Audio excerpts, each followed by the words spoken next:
468. Stanchious Minds. Wyatt Graves.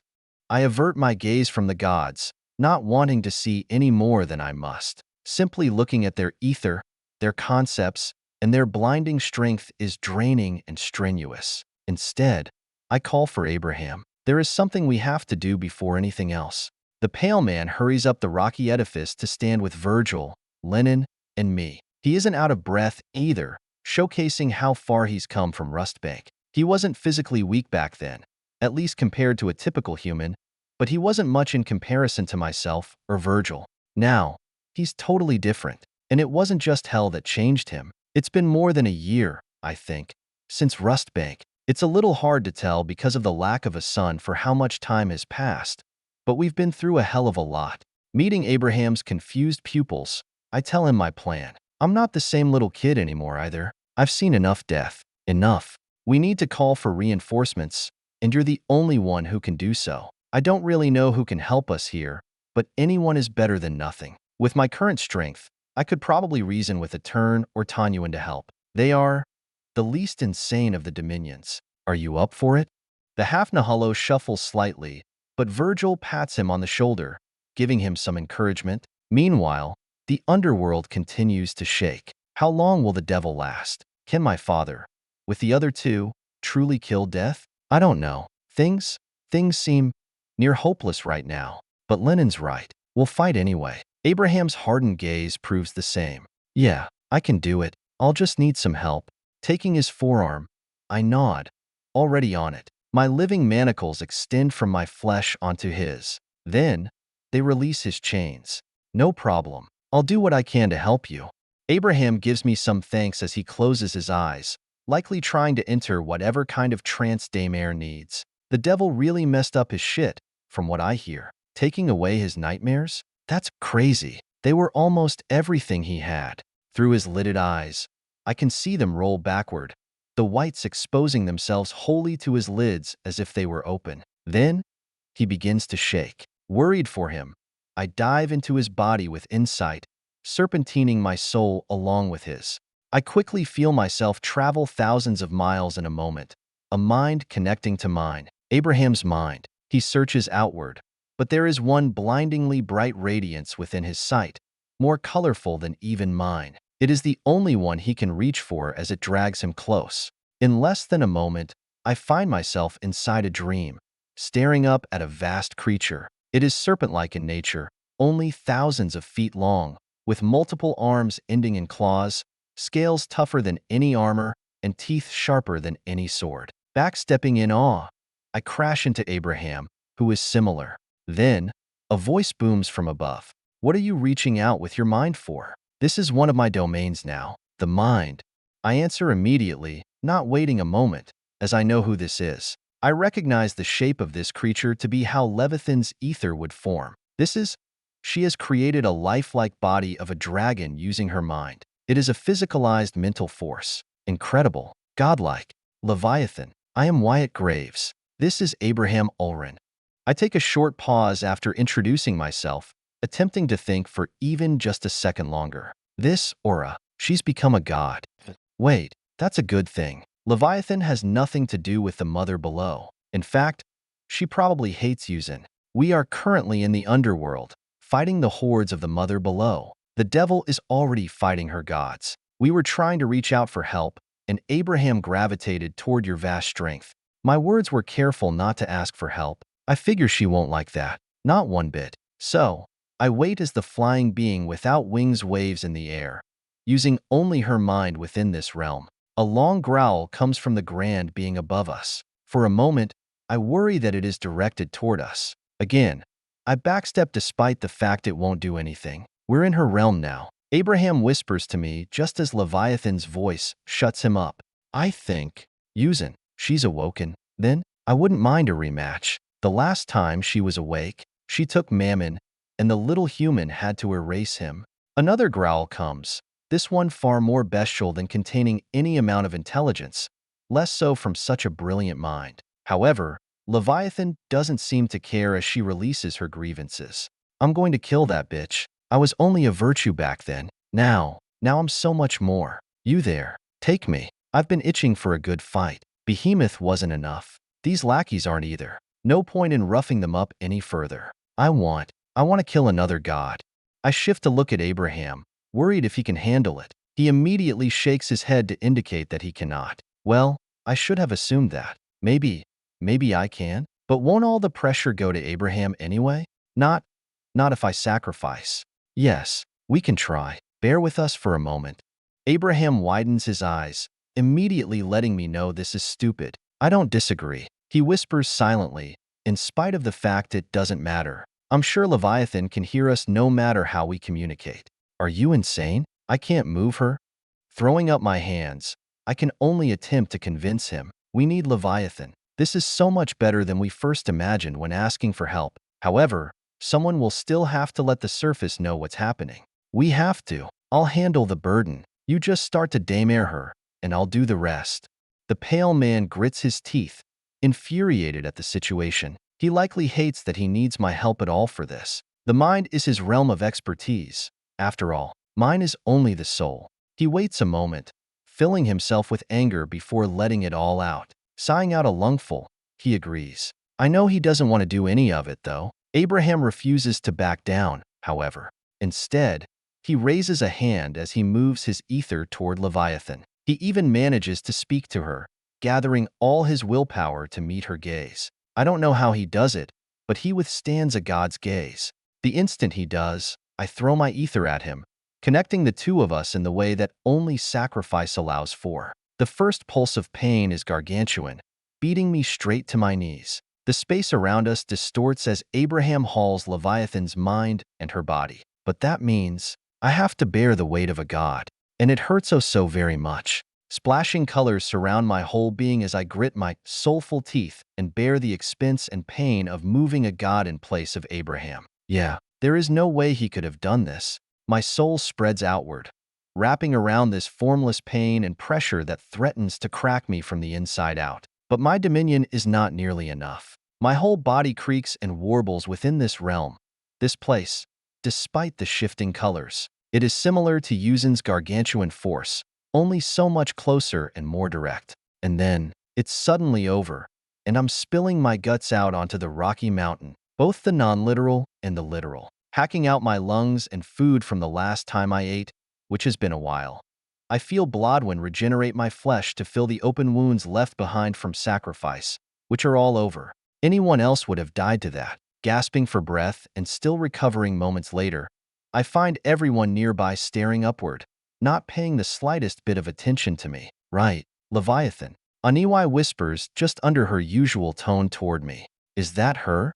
I nod. My mother's old queen, Leviathan. My father broke her out of any and all servitudes, but some things linger in her soul. The ogre, now sized to a human, visibly trembles in fear. But Leviathan does not give any of us even a second glance. There is but one thing she wants at this moment, and that is to bloody her claws and mind. The air shatters as Leviathan moves with so much speed that I can only see a flickering shadow. A blast of wind nearly tosses Abraham off the mountain, but Virgil catches him with a night whip. Ruptures form in the hills on the way fall off, descending swathes of land into havoc and turmoil. That is the travel of a god. Leviathan continues, heading right toward the most brutal aspect of the entire ongoing war. She hovers over where the devil stands, protecting him from a freezing of space itself by breaking the standoff with her mind. Flint, the goddess of winter, that was something she did. With awe, I hear Aniwai speak, recounting whatever Leviathan is saying to the devil. My mother must be able to pick up the remnant mental ether from the binary lord. She just greeted him, as if they already knew each other. And now, they will fight together. Just like old times before. Mammon. Pursing my lips, I stare at the distant tremors, unsure of what it all means. I suppose it makes sense. From what I know, Lewis and the demons fought together long ago. For them to be friends, it's not that long of a shot. In fact, if Behemoth and Leviathan hadn't left back then, things might be different now. Regardless, the War of Gods is a primary concern.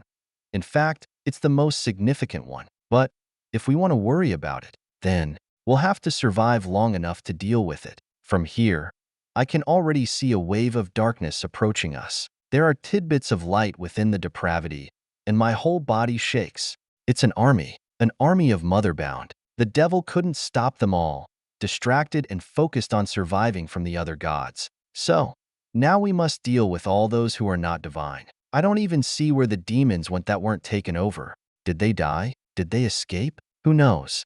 All I know is that I see a lot of varied colors in this army. There are many warm and low-sigiled colors, but there are a worrisome amount of purplish tints, magentas, violets, and even the midnight purples. Thankfully, I don't see any pitch-black chains along the horde, meaning none should have mastery over their concepts yet. Tightening my jaw, I look right at Virgil. He's going to hate what I have to ask him, but there is no one better. I can't trust anyone to do this except for him. My friend meets my gaze, already knowing I require something from him. What is it? Do you have an idea of how we kill them all or something? Earl sink into your head that badly?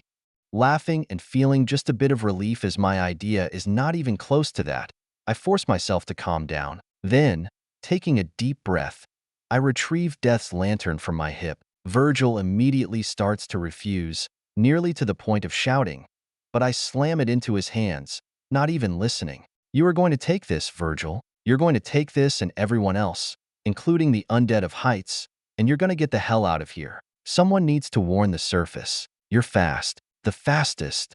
My friend's lips tighten as he shakes his head, denying it all. Frustration rises as we are running out of time. The army is getting closer. So, I grab him by the neck and pull him in close so that only he can hear me. I need you to do this. Only you can do it. Otherwise, I won't have peace of mind. I can't fight thinking about everyone above. All our friends. Your family. I just can't. You're the only one I trust to have my back like this. You're my pocket ace. Lily's the other one. So, take her for now, and give her back when we see each other again. I don't want you dying to do this. Lily cries from my hip as I take off the holster from my hip and give it to Virgil, too. He's strong, but I need reassurance that he can handle it. I require him to be safe and everyone else to fight at my best. There isn't any time to practice my ether in safety anymore, meaning I'll need absolute focus without any distractions if I am to grow my control in a battle. Virgil simply stares down at the blooming spider lily as the cult itself appears beside us. She beats her arms against my chest, but I quickly catch her fists, holding them aloft. She isn't using any real strength. She just doesn't want to leave me. I don't want to go. Take me with you. Please. Pretty please. I'll be good. I'll be the best. Just you wait. I'll show you what I can do with the river. Big Sis Cardinal is awesome. It breaks my heart to push her away, but it needs to be done. I need to grow. Fast. Way too fast for me to have a cushion such as hers. Blodwyn, too. Go with Virgil. Lily begins to tear up, and so I kneel in front of her as she mumbles underneath the hand against her face. Lily, you're strong now. You don't need me or anyone else anymore. You can pick yourself up, but Virgil needs you. He's our friend. Remember? What do we do for friends? Through her tears, the cult manages to respond. We help them. Yes, we do. Now, help him save a whole bunch of people. Take Bono with you. A little way down the mountain, I can see Bonfire clench with anger, but I don't get distracted. This is for Lily. Emmett can handle it. He's a grown-ass man. Well, he was. Bonfire's a bit shorter now than he was, but his mind has only matured, not regressed like the rest of him. Lily nods to my words as Virgil hangs the lantern on his hip. Then, he carefully and respectfully places the holster on his belt, thanking me and patting Lily on the head. I appreciate it. I'll do it. But I'm coming right back when it's all done. Okay? And I'll take care of her. Don't worry. I smile at Virgil and nod, never worried in the slightest if he's the one with her. He's a good brother to his siblings. He can handle Lily. Then, I push him a little bit off the mountain, hurrying him along as the distant footsteps of the horde become something I can no longer ignore. Go. Take the demons and everyone else with you. Abraham will stay because he can daymare out, and my mother is strong enough to hold her own to escape. Virgil agrees with me, but the second he turns around, he notices something that he brings up. Yeah, makes sense. Where is Silas, though? I don't see them anywhere. Motherfucker. I spin around, scouring the landscape for any hint of violet chains, only to find a distant figure heading toward the battleground where death is. Those two, are they really going after Eli? No way. Right? Right? Well, if it's really their wishes, then I won't stop them. There are more critical things. Silas has changed a lot, and even if I feel sour for him and Mia, I can't just up and leave. I have a duty to more than just him and her. I can't drop everything like I once would have. Instead, I turn and face the rumbling apocalypse with a crouch and a hand on the rocks below me. Staring downward at several hundred miles away, there are just so many. I can't see their distinct faces, but it's crazy. Are we really going to fight all of them? Well, I guess I'll finally figure out how strong I really am as a demigod. How do I square up to Behemoth and Leviathan? To Tanyuan? To Etern? To Vincent? To my father? Am I weak after all this struggle? Or am I finally strong? Only one way to find out. But something within me tells a grand tale. I clench my hand on the rocky surface of the mountain, crushing the stone into dust while staring outward. There are thousands and thousands. The thought makes my stomach sink and rise in a continuous rhythm, refusing to calm. Is this what Marshall felt all those times he stood upon the top of his fortress? That he was the one, the only one, who truly stood in the way of madness. Sure, Lennon, Abraham, and my mother are here, but they all are either not wholly invested in the defense of the surface or strong enough to make a difference. Perhaps you were right, old man. We are a lot alike. You said it often, lamenting how little time we had. But in the end, I think we had enough. A few months is nothing in the grand scheme of life, but I'll remember the teaching you left behind. You and all your soldiers. My rapidly beating heart slows, a calm overtaking the storm raging within. The blood in my body moves at a glacial pace, preserving every last morsel of energy in my body for the heat of battle. This is it. I can feel it. This is why you beat me so much. This is why you never held back in your teachings. I've never hesitated to enter a battle for my own sake, but looking at this vast army, it makes a fist tremble, and that is exactly what happens. Only my fist trembles so much that it becomes unnaturally still, surgically precise. My vision narrows as only the steps behind me and the wind of the underworld remain in my ears. This is the calm before the storm. I only wonder, can I do what he did? 469, full chisel. My most trusted ally rushes away, bringing Lily, the demons, and the undead with him, including Bonfire. Marion, Otto, and Bertie attempt to refuse the retreat, but Virgil doesn't take no for an answer, forcing them to follow. Neither Otis nor Aneria have a problem running for their lives. It seems as though the current situation has disrupted any pride they may have, so that just leaves 4 upon this mountain as an army approaches. I take a long look at the 3 beside me as I steady my breathing further, preparing mentally and physically. Fortunately, I think my soul has already recovered for the most part. Lily is really useful for helping my soul heal. Did my father plan all of this? No way, right? Looking at Anawai's face, her shorter and more human-like stature, showcasing some genuine fear of the coming army, I shake my head. No way. There are some things you simply cannot plan. He and she likely knew that souls are critical at the highest level of strength. So, he built Lily to be able to collect and gobble them up. Speaking of, Aniwai seems to be legitimately anxious. Her brow is furrowed, and her hands are slightly trembling as she forms the cleaver I've often seen her wielding out of glassy ether. Long ago, she possessed an actual claymore, but since the fight with Kai, she's only had a weapon of her own mind. Seeing her fear, I flicker my eyes over to Abraham, and he's even worse. I can tell he's attempting to be brave, to be courageous, but his hands are slick with sweat, and his forehead is sheening with trepidation. Furthermore, his eyes are constantly moving all over while the ears under his prolonged white hair twitch with every rumble.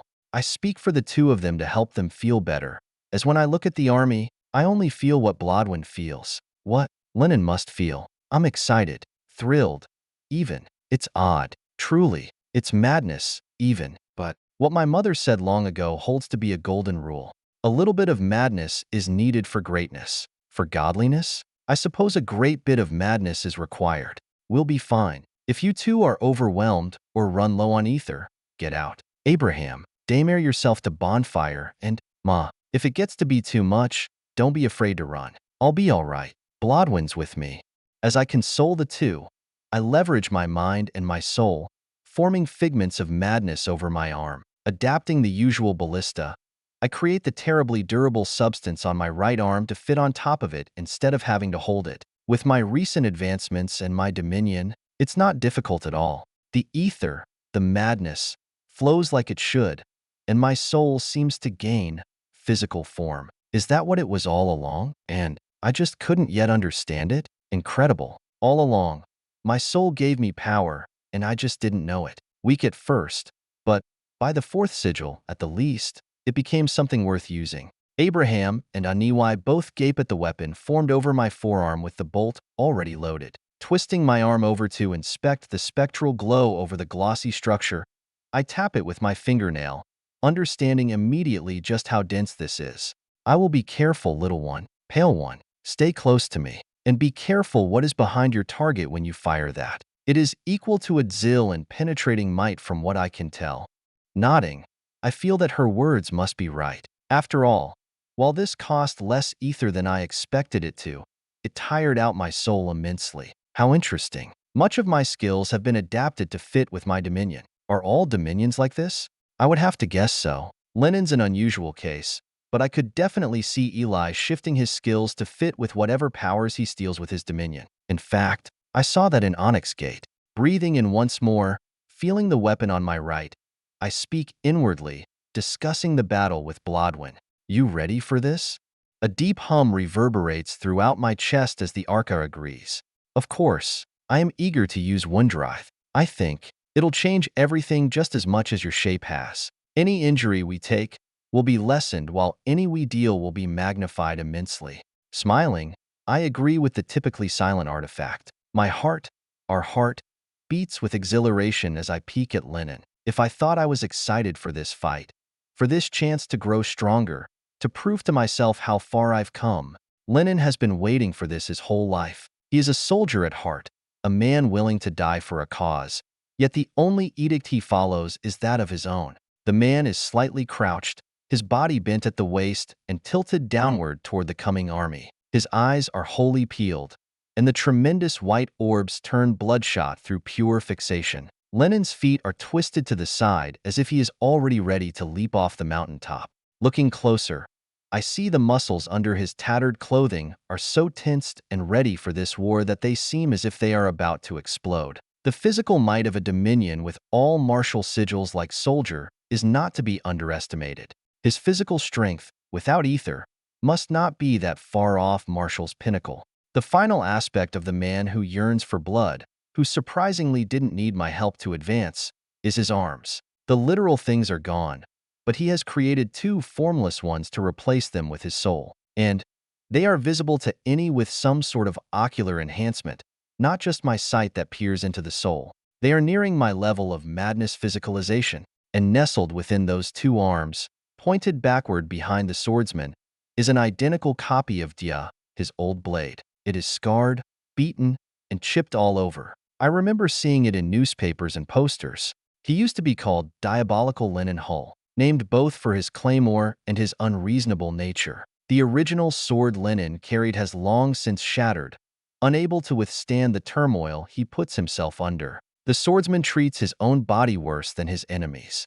Not a day of rest, not an hour without practice, not a minute without discipline, not a second without focus. That is this man. I can only admire the absolute devotion he has toward his path. I need it too. If I am to complete that old goal, the one that I tossed out of the back of my mind, to become a god, I'll need that fervor, that confidence. I'll acquire it here. Otherwise, I'll die. Just as I finish analyzing Lenin, I notice a minuscule twitch in the muscle fibers of his calves, and then the rock beneath him detonates from the force of his leap. The roughed-up swordsman soars through the sky of the underworld, hurtling for the army of Mother Bound. Unfortunately, the army is still nearly 100 miles away, a distance too great for a single leap of Lenin to reach. I begin to shake my head in confusion, but I swiftly stop as I watch Lenin's soul shift. The man spins in the air, flinging Dia behind him, and then another blade emerges from the depths of his soul,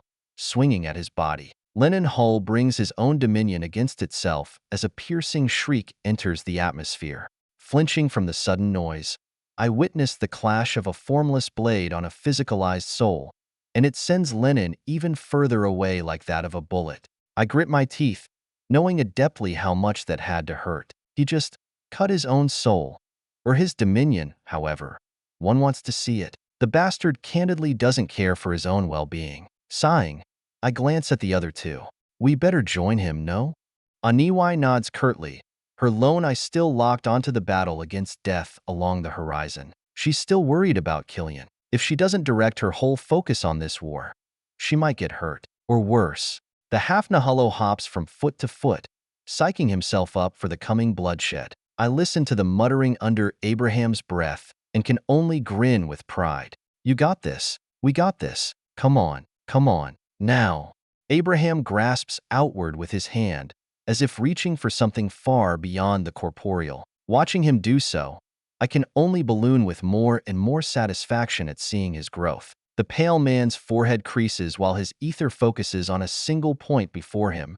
Yet, the central aspect of whatever he is doing comes from his mind. From his waking mind. From his memories and his soul itself as he cuts out a portion. This is bestowing strand. Incredible. He's still only a 7th sigil, though he does have a virtue. Better than I was at his sigil. That's for damn sure. With admiration, I observe the ether swell, gradually forming what appears to be a human form. Squinting, they seem to be phasing in and out, as if not relatively stable yet in their phantasmal form. They are kneeling with one fist downward onto the ground, facing the direction of the battlefield, but I recognize that back. There is no man who I would recognize less. Plastered upon every bar in the territories with a poster, honored by street names and district labels from Onyxgate to the ends of humanity. Given his own statue within the depths of Blackreach that still stands despite the wastes. Known by heart to all living humans. The man who shattered the sky. Marshal Travis straightens his unscarred back, the legions of marred and recovered wounds revealing themselves over his arms and his chest as he slowly turns to face us. I can only return the smile the phantom of Abraham's memory gives me as I swell with joy. No more nightmares for Abraham to obsess and hate himself over. Only idols to adore and aspire to be. My mouth hangs open as I don't know what to say, but Marshall doesn't speak. He isn't real, after all. I turn to face Abraham, and the man's face is sheet white, obviously from overusing his ether. Chest-length gasps of air fill his lungs as he nods to confirm my burgeoning thoughts. I did it, seeing Lenin move like that, and all my practice the way here. I recreated my nightmares, only better. I think I made it, Zil. A damn nice one, too, don't you think? It's a little different, shorter, and can only repeat things I saw him do. But, helping the man stand tall to face one of his heroes, I pat Abraham on the back. The only option I have is to agree. Yeah, it's incredible. Can you make more than one? A shake of the head is my answer. Makes sense.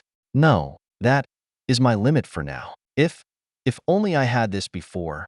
My previous nightmares were too weak, unable to replicate the strength of the originals. My father also had that issue. His were closer, but still not perfect.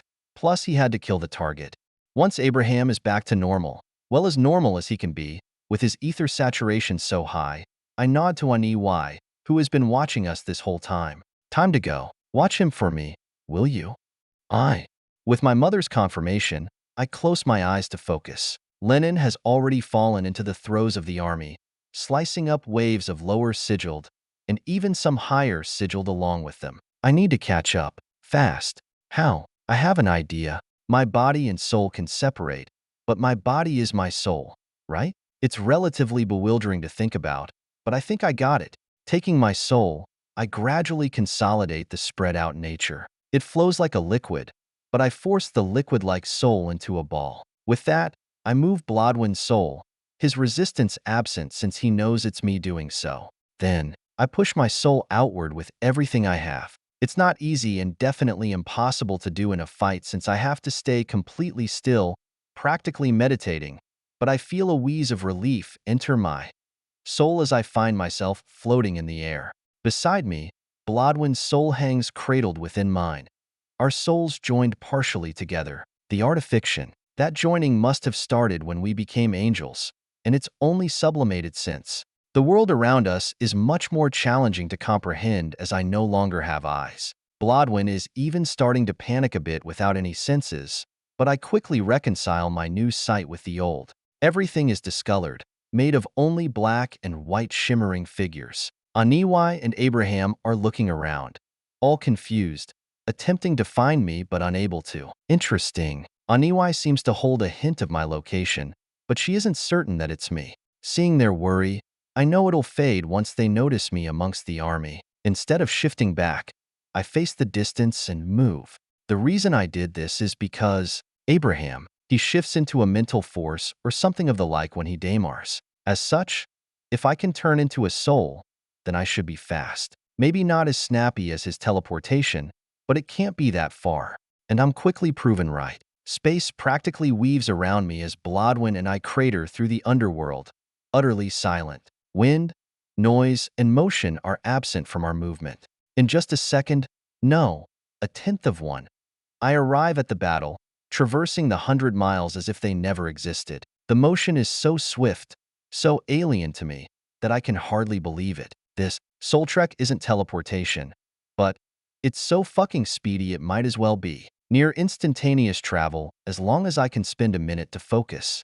And to leave the soul trek, I expand my soul, holding Blodwyn tightly within the depths of my soul as my body rapidly reforms. Flesh grows from the soul as bones, muscles, tendons, and even brain matter form in but an instant. My eyes open to view the army that extends beyond the horizon as I fall from the height of the mountain. Shit, I only went horizontally. Whatever, it'll be fine. Glancing to my left, I see that the arm-mounted ballista is still there. Good. I scour the surface of the underworld below me as Lenin is surrounded by hordes and hordes. He kills hundreds only for more to replace them with identically diverse abilities. I even spot a pair of midnight purple chains sneaking up on him. Locking my gaze onto those two, I dive for one. I don't have much of a way to travel in the air like Lenin, but I can make one. Or Blodwyn can. You ever make wings before?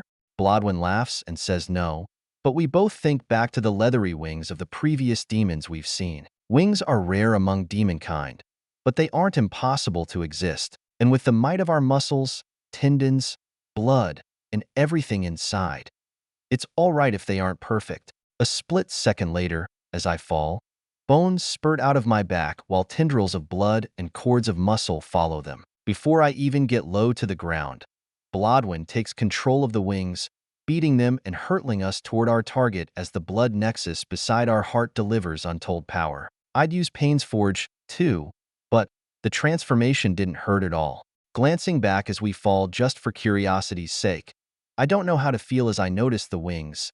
Each kind of look like a hand, with 5 bony spines that resemble fingers along them to hold the structure together. But I don't have time to linger on them as the demigod below spots me. Or, more accurately, one of the many motherbound do, and they inform them. A splattering wave of hundreds of different assaults of ether head my way, and a gatling of living manacles bats most of the danger aside. The little that remains, primarily mental attacks or those that are difficult to deflect like this spinning bone tendril, don't make it further than my skin. Diving further down, the demigod stares right up as I feel their dominion shift. It seems, staring closing, I get a feeling of teeth from the soul. Interesting. I'm not close enough to cancel it out with shape, so instead, I twist in the air, letting the newly shaped wings cover me from the coming danger.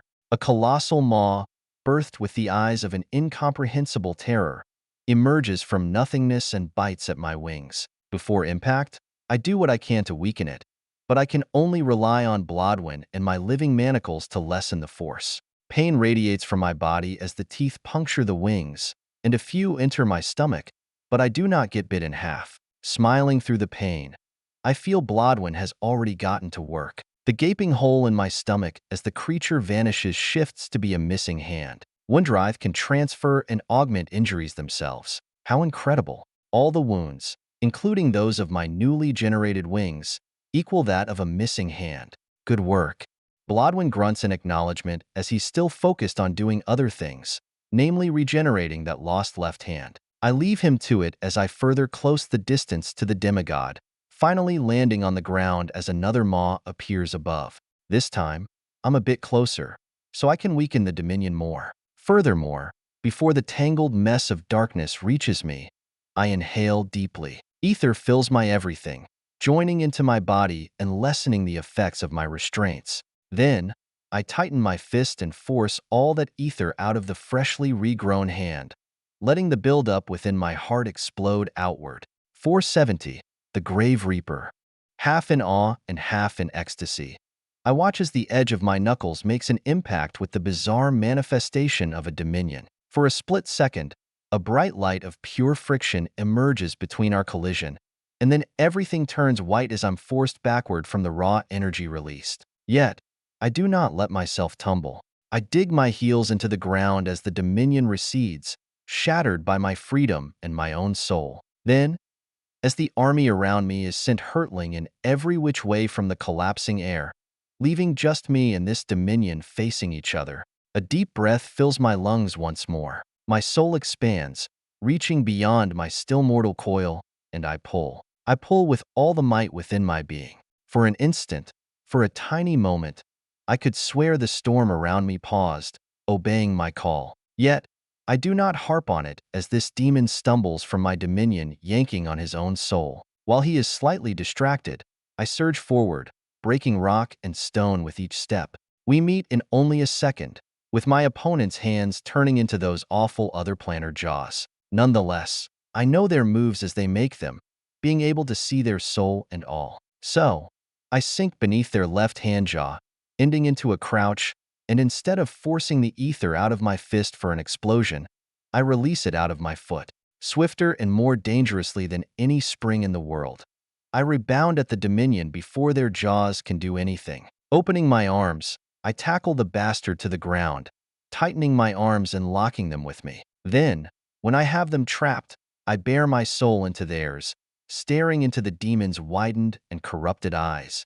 Other creatures are running at us, managing to brave the remnant devastation, but I don't look at them. Flesh and bones sprout from my body, shooting outward to obliterate any of the weaker ones while I focus on this demigod. His eyes are defiant. He believes wholeheartedly in his god, shouting that she won't let him lose. I think otherwise. I will make it so. Our souls meet, and I force his into submission. His dominion vanishes in only a moment as I whisper to myself, I am my own god. My fingers wrap around his neck as his ether assaults me. His dark light invades me, and his power, a wave of nauseating sicknesses that pivot from disease to disease at his touch, attempts to erase my grip. But I do not yield. Bit by bit, my hands tighten until my mind flashes back to the very first man I killed. Or one of them. I don't honestly remember it perfectly. Being choked out like that isn't conducive to memories. I'm in the opposite spot, strangling someone else. The moral thought lasts for not even an instant. It's stupid to consider. I am not that outlaw. I never will be. No matter how gruesome it gets, I will not enjoy the murder. I will only enjoy the growth. Blood splatters everywhere as the man's head pops off like a doll's porcelain skull. It tumbles onto the ground, rolling several feet before I gather myself together. Backhanding a rushing power, the speed of my movement enough to shatter air, I lurch forward, dashing straight for the demigod's skull with arbalest. A simple decapitation may not end a regular dominion. It probably would, but not necessarily. A fallen one? Not at all. Leaping over a collapse of the earth as some mother-bound endeavor to slow me, I kick the regenerating head as powerfully as I can. The thing cracks and splinters in the sky, soaring over the scores of dark light. I don't let my eyes lose track of it, however. I still sense some life in it. So, I beeline right for the skull, lashing out a living manacle specifically for it. But I'm just a tad too slow, allowing it to fall along the rows of the horde staring right at me. Not that it stops me. I take a deep breath, one freeing me to my core, and I greet the jabbering demons the only way I know how. The thing I've learned best in my whole life: violence. Pure, raw, unadulterated violence, channeling every lesson ever taught by that old soldier. Stop him. We must continue. Don't let Jabberwack die. As I charge forward, the corrupted horde stands in my path, a grotesque amalgamation of twisted forms and foul ether. Their filthy presence seeps into the air, suffocating and oppressive, forcing the underworld itself to bend the knee. I won't let it fall so easily. The other regions, maybe, but not mine. Not under my watch. Those people will live. They will see the sun again. Those kind soldiers who brought me to Edmund, they will continue their afterlives. With each step, I feel their hatred pressing down on me. Another demigod hidden somewhere in their midst, but I don't hesitate. Lenin is elsewhere, killing just as fast, if not more lethally than I am. Meanwhile, Aniwai and Abraham are at the back, slaying scores with their minds and their constructs. Knowing they are with me, I dive in. The creatures lash out with gnarled claws and jagged teeth, but that is only the surface. Each being here is at least of the fourth sigil, not a single base present. As such, the storm of ether from hundreds of powerful figures and many angels is not simple. I only dodge the powers and the ether that seem to spark a zill. Otherwise, I raise my right arm, barreling through all obstacles while living manacles slits throats and Blodwyn detonates heads with bloody bullets. Despite their regenerative abilities, a tiny wound becomes something much more significant, part of the reason why I could so easily rip off the demigod's head. Blodwyn's bloodlet is just as lethal as my shape is. A tiny scrape. It swoons into a river of blood. A collapsing throat is decapitated. Bit by bit, I carve a path through the motherbound, gradually dyed in both their multicolored demonic blood and the dark light itself. Both sink into my flesh, invading that which I am. I rebuff the attempts on my being, preferring to devour the souls of those I crush underfoot. With every fallen motherbound, my soul strengthens just a little more. It's tiny, almost impossible to notice, even those of angels, but Vincent taught me something. Enough grains of sand can encase gods into eternal coffins. It is the little things that add up. Enough hands can carry any weight, but that goes both ways. Amidst the chaos, I catch sight of the towering figure of the Horde's demigod, partially regenerated. It has both legs but no arms, and the tendrils of Darklight hurry along to finish the job. Smiling, I lock eyes with them, but I don't just force my way toward them. There is another dominion here somewhere. Still, that's what the ballista is for. So, cautiously but not too much that I would reveal my knowledge, I bat aside the motherbound who seem to only desire my death. Of course, the slap is a slice of my bladed prosthetic arm that ends in a rain of crimson. Nevertheless, I quickly catch the decapitated fellow, bereft of arms, as jaws re-emerge above me, diving into devouring my everything. Our eyes meet, this thing telling me that it won't fall for the same trick twice. Good thing I have many. Splitting a portion of my soul off, the pain searing through my being, I forge a spine of bone with Blodwyn's help. Soon, I won't need him. Soon I can make that bone all on my own. I aim the spike at the falling teeth conjured from a being I've never heard of in the slightest. It is nothing but darkness, tentacles, and teeth. As the danger falls for me, another sparks behind me. My foot moves on its own, sidestepping as I feel my ether, and by extension, my soul moves independently of my thoughts. My second zill explodes into action as I stab the spike to my left behind me and point the ballista toward this jabberwack fellow. Time seems to pause as a stiletto hangs an inch from my eyes, the long cylindrical dagger lengthwise across my face. Meanwhile, my stiletto is gouged deep within this dominion's forehead. Simultaneously, a bolt formed from madness penetrates Jabberwack's soul-forged maw and sinks into his heart. My first enemy falls to his knees while the second can only stare at me with open, questioning eyes. I answer him if only to rip out the soulbone more. My best friend is far harder to catch, even without a dominion's flair. Don't be so obvious. Turning, I face Jabberwack while the horde screams in shrill fury, renewed with dangerous vigor. Flipping the soulbone on my left, I reform the construct for ballista on my right. We will make you pay for this. For all of this. Jabberwack howls at me in pain, ripping out the sublimating bolt from his chest. The hole closes in only an instant, informing me just how similar we are. Closing my eyes, I merely feel the ingestion of a demigod soul, enjoying the brief calm and relaxation amongst the bloodshed. I'm sure you will. Killian undying graves.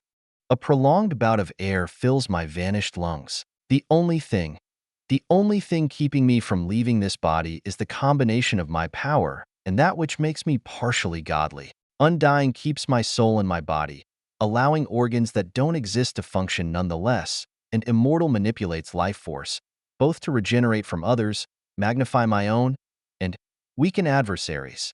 There is only one problem, a massive, glaring issue, as I stare down at this figure. Well, two, with the first being that death has no life force for me to steal. Second, though, is that death has been ripped from her coffin that the devil placed her in. The poor bastard couldn't kill his own wife when she turned, instead forcing her to live a miserable existence for 1,000 years. Now, though, here she is, primordial death in all her magnificence.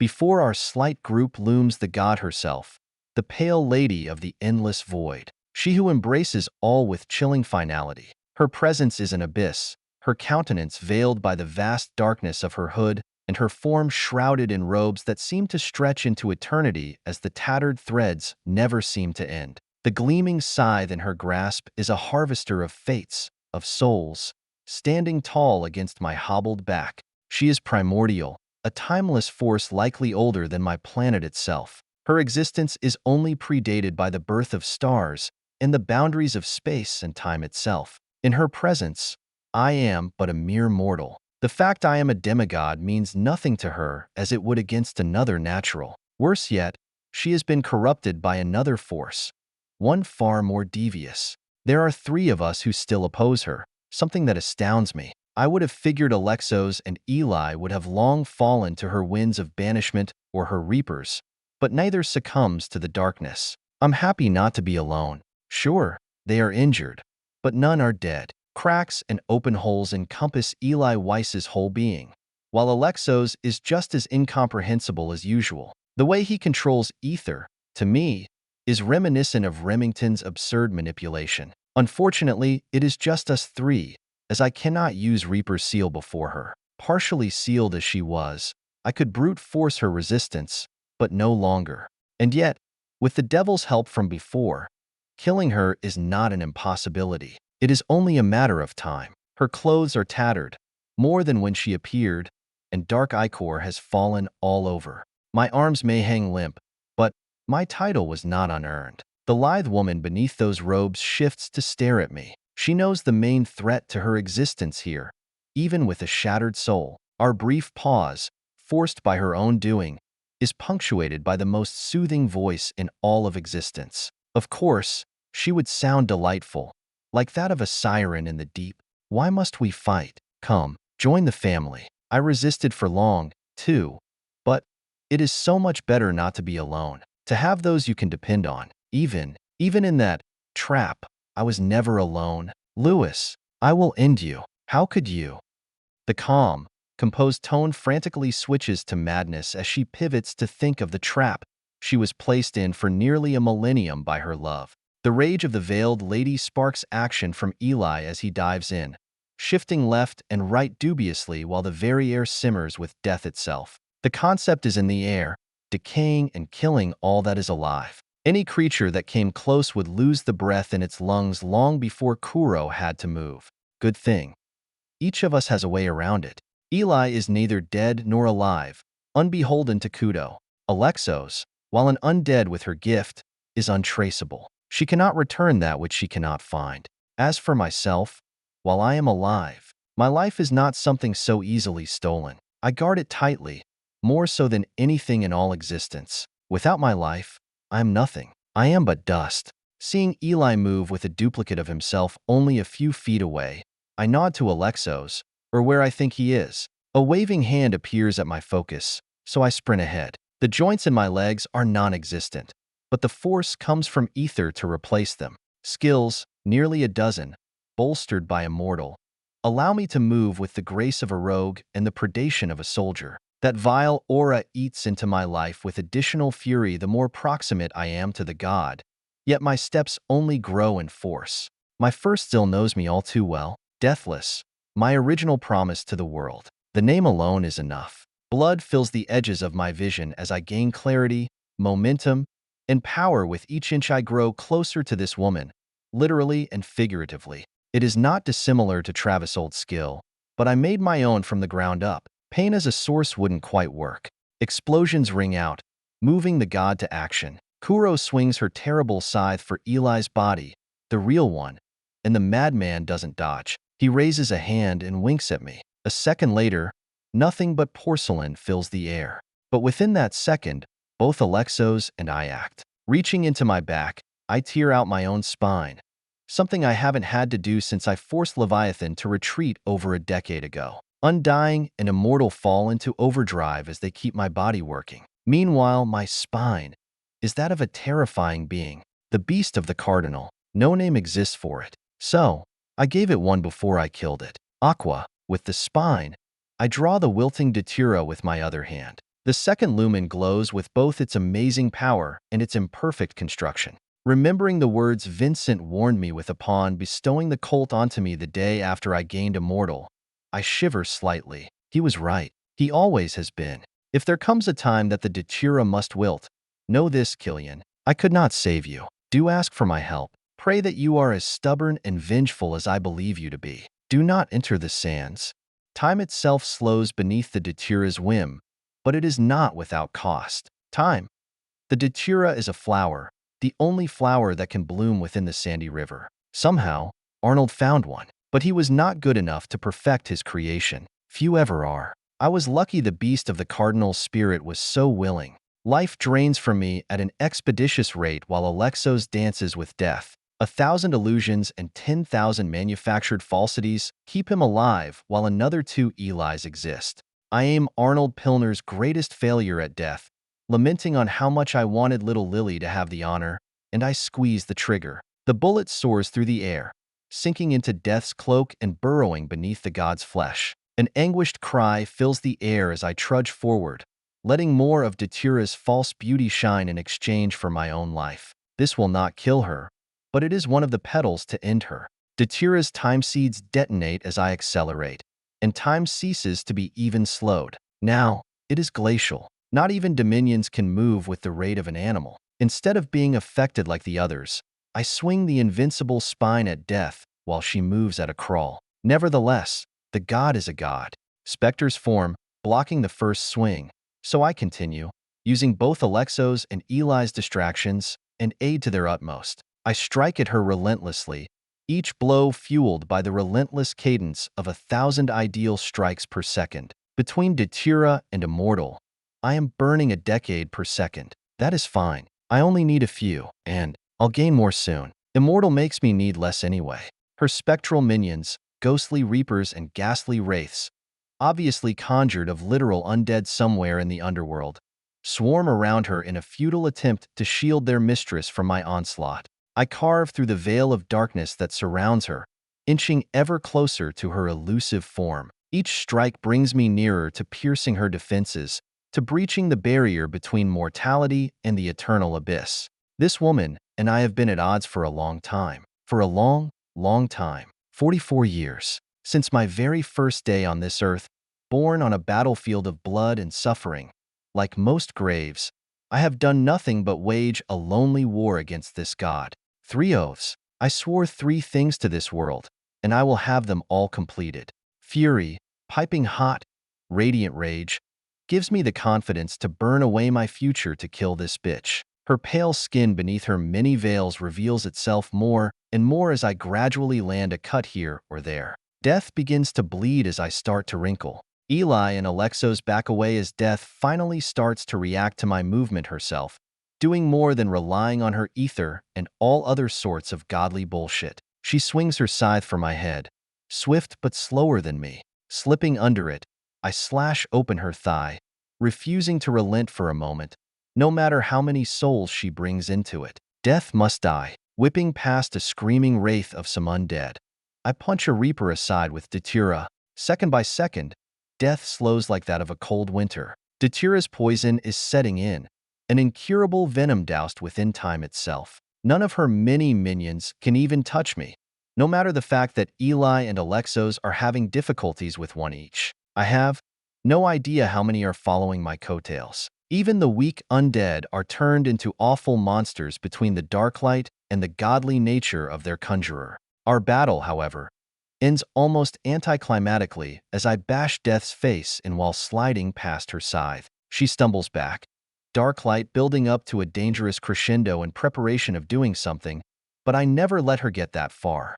Stepping forward, I reach out, grabbing her by the hood and hauling the pale lady to meet my gaze. For a split second, before I shove the spine of Aqua, the first life form, into her mouth, I see her face. It is beautiful, made of nothing but the most perfect alabaster marble. She resembles Nahullo in her facial structure, which is wide and angular, but I don't witness it for very long. Following the impalement to the ground, I rip out the spine and skewer Death again and again, even as all her many constructs and conjurations do the same to me. Even as my heart leaves and my skull shatters, I rip away all that is Death. I bite into her marble flesh. I scratch away at all her everything. I tear away each aspect of this cruel creature. And, eventually, her howls end that I didn't even know started. Leaning back, I stare upward at the now clear ceiling of the underworld on my knees, while a sensation flows through me. It is done, the promise I gave Mother. It is done, Coral. I killed the bitch. I only ever got to speak to your remnant soul within your arca, but I know you would have been there for me if you could have been. Instead, I was left to him, to Vincent. One god down, two to go until I'm satisfied. Until then, I will not die. My mangled knees provide just enough power for me to stand. As Death's body rapidly deteriorates, I grip her hooded cloak, wrapping it around myself the instant the god vanishes into nothingness. Well, not nothingness. Her divinity remains, as something like that, a consolidated aspect of reality, can never be destroyed. My knees stabilize for only a moment while a mortal helps me stand, but it is quickly ruined by Kuro. The very concept of death fills my being from this mortal veil while fighting against my own concept. My vision warbles and struggles as I see Alexos slowly turn to ash, his gift relinquished finally. Tugging on a muscle endowed from the invading finality, even as I fall to a knee, I return it to him and all the others. This will not be easy. No mortal is meant to withstand godly might. Not even a Graves. How long do I have? I am unsure. It is attached to me now. It will only vacate my corpse. I only know I will make it long enough to kill those two and say goodbye to someone I've hardly had the chance to know. 471. Bonanza of Life. Silas Wisherman Moon. The claymore within my grip trembles as I creep behind the three Godslayers, or, more accurately, the one Godslayer with his cloak wreathed in dark ichor, and the two others that merely aided him. Killian Graves' eyes sweep over me, prompting an earthquake within my muscles, but he doesn't seem to care. Instead, he glances up, speaking to Alexos. Squinting, I move a little more, with Mia advising me on every action. We cannot let Eli see us if we are to finish this once and for all. It is time, Alexos. Are you sure? The illusionist turns to the undying while Eli is crouched at the place of the slain god. Death's bled ichor remains on the surface of the ground, taking up the genius's full attention. He is enraptured by the leftover essence, as if pondering a way to use it in his machinations. Bit by bit, Mier and I move, a wish already granted for our silence. The price was simple, very simple. In fact, I could have been using such things all along. I gave up tomorrow's strength for today's. How stupid the former me was. I was limited by my past and by my experiences. Now, anything is possible. I must only shred away the little that remains for greatness. In the end, it won't matter. Either I die doing nothing, or I slice myself until I make a difference. My past, it is gone, but I know something to be infallible. I hate being useless. Killian takes several moments to answer the phantom pain, but he does. Were it not for Mia, I wouldn't even know this man's name or title. None of them, in fact, but she wants the porcelain one dead. As such, I will make it so. She is my guide, and I am her instrument. A figment of an erased memory flickers past, something of an old love and the semblance of what I am now. Ignoring it, I crouch closer to Eli, the demigod still focused on the godly blood. Bring your family back. I will help. This veil will shroud them for as long as I live. Death's gullet will remain as it is nestled within this veil, but I have some control over it. Recreate their bodies, and I shall pull their souls. When I die, it shall be your duty to guard death. Do not take the mantle lightly. If there is not something or someone to reign in such a concept, reality will fall into disarray. My non-existent heart roars with ambition as I know what must come next. Killian can help bring it back. What was her name? Damn it, Silas. Remember. Pain lacerates through my skull as I stumble shortly, finding myself only a meager few feet from Weiss, our target. The target. Mia wants him dead. And so does Kate? Yeah, that's it. My guide points and I follow. This is him, Silas. He killed my father. He killed Kate's father. He killed so many. This is him. He must die. No matter what.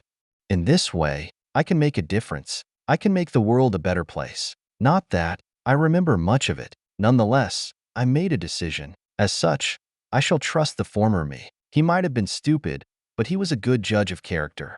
Eli swiftly turns, his porcelain, his shattered eyeballs facing me. The man who defied death chuckles shortly, standing up to tower over my crouched form. In response, I tighten my grip on my blade, running my tongue over my teeth as I prepare for my final battle. Only his words confound me. The horribly scarred mannequin steps toward us with brimming self-confidence. The other two merely turn to watch, utterly disinterested in our conflict. How humorous. The mangled soul comes to kill the pulverized body. Is this truly what you want, Silas? To be a puppet? And you, Mia? Are you content with the role of puppet master? Gritting my teeth, I take another step, drawing steel from a sheath. All the while, I seethe out air from my open mouth. What he says might be true, that I am a puppet, but I am not a puppet master. We are a team, just like Kate was with me. I am fine with being puppet as long as she does not see it that way. Eli Weiss's cracked grin crumbles off some more of the vessel he remains in. These battles have been costing him plenty. His mind games won't work. He will die here today, no matter what scheme he wishes to use. So, without letting him talk any longer, I swing. Unfortunately, duplicate of him catches the blade with a hand that shatters before the combination of two virtues' strength. The one behind continues rambling with the distraction. We needn't fight. Mia, Killian can bring back Kate. Only, I doubt there is room for three in a body, seeing as a soul still needs a vessel. There it is. Discord. Sewn through the tiny seedlings. He tosses that porcelain tongue all over the place. Ignoring him, I strike at the duplicate again, seeking to remove its head, but it's fast. Too fast to die in one blow. I can only try harder as Mia joins my attacks, still falling for the bait. What do you mean? Isn't Alexos returning his family? What about their bodies? The non-duplicated Eli flicks his eyes over to the phantom pain. Meanwhile, the illusionist kneels down to the floor, sitting on his own legs, and retrieves a dagger from his belt. It oscillates with a dangerous rhythm of ether. You think he can do that on a whim? Altering reality is not such a painless feat, you would know, Silas. You too, Mia, for being his partner. To restore life, it does not come without sacrifice, more so than just protecting it. It is likely Alexos shall bind himself to the veil forevermore, becoming its keeper only for this one task. Anymore, who is to say what it would take? The sky, earth, and everything in between rumbles as Killian Graves, the Undying himself, places that spinal blade into the dirt beside Alexos. I shuffle back, afraid that the rumblings will trip me up before Eli, preferring to just hear this one out first. You may continue, Nameless. Until you are done, I shall protect you from any distraction, no matter their origin. That was our promise, remember? The phantom pain nods as he saws off his left arm, the flesh cracking away into a column of ether. The swarming ether warbles and twists before forming into the body of a young child, a little girl at most 4. Only, no soul exists within that corpse. It is simply a body. The man doesn't stop. Moving the blade, he removes another limb, the left leg, which also dissipates into ether itself. Watching, I realize what he is doing. It is incredible. A display of ether on par with Killian Surza. It just isn't combat-focused. The Father creates flesh, bone, and life from nothingness. All that is missing is a soul, and something tells me he could make that, too, if he so wanted. Furthermore, the body of the girl and now the 2-year-old boy aren't ordinary. They are so much more than that. Alexo's own soul has been grafted into their bodies. As such, each of his family will have a fraction of a dominion's might. They may even share his dominion itself. Who knows? This showing of bestowal strand rivals that Toy Wyatt and NY love so much. I indeed do not, but Weiss also refrains from making a move as reality bends to the forlorn father. He whispers under the turbid currents shaking our clothes. See? No matter the person, yeah, there is always a light. Some are just not given the chance to unveil it. I can't help but nod slightly, and my partner remains quiet. We all gaze at Alexos as he removes his right leg, slicing off the soul itself to form a beautiful young woman. She is at most in her late 20s, and even her soulless eyes possess the charm of kindness. Alexo's hand falls to his wife's chin, cupping it slightly. Shuddering, he turns to face Killian. I do not know why, but fury remains in the illusionist's eyes, even toward the one that would return his family. Uncaring of his own pain, metal limbs form to aid the man in his standing, but they are not real. Eventually, they will fade, and he'll have to make new ones. The agony of doing so, however, he will always feel the misery of the steel binding itself with his nerves. Do it, and then we're even. Killian Graves bows his head, apologizing, but Alexos doesn't let him get more than one word in. Sorry. I do not want to hear it. Your actions are your own. What Vincent asked of you does not matter here. Do it. And so, the Godslayer does. The mortal veil cloaking his back and neck with its abyssal radiance somehow darkens further. Killian reaches backward before pulling out 3 glowing orbs. Souls. Then, he faces Alexos, delivering a final warning before placing the souls into their bodies. They will not be the same. Nearly 2 decades within the gullet would affect any soul, especially those of unsigiled. I would be surprised if anything remains other than instinct. The illusionist simply nods, raising his remaining hand toward the 3 bodies as the lights fall into them. Then, he clutches his fist tightly over the corpses. I know, there is a boy who can fix them, make them whole. A second later, 3 bodies sit up, gasping for air and filled with tears. No words are shared, however, as the 3 appear to be feral, their eyes rosy and aggrieved. Nonetheless, Alexos leans forward, letting his constant illusion fall to reveal his face. The man is in his 40s now, long outliving his wife and his children. But to him, they are home. The time does not matter as he hugs them, able to ignore their resistance with his strength. Something deep within my chest resonates, the heartwarming want to have such a family. Shaking my head, I glare at Eli now that the ether in the surroundings has fallen. Mia. Silas. How about we? Still, the man won't shut the fuck up. Frustration explodes into anger as I charge at him. Killian laughs, his reverberating chuckle proving the Graves' point as I swing at Eli. Weiss, for all your intelligence, you must be blind to emotion. No reason can save you here. They need you dead, and I am not one to stop them. Weiss shouts with anger as I ruin another duplicate he has formed, Mia's rage coming out. Her words stab deeply into Eli just as her mind throws rock, stone, and mental trauma forward. Yes, you will pay. You killed Dad, and you drove Kate to insanity for revenge. You will pay. Again, Killian mocks Weiss as he starts to walk away, leaving his own ally to die. Weiss screams at him to come back. I have wanted you dead for a long time myself, Eli Weiss. I am only disappointed I cannot have the honor of killing you. There are more important things for now. But know this, genius, your usefulness has been outlived. We do not need you anymore. The porcelain face of the demigod twists into pure anger and betrayal while he lunges for me. As he does so, a wave of some kind of disease flows into my body. It halts my ether and forces me to stumble. Crashing forward, Eli grasps onto my coat, flipping me around while slamming his palm toward my chest. The ether within his palm swoons as I feel. Silas, wish. I open my lungs to speak, to use my power, but Eli is already on it. A clone of his appears, shoving his hand into my slack jaw. The man grips onto my tongue as a double fist-sized hole emerges in my chest. There is no pain, no cut or burst, simply the flesh ceasing to exist. Without a spine to move my legs, I crumple. Yet Eli catches me nonetheless with the hand in my mouth. Then, the body of his that destroyed my spine aims for my head with the power that he has stolen. The bastard even seems remorseful. I am sorry, but it is you or me. I do not enjoy this. A hand, however, prevents Eli's palm from removing my skull and killing Mia in the process. My partner and I glance left to see a middle-aged man grinning at Eli Weiss with all the psychopathy he's known for.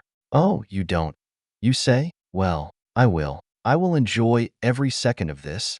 Weiss' eyes spread eagle as a sledgehammer crashes into his skull out of nothingness. Falling to the floor, I stare ahead as the two demigods enter all-out war. As expected, Weiss endeavors to weasel his way out. Wait, what are you doing? There is no way you care about those two that much? What if your family gets hurt? Alexos, as Weiss expects, doesn't give a shit about Mia or me. He growls out a string of words that carries more hate, more shoved-down anguish, and more delayed rage than anything I've ever seen. Kate's anger against Weiss seems almost unfound, childish, even. You think I didn't figure it out? With Killian? With, you motherfucker. I will have him pull your soul out so I can piss on it after I piss on your corpse. Setting up the killing of a whole village? Of my family? Scores of weaponry, cascading meteors, crashing waves, and awful disasters fall upon the heartless porcelain as he fights for his life, clearly outmatched. If he were in his original body, he would have a chance, but not anymore. Especially as Mia also helps, striking with shift constantly. With every second, however, Alexo's ire only grows. The rage swells into the heavens themselves as I start to see space crack. The ether? It is reaching a level that I can hardly even notice. You killed thousands for that vial. You blackmailed me into joining you after getting my family killed. And after all that, I even got it. And what then? Huh. You fucking set me up. Weiss attempts to defend himself, both verbally and physically, but he fails at both as his body is quickly battered and his doubles obliterated. I didn't set you up. Bullshit. Fucking rat. While they war, I gradually return to my feet, Mia using shift to help my legs move. She asks me carefully, checking to see if I'm all right. I simply nod, but she doesn't take that. No, Silas, are you all right? I don't want you to die. That was close. Really close. If I have to choose between you and Kate, I don't want to. It doesn't feel right. Sighing, I stride forward, sharing her powers coordination. But you'd still choose her, right? My heart sinks as I expect to hear a particular answer. The one I've always heard. That I'm last. That I am unimportant. That someone else will be chosen before me. I've listened to it again and again since I first died. Even before that, crippling pain enters my soul as I remember things I shouldn't. They quickly fade, as my wishes have deemed it so, but the feelings remain. So, I stomp toward the two demigods until Mia halts me in my tracks. No, I wouldn't. Kate wouldn't want that. Neither do I. Live, Silas. If not for yourself, then for me. Okay? I can only stand stock still as her words rack their way through my whole body. Live? All I've been trying to do is die. But she wants me to live? Over her sister? Her twin? Her second half? How? Why? How could she? Is she that? An artifact? Telling me to live? I don't think anyone's ever told me that before. No one. No one has ever cared enough. No one has ever cared for me enough to disregard my desires. My fists clench as I stare ahead, locking my eyes on the overwhelmed Dominion. Eli Weiss is losing the fight, but he's a squirrely bastard. Alexo's ether is forming into something utterly terrifying, yet I do not know if it is enough. Opening my mouth, I make a wish. As I do so, I feel something change inside. It's bizarre, but I don't dislike it. Mia's soul and mind seem to congregate as I feel them move in harmony. She's always been so closed off. Only in the past few days has she truly opened up. And yet, it comes so naturally. I can feel our powers converge, and then our souls meet. I wish for Eli Weiss to die. This wish, however, feels different from all others. It's bizarre. My coins don't move. Instead, I become oddly focused. It's as if the whole world vanishes, showing me the perfect path toward my goal. The wish of slaying the demigod. Are you seeing this? Mia asks for my confirmation as tiny gold dots line our path to the ideal passage. Nodding, I follow them. Yes. Together, we move forward. My steps are unhurried yet bring me closer to Eli no matter how he runs. I dodge danger without even trying, simply following the path. Mia's shift appears at immaculate timing, where we would be hit otherwise by a stray weapon of ether or collapsing rock. Together, we approach our wish, finding a new way of making them come true. Money can buy many things, but it cannot buy perfection. That has to be birthed. Seconds pass as Eli gradually slows, his arms and legs breaking, his chest opening to the underworld's air. The porcelain face cracks open as he falls to his knees. But the path doesn't point to the fallen one. It points to his clone.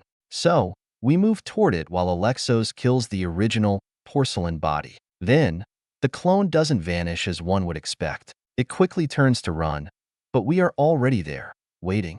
Eli opens his mouth to say something but stops. He simply sighs, gazing upward at the surface of the underworld. A loss is a loss. I will at least die with my own pride. Seeing the path, I reply to him, saying what needs to be said for him to actually die. Otherwise, he'd definitely strike again. She forgives you.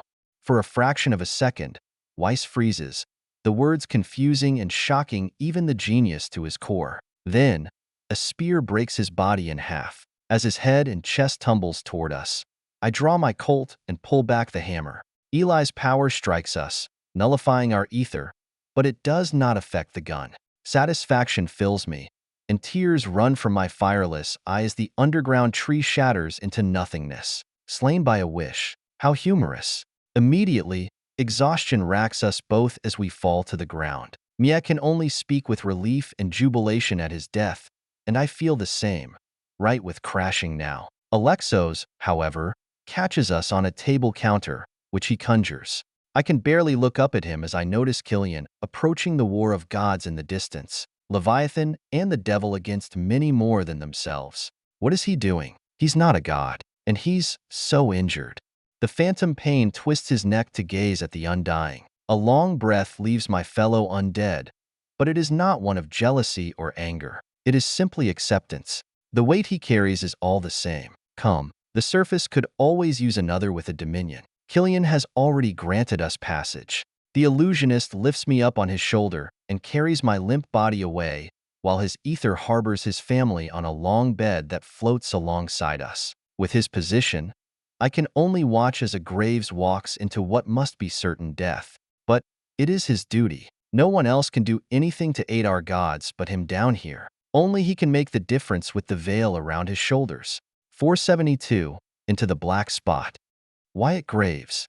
An hour has passed agonizingly slowly since I fell into this massacre. Jabberwock is still, frustratingly, alive since more and more bodies have thrown themselves in between him and me. But it's not over yet.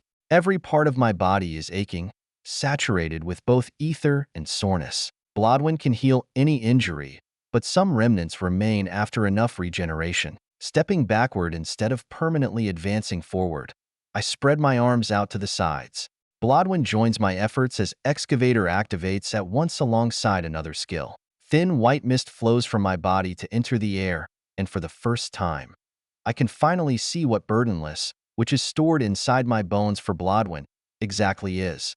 It's a shedding of my soul. The outermost layer of my soul splits itself off from my bones, taking with it ether and physical exhaustion. A long, relieved breath of air joins the mist as I tighten my gaze on the whiteness, an idea coming to mind. If it's made of my soul, then this is the perfect opportunity for something. Bestowing Strand is so painful because I use a brutal method to do so. Anwise is far more elegant and is only slightly uncomfortable. Me? I don't have that elegance. I prefer the coarse method. After all, it's the only one I've ever known. To do it delicately would take far too much time. Reaching a hand forward as the horde rushes to kill me, two dominions hidden within the expansive darklight before me, I clench my soul. The mist inches from my body, floating away, pauses utterly. A smile reigns as I bring my hand down, contorting the mass quantity of ether within the mist from both Blodwyn and me, leveraging the soul it is accompanied by. Then, I bring it back to me, holding it tightly in my hand. Solid ether. I think I get it now. The soul and ether have to combine at such a high density that a physical manifestation is made, allowing anyone, no matter their sigil, to finally conjure something. Most elements one creates relate to one's paths, personalities, or experiences. Knowing such, I bring my hand down toward the ground, remembering a very particular memory. A long time ago, or at least for me, as it feels like a century has passed, Earl told me about the Goliaths, old, ancient creatures that grew to be the size of the most prominent buildings ever made. I only ever got to see their bones, still standing after who knows how many millennia. Something resonated back then. Looking out to see the vast dunes of fallen creatures was mesmerizing. And my soul, it is forever going to be connected to that place, not just for that resonation, but because of what happened there. Shuddering, recalling all that I lost, both of myself and of my friends. My hand sinks into the earth below. Both auras of burdenless convene in the palm of my hand, entering the dirt. A lethal sensation emerges from my core as I contort my ether, letting my soul guide it beneath the ground. The rumbling footsteps and crashing waves of ether only grow closer. Blodwyn deflects many with bloodlet, while he helps me control the ether. For most, zills and skills themselves are incredibly hard to create, requiring years of practice and experimentation or particular scenarios. Simply adding a higher form of ether manipulation doesn't guarantee a skill to grow stronger or even work at all. For one such as me, though, I have a partner just as talented as I, perhaps more so. Two minds are always better than one, preventing any blatant failure. The trembling of the underworld only surmounts as the ether in my shed soul reaches a peak, spreading out along a vast section of earth. This is likely the most skilled use of ether I have ever done. With that as a final thought, I look up to find a power diving for me, the magenta chains rippling over their flesh all over. Squinting to the point I can hardly see, I release the hold on my ether while simultaneously loosening the chains on the split soul. With trembling hands, I will the bone to rise, to twist, to entangle, to kill. A primitive but lethal spear doused in dark light and corrosive fluid sinks for my right eye, hoping that I am exhausted from the continuous battles. The angelic creature never reaches me. Bone erupts from the ground in a cacophony of splintering earth, ensnaring the demon with a rising cage of white. I watch in awe as the creature is lifted into the air, impaled upon the rib cages that now serve as deadly spikes. For a moment, there is only the sound of the demon's agonized cries, the bone forest casting long shadows upon the battlefield. Then, I hear more and more as I don't release the hold of my ether. The ground groans beneath the weight of my will as the forest of bone erupts from the earth, a grotesque orchard of bone. The demons, once so assured in their advance, are now ensnared within the bony grasp. Anything below the angelic realm is swiftly brought to the air and slain in only seconds. Many powers are also caught as I inhale deeply, feeling the tremendous strain of this act of ether and watching the power before me drag its final breath. Every shifting moment, more and more ether is brought out of my body into the soul beneath the rocks. It's siphoning so much from me that it physically hurts. Adrenaline courses through my veins as I witness the bone forest take shape. Oddly, however, the bones are all shaped like of the largest Goliath's ribcage, similar to a hand grasping with 16 fingers from the abyss. Hundreds of motherbound die every instant, a magnitude beyond anything I've managed before, but not all is good. Two figures dart toward me despite the bone orchard, their dominions able to protect them from the clasping ribs. Jabberwock is accompanied by his partner, Asben. Gritting my teeth, I shift to move my body, quickly realizing that if I stand, this skill will end. And I can't do that. It's helping Aniwai and Abraham too much. So, instead, I stay crouched with a hand on the ground while Asben nears. His dominion immediately takes effect, siphoning moisture from the air and my flesh. Contorting bone orchard, I toss 12.5 spears of bone at Asben, while simultaneously weakening his dominion with mine. Distance is critical with this one, but Jabberwock is fast, and my soul is strained to its limit. Unable to weaken Jabberwock's ghastly maws, I barely evade the demon's grasp, its teeth scraping against the air where my neck had been just moments before. Sliding away with the aid of Blodwyn, releasing blood beneath us and shiver, saving our asses.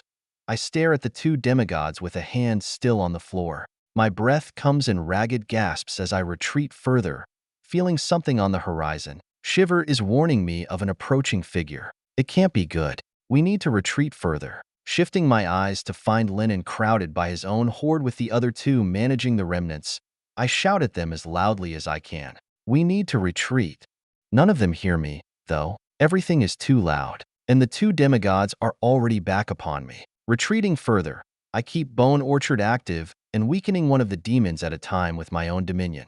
Bit by bit, I near Aniwai while scores of dead follow me. Wounds quickly add up from Jabberwock and Asbin. My skin is flaking and dry, and every bit of movement is agonizing and trembling from lack of moisture. Blodwyn is helping, but blood simply is not the same as water. With all the things to focus on, our regeneration is affected far slower than usual, but I won't stop screaming at Aniwai no matter how much blood falls onto the ground. Eventually, she hears my call and broadcasts the message with her mind. Retreat, Lennon. Abraham, something big is coming. We can't fight here.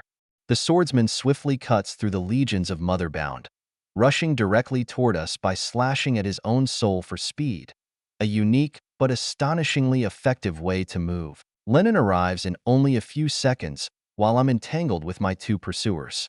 With a grand curve of the swordsman's formless blade, Asbin loses a hand, deciding to immediately fall back with his partner now that they are no longer outnumbering us. Lennon steps beside me, just as badly hurt as I am, though he won't heal.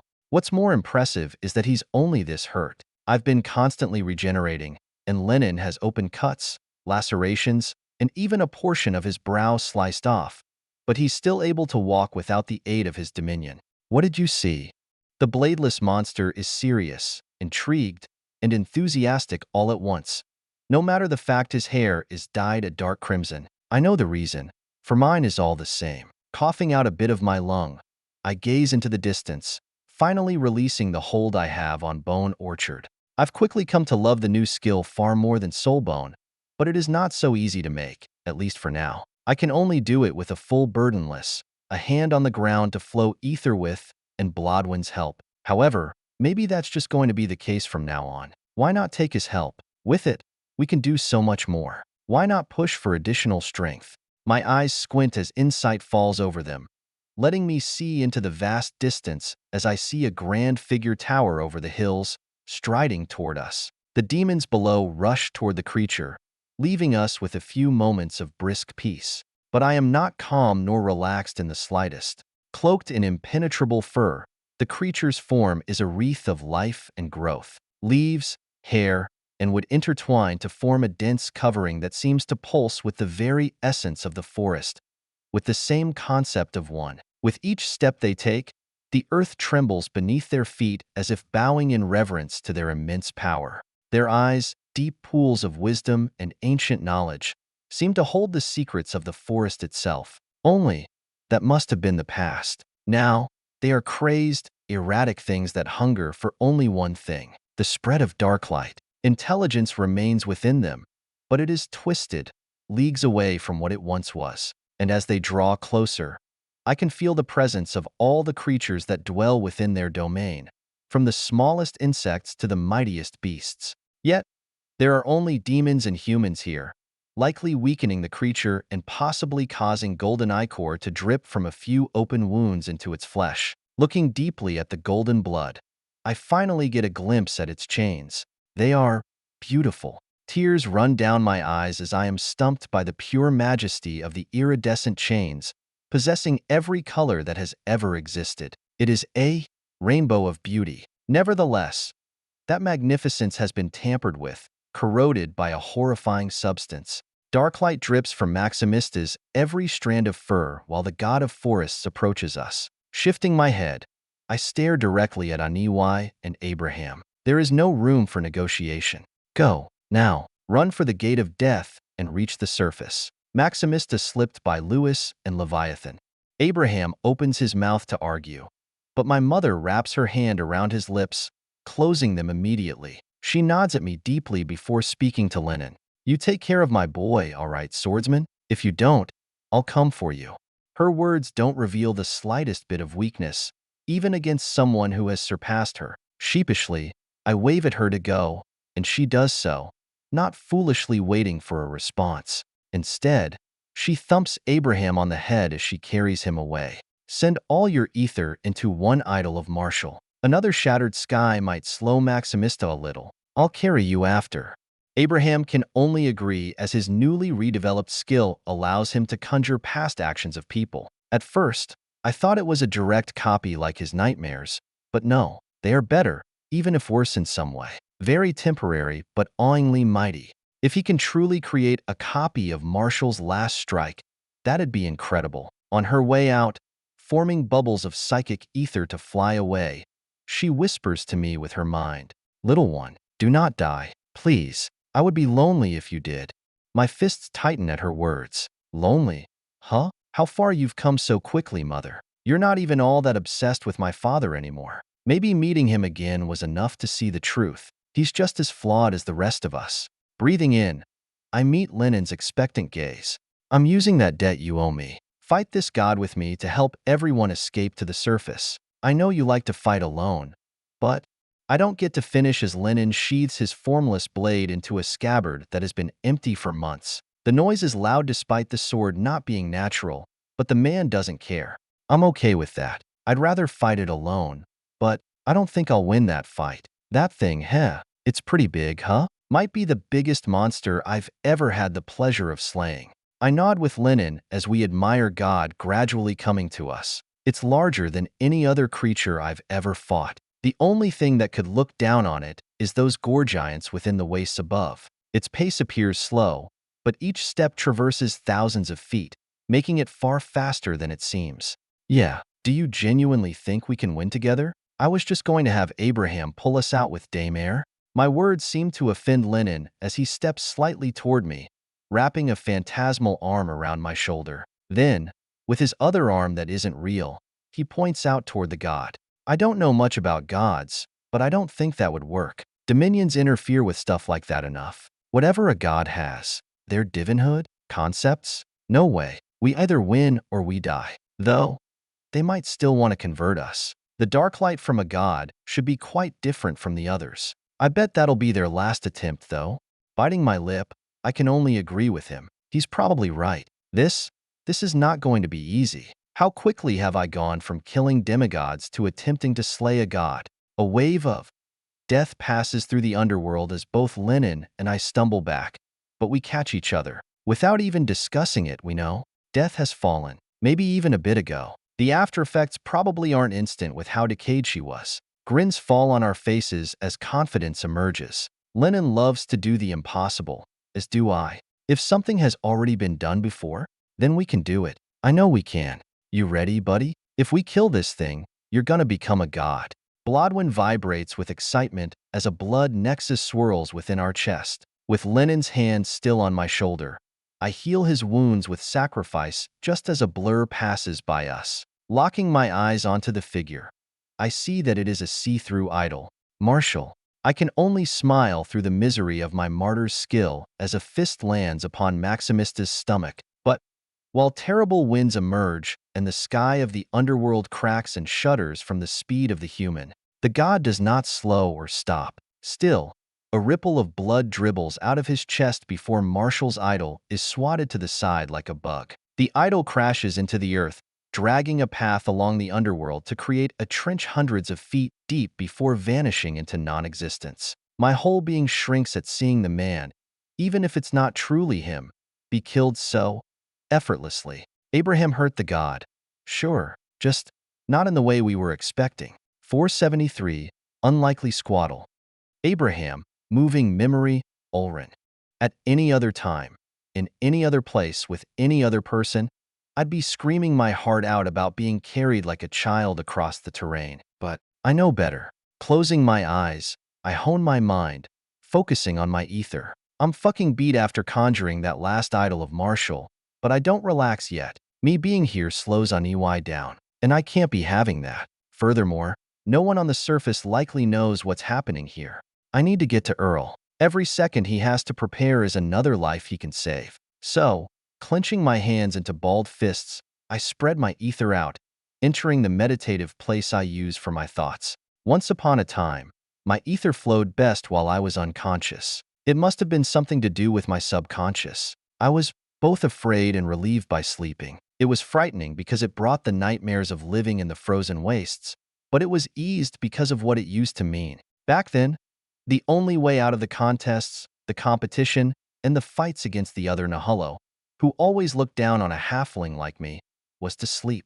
Now, though, I have a new place. Inside my mind, a large palace is quickly constructed, with a long table situated in the center of it. Chandeliers hang above while I walk along the table, running my hand across the dark gray wood of the furniture. Eventually, finding myself at the head of the round table, I pull the chair out, lowering my body into it. The seat is cool and comfortable, as if it were made only for me. Why is this where my thoughts flow best? The most significant place of horror for me? Where I always dreaded to go? I do not know, but I have a few guesses. Within that prison, I wanted out. I needed power. I had to have it. And the only place I know that power can be readily found is within the halls of the icy capital. For the longest time, it was the only place I saw the powerful. It took years before I even saw another person who equaled one of the seats at this table. It was when I saw Blightraven, I believe. He was the first that wasn't another Nahullo. Since then, much has changed. So much. Even my father would dread looking at me now. He'd probably be terrified to speak to me, forced to resort to his schemes. Wrapping my fingertips against the table, I exhale a long, chilling breath that leaves mist in the air of my mind. This whole place is nearly authentic. Almost every aspect. All it is missing are the memories that come with it. One by one, figures appear, clad in the armor, just as I remember them. Mislo with her grand bow held against her chair, Cern with his mighty greatsword, Enodra still holding her spear, Sequester with wind wrapped around his gauntlets, Kandra on the left of the table's head with dark black ice that acts as her armor, and many more that I can hardly focus upon. The majority of my attention falls to my close right, to Iram, my father, the viceroy of the previous generation. Kandra, the viceroy, doesn't react to me negatively, but my father stares at me dead on, unrelenting. You have ruined the power I curated for you. An infinite army? Soldiers at your beck and call? How could you? I suppose I was wrong. To me, I'll always just be his disappointment. Closing my eyes, I do something I have wanted to do for my whole life. I tell him no. That is not what I have ever wanted. It is only what you have thrust upon me. I expect a rebuttal and a shouting match to ensure, but nothing does. Instead, I open my eyes to find him gone. In his stead is an old Nahullo I never thought I'd see again.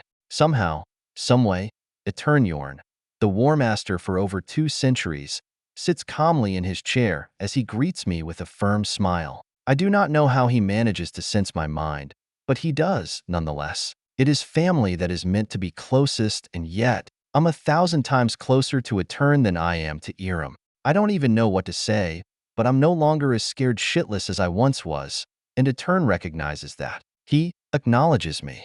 I see you have grown much, child. It is as I expected. This was always meant to be yours. After all, what? I stare at the eldest Nahullo on the council as he returns my gaze with the same sternness as he does all things. What? Why would he expect this from me? You, why would you give me this? The council? Etern snorts, laughing slightly before lifting his head to stare at the ceiling above us. The cackle echoes across all of the open chamber, reverberating back toward me. The frost along the walls cracks and vibrates with the noise before entering my ears once more. Heat rises from my core with frustration, but Etern stops me. He places a hand on the dense table before sliding his palm out to me, facing upward. Have you not figured it out yet? For all your cleverness and quickness of mind, family is your weakness. But better that than you die as a babe like all my other children. My mind freezes as I come to the only conceivable conclusion. Etern's grinning face is the only thing I can possibly see as he grabs my still hand. This means, what does it mean? He's mine, no. That's impossible. I've never managed to have a proper heir. My enemies within the council and those without would prevent it at every step. Even Leviathan was afraid of what would come if I had someone to teach the true path of us Nahullo. We are not meant to be physical warriors. We thrive in battle, but it is the mental portion that we truly revel in. Iram was the closest, yet he was too focused on that particular path of phantoms and his schemes. He neglected the whole mind. He found the secret strength within our emotions, our rage, and our pain, but he missed the final steps. My whole body trembles as a turn doesn't stop talking. Everything begins to add up, from why Iram always acted like he hated me to the time when it turned saved my life in Stark Bluffs. He is my father. But how? The only way I could keep you alive is if I took a gamble. I asked my greatest enemy to raise my son. Iram did it well. He taught you the power of strife, of nightmares, of your own mind. He had hoped that you would turn on me. It might have worked too, if he hadn't been so cruel. With Kandra's help, my dear grandniece Shadowfrost allowed me to hide from all others while I was with your mother. Sometimes, I wish you were purebred, but I know that was impossible. You would have been found out immediately. Strength flows from my body as I recall my mother's death, and I scream at him with everything I have. My minor world rumbles with my fury as the ceiling cracks and blue light, that of the frozen wastes, peeks out. You bastard! What about mother? How? How could you? Did you not feel anything for her? Eternyorn shakes his head slowly, the remorse caked into each inch of movement. I can feel his melancholy from here, the regret that positively spews from his mind. But underneath, I sense the hardness of ice. I did feel for her, yet people were getting suspicious. The only way to be sure was to remove the last morsel of evidence. But I am the only one of all the nations who have total control over their people. Granulin shares his territory with his vassals, while Tanyuin takes little helm of his own nation, leaving it to the scholars. You humans and demons, let's not even get started. Too much rests on my shoulders to care for a single woman's death. It is a tragedy, but such is life. Build a wall within your mind to handle the trauma. It makes you stronger.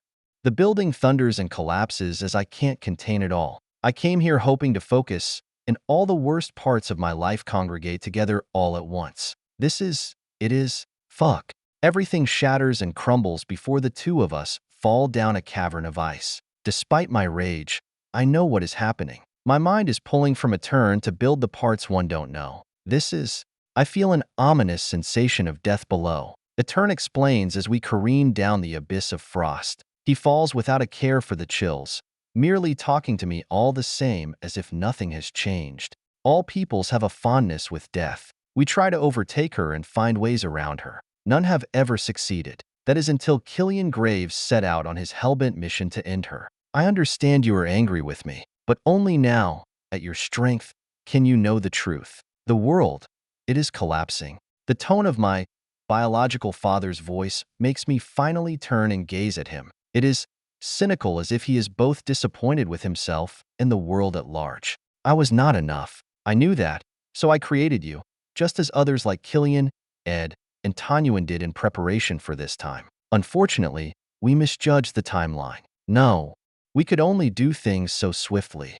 I don't know what to say as Etern pats me on the shoulder, both of us falling to meet the dreadful steel of a gate of death. The eldest council member sighs before bidding goodbye. Take time. There is not much, but come find me when you are ready. And if you do not, then that is fine. Some things are better off without an ending. Nonetheless, I will be guarding this gate. They are already near the entrance. Tanyuin has joined Behemoth at theirs, while Granulin agreed to find himself at Onyx Gate. The surface is not as ill-prepared as you might think. Here, let me guide you a bit. I might not have my own mentalist, but I can manage. 150 years of practice should be plenty. Before we hit the door placed into the ground at the bottom of the crevasse, my whole vision shifts with a city of steel, stone, and brick surrounding me. Even better yet, a grand star looms high in the sky, providing me with warmth. A tear flows from my eyes as I simply live in the moment. Too much has happened recently. I just want to sleep, but I cannot. There are things I must do. Abraham? What the hell? How did you get here? Wyatt's. I raise a hand to Earl, getting him to stop so that I can explain. I know, I know. I have already met him. He's working on coming home. For now, how are the preparations going? A wide grin meets mine as I realize Earl is a sixth sigil, quite a feat for someone as young as him. Were it not for Wyatt's oddity, I'd say he's the youngest forerunner I've ever seen. Nevertheless, the man has much more to share, waving his arm behind him. And with his movement, I see scores of weapons being built, all aimed down into the hole built for the Gate of Death. Some of the barrels on the guns are as big as a torso. You really like your explosions and guns, huh?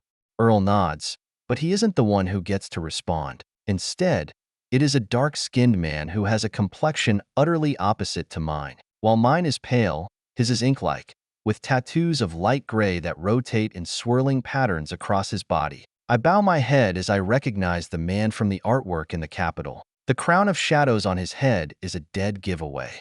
He does indeed. I have learned much since coming here. Perhaps, if we live this war, I will leave some delegates in this distant land. It is also interesting. Abraham, are you? I am Granulin, king of the Umbras, though I'm sure Grayskin sounds more familiar to you. An open palm rises upward to me as I meet the final demigod of the surface. I take it, unafraid, as I've seen far more menacing recently. A pleasure. Granulin steps forward, as I realize we are on a raised platform, specifically for the people on here to see. The king bends slightly to stare at all the weapons while he places a knuckle against his chin. Then, he calls to Earl with a question. It is just us three here, and Granulin does not seem to care much for my appearance, more focused on the weaponry below. And how much damage will this one cause? May I test it out with my dominion? Earl responds swiftly as he tugs on my arm. He obviously wants to talk to someone else, but this demigod is more pressing. As such, he answers every question. However, my eyes don't leave this gray skin. Why is he here? Is this his land now? No one can match a dominion on the surface.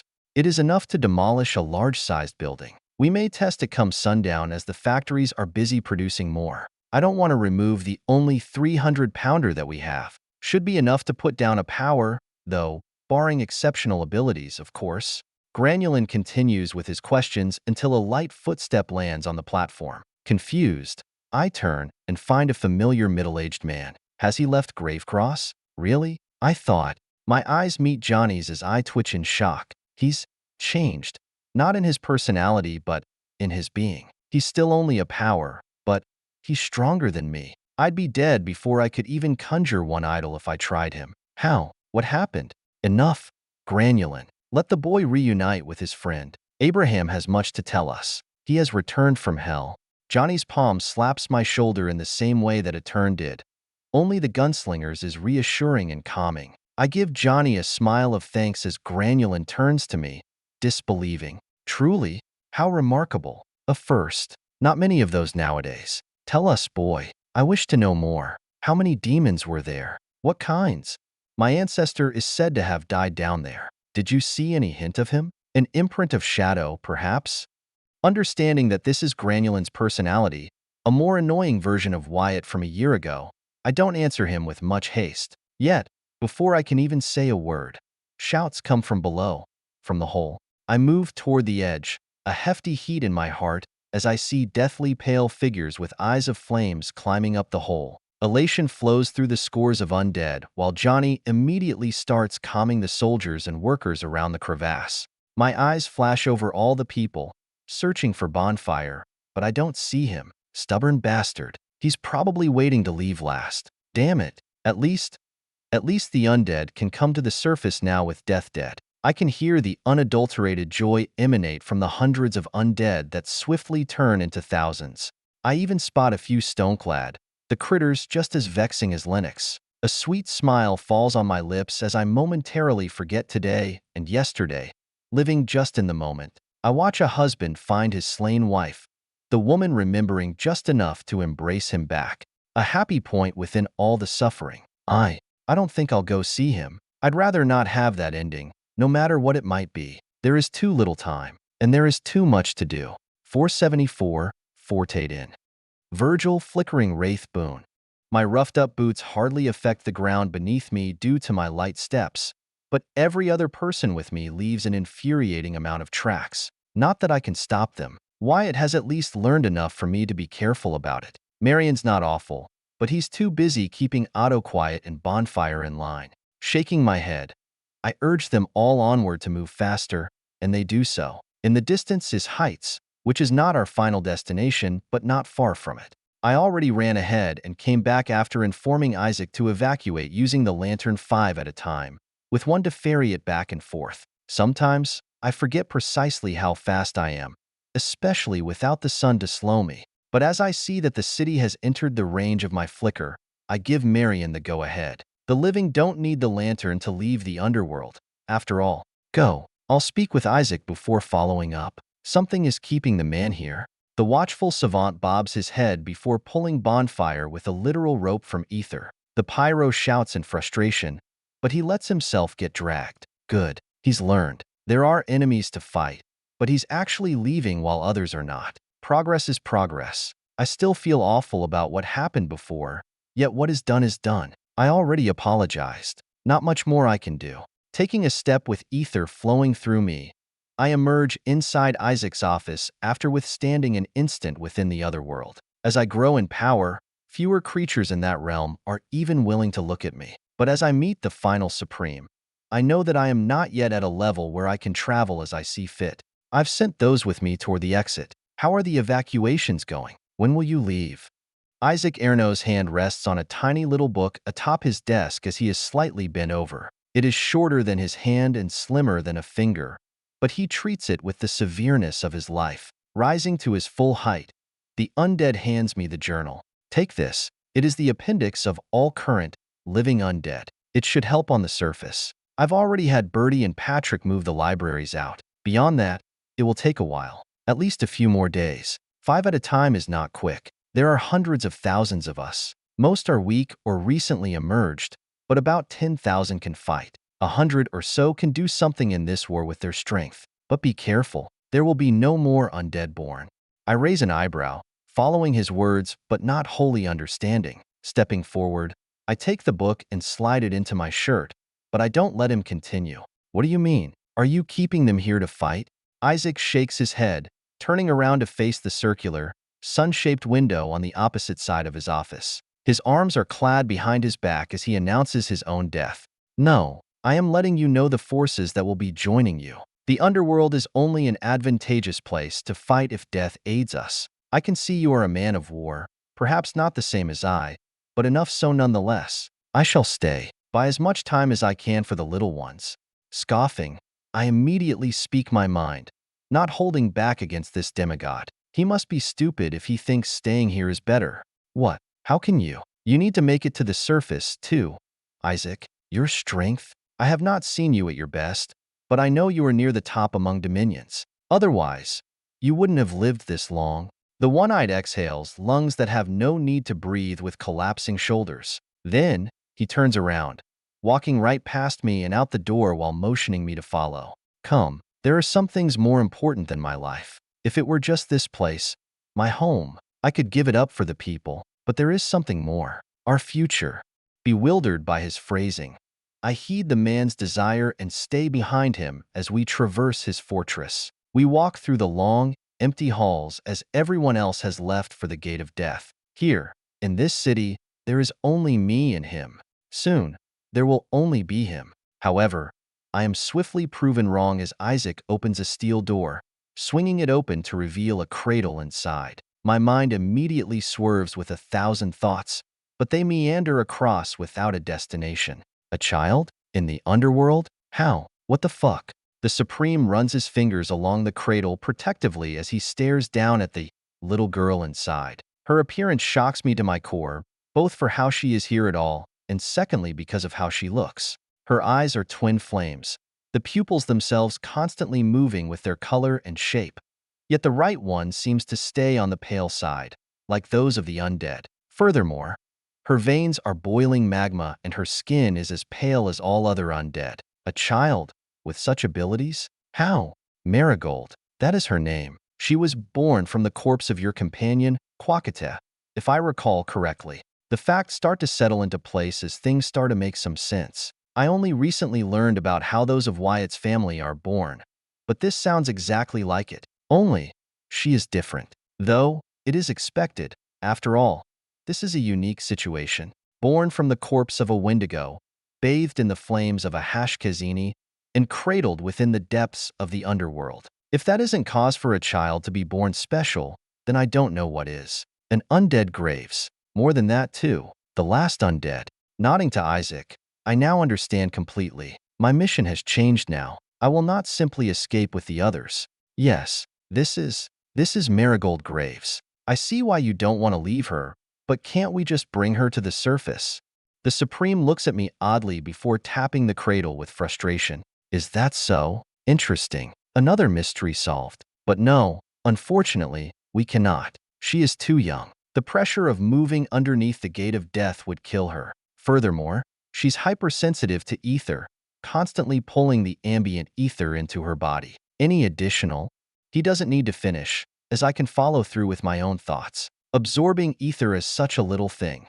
She would become a terrifying human when she grows up, but that's if she even lives that long. The slightest bit of unwanted ether could kill her, as the baby would be unable to regulate what she's absorbing. What Marigold is doing is similar to Wyatt's gasps, but only passively and slowly. Instead of a short-term increase in strength, hers will likely be eternal. How horrifying. Every second of every hour, of every day of every year, she will be growing stronger without doing anything. These graves. This little one is probably missing more than one thing compared to the others. It's just a guess, but I can't imagine any singular tomb that would cause this. Glancing up from the baby, who is only a month or so old. Maybe less, maybe more. Time is weird down here without a son and the constant battles. I place my attention onto Isaac. This child's potential is boundless. But what next? How do we save her? We can't protect this place forever. It's not a bastion, especially after you sent everyone to the surface. Do you have an idea of getting her up there without any ether? Or through the usual exit? The Supreme wraps his knuckles on the wood of the cradle. The material somehow gathered down here without any trees. Then he reaches down, patting the young child ever so slightly. No, nothing I can think of will work. Our only option is for someone to break the gate of death entirely, which is impossible. Well, perhaps a god could do it. Takes one to unravel another's work, right? Only, without the border, I worry what will happen to the surface. Is her life worth taking the risk? Perhaps, but perhaps not. Can we live with what happens? I am unsure. The man who has lived centuries doesn't have an idea, so neither do I. If he can't come up with anything, who am I to think I can? No ether? It's impossible to escape this place without any ether. Maybe Wyatt can help? Wait, he can increase people's resilience. Yes, he should be able to strengthen Marigold enough to get her through the tunnel. But we have to wait for him. No, we can't just wait. Hurriedly, I inform Isaac of my plan before taking a step, flicker already flowing through my body. The next second, I am a mile away from heights. I flick my eyes back for only a second to find the demigod atop the highest peak of the city, watching me leave. Then, the undead yanks off his eye patch to reveal the eye of a demon, something impossible to miss, even from here. With that eye, it feels like he can see all, witness all, and control all. His words reach me without sound, only through sight. Be careful, Boone. Motherbound are creeping in. Some must have gotten through your companions. Hurry before a dominion finds you. Run fast. I will not die until this little one is safe under the sun. That is my promise to you. Gritting my teeth, I cover my body with my obscuration skills and sprint across the landscape, utterly silent yet as quickly as I can. I've traveled a whole lot today, and I can see it will only get worse. While I dash at my highest pace, a voice enters my mind as Lily finally forms beside me. At least she heeded my warning and didn't appear within heights. I don't want to reveal that I have her to anyone, not even Isaac. Who knows if he might get turned. Hey, was that really needed? I wanted to see Marigold in person. I glance at the floating little girl who somehow keeps pace with me before shaking my head in annoyance. She's just a little kid. Lily has no place in this war. Neither does Marigold. But here they are. Blodwin's not all too different either. Yes, we must be cautious. Lily nods up and down again and again. Then, a sour look dawns on her reddened teeth. What? My voice only reaches her, swept back into my body by a whirl of swarthy ether that prevents the noise from expanding outward. The little Arca's eyes widen terribly as she points in toward Wyatt's direction. I sense souls. A whole lot of them. At least 3 dominions and a whole bunch of other ones, too. I sack. Do you think he can handle it? Scoffing. I already know the answer. He's good. But he's not that good. Creeping low to the ground, I slow down, letting my skills show themselves to their fullest potential. His name is Isaac. And no, probably not while guarding Marigold. We'll have to help him. So, get ready. I'll need a hand here. Excited by the notion of murder, Lily saunters back into her metallic form, giggling the whole way. Fuck, that's creepy. Is Ani Y the most normal person in that entire family? Likely. Time passes as I crawl over the hills and mountains, discreetly avoiding revealing myself or any signs of my ether. After just an hour or so of this, I find a large group heading right toward heights, their trajectory aimed to meet. Shit, it is their target. But why? Do they know about Marigold? No, they probably don't know we are evacuating. And if they see such an empty city, they'll probably think it's a trap. That might buy Isaac a little time, but still, it won't be much. Unless I put some fear into them. Sliding my eyes over the rock, I am hidden behind. I find 3 dominions, or at least who I reckon are the 3. One demon with scars over his bluish body rides an enormous jaw of some unknown creature as they soar through the air without any sign of ether. Another one with 3 eyes slides across the underworld soil, drying out everything they come into contact with and traversing the earth swiftly. The final one that holds my attention is a lanky fellow with yellowish skin who simply bounces over the terrain, heading to their common destination. All the other demons alongside them spew ether non-stop with the dark light in their bodies. So these must be the 3 Lily is talking about. Unholstering the Colt, I shiver slightly from the sudden chill that emanates from the blooming spider lily's metal. I don't let it distract me for long, however. My eyes quickly chose a target. It won't be the bouncing one. He's too likely to have a skill that redirects or reflects impacts based on his movement. Hell, that might even just be his whole dominion. Without one of my own, I can't fight them toe-to-toe, but that's fine. I never want to. Anyway, instead, I find my chance and kill while they least expect it. There is an issue with that, though. Most demons are old, very old, making assassination near impossible in most cases. These demigods are likely millennia old. Still, if anyone can do it, my grip tightens on Lily's handle as I decide between the other 2 dominions. Taking into account everything, I note their speeds, the surrounding terrain, the nearby allies, and what possible skills they may have. Every tiny thing nests within my mind before I settle on a target. The one with that jaw. It won't be easy to reach him with how high he is in the air, but something tells me the sliding demon with the extra eye has some way of detecting motion on the ground. So, I creep between the rocks, keeping up with the demons as I wait for my target to lower himself slightly, or for the terrain to rise. Rushing ahead, I place myself at the top of a mountain with a flicker, knowing they must head here.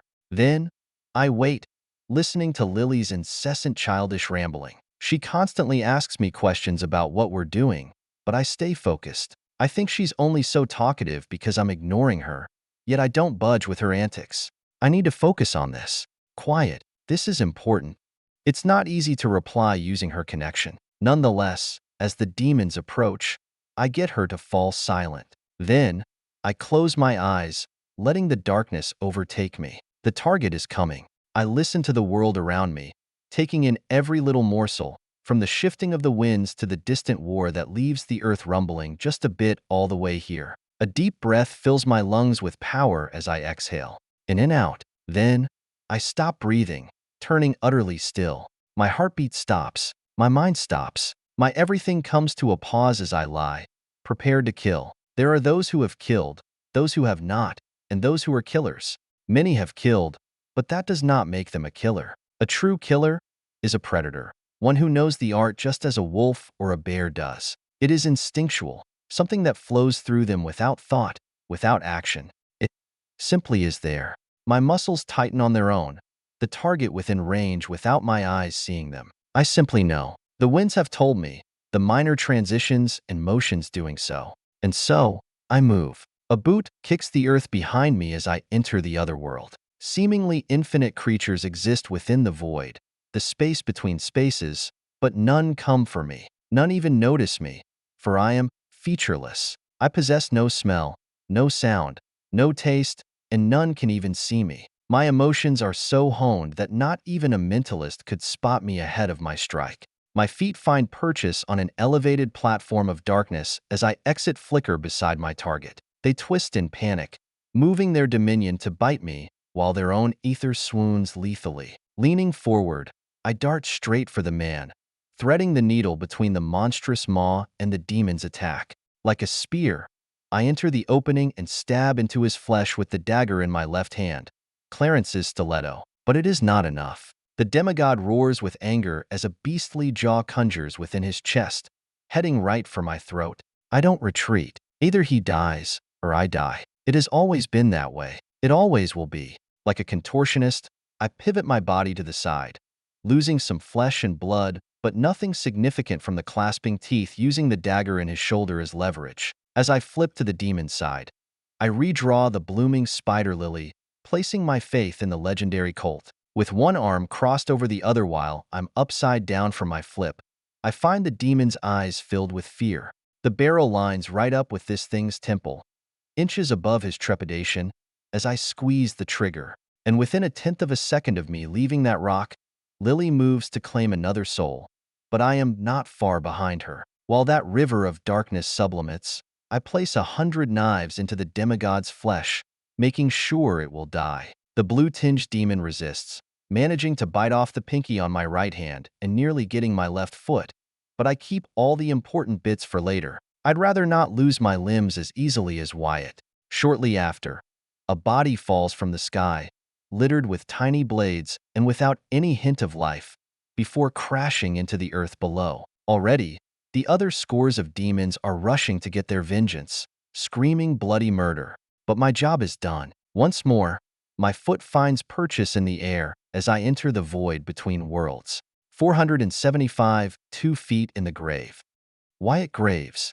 In the looming shadow of Maximista, the furred deity of forests and beasts, I shuffle slightly on the balls of my feet. Lennon is beside me, his muscles already locked in preparation for his first move. Instead of joining him, I spend this short moment of peace looking around, all around in the distance. Without the clouds of darkness to obscure my vision, I find the other afterlives of the different races.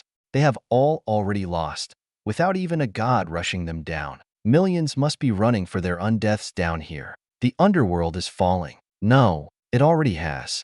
Despite the weariness that weighs upon us, I share a silent acknowledgement with Lennon. It is a pact to confront this god before us with the same sincerity as one with the devil himself. Maximista seems to eclipse the very horizon as he charges relentlessly toward us without any hesitation.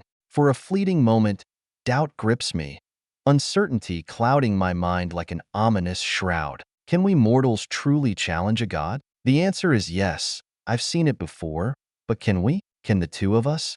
No answer comes to me. However, one of us two does not need one. Beside me, Lennon remains resolute, his determination unyielding. With a swift motion, he tautens his formless claymore, a glint of murder flashing in his eyes. Then, dozens more conjure behind him as he slashes backward, using them to create momentum. A moment later, Lennon is hurtling through the air toward the god, screaming with joy. Right? He's always wanted something such as this. Lennon lives for a good fight. He needs it. And what better opponent than a god? Are we following? I nod to Blodwin as his ether is already in full swing. We're going to need every inch we can get. As such, before the battle even begins, I inhale the ether around me. I do not stop with one mere gasp, however. Freedom is needed more than ever before. Once brightens the dreary colors of the underworld, heightening my perceptions, strengths, and speeds. Twice sharpens the shadows, both darkening and illuminating the world. Furthermore, I can feel my body creak and groan under the pressure of the ether. Thrice magnifies my vision and my senses and seemingly slows down time. I know that is not the case. My perceptions have accelerated, but it doesn't change the fact that it is a qualitative change. Typically, I stop after 3 gasps, with that number lasting only for a short amount of time. The pressure it puts on my body is always far more than I can handle for any extended period. Yet, I am not the same as I was just a few days ago. With my very soul, I press it upon my form as my chains continue to recede, some vanishing entirely for the time being. Learning a new way to use my dominion, I compress my body, creating a new realm of physical endurance for myself. Still, I am not confident I could withstand a fourth, but I do not let that slow me. Closing my eyes as Lennon and Maximista have their first clash, a literal vista of trees coming into existence only to be cut in half with the upper portion flying into the air. I inhale once more. Between gasps, I never exhale. I only allow more and more to enter my lungs as they expand and compress. The air around me sinks inward to form a vortex centered upon me as the ether in the nearest mile or so ceases to exist. Right now, I feel as though there is a martial protocol within my chest. Around my body, however, I see the chains fade even more so. Now, there are only a dozen or so remaining, as opposed to the regular hundreds, and with my eyes closed, I let my body and soul merge, transforming me into a being of nothing but soul. Grabbing tightly onto Blodwyn, my partner and I step on a still-standing tree below Maximista in no time at all. As I arrive, a profound presence bears down on me. Maximista's wooden eyes beneath its fur stare down at me while Lennon roars with excitement, slashing through miles of forests in the blink of an eye. Unexpectedly, the god speaks, and by the devil is he loud. Quite confident, you too. Let us see if you can survive Mother's wrath or fall to nature. I have a job to do, and you will not even slow me down. The booming voice immediately transitions to a crashing fist akin to a hilltop falling right for me. Upon the hairy knuckles, trees spawn like spears before launching themselves off early to pierce me through. The weight of the collapsing heavens forces me into action without an instance of pause. Kicking off the ground, I dart away from the attack with all the speed I possibly can. Giant oaks stab into the earth around me, placing reversed and corrupted life into the desolate underworld. I constantly dodge and leap from side to side to refrain from being annihilated by the apocalyptic forest, dirt, debris, and even corpses from before flying into the air before a deep shadow covers where I stand. Gritting my teeth, I leap forward with all my force, reaching for the edge of the shadow. Yet, I swiftly realize I'm not fast enough, even with 4 gasps. This is a god. This is a god. This is a god. I will never be enough as a mortal. Twisting my head, I see the fist in brutal definition. It is going to hit me. I can't shift into my soul anywhere near how fast I would need to. My eyes take in every tiny detail of the fingers on the fist, all the contours, the sprouting saplings, and the tumultuous life within the godly flesh. Still, in the air, I contort my body, and as I do so, I pivot the ether from all 4 gasps into my right arm. The fleshy one won't be able to handle it. I know that. It will simply collapse from the ocean of ether. Earl's creation, however, augmented by my soul and flesh, it can handle it. Skies bang. How ironic. My position isn't ideal for throwing a punch, soaring through the air, and without a concrete form. But that's all right. My brows furrow while my whole being screams in pain. Even Blodwyn is hurting as the ether peaks within my metallic knuckles clad with flesh. Pain's Forge and Blood Nexus beat side by side with a final burst of strength for our collision. A tiny hand meets a massive one, but I'm not aiming to directly oppose Maximista's force. I'm not that dumb. Once upon a time, perhaps, but I've learned direct overpowering is not the way to go. So, I tilt my fist, hitting Maximista's domineering mountain diagonally. Colors vanish as all I can perceive are black and white upon our collision, the luminance of my soul against Maximista's corrupt darkness. I pull what little I can away, further lessening the damage dealt. Nonetheless, the impact sunders everything I've ever known. A surge of overwhelming force courses through me, propelling me backward with unparalleled intensity. Each bone in my body breaks simultaneously as the prosthetic rings itself with cracks throughout its whole frame. Time seems to stretch into eternity as I hurtle through the air, my senses heightened to an almost surreal degree. I can only observe an eerie applause as the landscape blurs past me, every detail etched into my consciousness with crystal clarity. Upside-down trees blur into streaks of green, their branches whipping past me like fleeting memories as their trunks explode into bark. Rocks shatter beneath me, sending fragments scattering in all directions as I barrel through them. The earth itself seems to tilt and spin beneath me, a dizzying whirl of motion and chaos.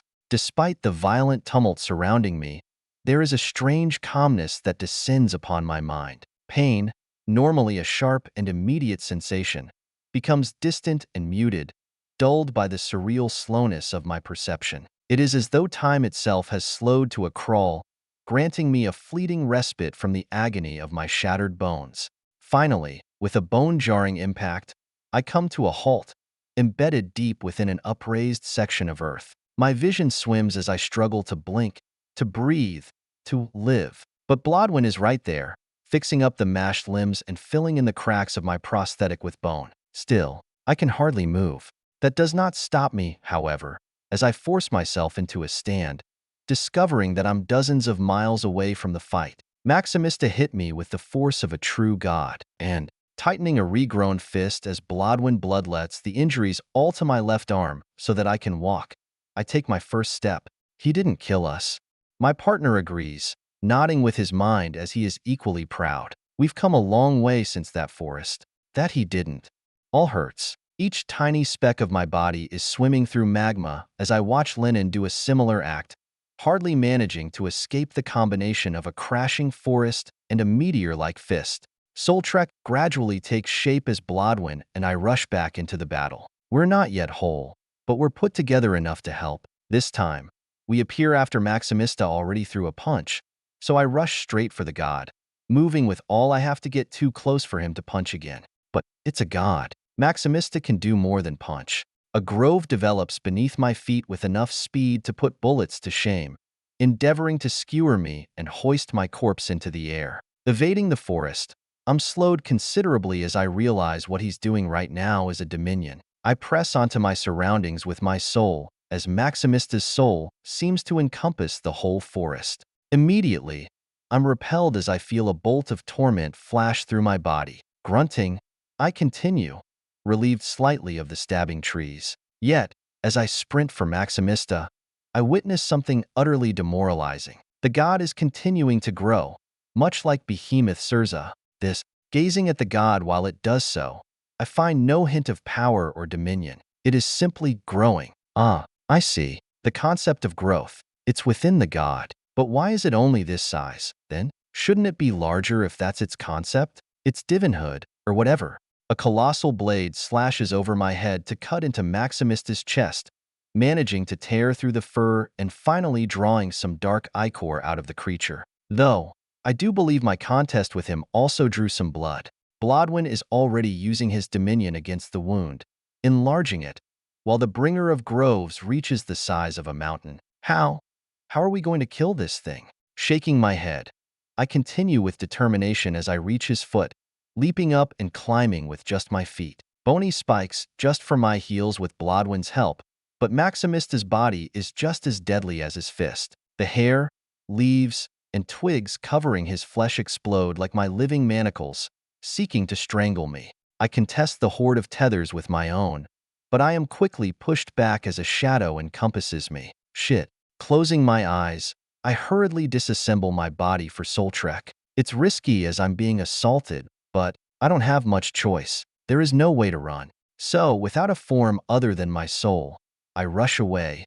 Yet the dark light still finds me. The silvery darkness creeps into my soul and immediately forces me to gain substance again or fall prey. So, I tumble from the sky, crashing straight into the ground as Blodwyn and I war against the godly corruption. My muscles seize and twist as Lennon takes the opportunity. I afforded him the opportunity to swing again with his sword, slashing open another wound. It runs hundreds of feet long, but the dripping ichor is hardly anything compared to Maximista's size. I crawl back, attempting to gain some distance as I spot trees already heading my way, and the green growth speaks to Lennon through his earthly voice. The god advances with each syllable. Why do you not despair, human? Even that which is behind you is trembling. You are broken, shaken, and dying. glancing at Lenin's form as he dances through the air using his own blades as jumping points. I realize that the healing I gave him is forfeit. The man is hemorrhaging blood all over. Still, he does not fall back as he brandishes yet another blade. Speaking with the poetry his father was known for. Pain is a joy whose fruit only comes after it ends. A god would never understand. I earn my strength. There is something violent bursting from within. It yearns for blood, for death, for despair just as you do. I have felt despair, God, and I met it with steel. But have you? Have you ever cried? Have you ever looked at yourself as less than nothing? A tale is only as good as its ending. A poem is only meaningful with its final letter. I've heard Lenin say this before, and as his dominion is batted aside by Maximista's burgeoning forests, I force myself to stand. Then, I fall back to the ground. The dark light from a deity is too much to get rid of in seconds. While I struggle to move, Maximista continues to belittle Lenin, attempting to convert the only man I know would never fall to another's whims. They do not understand how hopeless it is to change that monster's mind. That little voice in your head, the one that says there is hope left, it only speaks lies. Lenin jaunts off a collapsing segment of rock from Maximista's fist, managing to dodge the entire punch. Then, flipping through the air with his own slashing sword as a lift-off, he saunters right for the god's ginormous skull. Is that so? Good thing there are no voices. I haven't had that one in a long time. I am of one, whole mind. The swordsman's confidence is overwhelming as he dodges 1,000 spearing trees, shifting just far enough with tapping steel for the leaves to cut his skin. Maximista grows furious as the human nears his face. His arms reach for the puny ant-sized being. Wake up to the world. There is only suffering and pain without her. The monster falls silent after a final response, his blade becoming the following answer. Exactly. There is only me and you. Which one are you then, pain or suffering?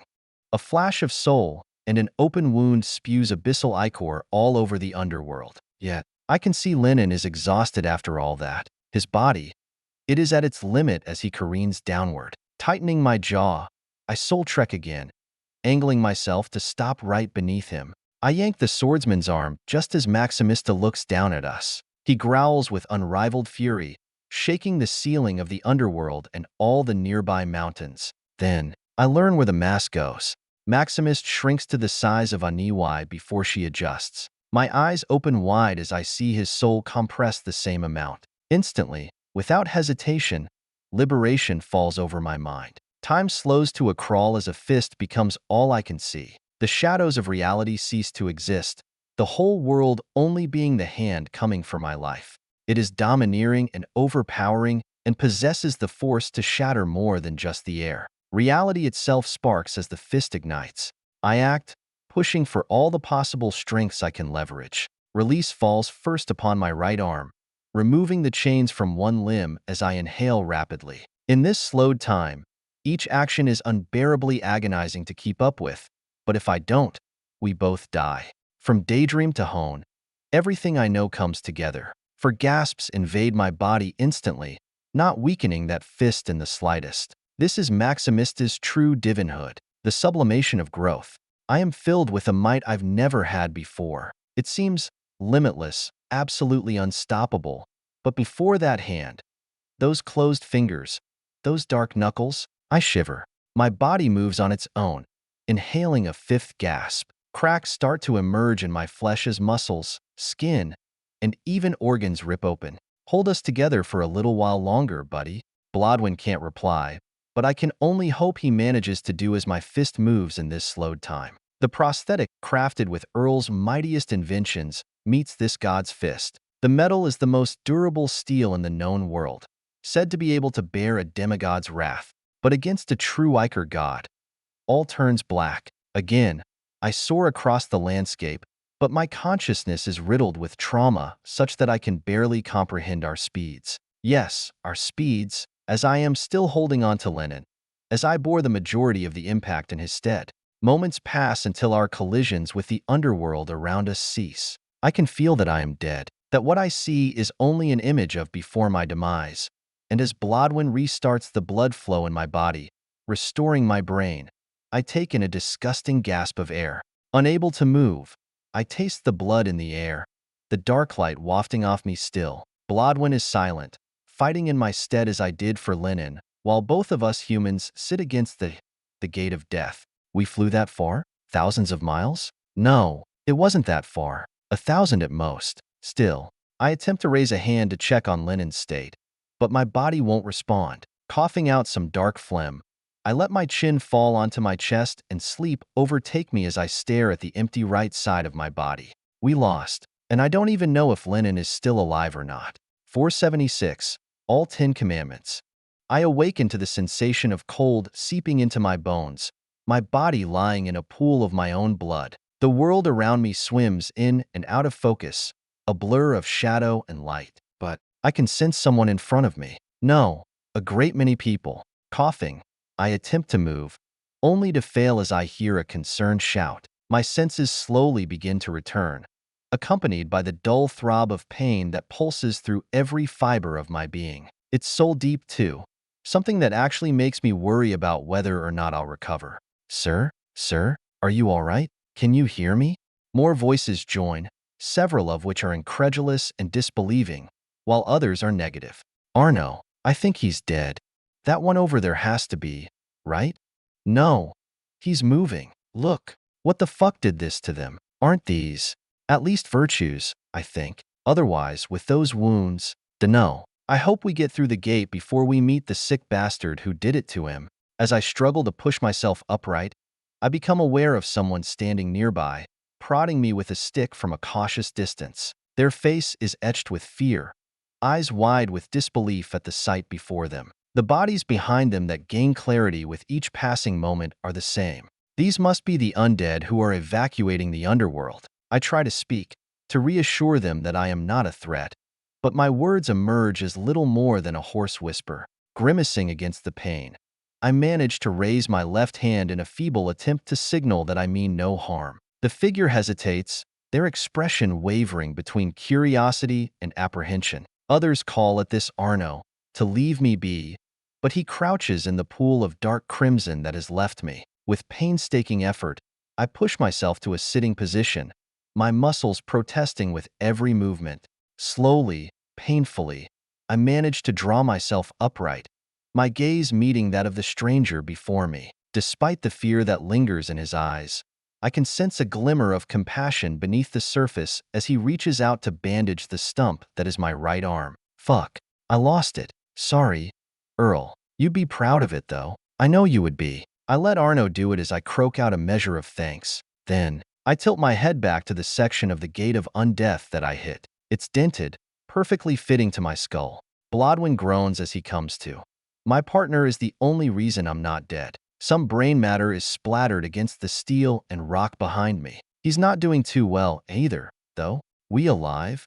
A coarse laugh leaves my wretched lungs as I nod slightly. My left hand pushes Arno off me slightly while I point to Linen. At once, I speak to both the inner partner and the outer stranger. Yes, we lost, but we survived. Focus on him. I'm not so easy to kill. Arno nods as the undead behind him shuffles suspiciously. The kind man raises a trembling voice as he stares at Linen Hull's body. Sir, I don't think he's alive. He is. Just seal the wounds. Before I fell unconscious, I couldn't hear his heartbeat, my eardrums blasted by the impact with Maximista, but I can now. It's a feeble movement, barely there at all. Yet, Linen Hull is not so easy to kill, either. If he was, he wouldn't be such a damned monster. If I didn't know any better, I'd think he was a part of my family because of how hard he is to shovel dirt over. Flesh regenerates along the bone as my right arm gradually reforms with Blodwyn's help. The Arca doubts our loss as he gets us back into condition. Survival is never a loss. We won. I wouldn't be so sure. Huh. I accidentally speak aloud, preferring to shake my head to switch the subject rather than explain myself, flowing some ether through my body, cautious not to use my soul quite yet. I stand up shakily. Blood still drips from my body as I finally close all 10 fingers at once. How long was I out for? Arno answers, bandaging Linen's throat, which has an opened wound. The man is still terrified, practically riddled with tremors all over. There's not much I can do for him if he's just going to be a wimp. An hour? We were too worried to come and check on you until now. You two didn't come in a friendly manner.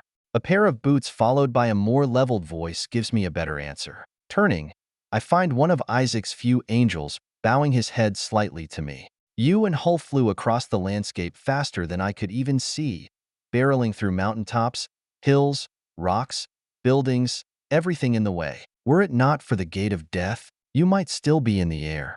Is that so? I shift my eyes to look over the horizon, and my jaw droops slightly at the sight. There is a long crevasse, oddly Wyatt-shaped across the lands between here and the presence of a god in the distance. Holes exist in mountains that used to be featureless, and new ravines have been formed. My eyes fall to my fists as I can't help but gape at my own durability. I really survived that? That? Another laugh leaves my throat. This time, it is softer without the torn-up insides. Shaking my head, I stride to Lennon. Blodwin's done enough recovery work that I can help my friend a bit. As I lay a hand on Lennon's ruined form, I continue my discussion with the angel. Well, I got some bad news and some good news, Iron. The bad news is that a god is on his way right now. The good news, Lennon and I survived our first fight, meaning we have a chance on round 2. Sacrifice saves me from having to see all the shocked looks from the undead as the sheer torture of revitalizing Lennon's body tears through mine. Blodwin quickly gets to work, and in a few minutes, I'm standing again, only with significantly more soreness. Lennon is breathing deeply, though. Good. He needs his rest. Iron, the bald undead power, wipes his head of dust before addressing me. His voice has turned shaky, too, after learning what I told him. Did you really fight a god? And you were going back for seconds? Nodding, I pat down my torn clothes, sewing the ripped pieces together with threads of blood. I'll have to wait here until Lennon wakes up before we try again, but we need to slow that bastard. I cup a hand over my eyes as I peer across the horizon, finding Maximista still heading directly this way. Though, he's not hellbent on killing Lennon or me. The god of forests is facing a slightly different destination. Heights. Well, that's not too bad. No one should be there. Sitting back down, I place my head back against the edge of the gate of death while a pale blue light appears. It would seem the ferryman, or whoever they are using, has returned. Yeah, we're going to hold Maximista as long as we can for all of you guys. Last time, it was probably 10 minutes at most, but now that I know what he can do, I think we can go a bit longer. What do you think, Lennon?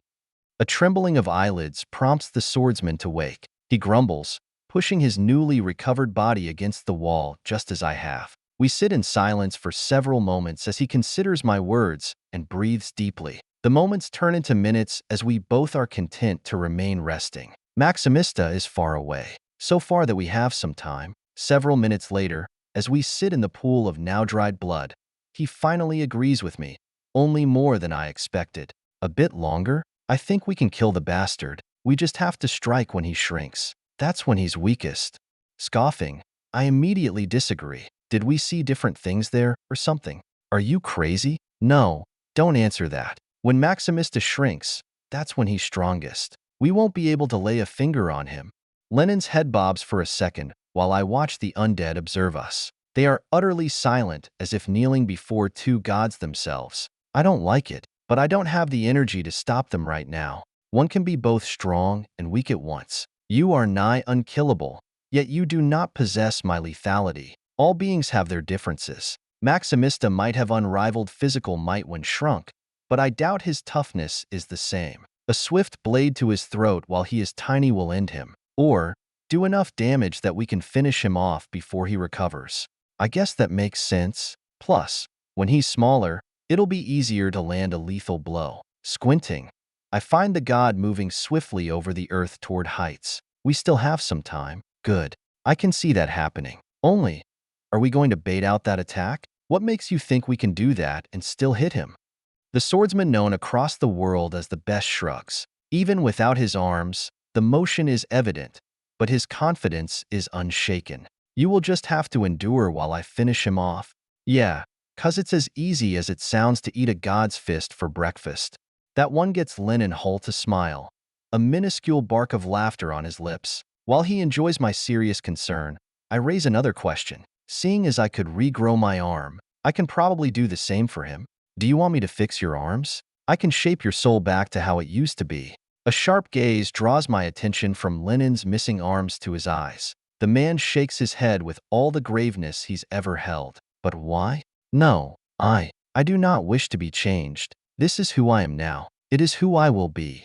A substanceless pair of arms end in clenched fists as Lenin yanks himself to his feet with the gate as an anchor. To others, it might look like he's floating, but I can see it clear as day. The bluish glow of the featureless fists give the sky itself pause as he stares forward. Worried, I pivot quickly, ether already on the rise. An instant later, however, I toss away my concern. A shadowy figure races toward us beneath the darkness of the underworld. Not even bothering to hide his presence, Virgil is still nigh impossible to see with the naked eye. The man shortly reaches us, the shrewd eyes glancing at all the undead nearby before focusing on me. I want to ask how he found us, but the answer is more than clear. The trench, as long as Onyx Gate is wide, is evidence enough. Virgil doesn't need much to track, and something that large is a telltale of our every move.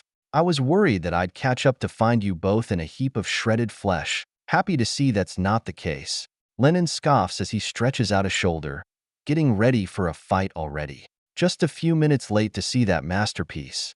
Stepping forward while ignoring Lenin, I give Virgil a short hug before he slides Lily back to me, the holster already unbuckled. I take the little girl back while she forms beside me, bothering one of the nearby undead while she pouts about the fact I left her behind. She'll get over it. I doubt Virgil treated her poorly. Did everyone make it out safe? Any hiccups? Virgil bobs his head before it freezes, mechanically twisting to heights of hope. Biting my lip, I already know it's bad news before he releases it into the air. Yes, everyone that I took with me should be on the surface by now. I even spotted Aniwai rushing past, but Isaac is still in heights, and there is someone there you have to meet? Curious but not too worried, I raise an eyebrow. Who wants to meet me? My friend's lip twists as he doesn't quite know how to answer me. Instead, he pulls my hand and just tells me to follow him. It's not that simple. Just come. Wait, Maximista is heading straight for heights. Can't they just come here? Virgil's eyes droop and then flow to the distance where the god's silhouette resides. The shadowed man is insistent for me to follow him, and I do so anyway, but he can't come up with a good reason. They cannot. Please? It'll be worth it. Okay. Shrugging, I nod to Lenin, and the swordsman is already prepared. He steps up beside him, waving for Virgil to lead the way. I have no reason to not trust Virgil. He's never given me a reason not to. Never. Lenin doesn't find a reason either, itching too much to draw his bladed soul. Go on, take us there. The sooner I get my rematch, the better. Before I leave, I say a quick goodbye to Arno and the other undead. They might not have done much, but they didn't fuck anything up either. Then, I head off, following Virgil's shifting shadow to heights of hope. In less than 2 hours, I enter the bounds of Isaac's grand fortress residing within heights. All around is desolation. The city is ruined and razed by the attacking demons. Lenin, Virgil, and I put them all down easily as Isaac was busy struggling with them all at once, including a few dominions. One demigod got away, a sliding one that I've seen before in the army, which is really getting on my nerves, but the other with the desert-like dominion was killed by the one-eyed. Stepping through the stony building like I have before, I follow Virgil's directions while Isaac and Lenin stand guard. Maximista is close, really close. Gods travel far too fast for any of our likings. Left, right, up, and down finally leads me to a short room with an ironclad door. Confused, I observe as Virgil opens the door with a code to the spinning lock. Then, he bestows the entrance to me with an open palm. Go in, she needs your help.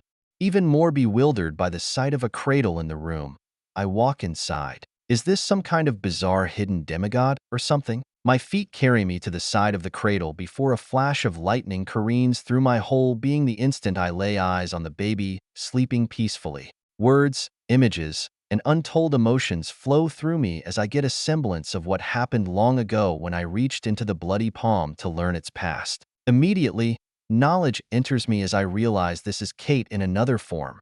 Reincarnated, reborn, something. I don't know. It's her. but it's not. Souls and sigils combine at the 7th, but they can still be separated. Otherwise, what my father does with Reaper's seal would be impossible. I'm positive at the 10th, though, that will no longer be the case, which is probably why divinities are said to be indestructible. What am I looking at? It's Kate, but it's not. I sense missing parts. The soul is bizarre, not like other humans. It's like mine, and my father's soul. Is this Marigold? Marigold Graves. Virgil's tone answers an unspoken question. It's quite ironic that he knew before me, but he's clever like that. So, this is a new family member. Inspecting Marigold closer, I find countless oddities and peculiarities about her. While I do so, Virgil explains the situation and how Marigold cannot intake any ether. Her passive absorption must be placing her right at the limit, similar to how Earl is any time he advances early. Can I help with this? Certainly. But the rumbling of the earth tells me I don't have much time. I put a hand on Marigold's head, releasing my chains and loosening hers at the same time. All the while, I'm supremely careful not to hurt her in any way or use ether over her limit. Seconds pass before I can see some color fall to her pale cheeks. She's good now. Take her to the surface, Virgil. That should last a few days. Enough time for me to come back and do it again. You think my mother would be up for raising another? The man ignores my question in favor of arguing with me. Again, my friend refuses to let me leave him behind, but I can't take him into this battle with me. He won't survive it. Not yet. I can see the pain in his eyes, the hurt at being left behind, but I can't let him die because of this. No, I'm not leaving. We'll kill this bastard Maximista together, like we always have.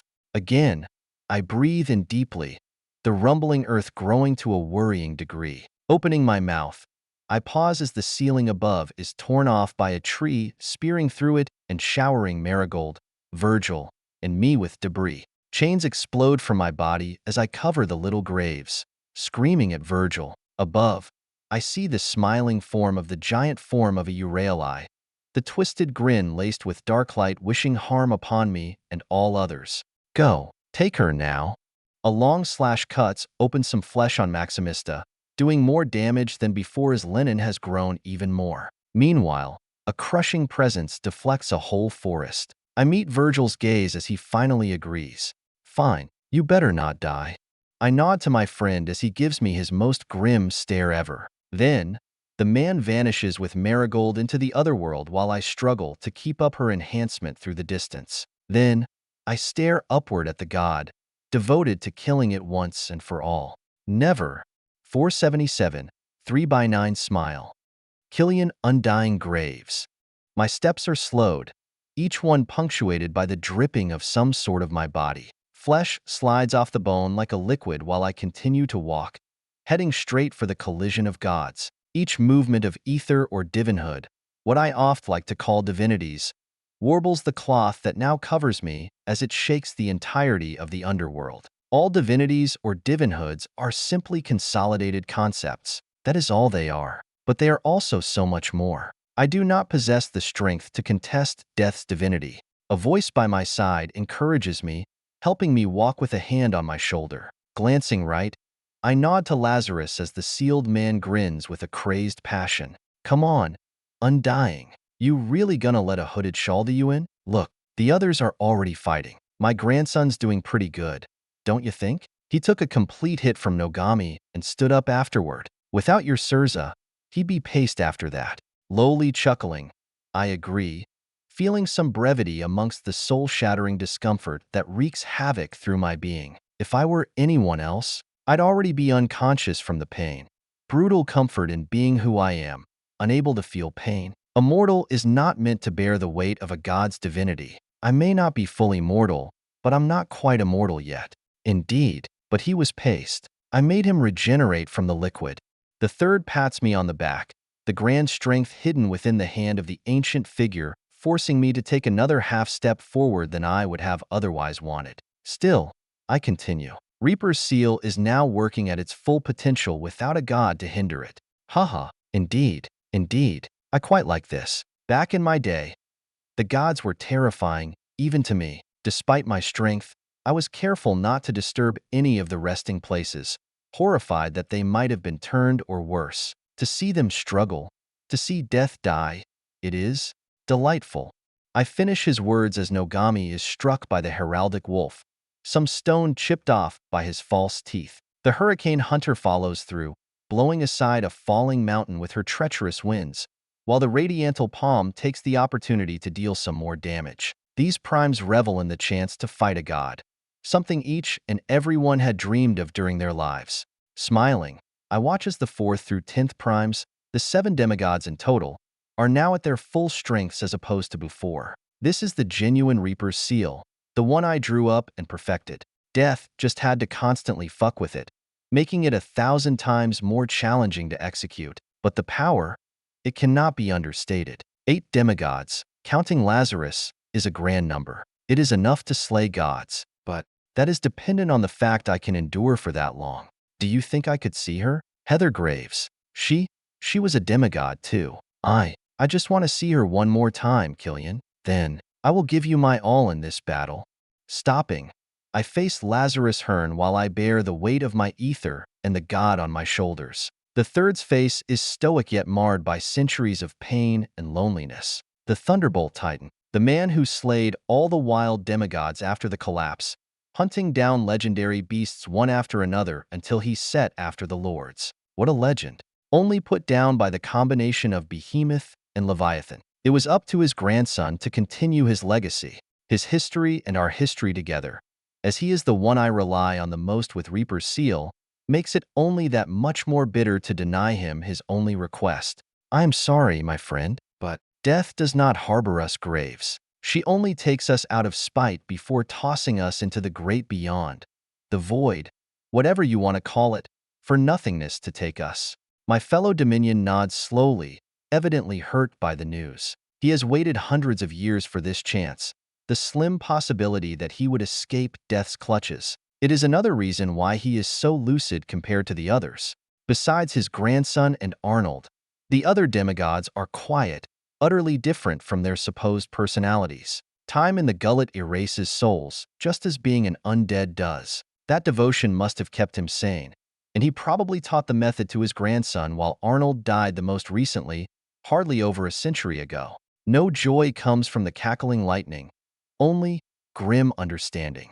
Very well, that is unfortunate. What are the chances she could be found in the void? Her soul, that is?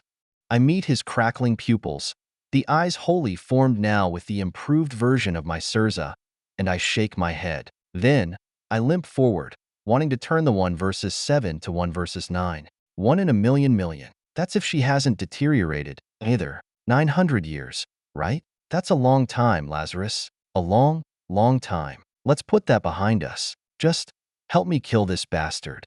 The Thunderbolt Titan cloaks himself with azure colors as his whole body radiates the luminance of a star. Then, he vanishes in a bout of maddening chuckles that hint at his desperation. Perhaps I should have lied and dangled the idea of Heather returning to keep him sane. But that is not who I am. Eli would have done that. Vincent, too. Yet, I cannot. It would sour my spirit and wear down the little resilience I have remaining. Raised boot by raised boot, I near the colossal construct of rock, earth, and mud that Nogami is. The god of mountains, hills, and all other landscape features that I can think of repeatedly get struck by every manner of ether. From Lazarus forked lightning to Lycan's light, Hurricane Hunter's winds do minor damage, but help protect others from harm. Sandra Dewey's the only female prime, an oddity that doesn't make much sense. After all, past the first sigil, the differences between men and women don't matter much.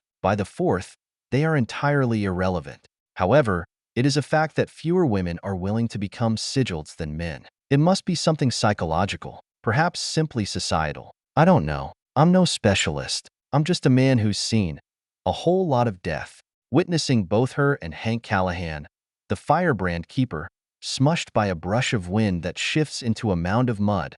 I can only sigh. They managed to escape through their dominions, a literal typhoon, and a collapse of heat, but I still have to use more ether to heal them. Furthermore, without their original sigils, the things lost upon their death, as only gods cannot be separated from their sigils, I have to use my own in place so that their dominions may work. This is the most challenging aspect of Reaper's seal, and as I stand beneath Nogami for the first time, in awe of his mountainous size, the task becomes more demanding than expected.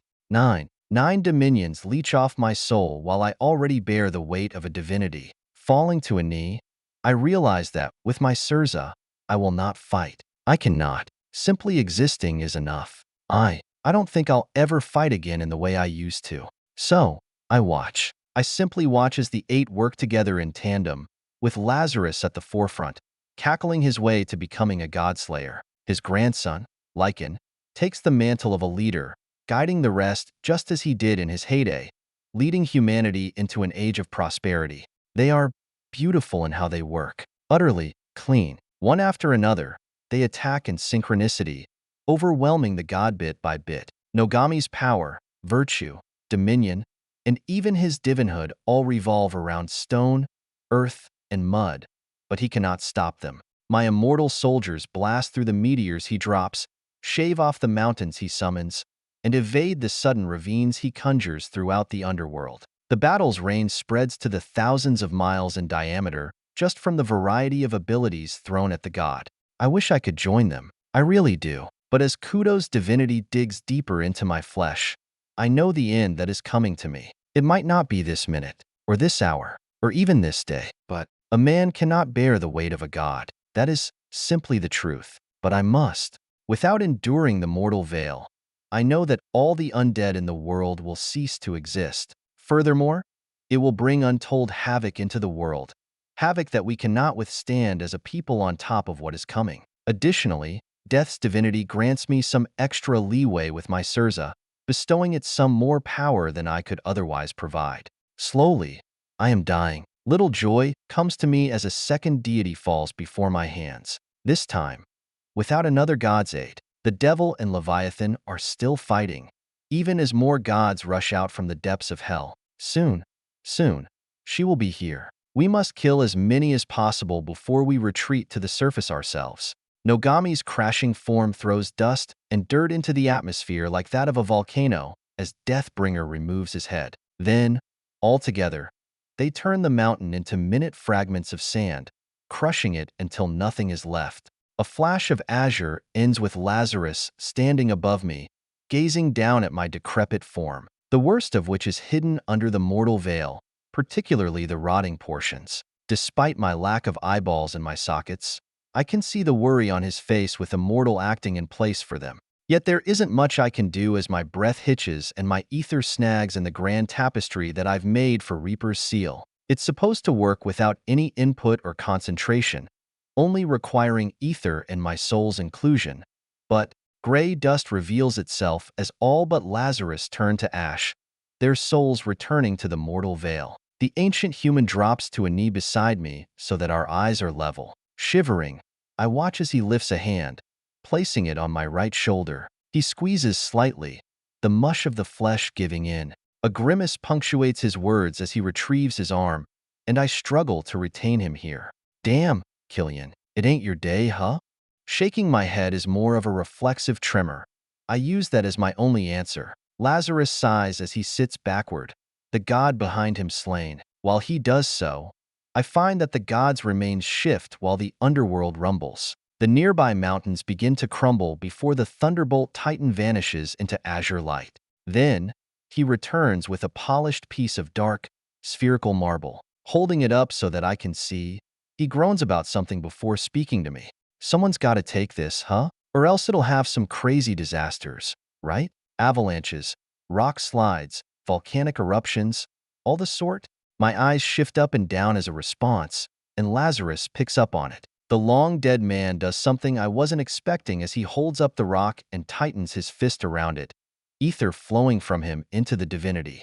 Then we're in it together, you and I. Haha, how exhilarating. Say, Killian Graves, if we are men, born only to die, then why live at all?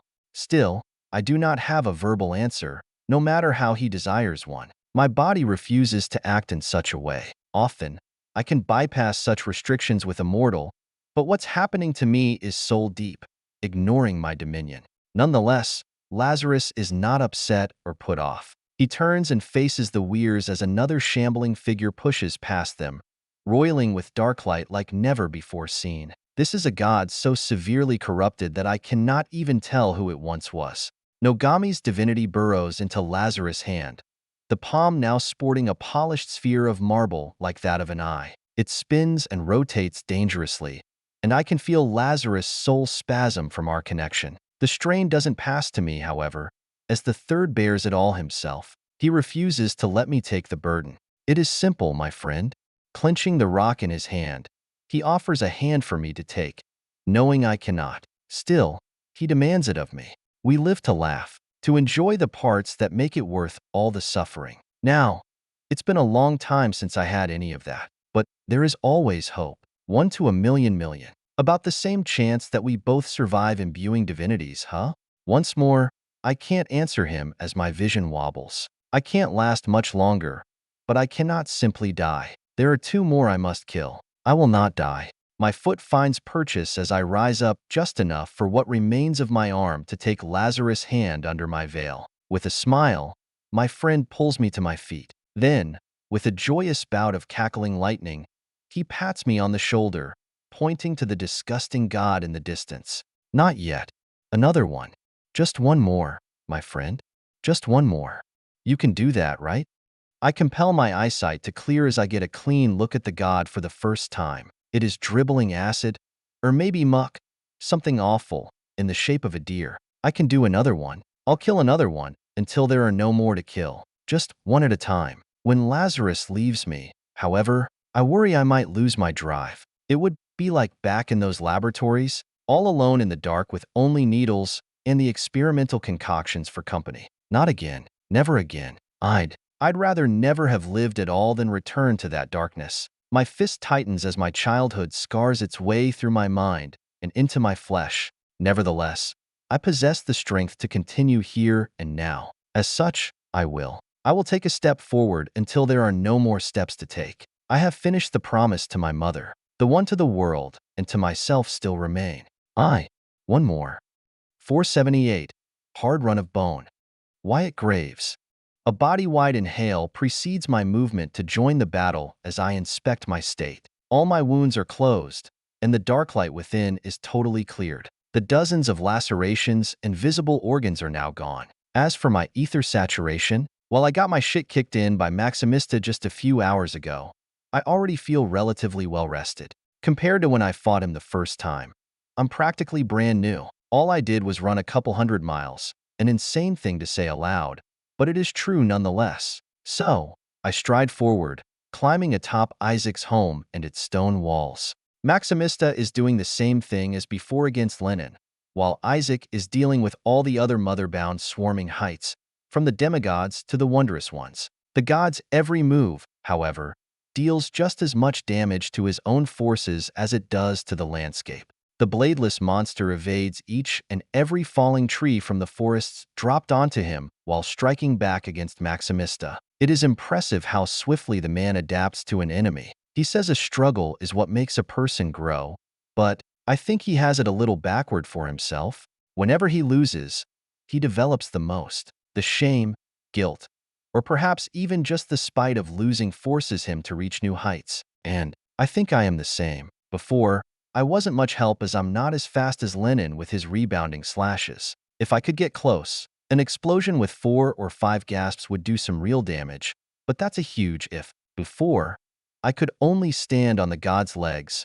no closer. A headshot, or something vital, is required to stun Maximista enough to possibly finish him off. I know even a decapitation wouldn't kill him immediately, as he's both a god and infected by darklight.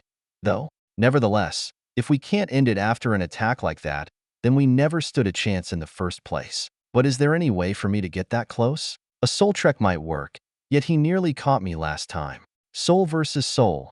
I'm at a slight disadvantage with a god. I think if I had a little more time to develop my dominion, or even just to age, as I believe with all the altered time, I'm only 18 or so, I could contest Maximista directly. Still, that is not the case. Only as I consider that final notion do I realize I'm already within liberation, the skill activating on itself. Instinctual ether. Huh? How handy. The battles move at less than a crawl while I continue to think of a possible solution. Attempting to get close for a good strike would only be repeating a failure. There is no point in doing so. Instead, I could try Bone Orchard. There is still room to grow the skill. A lot of room. Conjuring bones in that volume. It's basically a Dzill already when my chains are lifted and Blodwyn helps.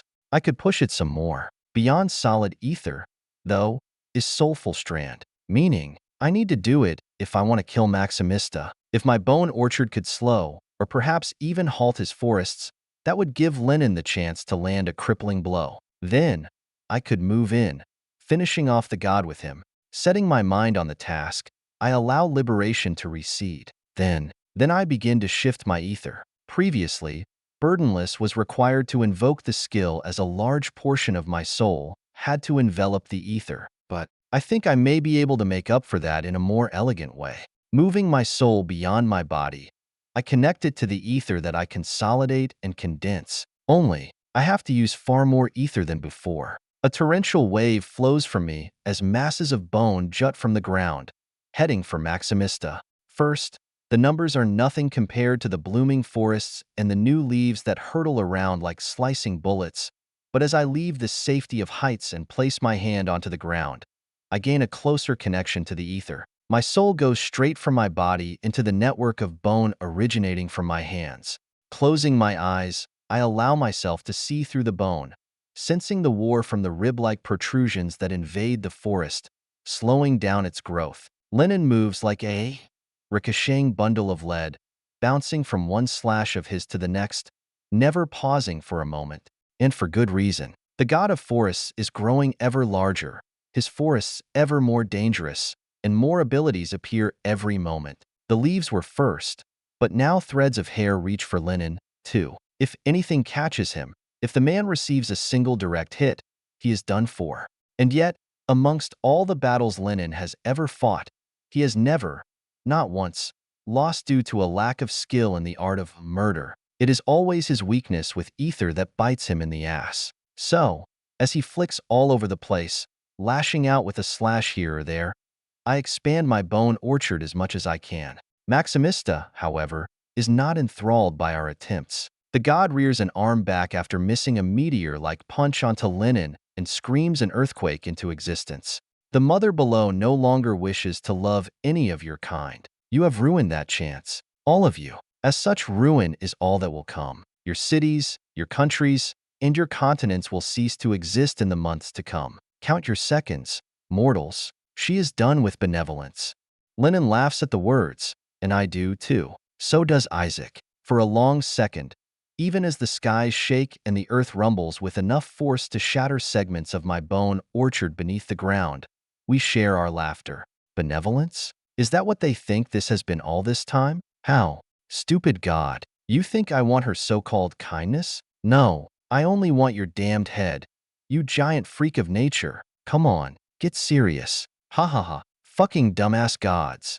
Humanity's finest swordsman tells a god his honest thoughts, chuckling even as he bleeds crimson onto the very nature he despises. I glance around, finding Isaac's oceanic vortex holding back several demigods and many more angels. He's struggling, barely doing as he promised, but he refuses to fall nonetheless. This is his home. If there is any place in the world that the one-eyed would give it his all, just as I acknowledge him, I watch the man reach up to his eye socket, the one with a patch over it. Bit by bit, he's moved closer to me, and the man finds a reason to assuage my worries that he'll lose.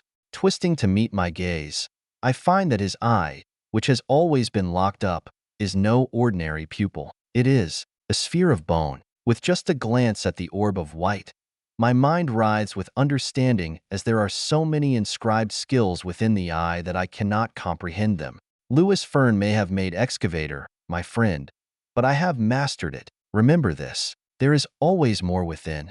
Then, Isaac turns back, ripping the eye from his skull. Lifting the sphere to the sky, he crushes it with his hand. The fragments of bone pierce in every direction from the sheer force, but that is not what stuns all. It is the ether that swirls from within the bone. Isaac Erno stomps toward the army, which is larger in size than the one Lennon and I fought together, and proclaims to all, 600 years. I have waited for this moment for 6 centuries, 6 lifetimes. I have seen millions die. I have seen the very best and the very worst the world has to offer. I took everything ever worth keeping and put it into this eye. Wyatt, there is a reason I was unconcerned with that wise fellow. He might steal powers, but I've learned 100 zills, and it is time to use them all.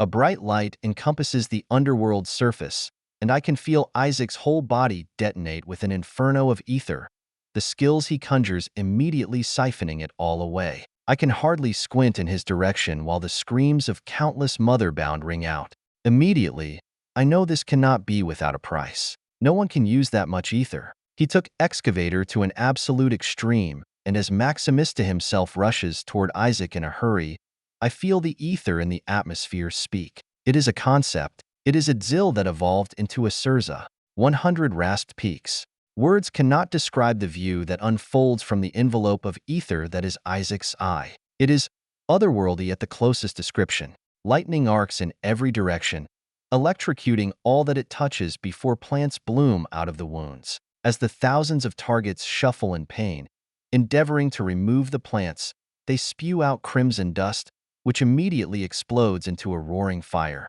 The demigods attempt to suppress the Surza, only for the fire to vanish around them, condensing into a beam of light, decapitating and annihilating one dominion that is too slow to dodge. In awe, I stand transfixed, still pushing the bone orchard against Maximista, but I'm quickly losing. Nonetheless, the dead rise that Isaac leaves, some nothing but an arm or a leg after the rest has been set to ash. The shambling corpses dart toward their fellow motherbound, ripping out flesh before transferring the illness within them of ether. 100 different Zils emerge at once, growing with each other as they overwhelm the army in its mighty entirety. Each Zil has a little effect, killing dozens of motherbound and perhaps one or two angels with the legion rallied against them, but with them all working in unison, even demigods fall, which is why we need to stop Maximista's charge. Lenin is way ahead of me, though, placing his body in between Isaac and the god of forests.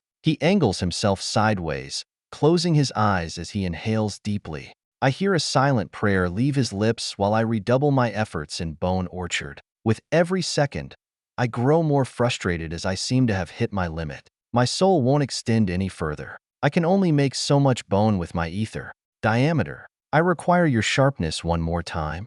No reply comes from Lenin's sword, as it isn't real. The genuine blade has been broken for nearly a year at this point. That fact doesn't bother the man at all as he stands straight, angling his blade slightly down in front of him. It is a familiar stance, the one he takes every day for practice. While others practice their ether, he focuses upon one and one thing only, his dominion. It used to be his swordsmanship, but now they are one and the same. A flicker of something whizzes by my perception within Lenin's hands. It feels like perfection or maybe flawlessness. Then, the blade in his palms flashes out to meet a descending forest. I slam the Bone Orchard into hundreds of wooden spikes, slicing leaves and piercing hairs, but many still evade my attempts. It is those that Lenin sidesteps slightly. He moves the absolute minimum not to be affected. His movement, it is as graceful as a dancer and as unhurried as an elder. A grand oak impacts the earth 2 feet from him, the crater lining his left boot, yet he is unfazed. Another volley of leaves stabs around him in a perfect array that ends with him uninjured with his shadow riddled. He even tilts his head to the side, allowing a hair to slice off a strand of his own. Then he grins, and a crescent light covers the horizon. A tsunami of blood flows from Maximista. Running from the gods left him to his right shoulder, but it doesn't slow him in the slightest. In fact, the god only hurries, rushing straight at the opposing swordsman. Lenin, however, is kneeling on the ground, composing himself. I scream for the man to move, but he doesn't hear me. A colossal palm crashes toward Lenin Hull, and the last I see of him before Maximista rushes toward me is a lifted head. The god of forests bashes Lenin with his hand, possibly killing him with such force as he continues onward toward Isaac and me. Fuck. Squinting, I search for the bladeless monster, and with relief, I catch a glimpse of his body in a crater a few miles away. He's out for now, but he'll be back up soon. I know he will, even if he's broken throughout. How did he survive that, though? He must have. No, I don't have time to think about that. I need to do better now, right now.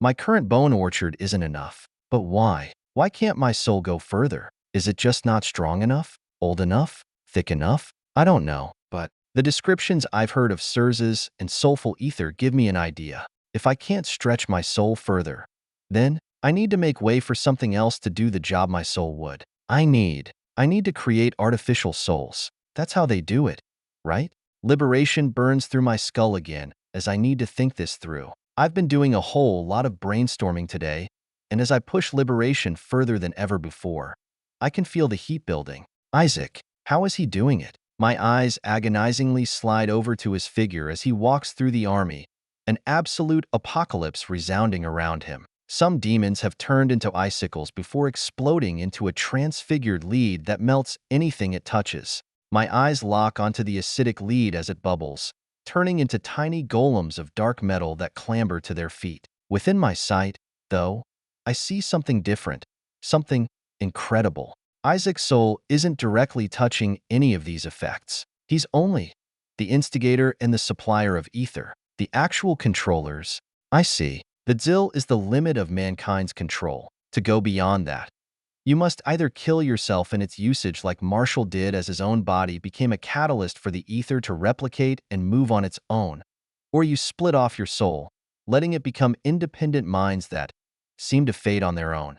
Fucking hell, it all makes sense now. Without conceptual ether, the minds and soulful ether will deteriorate over time. Yet, with it, they consolidate after enough time, becoming a grand organism as the soul gains force and collects its own sigils. That is how natural gods form. But then, what made the first gods? The universe itself? Random conjunctions? I don't know, and I don't have time to think about it. Instead, I leverage my soul, slicing off tiny bits of it painfully. As they fall off, hovering beside me, I erase my connection to them by pushing my own soul deep into my body and doing all I can to ignore that thread of significance. Next, I throw ether at the floating souls as they start to crumble without a vessel or sigil. Blodwyn joins in as I have been so focused that I only now realize liberation fell to the wayside a while ago. Together, we meld the ether, condensing it before throwing it to the souls. And a broad grin encompasses my face as the souls take the ether, learning how to twist it from my example and doing it themselves. Bones form all over as I press my soul onto the miniature minds, compelling them to do as I want. With every bit of ether, these dozens of souls manipulate, they grow more adept, still shrinking in size but growing in expertise. I see. Without a concept to ground them, this will fade eventually. But together, a landscape of white is born. Another Zil. Another step closer to a Surza. Another step closer to godhood. I might have gone beyond the human limit, but it is still not a Surza. Those are so much more. Wrenching my hands from the earth, I raise them toward Maximista as the very region flies up at his descending forest. The god's verdant trees, leaves, hairs, and even now grasses collapse upon my rising bone orchard's hundreds of nearly unbreakable steel of white. The impact reduces me to a trembling knee, but I don't immediately fold. With Lenin's help, against the god's overwhelming force, I hold. And, slowly, I stand, catching Maximista's furious pupils through the gaps in our warring abilities. I wonder, is this his dominion? 479, Knocked Galley West. A colossal trunk falls for me, the bark scarred and corroded by darklight. Ripping one hand from the ground, I let Blodwyn take over Bone Orchard while I twist the ether in my palm into a rotating blade. With a flash of my palm, only one finger getting lopped off by my lack of control at the moment, a twisted edge is born. A crescent wave of internally imploding ether strikes the trunk, breaking the building-thick tree into 1,000 pieces. The corrosive silvery light falls onto me with the shrapnel, but I ignore it as I focus on Bone Orchard with all I have. My whole body is under cumulative stress as I hold the thousands of accelerating spikes of bone aloft. A low growl comes from my throat as I refuse to give up, to relent, to allow Maximista to rush right by me. A scream continues, echoing into the air as the god roars in defiance similarly. Seconds pass while we are placed in a deadlock. Gazing upward, I find the hairy and furious countenance of the god of forests, and he discovers mine all the same. A short chuckle wishes to escape my lungs, but I can't let it. I matched him, only for a little, though. I can feel his forests overwhelming my bone orchard. It's only a matter of a few moments, but that's all right. Lennon will wake up soon. He has to, right?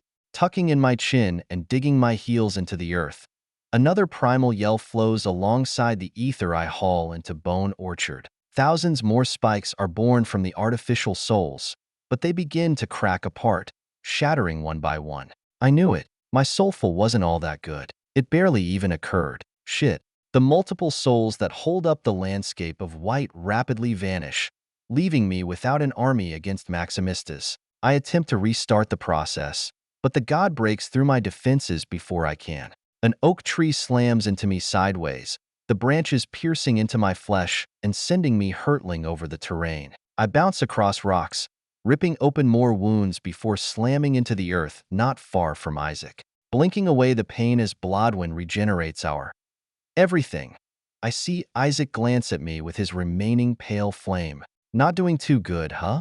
I shake my head, spitting out blood that leaked from my internals into my windpipe. The cleared lungs allow me to answer him as Maximista continues running our way like an unstoppable force. The god of forests has only continued to grow, overshadowing even the nearby mountains. It makes one feel powerless. Not at all. What about you? Could your Sirza? Isaac cuts me off, removing the head of a lunging angel with his dominion, stomping the motherbound's corpse into the floor, which already looked like some kind of insect. The man does not appear to have high hopes. No, I built it to deal with a large force, not one overwhelming figure. It won't do much to a god, but if you give it some time, I can probably finish this army off. That's a funny one. Give it some time. Yeah, I don't have the authority to make that choice. But it doesn't appear as though I have any agency here at all. Cracking my knuckles, I stride forward once more toward Maximista. Undoubtedly, the third time is the charm. No? Lennon, wake the fuck up. I scream into the underworld for my only ally in this godly duel, and to my relief, I get a reply. Shut up, dumbass. I'm still alive. Just do that bone thing again. I need a good shot. Yes, he's still alive. Okay. Glancing upward at Maximista's towering form, which along with the green apocalyptic landscape around him, is only a few seconds away, I take a deep gasp of air, then another and two more, with all the haste in the world. With lungs full of ether, I redo Bone Orchard, creating those false souls to act independently. This time, I make more, but I'm unsure of how to make them better. It hurts. It hurts enough to make me almost attempt another method, but I don't have time. Falling to the ground again, a commonality when I use this skill, I compel the ether in my body toward those souls. This is where it will get dicey. I'm low on remaining saturation, but that can't stop me. I need to do this. Lennon needs his opportunity to strike. The god is coming. Each step rumbles like a tidal wave, and the earth quakes beneath my feet. I reach out with my hands, feeling the surge of ether rush from my lungs, through my veins, and into the ground below. Then, finally, into the souls that transmute the ether into solids. Bones rip from the earth, spiraling upward, jagged and deadly, forming a twisted labyrinth of skeletal structures. The bone forest rises like a fortress as I brace for the onslaught. The god, however, is unrelenting. Massive trees sprout around him, their trunks as thick as ancient redwoods. But these are not ordinary trees. They twist and contort, their branches stretching out like arms of a Leviathan. With a single howl, the god sends them crashing toward me. They move with impossible speed, cannon rounds hurling toward my face. Leaves slice through the air, leaving trails of razor-sharp wind, while fruits and nuts explode on impact, turning the sky into a kaleidoscope of deadly shrapnel. I conjure more bone to shield myself. Ribs arch over me, forming a dome that trembles with each strike. The impact is fierce, like a barrage of siege weapons. My bones rattle with each blow. My muscles tighten, and I can barely keep my eyes open. The pressure builds, and the god pushes harder, his rage manifesting in the violent storm of nature he's created. But I refuse to yield. I summon more bone, this time sending jagged spikes outward, forcing the god to take a step back as I toss them with a hand, twisted edge giving it some oomph. The spikes pierce through the trees, shattering branches and sending splinters flying. I strike back with everything I have, my remaining energy depleting with each surge of power. Every second that passes, the throbbing headache deteriorates into a stabbing agony. I'm in for far worse, though. The god doesn't fall back. He doesn't even pause, only shifting to be larger and more oppressive. The trees grow thicker, their roots winding through my bone forest, squeezing and crushing as they go. My vision blurs, my breath becomes shallow, and I feel the pull of unconsciousness. But I can't give up. I won't let this god tear through everything I've built. Maximista won't kill Isaac, and I'll give Lennon the chance to kill this foul thing. I push myself to the limit, raising more bones and creating a labyrinth of death to keep the god at bay. But he's coming, and I know I can't hold him back much longer. The clash between bone and nature is fierce, and the ground shakes with each collision. I can feel my strength waning, but I can't let go. Not yet. Not while there's still a chance to win. This is our third competition, and I'm already sliding backward from the quaking earth. I am not finding any other option, so I swap from being on the defensive to going all in on offense. Taking a step toward the god, my bones parting for me to do so, I raise my arms to the sky. Blodwyn slices open my arms, letting the blood intertwine with the bone as I attack with all I have. Pale spears, spikes, roots, bombs, and everything Maximista has thrown at me and more. I toss back, all augmented with a deep crimson. At the same time, I contort my soul, slowing down Maximista's own dominion and growth. The god of forests doesn't seem to expect this as our assaults pass by each other. Bone slides against wood with a screeching friction. My eyes widen as, simultaneously, a duo of pillars stabs into Maximista's chest, and a tree trunk impales me to the earth. Even still, neither of us let up. Maximista roars into the sky, shaking the foe ceiling into crumbling, and I join him, letting out my own pain and effort. Clenching my fist, I push all my ether into those artificial souls, so much so that they shatter and crack, but not without finishing their orders. More skeletal weapons pierce the god while I'm connected to the earth with even more deadly branches. Bone Orchard is no match on its own, but with the aid of my dominions slowing Maximista down and Blodwyn's help, there is a chance. Blood runs down my body in a dozen filled holes while Blodwyn and I hang a few feet off the ground, elevated by the trunk, entering and exiting my right lung. Another is in between my hips, while several others are littered all over. Coughing, I clench my fists as I hear the very air shatter from a being's movement. The Bone Orchard has managed to restrain Maximista, so he started to shrink to escape the binds. Meanwhile, I watch a swordsman soar through the air using his own soul as fuel. While Blodwyn cuts at the diamond hardwood with his blood to free us, I watch Lennon careen right past Maximista. A flash of a dominion cuts through the air, and so, a flood of dark ichor enters the sky. The shrunken cranium of a god falls to the ground, staining the bone beneath him with blackened gold. Lennon hull tumbles from his speed, unable to stop, rolling over skeletons I conjured and sharp wooden shrapnel. He quickly recovers, sliding into a crouched stance, but I can tell he isn't well. The swordsman's whole body is trembling, hardly able to move. I'm worse off, though. All the ether from my gasps is gone, and I can feel my headache at a pinnacle. Any further, things won't be good. Maximista, however, even without a head, is better off than us both. The headless body steps onward toward me, reaching for his head to the side while that silvery darkness shifts for it. Lennon Hull growls out a threat as he crawls forward. No, you cannot leave yet. You cannot leave until I win. The determination in my friend's voice fills me with some energy. With a wobbling hand, most of the tendons and muscles torn into nothingness by the wood, I reach for Lily. I neglected using her until now as I wanted her to have the last shot, but it's either now or never. Sure, she can fire off more rounds now, but they are unlimited. At this moment, however, I toss it all aside. We just need to kill him. My fingers wrap around the steel as Lennon does some kind of feral dash at Maximista, using his own dominion as arms to aid him while placing his dia within his mouth. The madman darts for a god without a genuine weapon in hand, only in the mouth.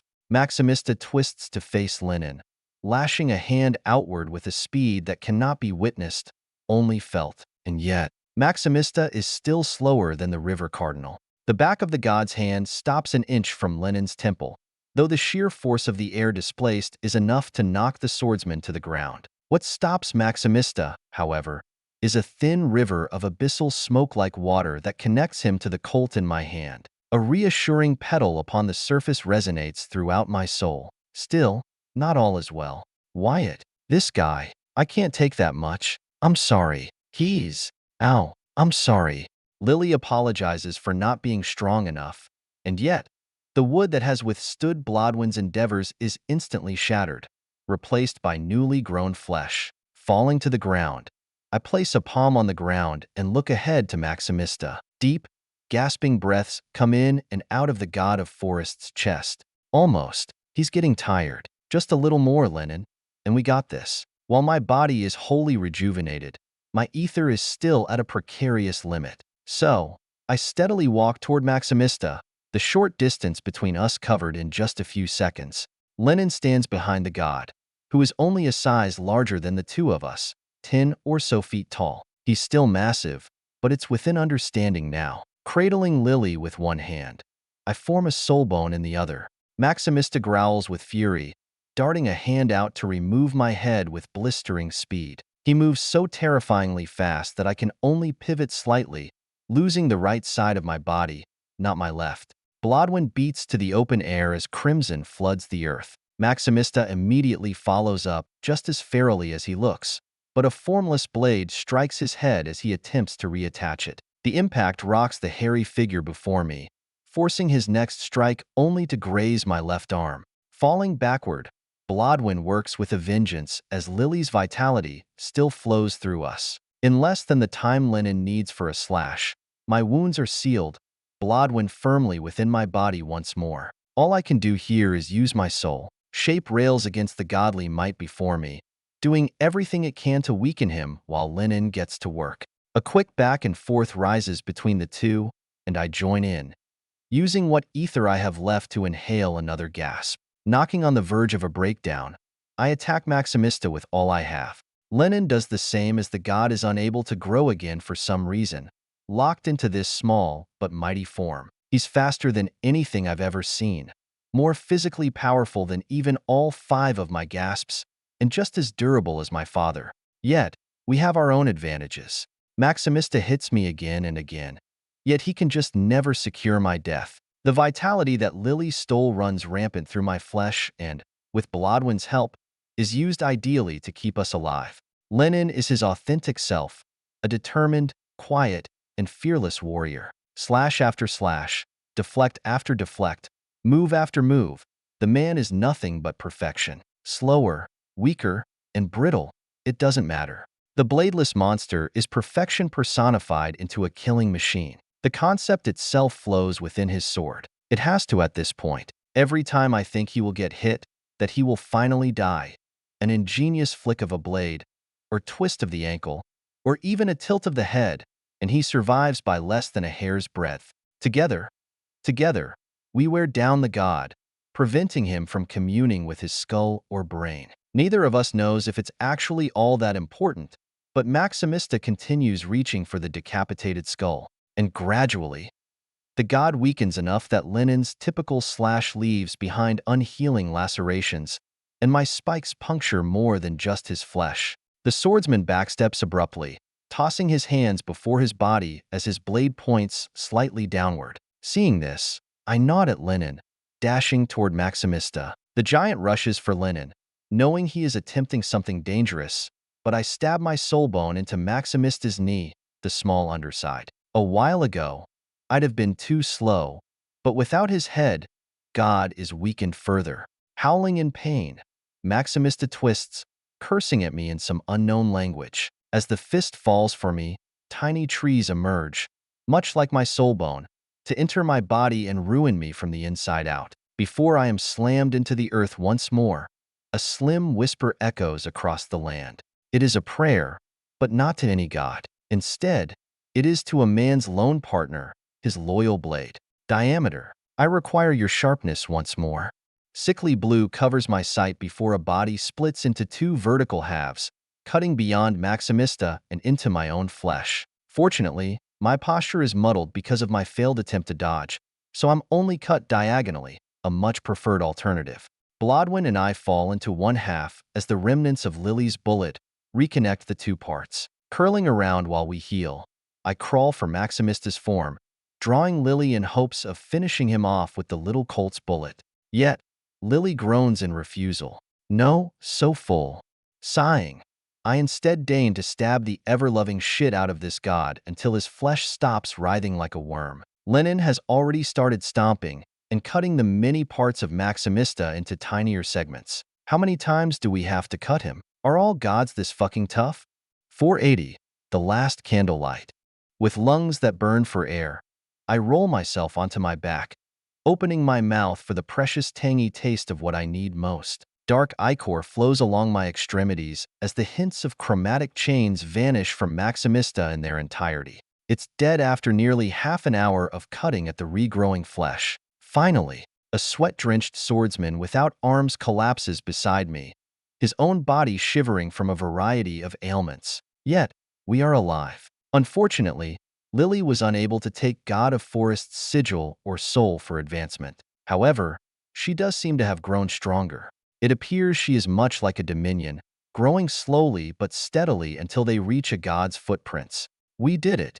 The breath leaves my lungs as I heave for more, every inch of my existence aching for rest. Lennon Hull nods his head forward minorly, agreeing with me. Though, the man quickly slips out of wakefulness, delving into dreamland. I watch his eyelids fall over his pupils. His armless body rolls off the portion of the corpse he was using for leverage and hits the blood-soaked earth. A short laugh exits my throat. Then it freezes in its place as I sense Maximista's soul, crystallizing into something in his corpse. Squinting at it, I'm confused for several moments before the answer pops out to me. An artifact? No, a divinity. I'd almost forgotten about their usefulness, seeing as Motherbound rarely leave behind artifacts, and when they do, they are commonly corrupted, much like Ray Olive, the angel Johnny killed long ago before we went to Bent. We waited weeks, even months, for an Arca, and when it finally came out, being a finger,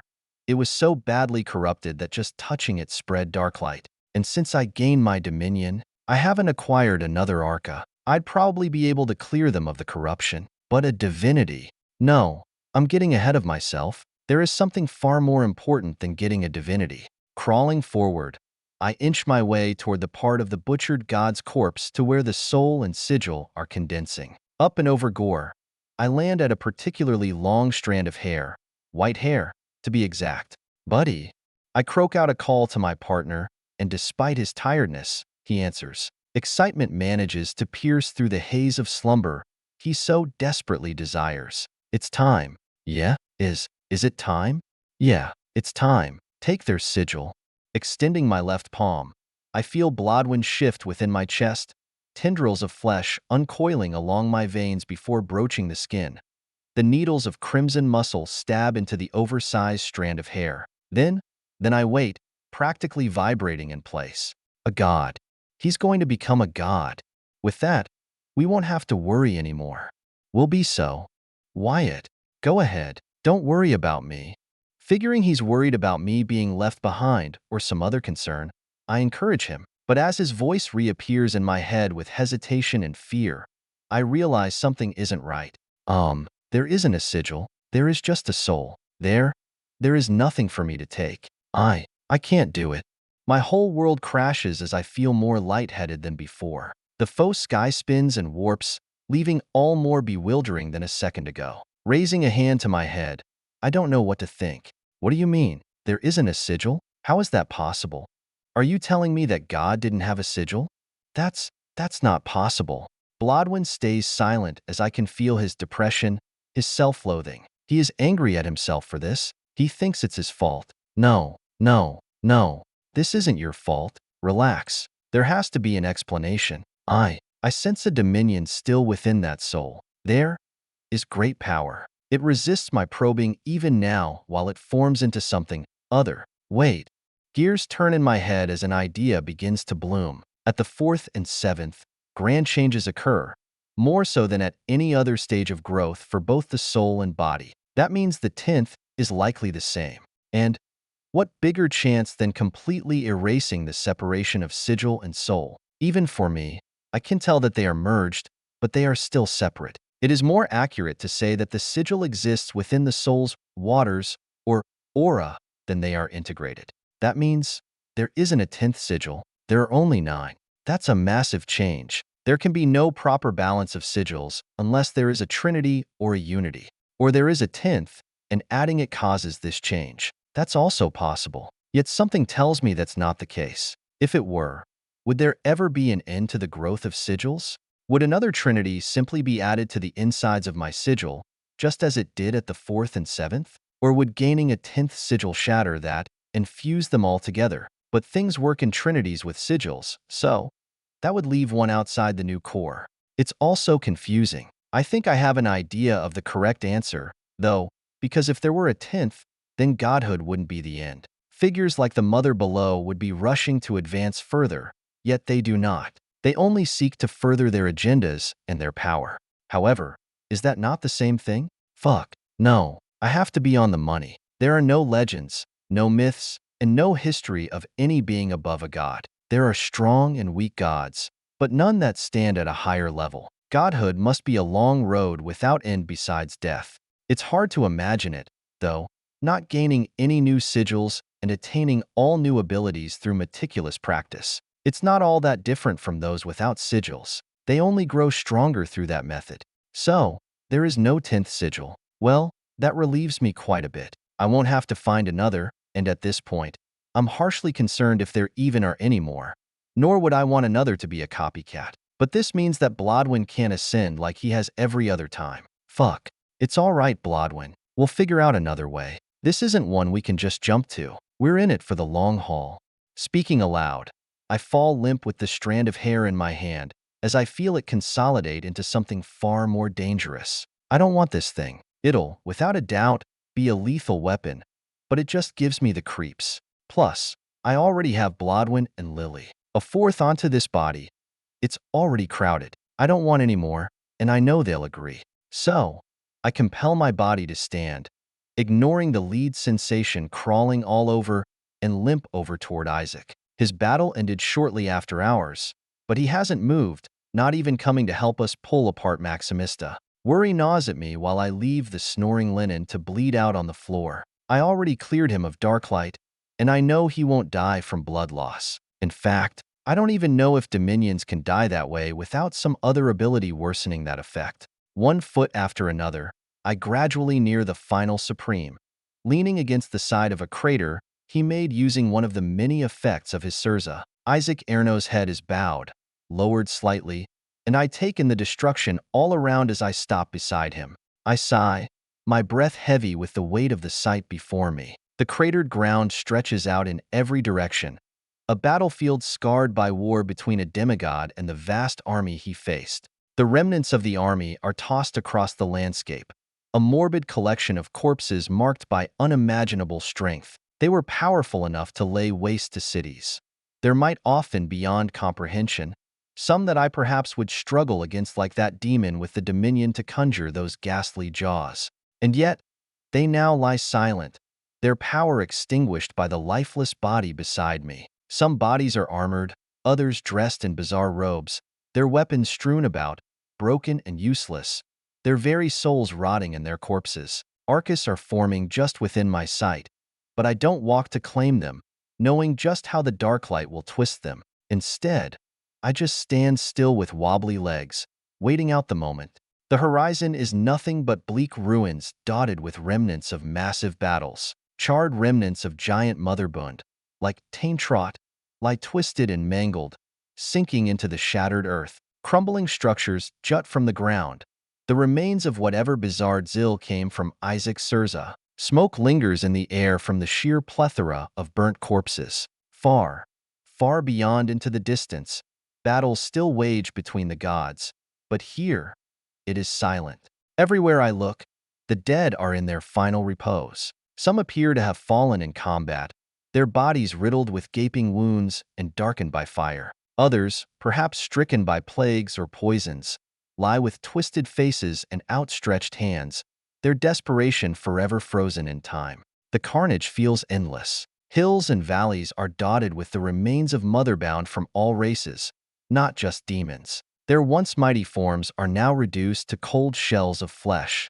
It's a sight that shatters the spirit, the sheer scope of death almost impossible to fathom, even if the dead are foes. The silence is deafening, punctuated only by the distant rumble of warring gods. It makes me uncomfortable, terribly so. 100 rasped peaks. Huh? How poignant.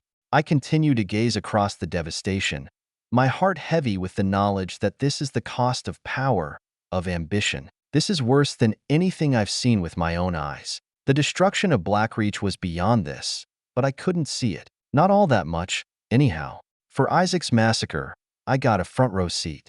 How many are going to die? We are way past the thousands. Millions are even a paltry number to those who have fallen. What will be left of the world when we are done? If our battles here were on the surface, an entire territory would have been ruined, perhaps even more.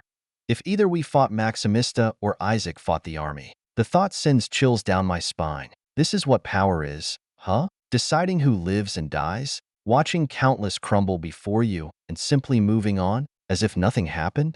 I hate it. I despise it all. I see you one, young man. A raspy voice calls to me from the ground. Twisting my head, I discover Isaac to be awake from whatever he was under, probably the undead stasis. His eye patch is back on his face, however, hiding that terrible eye once more.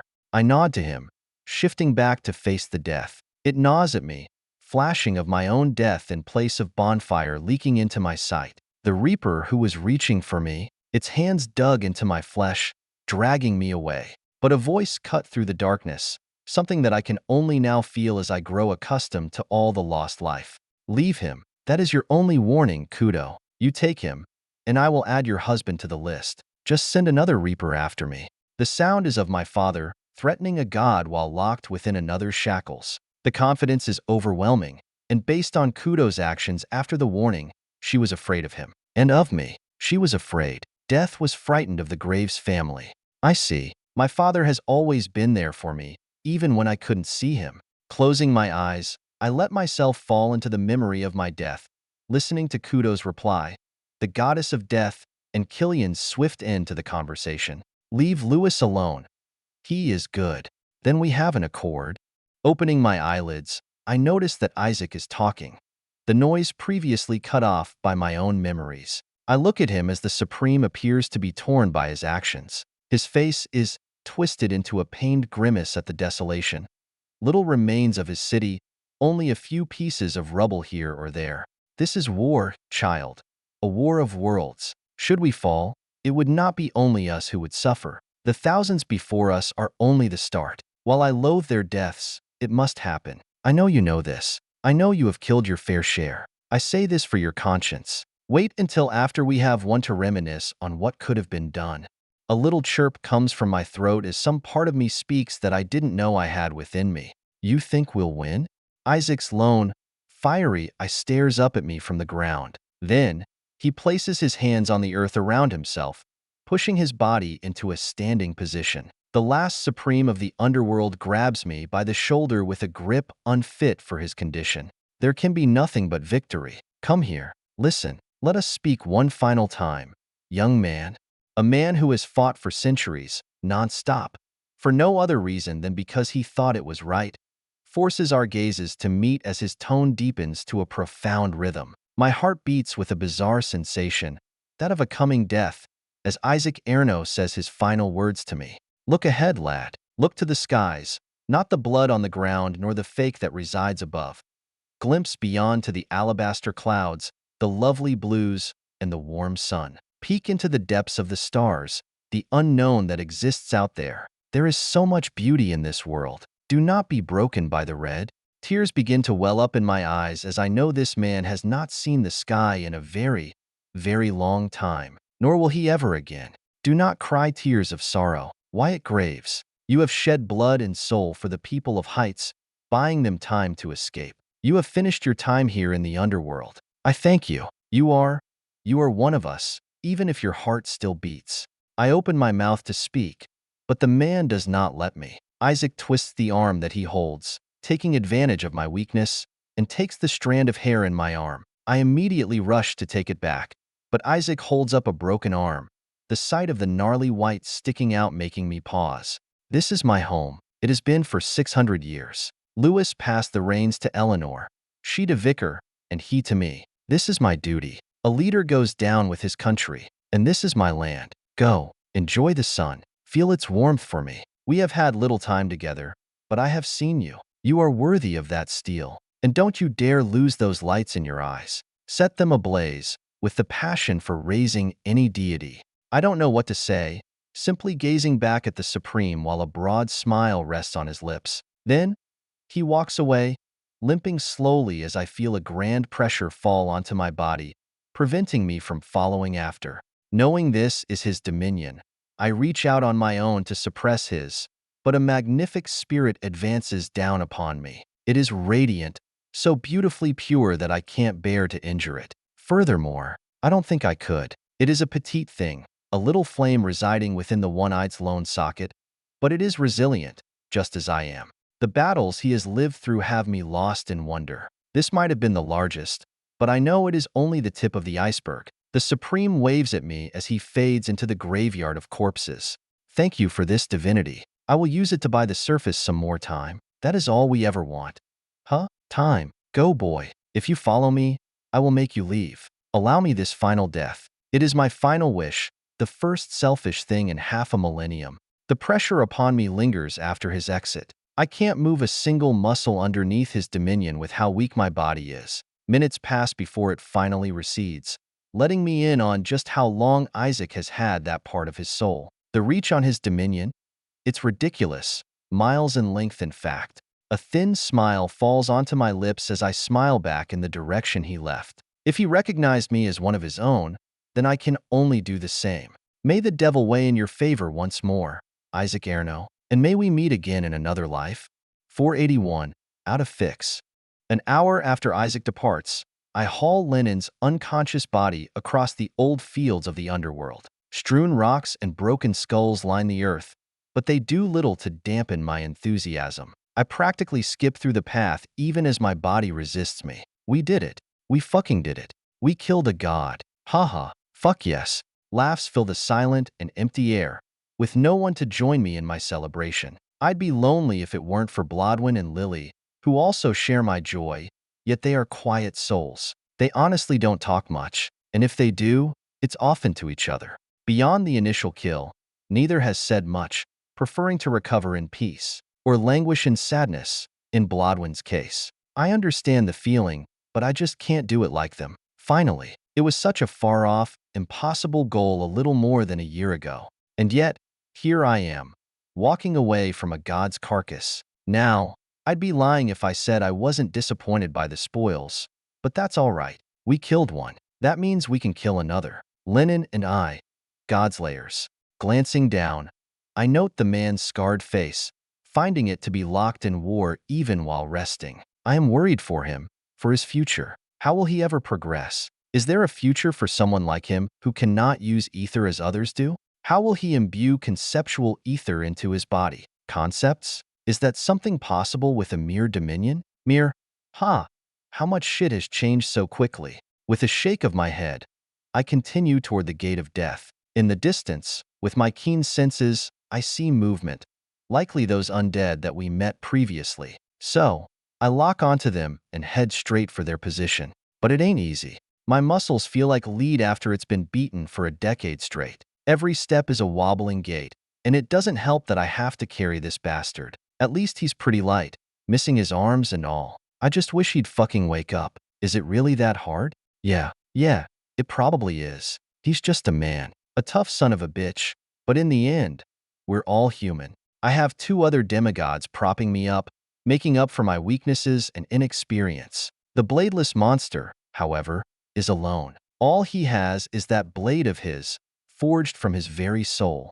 Many may envy him and wish that they possessed his strength, but I do not. I know the torture he's been through, the eternal struggle he puts himself under, It is admirable, but he will break eventually. One day, the struggle will bend his blade too far, and it won't reform. The only question that lingers in my mind as I force one foot in front of the other is simple. Which will break first, Lenin Hull or the gods bending the monster? I, for one, am of the thought that it will only be his own self that manages such an act.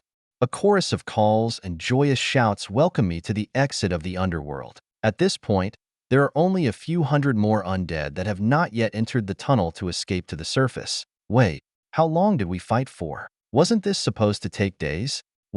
Did we fight that long? No way. Shit, we did. It doesn't feel like that at all. Is that simply how battles at higher levels work? More back and forths as people are unwilling to show all their cards added onto the sheer difficulty it is to kill a demigod. Or damn it, a god?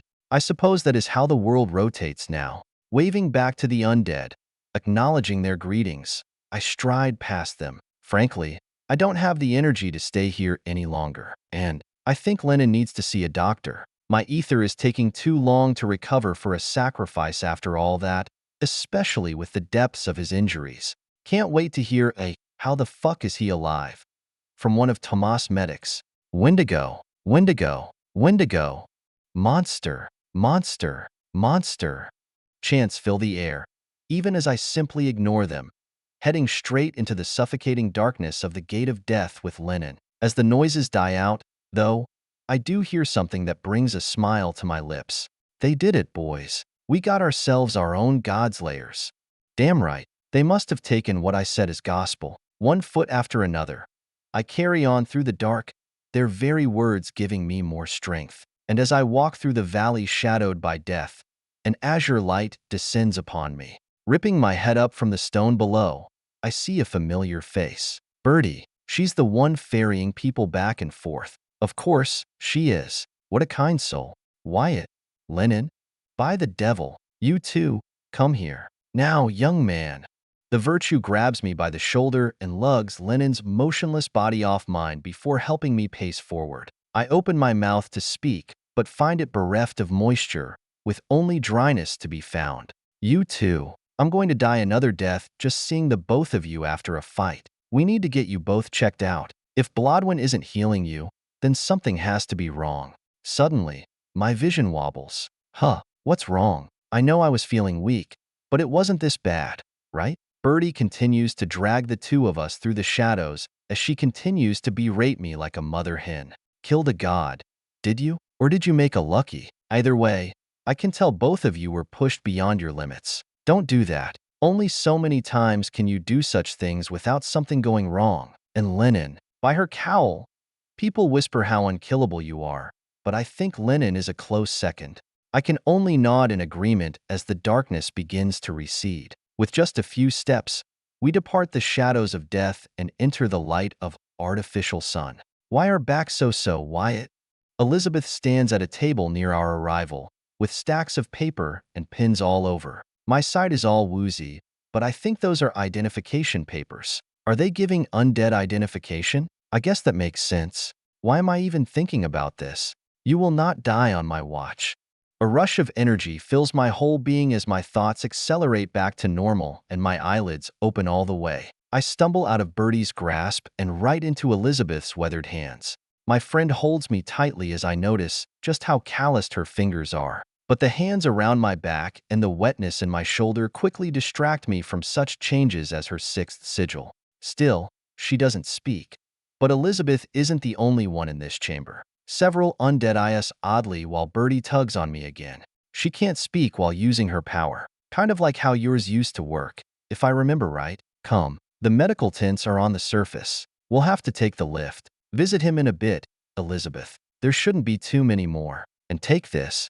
The virtue hands Elizabeth a pale blue lantern before continuing with Lennon and me. Though with Elizabeth's power, I feel enough like myself to walk. Nevertheless, it's still a struggle. I limp through the underground tunnel system left behind by Eli, or perhaps Vincent, each step a mix of determination and pain. The walls around me are lined with flickering orbs of light, casting a bizarre glow that stretches down the long corridors. The ceilings are reinforced with heavy steel beams, making me realize just how unsafe this place used to be, without even taking into account angels fighting.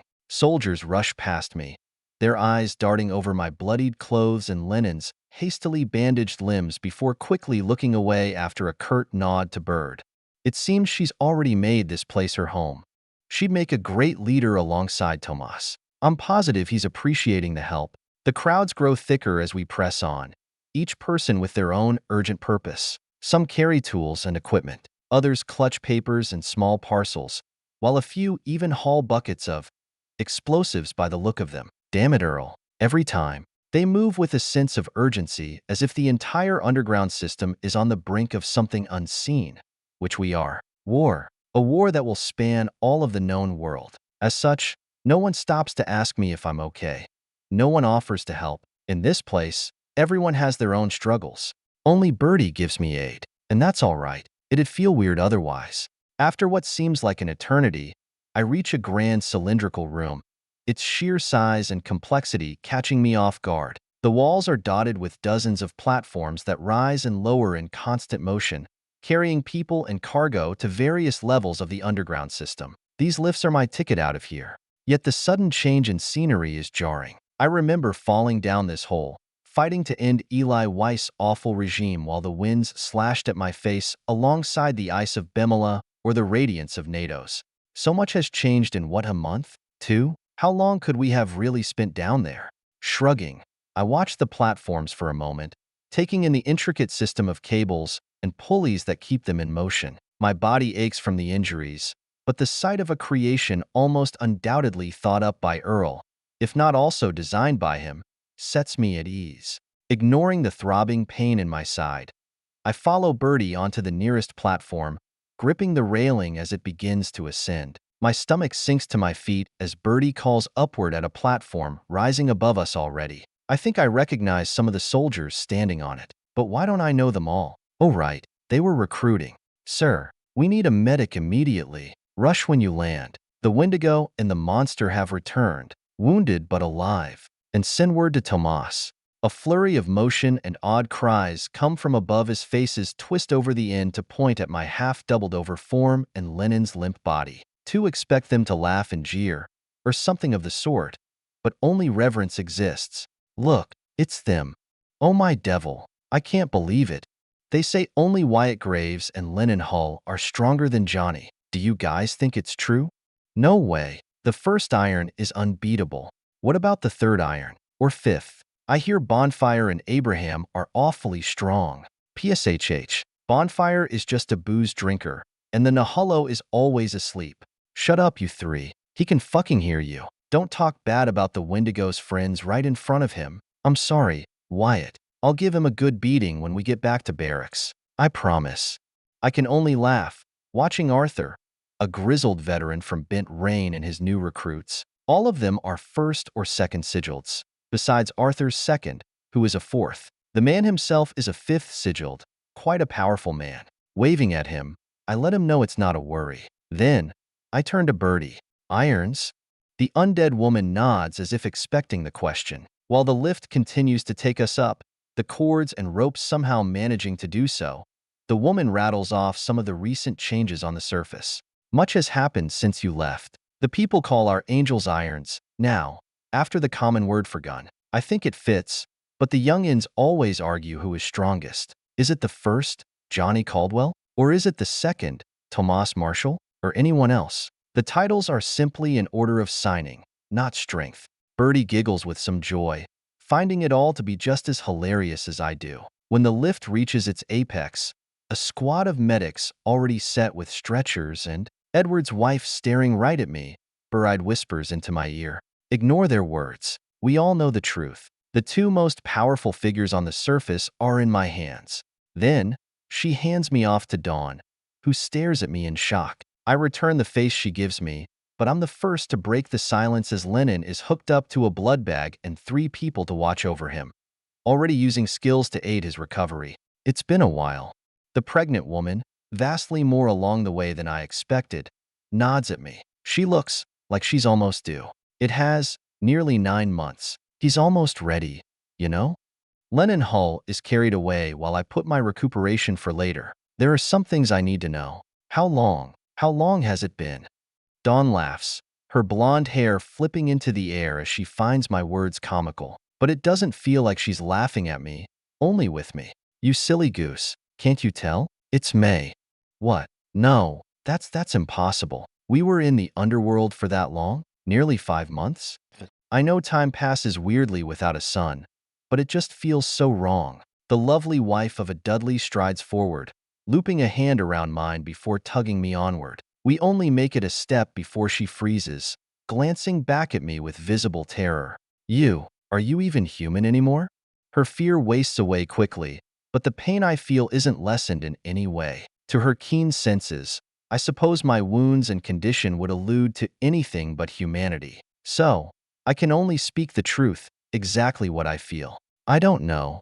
Dawn sighs, having an answer despite her own horror.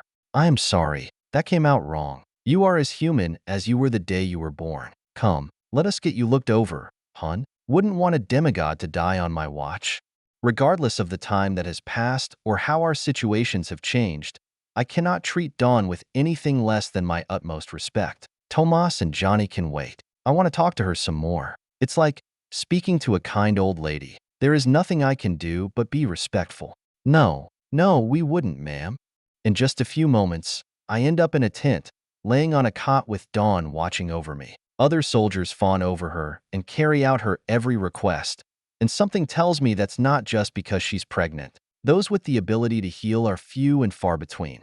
Less so those who can help others, fewer those at a high sigil. I'm among that crowd now, too, but the cost of my aid is treacherous. Sacrifice is neither easy nor inexpensive. I think it's part of why I'm recovering so slowly. Too many uses of the skill make rest my body and soul of its nutrients and strength. Dawn begins to speak to me while people funnel in and out, bringing news to her or medicine that she adds to my treatment. All the while, her ether flows into my flesh, rejuvenating that which was lost. I've never seen a body so wrung dry before. It's like you regenerated your entire system 100 times over. Is that what happened? Yes. Well, that'd explain it. Were you not so tough, you'd have lost years of life. You are just like him, and his father. I can only hope little Edmund grows up without having to worry about all that. I nod to her, already feeling drowsy from all the drugs she's shooting into me. If I wasn't so drained, though, I don't know how well they'd work. Plus, her voice is so soothing. Placing my trust in her, I listen to her some more, feeling my eyelids grow heavy. It's going to be up to you, Wyatt. You and the few others that can keep up. But you're the only one I know. So, you're the only one I can ask. Wyatt Graves, will you save the world? For me? For this little one in my belly? Dawn, still holding my hand from before so her ether can work, moves my hand onto her protruding stomach, softly placing it atop her white medical garb. A surge of determination flows through me as I want to say yes. I want to promise her that I'll kill the mother below, that I'll make the world a safer place. But I can't. I'll try my best.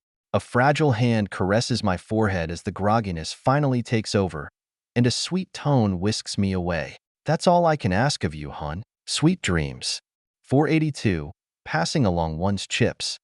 Primrose, venomous serpent Gatron. Gather round. First unit to the gate. Second unit, prepare for ranged fire. Third and fourth, ready to relieve the others. Fifth, raise the oars. Council, brandish thy armor.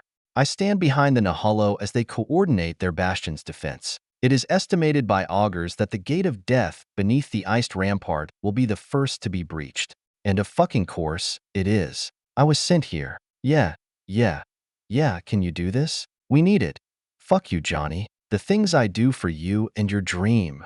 Bodies in thick metal casings rush all over as I boil in my own frustrations, wrapped tightly by several scarves and thick layers. How in the hell do these fuckers not freeze?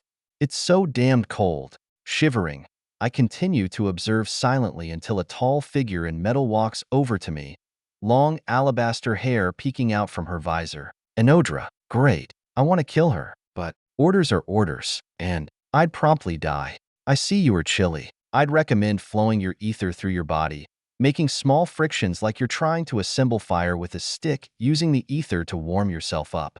I squint at her, already doing as she mentioned. Near immediately, I feel relief as my limbs sober up. Not that I let her know that. I know, saving my ether for the fight. Enodra lowers her head marginally, and I can discern a slight smile behind the steel. Bitch, she's laughing at me. Whatever. I turn and face the Nahalo's own abyss that leads to their gate of death. Right, just don't lose any limbs. We wouldn't want to send you back hurt, now would we? I meet Enodra's ironclad gaze without any fear. She's challenging me. Isn't she? Damn it. Primrose, relax. These aren't enemies anymore. Well, not for now. Forcing my muscles to unclench after the few days I've already been in the frozen wastes. I exhale a long breath. The tension I've held unwinds for just a few moments. I'm sure it'll re-emerge when these motherbound surface, but that's all right.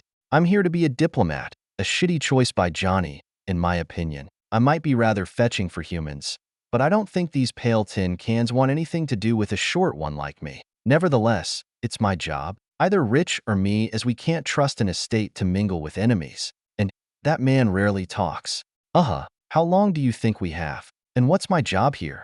Enodra reels back slightly, evidently surprised by my change of tone. A few hours at most. The augurs have better sight the closer it comes.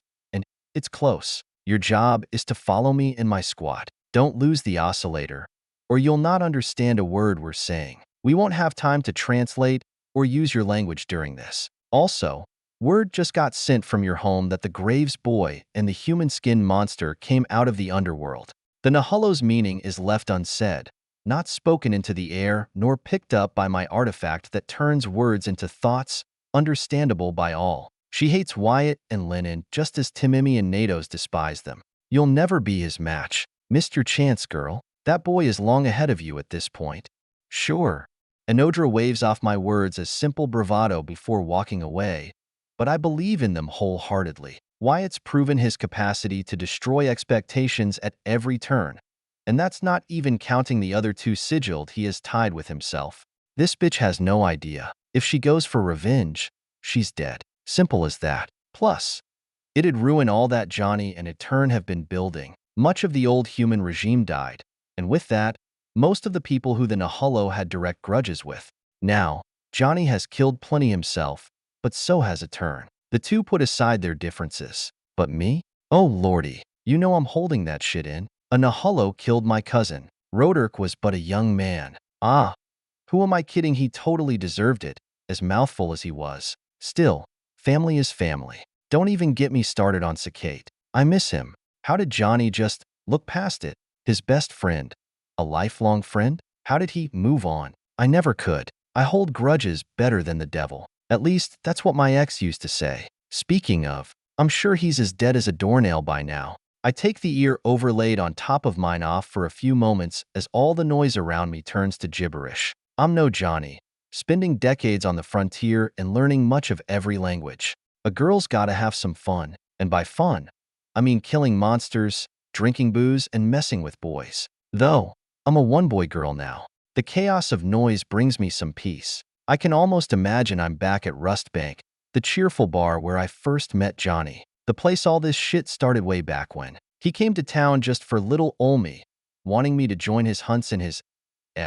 I don't remember the name of his old team, but reminiscing gives me some clarity on things. I hated the gunslinger when I met him. I thought he was too uptight. The money, though. A high salary can make a girl do many things. Of course, I'd never do the worst of them, but I'd kill for a decent penny. Reaching into my pocket, I recall an old friend who hasn't shared a drink with me in many, many moons. Just for him, for Levi, the moody strong man who was more loyal than a hound. I take a swig. It's been a long time. If you were still alive, I wonder, would you be here with me now, Levi? Or would you have fallen behind? No answer comes to my question. As expected, the delirium of war continues, drums sounding in the depths of the fortress while walls of ice build around the crater toward the greatest danger in the world. Levi's not the only friend who has died. Even before the shitshow at Rustbank came about, Johnny and I had gone through quite a few bodies. Now that I think about it, I'm his, most trusted friend, subordinate, whatever. I know he doesn't think like that. We've fought together the longest out of all who still remain. That's why he sent me here, not Rich or anyone else. It's because he trusts me. Fuck. Shit. I can't let him down. It'd destroy me to see his disappointed face. I'd rather die than fail him. He's too good. For him, I'll be good. I put away the canteen of my favorite stinging juice and refocus my mind. The artifact goes back onto my ear as I overpower its negative effect of damaging my ears with piercing screeches. I'll still have to get them healed later, but for now, it'll be fine. Stepping forward, off the pale blue wall of stone behind me, I stride toward a contingent of angels. The council members stationed here. Onodora is already speaking to them, ensuring all is well before the grand battle. Though, she seems angrier than before. Ashwa, get your carcass on right. I don't care if you've only been an angel for a month. This is the most important battle in our history. Your honor will continue on for generations. Honor, this and that. The Nahalo are so bizarre. I cross my arms, twisting my legs as I lean against a battlement to listen. And you, bizarre. Let me see your claymore. Good. That'll do. Your family should be proud of making such weapons. All right, let's. The ground beneath us bellows a deep and guttural sound that sends shivers up my spine. I stumble as the earth shakes violently, waves of tremors rolling through the city. Buildings sway dangerously and icy windows shatter into fragments of chill all over the streets. It's chaos, but I manage to keep my balance, instinctively bending my knees to ride out the quakes while I use ether to aid my movements. Nahalo around me scream and scatter, their fear palpable in the air. I can see the ground splitting open in places, cracks forming and widening with each tremor. Debris is hurled through the streets, and I have to duck to avoid a falling icicle. The world seems to tilt and sway as if it's suddenly been thrown off balance, but I hold on with my heart racing. Ahead of me, the group of armored figures falls to the ground, their heavy gear clanging as they hit the pavement. They struggle to get back on their feet, their bulky armor making it difficult to regain their balance. Only Anodra manages to prevent her own tumbling from this quake that sunders much of the battlements in twain. Seeing the devastation, I weave through the chaos, carefully stepping over the fallen and sidestepping chunks of rubble while heading to the edge of the abyss. I gotta see this for myself. The earthquake's force intensifies, sending another wave of tremors through the ground. The street beneath me ripples like a restless sea, and I feel my footing shift with each violent shake. It's as if the earth itself is coming alive, its anger erupting in a burst of raw energy. I take a deep breath and focus, my body reacting to each movement of the ground, adjusting and finding stability where I can. The armored figures are scattered, some crawling, others attempting to stand. I see a crack open up beneath one of them, swallowing him whole, and my stomach lurches at the sight. Worse yet, I think I saw some dark light down there. I press on, my senses heightened, watching for any sign of danger. The city around me is falling apart, buildings crumbling, and streets torn asunder. Nevertheless, I reach a collapsing cliff in a mere 10 seconds. Careful not to fall, I lean over for a good look while the battalions of Nahalo surge to protect their equipment. I even brought some high-quality cannons made by my lovely Earl. Spotting those things, I dive toward them, turning into gas as I swerve past descending debris. Finding my footing without my ether, I kneel, urging strength into my limbs to help keep one steady. Then, I hear the growls. Widening my ears, I glance down into the tunnel of darkness, the walls encapsulated by ice. 1,000, no, tens of thousands of eyes glow within the darkness that devours even the sun's light. Without hesitation, I ignite the fuse on the cannon, kicking it into the hole while tossing my power onto it. A thick stamp of corrosive ether in the shape of 2 lips resides on the bomb before it falls into the abyss. Sprinting away, I don't wait to hear the boom nor smell the acidic tang from the detonation, even as the Nahalo rally themselves against the expected yet unexpected attack. Silas, forgetful Wisherman Moon. Shrouded by Alexo's ether, the two of us walk through the underworld with only the breeze to accompany our journey. The Motherbound are clueless about our presence, and according to my fellow undead, as long as we stay away from gods, we should stay hidden. As we walk, however, taking our time to recover from our wounds, I stare at the porcelain hand in my palms. It is slightly larger than mine, and it fits like a glove. Sliding it on, I listen to Mia's charred complaints. I bet his Arca sucks, don't you? He never had all that much personal power. It was always his trickery, even as a demigod. What do you want to name it? I flipped the alabaster hand over and over, admiring its construction and shape immensely. I can't remember much about this Eli Weiss, but I trust Mia's judgment. If he was a trickster, trickster's glove. Mia nods with enthusiasm within my eye socket as we simultaneously flow ether into the glove. An artifact made from a dominion will likely have quite the remnant spirit. It'll take both of us to deter its most awful effects. As our ether connects to the sigil within Eli Weiss Arca, however, no struggle comes. There is no battle for wills like with most Arca. There is only clever fucking bastard. Afterlife Protocol 3.6, Soul Manipulation. If you are reading this, I am dead, and my tests on undead were fruitful. This is a pre-recorded message instilled into my very sigil. If you are human, say my general's famous words. Otherwise, what remains will detonate in 30, 29, 28. Of course, a test. Despite my complete wonder at how Eli managed such a thing, I rely on Mia to answer these questions as I can't recall who this general is. He really wasn't lying. Eli looked up to Marshall. How sad. Say this aloud, Silas. Into the long dusk, we always rage against the inevitable end, the long darkness that never ceases. Until the very last man, we fight. No candle may be snuffed without a sound. Even as the dark takes us, we burn with rage as unending as the dark. And as the very last man falls, he, too, shall spread the fire. All humans would know this by heart. With a nod, glancing at our silent but watchful companion, I repeat after her, not mincing a single word. The instant I finish saying fire, more thoughts stream from the Arca.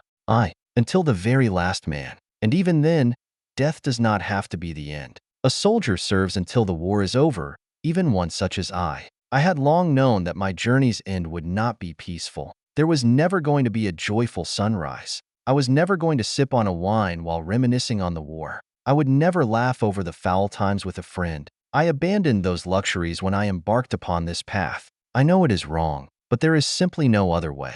The road to hell and all. What am I even saying? There's a chance no one will ever read this.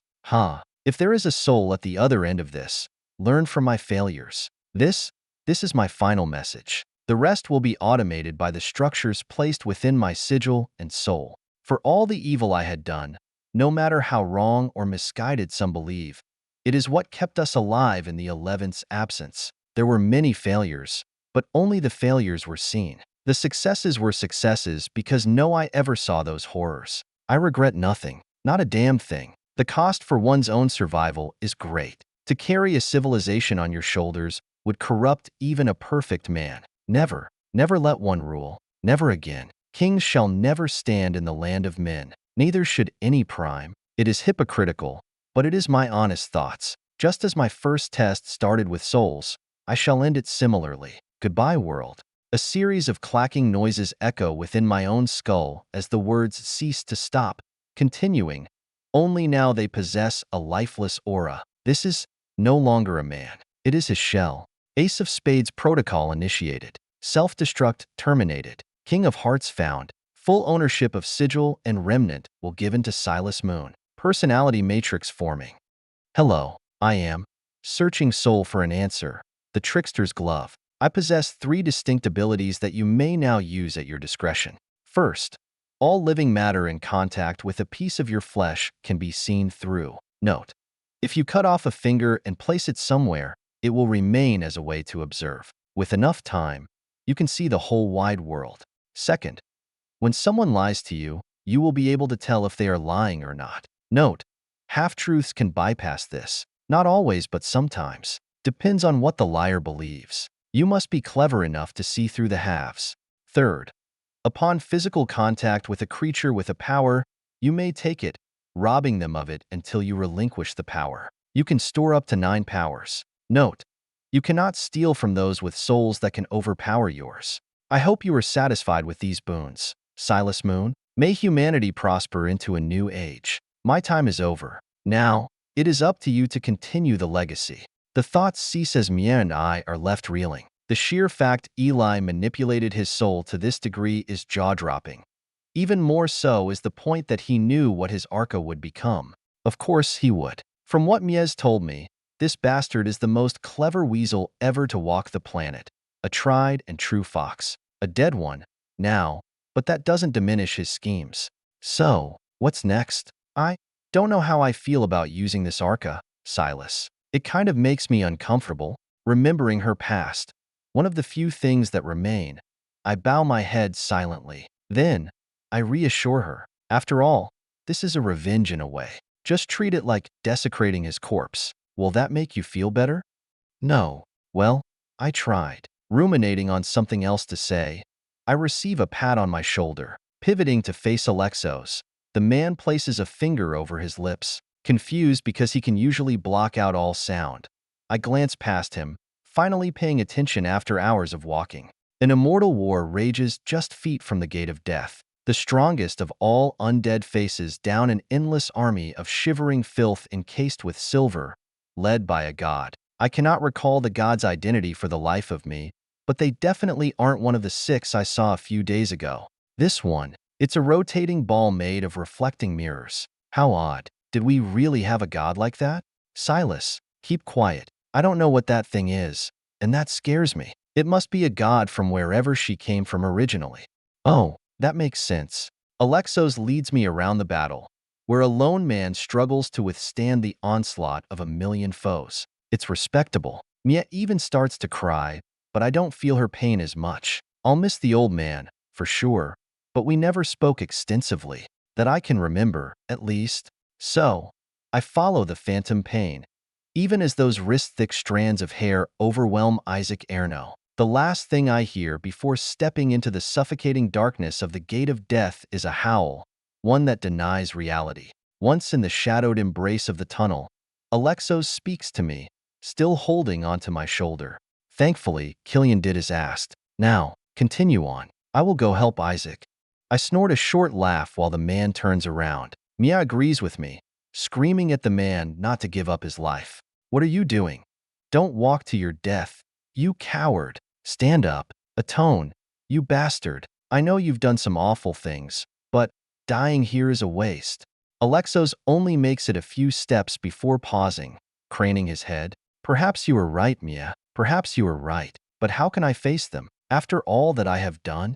I answer this time, speaking for Mia from personal experience. This is something I have knowledge of. You wait. You wait to see them until you've become someone you can be proud of. The phantom pain bows his head profoundly, taking in my words. Then, he agrees. I like that. I like the sound of that a mighty lot, but I got a hell of a lot to atone for. Better start now, I suppose? Squinting in confusion, Mia and I watch as Alexos fills the tunnel with illusory traps, his ether solidifying within every nook and cranny. Seeing him work, we persist down the tunnel while a vague pressure descends on our chest before continually being repelled by some force. Before long, lights materialize within my sight, and I smile, seeing her once more, the woman who makes my frozen heart squirm. 483, boom along. Timimi, steeled hexer. I stand beside my father and my closest friend, the 3 of us small figures against the towering grand gate that looms before us. The gateway is an imposing structure, its massive archway adorned with lavish skulls inlaid along the sides, each skull bearing a different expression of agony or rage with jewels set inside the sockets. The air is heavy with ether and tension as countless figures intersect right here and now. The sound of the gate creaking open echoes like distant thunder, almost hard to believe it is so close.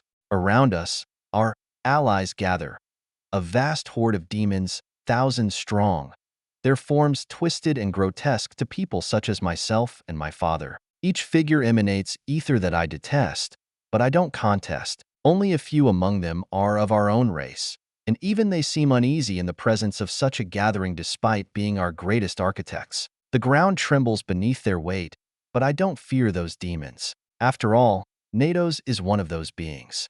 It is Behemoth that invades my thoughts the most. This underground cavern was made to fit his distinguished size, a totem above any of the other demons, even those of the ogres. It is said that Behemoth was once a shrunken, tiny thing. Much like myself, I do not believe that.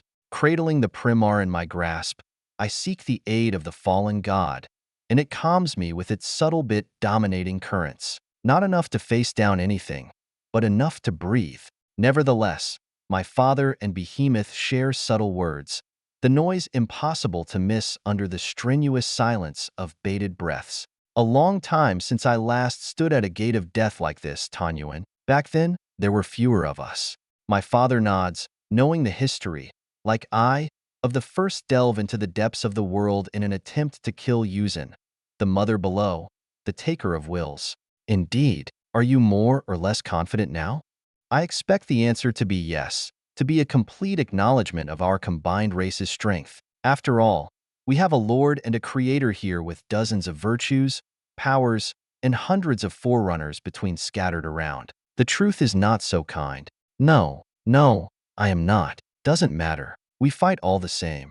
I feel the chill of fear creeping into my bones with Behemoth's ominous words, but I steel my gaze, forcing myself to stand tall. This is our only way forward, the only path to survival, and I refuse to show weakness in the face of these demons. I share a glance with Natos, his cowardly and lazed countenance finally gaining some resolution. We are in this together, come what may. It has been a long road since we first met each other. Splitting up with Anodra was against our wishes, but she had to be with her people. I get that. We'll see her again. I'm sure of that. The gate creaks open slowly, the grinding of metal against stone growing louder as it widens. A gust of air rushes through, carrying with it a wave of bloodlust so intense it makes my knees tremble. My breath catches in my throat as the force of it washes over me, an almost physical sensation that presses against my chest. The demons around us seem to be hit even worse.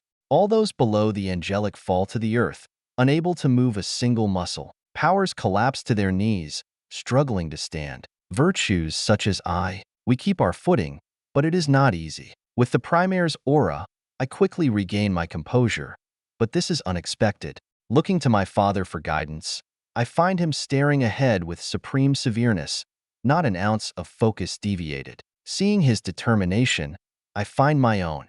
I brace myself, my hands balling into fists as I fight to find my own ether and control it beyond the Primare's safety. The fear is palpable now, a visceral thing that gnaws at the edges of my resolve. Yet, I can't afford to falter.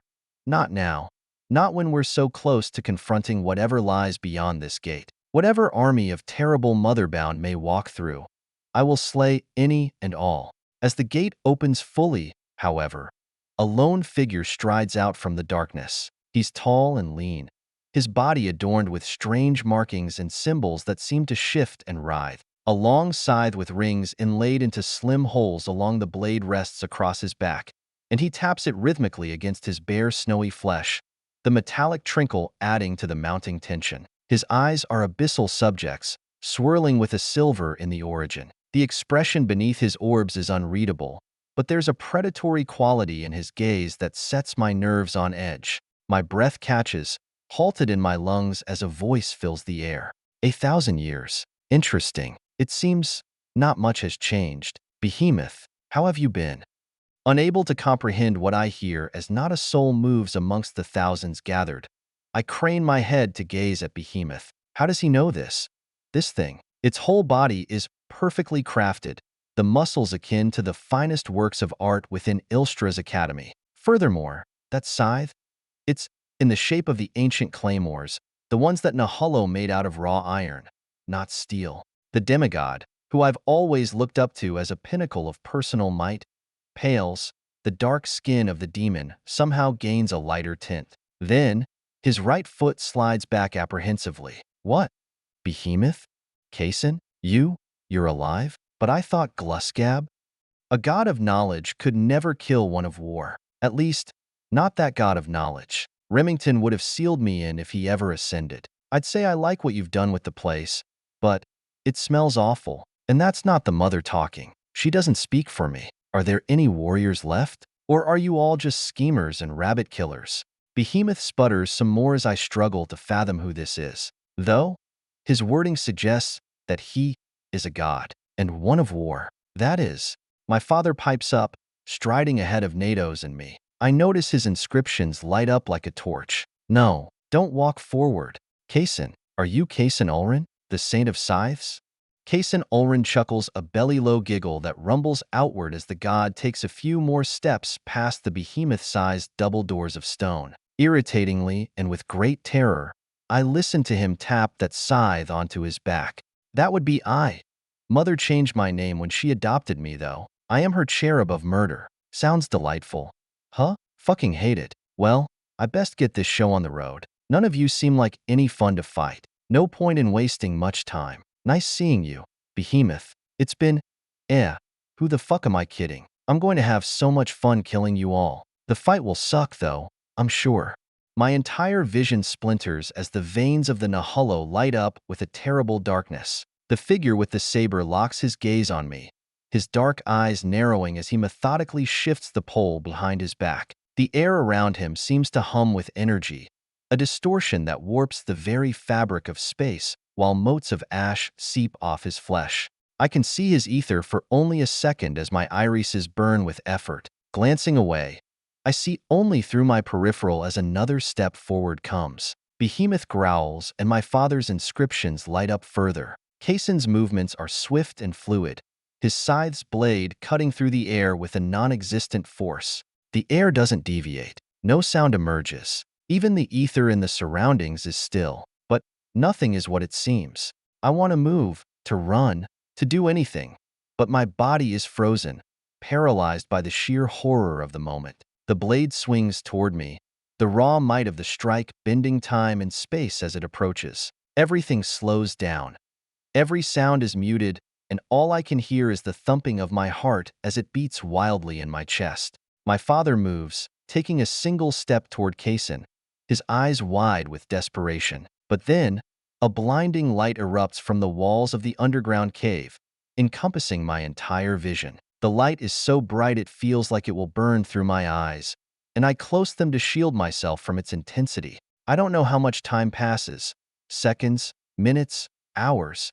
It feels like an eternity trapped in that brilliant whiteness. My body feels weightless, as if I'm being pulled through a vortex, every fiber of my being stretched to its limit. And then, as suddenly as it began, the light fades. The next thing I know, I find myself on the surface, lying in a meadow surrounded by trees. The air is fresh and cool, a stark contrast to the oppressive heat and stench of the underground. My body aches from the violent transition, and I gag, coughing up bile as I try to regain my senses. The grass collapses onto me as the nausea overwhelms me. Still, feeling the earth beneath me grounds me after the disorienting chaos of the teleportation. In the moment, I completely forgot that, over the past few months, my father trapped that place with enough inscriptions to kill any demigod should they voluntarily walk into the room. Thinking of him, I look all over, quickly discovering him beside me. Natos shambles to his feet, while my father pants heavily from the effort it took to teleport everyone. I take my friend's hand as he helps me to a stand. Bemela would have remarked something about how light I am. Natos, however, only nods at me, the coward gone now. I doubt it was the teleportation that was so difficult for my father. It was moving the ether before we all died.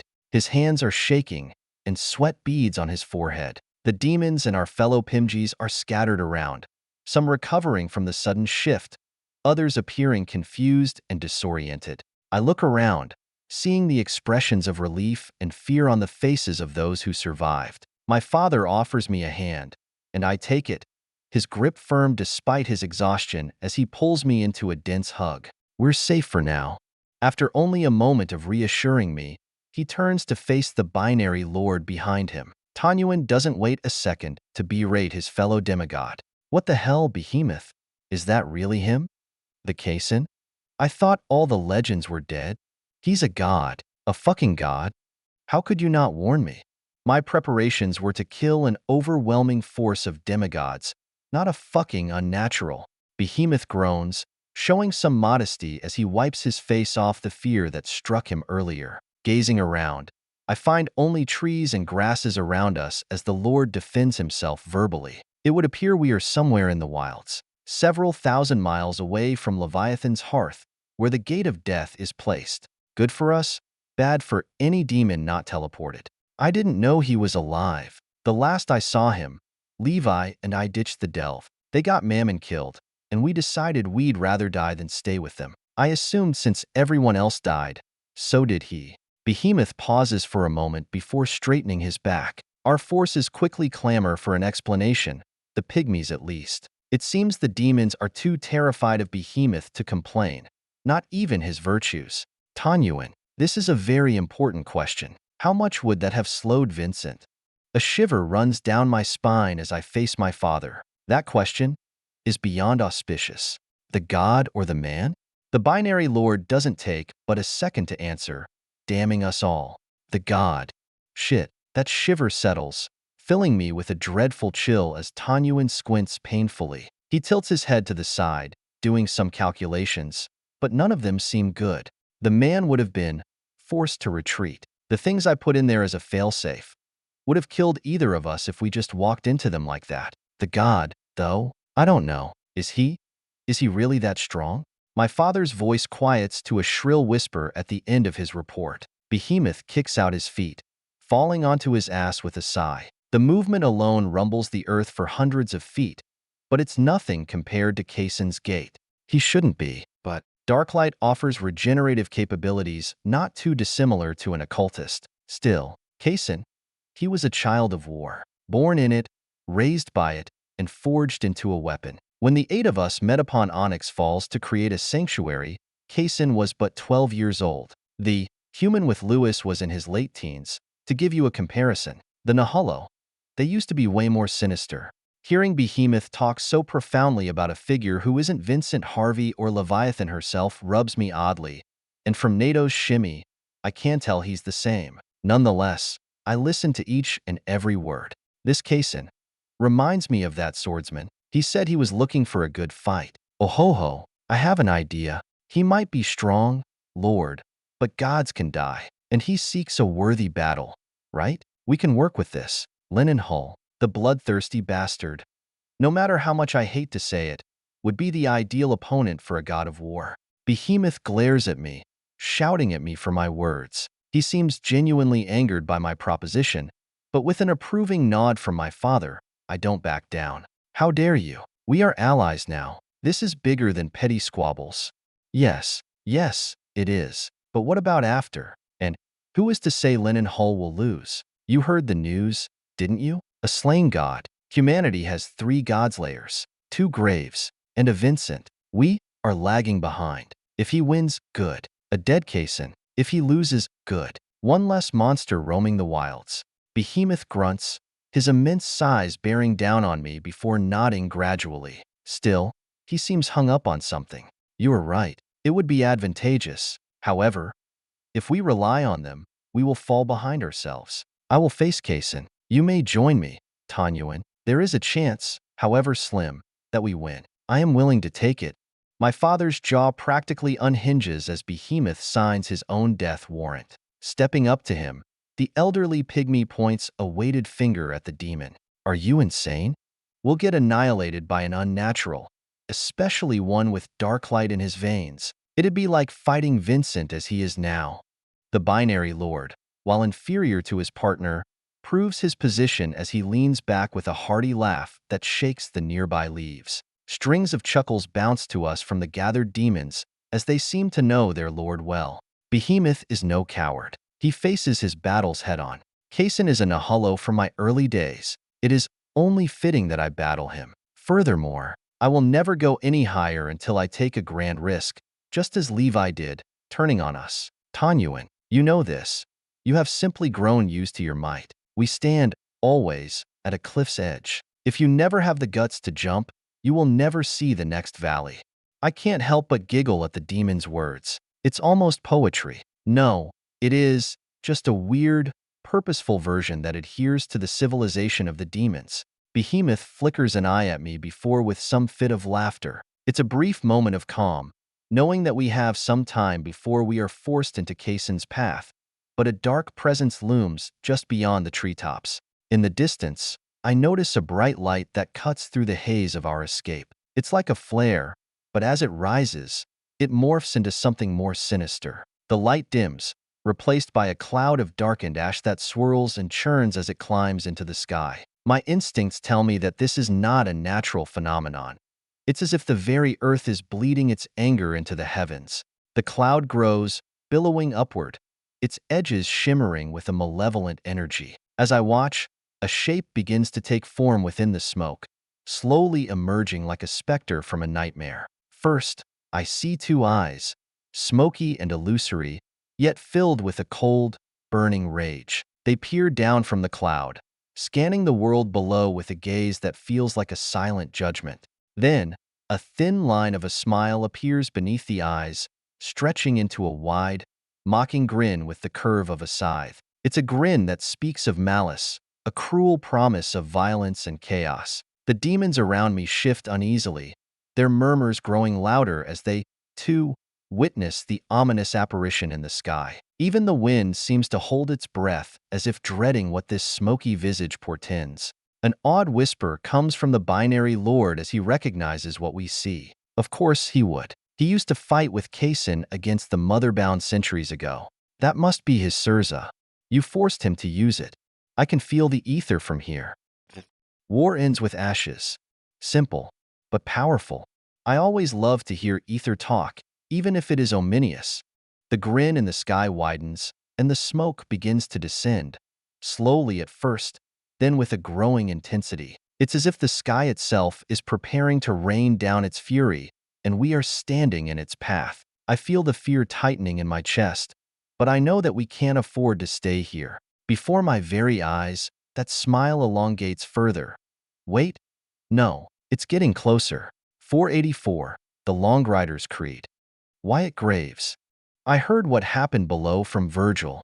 The gunslinger, whom I've revered for as long as I've known him, reclines on a chair atop this hill several dozen miles from Primary and the inner city of Onyx Gate. For us, it's just a few seconds to return, almost as if we never left at all. I nod to Johnny as I take the seat offered to me, an identical thin chair placed into the grass. Yeah, I figured. Are you working with Tomas, or did he give you the keys? Caldwell snorts with laughter, tapping his whiskey against the arm of the chair. Shaking his head, some of the liquid spills out. I can tell he's not drunk, as even the most wasted Johnny could nail a fly from a mile away. He simply doesn't care about the lost liquid. It's rare to see him so relaxed, though. Still, I can tell anyone else's nerves would be shot if they were in his place. I'm just a fighter. He actually has to deal with the chaos left behind. Of course not. We're in this together. Many simply look to me first. I am the most seasoned and well-known to the common folk. I don't question his words, simply watching the sunset with the man. That's why he brought me here. He just wants to talk. I've been doing this job for a long time. A long, long time. And in that time, I've learned much. This war will destroy so much that I wonder if it is even worth it. Biting my lip, I endeavor to find a response for him. It's simple, though. No matter how little remains after, it'll be preferred in comparison to surrender. Before I can say it aloud, Johnny continues. I often think of meteors, the rawness of them, the utter devastation of a single strike. It's been 30 years since I last saw one. It landed within Lawless Lake, birthing devastation to all the surrounding lands with the waves it created. Our wars are much like the meteors. We destroy, and destroy. Still, life blooms after the cataclysm. The sun in the distance sets holy, and I sense a vibration coming from it. It's some kind of dissonance, as if the very sun is battling against the dying of the light. Johnny, however, discerns nothing of the sort, pausing only to drink some of his amber fluid. We'll go to any length to survive, huh? Squinting, I look him in the eyes, unsure why his golden pupils are spewing such words. What do you mean? This isn't like you. Did you see something? The gunslinger nods, bobbing his head slightly as he acknowledges something. A slight shiver runs through his whole being before he actually speaks, though. I did. I ordered Earl to continue the experiments on the martial protocols. Tanyuan took an interest in them. Granulin, too. I saw the aftermath. It was the meteor. My mind comes to the only possible conclusion after withstanding the might of Earl's first martial protocol. It was devastating enough to cripple a demigod long enough for Lenin to finish him off. If he improved it, how bad was it? Really? A prolonged sigh comes from Johnny as the sun finally fades in the distance. Yet the disturbance of light continues, a slight twinkling over the horizon. I don't know if our world will survive this war. And I'm not talking about the people. I mean the very world. With people such as you and Lennon, such as Vincent and Leviathan, your battles will annihilate whole swathes of land. How many battles can our planet take? 5? 6? 7? I don't think it's very many. I stare at the older man who has taught me much less about fighting and more about life. When we first met, he was a tough bastard, opening up only to Heath and Primrose. Now, I'm among the slim few he speaks so leisurely with. Then what are we to do? If we win and the world is nothing but ashes, what's the point? Why even think of this? You're not usually this negative. Johnny flicks his golden pupils to me, circles of flaking blonde within those whites. That is true. I am typically more pragmatic. But convening with the souls of those long lost has changed how I think about this sort of thing. As for what we are to do about it, I have a plan, but it requires you. I shift in my seat to face the man without distraction. He does the same as the reasoning for our quiet discussion comes to light. What is it? Johnny's trigger finger points upward into the skies. No, it goes beyond that, motioning into the dark depths beyond. The only battlefield that won't ruin our homes is the vastness of the stars. That, or the endless with its waters swathed in fog. However, the latter presents a risk, with the titans that lurk beneath. No one knows exactly how strong they are. Nonetheless, you will be one of the few who can fight the gods. When you begin the final battle, don't look at me that way. When you fight your final opponent to end this war, please take them into one of the two. I furrow my brow, having difficulty imagining how a fight would go over the oceans or within the abyssal skies. I don't think either would be all too advantageous for me. The water would probably be less damaging to my style. Taking a moment longer to think, I remember the battle with Maximista, as well as the memory I received from Remington. Now, I can remember him without issue. How odd. Anyway, the fight with the god of forests, alongside Remington's skirmish with the mother below, tells me something very important. Yuzin is not crazily powerful, not in frontal combat, at least. At most, it's a bit stronger than Maximista. She's overwhelmingly mighty, but it's only because of those that she binds to herself. I am unsure how many gods follow her, but it has to be in a dozen or more. Additionally, I believe the Mother Below has many other planets that she has forced into submission, likely with her own gods. Johnny knows this, too. Over the Endless would be better. But how do we even get that to happen? And what about the other planets? Do you have any plans for them?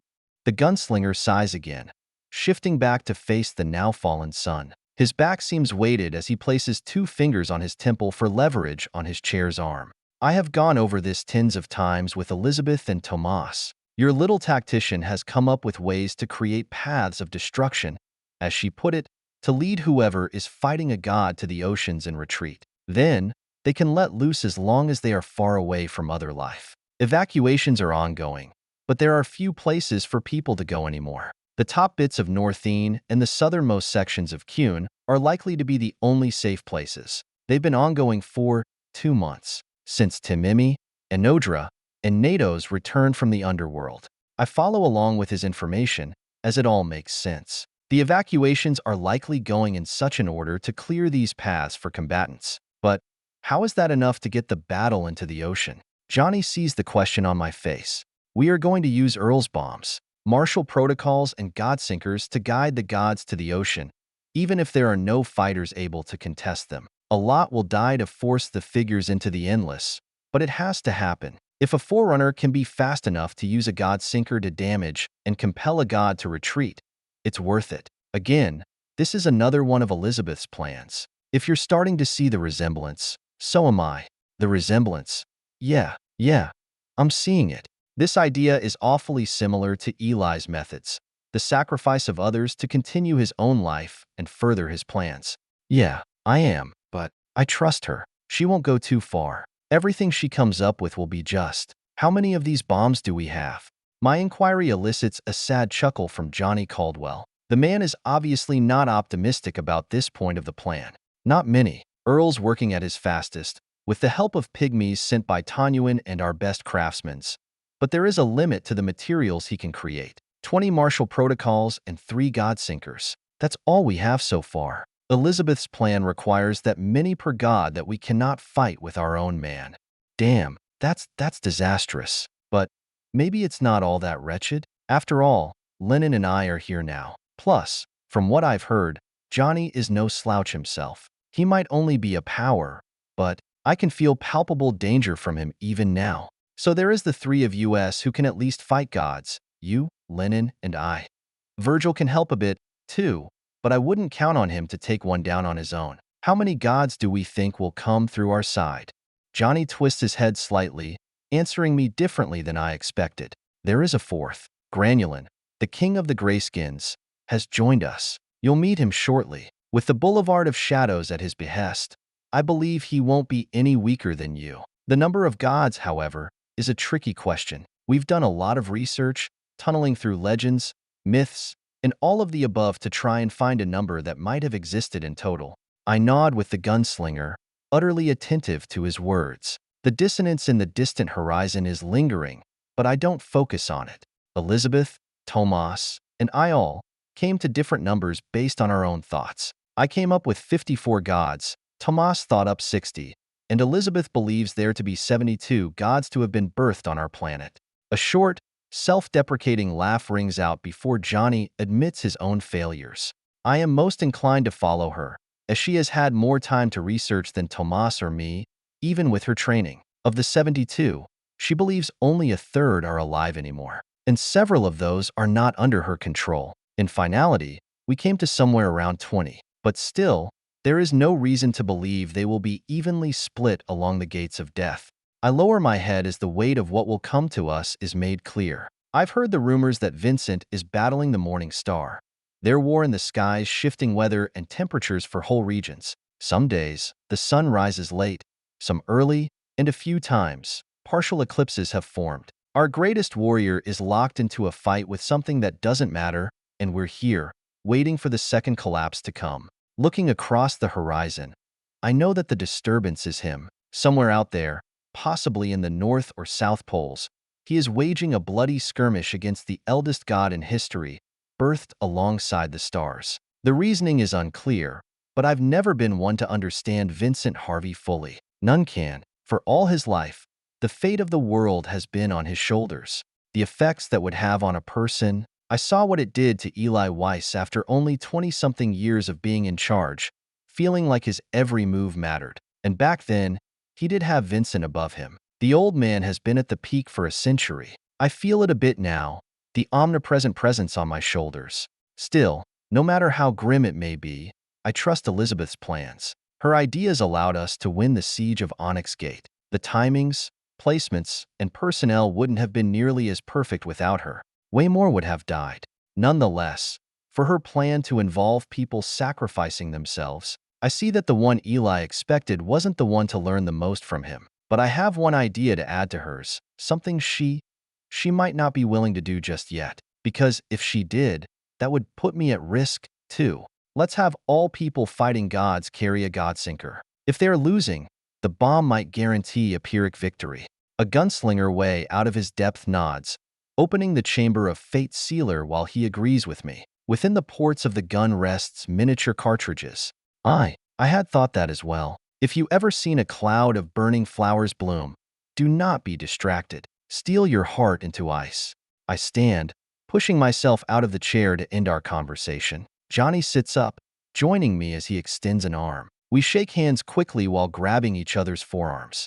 I will. Just don't go dying anytime soon, Johnny. I don't know where we'd be without you.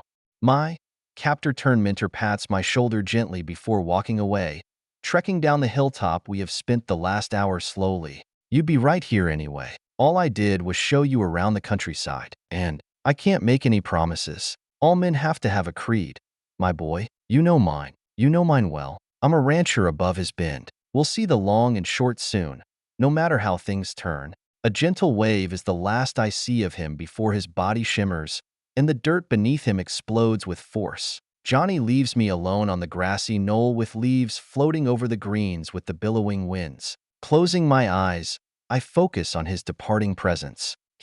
When we first met, Johnny Caldwell was a son of bitch. He was manipulative and frustrating, but he was always fair. He was honest. He was protective and righteous. So, I won't let him simply leave. I can feel his ether washing over his form to guard his body against his own brutal speed. Accretion ether gathers and detonates beneath his feet, causing devastating depressions in the earth while he moves. Seeing the ether move like that is both surprising and inspirational. It is a way to improve Arbalest, but I don't think about that now. No matter how shocking it is that he has accretion, instead, I dive into my dominion, reaching out as far as I possibly can, sinking my mind into our recent personal contact. I breathe in the air, and ether rushes into my lungs in suicidal amounts for anyone who is not me. Then, I connect my soul to Johnny's.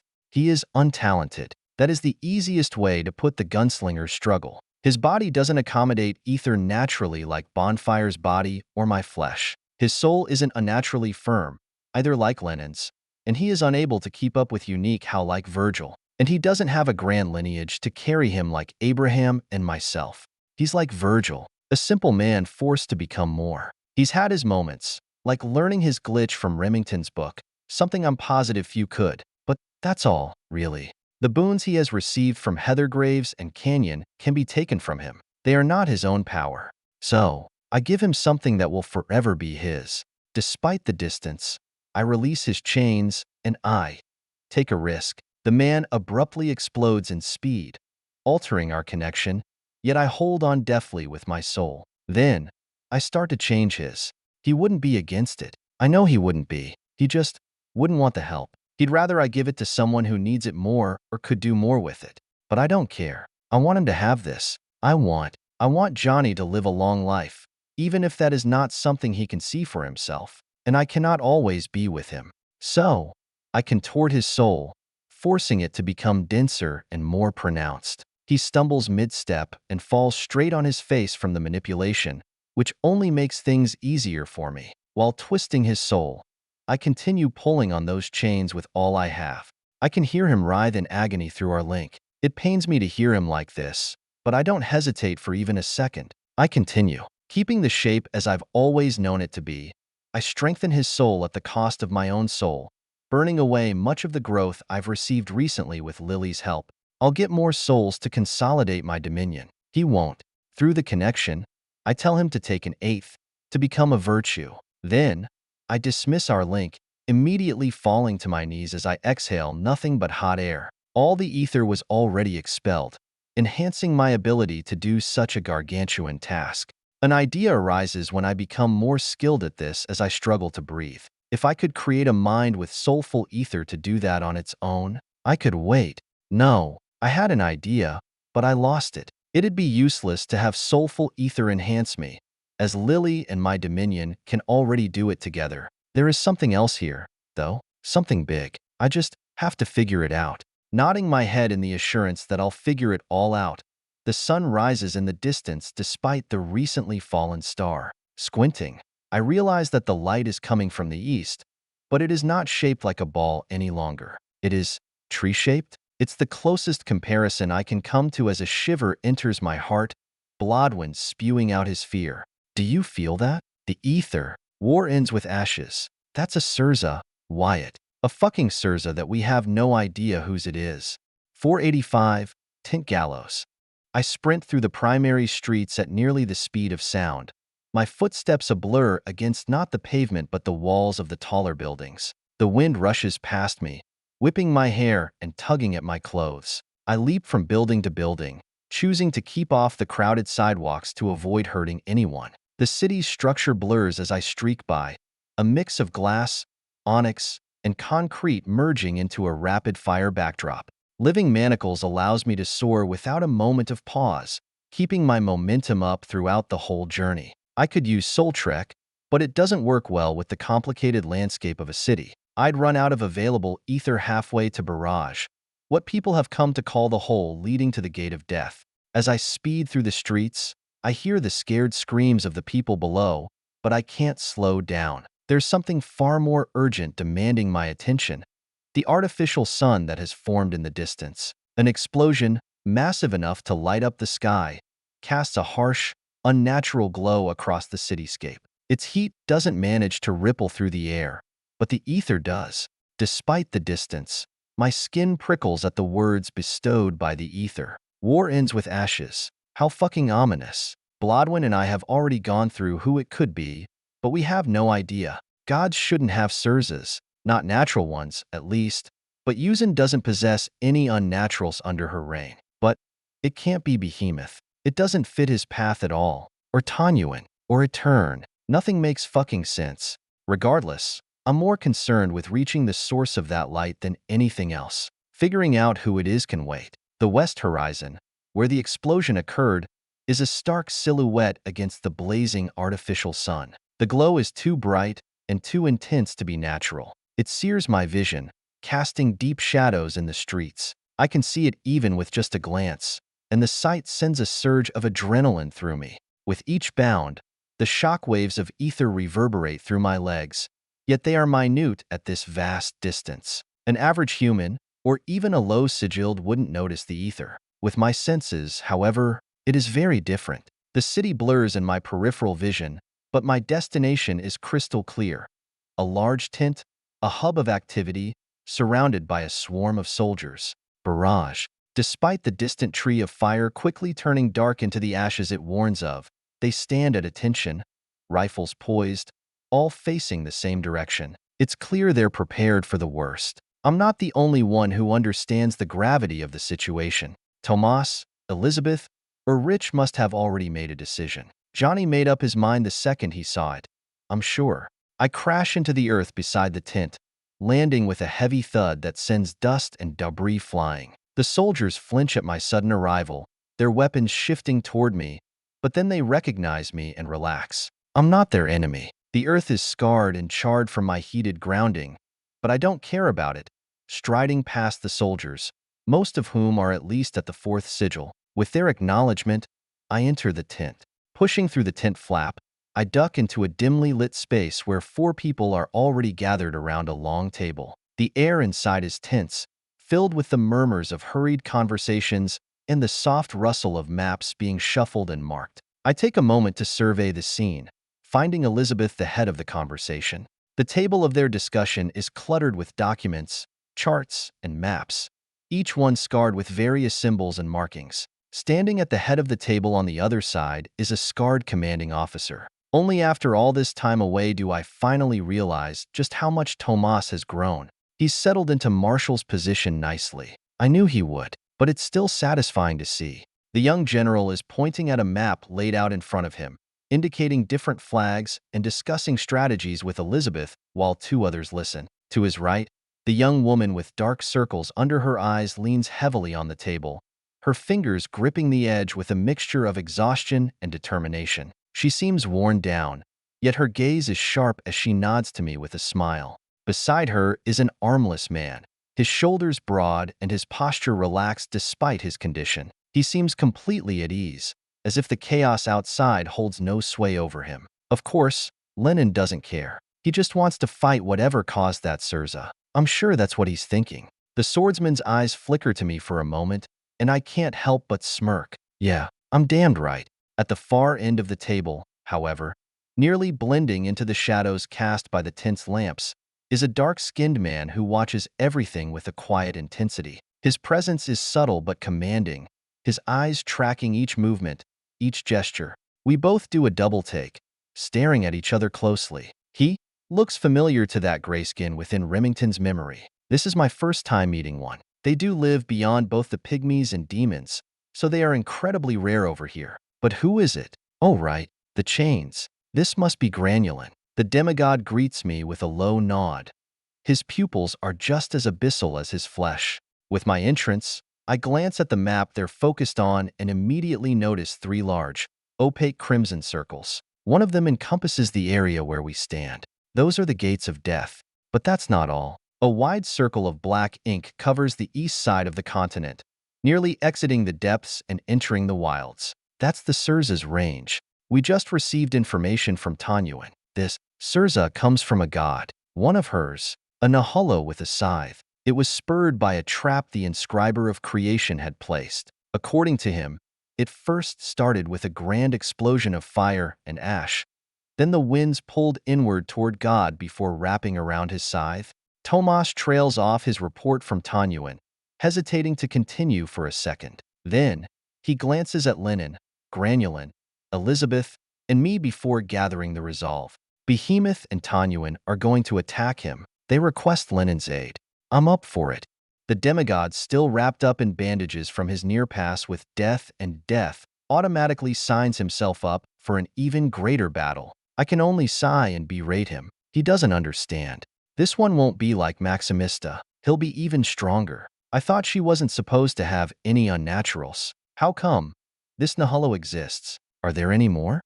Tomas shrugs as an answer to my question and continues to search his papers while Lennon chuckles, rolling his shoulders. All the while, Elizabeth's eyes scan the swordsman repeatedly. I can do what I want. And what I want to do is fight a warrior I didn't know existed as of yesterday. Who cares if I almost died a day ago? I open my mouth to refute his words, but Elizabeth beats me to it. She side-eyes him, grilling into the man without remorse.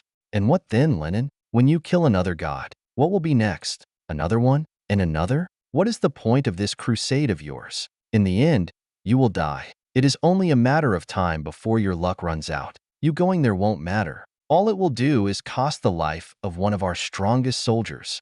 My feet move on their own as I slide beside Elizabeth, just in case Lennon goes off the rails. Yet, the man doesn't show any of his typical ruthlessness. Maybe even he realizes his condition. Instead, he calmly retorts with a hand on the inky circle inscribed onto the map. His dominion has grown so intricate.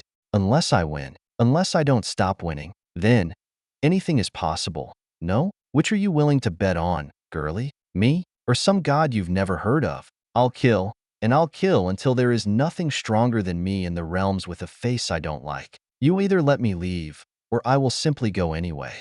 His words are infuriating, but I cannot refuse what he delivers in his argument. It's absurd, impossibly confident. But if Lennon were not both of those things, he would have died long before he decapitated the god of forests. Elizabeth releases a long sigh, her knuckles tightening before extending once more. This must ruin some part of her plan. Though, I know what she is probably thinking right now. No plan survives contact with Lennon Hull. Very well, Lennon Hull. Go. We won't stop you. Just know that many will die if you do not return before the gods breach the barrage. The woman steps close to the demigod from her chair, utterly ignoring their difference in status while staring down at him, and pokes him directly in the chest. The swordsman is unfazed, not even budging a minuscule amount, but she doesn't care. I smile at her growth. A year ago, she could hardly look at Johnny without being scared. You better win. Okay? I'm not a gambler, but I'll hedge my bets this once. If you don't, everything will be so ruined that we might just all die. We cannot win this without you. You and Wyatt. Lennon smiles, curling his head to look down at the woman while the rest of us three simply watch the conversation. He taps her back on the forehead with his dominion without any genuine force, pushing her head back a tad before walking right out of the tent. Sure are cutting it close, huh? Eli's little girl? I'll be back. Might not be in one piece, but I'll be back. Always am. I don't lose often, and when I do, I win the rematch. The last I see of Lennon before he strikes himself with his own dominion, shooting across the sky at a pace that shakes the surroundings, is his straightened back. The bandages beneath leak through his shirt with their paleness and slight crimson tint. But the man doesn't care. He is already gone. Only then does Granulin speak. The man not moving from the shadows even an inch. How intriguing of a man. Reminds me of one of my sons, only 1,000 times more capable of backing up his bravado. Well then, what shall we do, men? And my lady? Etern requested aid. Will we acquiesce? Looking at Granulin, his clothes a series of interlocking scales of some darkened chitin with a crown made only of shadow on his head, I feel quite suspicious of the gray skin. Why is he so amiable with us? So, on our side? I'm sorry, but I need to ask this. Why are you aligned with us, Granulin? You are not of our kind, and your people are thousands of miles away. What makes you so invested in this war? Specifically, on our side? The tall man, easily several inches over me and similar to Tomas in height, takes one step to reach the table and exit the shadows. Then, he bows slightly to me, lowering a straightened back at the hips. It seems oddly practiced, as if this is something he does often. I see. We have not spoken in depth due to your recent return. Elizabeth has negotiated a treaty with my people. At the end of this war, railroads, farms, guns, and a variety of other technological inventions will be supplied to my people. You see, we shadow people live in a feudal society. We desperately need better agriculture and transportation through the Greylands. It has been difficult to survive bordering the other two grand peoples. But we have managed until now, thanks to the Boulevard of Shadows. How much longer it will sustain us is unknown. I listen to the man clear his throat before he steps back into the darkness, promising me his help for the foreseeable future, until the threat of her no longer exists and our treaty is finished. I am on your side. The only exception is if the fate of my people is in jeopardy by aiding you all, which, from my observations, is the opposite. I'd much rather sit in on these meetings than the Nahullos or the demons. Tomas raps the table with his knuckles to take the attention back from Granulin and me. Two more enter the tent as a third flickers in. Abraham, hauling bonfire behind him, sits at a seat while the half-Nahullo glares at his best friend, forcing him to be silent for all our sakes. Virgil, like Granulin, rests within the edges of the tent, leaning on a pole while he listens intently. Both appear to prefer a lack of attention. We need to help the Nahullo, not just because Primrose is there. Should they fall, it'll leave us and the demons fighting on two sides. Even if we can't stop the collapse of Iced Rampart, we need to get out its heavy hitters like a turn and the council members. Harsh, but they need to live. We need muscle, badly, and every dead angel is a disaster. Every dead demigod is another god left to wreak havoc without an opponent. I nod slowly, seeing Tomas reasoning clearly. The Nahullo, the people, cannot be wiped out. We need their power. More people enter the tent, with Rich, Earl, Dawn, and several others entering like Sylvia. I shortly nod to them as I remember that Johnny has already left for Graves Cross. If the Nahullo fall, Graves Cross will be where that battle takes place, settled far southeast of Iced Rampart. It'll take, at most, hours for a demigod to cross that distance, however. With Soul Trek, I might be able to do that in a fraction of the time. And so, I volunteer myself as Tomas keys everyone in with more information. I'll go reinforce the Nahullo. I can get there the fastest. Virgil would be a close second. But if this is going to get as bad as I think it will, I should go. Elizabeth and Tomas bob their heads simultaneously, not finding anything wrong with my words. Still, my friend doesn't seem too at peace with my decision. The soldier, however, agrees with me without hesitation. Good thinking, Wyatt. You'll head there as soon as possible. I'll have Virgil and… No, Virgil, you stay here. Granulin may need help should we be breached soon. Abraham, Bonfire, you two go with him. I smile at my two friends as they grin back at me. Our very own mission? A short laugh spews from Bonfire, but Abraham smacks him in the gut, shutting him up real quick. I shake my head and leave the tent as the meeting quickly turns into plans for when I get back from the Nahullo, whether it is a success or a failure. Regardless, the two follow me out, but Virgil follow with an inaudible grace. The man shares news of Marigold before letting me leave. The little one Isaac found is doing good. I have her set up with a daycare and a nanny, though she'll need someone to take care of her. I doubt Aaron will want to babysit forever. I thank him for his effort in getting Marigold to the surface. Then, I spend a few seconds in thought before making a decision. She just needs to be taken care of for a little while. I'm sure my mother wouldn't mind raising another, especially one as special as her. Ask her and see what she thinks. Virgil nods as his body turns indistinct before vanishing entirely, likely doing as I suggested. Aniwai wasn't in the meeting, preferring to wait at the bottom of Barrage for my father. I don't have the same determination as her. I just don't. Just a second after Virgil leaves, the man made a fire positions a bet. It is poorly timed, but I don't refuse it. I could use the tomfoolery. I bet I can get there before you, Wyatt. Chuckling, I leap into the air with a living manacle stretched onto a distant building. Then, once in the air, I dive into my soul, letting my body turn into nothing but formlessness. Before I transform into Soul Trek completely, I counter his bet. Not in your dreams. I know this is meant to be serious, and it will be. It won't hurt to have a little fun on the way. I know not to go overboard. As my body turns into ethereal paleness, I recall just how quick Soul Trek is. A wash of colors surrounds me as I move far too fast to comprehend the land around me, my body hurtling over the continent with a velocity that would shatter anyone else. The world becomes a blur, a cascade of muddled colors as I race through the atmosphere. The earth beneath me is a distant smear of greens, blues, and browns, with cities appearing as little more than faint glimmers amidst the rush. The air around me distorts due to my speed, rippling and bending like heat waves over a desert. I angled myself correctly before shooting off, so I don't have to worry about navigation. Yet, the true problem surfaces quickly as I don't know how fast I'm moving.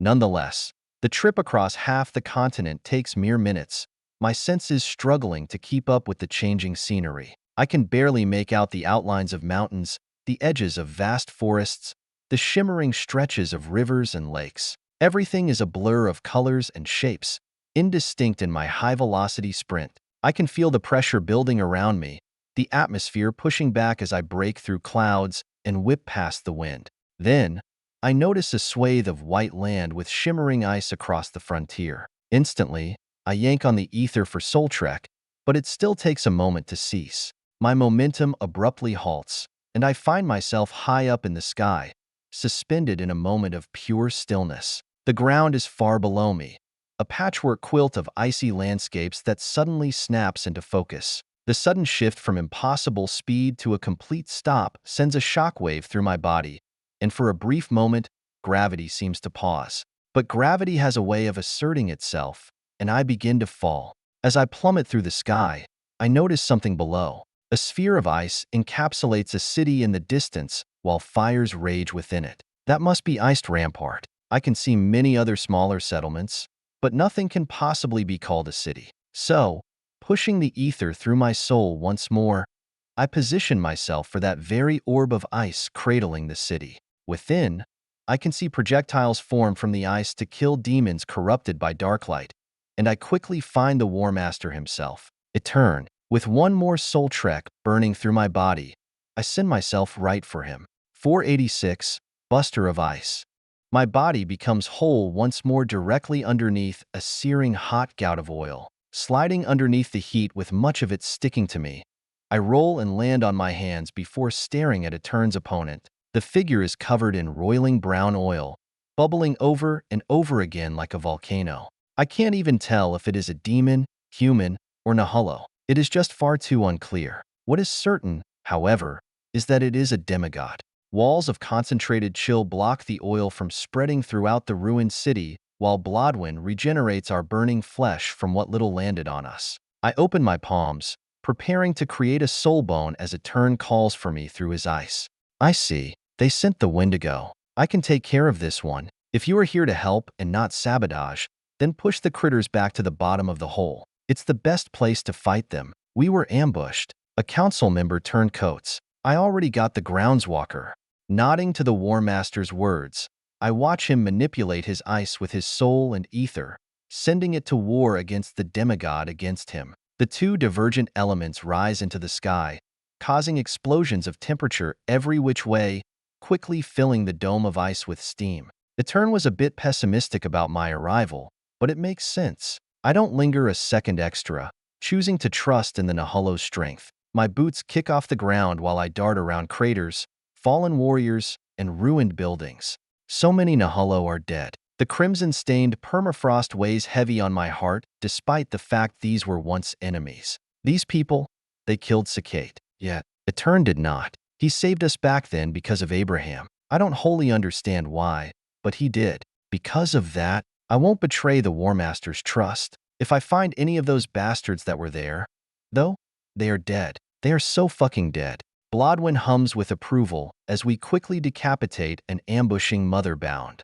Then, twisting around another corner, I form a soul bone to shove in another's eye socket. Nearly every step is punctuated with another death, either that of a Nahullo too far for me to help or a motherbound via my ether. Blood quickly stains my new clothes, which Dawn gave to me. Yet, not a single motherbound manages to scratch me. These are potent monsters, but they are not compared to me any longer.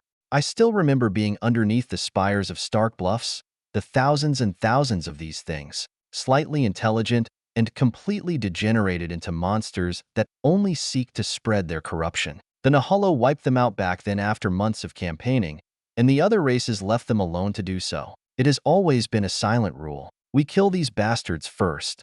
And so, just as I watched Marshall do so back in Bent, I fight my way through hundreds of enemies, the permafrost beneath my boots stained with more blood than ice. Every step I take crunches on the frozen ground, but the blood that splatters from my long spike of bone melts the ice in sporadic streaks. The streets are chaotic, filled with warriors clad in cold metal or dense furs, battling fiercely against the invaders who have overrun their city. By their armor, I can easily tell which Nahalo are more trained and more dangerous than the others. The weaker and younger ones have mere pelts to protect them, while the powerful are guarded by steel. These people, however, keep their distance from me just as they do to the monsters. I suppose they are scared of me. They shouldn't be, though. These things are far worse. These invaders, corrupted humanoid monsters of all kinds like usual, move with grotesque agility, their bodies twisted and malformed, their eyes glowing with a sickly dual light of silver and night. I charge into the fray, my instrument of solid ether cleaving through their ranks. Each swing of my soulbone cuts through flesh and bone, sending splashes of dark blood onto the white landscape. It's almost futile for them to rush at me with how pitiful they are, but the motherbound don't stop. They deliver themselves to death in an attempt to slow me by any means necessary. The total devotion to their god tosses a sickly feeling in my stomach. The higher motherbound all speak of their mother in a joyful light. Most of them, at least. They speak of her comforts and help, of her love. But as I see the scores of death and destruction, I don't see any of that love. I only know the madness afflicting these beings. I don't hesitate. I can't afford to. Every motherbound I find, I kill without discrimination. If I come onto a Nahalo too late to rid them of the sickness, then I dispatch them just as Johnny would. I wish I could help all the Nahalo I run past, but I cannot. There's a friend somewhere in this city, and I need to find Primrose before it's too late. Based on the rising amounts of steam, Etern's fight won't end anytime soon. That means he won't be available if any more demigods or even gods come through the gate of death. I need to find her fast. Then, I'll worry about pushing these monsters back. My entire being sinks into line as that serenity befalls me, the one I had within the Codex. With unfurrowed brows, I traverse the near-blinding steam unceremoniously with pure confidence. Turning a corner, I sidestep a creature lunging at me, its claws sharp enough to rend through a Nahalo's armor. My counterstrike is swift, my pointed bones sinking deep into its chest. The monster lets out a guttural scream as it collapses, but there's no time to linger on its ruined soul. I press forward, weaving through the melee, my senses heightened to every sound and movement around me. The warriors of these northern people are fighting for their lives, some holding their ground, others retreating from the overwhelming onslaught. The retreating ones are few and far between. However, they are primarily children. Even the women fight, placing down their young ones to draw a weapon. These people, everyone is as hardened as the men and women who live on the frontier. They are not too different from us. Cries of horror and grief fill the air, augmenting the burning steam. I help where I can, swinging my soulbone to deflect a creature's bloody blade that has a warrior set to death, then rushing to intercept another as it charges toward a small group of children. But I can't let myself slow down too much. The chances of finding Primrose grow slimmer every moment I linger. She can hold her own, but worry gnaws into my soul. A long breath fills me as I find myself utterly surrounded by that fog. It is pressed against my skin, causing me to sweat. Annoyed by it, I inhale a more profound breath. Freedom fills my lungs with the energized gasp as the steam, as heated as it is, spreads throughout my body. The air partially clears, revealing all the surroundings to me. The buildings around me are partially collapsed, ice forming jagged patterns along the walls. The city is a labyrinth of narrow streets and broken alleys, making the battle feel like a maze of carnage. I cut through another group of corrupted creatures attacking a squad of Nahalo against a wall, my bone flashing with each sightless strike too fast for their eyes. The stench of blood and decay fills the air, mingling with the bitter cold as the leader of the squad bows to me in thanks. I don't even acknowledge their thankfulness. I am already heading onward. I can feel the strain in my muscles building, the ache of relentless combat, but I push through it. It's nothing compared to fighting a god. The capital of the Nahalo is far more expansive on the ground than in the air. Still, after minutes of slaying hordes of motherbound, I find my first council member. They are pressed into the permafrost, a hammer made of some dark green substance overwhelming whatever abilities they possess. It is a fallen plague-marked, a rare thing to see an angel be so twisted by the dark light that it shows in physicality. The demon, or whatever it once was, is now a hulking mass of flesh and dark light. The plague-marked's other arm, also a blunt weapon, raises itself into the air while wobbling with some awful construct of ether. Without letting it strike down at the council member, I dive forward, spearing it through the chest with my soul bone, and catching the descending monstrosity's fist. A tremor runs through my body as I feel bones crack in my right arm, already wishing that I had stopped by Earl for a new prosthetic. Still, the motherbound groans in pain with its very soul being injured. The creature's focus shifts as I overwhelm it with living manacles before kicking it backward with a bead of Pain's Forge. Partially surprised by my own strength, I watch the oversized monster tumble into and annihilate a nearby stone building. The crashing rocks mirror my stinging arm as a roar cuts through the air. The Nahalo on the ground groans in pain while attempting to stand. Their own steel hammer plunges into the permafrost to help them while calling out to me. Hearing them, I dash forward just as the plague-marked bursts out of the debris, the mark on its skull shining deceptively. Human? What are you? A shocked gasp rings out as I catch the descending hammer-like fist once more with my left hand, tossing the soul bone to the other at the same time. A familiar trauma runs through my body, but I bear it, stabbing the angel with my weapon once more. A typical angel would have died of a single puncture wound from this. Fallen angels are simply too difficult to kill for my own liking. Perhaps that's hypocrisy. And still, the thing won't die. Tightening my hand, using living manacles to hold onto the plague-marked's fist, I rip out the soul bone before stabbing it again and again, letting the dark light and blood wash over my face. After nearly scrambling the creature's chest, I feel it finally die as its fractured soul enters Lily's chambers and flows into me. Exhaling a long breath, I turn to the council member. Their helmet is smashed to pieces on the ground beside them, revealing the pale face of a young Nahalo. They don't seem too far from Abraham in age. The early 20s, maybe? Based on the look they're giving me, this one is terrified.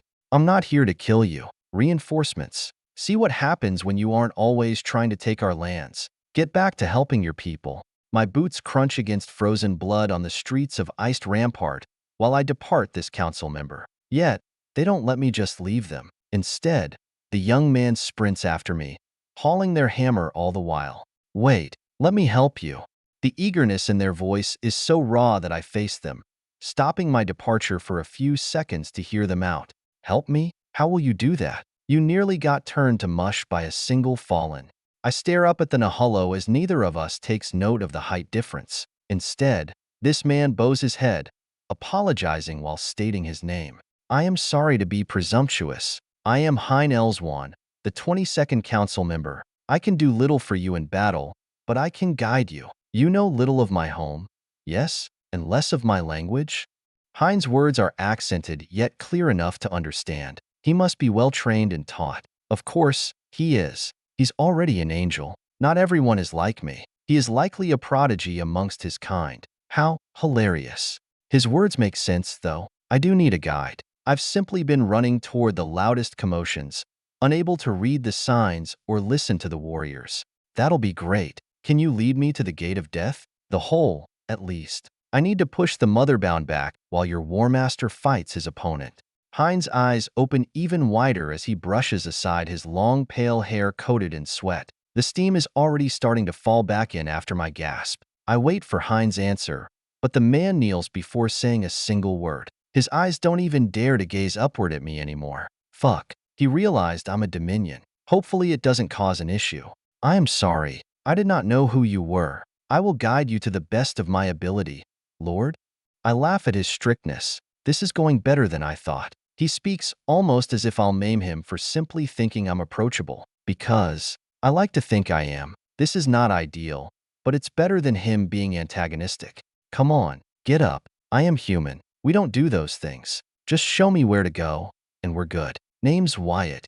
Again, the young man is shocked to his core, sputtering while quickly walking ahead of me. It seems a human at my level is not a common thing. Apologies. I thought you were a hidden demon who just now came out of seclusion with the way you fought and your looks. Humans are not typically that strong at such an age. Demons have appeared out of nowhere before with an old war master. There are not too many hidden dominions anymore, though. Follow me. I know the way to the breach. I was there with Miss Anodra before we were separated.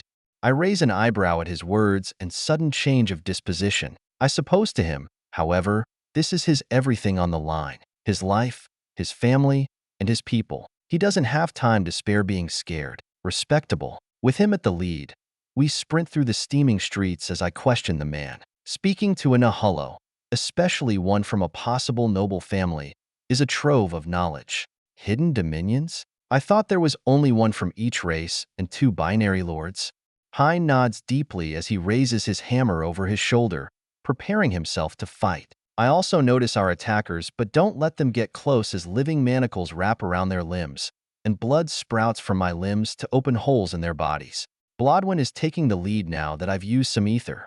There used to be, not so much anymore. Your 11th killed all the demigods he could get his hands on. That was mostly the hidden, as they were called, hiding because they were comparatively weak and living lavishly with their lifespans and power. Now, I'm only talking 3 or 4 here throughout the whole continent. I thought you were maybe one who escaped his wrath. Instead, I see you are someone who grew underneath his umbrella. Hearing about the past dominions is quite interesting. There used to be more, and Vincent Harvey killed them. Why? He didn't need to do it to secure safety if they were in hiding. This man? He always does such unexpected things. But why? Why would he kill dominions? Why would he seek out and kill gods that aren't even corrupted like the morning star? It holds no purpose unless the endless devours all. Of course, it was under my nose the whole time. He can devour others, taking their strength. I don't know how or by what method, but it is something he can do. In fact, I bet it's his Sirs's main attribute. But why did he not kill the other 4? Were they too strong? Too willing to work together? I think that may be the case. Pre-Ascension Vincent could have fallen to the binary lords, Creator, and War Master all ambushing him or preparing a trap. Not likely, but it was a possibility. Hein and I continue cutting through the motherbound on our way to the breach. As he put it, while I dwell on these thoughts, I kill another fallen, a lanky tonguer whose tongue I rip out and stomp into the permafrost. Hein helps by slamming the thing's spine with his hammer, which I notice only now is made out of bone, not steel, despite its reflective smoothness. How interesting of a Nahullo. In just a few moments, the cacophony of war suddenly accelerates through the steam as I take it upon myself to inhale another gasp. Heat fills my body, nearly burning my insides while clearing the surrounding block or so. And that is where I find the breach. A vast hole, near identical to the barrage back in Onyx Gate, sits smack dab in the middle of a war zone. Over 30 angels are within a single glance of the battlefield, less than half belonging to the Nahullo. With a sweeping visage, I find Primrose fighting beside another familiar face beaten out of her helmet. Anodra. Hein says something inaudible because of a giant's hand stabbing into the top of the hole. Midnight purple chains coil around the Urayuli-sized fist. This demigod. Are they a Urayuli? Yes, they are. A roar shakes the dome of ice around the city, causing icicles to crash into the ground. Stepping forward, I move to meet the demigod born of such a rare kind. The creature pulls itself over the edge of the hole with its mighty strength as legions of powers strike at it from several different figures. Even Hein bombards it with bone, slamming a bullet-like object using his hammer. Yet nothing damages it as I watch its soul shift, the amorphous blob creating an impenetrable shield of hair. Of course, its dominion is that, and based on the fiery sockets I see within its skull, this being is old. Very old. Old enough that death brought it back to life during the last collapse. Old enough that I remember Remington remarking on its strength in his memories. Who killed it? Kason, the saint of scythes. Only he could penetrate its defenses. Well, here's to hoping I can, too. 487. An icy loblolly. Flipping the spike of bone consolidated by my soul and ether, I take point, leaping from where I crouch to crash before the Urayuli. We stand at a distance for a draw, at most 30 feet. The motherbound's grand height, smaller than other Urayuli but still massive, at thrice mine, stands proud. The Nahullo nearby stutter backward in fear, terrified by a creature that matches their strongest in stature. I smile at it while even Hind falls back, his hammer lowered to the ground. For a short instant, we stare at each other, weighing the other's strength. Then, we begin. I charge toward the Urayuli, the ground shaking under its massive, stomping feet as it comes to meet me. The creature's height only grows more formidable as it extends its arms outward, claws glimmering under the steam and its shaggy fur swaying with each thundering step. Its eyes glow with an eerie luminescence, like two lighthouses piercing through the icy air. As I close the distance, the Urayuli lets out a low-pitched scream, a sound so deep it vibrates through my bones and makes my teeth rattle. The force of the scream sends many of the warriors around me crashing to the floor, their hands clamping over their ears, but I grit my teeth and press on. The intensity of the sound blurs my vision, but I know I can't afford to falter. The monster's attention shifts to me, its glare like molten fire against the backdrop of the frozen city. I dart in, my movements swift and precise, underneath a blistering sweep of the Urayuli's arm. The spike of bone in my hand slices through the air, the aura around it leaving a faint trail as it cuts toward the Urayuli. Accretion augments the strike, contorting space with ether. If twisting edge doesn't break through the fur, I'll have to get in close, too close for all that fur. The monster raises its arm, wrapping its thick hair tightly like a protective shield. My strike slashes into the barrier, but the hair absorbs the blow, the swirling ether barely leaving a scratch besides clearing away some ambient darklight wafting off. The Urayuli swings its massive arm at me again, the force enough to pulverize stone, but I dodge to the side, feeling the rush of wind as it misses by inches, instead obliterating a section of earth. A landslide forms, permafrost sliding into the depths of the breach. Keeping to the left, I stay low, weaving around its legs to avoid another brutal strike. It's a game of cat and mouse now, and I know I can't let the Urayuli pin me down. One solid hit from it wouldn't end me, but it would be disastrous. The monster stomps and swings, its movements slower than mine but carrying devastating power. I move with agility, slipping between its legs, ducking under its wide swings, and rolling away from its stomping feet. The ether around my spike glows with each close encounter, but I can't seem to find an opening to strike. Its hair is more than just a defense. It elongates any time I get close, seeking to wrap around me and constrict my movements. How awful. Furthermore, with the age of this being, it must be a taintrot or something. I'm just waiting to see what. The darklight had to have augmented it somehow. So, I keep my cards close to my chest, not yet using any of my gasps. Blodwyn also plays things by the ear, not pushing blood nexus to its limit. The screams echo through the streets as they chase me around our short battlefield. Every strike he tosses ends with more and more devastation, running Nahullo and smushed bodies. I know I have to be patient and wait for the right moment. So, I continue to play this game, taking my time. The deaths, however, eat at my conscience to hurry. I do not. I take my time, fighting with patience. Like all other times, it lunges its massive hand coming down like a sledgehammer, and I roll aside, feeling the ground tremble as it crashes into the permafrost. The only difference is, this time, the ground beneath it sunk inward, a nearby council member lending their aid as they quickly retreat afterward. I use the distraction to get behind it with an arbalest to spring me forward, aiming for the back of its knee, where the hair is thinner and the flesh more vulnerable. This is perfect. It can't strike back with its arms as it's too busy climbing out. I don't know which Nahullo did it, but I'll have to thank them. I leap, spike in hand, my strike aimed to sever the tendon. If I can bring it down, even if only until it regenerates, I might have a chance to end this fight. The Urayuli senses my attack and turns, its eyes flashing with anger, but I'm already in motion, my strike hitting home with all the force I can muster. The soul bone is a foot deep into the hind of its knee. The injury is minor for one such as him if it weren't for two things: Blodwen's dominion, turning it into a fountain of blood, and the impact of my soul against his from the soul bone. The attack leads to a colossal roar entering the sky as I try to backstep, nearly blinding me by the raw shockwave. Thankfully, it doesn't, as I spot a tendril of something speeding right for my eyes. Is that a tongue?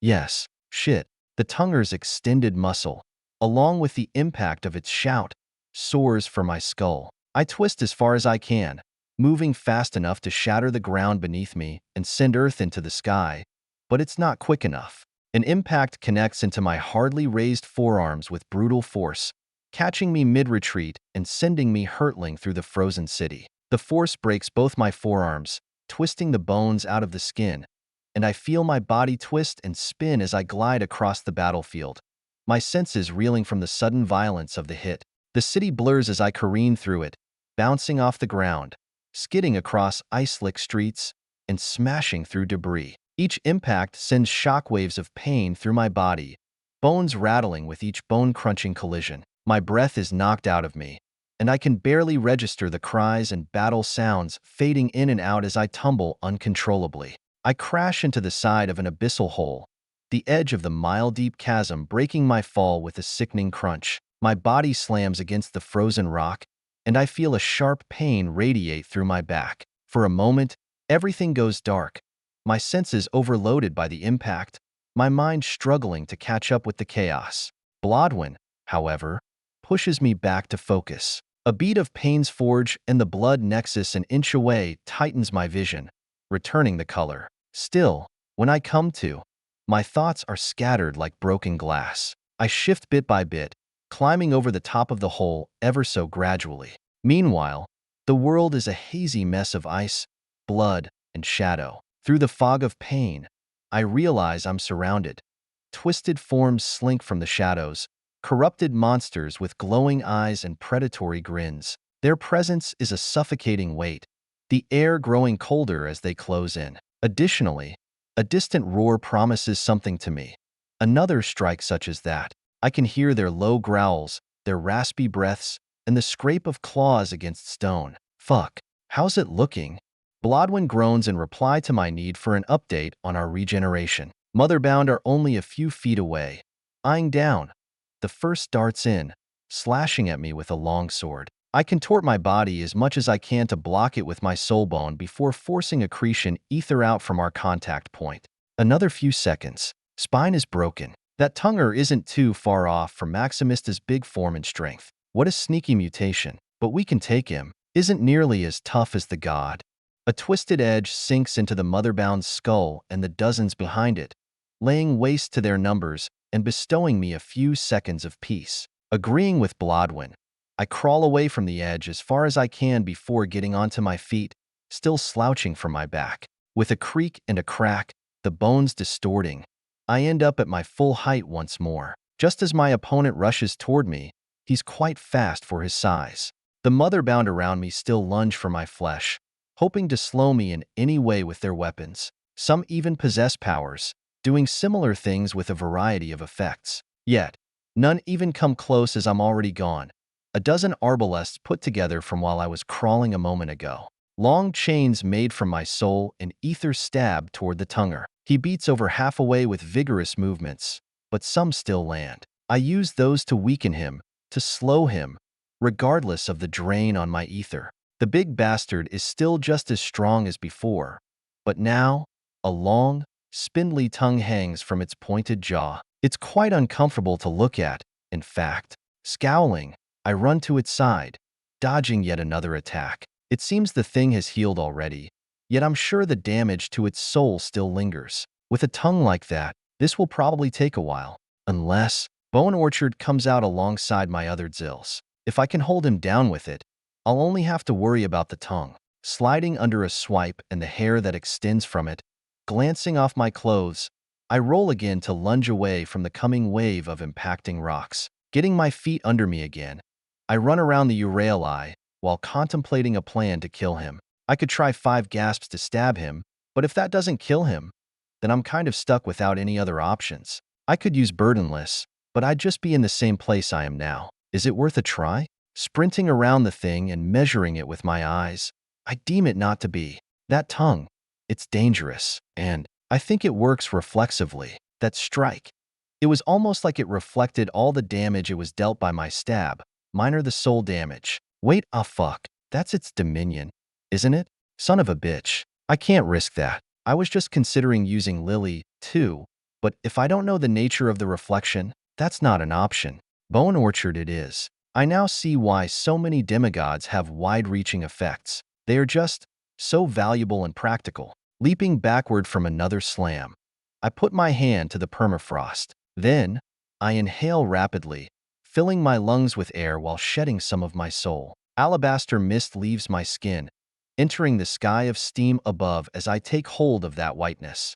The tonguer charges at me, but before it gets close, skeletons of creatures 10 times its size latch onto it, slowing it down on top of my living manacles. Blodwyn lets go of blood, nexus to empower the chains while I focus on Bone Orchard. Still, the beastly humanoid is horrifically strong. Step by step, it pushes toward me, breaking bone as the pressure I force upon it is rebounded. Gritting my teeth, I funnel more of my soul to create those miniature souls. Black dots line my vision as Blodwyn takes control on his own. Keep it up, Wyatt. I'll take it from here. Blodwyn sprints forward while I funnel ether with everything I have through our now obliterated boots. Lily skips beside Blodwyn as he jumps and darts over the spanning bones of white. The colt goes right while he stays left, and the lithe girl stretches out with her hands, forming a ball of ominous water. I can do more than just shoot. If he rebounds this, I should be fine. It's Big Sis Cardinal, after all. I don't refute Lily, finding it to be reasonably likely. Being the one to fire the attack is definitely a no-go for me, though. The Urayuli is tied down to the permafrost like a caged beast, bones wrapping each and every inch of its matted fur alongside soulful chains. Lily lands first, sliding along the creature's skull to shove the ball of water down its throat. She knows about the tongue, so I don't say anything, trusting her not just to kill herself. I almost burst out into laughter as the tongue juts out, piercing right through her harmlessly and splashing the water of the cardinal all over. The corrosive waves of life and death of the world's origin eat into the demigod's flesh while Blodwyn sinks the soul bone into the back of its neck. But he only uses the exact amount of force to puncture. Then, he emboldens the wound just to do it again and again. With every stab, the pressure on my weave of bones ascends. I can feel blood leak out our eyes and ears, yet I don't let go. This is a contest of endurance, and I have never lost one of these. A tongue lashes for me all the way behind its head, but the bone around me prevents it from reaching. So, I grip on as tightly, pushing all the ether I can until the damned thing falls limp. Fucking hell. Taking control back from Blodwyn, I fall onto my knees with long gasps of air. Lily stands beside me as I see her hold the soul in her petite hands. The blood-red nails sink into the soul before she tosses it to me. Instantly, I feel a wave of energy flow into my body and my soul. It feels good, huh? I figured out a way to convert souls into vitality, at least partially. The rest of it still went into yours. Aren't I the best? With the shot of invigoration, I stand tall and hug her shortly. The battle is far from over. Patting Lily on the back, I drop down from my raised platform of bone. Eventually, that bone will fade. Eventually, they will. I think. Yes, you are. How long do you have? My family member shrugs as she points ahead toward the pit where more motherbound keep crawling from. The council has nearly gathered fully around the edge, and I even spot Primrose fighting a fallen herself. My bare feet hit the freezing earth as I head toward them, taking a short hiatus. Dunno, a few hours. Maybe more if you keep killing. Less if you need a bunch of help like that again. Flaying out my arms, I get the blood moving again before arriving beside Primrose's opponent in a display of speed they would never expect. A long pike of bone enters one side of its head and exits the other, relieving Earl's crafting partner of her obligation to her opponent. A long sigh of relief comes from the foul-mouthed woman as she falls onto her ass. About damn time someone comes and helps. Wait, is it just you? Never mind. Thanks. What's the plan? Are we leaving or helping? Damn. Look at all of them. They're shitting their pants looking at you. Positioning my arm down to her, I have her take it to stand once more, ignoring her words about the surrounding Nahullo, for the most part still fighting for their lives. I look toward the hole. Then, I jut my thumb toward the breach. I am going to push the motherbound back into the gate of death for now. Only if things get real nasty will we leave. For now, just do what you can to help. I turn around after saying my due, hoping I won't have to hear her complain anymore, but I'm too slow. At least, she's a bit better now. Fuck. Shit. I want it out here. I'll watch your back. Not sure if you need it, though, with what I just saw. Shaking my head with a laugh, I approach the edge of the hole with 2/5 sigiled motherbound crawling out, just as a projectile crashes into the right one's skull. Then a crackling bolt of lightning hits the other. With a look back, I find Hein and another Nahullo, one with feathers tattooed over his face. I know Nahullo have children with other races. Is that one half Bado? Possibly. Few others possess lightning like the Bado. Only who, Lazarus and, I can't recall any others. A rare ability indeed. With a forward stride, I think back to Blightraven and Skychaser, missing both profoundly despite our short time together. I wonder, how grand would his lightning be now? Staring into the depths of darkness that lead to the gate of death below, I imagine his crackling electricity illuminating it all. I sigh with sadness, taking a short moment to refocus. A tight fist wraps around my ankle, but Lily deals with the thing before any danger emerges. I let her protect me as I delve into my own soul. I need to learn Bone Orchard without using Burdenless first. And this is the perfect time. It's gonna hurt. I know that for sure. It's frankly impossible for me to be as delicate with Solid Strand as my mother. It's just not who I am. Again and again, I take bits of my soul, ripping off pieces that I toss into the ether while creating miniature soul bones. I fail nearly a dozen times before something takes hold. Latching onto the sensation, I let Blodwyn control the body as I devote everything to this. Bones emerge from the icy rocks, entrapping and killing hundreds of motherbound at once. But it's not enough. I need more. Pushing further, I rip more pieces of my soul off, feeling a rough soreness that I know will take some time to heal from. I remove my attachment to the souls, using them as separate minds, and then, finally, the bones reach a quantitative change, the one needed for Bone Orchard. Cheers fill the air as thousands of motherbound are stripped of their ability to defend themselves. Even powers are reduced to struggling within their prisons of bone before being subsequently killed by nearby Nahullo warriors. In just a few moments, all the motherbound are forced into the pit. Opening my eyes, I stare downward at the breach. Now that clarity fills my sight, I send the emerging wave of paleness downward, cutting into swathes of foes.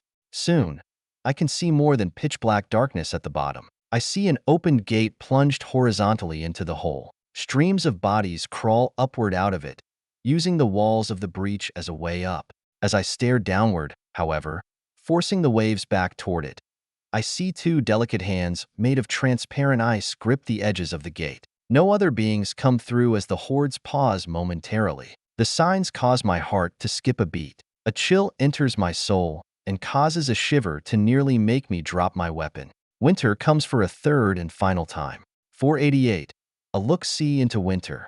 I watch in grim silence as the petite, translucent hand grips the ancient gate at the bottom of the abyssal hole. The entire landscape seems to shudder at the touch of these frigid fingers, frost spreading like an infection across the stone. I can hear the crinkle of the cold growing with each inch it consumes. The hand tightens, squeezing the iron bars of the gate with a sound like glaciers cracking, echoing up the chasm's walls. The air is so cold now that it stings my lungs with every breath.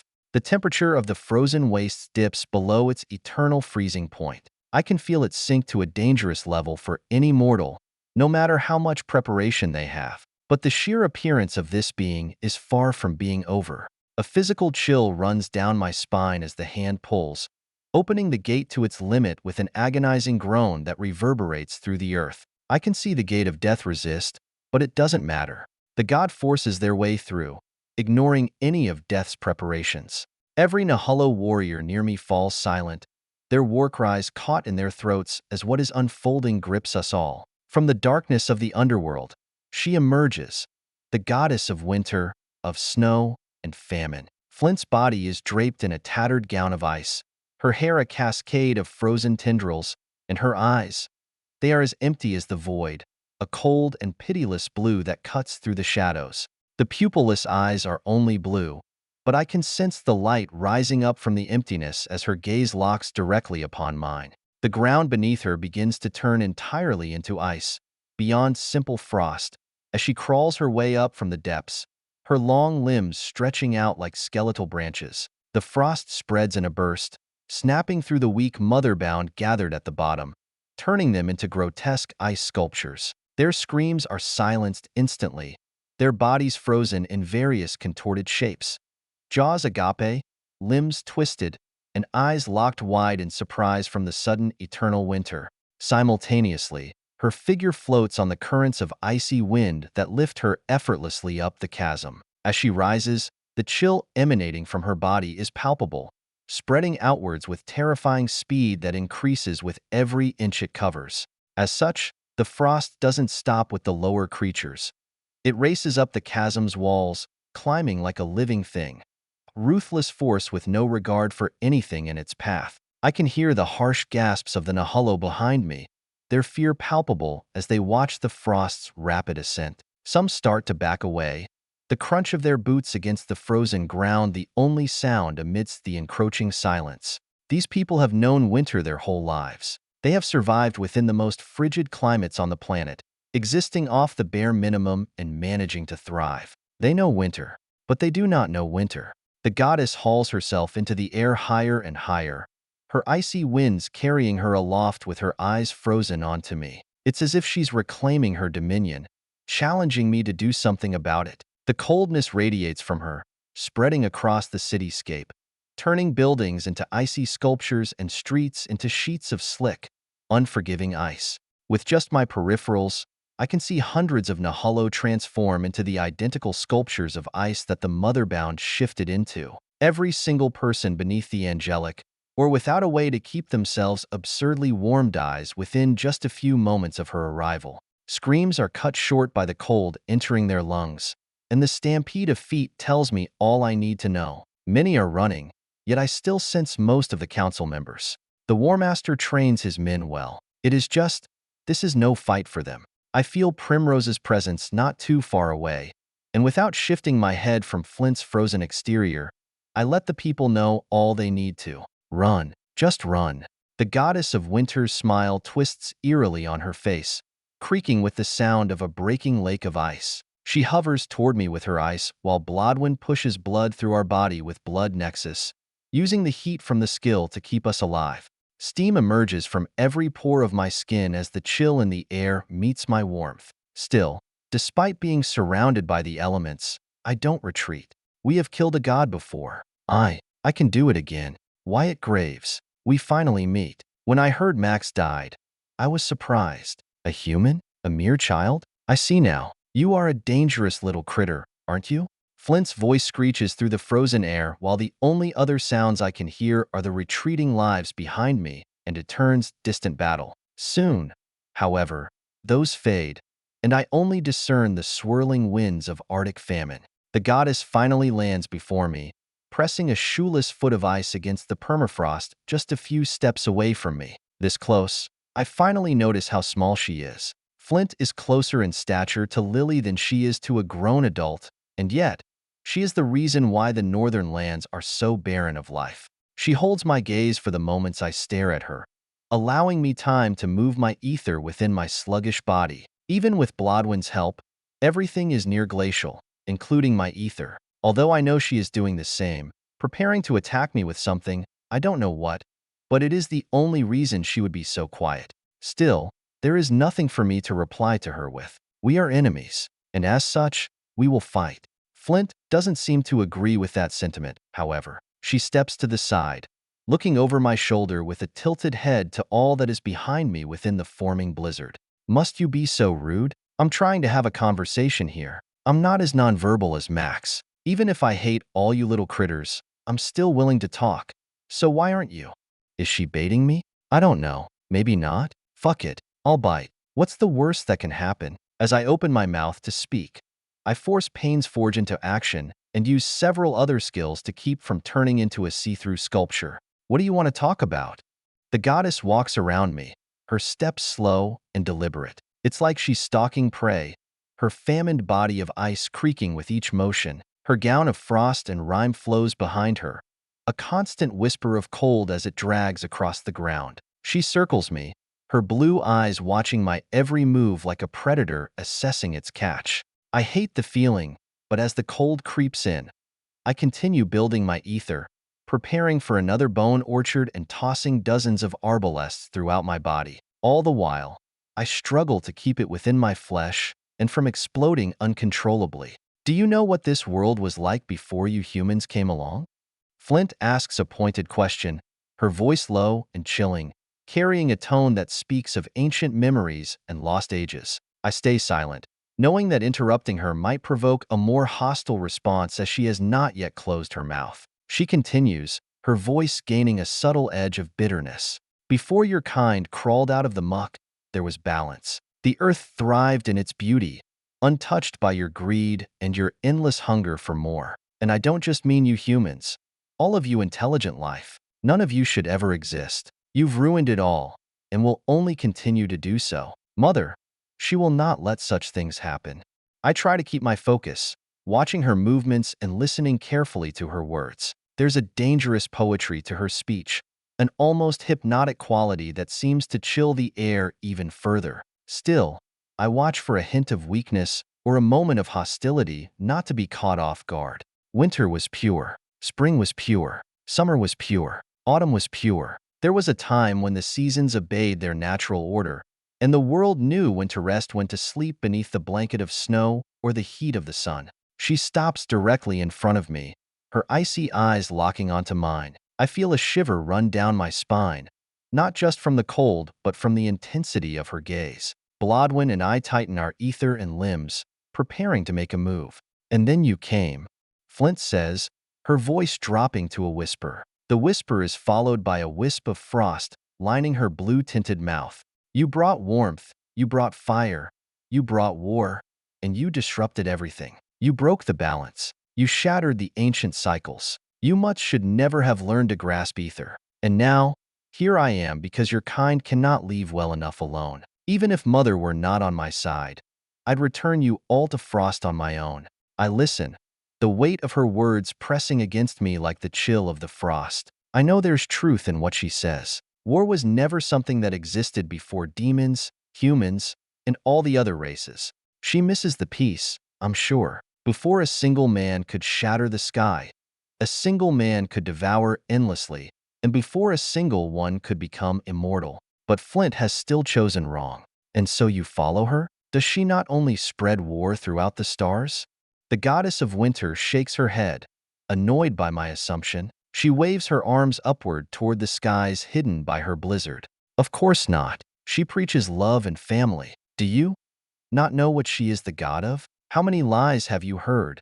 Young one, Yuzin, the all-mother of desire, the harbinger of love. She is the supreme goddess of love. The dark light you so desperately hate is nothing but her love. Throughout the cosmos, you alone are the planet embroiled in war. This planet, is the first pocket of resistance she's ever met. I want to call bullshit on what she says, but with all I have heard over the course of my extensive battles with Motherbound, I think she might just be telling the truth. Is it really not corruption? No, it still is. Her love is just another type of overwhelming might from a god. Resistance to most, even other gods, is pointless. She might be a god of love, seeking to unite everything, but I don't like how she does it, and I'd have to say my predecessors agree. Furthermore, something deep inside my core rails against such a kind of control. The philosopher roars for freedom above all. What about what it does to you? Darklight corrodes the mind, mutates the body, and alters the soul. Flint's dress flaps slightly with the howling winds, a symphony under her voice. The shrill laugh that escapes her at my own expense is painful to hear, even with all my physical enhancements. To some, yes, what she does would count as corrosion. But Mother improves. She builds atop of, ridding the bad. Do you know the end of every other planet with intelligent life without her influence? I shake my head as Flint returns to me with a nod. She raises a hand, clenching it closed before opening it to reveal an orb, one intricately created with continents and running oceans atop it. The races within them, even if they are all of one kind, war endlessly. They scheme, they fight, and they grow through that struggle. Evolution is disgusting. The scars build up on the planet and its people. Eventually, however, the might of a planet outweighs its capacity, and they destroy themselves, sending whatever remains into lives not worth living for mice. To elucidate her point, I watch as the surface of the orb is riddled with wars. Time continues to pass bit by bit, and less of the planet becomes habitable until, eventually, none of it is. All those who live scurry around, fighting for just a single day, not enjoying or loving a second of their miserable existence. All planets have their own gods. Though there can only be one god of each concept, many share similar gods. These gods do what they can, sometimes helping, sometimes fighting the mortals, and in the end, beings like you always emerge, the Voyagers. Monsters who destroy their worlds and escape to new ones once there is nothing left. A chill runs through my soul as I recall the word, only once used ever before. When Remington first emerged from the sandy river, he called me a Voyager. That is it. That was his mistake? Huh? One little slip of the tongue. Is that what first tipped me off? Some hidden part of my mind? Had I known what they were? He shouldn't know. Only she would. Flint's pupilless eyes run over my body before she stops moving. 3 concentric lines of footsteps surrounding me, each slightly closer than the last. With raised hand, she reaches for me, and I prepare to strike, frantically searching for a weakness before she lightly taps my chin from below with her smaller figure. Tell me, child, are you one of them? A Voyager? Will you ruin this planet just like all the others? Because Mother has made it, so you will be alone. All Voyagers are dead, ripped apart by her claws, as they can never understand love. Or, will you help us kill these Voyagers and protect this lovely world? For a fragile second, I consider her words. For just a teeny tiny moment. Then, my eyes refocus upon her sculpture-like form of ice. Her deadly might sings within my mind as I realize this is a final attempt. They have realized I cannot be turned. So, instead, they are simply trying to convince me to help them. Am I really that important? Perhaps I'm not. Perhaps just having one on the inside would be enough to guarantee victory for the mother below. After all, Groundswalkers and Two-Faces are impossible to use at the highest levels. They can get past weaker Sigils, but dominions such as I have too many ways to detect such trickery. Only a genuine turncoat would work. Her argument is fairly good, too, after what I've seen. Between Vincent Surza, the godly battle beneath, and my own god-slaying, I know the devastation divine Sigils can bestow onto the worlds they inhabit. Voyagers? Huh? What a simple name for something so terrible. But it fits 2 people I know of so profoundly that I have no room to argue. Vincent Harvey and Lennon Hull. They are 2 men who would ruin the world for power and move on to the next. Vincent might do so regrettably and only in failure, but he would do so nonetheless. Meanwhile, Lennon wouldn't feel an ounce of remorse. However, the latter would only do it if pushed into the act, while the former may do it by accident. Still, while they need to be reined in at some point to prevent a cataclysm, I prefer the monsters I know. The ones I know so well that I can predict their very next move. I can dance with monsters and men. Treading among them is something I know all too well. Gods? That is something I am not so comfortable with. Furthermore, allying with such a controlling being is against my very core. I hated Eli for how manipulative he was, and the mother below is worse in every aspect. Freedom, personal freedom, is far too important to me. So, I meet Flint's azure orbs, grabbing her hand with mine. The frost immediately creeps up my flesh, but with a quick clench of my fist, it breaks off. I must decline your offer, Flint. I am my own man, and should my people's fate be to die, I would embrace it. To allow another to control my fate, my mind, and my soul, it would be to turn back on everything I've ever known. The goddess of winter sighs, keeping her eyes on me. The long breath of cold wraps around me, almost lovingly, before starting to constrict my movements. How predictable. Very well. I shall save you from yourself. 489. All standing fire. The goddess of winter traps me within a cage of ice and snow, the icy tendrils wrapping around my arms and legs, locking me in place. The cold bites into my skin, and I can feel the heat siphoning out of my body, leaching away my strength even with Blodwen's blood nexus practically boiling our insides. I retain my hold on her arm with a vice-like grip, refusing to let go, even as she tries to backstep and pull away. Thankfully, Flint is not all too physically imposing. She's got enough pull to kill most people I've ever met, but she's no Marshall. Our eyes meet as she smirks knowingly. Despite her look, I settle into my plan. I have her close, and this might be my only chance to act, the only opportunity to strike back against the goddess's chilling grip. As she tugs against my hold, I feel my muscles straining, the cold seeping deeper into my insides as the snow builds and ice writhes. But I've prepared for this. I won't let her escape without a fight.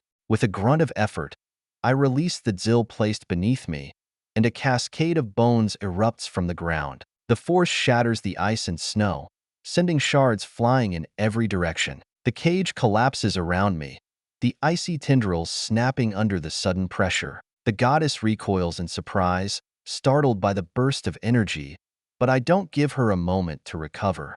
Remington's memories were right. These gods know so little about ether. They are native-born masters, but they do not know it. I pull her in close, tightening my grip on her arm as I swing my lance of bone with all the force I can muster. The spike drives into her gut, a burst of cold and ether meeting the raw impact. I can feel my own flesh tear, blood seeping from the strain of my sheer speed, but I don't care. The adrenaline surges through me, letting me ignore all pieces of the world besides her.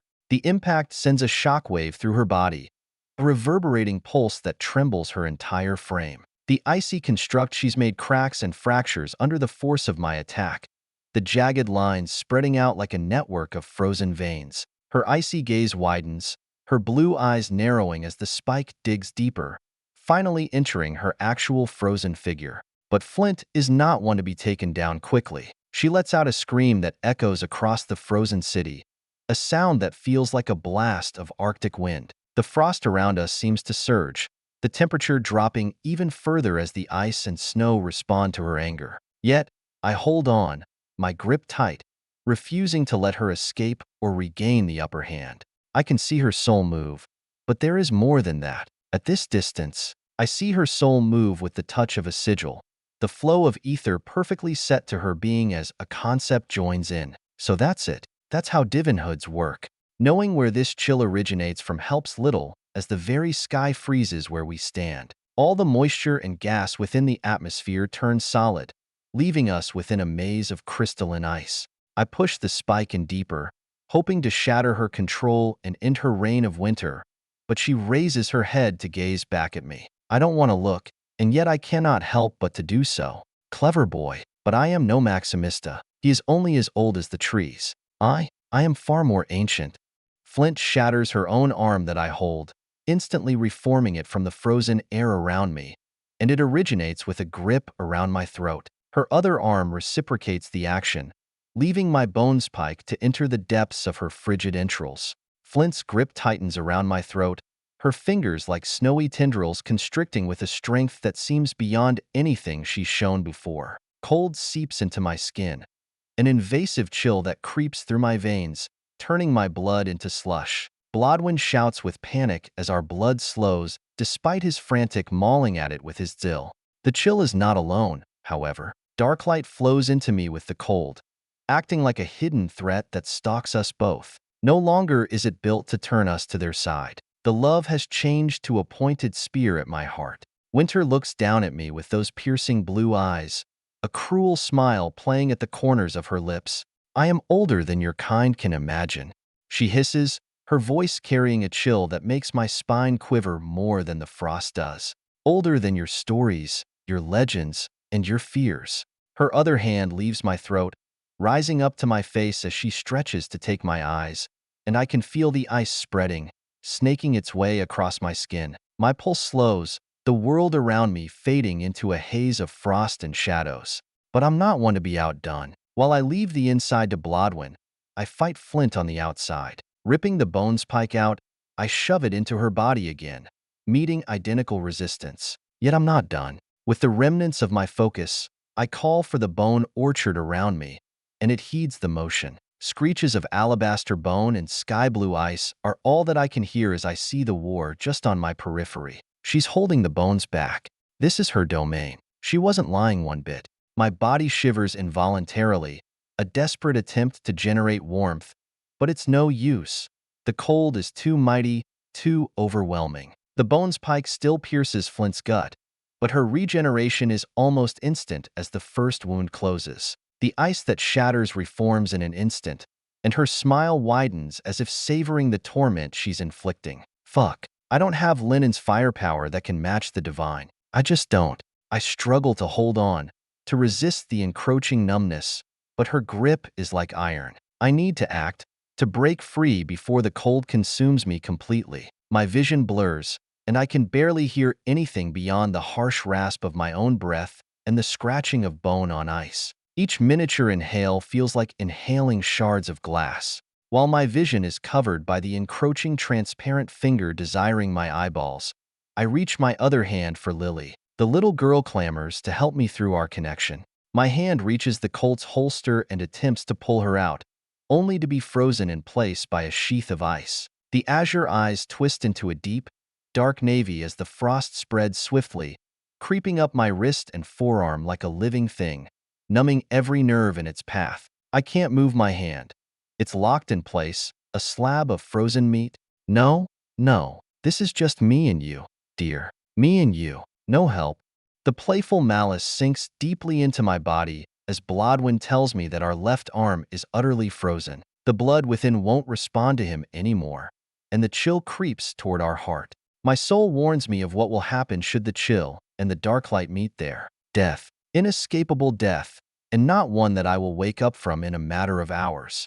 I struggle against the cold, quickly learning an arm of solid ice is useless. Flint relishes in my suffering, but she also seems hurt by it in some way. I admire the spirit, I really do, but this is inevitable. Either you enter your eternal rest here, or you eventually become one of those terrible things. This is a mercy. Take it.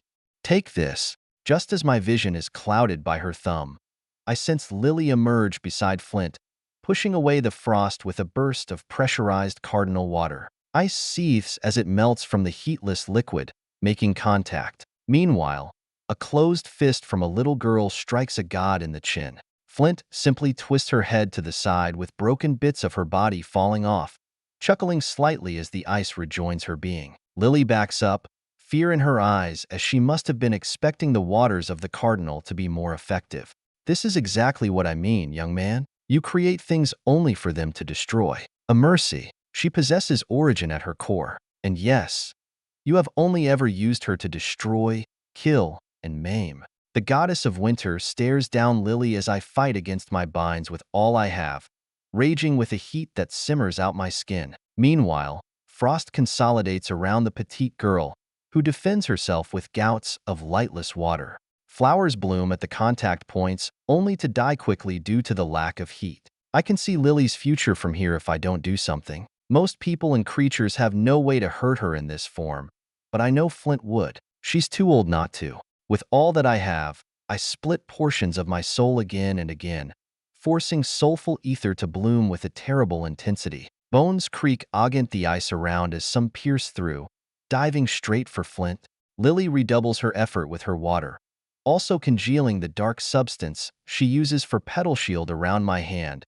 as it eats through the ice. Flint finally loosens her hold on me, stepping backward with the grace of a dancer. The slight movement allows her to avoid both of our attacks. I have the bones contort, however, and follow after her. Yet, she does a similar act, blocking them with more solidified air. I draw Lily with my right arm while beating against the frozen left with the revolver's grip. 3 smacks with all the force I can muster, and the limb shatters, falling to the ground in hundreds of pieces.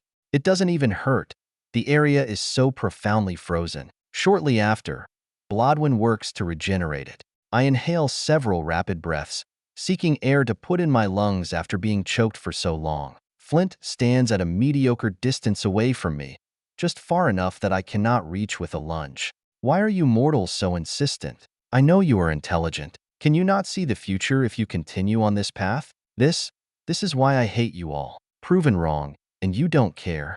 Proven wrong? Your words don't prove shit. You could be lying to me for all I know. I refute her immediately as I close my newly regrown hand, placing Lily into it as she recedes back into the gun. She spent too much energy fighting earlier. Flint shakes her head as he raises a hand into the air, gripping it closed before a flute of some kind fills her palm. I immediately move before she has the chance to play it, darting toward her with all the speed allowed through the chill. Yet, I don't even get close before a screeching noise fills the air around us. The goddess of winter raises her eyebrows, searching our surroundings of hazy icicles before leaping to the side in a panic. Just barely does she move far enough away that a column of radiant pitch-black fire doesn't incinerate her. The pestering laugh I know all too well echoes through the hole burned into the kingdom of winter around me. I lost the race, but I have a feeling you wish I didn't. Ha ha ha.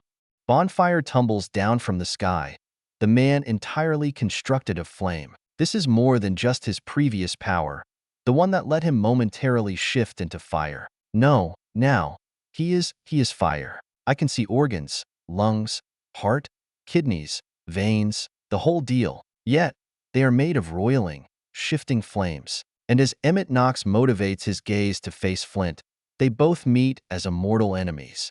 Winter, child o' stars.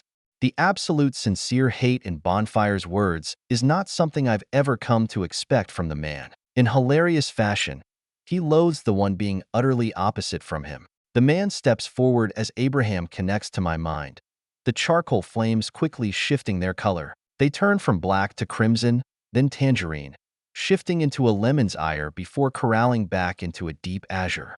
I can't come any closer. I've been helping the Nahullo regroup. What should we do? Can you two win? All the usual colors of fire transition around Bonfire's body like an aura until they vanish utterly, visible only to my supreme sight that views his very soul. And he has taken it to the absolute highest degree as his soul combusts the atmosphere around him into flame. His dominion is both awe-inducing to those who can see it and lackluster to those who cannot. Hashkazini, a race's name that he seemed to hold fond respect for, naming it after the ancient creature's birth of stars. I answer Abraham while Bonfire dashes right for the goddess, screaming out his fiery lungs. Steam clouds my vision before I move to join. Take them to Onyx Gate. Even if we win, there is no coming back from this. How is a turn? I could use his help. Bones erupt from the earth to help Bonfire as he releases infernos that hold back the frost ever so slightly. The gouts of fire are far more impressive than the subtle winds of cold, but they are not any more influential. Still, the bits of heat allow my limbs to stretch, to move, and to flow. Pain's Forge beats as I drop my focus on Bone Orchard and dive in. Another Dominion appeared while you were fighting her. He's losing. I'll join him. If you can't win, Wyatt, remember, the bomb. I gave it to the hothead over there. Good luck. See you in a little. Abraham closes the mental connection just as I have an avalanche appear in my pupils, stopping myself on a dime with dozens of springing arbalests in my feet. I contort my bones around the sudden appearance, leaping up and over it. The Hashkazini barrels through all his obstructions, his invisible flames eating the cold before him while the chill attacks from behind him. Like the dunce he is, he swings his blazing fists, each strike sending sparks flying in a surge of oceanic fire. I can't worry about the man right now, though. It's enough to defend myself. After another moment, I reach her, swinging with my bones pike as I level Lily's barrel to her body, attempting to find a chance to strike. Flint's body reforms with each hit, the ice reconstructing as fast as it shatters, but we keep pressing, not giving her a moment to regain control. Lily should be the turning point for this. Hopefully. Flint's anger boils over, her icy tendrils lashing out at us. Ice forms in the air around us, jagged shards that shoot toward our bodies, seeking to impale and freeze us where we stand. I dodge and weave, avoiding the deadly projectiles while Bonfire incinerates them with a shout. But Flint's onslaught grows fiercer, the cold intensifying with each passing moment. Realizing that her usual tactics aren't enough, Flint takes it a step further as she ceases her retreat. Her dancing posture returns as she ducks under a swing of mine, taking Lily's barrel in one hand to point it away while spreading a palm against my chest. I feel a sudden, searing pain within my body, as if needles of ice are forming in my veins. Blood seeps from my skin, tiny crystals sprouting from the puncture wounds. Worse yet, Blodwyn cries out in pain as the dark light around his organ explodes, turning in crystals of ice, too, impaling our most crucial organ. With a desperate grunt, I slam my fist into the ground, using the final beat of Pain's Forge to knock her back. "Are you all right?" Quickly thereafter, my movements become sluggish without the two Zills working in concert while Blodwyn struggles to answer. "No, that dark light, ow, give me a little." Bonfire howls with anger as his flames burn even more radiantly in my gaze, his emotion turning into raw heat. Still, Flint is ancient and wise, not at all like Maximista's beast-like nature. So, she focuses on me, ignoring the living inferno. Lucky, most need their hearts to survive. You are quite an odd one. What? Have you never experienced the true nature of mother's love? It can take any shape, any form, anywhere. You must only accept it. Holding a hand to my chest, I leap backward, shaving off more pieces of my soul as I fall into relying on Bone Orchard to preserve my life. Shit, this is bad. Bonfire is doing all he can to hurt her, but she just fucking heals from all the cold around. Shit, shit, shit. What can we do? We need to get out of here. This place is her ideal battlefield. Squinting, I watch his ribs emerge from the permafrost, only for Flint to draw power from them as they are just as cold as the rest of the atmosphere. I rub the wound as a short laugh leaves my throat. Mother's love, huh? Quite insidious. Winter itself grins at me as she smacks Bonfire to the side, a pillar of ice melting the instant after. Then, she turns into a wintry gust, heading straight for me. Like a wail of a ghost, she whispers into my ear. "Isn't it? She'd do anything for us, and so, she does." Hands wrap around my throat again as Emmett Knox rushes toward me. Ice and fire meet with me at their juncture, two temperatures melding at once. 490, an accord of steel. Manon, Behemoth, Cyananchorin. The slight rustle of grasses swaying gently in the breeze calms me, their soft jostling starkly contrasting the memories that flood my mind as I soak in the ether from afar. It's been hundreds of years since I first walked these lands. I remember the magnificent cities that once towered above me, their gleaming structures stretching toward the heavens. The bustling streets, filled with life and energy, seem like a distant dream now. Long ago, I was a puny Cyananchorin, run of my litter, without any future. There were millions like me. I remember how impressive the marble walls of Bumule were, and the incredible Penobscots that oversaw its safety. I remember how I trembled the first time an arrow was pointed in my direction. The legendary archers at the time were mountains I could never bypass, each trained for a decade at the minimum before being allowed to walk atop the inner walls. I remember my shock when I heard the captains of the divisions had their own sigils, and that they were supernatural. The legends back then. How pitiful. All the honors that used to stand far and above me were turned into nothing but forgotten history. Only two still remember the old ways. Perhaps that's the way it should be. Those cities fell during the war that consumed the planet, leaving nothing but ashes and ruins. The collapse followed a time when civilization crumbled and chaos reigned supreme, where I was forced to crawl through mud, shit, blood, and grime to survive. A demon back then, strong. PFT. We were outnumbered, scattered, and ostracized due to our weaknesses. The mother below came like a storm during a civil war, shattering the greatest civilization ever to exist and leaving me struggling for strength. Before the winds sailed their course, however, I was no longer that puny boy. I stood tall above many, and in the millennia that followed, I rose to power, carving my way through society's shattered remnants. Few have ever been my equal. Fewer have been my better. When it came to those old days, in a direct fight, I was at the tippy top, surrounded only by those I knew to their cores. Only those born with the might to shape worlds as they see fit join those ranks besides. A slim handful of names. Letrian Draysonian, or my close enemy and friend, Levi. Lewis Fern, a bastardly upright man with a heart of gold who refused ever to cower.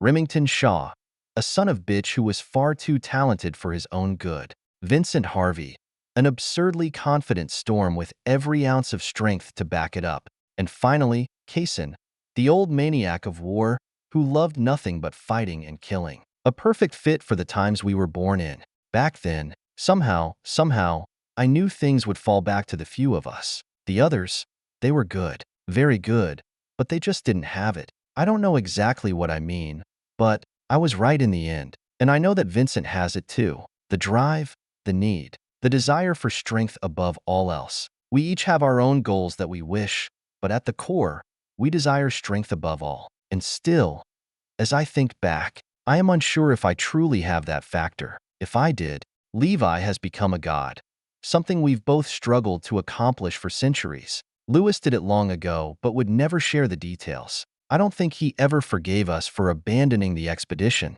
Remington Shaw was finally put to rest after his duty. Vincent Harvey defied all to do what was thought impossible. And Kaysen, he's on his way here now. I grip my rugged hands, my claws closing tightly as I stare out over the field. This could be the last decision I make, and I know there's no turning back. 1,000 years ago, I chose to run to escape the consequences of my actions, and I don't regret that decision. It kept me alive when the world was falling apart. There is no doubt in my mind that I would have fallen in hell or purgatory. After all, even Kaysen and Remington did, on top of the other three of our team. Only Lewis survived unchanged, not without his fair share of scars.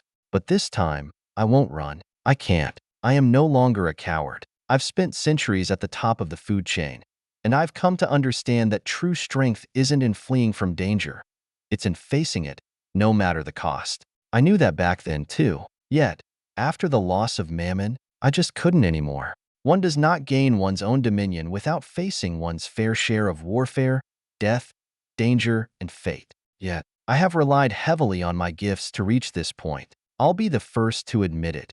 We demons have inescapable differences from the other races. We are absurdly diverse and varied, with a kind for just about every purpose. Levi is brain, and I am brawn. It's almost absurd to think back to the first Sigiled I killed, a grizzled veteran of a human that underestimated my physical strength without a sigil. He had no idea what the difference was between us. Those humans in those times were brutal animals. I respected each and every one I fought. Much has changed. As I stand here, the sun setting on the horizon, I feel the weight of my past lifting. My four lungs rise as the core of my chest thumps dangerously. Looking down, I notice Tanyuan, the little craftsman, preparing all he can for this battle.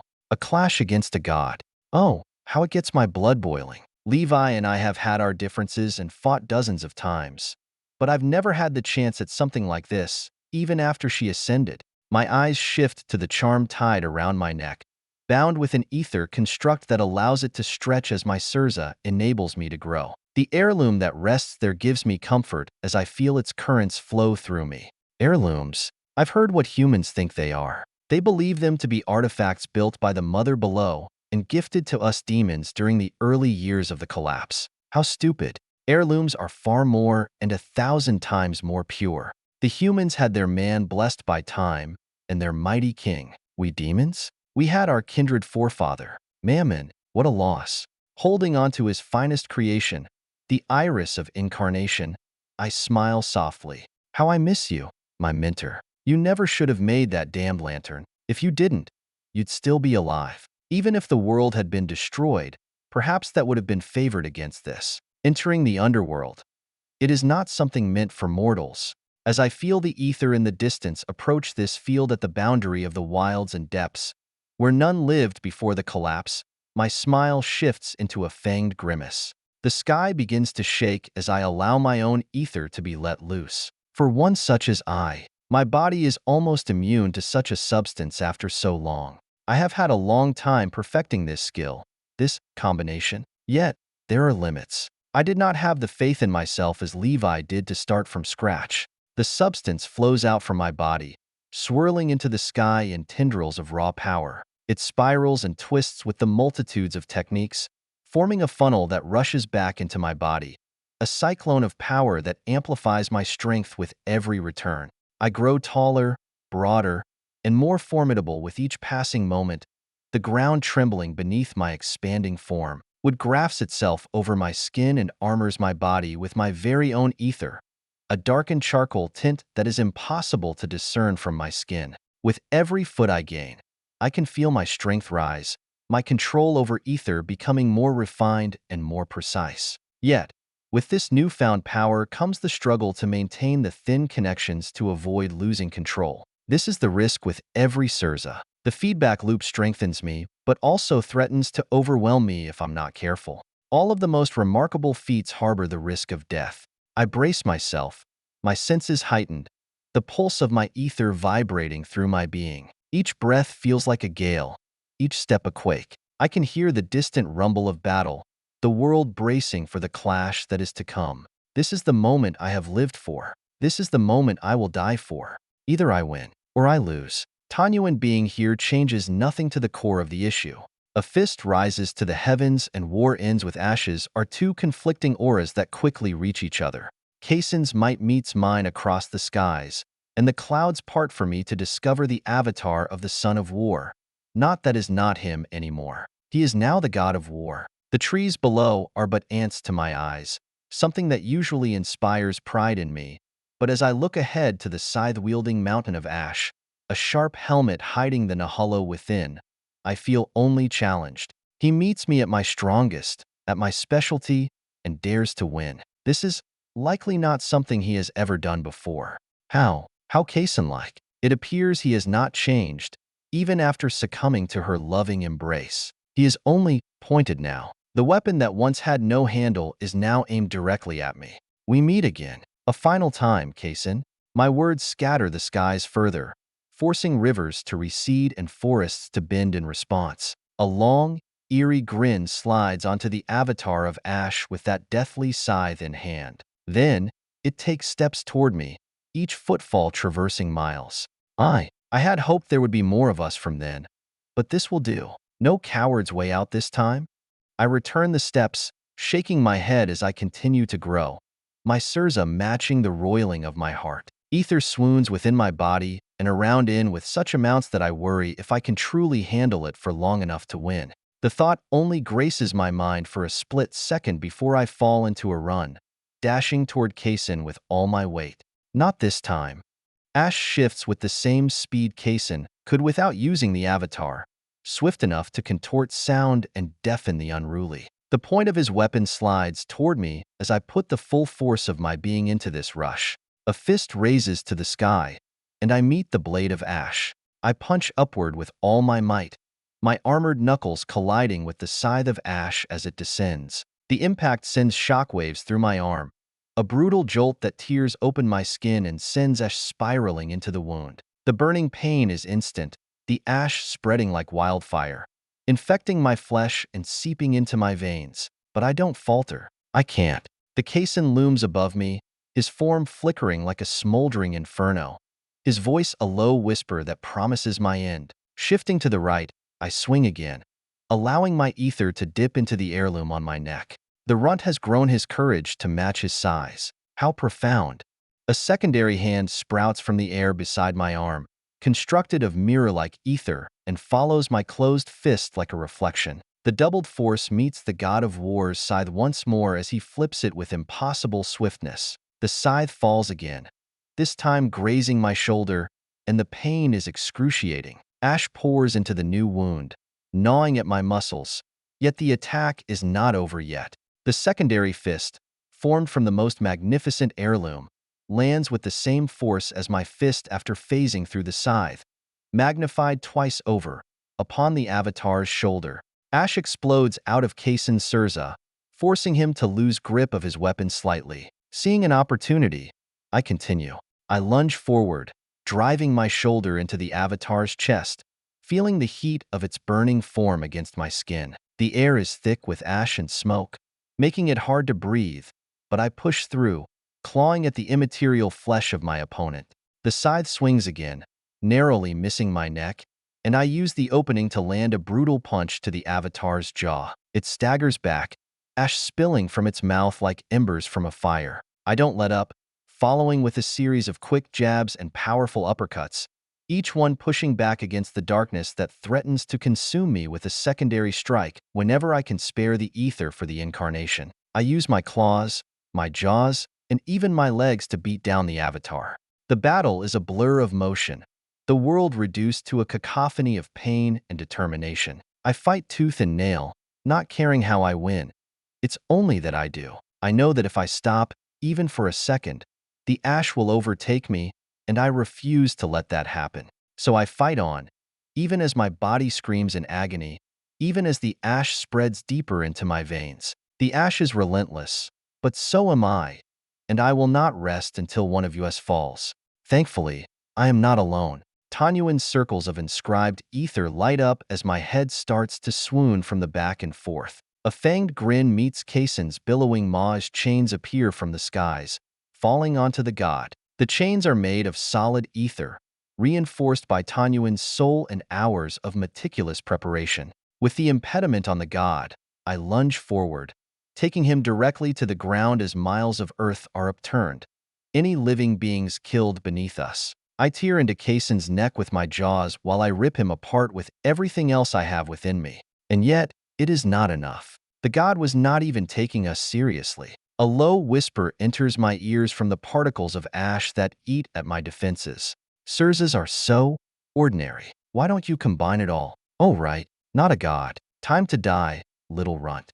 Countless flashes of pain stream throughout my entire body as the billions of ash particles transform from simple motes into curved blades, each possessing a mind of its own. Instead of merely devouring my flesh, these things begin a war with my whole being. A blade soars for my chin, and I hardly manage to raise my hands in time, having the blade pierce both and strike the armor beneath. Rocking backward, I slam my skull into the earth, likely transfiguring the landscape permanently.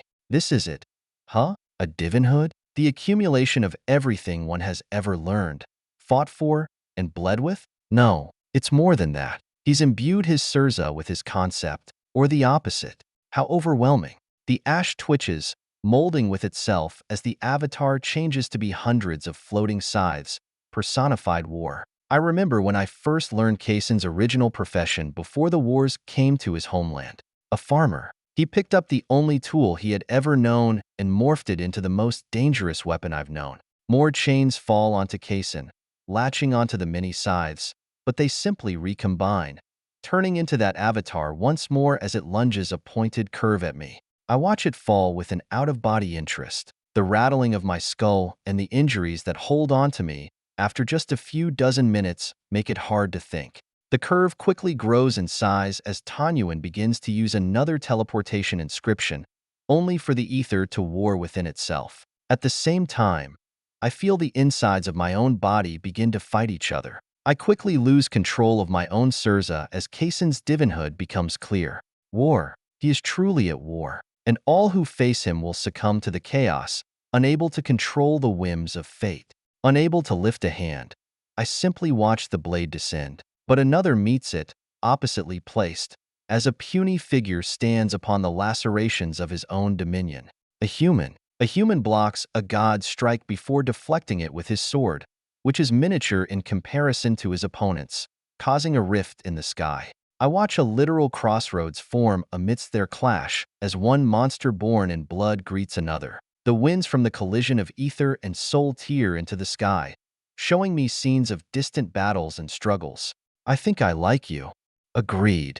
Their simple words fall upon the plethora of wars surrounding them, visible through the pockets of fractured space. I catch a view of 1,000 demons, those holding my banner of horns, fighting against an unending tide of motherbound. I see then a hollow struggle to hold against an impossible veil of ice. The god that assails them is confronted by bone and fire, but it doesn't seem to be enough so far north. The pygmies rush to join my banner, rallying their soldiers only to be ambushed because of Kaysen's destruction of our preparations. The humans? They hold the line beneath their gate of death. Whoever guards their underworld, they are worthy of respect, as from what I've seen. The first gods to step through are some of the strongest. Flint and Kaysen, awful beings. Groaning, I push myself onto my feet as a tiny figure leaps onto my shoulder. I recognize the meat bag of a human due to his lack of arms. Kaysen calls for his name, and the monster returns it. What do you go by, human? Annoyed, I shift to push the human off, but he is far too agile to fall. Lenin Hull. Kaysen's grin reaches a pinnacle I've never seen in my whole life, other than when Remington fought him in a faux duel. This is his life. How wonderful. You are a voyager, as am I. This will be delightful. What do you say? Agreed. 491. Brother Chip. Lenin, bladeless monster, Hull. Standing on the shoulders of giants. What ironic wordage. Looking up at Behemoth's terrible face. I hate that the words come to me. After all, a demon such as he has never helped me in any way. The most he's done for me is act as a stepping stone. Still, I feel the familiar thrill of battle coursing through me, my heart rattling with excitement despite the fresh wounds still aching across my skin. I grin as I face our opponent. My opponent, the formidable Kaysen, a towering entity formed of ash and ether. My fingers tighten around the hilt of my sword forged from my soul, and I brace myself for the clash to come. Another assault from the Avatar comes at me like a hurricane consolidated into one moment, its burning scythe sweeping across the giant's massive form. I twist my blade and leap off the shoulder, feeling the force of the attack reverberating up my arm with a sharp clang. Sparks fly, and I can smell the acrid stench of scorched metal as I tumble backward and catch myself upon Behemoth's shoulder again. The demon thanks me with a low grumble while the winds continue to ascend. The hundreds of views from the crossroads formed from our collision tempt me with distractions, but I don't let my gaze wander an inch. Tanyuan tosses more of those chains I saw on my way here, but they don't seem to do much other than slow Kaysen. Better than nothing, I suppose. The giant beneath me shifts, his massive fist swinging at the Avatar with a bone-crushing impact despite the war that wages within his veins. The blow lands, causing Kaysen to misstep with Tanyuan's aid, and its balance is momentarily disrupted. This is my chance. I don't hesitate. I run across the giant's shoulder, and each step is a weighed risk. With a snapping leap, I propel myself off the giant, and then, in the air, I strike myself with Dia. Intercepting the formless blade with another rewards me with momentum that I don't waste, adding more and more onto it until I can hardly see anymore with my swiftness. The wind rushes past me as I soar, the enormous form of the god growing closer with each passing instant. The scythe arcs toward me, but I twist mid-air, my blade ready to intercept the strike. The world blurs as I close in on the towering figure, a tiny speck against its colossal presence. Yet my tiny presence is a massive disadvantage here. I can only barely deflect Kaysen's attacks with my all. So, I search for something different, no longer using my eyes. In that fleeting moment, as the wind rushes past me and the world blurs into a smear of dark gray, I close my eyes and search for that feeling, the strand of perfect clarity that I'd found before. I fall into the deeper senses, reaching for the sensations I felt while fighting Gorgeous and Maximista. I grasp for perfection with blindness as my guide. It's like a hidden current in a chaotic sea, a thread of certainty among the confusion and noise of battle. I can hear Kaysen's retaliation against Behemoth, the splatter of blood across the landscape. I can feel Tanyuan's inscriptions cover me, protecting me against Kaysen's warring ambience. My mind reaches out, grasping blindly, feeling for that elusive strand, the one that will guide my blade along the perfect path. My heart pounds as I draw closer to the Avatar, my instincts screaming at me to strike, to do anything to survive. But I know that rushing in without the perfect angle will be a waste. It'll end with my body smeared across the landscape. I'm too wounded to be anything but perfect right now. My power has to be distributed in such a way that it exceeds my limits. I reach deeper into myself, beyond the immediate fear and adrenaline, searching for that singular moment of clarity. I remember the last time I faced a god, the way everything aligned in an instant, the way my strike felt inevitable as if destiny itself had intervened, as if destiny had arrived. But it wasn't destiny or fate that led those strikes. It was me.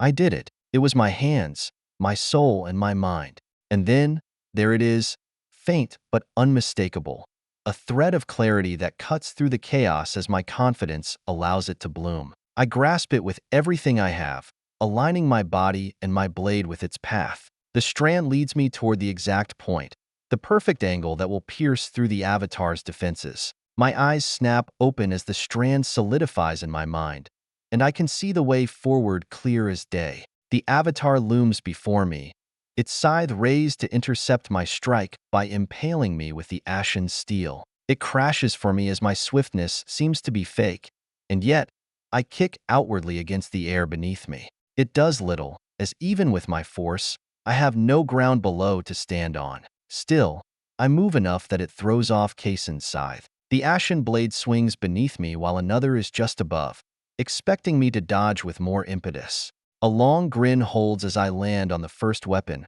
riding it partially as the atmosphere around me shudders with momentum. The ash rises with me as the god doesn't quite comprehend how I evaded him, but before he can, I kick off the blade, heading straight toward the heart of the avatar of ash. The line holds true, an invisible, formless, but clear path that is the only one I can follow. Ash rains from above me as Behemoth cries out in agony. Blades soar from just beneath me while Tanyuan screams, retreating further away. While in the air, I shift with minor movements, a foot here or foot there, never enough to be obvious.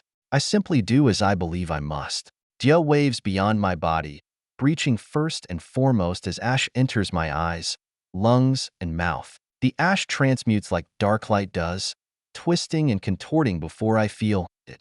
The thing that was causing Behemoth so much pain. War wages within my body as the ash vanishes utterly within my system. Now, my own blood, muscles, and innards are fighting against me. They are rebelling against my control. What an awful way to kill someone. A god of war indeed. Clamping down on my insides, forcing them to obey me momentarily. I carve my way into the avatar's body, my blade slicing through layers of ashen flesh. The pressure is immense, ash swirling around me, choking my breath and stinging my eyes. Scythe blades form from the substance around me, stabbing into my flesh just inches away from their target. I can hardly see through the dense haze, but I hold on to that strand of perfection. My dominion flares a million times, cutting in every direction as I practically become a sphere of twisting souls. The deeper I go, the more suffocating it becomes, the dark ash closing in from all sides. My every step is a struggle, my formless sword pushing against the oppressive force as if I'm moving through solid lead. Yet, I can feel something within guiding me forward, leading me closer to the core. It isn't my instincts or my gut that leads me by the nose. It is everything. I remember what the devil said about my perception. None of my skills could find him. Not even one of my senses could point to him. And yet, I knew he was there. I just knew there was a threat, even if he did not see me as one. My senses heighten as the strain of keeping my body together reaches a dangerous level. Every sound and vibration magnified in the thick ash, and I press on, refusing to falter. It feels like an eternity, my muscles burning with exertion, but I finally reach a barrier, a thin film of something dark and unnatural. I cut through it, the resistance strong, but I keep my grip steady, slicing until the barrier gives way. I crash through, landing in a space that shouldn't exist inside the avatar's body. It's an entirely different realm, where the sky is clear and open, a stark contrast to the oppressive darkness I just battled through. Beneath me is mottled dirt, the ground marred by a single grainy circle marked by what would have to be a stick by its poor nature. As I rise to my feet, I can't help but laugh at the absurdity of it all. Before me stands Kaysen, disheveled and disoriented. He looks younger than I thought he would be, 30 or so at most, quite near my age physically. How odd. I figured you might make it this far, Hull. The words of the pale-skinned man cause a shudder to run through my flesh. My muscles twist against each other, damaging them and tearing out tendons while my bones grind and my organs shift. War. Gritting my teeth against the internal pain, I stride forward, entering the circle not unlike that of my training. The moment I do, everything changes once more as Kaysen and I stand amongst a sea of dead bodies, most burnt to little more than ash with a sky darker than night. A deep, depressive feeling roars through my body as the war within wages without end. I fall to a knee, momentarily losing the thread of perfection I had, while Kaysen plants the flat end of his scythe against a woman's head, splitting it in half from the force. You have seen it too, haven't you? Isn't it perfect? So lovely. Look out. See the ash. See the embers that remain after a well-fought war. You are like me, Lennon. We love this. Stand. Let us cross blades. Only then can we learn more about each other. My heart twitches with pain at his accusations of my person. I love to fight. I will admit that. But I do not love the aftermath. It is not who I am. I relish the thrill, the adrenaline, the rush of growing stronger. But to see all the bodies afterward, I am not a psychopath. Or perhaps I was, and a man changed me for the better. An interesting question, I suppose. Were you always like this? This hungry for war? For mayhem? I propose it as I crawl back onto my feet, hardly able to stand as Kaysen replies, a brandishing grin all over his face. No, of course not. I used to be a farmer. So were my parents and their parents before them. I awoke to its beauty, the lingering vestiges of life after a struggle when they were all killed. Kneeling amongst the ashes of the only love you've ever had teaches you to embrace what remains. My eyes shut as I understand. I get it now. Kaysen was once an ordinary man, content to live a life of simple agriculture. His era was not one that allowed that, however. As for me, I had always wanted more, desired more, and searched for the rush wherever I could find it. Without him, without Edmund, I fear what I could have become. Kaysen was nurtured to be a monster. I was simply born as one and was trained to control the lust. The dichotomy between the two of us cements a conclusion in my mind. I have to kill this Nahalo. There is no other option. If I do not, my father used to say something that I never really took to heart. There comes a day when all men know why they were born. Seeing this monster before me, I know so profoundly why Edmund found me that day within my town. Why he chose me despite all the others with more talent and money. It takes one to kill one. I have to kill the monsters in this world, not the ones creeping in the dark or the ones that rustle in the forest. I have to slay the ones that no one else can, the ones that only another monster can. My formless hands tighten as I genuinely feel something within my palms. Looking down, a blade rests between my battered fingers. She's there, Dia, in the true steel. A clap resounds as Kaysen praises me, not even striking at me despite the definite desire of his mother to do so. Unbelievable. To turn a concept into a physical thing without any ether. We are indeed the same. What is it? May I ask? Words don't leave my throat as an answer as the war inside ceases with the slightest pull of my body. Dia rises once more as feeling gradually comes back within my arms. They aren't returning, but something else is happening. With raised elbows, I fall into the second, pointing the blade toward Kaysen. The ashes around pause as if time itself falls still. Embers lose their luster, and the sky fades as all the colors in my sight vanish. There is only my target. Ah, I see. Perfection. How grandiose. We Godshapers are a rare bunch. Most others use their ether and whatnot to bridge the final gap. But I can see you are not like them. There are many ways to godhood. After all, naturals are born via time and being in the right place. Unnaturals to their mastery of ether, son to their parents, and finally, we Godshapers, manipulating our concepts into reality. You are close, very close. I don't listen to a damned word he says. He is a mass murderer, a vile being that has been taken in by one just as putrid. I am not a good man, not by any metric, but there comes a time when even a bad man has to do some good. I dart forward, my blade swinging upon that very fine thread just as my whole body lights up with agony. I manage to hold on just long enough until our blades cross, the curved scythe meeting my sword. Then, my vision goes black, and the very next thing I feel is the dirt on my cheek. Shaking my head, I look around and discover Tanyuan beside me. He glances at the sword beside me, the weapon still there despite my lack of dominion. The pygmy doesn't reach for or speak of the blade, but I can see his apprehension toward it. Above us, the sky trembles between Behemoth and Kaysen's gargantuan contest. You need to get up, swordsman. I'm working on something, but Behemoth needs help. He's losing. Bad. Death is only a minute away for him. Do what you do best, bladed monster. My old title comes back to me, and I snort at it, forcing my body onto my feet. Tanyuan must have saved me from that clash somehow. I look up at the altered atmosphere, finding the crossroads still brimming with power due to our conflict. At the same time, though, I witness Behemoth's situation. The Grand Demon, the Binary Lord, has been reduced to a mountain of bleeding flesh and bone. Ash erupts from his skin constantly, spewing more of his vitality into the air that splashes onto the landscape. Tanyuan is right. Behemoth won't last much longer. Kason is a different beast. Can you teleport me inside that heart again? The pygmy bites his lip, answering me partially. Yes, but it'll take a while. He might not last that long.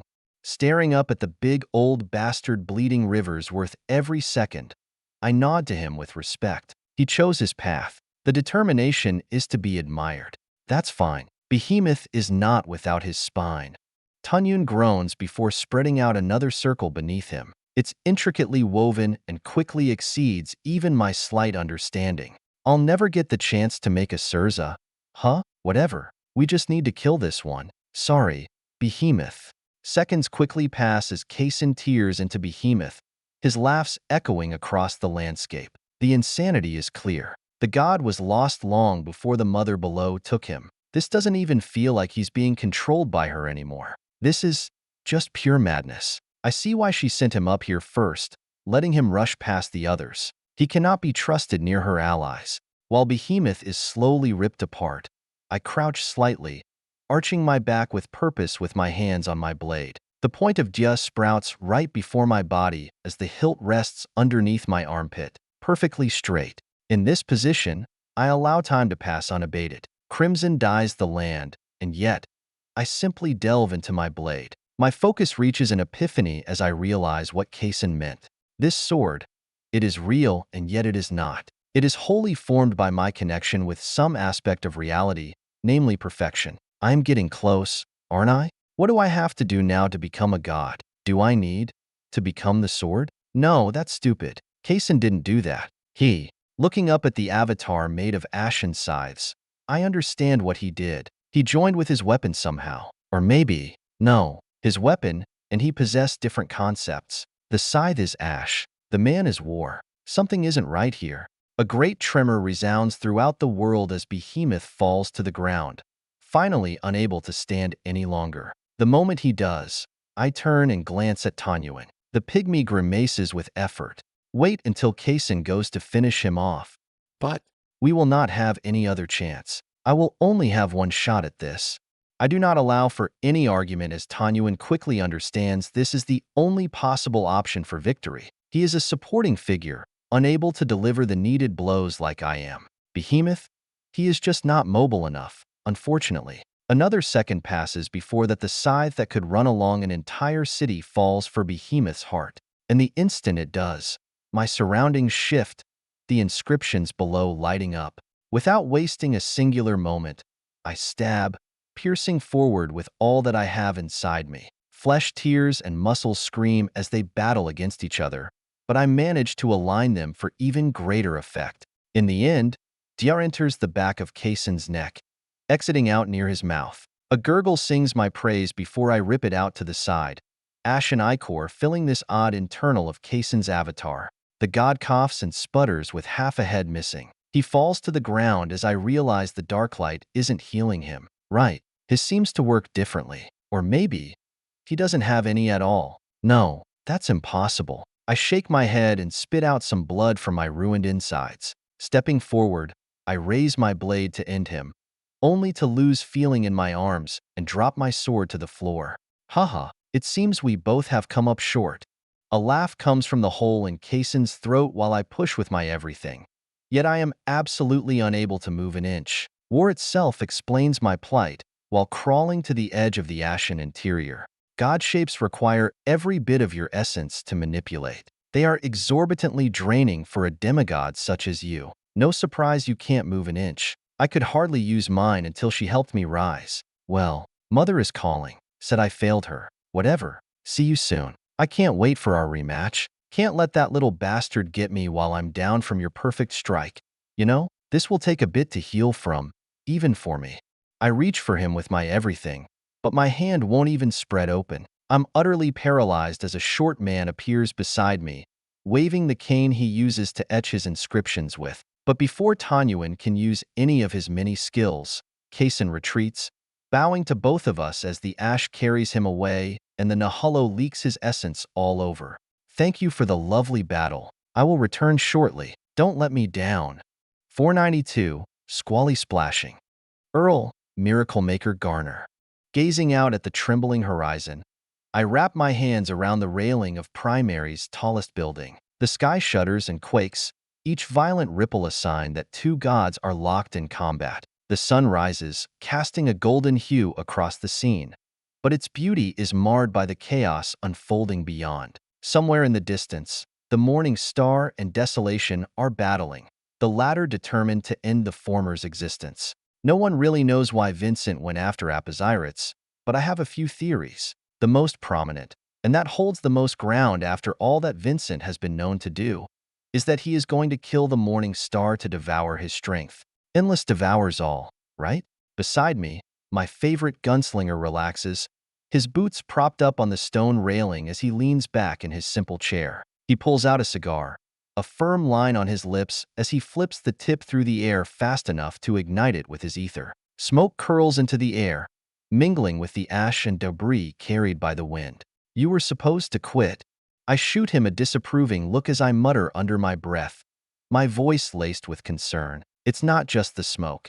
It's everything that the smoke represents, abandoning hope and giving in to old habits when the end seems near. Furthermore, it hints to others that Johnny is stressed and that he is not confident in our coming battle. For our most well-known figure to be seen as such, it is not suitable for morale.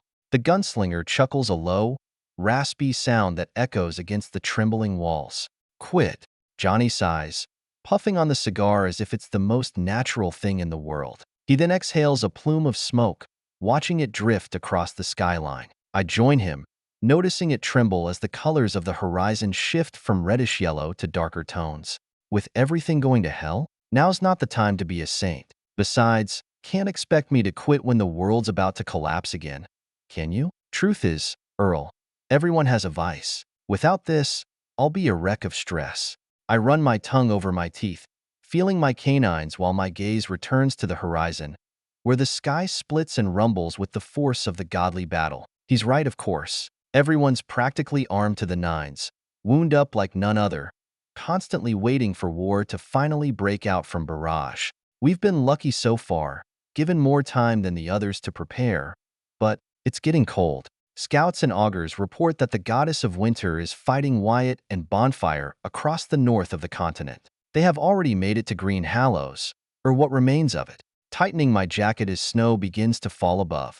A flake drops onto Johnny's cigar and douses the flame. Seeing the exasperation and coldness, I feel a shiver run through me. Snow in May. This isn't good. You think they're all right? The scouts can't get close enough to confirm anything. Johnny shrugs, his shoulders shifting slightly as he reignites the flame on his cigar. The atmosphere is quickly covered with a sheen of white that screens our sight from the horizon, but I can still see the flickering lights of the godly war. They have to be, just as Lenin and the other two have to kill Kaysen. If they don't, we're dead. We can't handle threats like that from the outside and inside at once. Only a matter of time before we're breached from the bottom. Isaac Erno is one hell of a man, but in the end, that is all he is. One man. I nod with him as I think back to the refugees we recently took in, thousands of Nahalo, including the majority of the council. Even a turn showed up, drug here by Abraham after he was gravely wounded. Don is working on the War Master, but it is unknown if he will live. Things just look so bleak, don't they? Maybe there will be some good news, though. How long until the steel is settled within Onyx Gate? The Gate of Death cannot be moved, at least not that I know of. So the only way to get Johnny to fight at his full power is to move the steel, where he receives much of it. Unfortunately, it takes time before the steel settles in, increasing the growth of plants and tethering itself again to his soul. 2 more days or so. I've been spending nearly every waking moment pouring ether into it and bits of my soul to help it acclimate to the new climate. My hands scrape the rough stone on the railing as I lean over a bit more, staring downward at the 10 stories that this building raises up to. 2 more days? Do we have that much time? Will Wyatt make it back quick enough to help a bunch of people advance? That was the original plan.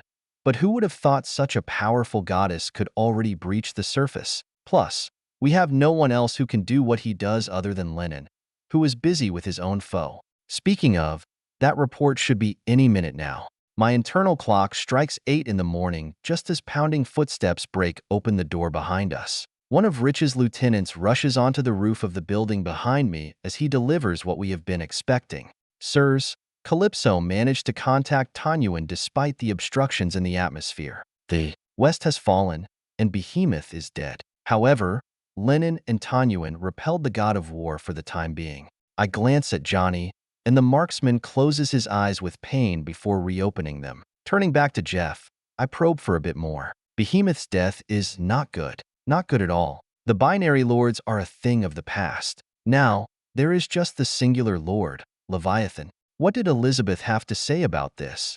Jeff rubs his throat before answering me, obviously terrified to speak in front of Johnny. These newer recruits and people not from Bint don't know Johnny like the rest of us, and as such, hate coming close to the man with 2 guns capable of damaging demigods.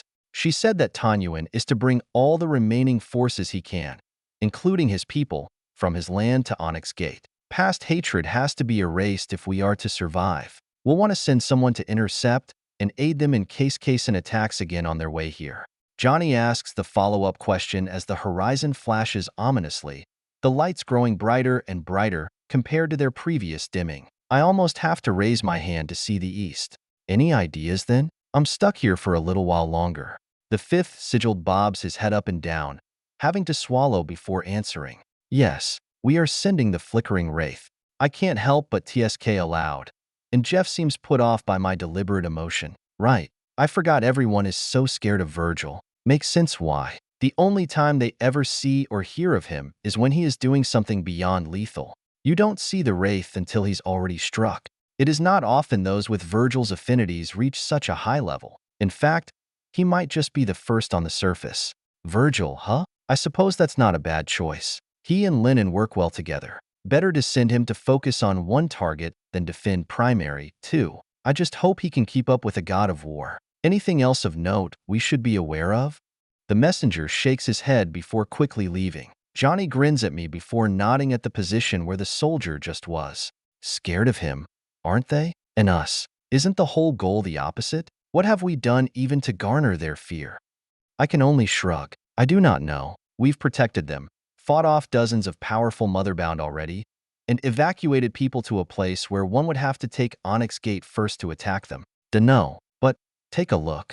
Pointing to the eastward horizon, where the endless and its waves spread out beyond where the eyes can see, where the dotted islands off the coast of the continent lie, the sun reaches a definite zenith. Johnny opens his mouth with awe as rays of light reach our city with awful warmth, instantly melting all the snow it comes into contact with. I dive for the floor as the gunslinger's cigar is scorched. He's not as worried for himself, and I watch him stand up abruptly before the rays of light stop, only managing to sear the building and leave melted ice all over. I get back up and look out, breathing a sigh of relief as I notice that only we were struck by the light. It must be an elevation thing. It's a good thing we moved Gravecross and its people. We'll take them back there after the war, but we need everyone to be near each other to defend them properly.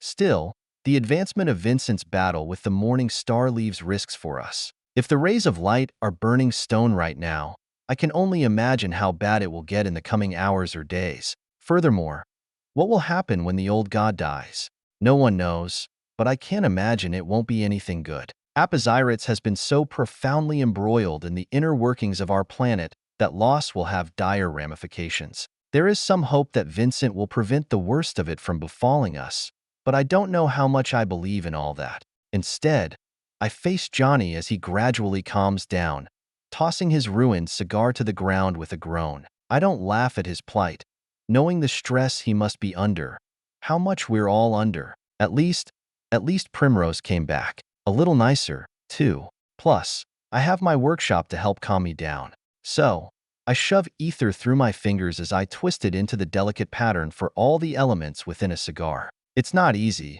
but I've practiced extensively for this exact thing. Seeing something, researching it, and then replicating it. Creation births a cigar in my hand, as I open my palm to Johnny for him to take it. The cigar is missing a wrapper and probably roughly half of what makes them so addicting, but the man scoffs and takes it nonetheless. These still taste like shit. If I didn't know any better, I'd have thought this was a plot to make me quit. Thanks. The smile at the end of his words tells me the truth of the matter. He's grateful no matter what he might allude to. I nod to him before heading toward the stairs. Of course, I'll see you here again tomorrow. It's always good to talk with a friend. I have an arm to make. Johnny shakes his head as if thinking my efforts are a waste. His words indicate the same. Why bother? He regrew his arm. Did he not? Yes, he did. But how else am I to get him to carry a godsinker? Plus, I have a few ideas to make it better than even his own arm. The grizzled veteran wishes me good luck as I enter the stairs, saying something about wishing he had a coltsmith for him when he was younger. I don't respond to him. Instead, I focus on my thoughts about Wyatt's next prosthetic. Back in my shop, I lay my palms down on the desk, staring at the laid-out plans for the next prosthetic. However, it's not really just a prosthetic anymore, is it? After all, Wyatt doesn't need it anymore. He has his right arm back. But from what I've heard from Virgil regarding his fight with Maximista, the god of forests, my prosthetic was pivotal in saving his life. It withstood strikes from a god. A chill runs through my body as excitement takes hold. Other craftsmen in the building are toiling tirelessly to create more godsinkers, but I want to focus on this. A stronger Graves is a stronger humanity. So, what can I really do to help him? The answer is complex yet simple, just as the man himself is. A brute at first glance, prone to violence and mayhem, but utterly unlike all the others that are described the same way. He is caring and selfless despite his physical power. So, what can I do for him? I precisely need to make an arm as unbreakingly strong as his soul. How will I do that? I'm not quite sure yet, but I'll figure it out. With that unchosen end in mind, I start creating elements with creation. I start off with the toughest materials I know, things like Skysbane, but they aren't as strong as they should be. After all, much of the effects from such rare metals come from their time awash in ether or a variety of situations. I know. I have to figure out a way to copy their unique aspects with creation, too. It's something obvious, but that doesn't mean it's easy. Improving a power is nigh impossible without advancing in sigil. I've only known two to do it, Johnny Caldwell and Lennon Hull. Not even Wyatt managed to do it. Both of those two did it through utterly different strategies. Lennon's was pure force and will, while Johnny's was careful precision and manipulation of ether. The latter is the way for me to proceed. Johnny created Glitch by breaking his power down into extensively brief instances, allowing it to stretch far more than it should. And thanks to Wyatt helping him advance, those golden eyes have grown further. Regardless, all this means is that I need to work on my ether control. Fuck, I gotta make a trip to Anawai's hut. I need the codex, and I need it now. Without even touching a single tool, I twist away from my desk and stride right out of the building. My guard leans her back against the hallway before sighing and following right after me. Knew you'd be leaving shortly. Too flighty. I don't give Primrose the attention she seeks for now, as I mark out the path to Anawai's place in my mind. It's not far, just outside the bounds of Primary. Before we even manage to leave the place entirely, I ask Primrose to take me there. After all, I'm quite slow. The woman grumbles something under her breath before agreeing, wrapping a slender arm around my shoulder. Yeah, hold your breath. A second later, green fog is all I see before we are soaring across the sky. Gaseous is an incredible use of ether, especially for being such an early sigil skill. Though, I know it is partly from Primrose's sigil and partly from her own creation, similar to Wyatt's Rapturous, where the sigil does a great deal of the work for guiding the ether. Regardless, in just a minute or so, my shaky knees stand before Anawai's lone hut amongst a forest outside Primary. Wyatt's mother is hidden inside. I take a deep breath, preparing to knock to be courteous, but before I even get close, a rowdy and annoyed voice comes from the inside. Come in, smart boy. A friend of Wyatt's is a friend of mine. 493, the resilient sprout. Blodwin, the bloody palm. We spit out a glob of flesh, the blood and meat freezing before it even hits the ground. The agony of frost radiates through everything as I slide back from sharing control, focusing on revitalizing our body. Meanwhile, Wyatt slams his fists into the earth below and forces himself back to a crouched position. Flint is not far away, walking toward us slowly as she slams Bonfire away with a wave of pure cold. The man practically turns into a doll as he bounces across the now frigid plains of Green Hallows. Each bounce hurts me to my core, but I don't have time to be distracted. He's my friend, one of few, but he can take it. Bonfire's tough, no matter how much he jokes.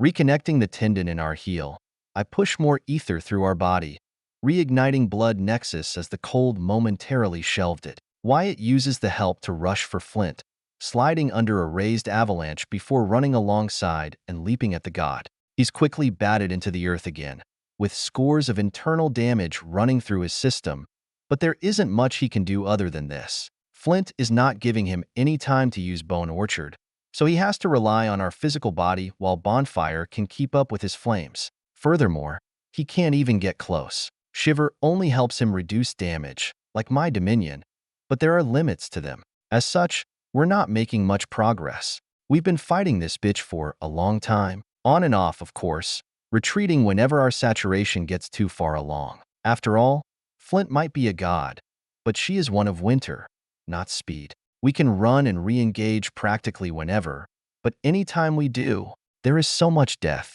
I know we can't keep running. The cost is too high. Wyatt hasn't said it to me or aloud, but it is eating at him, and as such, it is beating me down too. Diving into the ether within our shared body, I allow my mind to wander, finding solace in the hardened focus while Wyatt continues to fight alongside Bonfire. I think back to the last few hours and the devastation we have seen. Flint's authority spreads across the land without pause, even while we strike at her, that cold touch transforming entire regions into landscapes of ice and snow. Whole forests are reduced to frozen skeletons, their branches encased in crystal. Villages are left desolate, with every living creature frozen into statues if they can't escape in time. Most of them are evacuated, but there are always a few who don't want to leave their homes. Nevertheless, it hurts. It hurts so very bad. The sight of these icy memorials, of people and animals forever locked in their final moments, strikes deeply into my core. I see their struggle. Their last attempts at life were raised arms and petrified screams. I watch the cold creep across the world while pushing blood nexus to its limit, knowing that every moment we rest is another moment Flint can spread her endless winter. The struggle of the countless lives imprints itself into my mind, and it refuses to leave. Something resonates within me, though I do not know what. It is an odd feeling. My sigils, power, virtue, and dominion are all about life and struggle. The power is about how important surprise is for survival in the wild, while my virtue consolidates my life force, making it more potent and hard to diminish. Even my dominion marks on life, with the ability to directly take it from a struggle. I've thought about my nature for a long time. There isn't much else to do during the long periods of silence. After all, most of my sigils are occultists, and those focus on the might of the blood and the sanctity of the internal body. With the other sigils added and the skills I've learned alongside Wyatt, I arrive at this weird position. I am a heart, a supremely vital organ, and as I feel myself beat, a standard sensation for me, I feel connected to all those dead creatures and people. I can practically feel my heart connect to theirs. The subtle thumps within the ice reach me with each passing moment. I focus on the struggle of each living thing, drawing strength from their will to survive. With it, my ether changes. It's a slight change, hardly noticeable at all, as the color and texture are all the same, but it makes blood nexus quite different. Each injury we receive, each crystal of ice that deepens into our flesh, and each time Flint makes Wyatt stumble in pain, I feel my ether correct the failures on their own. The secondary heartbeat of blood nexus bolsters the flesh that was frozen. It toughens the bones that were broken. It elevates the balance that was offset. It is bizarre, a feeling that I cannot control, only perceive. With every passing second, we adapt just a little bit more to the effects of the cold and the piercing ice. With the sensations running through me, I stare out of Wyatt's eyes, watching him break through a wall of ice. Bonfire is just beside him, spewing a burst of invisible inferno through his lungs at Flint, yet the goddess smiles and opens her mouth, brandishing her hand outward from her mouth. She mimics Bonfire's breath and releases a wave of flaky snow that devours all the heat in the air. Wyatt backsteps, attempting to retreat, but he quickly fails as the frost runs up his legs and eventually even reaches our shared eyes. Wyatt rages against the cold, but it's not enough to break out immediately. Each beat of Pain's Forge and Blood Nexus cracks a bit more ice away, but time is not our ally. It has always been our enemy. For a second, I can see the whole of Green Hallows in peace as Flint walks toward us while we are frozen. The ice-covered fields, the frozen rivers, the lifeless statues that used to be living creatures. What a hypocrite. Flint spoke of the ruin we voyagers bring to the worlds we inhabit. But is this not ruin? Maybe to Winter herself, it's not. But for the rest of us, this hellscape of ice is not much better than Vincent's wastes. Wyatt grunts, not even asking me for help, as he knows I'm already doing my best. Still, as Winter strides toward us, I can feel his alarm rise to infinite heights. Finally, he turns to me for aid, seeking advice on how to proceed. Anything we can do? I can't move an inch. My ether won't go past the skin, either. Accretion and bone are useless right now. I don't have a reply for him. I can't think of anything we can do. Blodwyn, any ideas? Lily? Lily shakes her head in our shared connection as I repeat her mental emotion. Wyatt often relies on me for ideas as he's the one physically fighting and too distracted to think. But there is nothing I can come up with here. Even Bonfire's flames can't burn through the ice. Suddenly, Flint's hand presses against our chest, and I feel the ice tightening its grip through our muscles and pushing deeper into our heart, into me. Wyatt screams inside our ice statue, not managing to break through despite his prodigious strength. I fall into a back seat, watching him rage while I observe the scenario from a detached gaze. I don't know why, but it just feels comfortable right now to do within the ice. Winter's voice is a low whisper, her words dripping with condescension as she watches me struggle against her icy curse. Flint's transparent nails dig into our chest, sinking toward our heart, toward me. And yet, I am unafraid. It's over. You are nothing more than a momentary spark destined to be snuffed out. You and your friend both.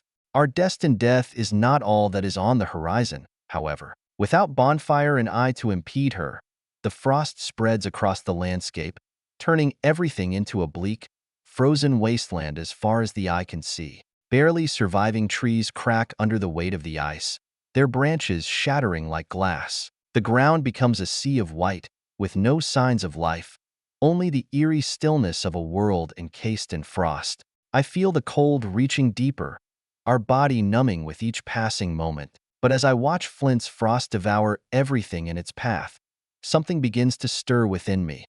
A memory, a fragment of thought, an idea. It is the ether from before. It contains a thought, a feeling. My ether knocks upon my mind, having something to show me, and I allow it to as time seems to slow. Whether that is due to the cold or because of our approaching demise, I do not know. Nevertheless, my vision from Wyatt's eyes vanishes. In its place, sights come to me, replacing the cold. These images flicker through my mind like hallucinations, the very kind that I used to give to my closest friend. I see a tiny sprout pushing through a crack in the concrete, its green leaves reaching for the sun, undeterred by the oppressive gray around it. The sprout is alone. It is a first, the only one within a wasteland. And yet it thrives where others see only desolation, its roots sinking deep into the earth, finding nourishment in the tiniest crevices. I feel the sun's warmth on my skin as if I had my own body separate from Wyatt, imagining the slow but steady thaw of a glacier as small rivers of water form and trickle down the mountainside. Within these rivers, tiny fish swim, enduring the frigid waters despite their nature. I hear the distant call of birds, their wings beating against a stormy sky. They navigate through fierce winds and harsh rain, finding shelter in the trees, their feathers slick yet not broken. Songs enter the thrashing winds as the birds call to their loved ones, just as man would. I smell the damp earth after a hurricane, the scent of renewal as plants spring back to life. I imagine the roots of ancient trees slain by the awful winds hosting life to new species. Even in death, there is life to be found. I taste the sea's salt, imagining a tiny turtle making its way across the beach, struggling against the waves that threaten to pull it back. Each step is a battle. Each inch forward is a triumph for the newly born creature. Eventually, it enters the waves, and all the struggle it had endured bears the fruit it desired. Life is tenacious, resilient, and enduring. It adapts, evolves, and refuses to die simply. A final vision sputters into my soul as I experience who I once was, a struggling, stumbling, and bleeding fool who wished to go against the heavens, and all those who controlled the world collapses in a forest. He rolls onto his back, staring up at the sky through the canvas of leaves. The canopy drips water onto him from the recent rain, giving tears to a man who had cried them all out. Cassidy Monroe, who I once was. I pay full attention as the scene only continues to solidify, some esoteric and brutal meaning passing through the two of us, the same soul rewritten by ether. The man coughs out more blood, choking on his own essence before shifting to the side. He gains some relief, even if only momentary. Just a little more. Come on, Cassidy. Not today. Not fucking today.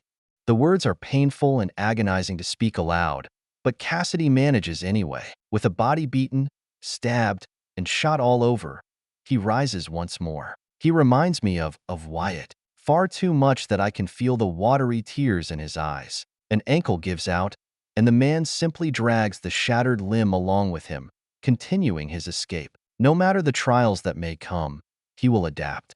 Even come death herself, darkness consumes the vision as I return to myself. The understanding is not lost. It was always within me. I simply did not remember.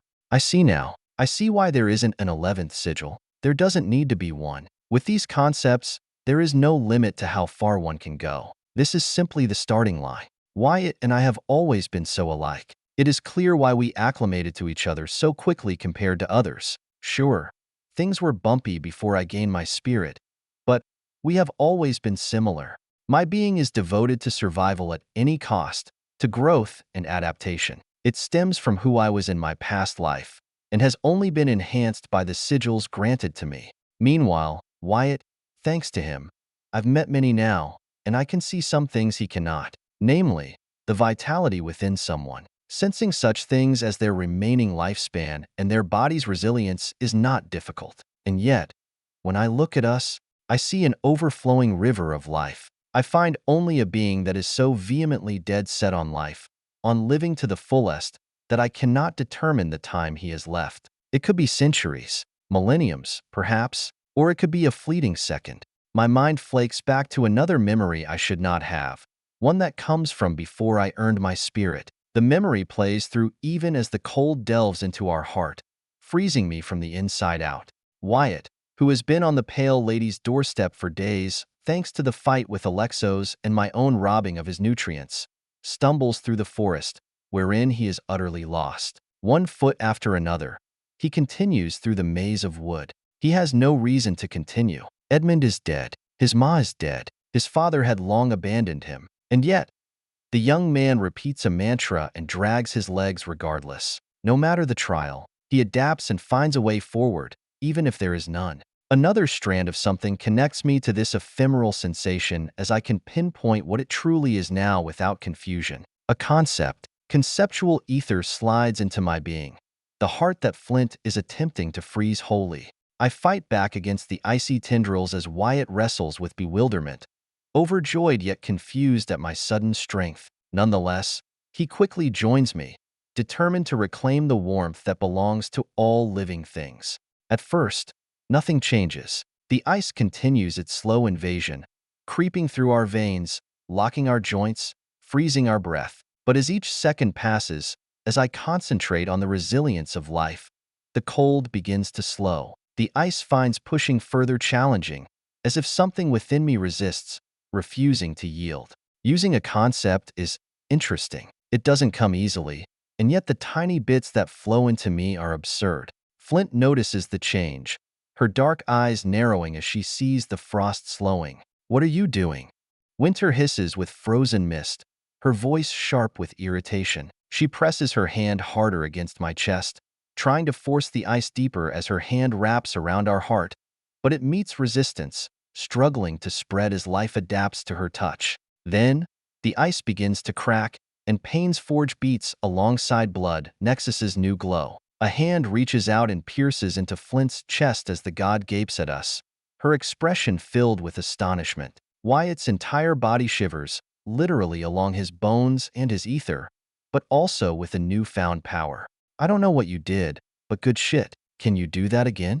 Wyatt praises me, and a rush of pride flows all over. It warms me, and yet, I don't think I can do as he asks. At the very least, my augmented ether still remains within our heart, even as blood nexus begins to fade while my mind stutters with a lack of energy. No, concepts are tiring. 494, Beyond the Summit.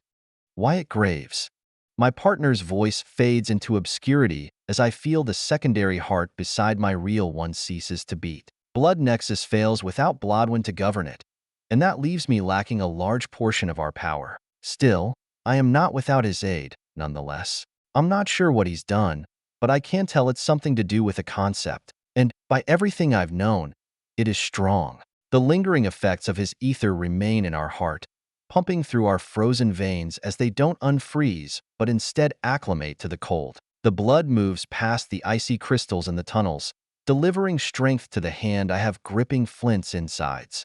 Even that hand is affected. Knives dig into my fingers and bones, the chill diving with the pain. But with each passing moment, we adapt. I meet Winter's eyes as she attempts to freeze me in return. I concentrate my mind even as she digs deeper into my chest, finally wrapping her fingers around my heart, around Blodwyn.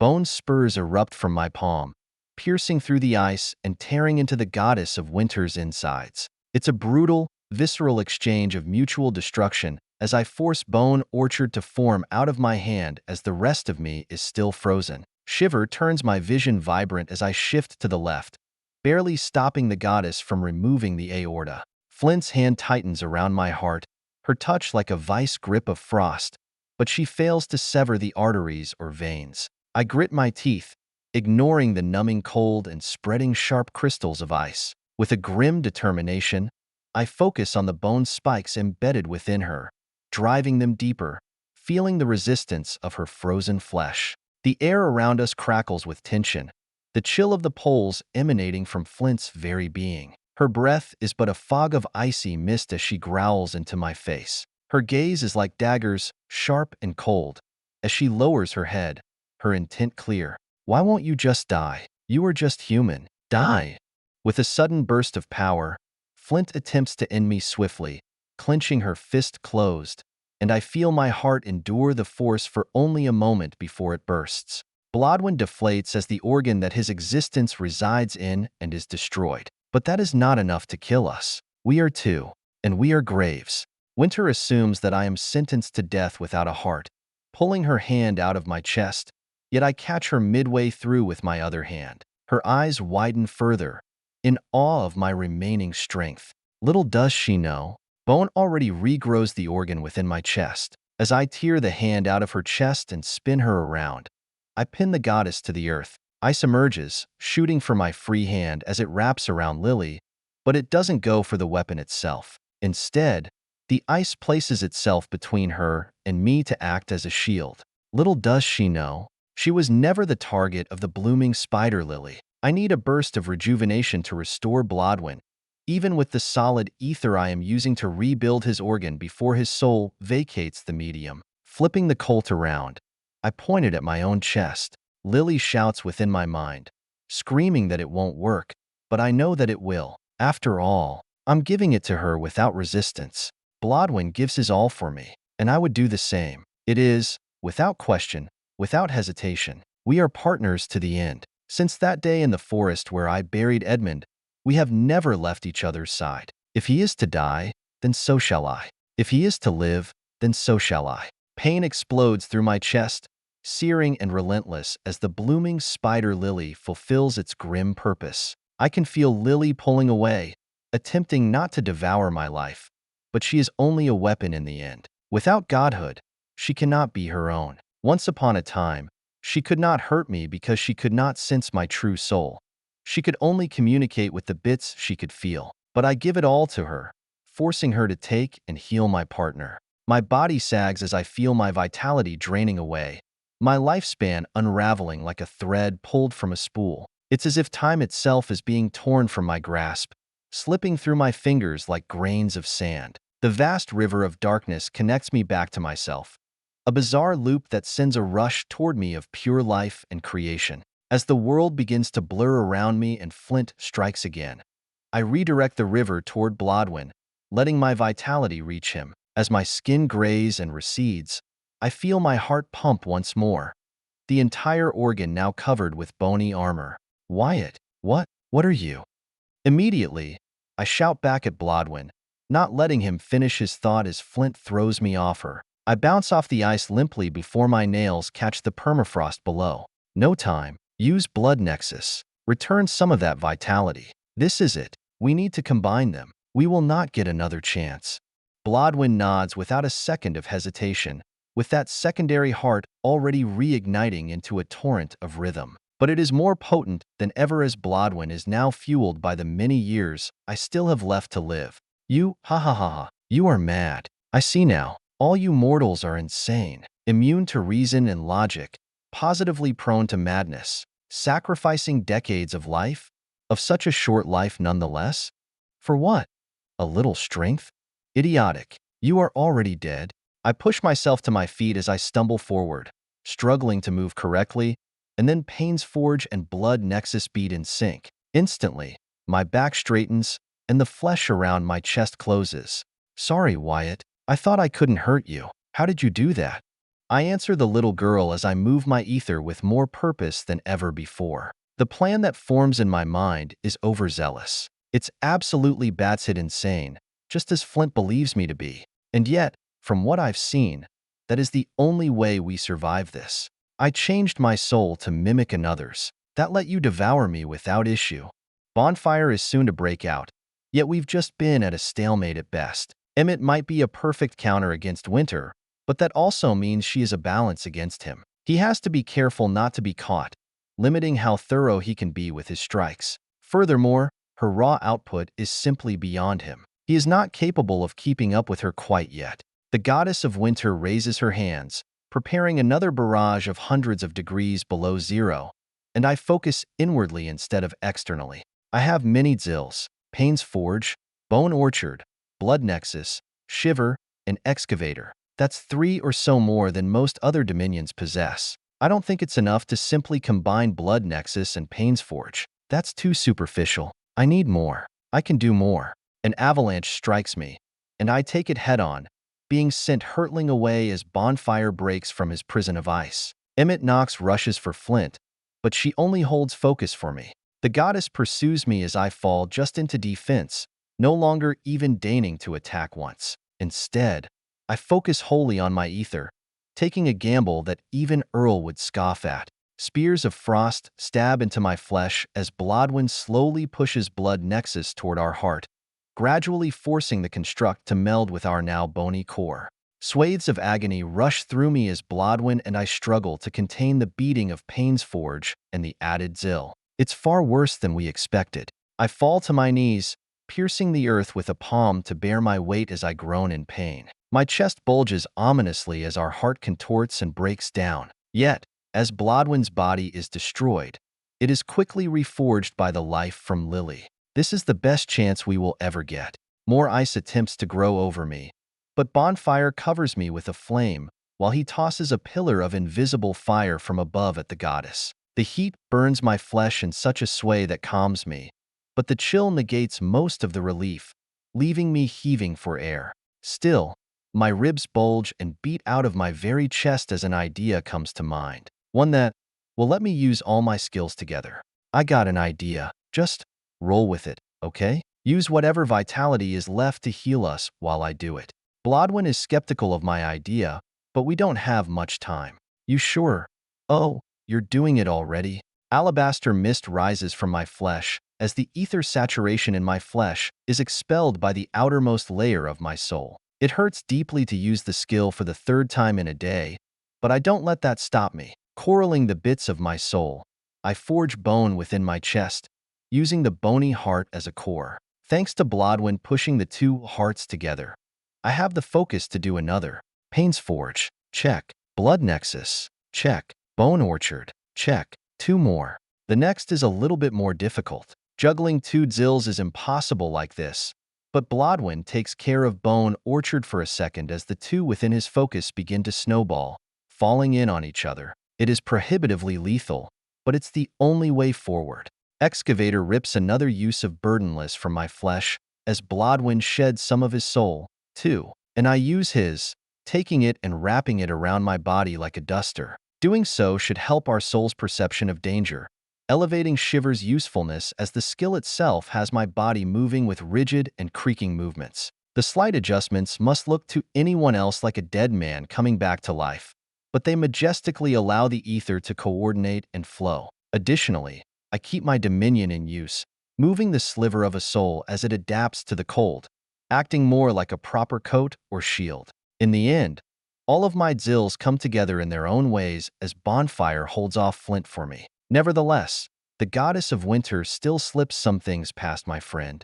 A crashing wall of frost falls for me. I catch wind of it from Bonfire's scream, and I look up just to see the avalanche shift into possessing 1,000 spikes. Agony rushes through my whole body from the variety of skills battling each other for supremacy, a balance not yet made. But I take advantage of the torture, striking out at the danger.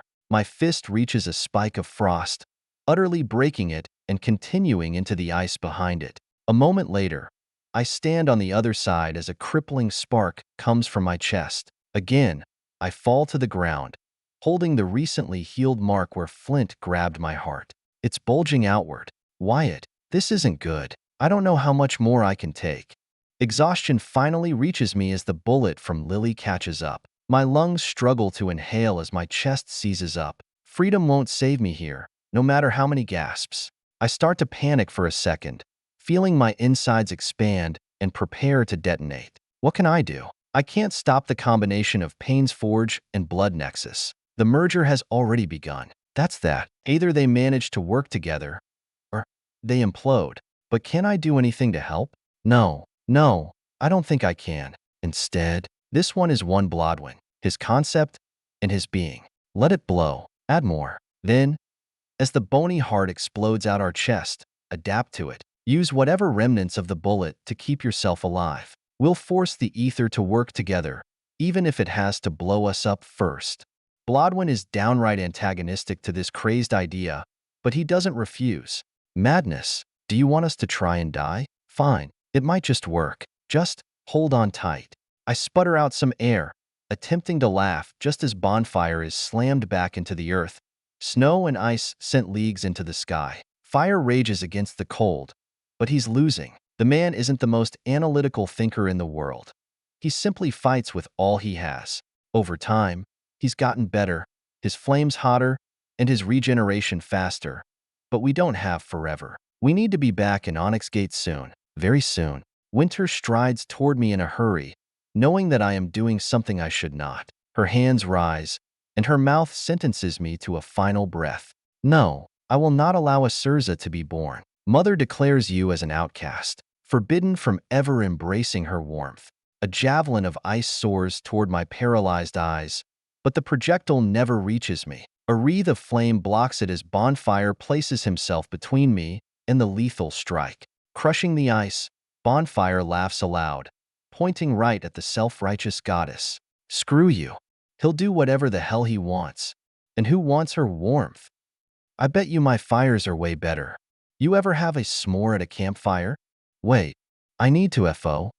Again, Emmett Knox is batted away by another construct of winter, but he immediately darts back with a body of flame. Still, I can see that ice hangs onto him, not melting immediately. Fire-like blood drips to the permafrost as Bonfire ducks an attack, actually dodging. Yeah, he's not doing good. Bonfire doesn't do evasion. Not when he can do without. He won't endure for much longer without me. He's hung on for a long time in this battle, just as long as me without any of the helpers, shuddering and begging my body to laugh at his antics despite the very real danger he and I are in.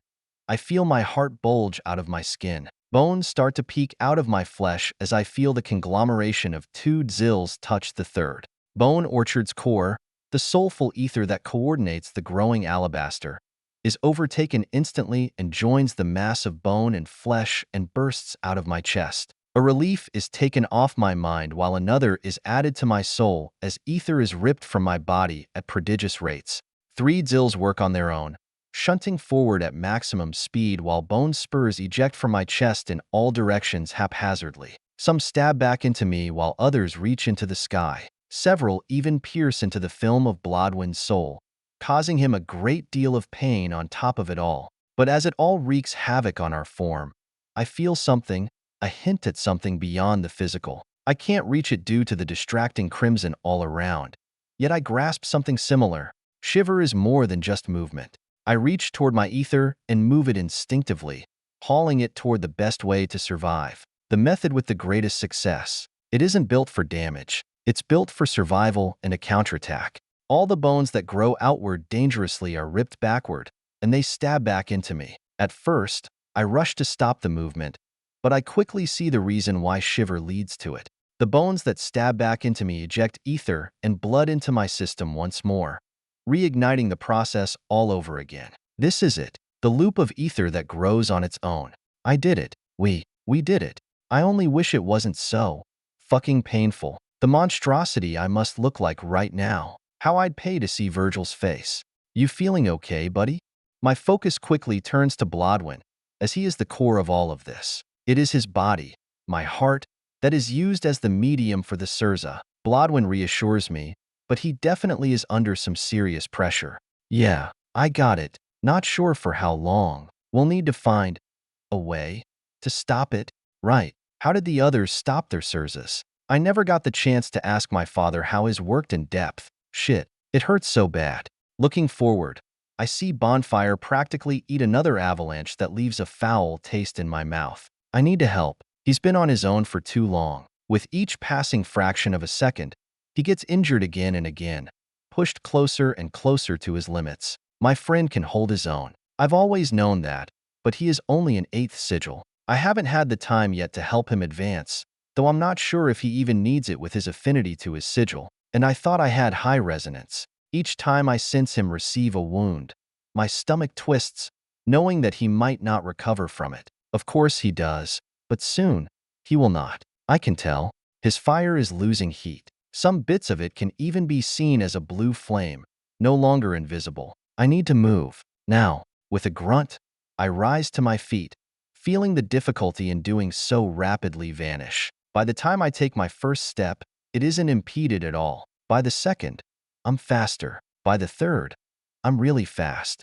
Earth explodes beneath me as I hurtle across the ground at such swiftness that Flint only has time to look in my direction, not react in the slightest. But as I raise my hand to punch her, the ether coiling within and rising to enough heights to worry me, I feel a voice enter my mind. The ether itself speaks to me as I realize just how dangerous what I've done is. I made a never-ending loop of ether within my own body as we finally used all of our talents simultaneously. It just consumes more and more without letting any out of the circuit. And it's all within me. My ether saturation, still, my woes are cast aside as pride fills my pores and time slows for the words to have their full effect on my surroundings. Ice recedes from my sheer speed, breaking and shattering as I can't hear anything but my heartbeats.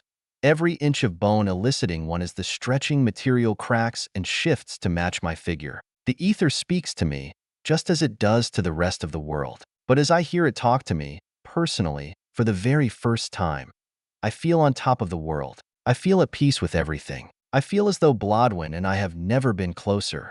I feel like one heart beats for two. 495, sakes alive.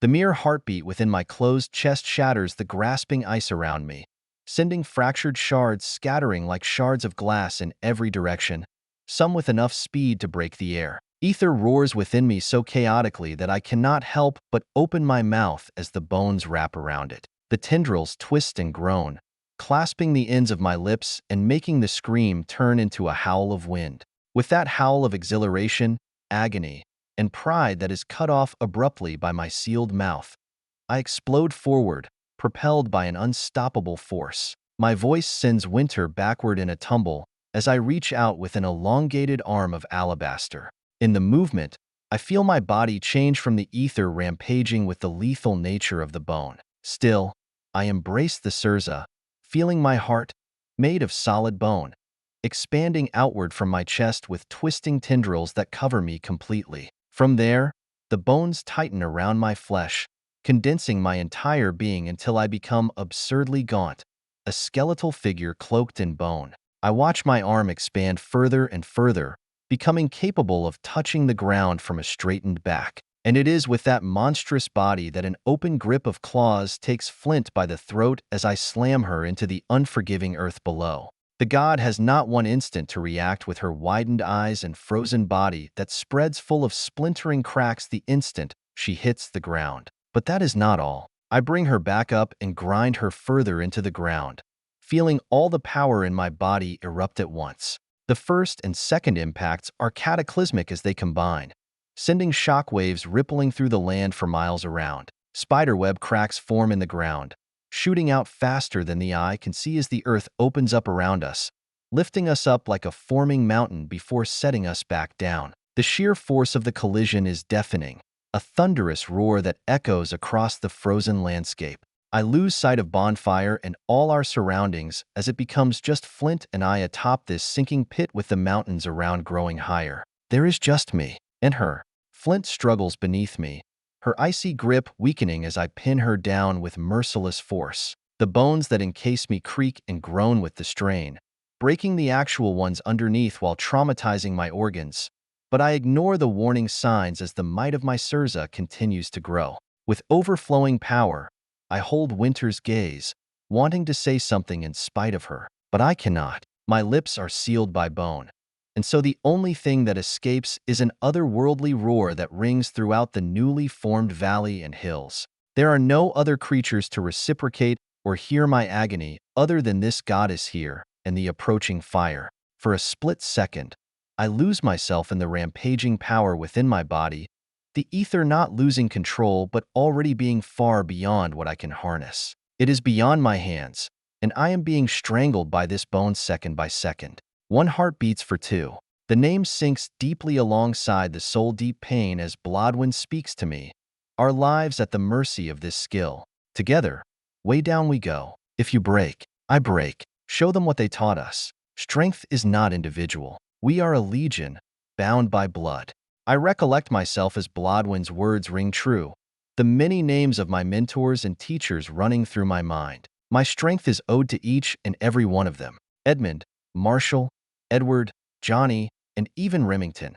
They've all guided me to this point. My fist tightens further as the aspects of Pain's Forge within this Surza siphon away that emotional pain. The split second of distraction from the pain allows Flint to retaliate. Winter's body regenerates the cracked portions with alarming speed while she explodes with ice, launching attacks from every angle. She screams in pain and panic, finally showcasing the fear of a god. Why won't you just die? You ack. Her curses are cut short as my fist closes around her throat with such a grip that not even a goddess can speak. Nonetheless, she's relentless, attacking with a ferocity born of desperation, not holding back in the slightest. It's clear how much extra power she's mustering in her frantic attempts to kill me. Before, she wasn't playing around, but now, I can tell she is fighting with her life on the line.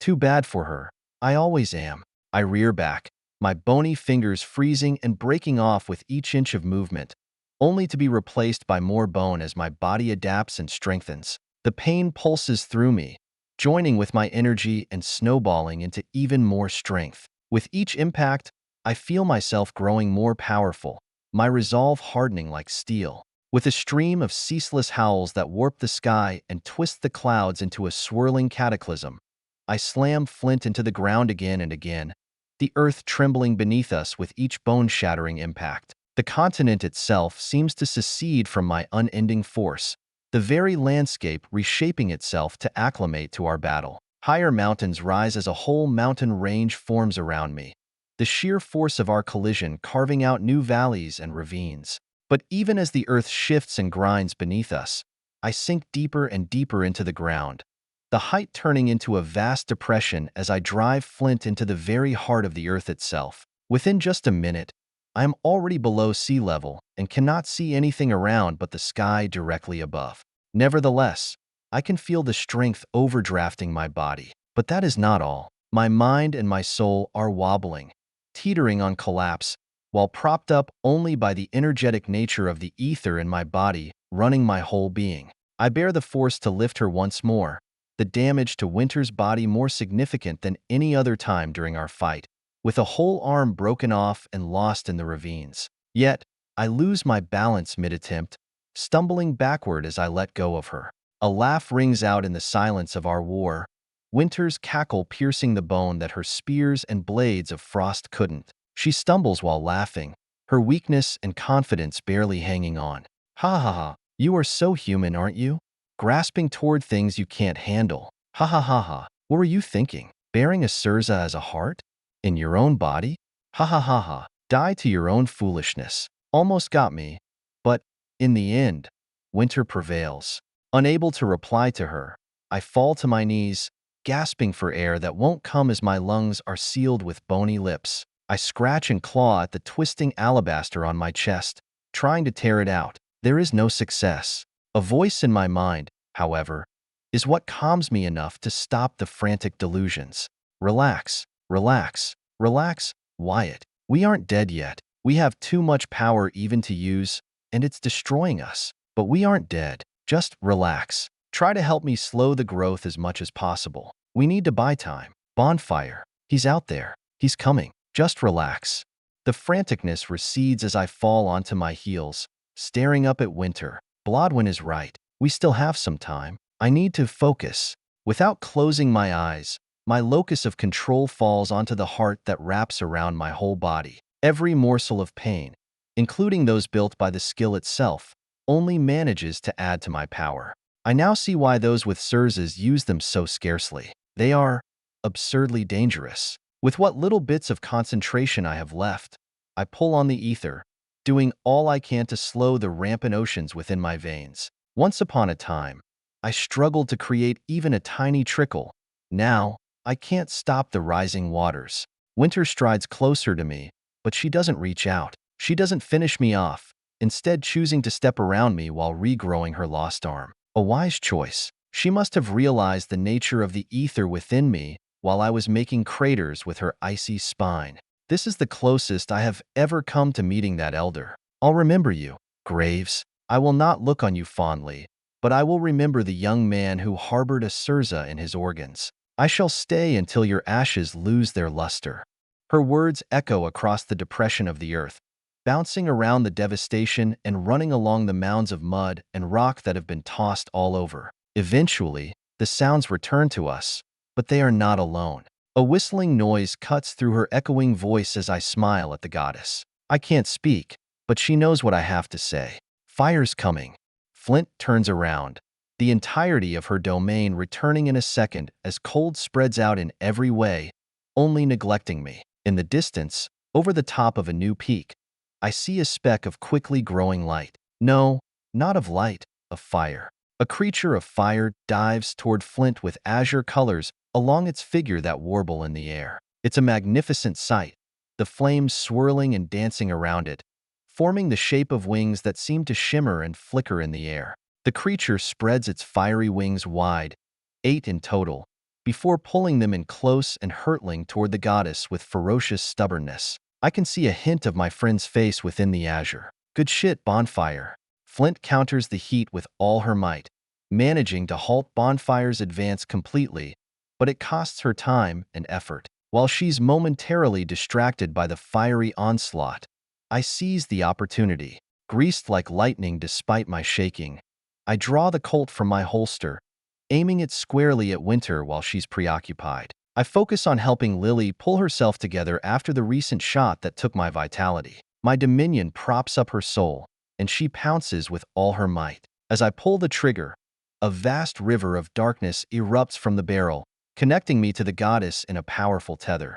The river of darkness siphons away Flint's strength, draining her power in an instant. I feel a surge of life fills me, momentarily batting away the weakness of my flesh. But my victory is short-lived as the creature of fire lands beside me, covering my vision in nothing but blue flames. I straighten my back amidst the roaring flames, the elongated knuckles of my fingers on my hands gliding against the superheated rock below. The sky-blue inferno spreads out broadly like a raging wildfire, engulfing hundreds of feet of the depression in the earth.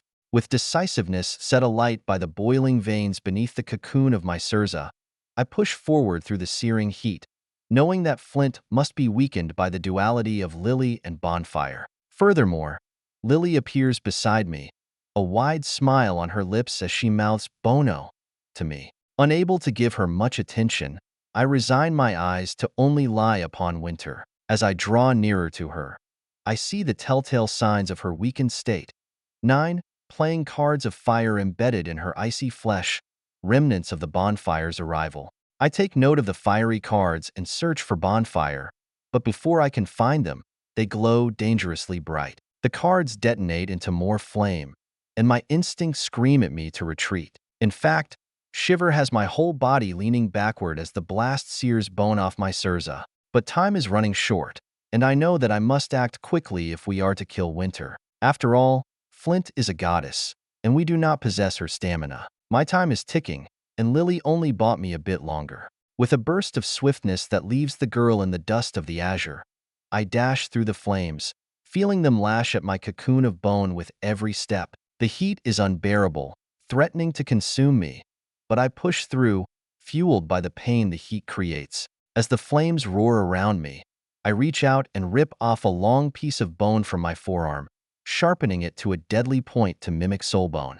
It should possess all the same properties as soulful and solid ether are in this. The goddess attempts to fight back, her icy grip tightening around me, but between the azure flames and my speed, she is simply not fast enough to hold me back. As such, the spear of bone sinks right into her chest, but that's not sufficient to put her down. I witness her face melt as she howls in pain, stabbing into my bones with her ice. She punctures into my organs, tearing up my insides, but still, it only manages to strengthen me. Energized in the very same way Marshall was in his final moments, I bring my claw up to Flint and slash the nails across her face. 5 lines of raking bone cut deeply into her transparent flesh. Her eyes pop out from the heat, and I cannot even understand her words anymore as I maul her with everything I have. The earth shakes beneath as my force, each strike deepening the well and growing to possess more and more force. All the while, Lily stands beside me, her worried face a forgotten edifice as all my attention lies downward. I claw again and again, taking away the ice from the goddess, but she just won't die. The agony continues to tear up my internals, so I keep striking her, again and again and again and again. That is until a hand lays itself on my shoulder. Glancing back, I find bonfire reforming from the atmosphere of azure he made that was more like an ocean of fire than anything else. The man's hand is on my shoulder. Why? I shrug and turn back away from him.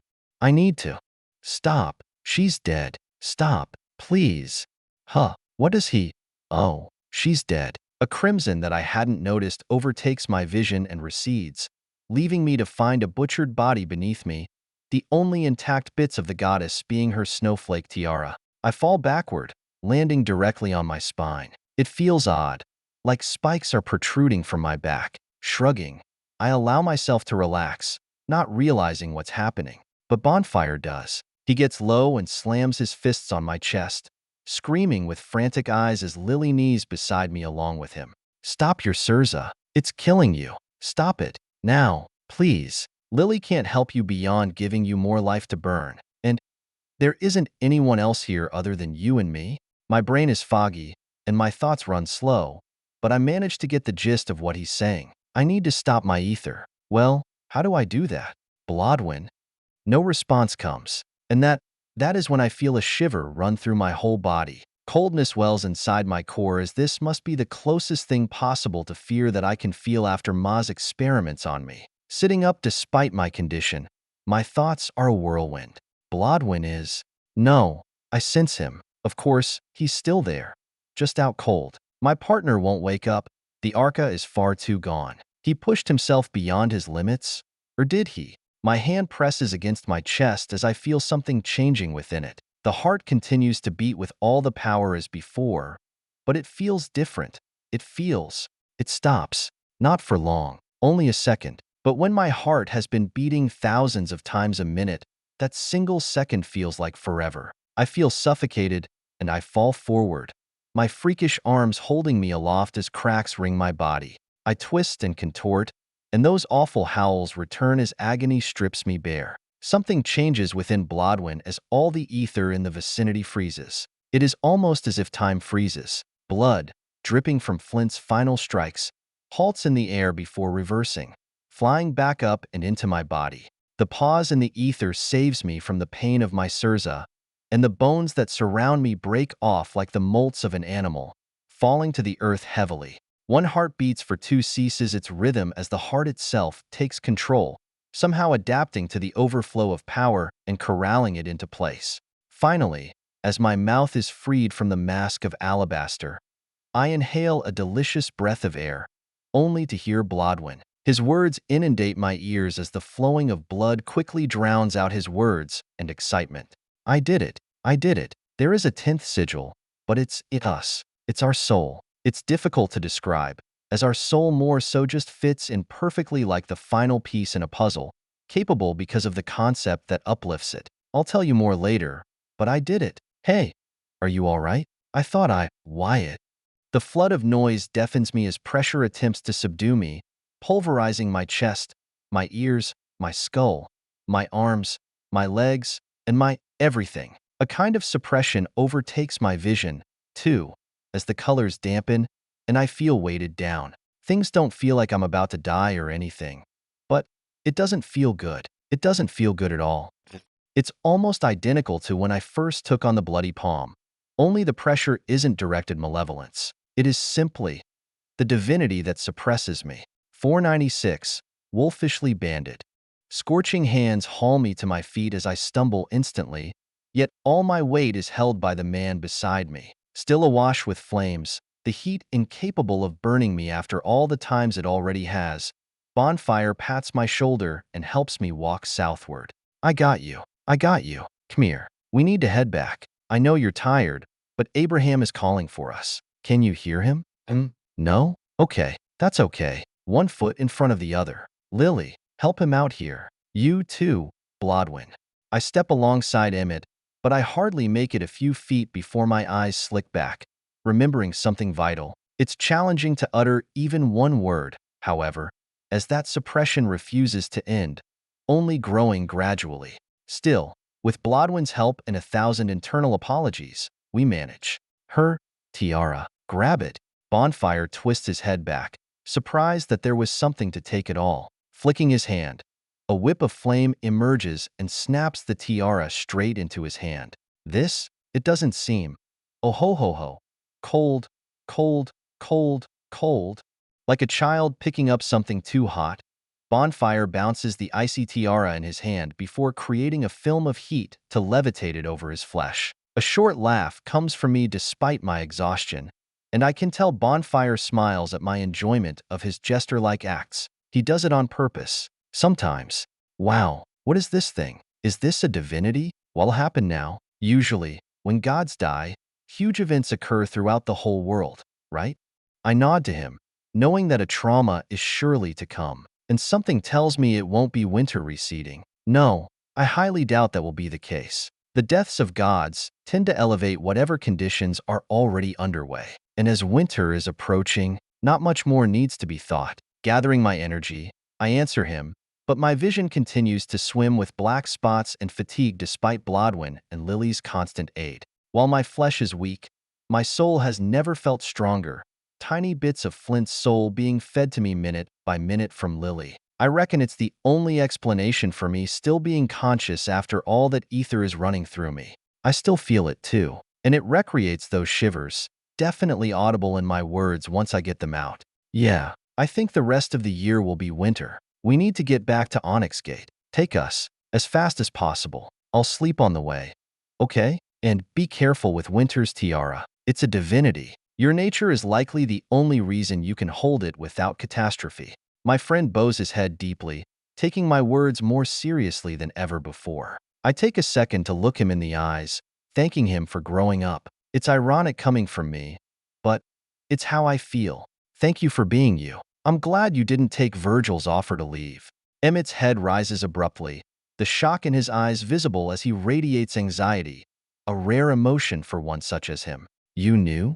Chuckling, I bob my head and weakly pat him in return. How could he think that? Of course I knew. Virgil doesn't talk much, but that's only to other people. He tells me everything. Bonfire purses his lips, somehow his thoughts shifting before they come back into focus. He just thought of something stupid, probably whether or not I could get Virgil to admit what cards he drew. The old him would have just said that. Instead, he only thinks about it with a smirk. Right. Well, I'm happy too. I was scared I would lose you and Abraham. So I did what I thought I had to do. Good thing it wasn't completely dumb. Enough of this talk. I'm not too fond of this kind of stuff. Let's just get home before everything freezes over.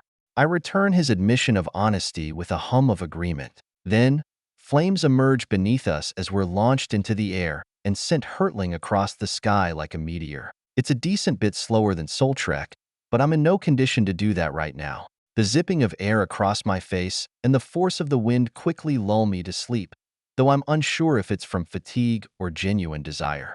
A sudden jolt of momentum rips my eyelids up, and I immediately reach out in self-defense, only to find myself standing surrounded by several figures with a wide berth. Bonfire, Johnny, Earl, Abraham, Tomas, and Elizabeth, the six, all stare at me, filled with worry. I open my mouth to say something, but vertigo quickly overtakes my senses as I teeter to the left and the right dangerously. Johnny is the first to speak, and his wisdom is essential, as always.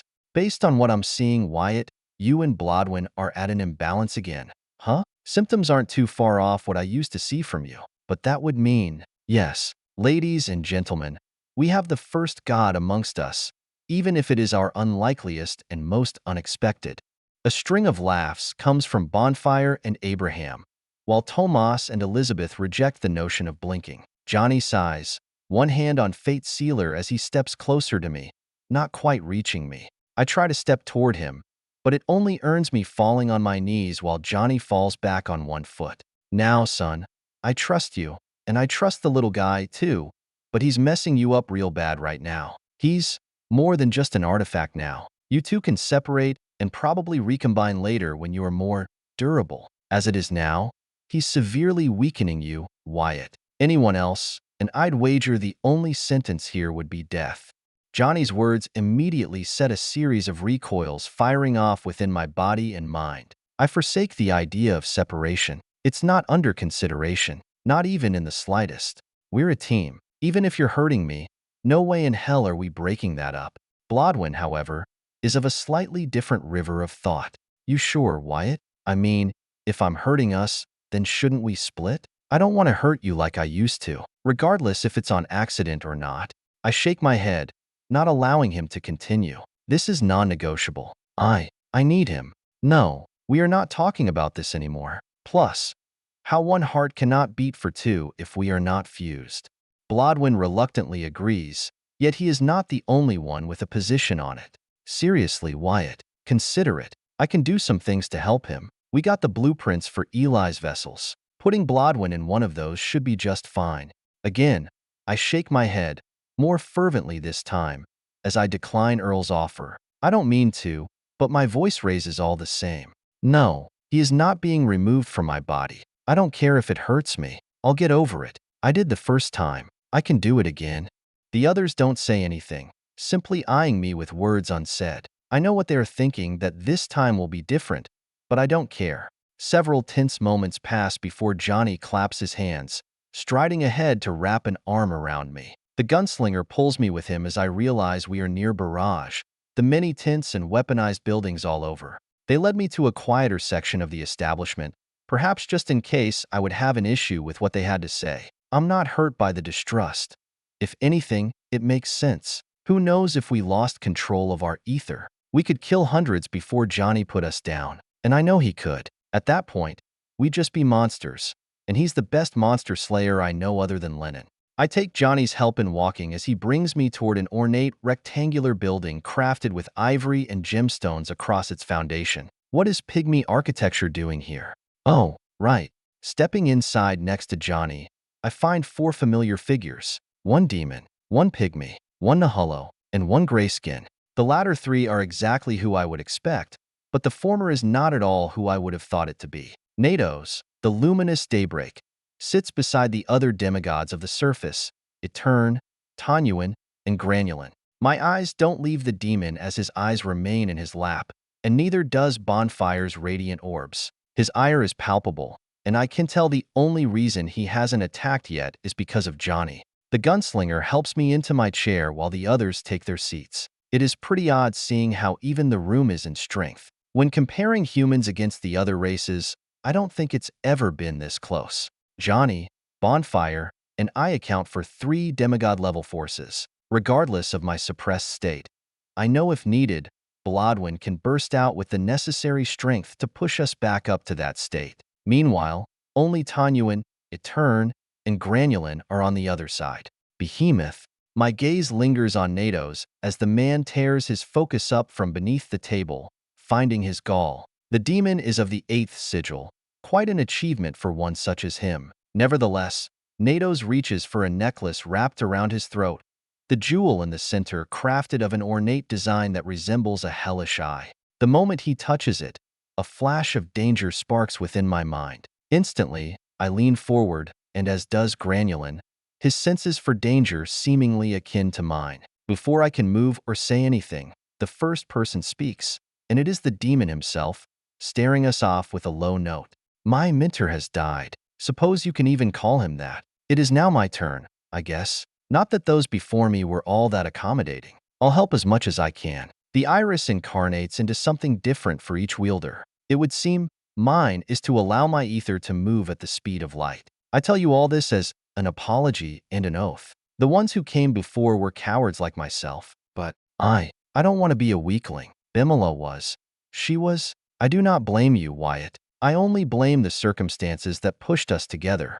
Nato's short, heartfelt speech twinges my insides as I can feel his pain, his regret. He is not too much unlike me. He rose the nothing into that seat he's in now. I hate what he did, but he wasn't the one who made the call to attack us, nor was he the one to kill Frozen or Clumsy. It was Bimala and Anodra who did those jobs. Natos, in fact, only ever fought Bonfire himself, something that I know Emmett would not hold an eternal grudge for. Smart of a turn not to bring her. I nod slowly, not forgiving the man but letting bygones be bygones for now. I can't say the same for Bonfire based on the way he glares at Natos, but the atmosphere is quickly squashed as another man sets foot into the building. Dense footsteps grind against the ivory floor, echoing off the walls as a swordsman eyes each and every one of us. The man doesn't stop for a second before plopping down into a chair, his whole body bandaged akin to a piece of broken pottery put back together. Lennon Hull kicks his legs up on the long white table before sighing at us all. His simple appearance shatters that even scale from before. However, I wouldn't entirely put him on the human side. He is his own man, his own faction, even if he might say otherwise. Well, are you gonna start, or just stare at each other? I could be napping right now. Whole damn body is on fire. The gunslinger at the table scoffs and shakes his head before sliding out a piece of paper from Elizabeth's bag. He eyes me for a second before running his hand over it. Good. Now that everyone's here, we'll have to make this short, as Wyatt and Lennon need to rest. Everyone is bringing their people into the south side of Onyx Gate, the furthest section from Barrage that is still defensible. We can't be too spread out, but we also can't be too close. Bobbing heads cover most of the room, while I finally notice a shadowed figure in the back. Virgil. He's silent, but he winks at me before vanishing again. That's just for the civilians and low-sigiled, however. For the stronger forces, we're laying them out evenly. We've already gone over the plans for angels, but some things have changed. Wyatt can help even angels advance ahead of time, given they have their absolution. That is why you're here, Natos and Bonfire. You two are the only virtues we have with dominions. Over the next few days, I want Wyatt to help you two advance. Now I understand why he was eyeing me. I am surprised he has his dominion, however. I wonder, how did he awaken it? When? Was it against Kaysen's emergence? Only he would know, I suppose. Again, his focus falls onto me, but it's more than just him this time. While I have a problem with his ask, I don't have a big enough issue to refuse. I can help Natos become a demigod. That doesn't mean I still can't kill him should I need to do so. Before I agree, though, I make sure to get approval from Bonfire. The man nods at me without moving his gaze from Natos. Yeah, that won't end well. I'll just have to ask him to hold off on that until after the war. Surely, he can do that with Natos. As for Anodra and Timimi, I'd be on his side if worst came to worst. With my confirmation, Johnny continues. He taps the paper, pointing to where Lennon fought and I nearly died. Celebrations are due, for we have slain a god and repelled another, but there is simply no time for such things. Things are reaching the end here. Bonfire, could you please pass the tiara to Etern? He can use it the best with his affinity for ice. That way, we have a good way to hold off another god without a long period of training. Bonfire does as Johnny asks without much hesitance, having no problem with Etern. In fact, the War Master is probably one of my most liked among the other demigods, though Granulin has to take the place of my favorite. Conversations continue while Etern flips Winter's tiara over in his hands again and again as if investigating it. Sheets of ice wash over the divinity, and I sense Etern attempting to tame it or seal it somehow. Johnny and Tomas converse with the other demigods to make more plans while Earl details the 9 godsinkers that have been built, one of which Bonfire is still holding on to. He never gave it to me. Talk about confidence. Huh? I listened for most of it, but I'd be lying if I said it was easy to pay attention to it all. I'm just not the type of guy to be sitting down all day. Plus, it doesn't help that my body feels like I have 1,000 tons of weight resting on me at all times. Eventually, though, the meeting ends and people disperse, quickly leaving just Earl and Elizabeth in the room with me. I told Bonfire and Natos that I'd see them tomorrow morning. I'd instead take that gamble than force myself to help them right now. Plus, I have 2 others who need it more. One of them has a gift for me, and the other is a pleasant surprise. Pust, Dakota, come on in, buddy. A big bundle of fur runs into the room, waving his fur all over the place before jumping onto me in my chair, laughing away the pain. I pet him all over and hug the fox. It feels lovely to have him with me. The surprise is something I needed. For nearly a minute, I just hold the fox tightly, listening to Earl as he starts one of his rants, hauling a large duffel bag from the ground. All eyes are on him as the table trembles from the weight. I heard you healed your arm, or your soul. Same thing, really, right? Well, I managed to take over Eli's coiled steam, and it's super helpful. So much so that I made you something new. I know you have an arm already, but with your soul, I figure it wouldn't be a problem to add it. Plus, I placed a god sinker within it, downsizing it to the size of a bullet. Besides that, the arm is just one thing, made to be tough. In awe, I watch a bone-white arm roll out of the bag while Earl just won't stop rambling. Not that I hate it. The more the merrier if he delivers me stuff like this. It's made with an alloy of Skysbane and a dozen other unique metals that I synthesized with creation. I reckon it could take a god sinker without turning into ashes. Should keep up with you. For a little while, at least. If you were to help me advance, though, I already brought the artifacts for us. If you are not up to it, though, just say the word. We can always do this another day, and my ether saturation can surely wait. I shake my head at Earl's worries and grin at his excitement. Elizabeth's joy is not one to be overshadowed, either. The woman has made it all the way to the 6th sigil. Tomas and Johnny haven't let her rest a damned minute, from what I can tell. The dark circles under her eyes might just become permanent like Lennon's at this point. Quite a rapid advancement, but who am I to say that? It helps that plenty of gods are dropping like flies. Even if one's not entirely of your sigil, it still helps. I can do it. You two shouldn't be as difficult as Bonfire and Natos. Let's just go do something else first. Blodwyn and I are starving. Plus, I want to see if Lily can eat now that she's a 9th sigil. Elizabeth beams as she looks all around, searching for the little girl. Within a moment, Lily materializes herself, and I sigh, knowing it's burning precious time. But as I see just how much Lily giggles around Elizabeth, I can't be annoyed or angry. Instead, I call for Dakota and limp toward the door with his help. I'm too damn hungry for this. 497, warm fixins.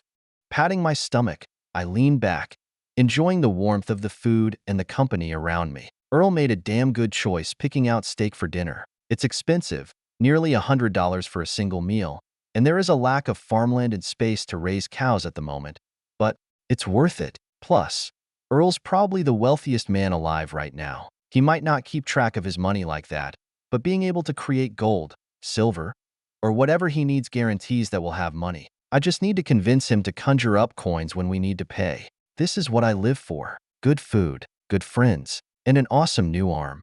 With my appetite mostly satiated, 4 courses down the drain, I pull up the prosthetic from the floor. Thankfully, the staff here gave us an independent room. Apparently, Earl is famous or something. Elizabeth, too. Luckily, my face isn't too well known, probably because I'm always busy or beaten blue.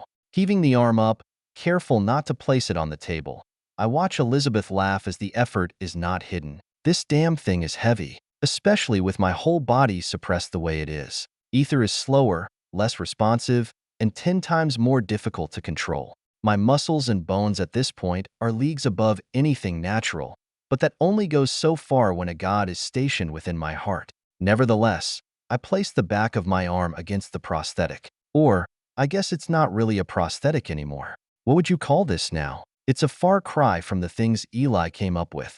The bespectacled man finishes taking a bite of his meal, long finishing the steak and now snacking on the vegetables beside it while he waits for me to be done. He raises an eyebrow as he shrugs. Dunno, you're going to wrap it with your flesh and bone, right? So, the exoskeleton of an insect or the chassis of a train doesn't really work. Don't worry about what to call it. Though, mentioning a chassis, could you imagine if I managed to make you a full frame of this material? Oh my, now you have to call it that. I have so many ideas now. Elizabeth slaps her face lightly as she knocks her shoulder into mine, sitting directly beside me while Earl and Lily are across from us. Apparently, it's easier for her to cut Lily's food this way. Not that she can eat it anyhow. No, you shouldn't have got him going. Her tone is playful, if only slightly annoyed at most. We've both long gotten used to his endless voice. However, she doesn't care much, turning back to Lily and asking her more about herself, like her favorite colors and flowers. Obvious answers. Crimson and lilies. That sounds impossible, but I'd be willing to try if you are. Chassis it is. All right, let's get this thing on. Blodwyn hears my words and opens our flesh like a blooming lily. A second later, the veins and bones expand to wrap around the chassis, which is slightly smaller than the last one in the frame, likely to not make my arm too bulky. It's a painless process, other than the ether itself moving in my body, which does, in fact, hurt. Nevertheless, I watch, mesmerized, for a full minute before the chassis disappears from view, my arm sealed without even a single scar. Cool. Earl practically drools watching Blodwyn work, and it's not like I can blame him. The guy's a god now. His ether shifts in ways I can hardly follow, partly because it hurts to look, but mostly because of how it moves. Everything possesses that concept, adaptation. Tightening my fist, I feel strength re-emerge in my right arm, nearly reaching the old levels I felt before fighting Flint. Earl might just be on the right track with the whole chassis. It aids the flow of ether, strengthens the connection to the muscles, and reinforces the entire limb. With the energy back in my arm, I pull myself to my feet using the wall behind me, careful not to destroy the flowery marble inlays. Then, I nod to the two with me. I'm feeling way better after that, to be honest. You guys ready? Both of them nod in excitement, so we quickly leave Marlowe's eatery, heading for an open field outside of Primary. It takes us only a few minutes by virtue of Earl's jumpers, and funnily enough, I have to use a pair, thanks to the weakness within me. I don't want to waste the little bit of comfort I've regained just to move a bit faster. Dakota is carried by Elizabeth, a woman significantly more muscular than the last time I saw her. Adding on ether, she's practically not even the same creature as the one I met back in Tornridge. We set up a camp in a plain with few trees and fewer signs of human life. There are houses on the horizon and roads nearby, but it's clear enough for us. Earl opens up his pack, pulling out 3 items, each of them roiling with ether. They are all artifacts of the 4th, 5th, and 6th sigils. I raise an eyebrow, wondering why they are wasting such things. But the man is already on to the explanation. We're using these 3 in particular because they have no use in combat and only make containment difficult. Better to just get rid of them all in all. All right, Elizabeth, you go first. The woman nods, grabs a decayed thumb from the stumpy pile of organs, and steps up to me. The smile on Elizabeth's face is forced as she holds the artifact up to me. How do we do this? Laughing at her sudden nervousness, I reach forward and wrap my hand around hers. A slight tweak of my soul elicits untold pain, but I don't let the grin break, holding her gaze steady as I break the connection between the sigil and its vessel. Then, I push the sigil toward her as I extend living manacles toward her. Leveraging my dominion again, I press it upon her, loosening her chains and forcibly elevating her recent ascension further. It feels wrong, unnatural even. But isn't that what we do anyway? Gods risen from man are called unnaturals. What's so wrong about helping others up the mountain? Elizabeth gasps in shock and stumbles back, her eyes clouded over as I fall to my knees, coughing up air and spit. My lungs burn and my eyes water, but I wipe the tears so that I can stand again. Giving them the same opportunity as resonating a sigil into them is not a walk in the park. Ignoring her advancement, Elizabeth crouches beside me, caressing my back and holding back my hair that's grown too long. Earl opens one of his bags of many tricks, bringing a syringe toward me. I shake my head and wave him away. I'm fine. Really, I'm fine. It just hurts to use my dominion or ether like that, but I can manage. I don't know what's in it, but I'm good. My earliest friend in the world nods quickly, placing the needle away and instead helping me stand on my 2 feet. Once there, I wobble a few times before steadying. A few minutes, then we can continue. They both nod and Dakota licks my lowered hands, checking on me in his own way. I scratch his chin as I realize why they brought that third artifact. Dakota has always rushed to keep up with me, but it's been impossible. I left him in the dust on the third, and the last time I fought with him was the fourth. Yet now, he's at the 6th sigil just like the other 2.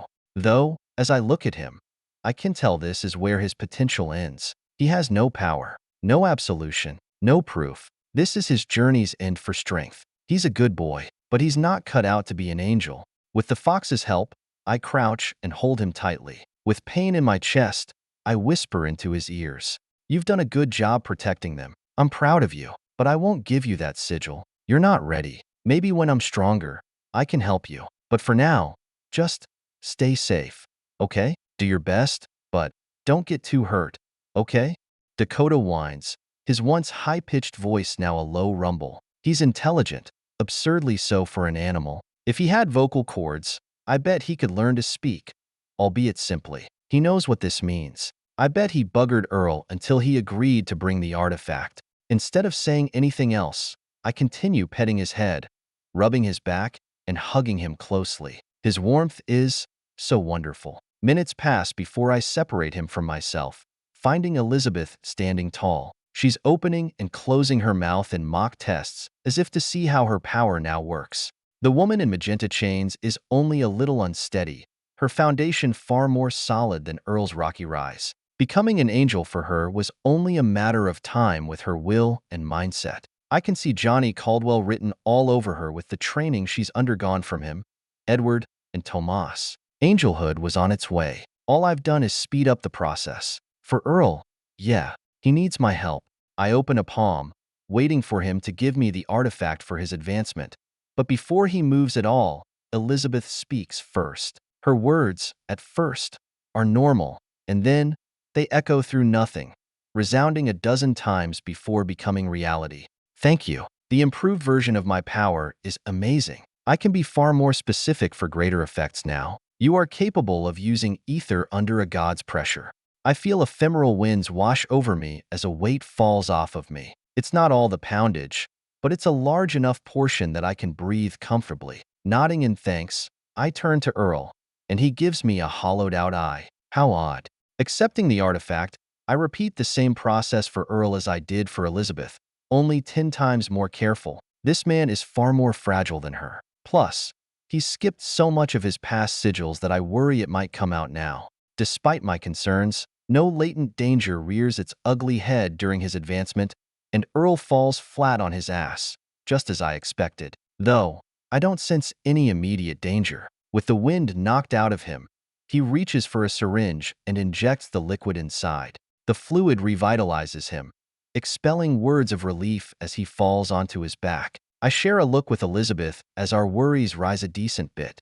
Ah, much better. Felt like fire in my veins. Oh my, creation is way better. Hey, you think you can take that chassis back out? I've got some new ideas. I wave my head back and forth. There is no fucking way I'm disassembling my arm for him to experiment. Nope. Putting emphasis on the end of the word. I get a laugh out of Elizabeth. Then, that makes Earl chuckle on the ground, which in turn rebounds to me. I let myself fall to the floor in fatigue as I enjoy the reverie. We all stare up at the midday sky as even Elizabeth joins us. Lily starts making snow angels in the grass while Dakota quickly turns to snoring, his body evenly placed between Elizabeth and me. I relax my muscles, lying on my back and gazing up at the midday sun. Its light gently filtered by wispy clouds drifting lazily across the sky. A sense of contentment washes over me, mingled with the subtle ache of complete exhaustion. Beside me, my friends laugh and joke, their voices comforting as I slowly drift off with the bundle of fur against my chest and his quiet snoring lulling me asleep. But as I relax into the moment, a sudden chill races down my spine, sending shivers coursing through my body. I sit up, my senses on high alert, as a feeling of unease settles over me like a dark cloud. Dakota growls in surprise as birds take off into the air in the distance, whole legions flying southward. The air around me seems to hum with potential, the tension set into the earth itself. I glance around, my eyes scanning the horizon in every direction, searching for any sign of what might be causing this disturbance. My friends notice the change in my demeanor and ask me what's wrong, but I can only shake my head in response, bloodwind pounding away in my chest. He, too, questions me, but I don't know what to say. Even Lily is perplexed by my sudden paranoia. That is, until I look at the sun. Something settles into place. Suddenly, without warning, the sun's warm light vanishes, plunging the world into darkness. Day turns to night in an instant, the sky obscured by a massive moon that now hangs overhead, casting dusk onto the world. My eyes widen as I cannot comprehend it immediately, one of the twin moons suddenly appearing during midday. But the darkness is not complete. A second moon appears, rotating ominously over the first like a silent harbinger of doom. I can feel a sense of dread creeping over me, a foreboding that chills me to the bone as the two moons rotate around each other. For a brief instant, fractions of a second, light peeks out in between the two twins, and then it is gone once more. And then, just as quickly as the daylight fades, a shockwave ripples through the air, tearing up dust and dirt in its wake. I quickly stand, nearly being sent head over heels by the sudden winds. The ground trembles beneath us, the very earth groaning in protest as I realize what has happened now that the sun is hidden. Another god has died, but not just any god. It is one that I have heard about my whole life, but never interacted with. A lazy, self-certain being with immeasurable power. The Morning Star was said to be the strongest creature among all the gods formed at the earliest segments of the cosmos. He was the oldest. He was the most experienced. He was the most hating of mortals. And now, standing, I feel the winds rush over my body, seemingly unending, as a terrible chill fills the air. Without the sun to, at the very least, counteract Flint's death, winter will come. The worst one ever will befall us soon. What were you thinking, Vincent? Why? Why did you have to kill him? Who cares if he wasn't helpful? Are you that prideful? That God-hating? No, he's not. I know hardly anything about the 11th Prime, but I do know he's not driven by such petty emotions. If he were, he wouldn't be Vincent Harvey. Earl and Elizabeth seemed to come to the same conclusions as I did a moment ago, shouting over the winds about Apocalyptic's death. They are in awe, something so primordial biting the dust. Yet, they also wisely worry about the consequences. My stomach sinks as I witness a scar appear across the sky, originating from the north. Without a moment of consideration, I know what it is. It's him. He's moving, hurtling beneath the twin black moons. Vincent soars straight for the deep wilds. His speed is so absurd that comets of fire trail after him, struggling to keep up. The last thing I see of desolation is his splotch in the distance ignite, exploding into billions, if not trillions, of tiny dust motes of insects. The endless has moved from one target to another. How long until it turns toward us? Or until something worse does after killing him? I have trouble imagining Vincent Harvey retiring after this war. There is no winning for him, only another fiend to kill. 498. A Dead Man's Hope. I watch in the distance as the light flickers during the eclipse, casting shifting silhouettes across the landscape, the twins rotating ominously in the skies above. Two mighty gods clash in the heavens westward, their influence echoing through the air like thunder. Sighing, I know just how terrible this all is. Vincent is fighting a god over there, probably Kaysen. It'd be good if that were the case. But something tells me that is not the truth. I don't see any ash. Turning my head to face my friends, I let out a breath I was unaware I had been holding. Their eyes tell me all I need to know. Looks like we're not sleeping the night. Huh. I wanted one last dream. Let's go find Bonfire and Nados. I have a feeling Isaac won't last much longer. The two nod slowly, as both are still caught up in the throes of godly strength. To them, this does seem abysmal, as if their personal growth means nothing. It could not be further from the truth. Guys, take a deep breath. You won't be fighting those things. That's my job. Okay? In out. Relax. I'm a godslayer, remember?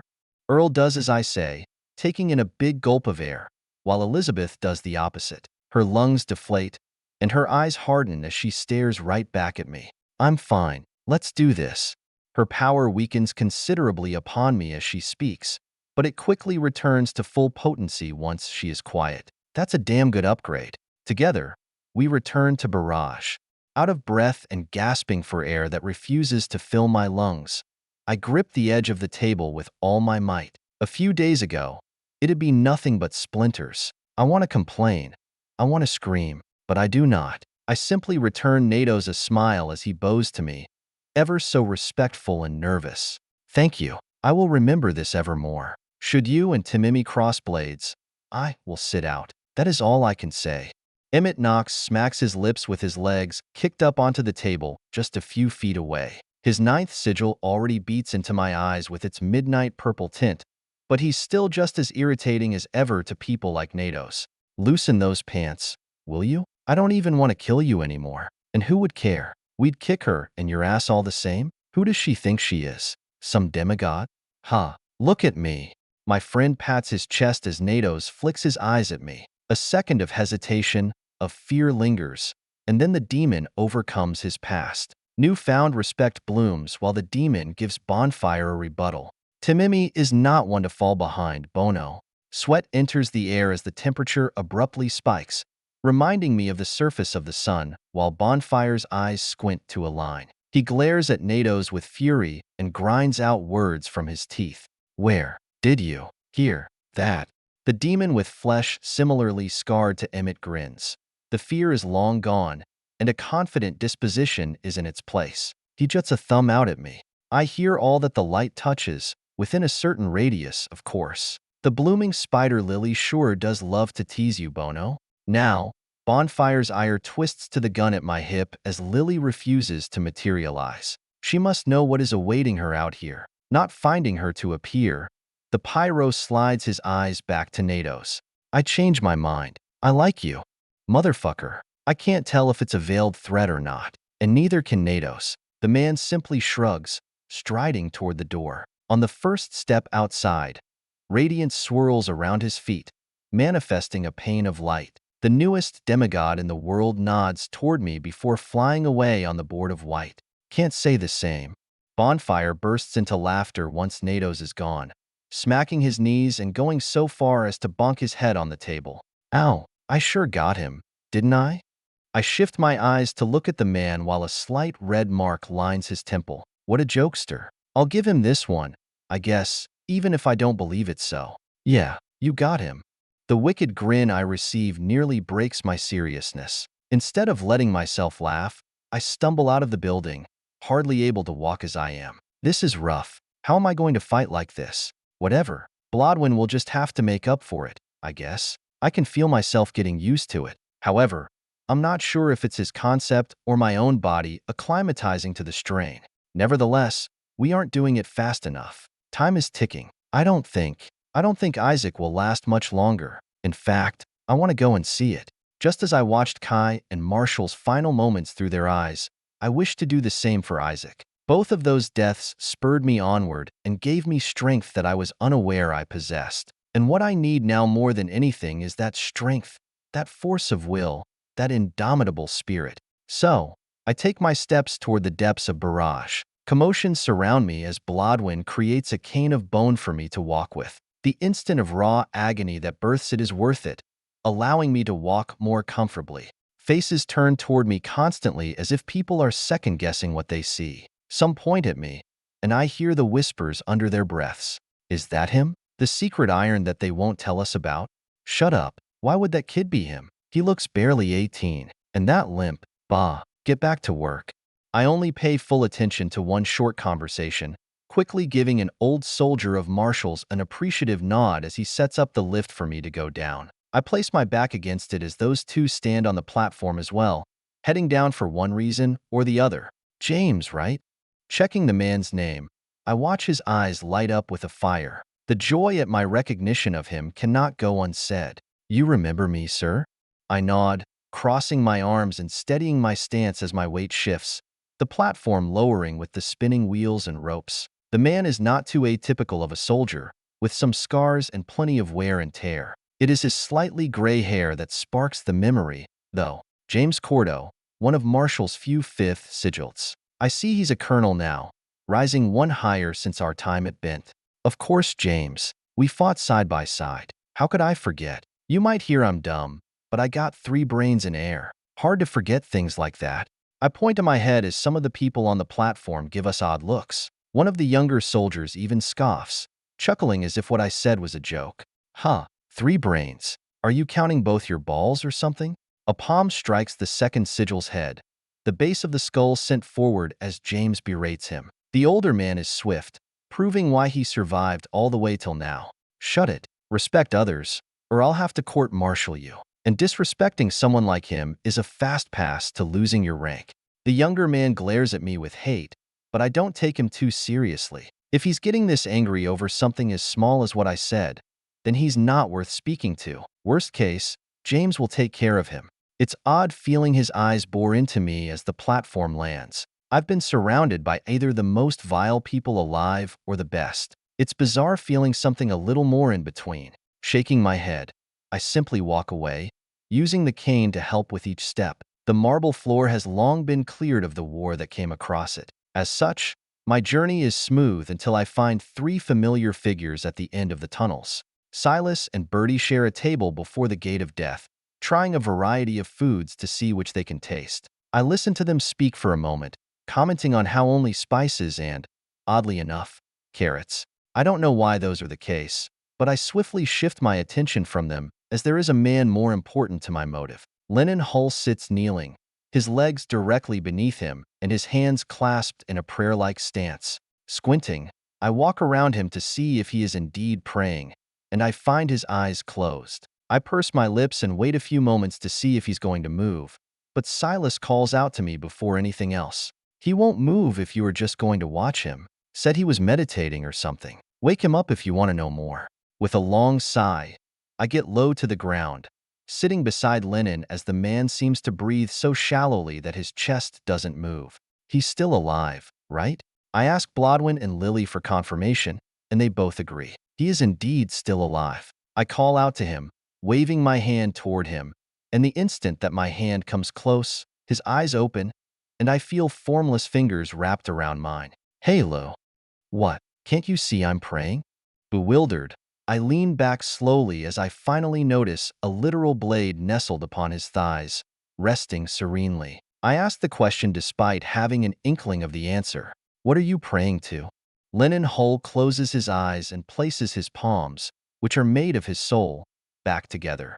My God, my blade, I am never to become one. So, instead, I shall create my own. I now understand why Kaysen is so strong. He is 2 gods in one. She brought him up while he already had divinity in his grasp. Not all can withstand a concept. Instead, we must rely on a tool to do it for us.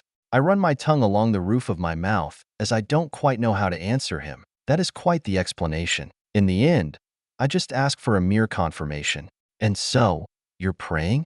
The swordsman nods deeply, with no further motions, as he falls quiet after his words. Yes, faith in anything begins with a prayer, whether conscious or subconscious. All gods are born in our hearts. We must bring them out to see the world. This sword is my heart sword, my diameter. Our roads are different, yet our destinations are the same. Come, sit, and pray. I don't have a good reason to decline other than finding it bizarre. So, I do as he requests, climbing around to mirror his stance. It's uncomfortable with my current body, but as I mimic his hand gesture, placing my palms against each other while interlacing my fingers, I feel some serenity fill my closed eyes.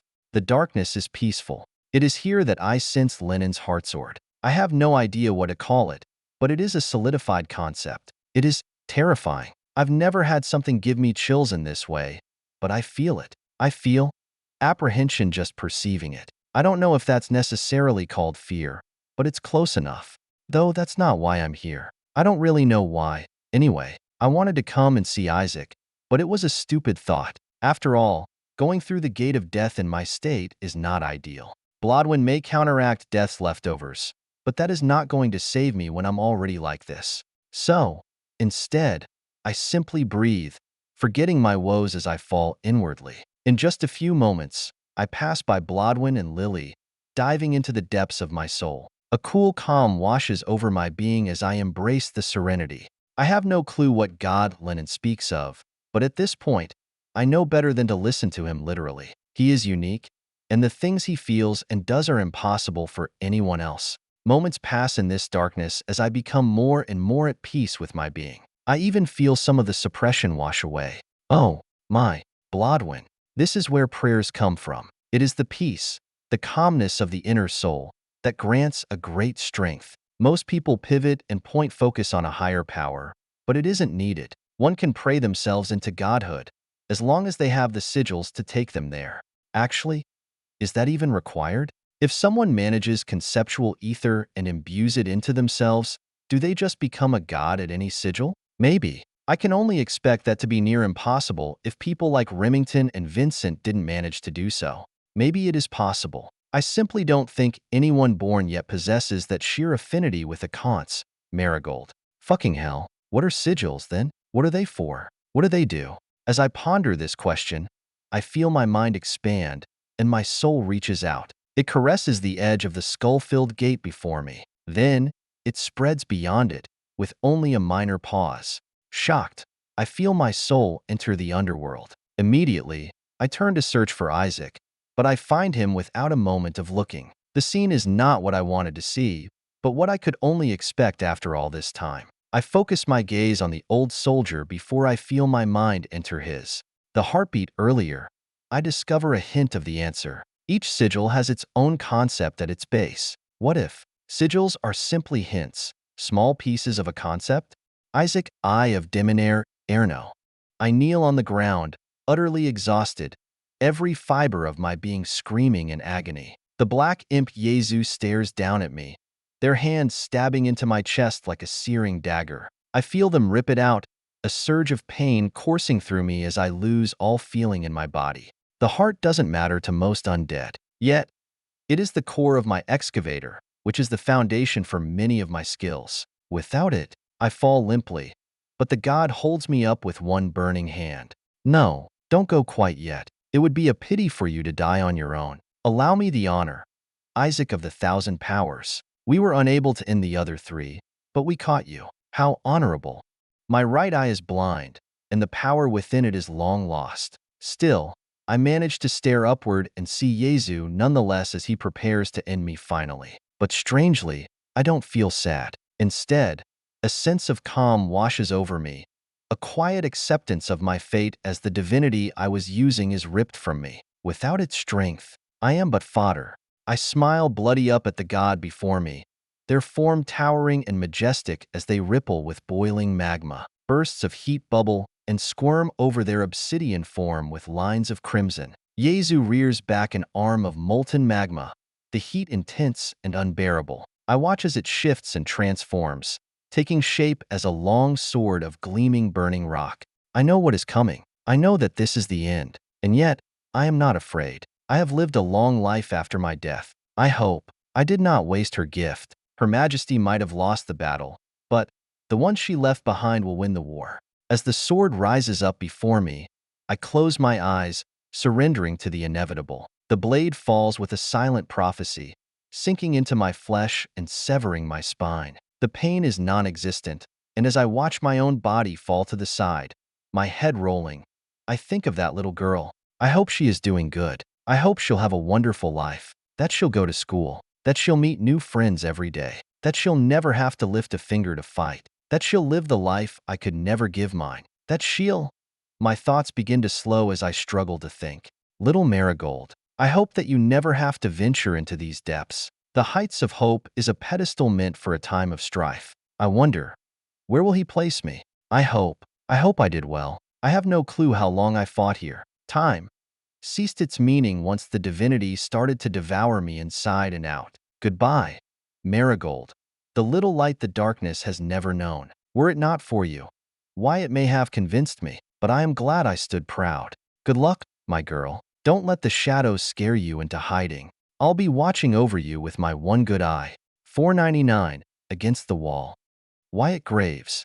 My eyes burst wide open, and water fills them. The tears don't fall, but they aren't far. Digging in my heels, I stand from my cross-legged position, warning those near me. Isaac is dead. They are coming. Now. Birdie jumps out of her seat, rushing ahead to the entrance of the underworld.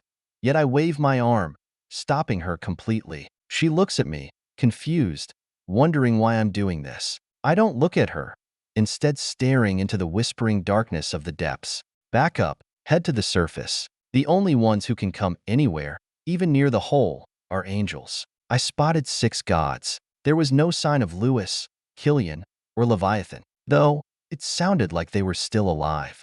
The Virtue's head bobs up and down, her short hair reflecting the light of the underground torches. Then, she immediately turns tail and sprints through the halls, shouting for Silas to follow. The man does, not wasting a second as he knows just how terrible this is about to be. The fear and anticipation in their actions are palpable, heightening the thickness of the stale air. I begin tapping the ground with my leg, anticipating the approaching disaster. As I do so, Lennon gets up from the ground unhurriedly. Grasping his blade, he places his palm against it, letting the metaphysical steel rest on his flesh. Still, that flesh is bound by bandages. As always, the swordsman prepares for another battle without being at his best. Though, could anyone really beat him at his best? Are you ready? The others might not make it here in time. The swordsman bows his head slightly as a long breath fills his lungs. Why did I even ask? Yes, Dia and I shall kill any that tries us. Besides the harrowing nature of his words, I feel relief, even if that blade may one day be pointed toward me. Lennon Hull is one man that all should fear to face in a fight of any kind. Good. I speak to him simply, feeling slight vibrations through the ground originating from the depths of the lightless corridor beneath the many skulls and skeletons ingrained into the gate. Then, I open up to Blodwyn. I'm a little better, but this will be mostly you. Is that all right?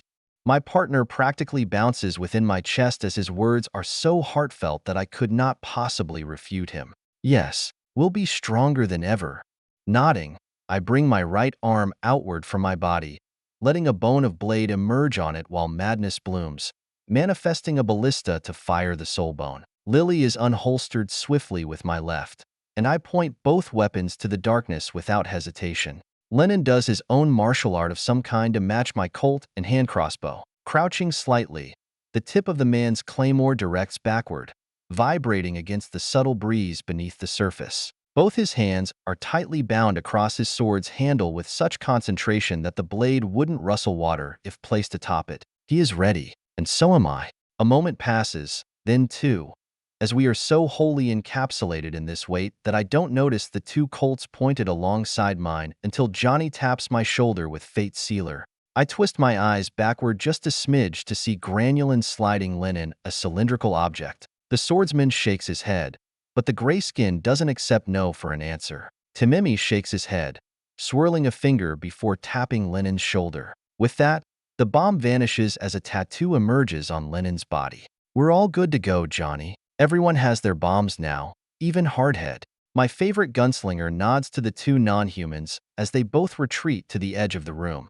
Something that will do very little for people of our strengths. Though, 3 others are not in the room with us, namely Etern, Natos, and Bonfire. Instead, there are just the 5 of us demigods. Whatever you do, do not die without igniting your sinkers. Etern has the north, Natos the south, and Bonfire the west. Long seconds pass as the tension only rises, Johnny's brief pause and speech vanishing. The man seems almost built for moments like these. When the stress is at its highest, Caldwell delivers a cool, calm voice that embraces his greatest strength, his willingness to die for what he believes in. None of us know how today will go, and that's all right. All we can be are guardians today. Though you might not want to be one, that is what we are. Protectors of what little remains in our barren section of the universe. It is my honor to stand here among you 4. The man's voice turns from the calm, collected man I know to one that is shouting at the top of his lungs, the words picking up motion with each syllable as the vibrations grow. We are not all that remains, but we are the tallest shields. Without us, millions will die. Stand your ground. At the very least, boys, take one with you. My heart ramps up in volume, for Blodwyn feels the intensity of Johnny's words. The lowest sigiled and weakest being here matters the most at this very moment. My whole body is energized, and I feel a strength I haven't felt in multiple days. Still, I don't look at Johnny Caldwell, though I wish to. All eyes remain firmly locked onto the dark depths as footsteps finally ring out. For 1,000 years, we have lived and died in fear, in oppression from these beings. No longer, by gunpowder, steel, and our lives, we will be free. We will not be bound. Until the very last man, we fight. Hearing Marshall's words at the very end empowers me, just as 3 pairs of feet appear on the edge of the darkness. None are born by humans, and all belong to figures that make my eyes tremble. The gods step through the gate of death, their presence warping the air around them. Bavav, the goddess of autumn, is the first to emerge, her sharp leaves rustling like a deadly whisper. Her eyes, a deep, unsettling green, sweep over us with a knowing dread. The creeping sense of doom that accompanies her makes my heart pound faster, but I stand firm, gripping my weapons tighter. Yezu, the black imp, follows closely behind as the slayer of Isaac Erno. His form is a chaotic dance of molten rock and seething magma, the air around him shimmering with heat. His pestilent yellow eyes lock onto us, and a twisted grin spreads across his molten face. The ground beneath him sizzles, leaving scorched footprints in his wake. Finally, Uktan, the god of poisons, flows into view. His entire being is a liquid mass of purple death, undulating and shifting without any discernible pattern. His presence exudes a toxic miasma that makes my skin prickle. The smell of decay and rot fills the air as he advances, his amorphous form pulsating with lethal intent. I catch Yezu opening his mouth to speak, but he never gets the chance to do so as someone makes the first move. And, surprisingly, it isn't Lennon.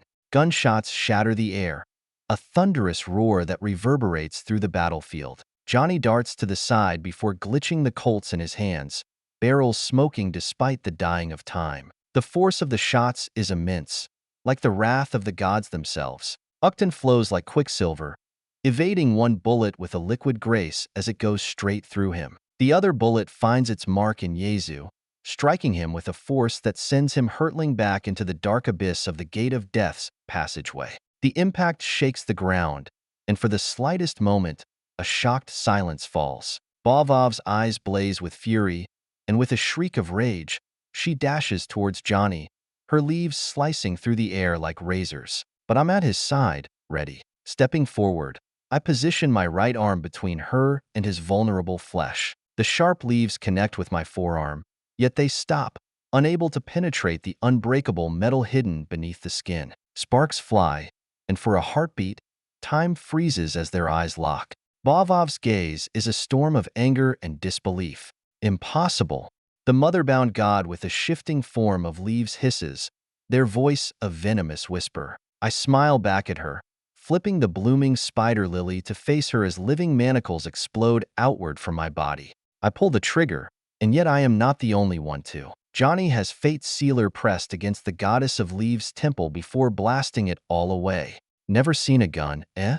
Smoky gunpowder and a river of darkness complete the air as Bavov stumbles backward, shaking her head in grave pain. Still, the leaves that make up her form regenerate passively, and I pull Johnny back with me, his guns already reformed after detonation. To our right, Granulin, a sea of shifting shadows, and Tanuin, with his endless inscriptions, impede Uktan, the poisonous god unable to reach us. Meanwhile, Lenin simply stands still, observing as Bavov steps to the side, eyeing us wearily. As the goddess loses her rashness, more footsteps echo from the passageway. The sound sends a chill down my spine. We knew there might be more, but the reality of it feels like a crushing weight. From the darkness, new shapes emerge, their forms indistinct but unmistakably divine. A figure steps forward, taller and more imposing than the others. His skin is a pale, iridescent blue, shimmering like the night sky. His eyes are orbs of pure light, and his presence exudes an aura of the cold, merciless judgment of countless rivers, beating life into submission. There is a sheath at his hip, that of a long and scarred blade. Is that? No, I don't have time to think of that. Lenin finally makes his move, finding an opponent for himself, darting straight ahead to meet this newcomer god. Based on their retaliation being a blade of running water to meet Lenin's, I can only guess it is Minoga, the god of rivers, the pointed alluvion, the killing wave. The two meet forces and Lenin is instantly the victor, pushing Minoga backward. However, the god moves like the waves themselves, redirecting the force of Lenin's strike and sending him straight up, through the rocky earth, all the way into the sky, as luminance trickles down from the lights above. Minoga quickly follows up the hole he crafted, kicking off the walls with the perfect transference of momentum. I have little time to worry about him, however, as Bavov is upon me once more. The vitality from Lily siphoning away a god fills me with enough strength to use my ether at its peak for a moment. And with Blodwin coursing his concept through my veins with his ether, we start the fight with a bang. 5 quick breaths fill my body as I bring my fist to meet Bavov's tide of awful leaves. The sheer force of my hand casts aside the majority of the wave, but much still gets through. Each autumnal color cuts rivulets of blood down my body, yet I send Bavov back into the tunnel alongside a vortex of burning air. I'm behind her. Come in. Lily calls for me as she has already digested enough of Bavov to manifest. I take one quick look at Johnny, seeing him glitching back in time after being struck by Yezu. Trusting the gunslinger to hold his own, at least for a little while, even against a god, I dive into the passageway, knowing Blodwin will keep me safe.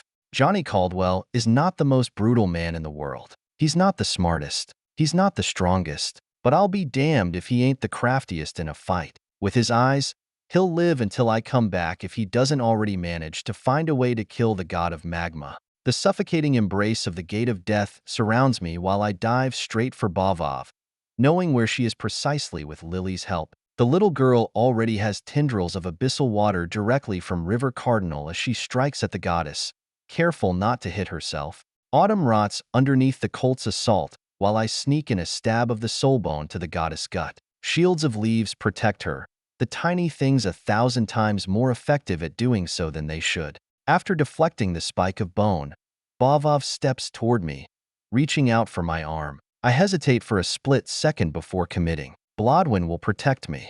I let the goddess entangle my right forearm, which holds the soulbone, while the other brings the frame of the blooming spider lily to whip her against the head. Living manacles scratch uselessly against her shifting armor while the carving fingertips dig into my flesh and creak against metallic bone. Our eyes meet, but not a single word is said as Bavov growls like a bear declaring its territory. She attempts to shatter my arm, to rip it straight off my body, but as a concept flows through the chassis created by Earl, the metal holds. And it doesn't just withstand the weight. While it might groan dangerously, I can feel the metal growing stronger. Concepts don't just affect living things. A desert can grow just as a moss can.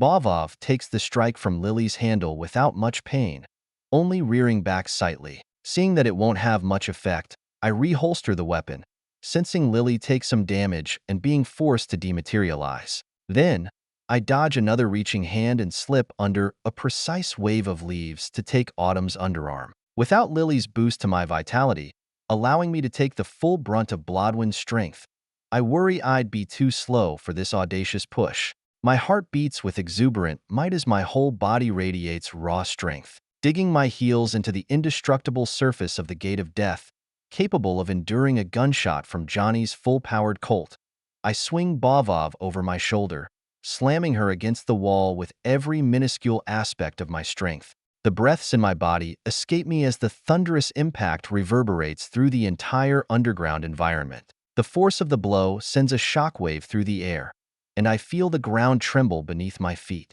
Spider-webbing cracks spread through the ancient stone of the insides of the tunnel, radiating outwards like a violent, jagged explosion.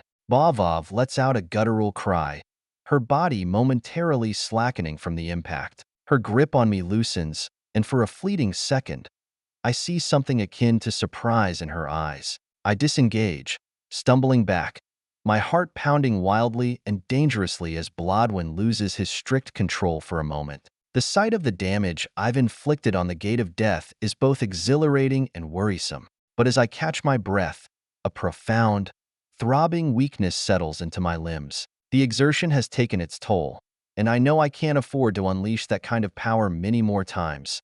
Less so if I am hit, as Lily's gift only goes so far. My muscles scream in protest, and a cold sweat breaks out on my forehead. I look back to Johnny and the others, but darkness is all I find more than a few feet away. Right, the tunnel. I might be able to destroy it, if I could deliver a few dozen of those attacks. Bavov recovers quickly, her eyes blazing with renewed fury. She straightens, her form rippling with anger and pain as she gets back up, just as winded as I am. You dare destroy the passage? The goddess hisses, her voice like the chilling wind through a graveyard tossed in leafy blades. I square my shoulders, forcing myself to stand tall despite the exhaustion creeping into my bones as the battle has just begun. Of course, how many more of you are coming? I'll sink the continent over your damned heads. 500, two to ride the river with.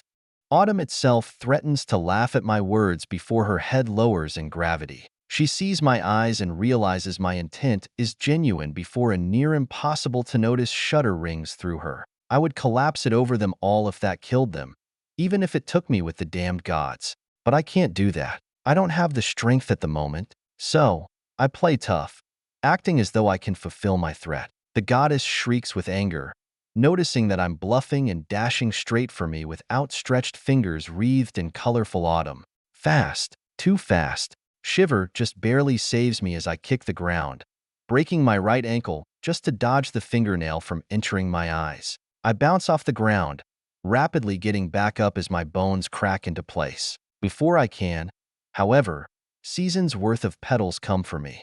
It's a stream, an endless barrage of needles and blades from fallen trees and plants. I raise my arms as lacerations open all over my flesh, stomping ahead with my broken ankle. Blood sinks to the Gate of Death's stony floor, while pressure descends onto my heart atop it all from entering the more profound depths of the passage. Tightening my jaw, I set my destination. I steady my forearms to shield my heart and brain, feeling the sting and burn as they tear into my flesh. Loud tinks of impact against the steel in my right arm ring out constantly as Earl protects me with his creations once more. Pain explodes in my mind, but I use it, harnessing every bit to drive me forward as Pain's Forge detonates with power. Blood Nexus moves toward my heart within my chest as Blodwen inches toward activating our Surza. We don't speak as we work together, not having to in the slightest with our time together. Peering through the endless falling autumn, I spot Lily getting whisked into the darkest depths of the tunnel.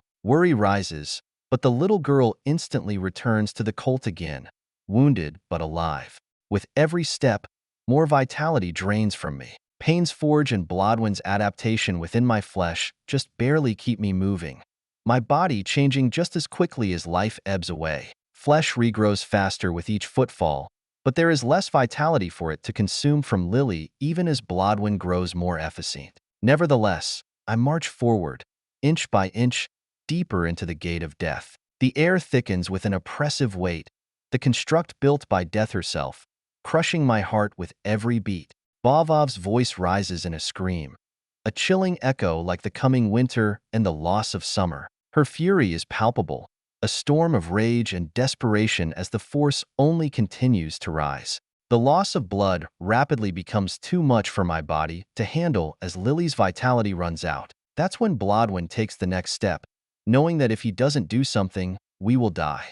Two Zills meet inside my heart as I reach for the others, taking Excavator and Shiver to the next level as Bone Orchard works as the literal skeleton. Twisting bone erupts from my body as my whole being wobbles dangerously. The outstretched reach with my ether is risky. If we don't succeed in activating the Surza, we will instantly die from overexertion. It is a dangerous game. Not enough, we die. Too much, we die. The balance, it must be found. Yet, I do not know if I can, only that I must. Still, my next stride hits the ground stably. Then the next is faster and faster, but we're careful not to ramp it too far.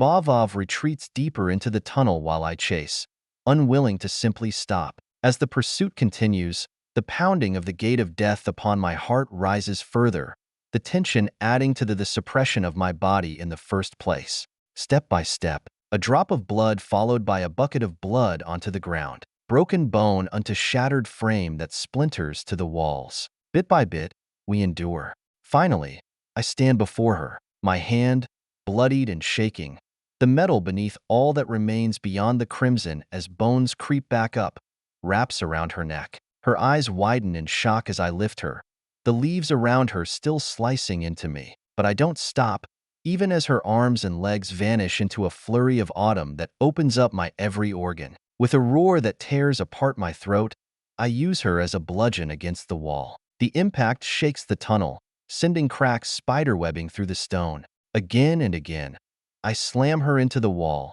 the rush of momentum fueled by the last reserves of my strength. The tunnel begins to collapse, chunks of stone and debris raining down around us. Dust fills the air, making it hard to breathe, but I don't let go, simply inhaling more and more as my throat closes off with white steel. The goddess howls of pain fill the air while rushed footsteps appear in the distant darkness. A quiet force enters my mind, hardly crossing past the noise of pain. I'll slow him, break down the wall, break it. Lily joyfully forces herself out of the cult again, her battered, slim form slipping away. I acknowledge her but cannot look away, for all my concentration is hellbent on keeping my body from exploding. Again, I raise my arm and bring it back down, mimicking what I did to Flint. The only difference is the ground back then folded from the force. The gate of death, however, bears the impacts while cracking all over, increasing the damage against the god. Bavav's struggles weaken, her form battered and broken, yet I keep going. The ground beneath us trembles as the walls shudder and give way. I feel the cold grip of death closing in as Blodwyn slows, the pressure of death adding up, but I can't stop now. Again and again, I bash her head into the wall, feeling as though the whole continent is shaking, until finally, one last time, I crash her into the wall, the intensity of the blow causing a cascade of rubble to fall. The darkness of the tunnel vanishes for a moment, as if the concept embedded within it is flickering. With that, I watch Lily get smacked into the ground by a literal streak of violet lightning. The lithe girl rolls against the rubble beneath me, bouncing all the while. My vision blurs. The darkness is encroaching at the edges as I stumble. The weight of exhaustion and injury is overwhelming, but the fight isn't over yet. Lily moans in pain, attempting to get up while Bavav's cries refuse to cease. Autumn is still alive. Shit, and there is another coming. I scramble for the weapon at my hip, taking it with trembling hands. My flesh is breaking apart on its own, the damage adding up with Blodwyn's pressure. Sorry. Lily, we need you. Get up. Come on, get up. The blooming spider Lily levels itself at Autumn as the darkness reemerges, making it so I have no knowledge of how far away this supposed god of thunder is from us. I pull the trigger, but nothing comes from the barrel. Glancing over, I find Lily shivering, electricity arcing over her body as visible sound bounces across her. She can't move, only cry out in pain as the violet shears off rock and stone around her. I can only ask her to get up, the same as Blodwyn. We are too far away to do anything, too weak to save her. We need her to save us, again, like she always has. Lily, please, one shot, and you make it there.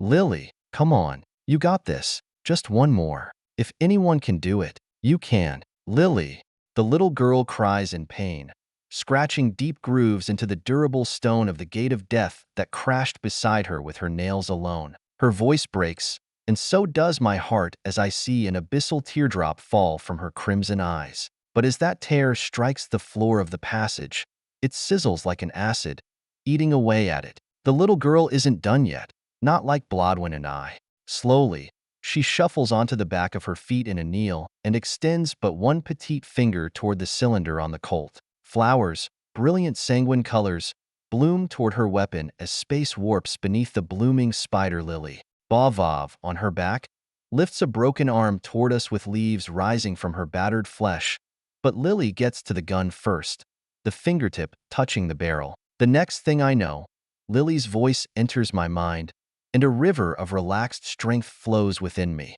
But the young lady is out of my eyes, already vanished from reality. Just a scratch. I'm good. Can't let Bono show me up. I bet he's doing cool things right now. Oh, look at me. I'm doing I. The laugh that should come never does as I still fall onto my knees, the bones across my body lengthening further while Bavav breathes her last. Autumn falls while Lily screeches in fatigued joy in my head before falling wholly silent. That must be it. Her final evolution. Warmth spreads from my heart, while a terrible chill siphons it away from my left hand. The reassuring, cool sensation of Lily's frame has turned into something deviously lethal.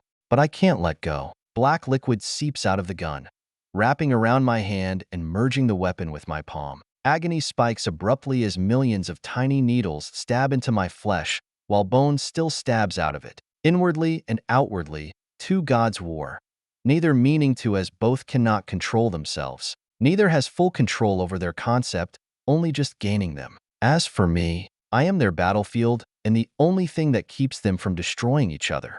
All the while, the footsteps grow louder until sparkling violet reaches my squinted eyes. Looking up, I find a feathery creature with two wings of physicalized thunder, compacted winds, and lightning placed together. It reminds me of a batto, only godly in nature. The beak on its face opens wide as the electricity builds within, and the majestic light of the corrupted radiance is a final warning. Rocks fall around us from the buildup of forces, and I take the only path toward survival while my body breaks down. Leaping forward, I open my lungs, desperately needing more power. More power. Freedom grants it with the first as the bone around my lips shatters, then the second, third, fourth, and fifth gasps come, all within the time it takes for the lightning to charge. But I can't be done yet. I need more. So, I inhale a sixth time, and that attracts the partially sanguineous light, both the light of God's gemstone eyes and that of the lightning itself.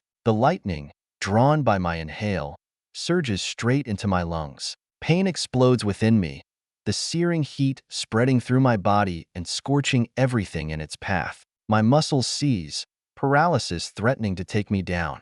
But I refuse to fall, instead taking one more step as everything contracts to steady my stance. In this moment of extreme agony, I bypass my physical form entirely, reaching deep into my very soul. My chains are lifted so far that I use my dominion to move my body, bypassing the nervous system entirely. Dark light spreads from the crimson, but the war within shatters it in an instant. What is one god's might when there are two inside? The supposed god of thunder's eyes widen in disbelief as I twist my body, not aiming for him at all with my right arm of steel and bone. My body is a conduit for the raw, crackling energy of the cardinal, of the origin, and of adaptation, and I use it to my advantage. Without another step, I contort all the strength in my body, acting as the pivot point for three converging gods.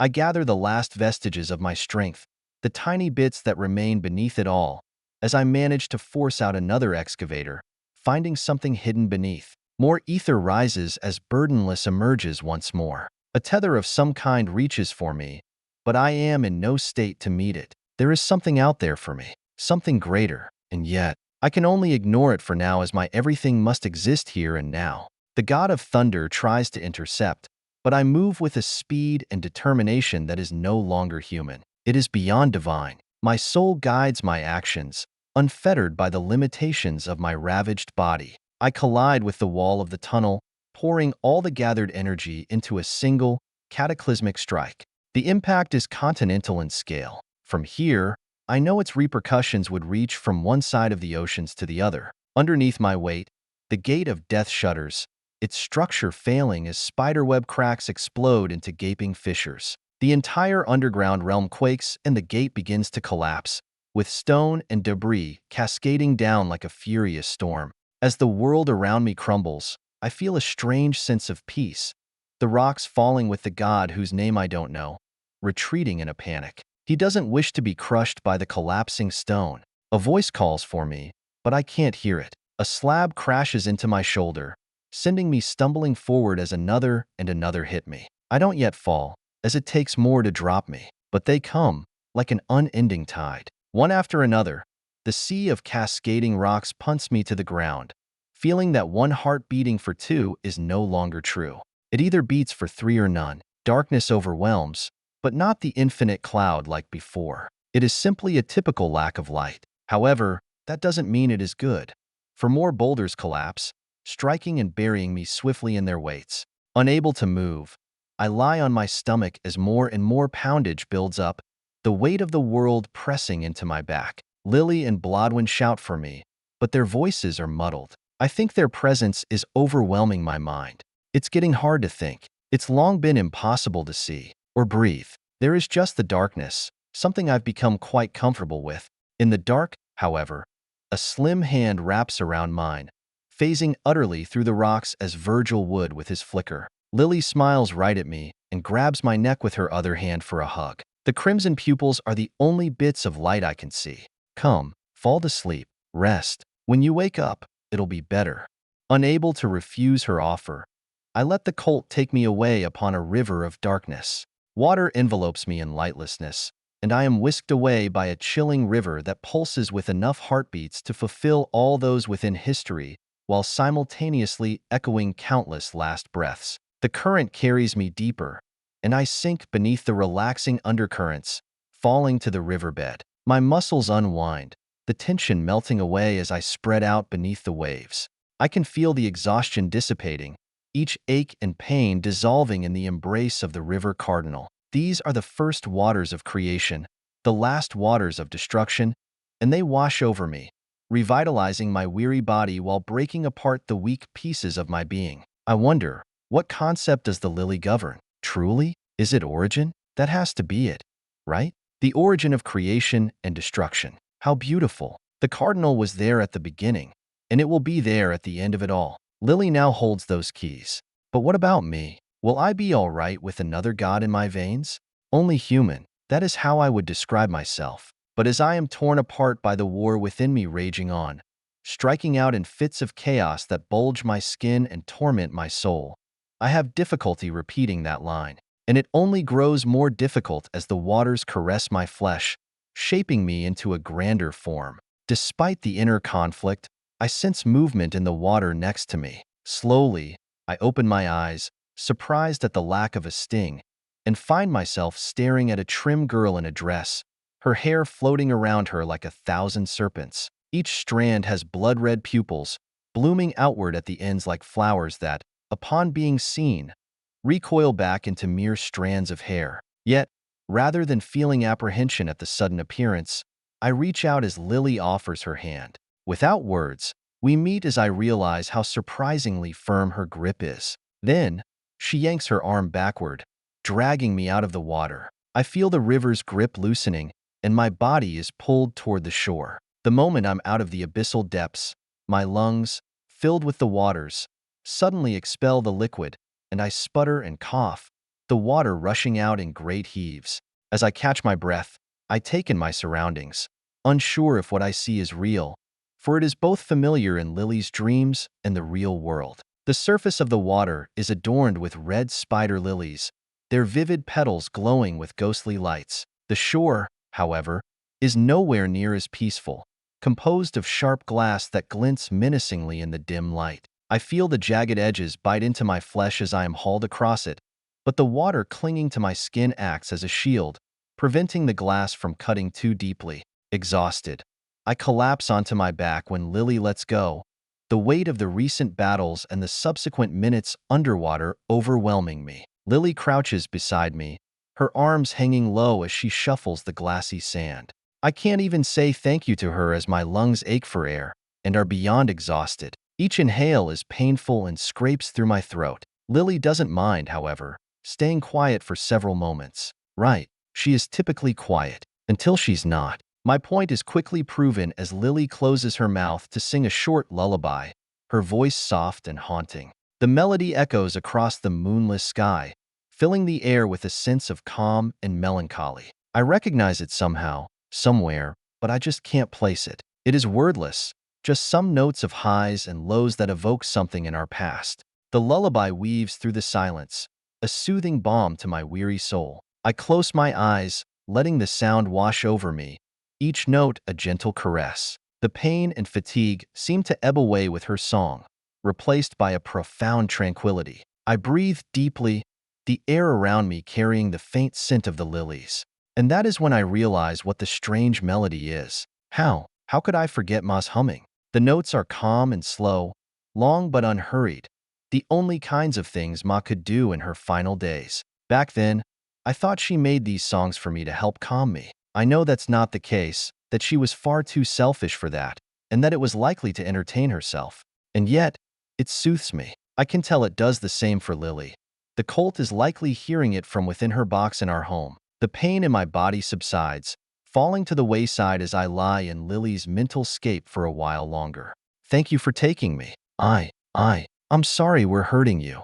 The words come not from me, but from the divine colt as the melody pauses. I open my eyes again to glance at Lily, but she won't look at me as she sniffles tearfully. She feels back because she joined my flesh, but if she didn't, she would forever just be colt. Artifacts like hers need a body to give them substance. How could she possibly think I would reject her? If it killed me, I wouldn't. I'd give her a place to live, even if that place was my walking corpse. Oh, how far I've come from despising the bloody palm. How far? With a look of heartbreak, Lily's focus is set on the waves with the legions of red flowers atop them. I can only smile and say what I believe. You've done more for me than I could ever do for you, Lily. Don't worry about me. I'll be fine. You ever see anyone tougher? Lily's petite head shakes back and forth, but the sniffles don't stop. No buts. I'll be fine. Just let me sleep a little while. We close the gate. That should buy some time. At least they won't have anyone else to fight for a little while. By the time they do, we'll be up and running again. That's a promise. A slow nod is my reply as I lean my head back against the sharp glass. I'll just have to believe in the others to kill those that made it past. I'll need a bit of time before I get back up. I might have exaggerated to her a bit, but it shouldn't be too long, though. A few hours at most. A note from Broken Saint. 500 chapters. Thank you all so much for reading to this point. It's a huge milestone both for me and for Lily. 501. Smudged iron. Linen, bladed monster, hull. Spinning through the air, I rise into the sky, momentarily halting my momentum with a slash to catch itself on my sleeve. The redirection of my movement allows me to stare directly down with the winds racing over me. The god of rivers, a shifting, flowing entity of cutting waves, rises from the earth to meet me. Minoga, the pointed alluvian, the killing wave, is dressed simply in a long sashed robe and dark sleeves as he comes to me, our eyes meeting as he boasts a similar blade from his waist, only it is made out of formless water. The sudden wind cuts out the screams from below, leaving a deafening silence as we prepare to clash again. Minoga surges toward me, his body a torrent of deadly currents. We collide in midair, my blade meeting its liquid form. For a moment, I have the upper hand, possessing greater power and speed, but the angle is slightly off, and that minor error is everything for a fluid. Minoga's blade glides around mine before scaring the air with droplets on its way to my neck. Frantic, I wrench my sword through the air with enough momentum to just barely put its handle between Minoga's waves. I feel my god shape pressed against my chin and collar before the exchange. The impact sends me reeling across the sky, and I crash into the roof of a building, skidding across its coarse stone surface. I catch myself just before falling off, gripping the edge tightly with dia. Climbing up, I look up at the god, its form undulating with the power of a raging river. He steps down to me, walking through the very air on tiny, watery steps floating in the air. While looking down at me, he speaks for the first time, his voice shivering like a mocking hiss. I have heard much about you, Linen Hull, slayer of men, demons, and gods alike. You harbor no creed, but with your blade, you can butcher. You are the last monster your race will ever give birth to. After you, there will only be peace. No more slaughterers. I am Mother's executioner. She sent me here. For you, and you only. Minoga sneers at me, lifting his chin while staring downward at me, hardly willing to give me a simple glance. I push myself to my feet, feeling the coarse stone beneath my boots. Then, I chuckle at his words, patting down my clothes so that I meet this being properly. Well, I'm glad I'm so famous, but I haven't heard of you before. Are you some lesser god? Unimportant? Kason, the god of war couldn't kill me. Do you think you have a chance? It's almost comical as Minoga snickers against me, having a defense for my words. While he speaks, we circle each other in this tiny room, just at the end of the inches that our blades can reach. Is that so? I heard from Kason that you barely survived the exchange, losing one of your strongest in the process. I'm no god of war, but the momentous floods have killed just as many as your mortal hands could imagine. Still, I am more than death and destruction, unlike you. The god of rivers laughs, a sound like rushing water crashing against rocks. Then, he points his blade at me, finalizing the word of you, and ending the words that shall be traded. I stare into his eyes, and he looks into mine. The last monster? Huh? I kind of like the ring to it. Nonetheless, he's right. After this war, whether win or lose, there will never be another like me. There will never be another born in war and strife and forced to fight every second of their life. If we win, there will be peace. Sure, there will still be conflicts, but I'm not foolish enough to believe things will be all roses. But it won't be this bad. Furthermore, none will be beaten as I have. None will have the drive as I have to defy the gods.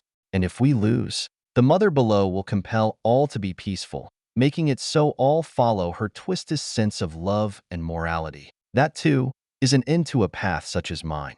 In this world, monsters are those who create their own paths, donning the darkness of the ocean instead of the radiance of a lighthouse. They reject all, using their will and body as experiments, paving new grounds. It applies to those creatures in the chittering dark, but it truly only speaks of those who can step out of that darkness and into the light, both human and not. I can only think of two off the top of my head, Vincent Harvey and Remington Shaw. Beyond them, no one else truly has earned the title, as even Louis Fern does not quite match up to them. To be the last monster, I grip my sword tighter, the familiar weight grounding me. It is poundage I've known for more than a decade despite only recently shaping the claymore. I wonder, who is better? This is what it shall come down to. Minoga and I have roughly the same speed and strength, but what will matter is who is the better swordsman.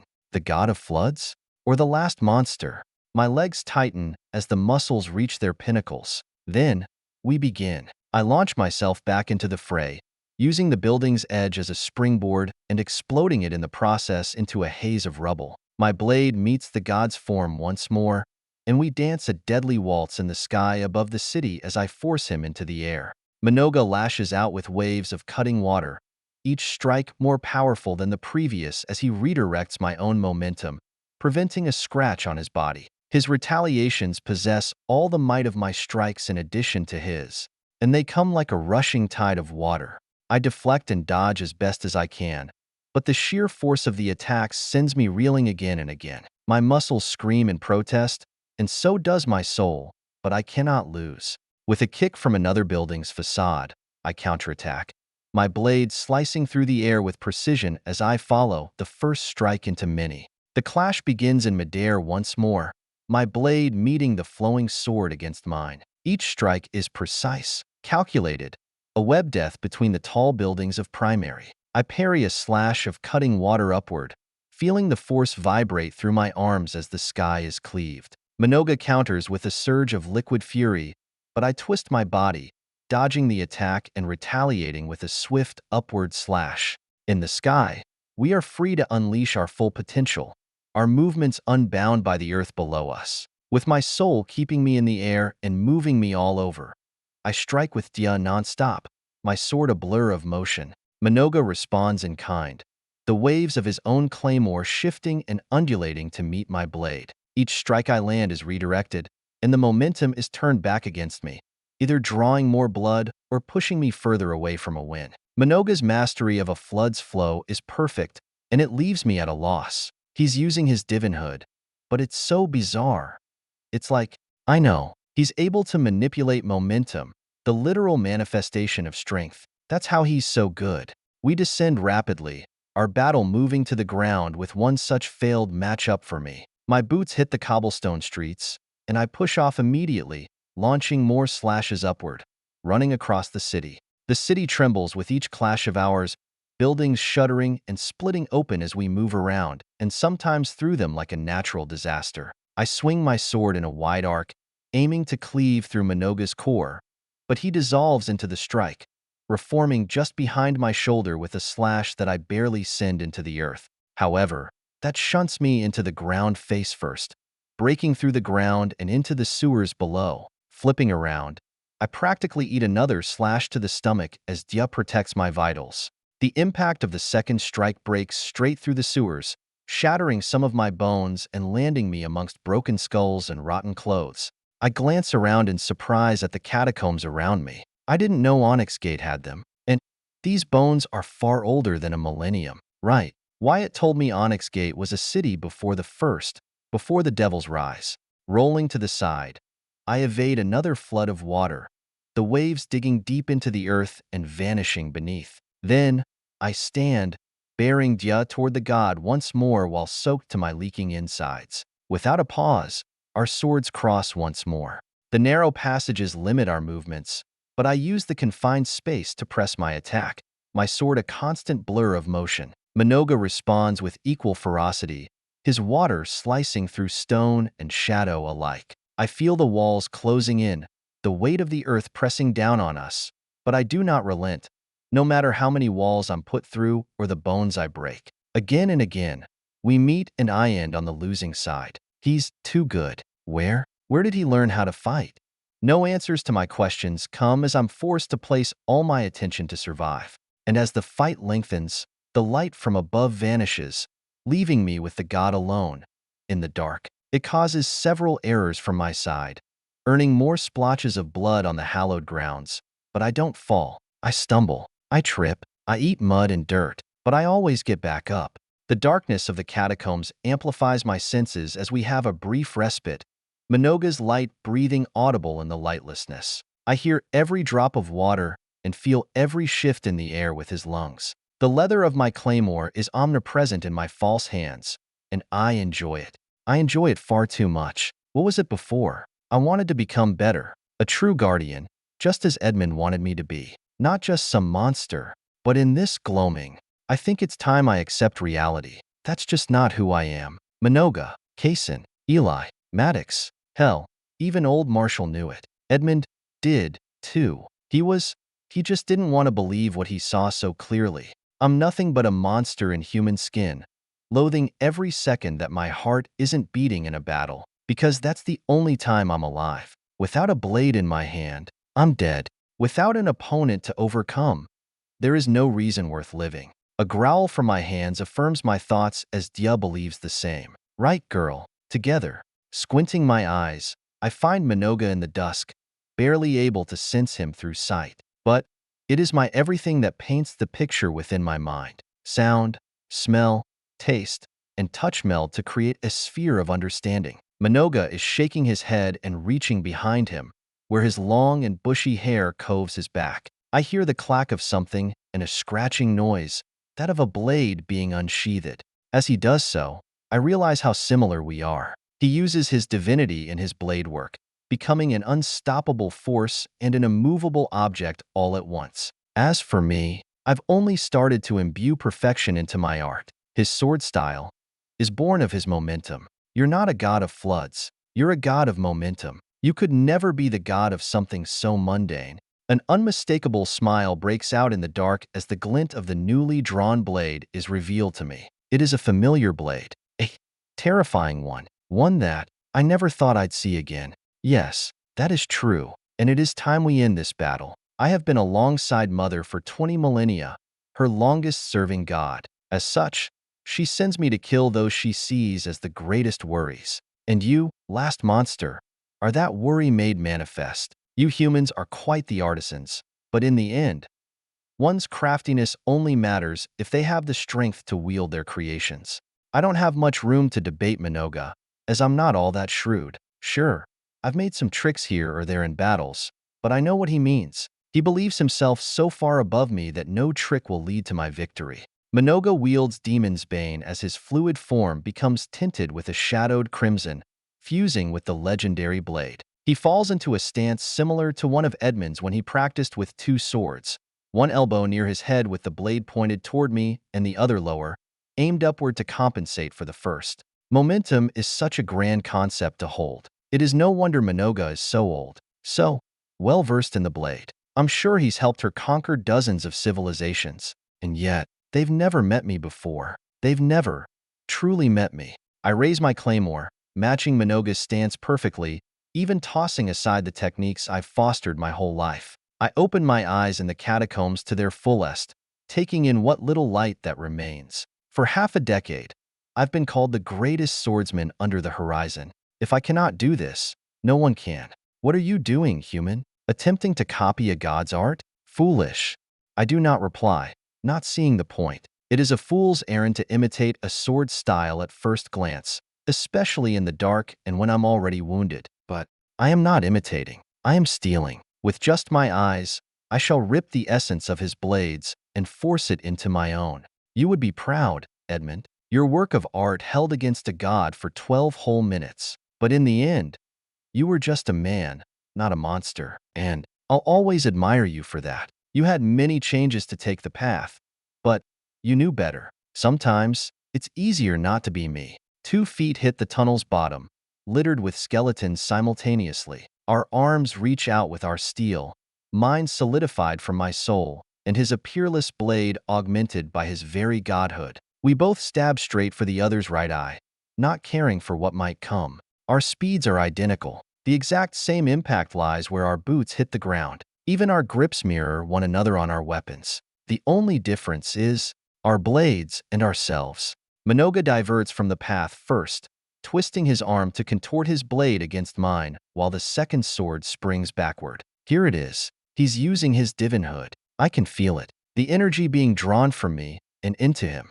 So, I let go of my singular focus, allowing him to take it without a struggle, unlike at any other time. My claymore rises with his as all my momentum is stolen, and he continues to cut me down in one sheer step. I see the hints of what to do, the subtle shifts that guide me toward perfection, and yet, I deny them. They are not what I want. Simply doing so burns a hole into my skull, but it is not my truth.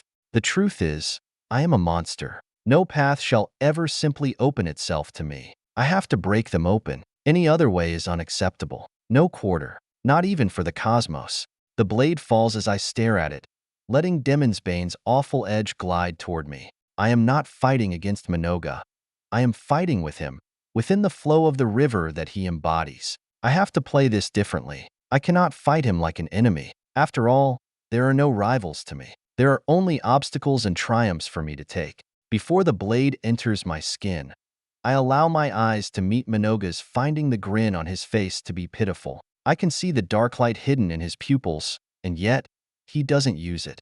So prideful are these gods that some will die without using all their gifts. Then, I look down at the claymore and catch the blade with my dominion, my very soul acting as a left hand to meet Demon's Bane. The impact roars through my body and soul, cleaving parts of me in twain, both physical and not, but I stop the blade. What?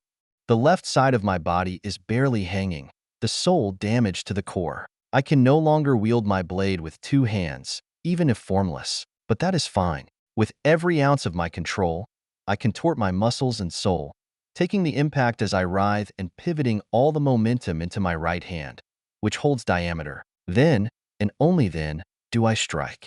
Dia falls so swiftly that Minoga cannot react before his left arm also vanishes. Now, we mirror each other again. There is one big difference, however. I'm getting better, and that will continue. But I smell a lick of something in the air as a spark ignites in the darkness, revealing a horrifying figure in the dark. Behind Minoga, a pale-skinned man with ash all over his body and clotting his hair hoists a scythe over his shoulder. Due to his height, even hunched, the scythe taps against the ceiling. My body shudders at the sight of the god beneath the city. Already? He's here? How? Did you miss me? I snuck all the way here just for you. Beat it. Minoga, he's mine.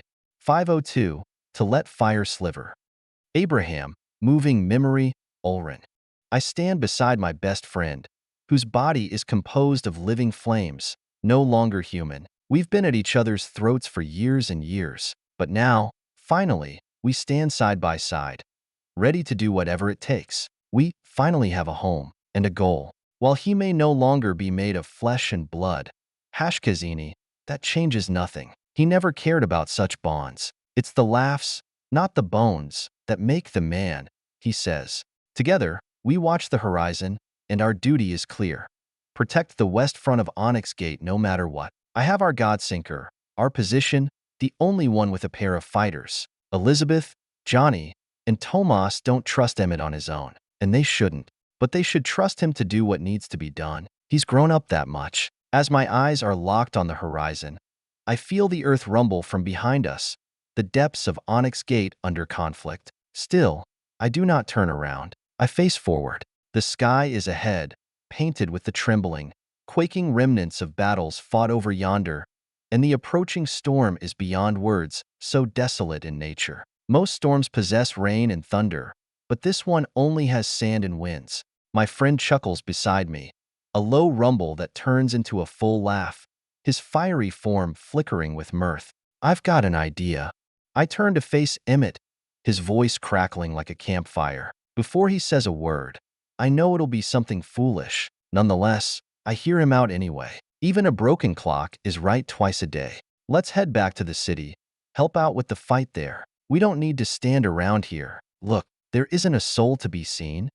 I whip my head around to look at him, incredulous. He's got to be fucking with me. What the hell do you mean? We're needed here. They could show up at any time. Who knows if they have a god like Virgil, specializing in darkness and stealth? We just walk away, and we're letting anyone in. Bonfire laughs again, a sound both comforting and disconcerting in the tense silence. His flaming arm extends, pointing to the horizon where the sky shakes with the ferocity of distant conflicts. Typically, he sets the heat low enough that he doesn't appear to be lit aflame. But not today. Today, he's ablaze. Who are you kidding? Desolation is over there. None will get past the swarming wastelander. Instead, we'll go back and help our friends. I follow his gaze to the horizon, where the clouds roil and the ground trembles. He's right. The swarming wastelander, a force of pure chaos and destruction, the strongest man to ever walk the lands, ensures that nothing from the west can make it through. Damn, he might actually be right. If anything comes through, it would be from the north, south, or inside the city itself. Still, I hesitate, unsure if we should just abandon our post like this. Are you sure about this? If we leave, there's no turning back, and Elizabeth's plan depends on us being here. He turns to me, his fiery eyes burning with determination as he speaks a brutal truth. Our friends are fighting for their lives. Right now, I can feel it. Plus, they weren't expecting me to stay here. That smart lass is depending on me to be AWOL. How else would we surprise the spies that might be about? Just cause we're united now doesn't mean that all the Two-Faces are rounded up or the groundswalkers killed. I take a deep breath, feeling the weight of the decision settling on my shoulders. He's right, and I know it. When did he get so smart? Is he wiser than me now? No, I just haven't been thinking clearly. Vincent Harvey can handle whatever hell he's fighting, because if he loses, there is not a drop of a rainstorm that we've got a chance. All right, let's go and kick some ass then. Are you ready? Bonfire grins, his wide smile licking flame into the air from his breath over his teeth as he jaunts into the air. Bursts of heat, carrying him away. I sigh as I have to keep up with my own ether, which is bolstering my body in a significantly slower way. Still, as I run, a worry hangs in my heart. What about the sinker? We can't detonate it in the city. So, will it be useless? I don't think so. I'll just have to think of something.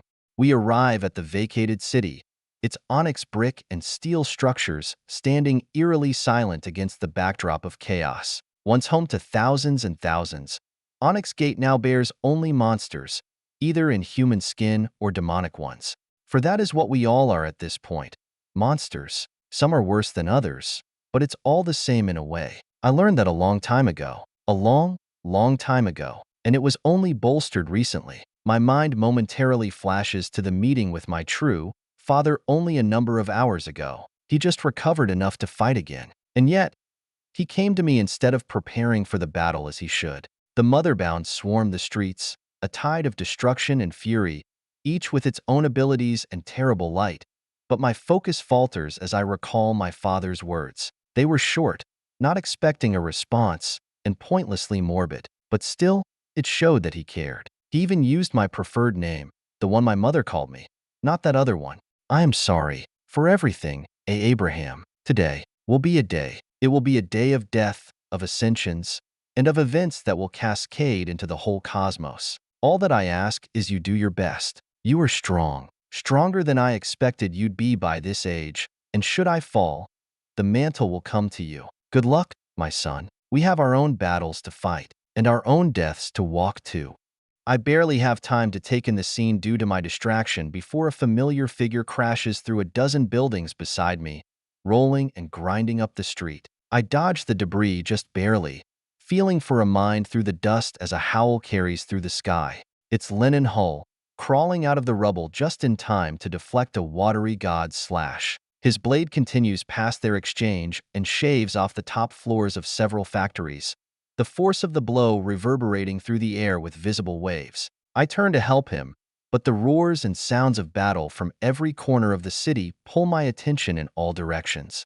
Everywhere I look, soldiers fight desperately, their cries of pain echoing in my mind. The ether of the brains nearby momentarily overwhelms me from the raw chaos before I rein it all in, the emotions in my mind already scrambled. Focusing, I glide my eyes over the city, seeing that barrage has already been broken open, a line of magma leading out toward the edge of the walls. I need to find where I can help the most. Gunshots resound 1,000 times a second while blood slides along the ground all over. Every direction I look, every way I search, there is pure chaos. Then I see it.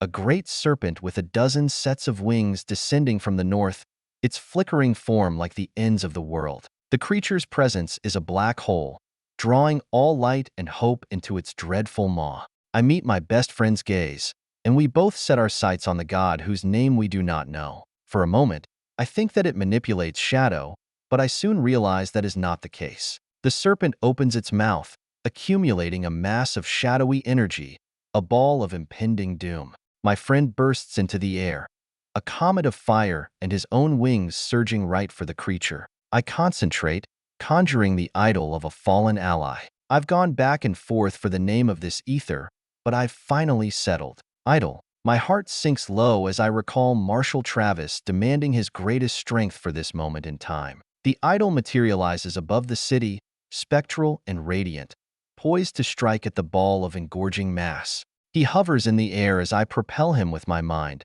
shooting the idol of just a few seconds into the sky. My chest trembles at the sight of the lightless jaw high in the sky. We cannot let that get down here. It's our job, the few who can contest the gods, to protect those who are guarding against the weaker motherbound. I'm hardly within the former category, but I'll do my damnedest nonetheless. The serpent's maw continues to grow darker, and the mass within is swelling with destructive potential. My best friend reaches the creature first, his fiery form colliding with its scaled hide. Flames burst and swirl around them, and the serpent's wings beat furiously, struggling to shake him off as the god veers slightly to the side. Good shit, Bonfire. I scream into the air, leaping up with my ether, which carries my body in the same way Aniwai does. My mind and ether meld, doing the work while Bonfire burns and pushes the serpent away from the sky above. The idol of martial dives towards the ball of shadowy energy with my help, a closed fist in hand. With a mighty swing, the knuckles impact the god, creating a cone of wind and darkness that parts all the clouds in the skies. My vision shakes, and I nearly fall out of the sky while the orb disperses into tendrils of darkness that soar into the heavens and stars above, unable to hurt anyone. The god recoils, its momentum thwarted, and it lets out a roar that shakes the very foundations of the city.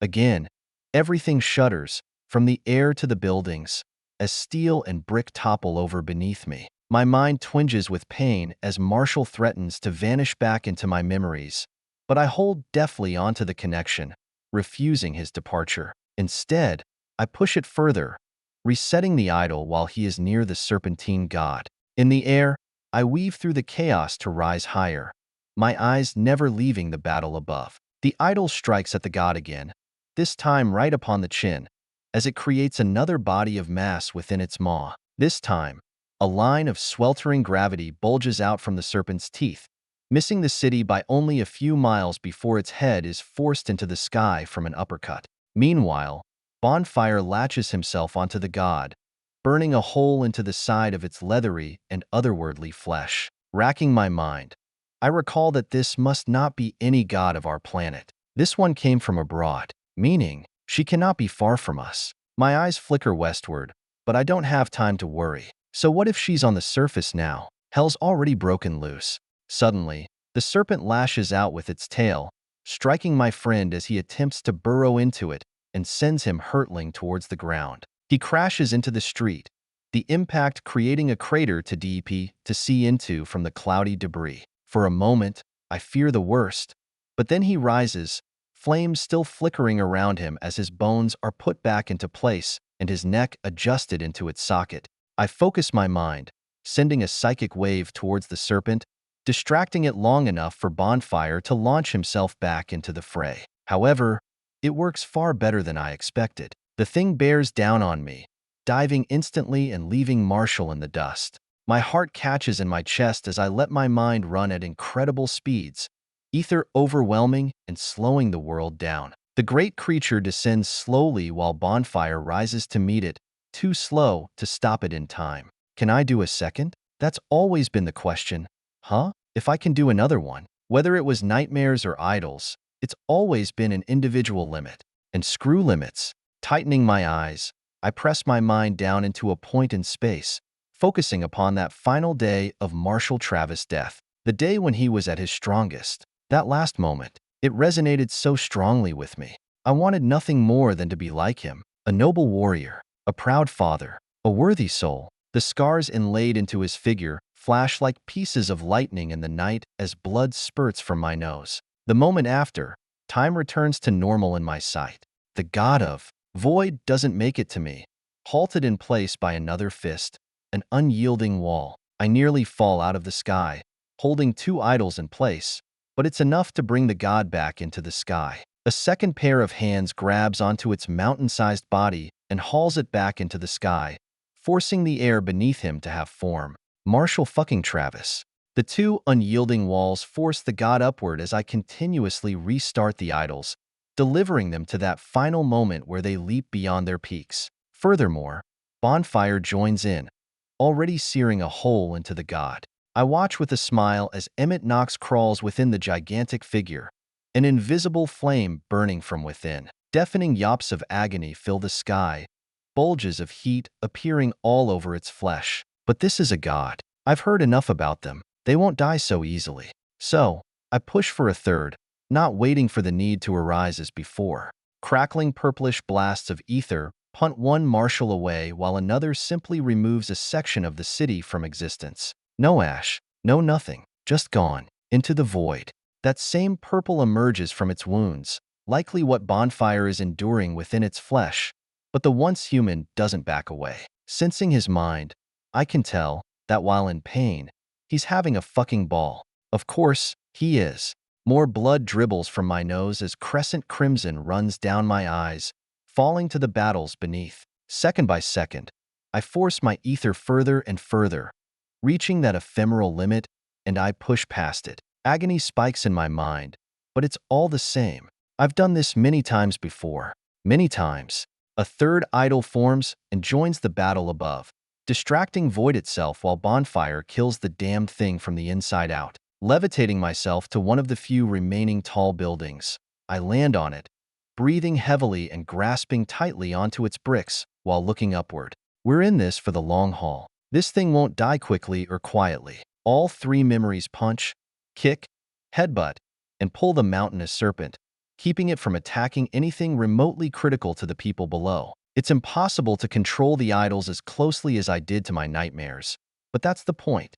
I traded that control for more power and for trusting the idols to do the right thing, to believe in Marshall or whomever I conjure, and their decision-making and strength. Minutes pass in this way, the bricks beneath me wobbling and straining from the war as chaos and battles are everywhere I can possibly look. However, my gaze doesn't leave the sky for long. Blood covers my entire face while the god becomes charred all over, burnt by bonfire and beaten by the memories. Thankfully, this one is weaker than Flint, or at least it's a better matchup for me. I couldn't even get close to Winter to help a smidge. I don't even have to order my idols for them to dive in the way of Void's destructive attacks, being rendered to nothingness in place of whatever might be below them. How very Marshall-like. Gradually, slowly, the serpent, whose only strength seems to be unlimited ether and dangerous beams of concentrated mass, grows weak. Its tail swipes are less impactful, not killing an idol in one strike or leveling a city block. The wings beat with more effort as they struggle to stay in the air. With an explosion of heat from the insides, I watch Bonfire emerge, darting right for me. While he escapes, the god's wings seize, unable to regenerate the missing and charred flesh. I smile at this, the great beast crashing to the ground with an agonized roar. Leaping off my tower just as it crumbles, I pass Bonfire. I can tell just how exhausted he is. It's easy due to the aggravated breaths and furrowed brow as his flames are visible once more. While I hover through the air, I close my eyes, shutting out one idol to ask for another. I don't need strength here. I need speed. Virgil Boone appears beside me as I haul the real thing here. He glances at me, blood covering every inch of his dark clothing, but I can tell none of it is his. His eyes then instantly flow over to the serpent, now lying down on the outer sector of the city. An open palm falls to me. The clever bastard knows what I want without asking. Take it, kill it, and get out of there. The eldest and wisest of his family nods slowly, answering shortly before vanishing into the cracks between realms and reappearing feet from the god of void. Will do, but it has to be further away. A sinker will level the city from here. I don't know how he will do what he says, but I quickly see his plan as Virgil evades right and left like a willow tree, impossible to hit. The fallen god roars in pain, detonating with more of his terrible void, but the shadowed man vanishes once more. Reaching for my idols, I bring back two marshals as fast as possible while Virgil gets closer to the god. The two protect him enough for him to place a hand on void. Then, they both vanish with an eruption of ether, destined for the flickering beyond. 503. A Gunslinger's Smoky Ballad. Johnny Drawn Gold, Caldwell. The force of the superheated blow sends me hurtling across the landscape, my body a ragdoll breaking bones and reopening old wounds as I smash through stone buildings and steel ramparts. I bounce along the ground for nearly half a mile, each impact jarring my senses and leaving me gasping for breath. 5 years ago, I would have died from the initial impact. 10, and I would have been turned to paste. But now, my eye warps with gold, the power that has saved me countless times. Time bends to my will, and I am glitched back to the moment just before the god of magma struck. The world shifts around me, and I find myself back on my feet, my body whole again. For a split second, for the tiniest period of time, I pause. Everything aches with pain. Disasters rage every second, in every direction, as far as my ears can listen. It is happening. The second collapse. I've fought to stop this for so long, and it's here anyway. Everything I had done was useless. No, not useless. I'm stronger now. I can fight. I can do this. My body leans forward ever so slightly in the agony of the strain my eyes are under. Then, I refocus, my vision narrowing upon Yezu as I toss the Colt in my left hand to the ground, drawing another creation of Earl's from a holster on my body. Fate Sealer is powerful, but even it will soon crumble under my power, let alone the other cults. Few can handle my might anymore. I reckon Lily and Datura could, the legendary weapons of Wyatt and Killian, though it is not a hope I will ever have the luxury of bearing.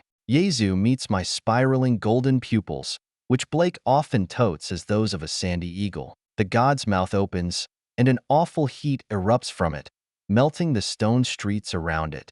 There is no time to waste. I need to get him out of the damned city. Bullets fly from my guns as I move, each shot carefully aimed to harry the corrupted god and draw him away from the city, away from my land. Every second is a close shave with death, the god's molten strikes and fiery wrath narrowly missing me.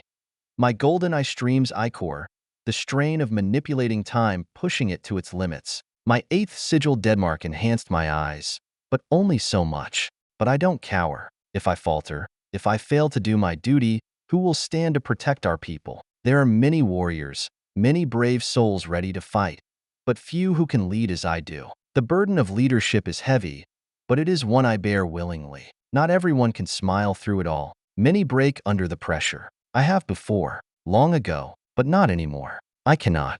The god's roar shakes the ground as I dart through the ruins, leading him ever further from the heart of our land. Anytime he attempts to attack another or rush down one of my men, I teach him a lesson. Fate Sealer bulges with ether as I harness Canyon and Heather's techniques at once, adding them with my own to grant a peculiar spin to the bullet. A squeeze of the finger and a bullet as fast as my eyes can follow near Yezu's temple. And as the lead lands, I latch onto it, glitching the damned thing a half-dozen times with the minute control beyond what I once thought possible before reading that book. 6 concurrent impacts leave the embodiment of volcanoes reeling and his anger rising to a new height. Magma rages outward, sealing the outermost streets of Onyx Gate with the terrible heat. Each time his molten fist crashes down, I sidestep with all the speed I can manage. Sometimes it's not enough, time warping just enough to avoid the fatal blow. The heat is unbearable, searing my skin even at a distance,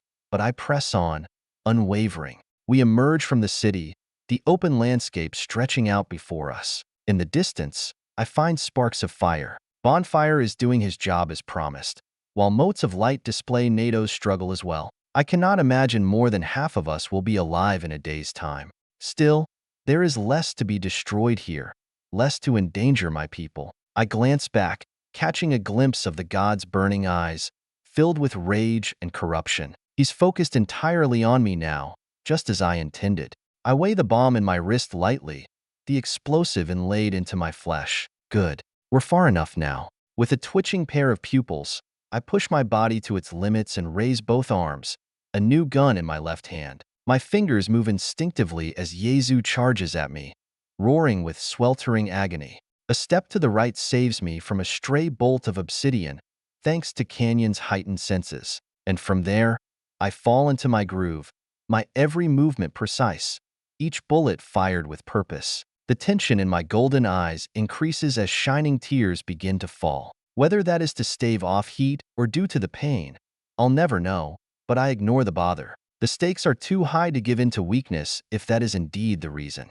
With every passing second, God follows me further from my city, from my home. I can feel the weight of my people's hopes resting on my shoulders, their faith in me driving me forward. I am their shield, their sword, their leader, and I will not let them down. My little girl's face matches the imprints of the horizon's heated air. Amelia, I cannot let them down. Not again. There are too many faces, too many people, too many, depending on me. And I'm not even the strongest. Flashes of Wyatt's young but hardened smile flicker past as I tighten my focus further. Farther. We need to go farther. Wyatt, he's alive. I know he is, but the gate of death was shattered. It'll take time for him to crawl his way through. We need him. Only he can do it. Only he can end this war once and for all. Not because he's the strongest, but because when all is said and done, the only way the fighting stops is with him being the last. The others, they will always desire more. But not that boy.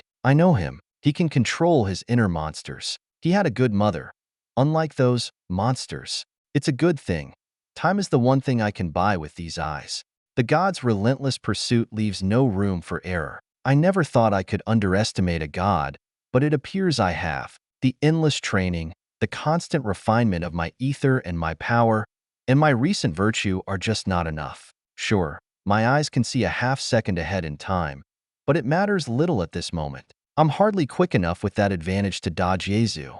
Nonetheless, I fall into the most comfortable stances and boost my guns with ether, each shot exploding from the barrels with a thunderous roar. Sighing, I release the shattered handle of Fate Sealer, letting the Colt fall into the ruined grass below. I can't glitch it anymore. The cost builds up after every time, something that didn't matter before, but with these extended fights, the impact of tossing the weapon shakes my bones. But I draw new guns from my belt and rewind the one I've just fired with a quick flick of my eyes. In just another shot, I'll have to do the opposite, dropping the left Colt and glitching the right. My bullets become a storm of metal and fire, deflecting raging bolts of magma and intercepting the god's swings with precision. Each deflection sends the god off balance, his attacks growing more frenzied and less controlled. I even manage to land a few clean hits, my bullets shearing through his molten skin and drawing dark crimson blood that sizzles as it hits the ground. But this is a god. My endurance has shot into the sky from Canyon and Heather's guidance, yet I am in no way close to a being like this. In the end, I might have to rely on it. The battle stretches on, a test of endurance and will with each second on my end. Every exchange is a dance on the edge of death, my movements driven by instinct and sheer determination. But as the minutes drag into an eternity, exhaustion starts to weigh me down. My eyes blur, the strain of warping time and the physical toll of the fight eroding my precision. In a critical moment, my vision falters, both the present and the future. I misjudge a shot, and the bullet goes wide. The god seizes the opportunity, a slab of burning obsidian ripping from the ground and hurtling toward me. I try to twist out of the way, but it's too late. I see it hit me before it does. The obsidian strikes me with the force of an erupting volcano, and I'm sent flying across the landscape, just as before. This time, I can't rewind. The impact knocks the breath from my lungs, and my vision goes black as I lose consciousness. When I finally come to, I'm buried in a pile of rubble, the weight pressing down on me. Every inch of my body aches, my bones feel shattered, and my skin is raw and blistered. I push against the rubble, slowly digging myself out, as I realize a hand is pulling me up as well. The pain is excruciating, but a reassuring voice helps calm me. Johnny Caldwell, you will not die. My injuries don't recede, but they do weaken as I feel my whole body shift back into its former self, my younger self. There is a difference between being stronger and more vigorous. This is the latter. I inhale a long breath as I see the sky above is a dull gray, the sun long set after the hours of battle. I cough, spitting out dust and blood, and finally manage to free myself from the debris with Elizabeth's help. She helps me to my feet, glaring at me with raw emotion. The tears in her eyes are apparent. Oh girl, you knew what your plans would bring. Don't give up now. Johnny, don't go back out there. You'll die. I shake my head, trudging back out to the plains toward the ocean, where I was sent crashing back into Onyx Gate. It's almost a miracle I survived. The toughness of a virtue cannot be understated, I suppose. Girlie, you know I have to. Elizabeth shouts at me, grabbing my arm with a strength I wasn't expecting. Remembering she's now an angel herself, I look at her differently. She's so much like her. Amelia, I wonder if I was a better father, more present, would my little girl be this strong, too? Or would she be better than me? No, you don't. Natos is out there. So is the army led by him. Leave them to fight Yezu. You've already done your job. You're just a virtue, Johnny. Stop, please. The young woman's pleas are heard. They are felt. The touching words strike me right in the heart. But I cannot listen to her. She is too emotional right now. It must be all the death. I cannot imagine how many she's seen die already today. With Wyatt's missing status, I can see why she is like this. Beyond that, I know how she sees me. She comes to me more than my own daughter ever did, constantly asking for advice, training, techniques, and skills. I give her all I can, and more, but I cannot give her this, and she knows but asks anyway. It is a lesson she must learn. We cannot have all the things we want in the world. Sometimes, Sometimes giving it your all isn't enough. You know I ain't gonna do that. A man's word is his lead. You remind me much of my daughter, girl. Too much. Watch that temper. Rein in it for me. Will you? I hate to see you walk her path. Elizabeth's eyes blaze with the same iridescent fire as Jesu's, and I don't let her speak again before striding away, limping toward the god. I have to get away from the city again, it seems. I'll have to be more liberal with the sinker. I've got a job to do, dear. Nothing's changed since we met. Only the target. And so, I limp toward the horizon, stepping toward the magma in the distance, where a small volcano is forming as Jesu kills hundreds of demons who cannot hold a candle to his might. Flipping my guns in my hands, I dart forward, accretion ether at my ankles, to hurry beyond the speed of sound. Still, a voice reaches me. Johnny Caldwell, your eyes shall always possess light. Instantly, my vision clears, and my target becomes clear before lead hurdles for Jesu's pupils. Chunks of obsidian crack off from his body as I break through his shields, and his attention flips back to me from the army of demons he's been cooking. I dodge another wave of superheat mass while the demons escape. I don't like them. I'm not too fond of the lot of them at all, but I made a deal, and with all our strongest fighters already going at it, there is no one else to take this one but me. Gradually, Jesu's hulking form nears me, the heat scalding my skin as the water in the air evaporates. Still, I don't give up, even as I start to run low on Colts. I left Earl's shop with 44. Now I'm down to 10. The battle quickly becomes the exact same as before, a brutal dance with death as I realize that I can't kill this being. Not as I am now, and not as I will ever be. I've only made it this far thanks to the sacrifices of many, many others. And so, my eyes fall onto the incision at my wrist. Elizabeth's words flash, her desire for my survival. But, I'm sorry, girlie. Sometimes, it just ain't about who's faster on the draw. Sometimes, one has to get shot to win to a duel. I dart in close, wanting Jesu to overextend, to reach for a lethal blow. Of course, I haven't just given up on my life quite yet. If I'm fast enough, GoldenEye could still save me. The key here is to get the bomb as far from me as possible, yet it still has to be unnoticed. These things are useless if they are disabled before their eruption. Thankfully, I see his movements before he makes them. A hammer of magma juts out for me, and I slide underneath it, feeling my back burn up. Before I manage to get back up, my Colts lash out, breaking apart his next strike without me looking. Then, I fake a stumble, acting as though my eyes have failed me once more.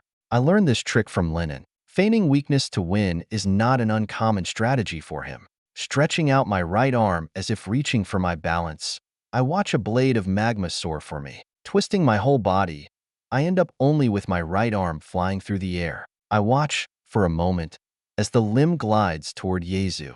A vision blinds me of the future, but I can only ignore it. There are some things more important than others. With my remaining hand, I draw my gun and aim at the severed limb. My fingers tighten around steel as I feel my heart set ablaze with purpose, aiming directly for Jesu. The bullet flies for the god as he shifts slightly, counterattacking at the same time, but it never reaches me. A glitch falls onto the bullet, rewinding it a fraction of a second, my shortest glitch ever, as the bullet continues its usual trajectory, only delayed, and strikes my wrist in the air.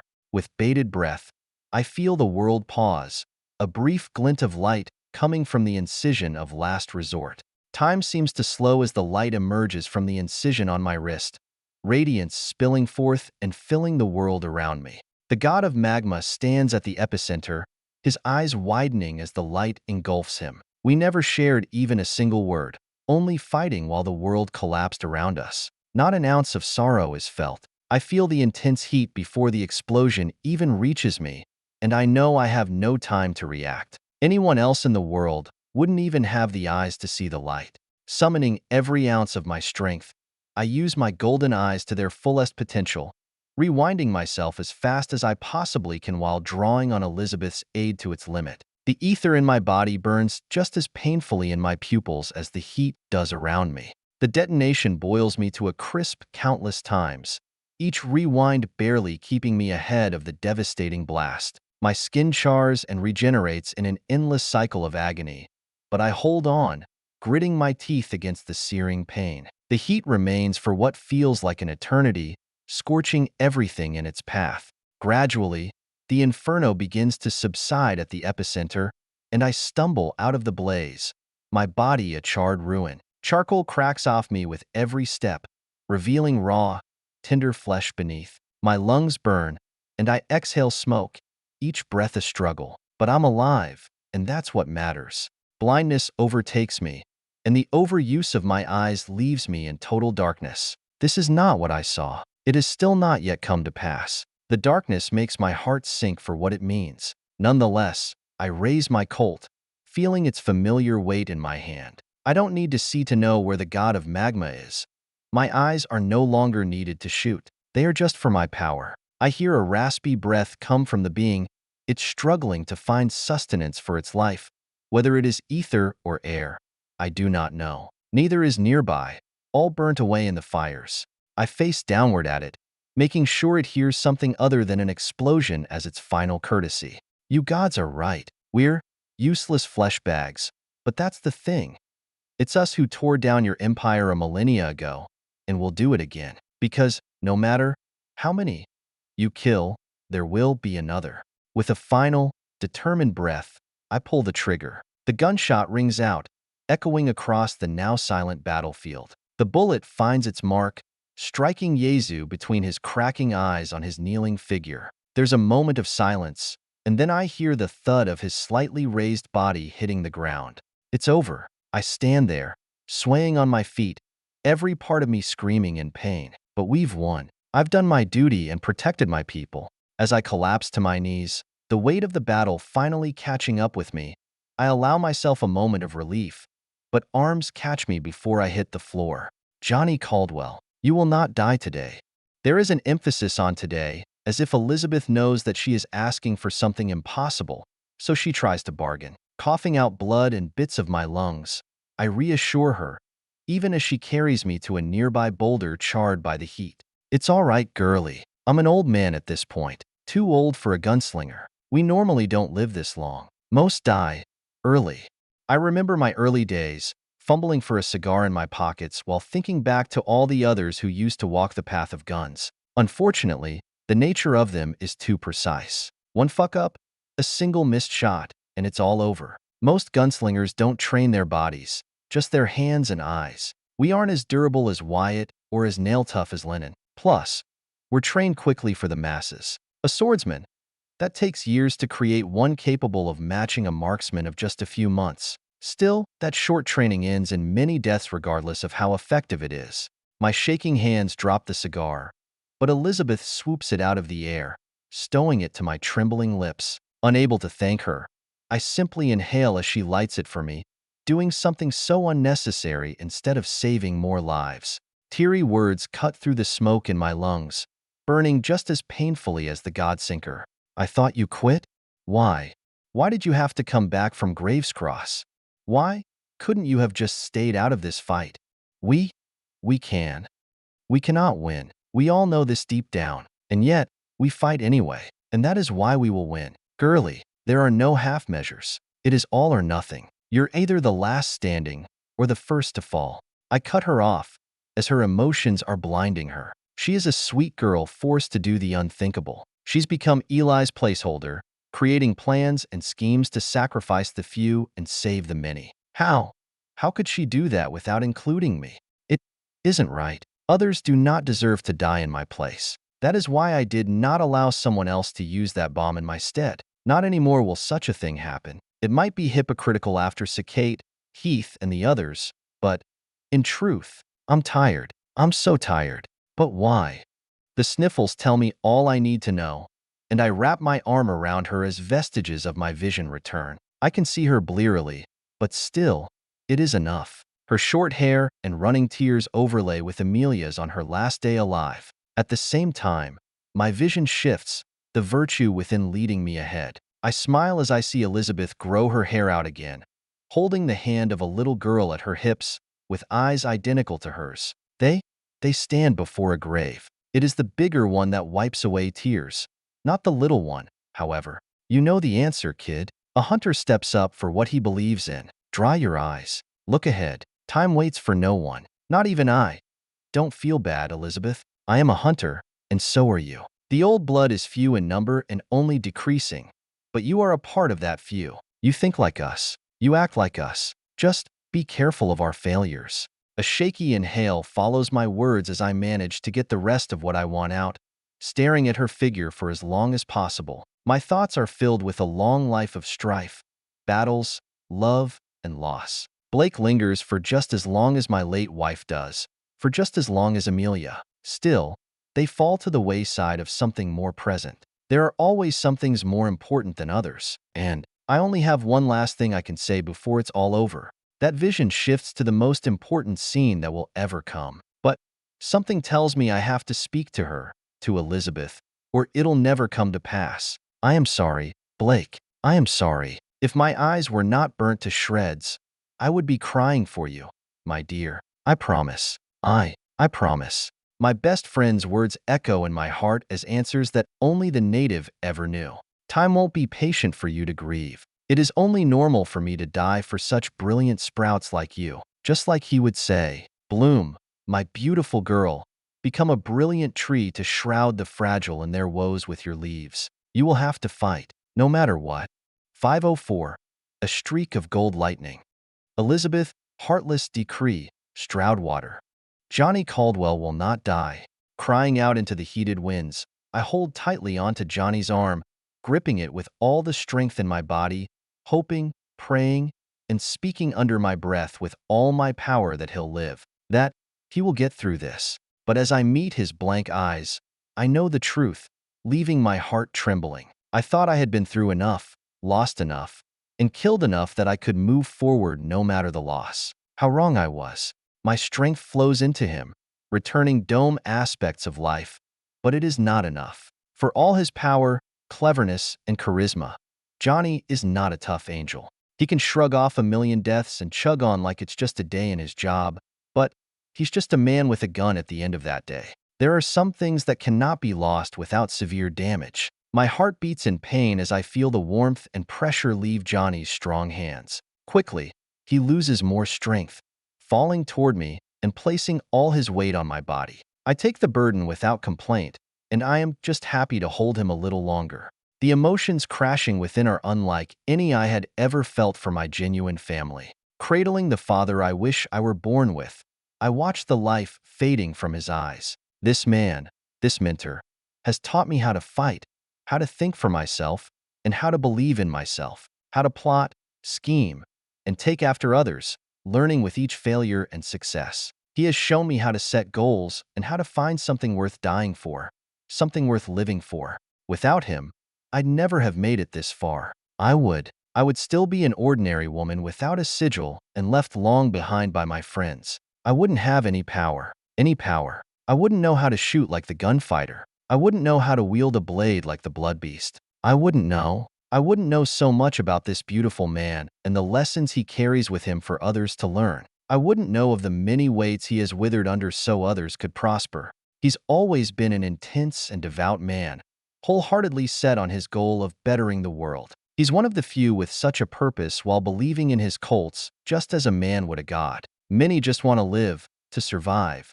But Johnny Caldwell has the spirit of the old hunters, desiring a warless world. The ones before the estates muddied it all up. Before the world went a shit. Every day, every hour, and every minute of his life was set onto this grand ideal. And he got so close, so fucking close. This is the last battle, the last war that will ever come, win or lose. And yet, he'll never see the ending. I embrace him close to my chest, feeling his breath slow, his body growing colder with each passing second. There's nothing I can do to stop it, nothing I can do to keep him here with me. Liquids waterfall onto his cheeks from mine, but none of that matters. His eyes go dark. The once vibrant, flawless gaze that could spot an ant miles away vanishes into the encroaching void. I hold his bloodied and scarred hands, the hands that have guided me, protected me, and shaped me over the past 2 years. He's a tough son of bitch, rarely ever showing a second of weakness, but he showed it to me. Not often, but when he did, I cherished it. Tears and snot run down my face as memories flood my mind. I remember the countless hours we spent training, the late nights discussing ideologies and tactics after the day's worth of combat, and the quiet moments when he encouraged me to find my own path, not just to follow him or Wyatt. He was loving in his own tyrannical way. His voice, laugh, stern but caring demeanor. Everything that made him who he was is now slipping away. Never to be seen again by anyone. Not by me, not by Blake, and not by anyone else.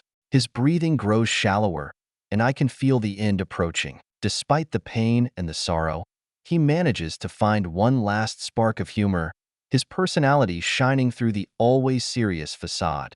Mind lighting me another smoke? I'm not too fond of the dark girly, Johnny asks softly, his voice weak but unmistakably his. I choke back a sob, a bittersweet smile forming on my lips. I doubt he even knows he said that. I hate his smoking habit, the smell, the taste, the distraction. I hate it all, but, of course, Johnny, I whisper, reaching into his pocket and pulling out his old lighter and a cigarette. My hands tremble as severely as his were just minutes earlier while he could still move. Cursing myself, I get the shakes under control as I light it, the flame flickering in the dim light of the sunless sky. I bring it to his lips, watching as he takes a slow, deliberate drag, a final one. He exhales, the smoke curling into the air like a soul rising to the heavens above, and for a moment, there's a sense of peace in this war. Only a few hours have passed since Onyx Gate was attacked, and yet, Johnny Caldwell is destined to die in my arms. Still, the serene sensation lingers for a while longer. His grip on my hand tightens slightly, and I know he can feel my tears falling onto his skin, soaking his burnt flesh with salty liquids. Nevertheless, Johnny speaks some more through his end, stubborn to the very last gasp. The old gunslinger refuses to go quietly, just as the general he looked up to asked him to. Marshall passed his will on to Johnny, and now, he passes it to me. Even still, based on his look, I know he has already died. These are the words of a soul unwilling to leave his corpse. When I die, go to the steel. You'll understand? I nod, unable to speak, my heart breaking with every word. He leans back against me, and I hug him around his back, closing my hands across his front while placing my face against his burnt hair. The smoke. I smell the cigars, and I'd give anything to never forget it. We've never been this close before, not even when he was showing me how to maneuver for his techniques. Despite that fact, his body relaxes, and the last bit of tension leaves him. I cradle him as his breathing slows further, each breath more labored than the last. I'm proud of you, all of you, but you the most. You're just a girl, just like my girl. He manages to let out some final bits of smoke left in his lungs, his words slurred and faint. I wait for him to say a little more, but I quickly realize there will be nothing more to come as his lips struggle to move, and the air stops coming out of his throat. Those were his final words. Hugging him tightly, bringing my face close to his, I tell him what I always have wanted to. I'm proud of you, too. Amelia would be so proud to see her dad right now. You did what she always dreamed of, tearing down the pillars and the prime. You've made the world better, Johnny. You killed a god, Johnny. You've done the impossible. Without you, we never would have gotten out of Bone Dunes. We never would have saved the world. Because we will. I promise. Johnny's grip loosens, and I feel him slipping away. The cigar falls from his lips, extinguishing itself on the scorched earth. His eyes, long blind, stare up at me, the last thing they'll ever see. I hold him tightly, my tears falling freely, as his breath finally stops. For a long time, I sit there, holding his lifeless body, the weight of his teachings, his guidance, and his love pressing heavily on my heart. Explosions, rumbling thunder, and constant chaotic warfare ring out in every direction, but I just keep my hands on him, the tears refusing to go. Already, the world feels emptier without him, but I know that I have to carry his legacy onward. As movement approaches from the sky, I rise, gently laying Johnny down on the charred grass, blood leaking from his lips and out of many of his burns. The smile on his face content. Happy. Why? Why? Johnny, why are you happy? You didn't see the end? Because you will finish it. The winds rushes past, carrying nothing but heat as I must be hallucinating meaning from the noise and my hysteria. Ruined dust flies into the air while Johnny's eyes close on their own, never to reopen. This moment, the calmness between gusts sits with me, a scene that will remain with me forever. I bite my lips, one step away from a breakdown. Trembling lips open wide as I take a deep breath, wipe away my tears, and look up at the sky, the same one his blind eyes peered towards. A figure falls from the sky, covered in steel from head to toe, and I know who it is before it even lands, creating a tiny crater around its metallic form. Earl. He was too late to do anything. Not that I think he could. None of his ails are more mighty than my power. The coiled steel and all his other creations act like pygmy's armor, but only his is far better. And of course they are. He's Earl. My friend's tears are audible through his visor, but he doesn't address Johnny's death. Still, I can hear the tears in his voice, hidden by the steel. Elizabeth, we need you. Rich isn't a good enough commander to replace you on his own. I let you go for a while, but we need you. Now, Wyatt is MIA, and Lennon is getting his ass kicked across the west while Virgil is missing, too. All we have left in the city is Bonfire, Abraham, and Aniwai. I don't trust the other dominions. Please. I want to scoff, to tell him to fuck off, how I won't change anything by coming with him, but I don't, because that's not true. The current me wouldn't, but Johnny brought the steel into Onyx Gate, placing it at the heart of the city. He brought it there for me, in case he was to die, in case this was to exactly come to pass. Plus, I'm sure Earl feels more guilt than anyone. It's his invention that did it, after all. He got Johnny killed. A piece of me roils in fury, but like before, I control myself. It's what Johnny would want. We just need to reach the steel, and then I'll be able to do what he can. It won't be easy. In fact, it'll be the hardest thing I'll ever do. But I will do it. I will do it for him. I will do it for the man who never stopped believing in me, even when I was just a worthless little girl without a token of purpose. And I will honor him by living, by fighting, by believing in myself just as he believed in me, and if need be, dying, just as he has. So, I turn around and offer my hand to Earl. He's faster than I am with the Monarch steel. Anyway, Earl wraps the dark bronze gauntlet around my hand, and I glance at Johnny one last time before Earl takes me away. Goodbye, old man. I whisper under my breath, my voice breaking with each syllable. It's hard to look away, to turn away from the man who had given me so much. When my own parents left me behind, when my family gave no shits but for what I could deliver them with marriage, Johnny picked it all up. He made it clear he wouldn't take after children or useless people, but he did nonetheless. Thank you for everything.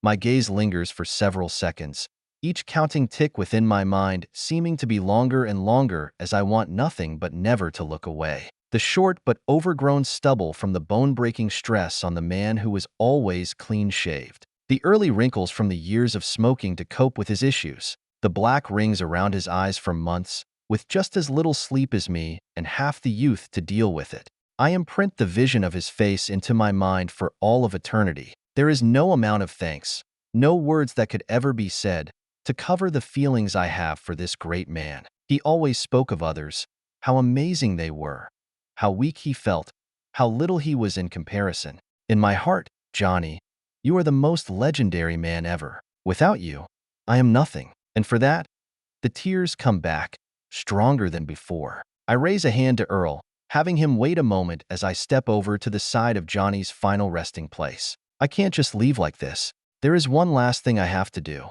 Fate Sealer is destroyed, turned to ash by Johnny's ether, and so are all his other cults. Except for one, the final one that ignited a sun on the surface of our planet. Kneeling, I wince at the heat of the cult, the simple fifth mark burning into my flesh from the Godsinker only minutes prior. Pushing through the pain, I walk over and place it into Johnny's hands, cradling the weapon over his chest. I'll be back when you're ready for me. If anyone is to become an artifact, it'd be Johnny. He has too much work left to be done. He had a dream, a final goal that still had to be accomplished. There is so much for him to do, and he would never settle for a simple death. This is Johnny Caldwell, after all. He and his stupid duty. Who am I kidding? I love him precisely because of those things. Unable to wait any longer, I address Earl as tendrils of metal burst out, latching onto the nearby soil, rock, and rubble to accelerate our figures. But as Earl prepares to launch us, I notice a visible spark appear on Johnny's corpse. Stop. Go back. Quickly, we are shifted back around, nearly crashing as Earl looks at me weirdly. What? He's dead. We need to go. I can tell he thinks I'm having second thoughts, but I don't worry about it and push Earl away, walking to Johnny's body. My steps are hurried yet excited as I see golden lines tracing the outside of the cult. That's not it. The Arca is ready. What? That's impossible. Arcas take weeks or months to develop after a death? How in the world? Laughing, I reach down on the rock, prying the simple colt, rudimentary in every way except for its power and the thin, barely perceptible gold on its lining. Johnny Caldwell works on his own time. I hold the revolver aloft, caressing the metal carefully as I sense the sigil within. It's terrifying. A chill runs down my spine as I discover the 8 sigils inside it. A virtued iron. Huh? The absolute rarest form of an artifact. I wonder, Johnny, what can you do? Opening the center, I find 12 rounds already placed inside the once 6-round cylinder, each with a different number on it from 1 to 12, like that of an old-fashioned clock. The same kind he used to keep in his house in Gravecross. A light sigh leaves my chest as I realize I'll have to figure it out on my own beyond that. But that's just it. As I hold the weapon, I can tell it is mine. There is no battle. There is no resistance. There are no negatives or downsides, no danger. It is just the old gunslinger's wishes watching me from the lead. Yet that's not all. The steel is still waiting for me. To the steel, I'll make a difference with his legacy. The steel helmet nods with a rumble as Earl picks me up again in a far greater hurry than before. We soar across the sky, heading directly for the pillar that gave Johnny so much power. As we do, I spend the time investigating the cult further, sending my ether inside of it and attempting to discern what exactly it does. As I do so, however, I feel some strange connection between it and the dead god that we left behind. After all, neither Earl nor I can withstand the divinity even slightly. Wyatt, the bastard that can't die no matter what seems to happen to him, nearly croaked with Blodwyn, who ascended. No way in hell I'm trying that shit. I watch the connection of ether, and then I squint, confused, as it doesn't seem like anything I've ever seen before. That is until the aura of the cult deepens to a profound depth that rattles my core. A 9th sigil. What? How? I spin it all over, utterly bewildered by the occurrence. Did the Arca somehow take a sigil from the god to get its 9th? From this far? How? I'm so confused. But with that confusion comes fear as I prod the Arca, worried that a mind will appear. After all, every Arca I've heard of has some kind of sentient mind, though most are twisted. The only explanation is that, beyond the grave, Johnny reached the resonance required to pull another sigil to him. Only Wyatt has done that, right? Oh, and Virgil. But no matter how I attempt to speak to it, whether verbally or with ether, I get no response. I try, to no avail, until we reach the steel deep within the city, still held by our soldiers. Earl and I land running, waving to the nearby men and women while they shoot at flying motherbound or toss their own abilities upward. The war has already reached the centermost section of Onyx Gate, where our defenses end. Not good. Something needs to change. As I head for the steel, a grand pillar sticking right out of a park in the city, now surrounded by barricades, I see a streak of blood in the air as a familiar swordsman is sent hurtling across the sky. A 3-way battle blinds me within a second as another god attacks him, only to be struck in the back. What the? No time. Lennon will handle himself. If not, it's only a better reason to hurry up.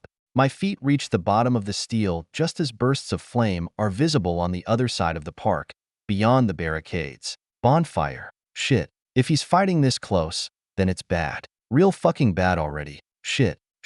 I was gone for too long. Where's Rich? Not now. I need the steel. With strength like Johnny's, I can stabilize the situation enough to search for Wyatt. Breathing in a deep breath, I hold a hand to the steel, the surface suddenly turning reflective as I approach. My hand presses against it closely, and I see myself, disheveled and scarred, the woman who has walked this path of leadership and death. It is jarring to see myself so clearly. I have mirrors, but this is different. It is introspective. The sights, sounds, and happenings around me vanish as I feel time slow, a dominion of some kind covering me from head to toe. My back is bent, my eyes shadowed. The look in my eyes is utterly different from what it once was. All the innocence is gone, replaced by a hardened resolve. I have seen horrors that would make the old me die of fright, and I am glad for the changes. I wanted nothing more than to be helpful, to be powerful, and now I am. I am an angel, near the pinnacle of might in this brutal world. But it's still not enough. I need more, and that is why I'm here. Gazing closer, I notice tiny bits of silver at the roots of my hair, the stress changing its color. It is a color I wear proudly. The reflection then shifts after my acceptance, and instead of my face, scenes play out on the steel surface. Wars from nearly 1,000 years ago flash by, the era after the collapse. The character here is a young woman, her visage unfazed by the countless who die before her, a graves. The knowledge is instant in my soul. The battle she fights, this Heather Graves, are mesmerizing. But the scenes do not end there. The reflection skips to a grisly young man, gradually turning old through his decades of battle. Long after her death, he is guided by the previous woman's spirit and taught how to fight, how to survive, and how to be a human no matter the darkness within. Eventually, time takes that now-aged man, Canyon, going peacefully into the long dark. It then shifts to a different man, shooting a target from afar with both eyes closed, shouting in joy and opening them as his father pats him on the back. I recognize the face without the withering lines of wrinkles and healed scars. As I watch, the man grows older, his gun changing often, but the marksman endures the wounds of loss. His parents pass first, then allies, then loved ones. Eventually, even the ones he gave his heart and soul and love enter that great beyond. Scene after scene, his struggles and victories unfold until, eventually, it is his very gun that does him in. The reflection fades, leaving me staring at my own face once more. The weight of those lives, those battles, presses down on me. At first, it is only emotional. Then, I feel the souls of the three bear onto me, their spirits lodged within the steel. Simple words are shared, overlaid by three voices as if preset somehow before turning silent. I am Heather Graves. You shall take after me. You shall inherit my might. The steel of life will take yours once you pass in exchange. I am Canyon Crease. You shall take after me. You shall inherit my might. The steel of life will take yours once you pass in exchange. I am Johnny Caldwell. You shall take after me. You shall inherit my might. The steel of life will take yours once you pass in exchange. The three voices dig deeply into my mind, sprouting intense pain. But I bear it with a simple command into the air, pointed at myself. Johnny and I had already discussed this. It took him months to digest it all. I only have minutes at best. Elizabeth Stroudwater will receive all the gifts of the steel of life. Pure agony tears through my mind, etching pathways of ether, of physical knowledge, and experience through my soul. I feel hundreds of cumulative years of life forced down my throat in a single, awful second before my eyes open. Gasping for air, I hear only a nearby voice's subtle, pleading question. I glance over, noticing it to be Skyshell, once named Skysword, Johnny's most recent apprentice. The Batto stares at me, heartbroken yet hopeful. You're touching the steel. He said no one is to come near it unless… Is Sir Caldwell okay? My eyes fall to the Colt still held in my right hand. A name comes to mind, formed by the memories and experiences of the gunslinger himself. The reason it has no mind is because the extra emotion was put into the steel, too. All it has is his sigil and his oh-so-amazing talent. He would say otherwise, that he was merely average, but that cannot be the case, no matter how much he thought it was. He is one of two in all of history who could control time. And he kick-started it all. Not Wyatt, not Lennon, not Marshall, not even Vincent. It all began when Johnny pointed that gun at that horde. That's when we all came together. To do that, he could only be extraordinary. It is just a shame he reached the end so soon. I had imagined him giving me away at my wedding, being there in place of my real father. I imagined him smiling like a loving grandfather with my children. I just imagined him overlooking the world, happy and content with the good he had done on a porch of some kind, rocking in a chair. Blake would be next to him, and he would have adopted a dog, like the one his family used to own. They would be happy, blissful, finally. Now, a tightened grip keeps the tears back as I meet Skyshell in the eyes. The anger comes back, and I direct it all toward action, toward the future Johnny fought so desperately for, the one he died for. No, our teacher is dead. Now, it is our turn to save this world he loved so dearly. 505, Westbound Dead Man. Killian Undying Graves.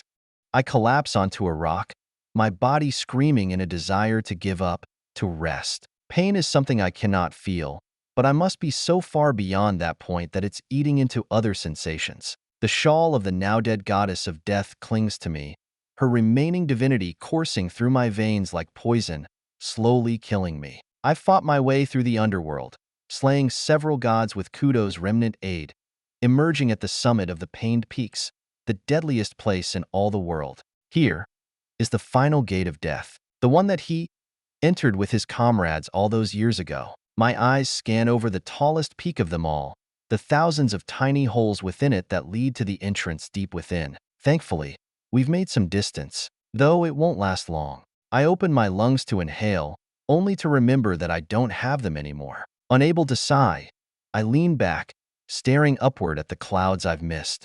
The sky above is eclipsed, a dark omen that matches the despair I feel. I look up, trying to find some semblance of hope, but the weight of my wounds and the relentless divine force inside me is too much. Beside me, an old god, yet one of the newest, despite that fact, stumbles along with a long cane. He struggles to walk, his own injuries slowing him down. The devil bore most of the danger down there.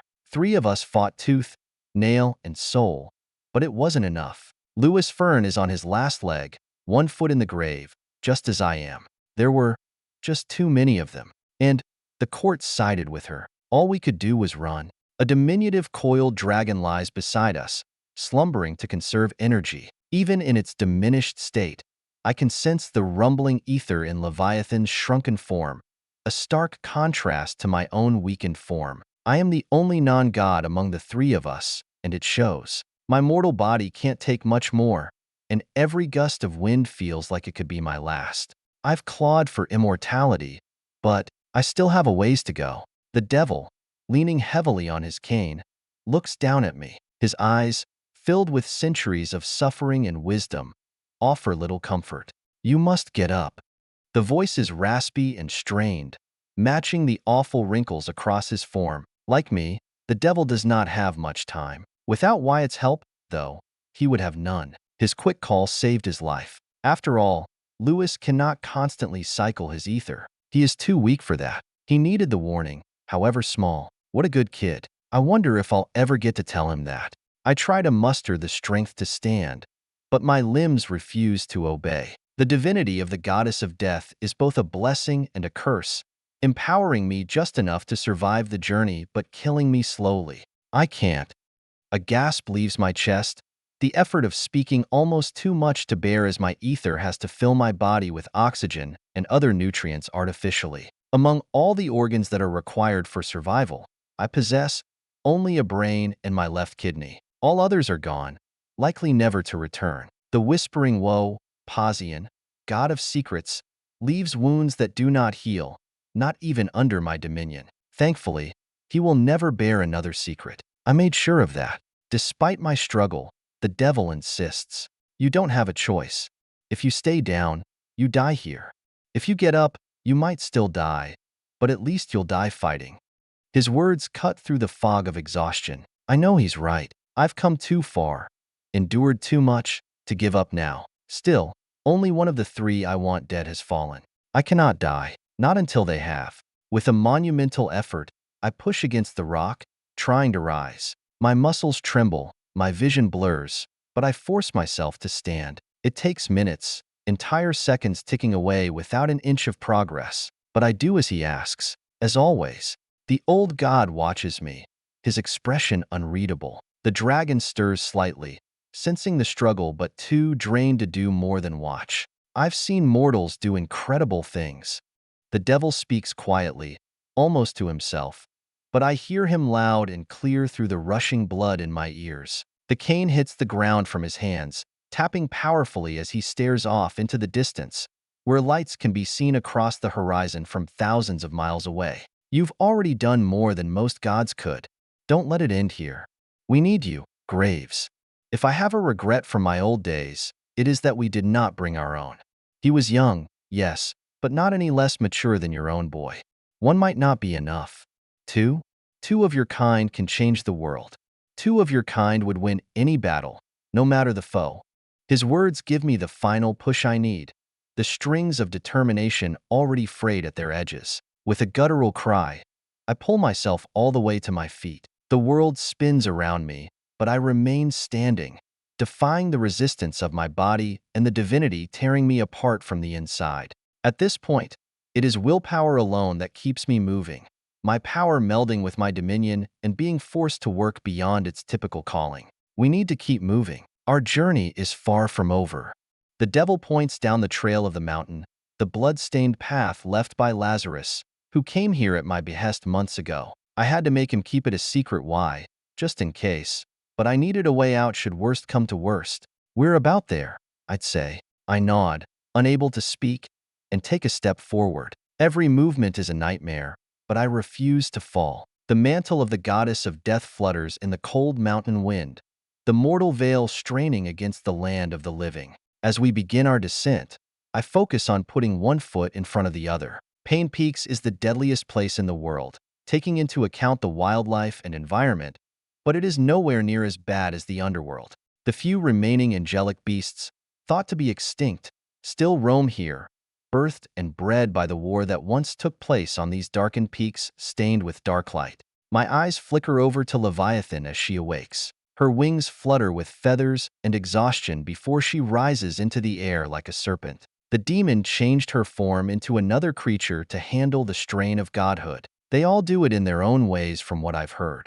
Lewis created a balance within himself of his concept, balance, but that comes with its own dangers, as he must balance it at all times. If he does a good thing, he must also do a bad. Sure, he can manipulate it for his benefit, but it is still a risk, or he may lose control of his very divinity. Vincent forced his endless, the billions and billions of tiny insects that formed his dominion, to become him. He is no longer human upon a powerful magnifying glass. He is those tiny creatures mashed into one being. Leviathan is similar to Vincent, shifting her admittedly gifted demonic body into a far more worthy one, that of a dragon, a vast, adaptable, and beautiful beast. Kaysen, whom I've heard from Lewis, did it a little differently, first rising to godhood by imbuing his divinity into his weapon, becoming a god-shaper. These beings are still, technically, mortals, but they possess the might and rights all gods do. With the Mother Below's help,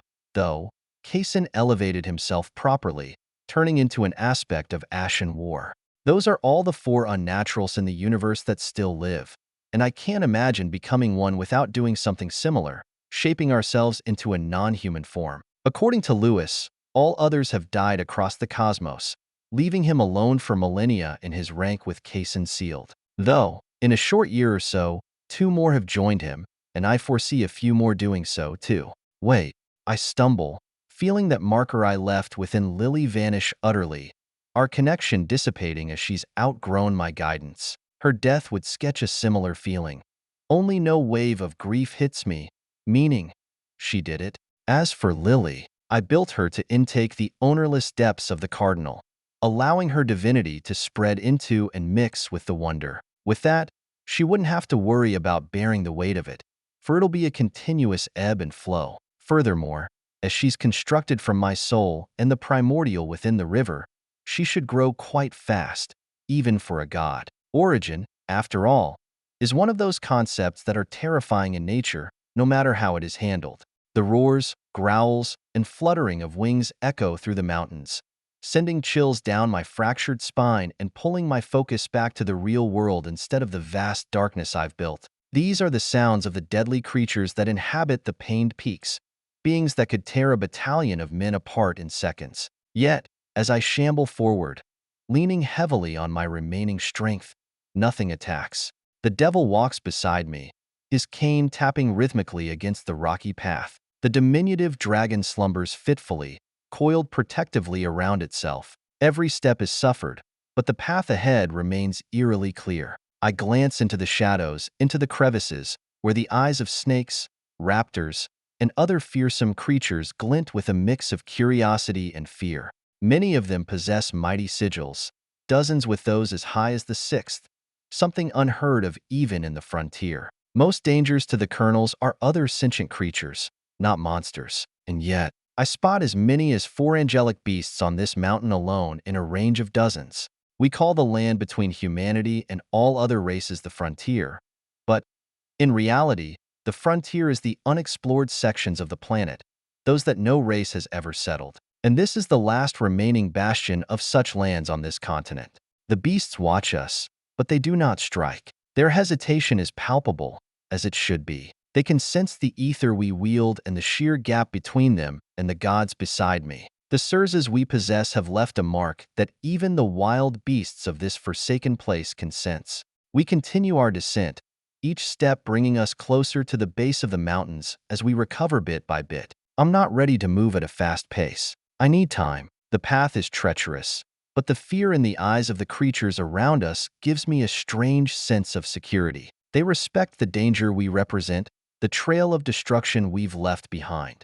It's a good feeling, one that I've come to enjoy in beasts and men alike. These things won't touch a hair on us. They know better. Many of these are as intelligent as men, but they only lack education. As we reach a particularly steep descent, I stumble, my weakened body nearly giving out. The devil catches my arm, steadying me with surprising gentleness. Easy, almost to the river. We've got a ways to go, but once we're off the mountaintop, Leviathan can ferry you to the war. I don't want to risk the ether of this land affecting her flight until then. I take a deep breath, forcing myself to stand upright. The sounds of the creatures fade into the background as we focus on the path ahead. The sky remains eclipsed, the heat beating down on me anyway. Finally, we reach a lowered plateau, a small respite from the harrowing descent as a river flows just a few feet away. I collapse onto a boulder, my body trembling with exhaustion. The devil stands beside me, leaning on his cane, his gaze scanning the horizon. A ways to go, but we've made it this far. That's something. Leviathan, unfurl your wings. I nod, closing my eyes for a moment, savoring the brief recess. The creatures continue to watch from the shadows, but they keep their distance. The feathered serpent growls, unhappy to be ordered as she fully awakes from her slumber. Still, she does as he asks, elongating and stretching to fit 100 men onto her back. Fine. I already regret some aspects of this ascension, Lewis. At least I'm not at risk of losing it all at any time, though.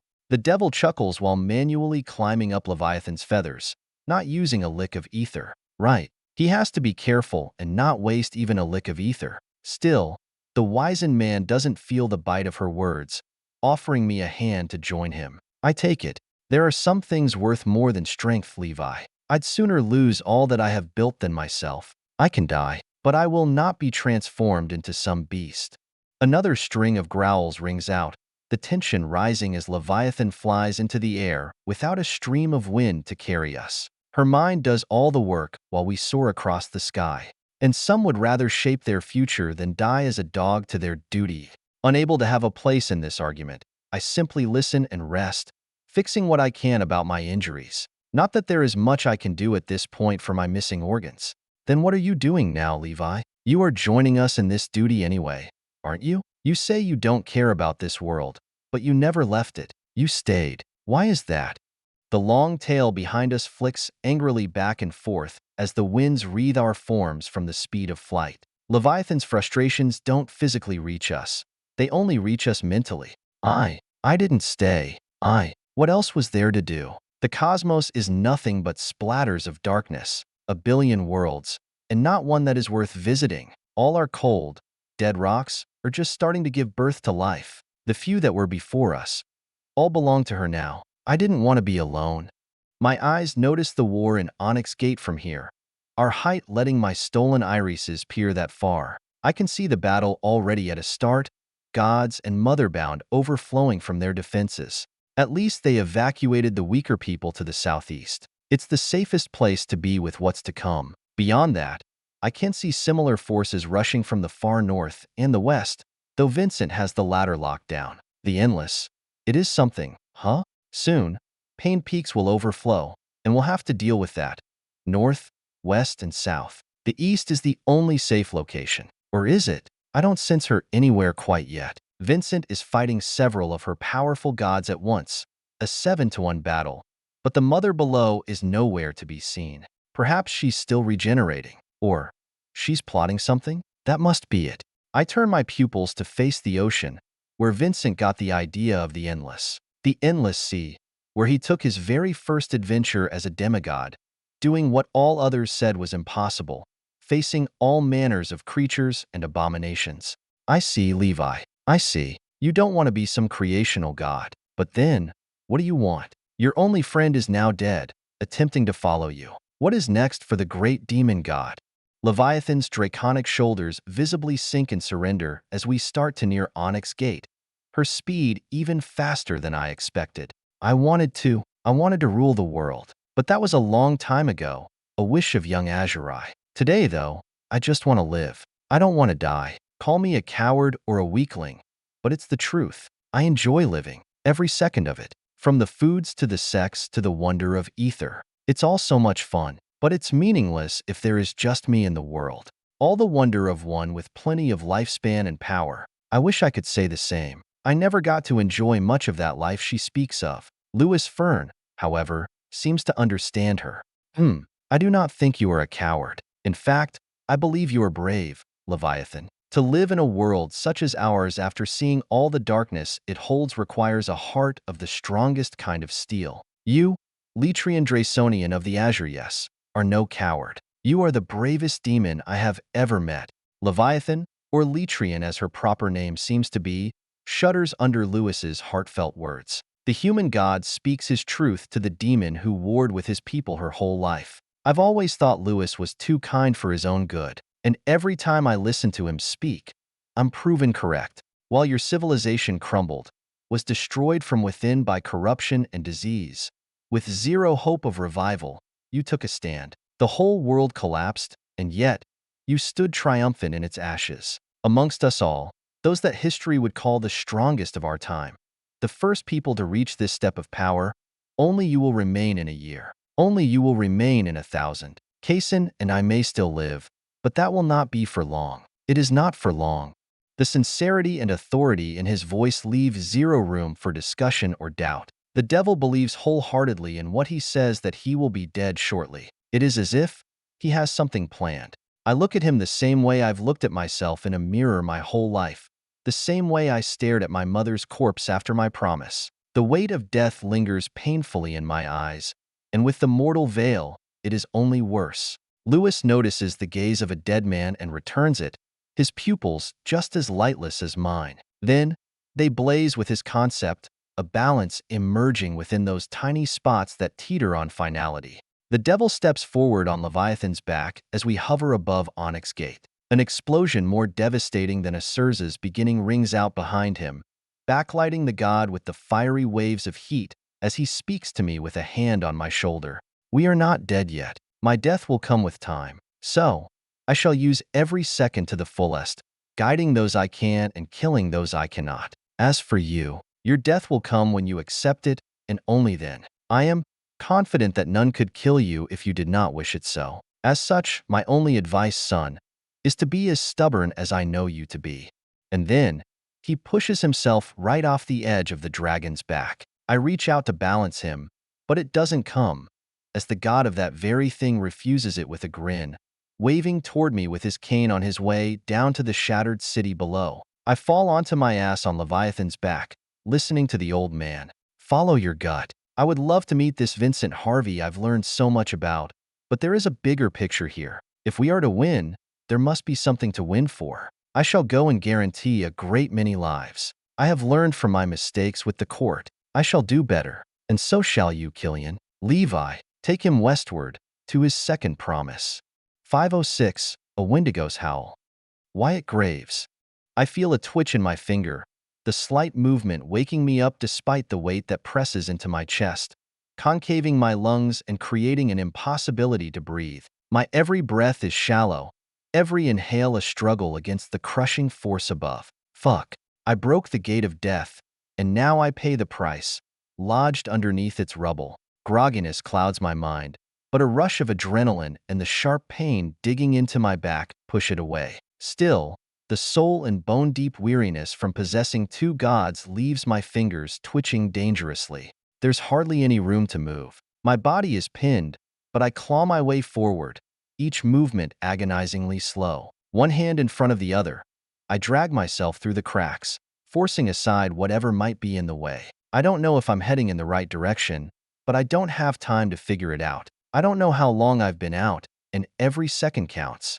Who knows what's going on above? I call out with my mind, but no answer comes from Abraham or my mother. They are either too far to hear me or dead. The latter thought leaves me digging even more frantically. I claw and claw, my fingers scraping against the rough stone, nails breaking and blood mixing with the dirt. Blodwyn does what he can to help, but he can't do much without making things worse. Lily too. The sharp edges of the rocks cut into my flesh, drawing fresh lines of pain, but I don't stop. I can't stop. The silence is oppressive. The only sounds to my ears underneath all this rock and stone are my ragged breaths and the faint scrape of my efforts. My arms tremble with effort, my muscles screaming in protest, but I force them to keep going. I have to get out. I have to survive. Thankfully, I have a metallic arm capable of cleaving apart even the hardy stone of the causeway without too much issue. Still, it is not easy. Fatigue threatens to overwhelm me, but I push it aside. The thought of dying here, buried beneath the earth while everyone else needs me, is enough to keep me moving. I focus on the movement, on the progress, no matter how small it may seem at first. Seconds are impossible to discern, let alone minutes or hours. Each hair's breadth forward is a victory. Each pound of debris moved is a step closer to freedom. And that freedom, that sky, it calls for me. Blood seeps from my wounds to the ground beneath, slicking my movement and making things just a tad bit easier. The pain maintains my focus and keeps me awake while Lily and Blodwyn stabilize their divinities, attempting not to push me over the edge. There is simply no way I can afford to pass out again. Everything I've fought for will mean nothing if I get out of here, and everyone is already dead. As such, my world narrows to the feel of the stone and the aching in my soul while the two gods settle within my body. A glance at my left arm shows that Lily has taken up Blodwyn's old home, a spiraling tattoo of a spider lily planted on the bottom of my forearm. It runs along the vein that crosses into my palm before petering out like the arteries inside. The color is an abyssal crimson, with the luminosity constantly alternating, providing a candle's worth of light in the utter darkness. At the same time, however, my waist is weightless, as the colt is no longer present there. Lily doesn't have to say anything, for I already know she is here with me, in the tattoo itself. My concentration hardly lingers on Lily for more than a few seconds before it shifts back to the eternal digging. I claw and claw, cutting apart or shoveling aside stone for blood in return. A sudden lack of pressure in front of me, however, spurs a change. The air is a bit cooler, a bit less oppressive, and my lungs are in a little less pain. I push forward with a new vigor, and Blodwyn even lets some of his ether bleed into my strength. It hurts. It hurts so much, but I know it wasn't on purpose. They're both struggling just as badly as I am. Still, with one last, desperate shove, I break through whatever is in the way. Light filters in, blinding after the darkness. Reaching outward with the bloodied metallic arm, I clench the edge and heave with all my might. A second later, I roll down a pile of rubble and find myself at the very bottom with a laugh of relief. I lie there for a moment, staring up at the rocky ceiling above, feeling the stale but more pleasing air on my face. I regard the fatigue running through my bones and muscles like a drop in a lake spreading outward. My focus remains on that for only a few moments. Just a few seconds pass in this way before I inhale deeply, talking to myself and those who are always with me. That's long enough. Time to get up. Then, I stand to my feet, my legs wobbling heavily beneath me after the outbreak. My body screams in protest, but I force myself to remain upright, my soul itself doing the majority of the work. My eyes flitter around in the minor darkness, with only a single stream of light illuminating the hollow place. I'm still underground, in a wholly ruined part of Barrage that bears the marks of a recent chaotic battle. I see corroded bits of the cave all over, noting how that fight with the other demigods must have gone against the poisonous god. Beyond that, I don't see any signs of Johnny. At the thought of him, however, my heart aches. The reason why eludes me as I follow the light above. The whole linen was slammed through shines brightly compared to the depths. I consider climbing up for a moment, but I shake my head as the whole cavern shakes with a terrible tremor. The battle raging above must be fierce, and I know I can't waste time or effort in such a way. And so, I get moving, doing my best not to stop for a singular second. I rush through the tunnels damaged by the rush of motherbound that was put to a stop by me. Every step feels like it could end with another collapse over my head. Rocks fall around me, the ceiling threatening to collapse entirely with the battles above. I dodge the falling debris, my heart pounding in my chest. My limits are quickly pressed against as my palms glide along the walls, carrying me forward with extra effort. But as I slam against that ephemeral limit, I find myself moving just a little bit faster. I find nothing in the darkness, no help, no solace, and no concept. But I do find pieces of me I wasn't sure were left. When my body fails, my soul picks up where it departs. Something is obvious to me now. The more I am put through, the harder it becomes to reach that point, that impossibility. But that is fine. I will do it all the same. My muscles burn with exertion, and my lungs struggle for air in the dust-choked environment as I move them all with my dominion forcibly. But I don't slow down. I can't. Every second counts. The ground beneath me is unstable, and the path ahead is uncertain, but I focus on pushing ahead, on escaping this death trap and making it to the surface to help with the war. How will I help when I get there? I don't know. I'm in awful shape. Atrocious, to be honest. My ether saturation hasn't recovered, and I don't think it ever will. The two gods with me naturally emit more than I can handle, gradually filling up what was once a prodigious capacity. Furthermore, their presence is eating away at my vitality, consuming me from the inside out. With just Blodwyn doing it, I was able to handle it, weakened but fine. Two, however, are beyond my capabilities. Lily whispers to me, pleading for me to forgive her, that she didn't know this would happen, and I cannot fault her. Who could have known that she'd tie herself to me like an artifact? Only Killian. But even then, I don't think he knew. He would have told me, right? Yeah, I think so. The lack of certainty hurts just as bad as the brick that strikes me in the back, hurrying me forward. I feel the tunnel narrowing, the walls closing in. The tremors grow more violent, but I'm still not at the crevasse yet. Sweat mixes with the bloody grime on my skin, my hands raw from scratching my way through the debris. I stumble, nearly falling, as a large chunk of rock crashes down beside me. The impact sends a shockwave through the tunnel and knocks me onto all fours, but I continue the escape without faltering. I see a glimmer of hope ahead, a faint light that signals an exit. Summoning every last bit of strength, I sprint towards it while still lowering into Bloodhound step. To stand would take too much time that I don't have to waste. The tunnel shakes violently, threatening to bring the ceiling down on me. With one final burst of energy, I dive through the opening, rolling out onto more solid ground just as the tunnel behind me collapses. Dust and rocks spew forth, but I am free beneath the sky far above. I lie there for a moment, gasping for air, the light of the surface still beyond my reach but closer than before. Then, my breath catches in my stomach as I see what lies alongside the sky. Covering the whole of Barrage are thousands of motherbound, somehow slipping through during the Gate of Death's collapse or coming from the other entrances. More than twice the number of eyes than there are creatures turn and face me all at once, like staring at a delicious meal. Corpses, mostly skeletons at this point, surround me, where a battle must have just taken place. Is everyone? My hand instinctively clenches, and a Colt finds its way into my left hand unceremoniously as if it had always been there. The relaxed feeling of the blooming spider lily grounds me against the horde. I'm right here. Don't just look at him. Lily stands beside me, the same little girl as ever, with her crimson fangs and eyes. Still, she does nothing other than remain next to me and scream at the masses above. She knows better than to attack in our current situation. A bullet of hers would heal me, yes, but I don't think I'd survive long enough for the vitality to reach me after the influx of ether usage. The forms of the motherbound above are twisted, roiling with corruption, and they move with a menacing, singular purpose. They all wish to kill me and devour my strength while I am weak, for we are long past the stage of them wanting to add me to their ranks. Their mother has told them exactly what to do, and they will fulfill it without complaint. Bearing not a morsel of hesitation, they begin their descent, some climbing down the walls, others simply leaping toward me with their angelic might.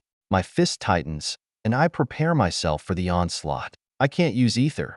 It'll kill me through ether saturation, but I can still fight. The first motherbound reaches me, a human soldier taken by the dark light, and I strike it down with a cruel punch. The thing slams into the ruined marble beneath, opening up its skull to the air with a squelch. Another comes, and I grab it by the arm, throwing it away so that I can deal with the next fast enough. Immediately, chaos blooms as I raise my right arm, taking a hatchet to its hidden steel. Sliding my arm up the edge, I deflect it and shove my fingers into its eye sockets before ripping its skull in half. Damn, huh? Stronger than before. Without ether, going to have to thank Lily.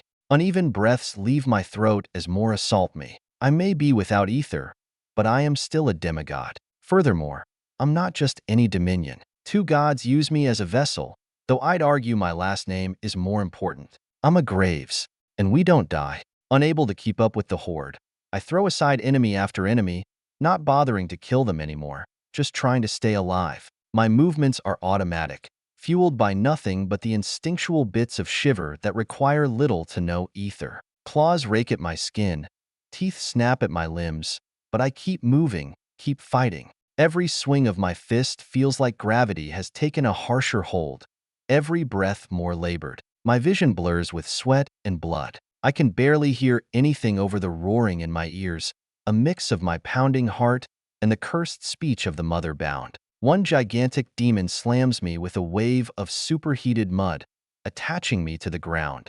I struggle, managing to get a hand free and punch it in the eye as it comes in to finish me off. The damned demon recoils in pain as I lunge forward and bite its nose off, spitting out the tainted flesh. I break out just as something cold stabs into my back. Scrambling to my feet, another motherbound is already upon me. It claws at my back, and I feel the sting as its nails rip through my skin. I grab its arm and twist it, breaking it with a sickening snap as I slam it into the marble before me. But they keep coming. They just won't fucking stop coming. The ground around me is slick with blood, both theirs and mine. Most of it might just be mine. It's hard to tell. My strength is waning, and my movements are slower and more sluggish with every passing second. For a moment, the thought of surrender, of finally feeling peace without this hellish agony, crosses my mind. I could just lie down and let them take me. It would be so much easier. But I can't. I refuse. I tighten my fist again, feeling the coarse dirt under my nails, and push myself up. I won't die here. I can't. A beam of dark light augmented ether crashes into my spine, rendering me prone once more as it invades my flesh, yet my fingernails retake their places. As I fight on, tearing apart a human motherbound's throat with my bare hands to use their spine to slam another into the ruined marble below, I start to hear gunshots and cannon fire from above. At first, it barely registers, my mind too focused on the carnage. But then, bodies start to fall around me, dead creatures instead of live ones. I glance up and see a force of soldiers at the edge of the hole. Colts blast away dozens of motherbound by the second, while claymores cleave away just as many. Ether kills many more as some powers emerge, slaying the horde faster than I can in my state. The surge of hope gives me a brief burst of energy. I fight harder, more desperately, trying to hold on until help can reach me. But then, another angel finds me, knocking me to the ground with its icy claws. The weight of its body and chill pins me down.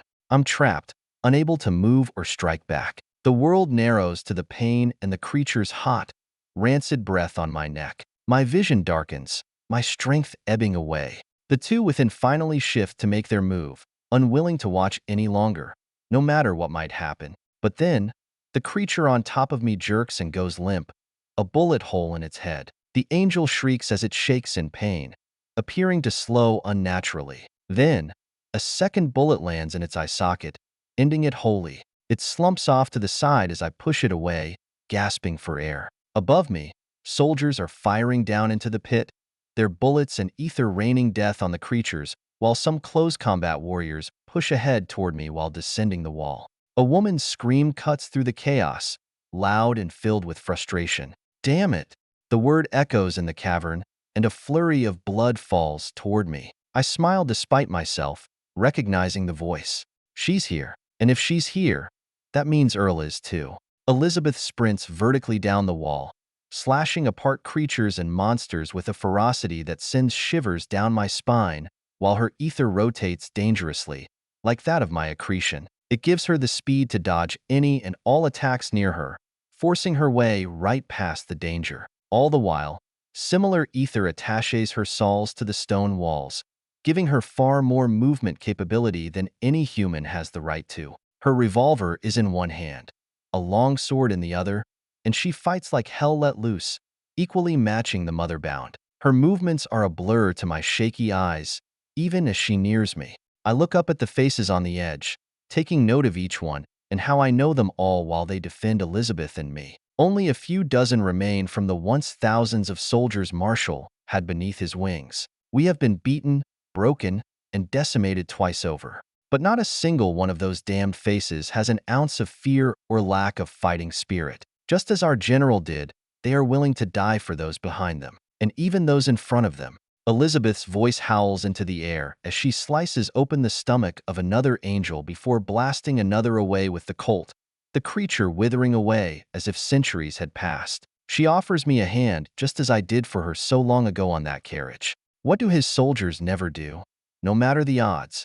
She sees how close I was to giving up and refuses to let me think that way for a second longer. The old general's grim smile rewinds within my mind as I answer her, coughing out some more blood. Surrender. Elizabeth grins as she pulls me to my feet, letting me hang on to her while another angel rushes us, this one a virtue. I raise a hand, already pleading for Blodwyn to do something or for Lily to appear, but Elizabeth doesn't need the help. She, while holding on to me, pivots left and deflects a spark of lightning with her claymore, the accretion as the tip of her blade absorbing the excess electricity. Then, she raises the simple revolver in her hand and points it at the angel. I see the fear in its eyes before the bullet is let loose. In awe, I watch as the lead impacts the demon's flesh, not penetrating like all others, but instead exploding into a wave of ether that reminds me heavily of Remington and Johnny. It wafts of time itself, and I'm proven right as the motherbound rapidly ages in disjointed places, a leg turning to dust while a reaching arm is simply bone and the skull is decayed flesh. Its stomach and other arms shrink in size, reverting to that of a baby while the remaining leg vanishes into nothingness. Elizabeth speaks to her new Colt as she drags me across the slick marble with rampant gunshots all around. Despite the chaos, the woman is calm yet articulate, a balance so eerily similar to another man I know. Caldwell's time has 12 rounds. Each does something different, and that was the 12th. Definitely the most fucked up one. Come on, let me get you out of here. You've got shit to do, right, Wyatt Graves? I nod, but something doesn't sit right with me with how Elizabeth talks. The Colt, the pang of earlier in my chest, and now her words. Something isn't right. I look Elizabeth in the eye, demanding to know one simple thing. Is Johnny alive? She doesn't meet my gaze, her twin eyes instead diverting to stare at the Colt in her hands. She doesn't have to say the words aloud as I feel my stomach sink into the earth. A profound sickness befalls me for several seconds as I think back to the very first day I met Johnny and how he shot me in the knees with a Colt so similar to the one Elizabeth holds now. Such a wound wouldn't even slow me nowadays, but it kept me down for hours back then. I hated him. When I first met Johnny Caldwell, I hated him for weeks. I never said it aloud, knowing that it would lead to my death. But after a little while, he grew on me. His cruel demeanor hit a caring man that few could possibly hope to match. Now, that sickness vanishes as something more primal replaces it. A heat spawns within my heart as Pain's Forge beats on its own, the ether traversing through my body without my want or desire. Elizabeth lets go of me, backing away with visible worry in her eyes. but she has little time to waste, quickly returning to hacking away at the horde. I place a hand on my heart, feeling the physical pain of its thumping, almost wishing it would stop. Then, I sense something above the deep hole I'm stuck within, surrounded by motherbound and dying soldiers. Far above, hidden in the sky above, is an observing god, silently watching, waiting for their time to strike. I don't know why, but seeing them, their tiny form cloaked by the clouds of the eclipse, makes me so fucking angry. The weakness in my body vanishes as the heart at the core of it all beats powerfully, with a pain it has felt before, but also a pain it can no longer bear enduring. The pain of losing a teacher is too much and gives birth to a rage that transcends the weight of a pair of gods. A hurricane escapes my lips, ripping out my lungs and breaking off the rocks of the cliffs above as all living things nearby reach for their ears, unable to withstand the noise. Even Elizabeth falls to a knee, blood streaming from her hands clasped at the side of her head. USCN. I twist my pupils upward, finding a target and making a silent promise. They will all die. Every last fucking one. And she will be there to witness it all. 507. A shard of limitless. A burning sensation, so intense it threatens to consume my mind, runs through my veins. It is bizarre, nearly feeling as though it originates from another person, another place, another being, yet I know this emotion intimately. Wrath. This heat within me is limitless. It spreads rampantly, taking away all other emotions with it. All that has been taken from me by these monsters, my home, my loved ones, my very sense of peace, burns within me like a wildfire. These beings, these so-called bringers of peace and prosperity, are nothing more than slavers, cloaking their tyranny and deceit. They are no different than the estates, simply shrouding their name with mental dominance rather than propaganda and raw power. The Mother Below's love is false, a fake peace that makes me sick to my very core. So fucking sick. She has taken everything from me, either directly or indirectly. Without her, Sigils only came to our world upon her encroachment on this section of the cosmos. Before her, there was nothing. There were just sticks and stones to kill each other with, a brutal but preferred method. At least back then, one could not kill billions. The rage wells up, pushing aside the exhaustion, weariness, and every limitation imposed on me. I can feel the weakness of my bones and muscles vanish, my fists tighten, and the blood rushes through my ears with a pounding triumph. Voices call to me as I heave air in and out desperately, my chest constantly sucking in the ether around me without an instant of cessation. I double over slightly, unable to withstand the rush of sensations that threaten to burst my skull. I take a single step forward before I stop, as I realize something is not right. No. It's so much better than simply being right. An overwhelming sense of freedom fills my being, coursing through my veins, empowering my muscles, and entering my bones. Even my brain is filled with this freedom. Something ephemeral, far grander than just a physical sensation, courses through me. It's a concept. I've finally touched on it. Conceptual ether. I can feel my ether absorbing limitlessness itself, and instinctively, no, limitless itself imparts the knowledge to me. Every skill, every action, every potential move opens up to a vast new world. Limitless is not just about simple power. It's not a fist that can break through anything. It's the anything that can do it all. It's found me after all this time. Or, better yet, I've found it while pressed into the dirt by two gods. My head swivels back to the skies as more voices call for me. Elizabeth sprints toward me, some motherbound with a midnight purple set of chains darting for me, too. I don't give either a look. The fire cannot be stopped. Ether surges into my foot as I twist it into a coiled spring, an old and straightforward skill transformed into something far more significant. Arbalest loses its limits. In less than a second, from the roar I unleash into the air, I vanish, the ground beneath me undisturbed. And then, I am in the sky, 10,000 feet above the ground, momentarily hovering beside this god. I look at the god for a moment, giving Blodwyn and Lily just enough time to reach out to help. Yet, the moment they do, I feel my concept rattle and quickly push them away. It hurts them, both literally and emotionally, but we can't risk this. I'm in a state I've never had before, and at an altitude that I've never imagined. This god is a grotesque, tentacled abomination with a million eyes. It must be one of Yuzin's original followers from wherever she came from. The simple idea that this thing may be cherished by her sends me over the edge. Fury consumes me, and I strike. The ether in my arm wets my limb into a ghostly blade that slices into the god before it can react. A dozen tentacles fall, severed cleanly. As the limbs fall, I pivot backward, with my arms retracting the limitless wetting and driving my other fist into the god. The crunch I feel and hear as metallic knuckles sink deeply into its slimy flesh is euphoric. A limitless explosion sends it hurtling toward the ground with a pace just as fast as my ascent. The rush is intoxicating. The sensation of limitlessness courses through my ether, expanding my perception, my understanding, and my capabilities. If this is simply conceptual ether, then what the hell is beyond it?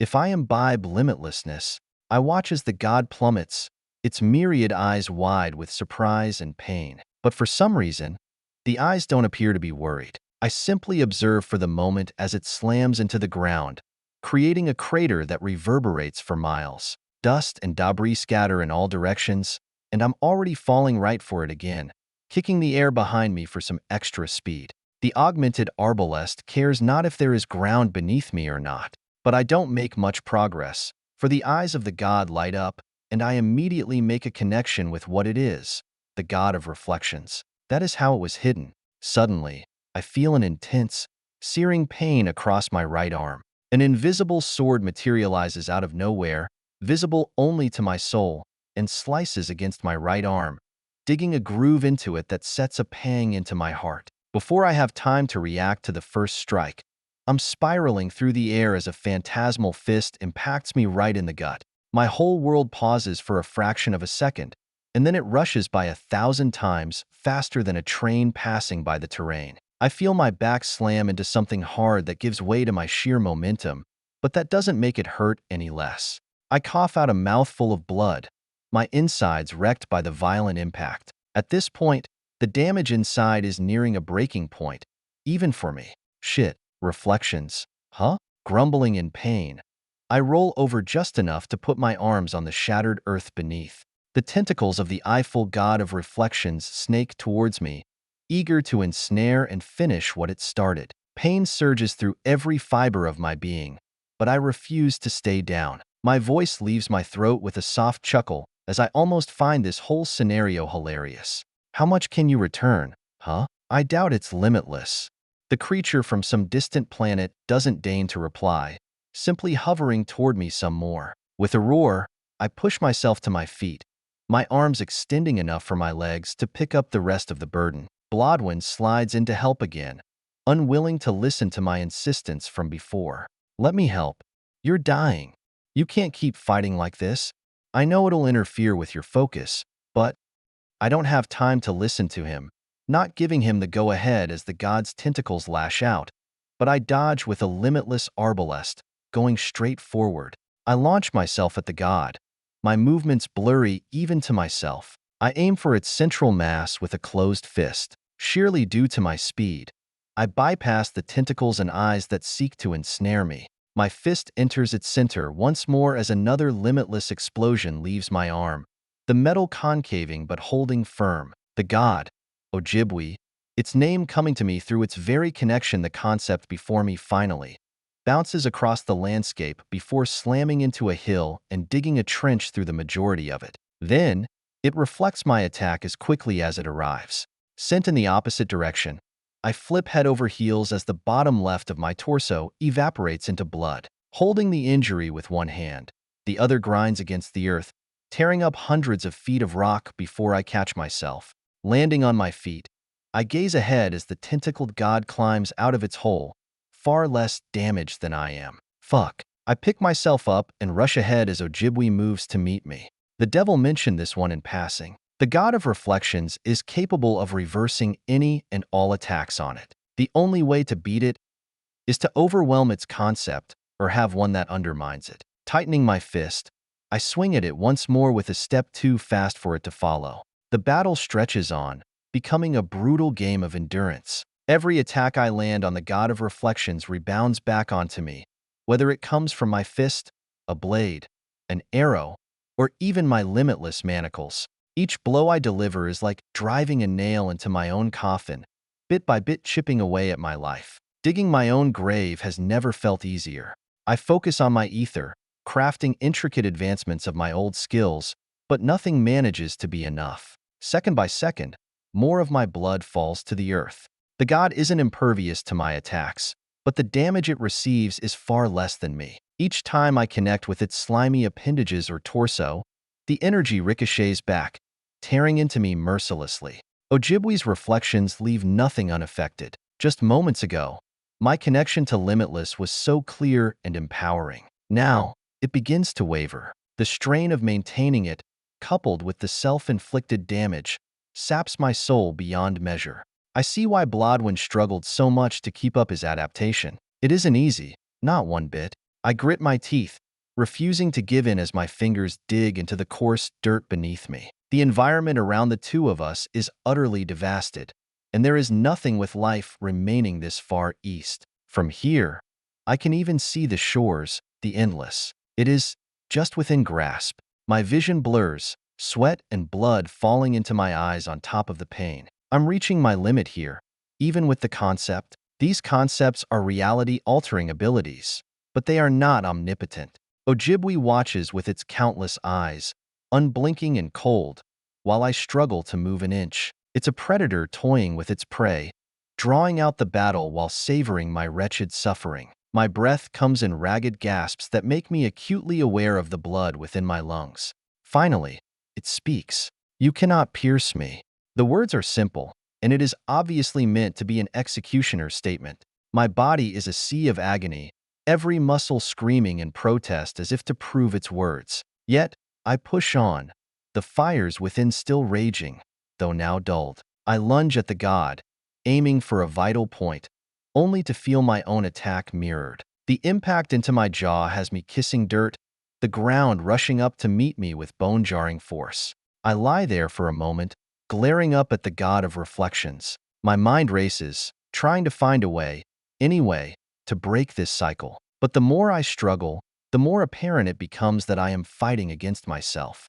The anger, now only an ember, subsides, and limitlessness vanishes alongside it. The emotion, it is what brought it. Right, emotions are power, feelings are might, but I can't feel much right now. Those tentacles near me, reaching out almost lovingly before a little girl appears in front of me, pointing directly at Ojibwe and shouting at him in indignation. "Leave him alone. You'll fight me now. Come here, you big-eyed bastard." Hearing Lily curse throws me off a little, but Blodwyn's words are just as jarring. The concept is affecting your mind. The Wyatt I know would never push us aside for more power. Harness it. You are limitless, but you are not limitlessness. A chord is struck just as Lily raises her right hand, creating a finger gun and pulling the trigger by bringing her thumb softly down. Blodwyn is right. I need to separate myself a little. I cannot let the concept control me. I have to shepherd it. Ether rushes from my chest at an incredible volume as a river of darkness connects us to Ojibwe. For a second, I'm hopeful that Lily will manage to get past the reflections, but I quickly realize that will not be the case. Screaming in horror, I force myself to stand as the cardinal in the air twists on itself. With a hand on Lily, I pull her backward, taking the mirrored attack in her place. Vitality seeps out of me while Blodwyn puts in the work, already having our heart beat with the very concept of adaptation. Seconds pass as I fall back to my knees, struggling to stay breathing. But with each second, my lungs move more leisurely, more effortlessly. Blodwyn breaks past the devouring nature of the cardinal, already experiencing it before and adapting to it. So, we stand again, shaky, but we stand, and we surprise the god with our resilience. Its question will never be answered aloud, but we know the truth. Alive? How? It is a combination of Blodwyn's regeneration and adaptation, Lily's passive healing and strengthening of my soul, and my dominion doing just as my father's does, moving my body when I should otherwise be in the dirt that keeps us in this fight. It's not as effective, but I sure as hell look like an undead to any spectator, and that means it works. My foot stutters, sliding along the rocks as I raise a closed fist. Bone already starts to grow from the insides of my chest from my heart, while my blood is replaced with an ocean of lively black waters. The ether in the sky speaks in reply for me, while sparks of plasmic ether waft from the cracks in my bone, equal in viscosity to nightmarish lightning. 1 heart beats for 3. A note from Broken Saint. I thought that I had scheduled this chapter to release hours ago, but it was set to Monday instead. My bad. 508, 9 by 1. Ether runs rampant through me, controlled by 3 souls and minds at once. With more people at work, so much more ether can be harnessed, allowing the Surzabladwin and I once held to grow when there should otherwise be no more room for growth. The white bone darkens as it expands from my heart, wrapping every tiny inch of my body with slick, abyssal black armor. My eyes glow crimson, all 3 souls in our shared body staring out of them simultaneously in tandem. Ojibwe's tentacles slither and contort in the air, gradually coming for me again, but nervously this time. The god is careful. That means I must be doing damage, and it's scared of more. Foot by foot, it encroaches on the 3 of us. I watch it, feeling the heart within my chest pump a lethal amount of ether. After this fight, no, I can't think about after. All that should be in my mind is now. Lily appears without the gun firing, seated upon my elevated shoulders as she points ahead, like a commander of an army. Sick M. A clawed footprint is left behind in the dirt, pressed a dozen inches into the earth before bony nails seek Ojibwe's many eyes. The sharpened edges don't reach the god. Instead, a tentacle slams me to the side, sending me rolling. Bones crack all over, including those internally guarded by the armor around me. Cardinal waters leak from the shattered pieces, evaporating under the eclipse's glare.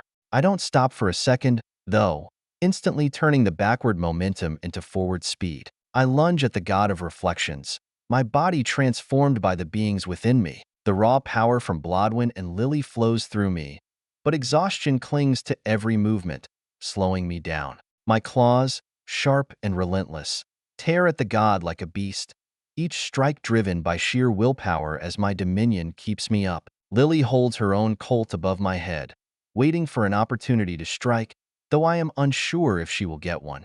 The tentacles of Ojibwe retaliate with brutal lethality, striking me over and over. Pain explodes through my body with every hit, but I refuse to stay down. I push myself up just like all the other times. Even when it is my own attack that puts me in the dirt, my vision loses colors, turning simple shades of black and white, and my limbs grow heavy, but I keep going. I slash at the god, gouging out one of its many eyes. As I do, a blinding pain sears through my vision and everything goes dark. I can't see, and it makes me worried for my future instinctively. I think of Johnny and how often he blinded himself for us, for our lives. I can't afford to stop. If I falter, if I let the exhaustion win, the lights will go out forever. The fury of losing him bolsters my will another time, but I end face first into the rocks again. The battle is, it is what keeps me alive. The adrenaline and the emotions swirling within me, rage, hate, and grief, fuel my battered body long past its breaking point. The feelings are what makes my soul so strong, so dense, so limitless. I can see it. I have already died. This heart beats without life. There is an impossible task before me, for a dead man to kill a god.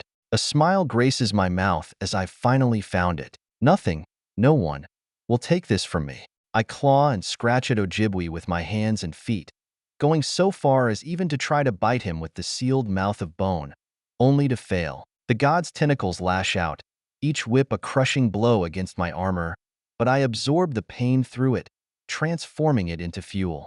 I can feel the cardinal's waters fighting to heal me, the abyssal armor protecting me from the worst of the damage. But it's not enough to turn the tide. I'm running on nothing but willpower and cardinal waters, my body screaming for respite, yet I push forward. The rush of the fight, the sheer need to keep moving, keeps me alive.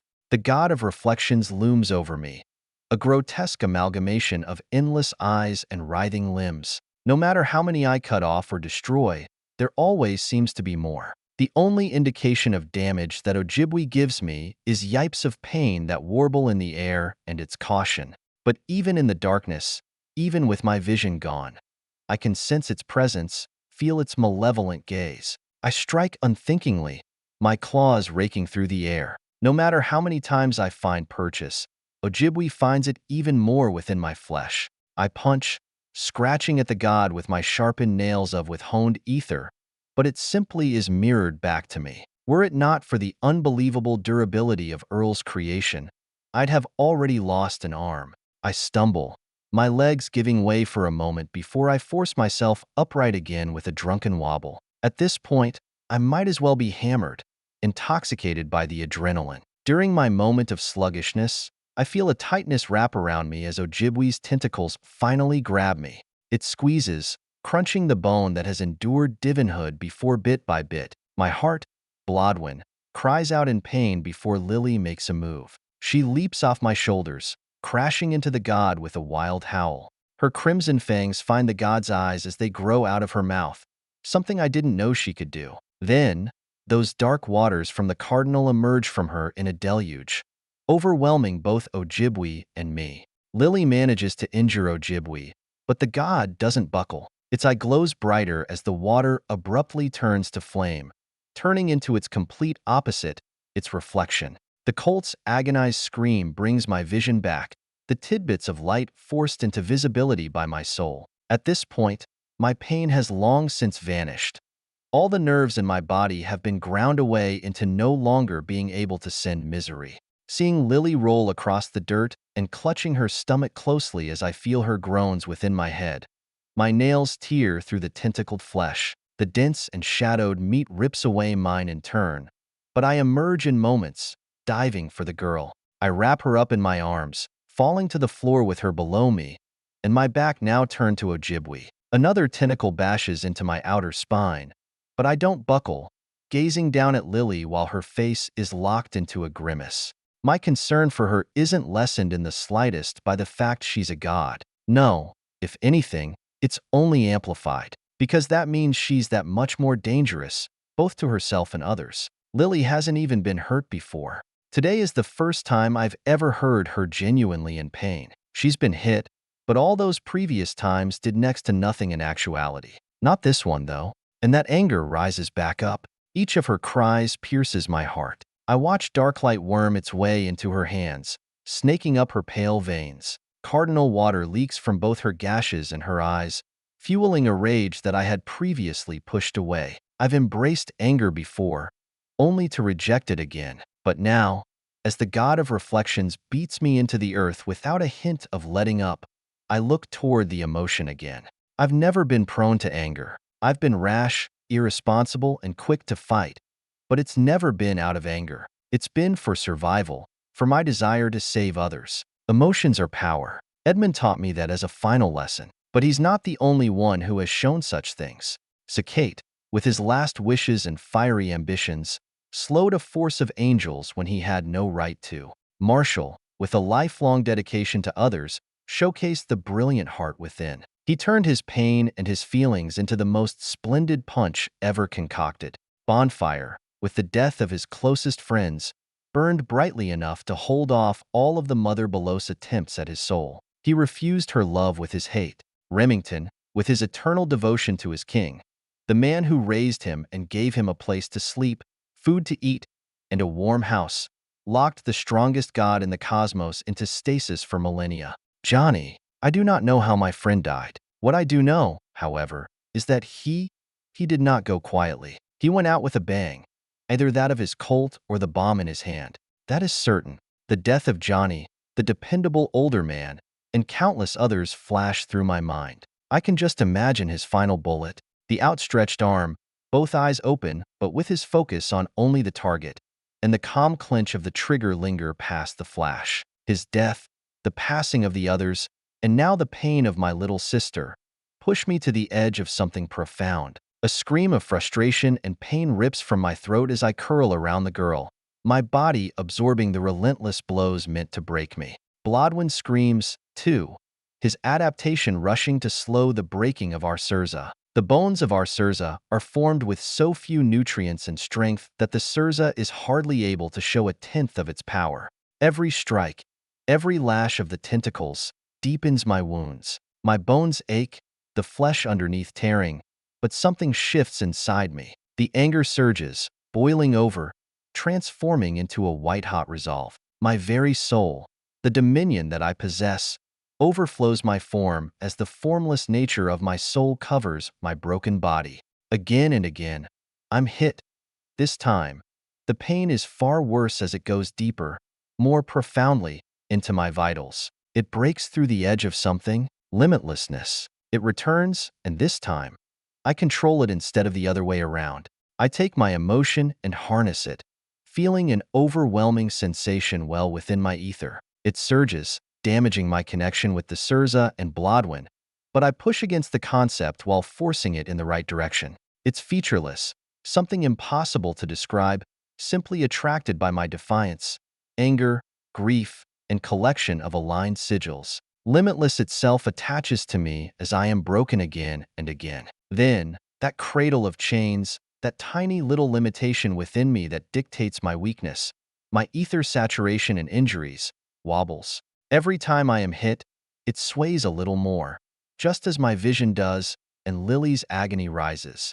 I've found it, the way to imbibe limitlessness. I must do something impossible, but I already have, many times. Yet, none of them is what it has asked for. It needs something both never done before and something that is beyond imagination. I've imbibed 2 gods and lived, but it's not enough. We're not truly put together yet. They are still weakening me.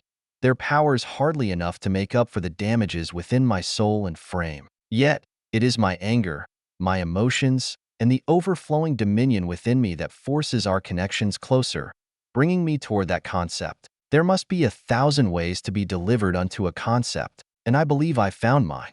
Ojibwe has given me the way forward. Its reflections are the answer. Earlier, the concept allowed my weaker skills to catch up to have an effect on divinity. I can tell it is unique in that. Only limitlessness can raise up all in the way it does. But if it can raise the weak ones, then it can also raise the strong. I just need to control it enough. I divert all the ether touched with the concept, which is every single stream in my body, toward my shared heart. Blodwyn shouts in surprise, but I calm him, telling him what to do. Adapt to withstand it. Once you are, join. The instructions are simple, for I cannot waste any more time. I am instants away from death, the clarity of such so clear. And Blodwyn does it, stopping the usage of his concept for the outer attacks and focusing on the inner. Limitless meets adaptation within our heart, and the latter moves aside. The very core of our Sirza, Pain's Forge, beats with limitless ether, and the whole skill changes from that simple node. Another tentacle slams into my back, but the force is wholly absorbed. The ether, darklight, damage, and pain shifted directly into physical strength. Pushing myself up from the floor, I feel more strikes land on me, but with each heartbeat, the attack is directly converted into all kinds of things for me. My injuries secede as the damage to my soul on the outside of my body is transformed into nourishing health. My ether saturation, which had gone past its limits so long ago, vanishes from my worries because the ether absorbed pulls the saturated ether directly from my soul and bones. I even feel the incompatibility between Blodwyn, Lily, and me weaken, turning into a strength as limitlessness takes the Sirza far beyond its purpose. Just as limitlessness transformed a mere arbalest into 100 times the speed of sound, it alters 1 heartbeats for 3. Not enough to change the name, as it's still the same at the core, powered by Pain's Forge and our blood, but it is enough that I stare directly at Ojibwe without an ounce of hesitation. There is still room to grow with this merge, but the distance covered already is vast. Then, I walk toward the god, one step after another. It attacks me, again and again, with those tentacles, only for its strength to become mine. The first line of defense is my soul, then the bony armor, and finally, our innards. And with each line, a little more of the attack is transmuted with the beating of our heart. I raise a clenched fist, feeling comfortable in my flesh for the first day in many. Ever since Blodwyn touched upon adaptation, I haven't felt right. I can only imagine how I would feel if Lily could properly use her concept. The knuckles in my hand stretch outward as I let limitless flow into another skill, an old and outgrown one. Reach. The bones in my arm and my whole body stretch with miniature explosions of ether within, shooting out waves of cardinal water and accelerating my fist beyond my body. Despite its distance, Ojibwe is struck directly in his most significant and most prominent eye. A wail fills the sky as the god's momentum sends him away, but I don't let him fly from the punch. Even as my own punch hits me, I take it in stride, shifting the ether, physical force, and concept of reflection into my heart for more power. Limitless manacles pull the god right back to me as I raise my fist again. Ojibwe doesn't say a word. The knowledge of its coming doom doesn't matter to it enough to plead for mercy. It simply fights back, just as I did before.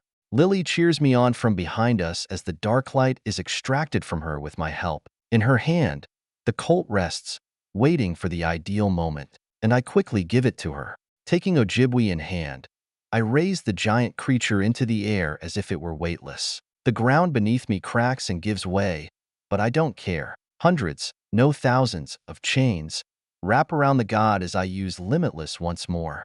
I contract Ojibwe's chains, taking away the god's concept temporarily as I press onto its soul with my own. With my dominion alone, I can only negate dominions and below, but with the concept and my manacles, so much more is possible. Then, I hear the sound of a lily tapping upon a river's surface, not just once, but 6 times in a row. A smile spreads across my face as the largest river of darkness I've ever seen, equal in size to the cardinal itself, appears behind me, devouring the god of reflections in its entirety. The waves wash over the surface of the earth before me, turning the eclipse even darker, yet I embrace this gloaming. My arms outstretch out to my sides as the waters continue to rise, bathing me in their entirety and revitalizing that which was doomed to die. Closing my eyes, I feel something change. Something shifts within me as we all finally work together as one. But more importantly, my body stops rejecting the others, and my life restarts anew. The concepts live together in the same body, without killing each other. And that is, my spine trembles as my very soul merges into my sigils. The 9 become 1. 509. A mother's touch. A deluge of energy, of life, fills me, revitalizing every single mote of flesh and bone within my body. Each of my organs sings with praise as they are finally relieved of their stresses. The gods demise the cause. I feel invincible, utterly divine in every way. Memories flash past my eyes, behind my skull yet overlapping with the scenery. Everything. It all flashes past my eyes backward. From this very moment to the beginning, I relive my own birth, dug out of a dead woman's womb. A pair of downcast eyes welcomes me into this world, bloody tears dripping from his eyes. Killian Graves stares down at me atop the corpses of tens of thousands with a soft smile. You'll be better than me. I wonder, what should I name you? Oh, I know. The one doctor who was nice to me. The only one who was ever nice to me. Wyatt Harvington. I like that name, Wyatt. I cannot wait to see what you become, Wyatt. But first, I have to hide you. Vincent is coming home soon. The memory lasts for a fraction of a second, confusing by how it reverses even further, ending with me in not a womb but an egg, all the way to the point that ether and the resident agony of my birth mother consolidate a new soul within the egg. And rapidly, I am created. Suddenly, it all vanishes, all of it, the coolness of existence and the warmth of reality. I am brought back to the truth of my world. So that's who I'm named after. Interesting. My arms raise on their own, as it feels like the rays of the sun on a warm summer's day, just walking out of the house. I can almost feel Ma calling for me. Almost. Inside my body and soul, both as they are now one and the same. I watch the 9 sigils compressed into a tiny mote. An aura of something hardly discernible, even to my perception, squeezes them tightly before the sigils themselves begin to emit that aura. Limitlessness. Right. Sigils are the fundamental parts of a concept, unreachable without enough or the right ones. Someone with all the sigils of a soldier could never resonate with the concept of thoughts, but they might reach strategy or something of the like. Because, if they could, then they would never have resonated with the sigil that would have led to thoughts. I see. It makes sense why I resonated so heavily with mine. Freedom above all else. Freedom of the mind. Freedom of the body. And freedom of the soul. With true freedom comes limitless strength. I enjoy the sensation running through me until something happens that I was absolutely not expecting. The 9 turn to 1, and then the 1 assimilates, vanishing entirely into my soul. The sigil and I are no longer separate. There is no demarcation of power or split. There is simply us. Closing my eyes, I let the words come, my limits revealed to me as I twist the understanding with my mind. The cosmos itself speaks to me through the concept I've imbibed, and its words are the same kind as Glusgab's as those are the ones I've come to enjoy. Limitlessness, the final frontier. A man has walked from the decadency of safety and leisure into the limitless beyond. This is the end of one road, where all eventually meet should one persist with enough perseverance. But where one road ends, another always begins. Limitless does not mean all-powerful. It means to embody the act of never settling to be weak. It means always to grow. It means to be limitless, eternally reaching higher. It means to be the intrepid strife, perpetually in a struggle without a wavering bone. It means to be the trinal Wendigo, never alone yet always hungry for more. There are no more steps to fly higher, no more ceilings to ruin, no more heights to climb. There is only the long road of life, of improvement, of limitlessness for you to follow.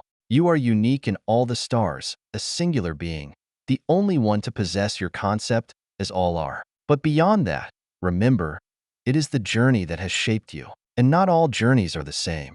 At this height, you may know who I am, the one who has already delivered this information. It is simple. I am you, your heart, your insides, your soul, your being. I am all things you could be and all things you will never be. I am the concepts you embody and those you despise. I am your potential and your loss. I am all future and all past. I know all and nothing. I am all and no one. We finally meet, even if it shall be our final conversation.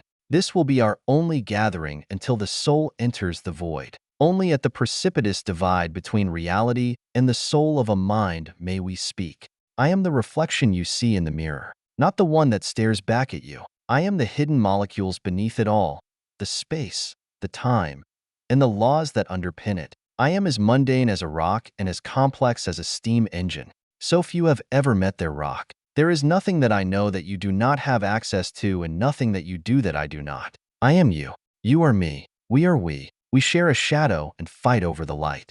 Hello, limitless, the trinal Wendigo, the intrepid strife. Hello, Wyatt Iron Graves.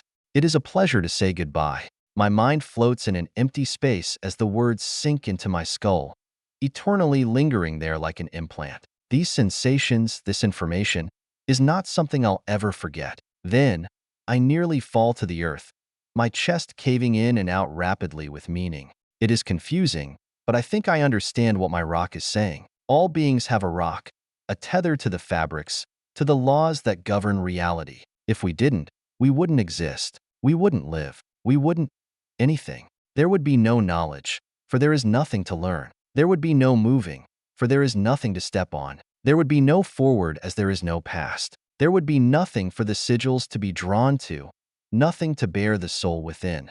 It makes sense, and it is through this tether that Glusgab used to work that I can now touch. Nevertheless, I don't believe I'll ever find mine again. As it said, it is not easy to touch one's own rock.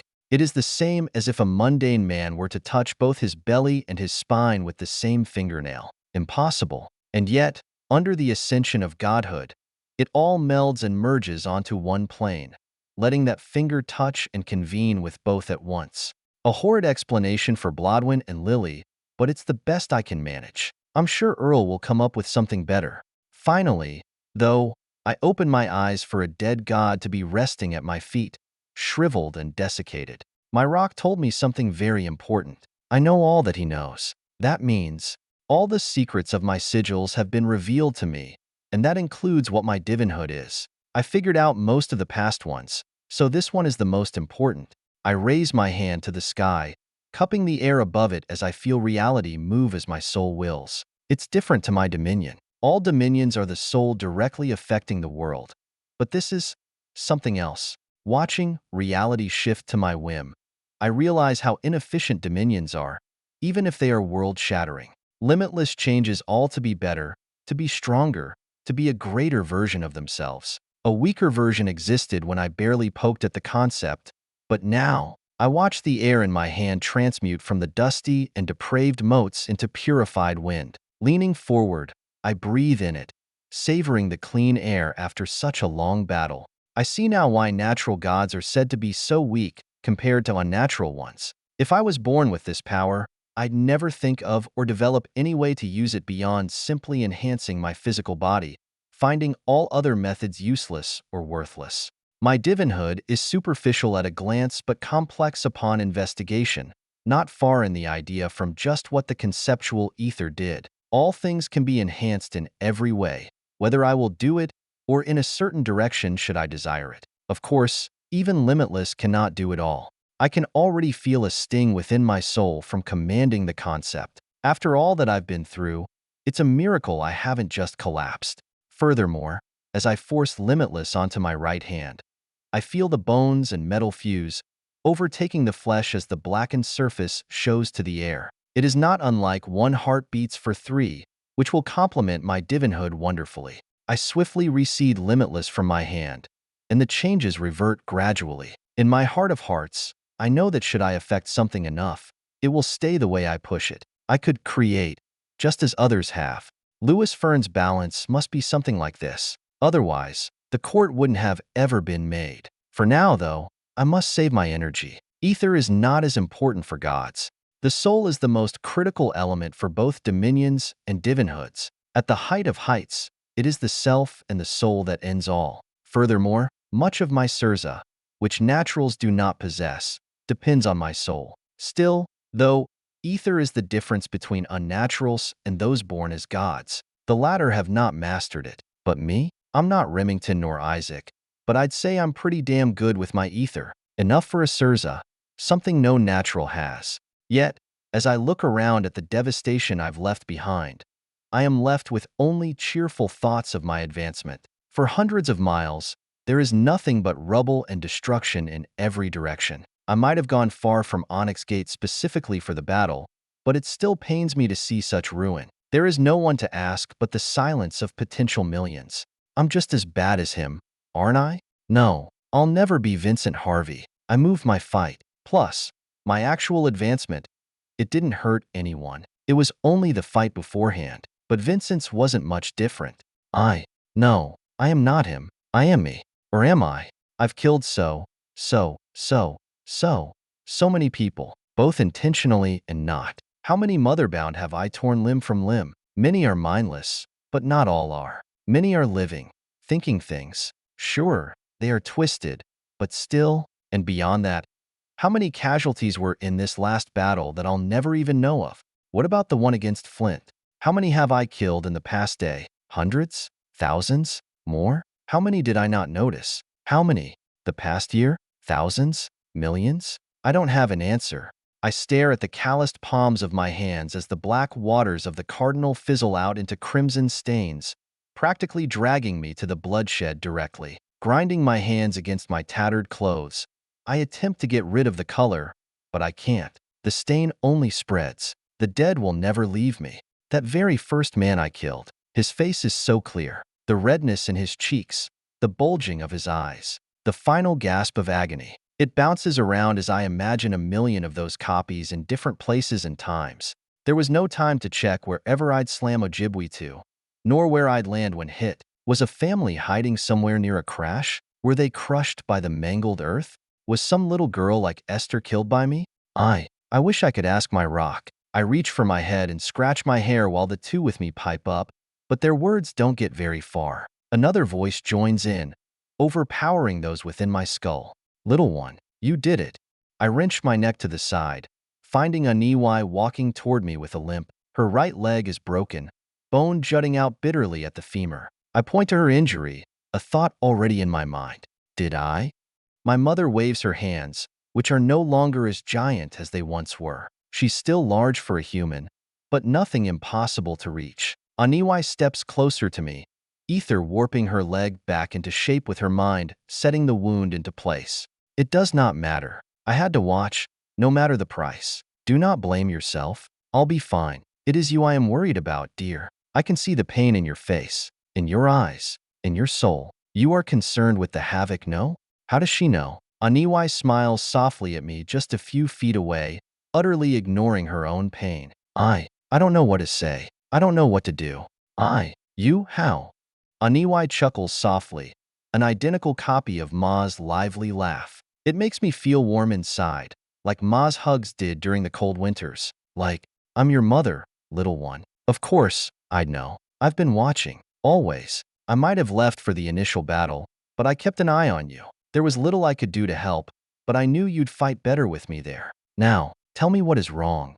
Her gentle voice is the exact opposite of the first time I heard her. I remember how much she didn't want to do with me, how cruel and maddening she was. She was scrambling to find something to put her together. Back then, she only looked at me to satisfy her promise to my father. Now, she has changed, and so have I. The old me, he'd call me a monster for what I've done, an irredeemable one. The current me, I'm debating whether or not I am one. A significant change.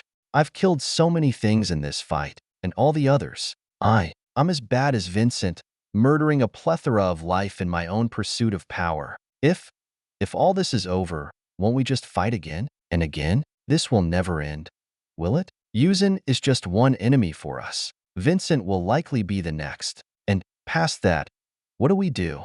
Aniwai steals another step toward me, skipping right past the god's corpse as if weren't ever there and placing a hand on my shoulder. She peers right into my eyes, those pinkish-purple pupils too vibrant to ignore. You are right. Once Yuzin is dead and all her loved ones have been turned to ash, more wars will ensue. Whether it is against the prideful demons, the scheming pygmies, the rowdy Nahullo, or some other threat, it doesn't matter. It will come, eventually. That is as certain as your limitless is. You and Vincent.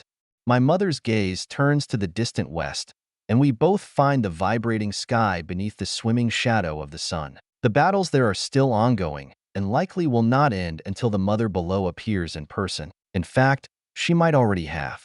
Vincent Harvey will not stop with Yuzin's power. He is hungry. It is to his core. The man is a concoction of paradoxes and hypocrisies that elevated him to his station. He wishes for there to be no kings, and yet, he desires to be the grandest of them all. He wishes for none to take power, and yet all he does is steal. He wishes for Sigils to vanish, yet he is their greatest beneficiary. Though, if he were not all those things, this world would have already been lost. Is he Vincent Harvey, the human, or Vincent Harvey, the god of desolation? He will have to choose.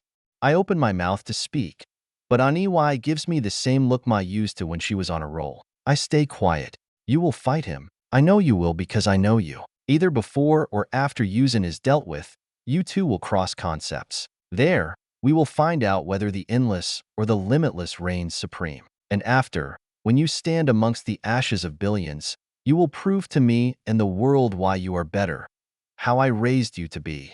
Aniwai cups my face with both of her hands, squishing my flesh slightly as she speaks directly to me. I can't look away, nor would I want to. You will not desire kingship nor kinship. You won't seek another war. You won't expand your power without end. You will sit, and you will cry. You will cry for those you have lost. You will weep for those you have not yet lost. You will bawl even for those you have slain yourself. You will shed tears until your great lungs are out of air. And I will be right there by your side. Watching as always, little one. My mother pulls away and steps to the side while hugging me with one arm. She points toward the southwest, where Onyx Gate must be. You are not a monster. I have seen many. I know what they look like better than anyone. I fell in love with one. But you? You are not a monster. You are a man who has survived his monsters and will survive many more. And still, without letting me get a word in, Aniwai pushes me forward with her hand. She smiles as I stumble slightly, still unused to my newfound strength. Steady your gait. I raised a god, not a baby. Go and save your world, little one. I was not idly watching. I made sure you did not kill wantonly. You did good. You are good. And so are your siblings. Keep him safe. You too. I need to go check on my monster. 510, Savannah of Cloudy Eyes. Virgil Flickering Wraith Boon.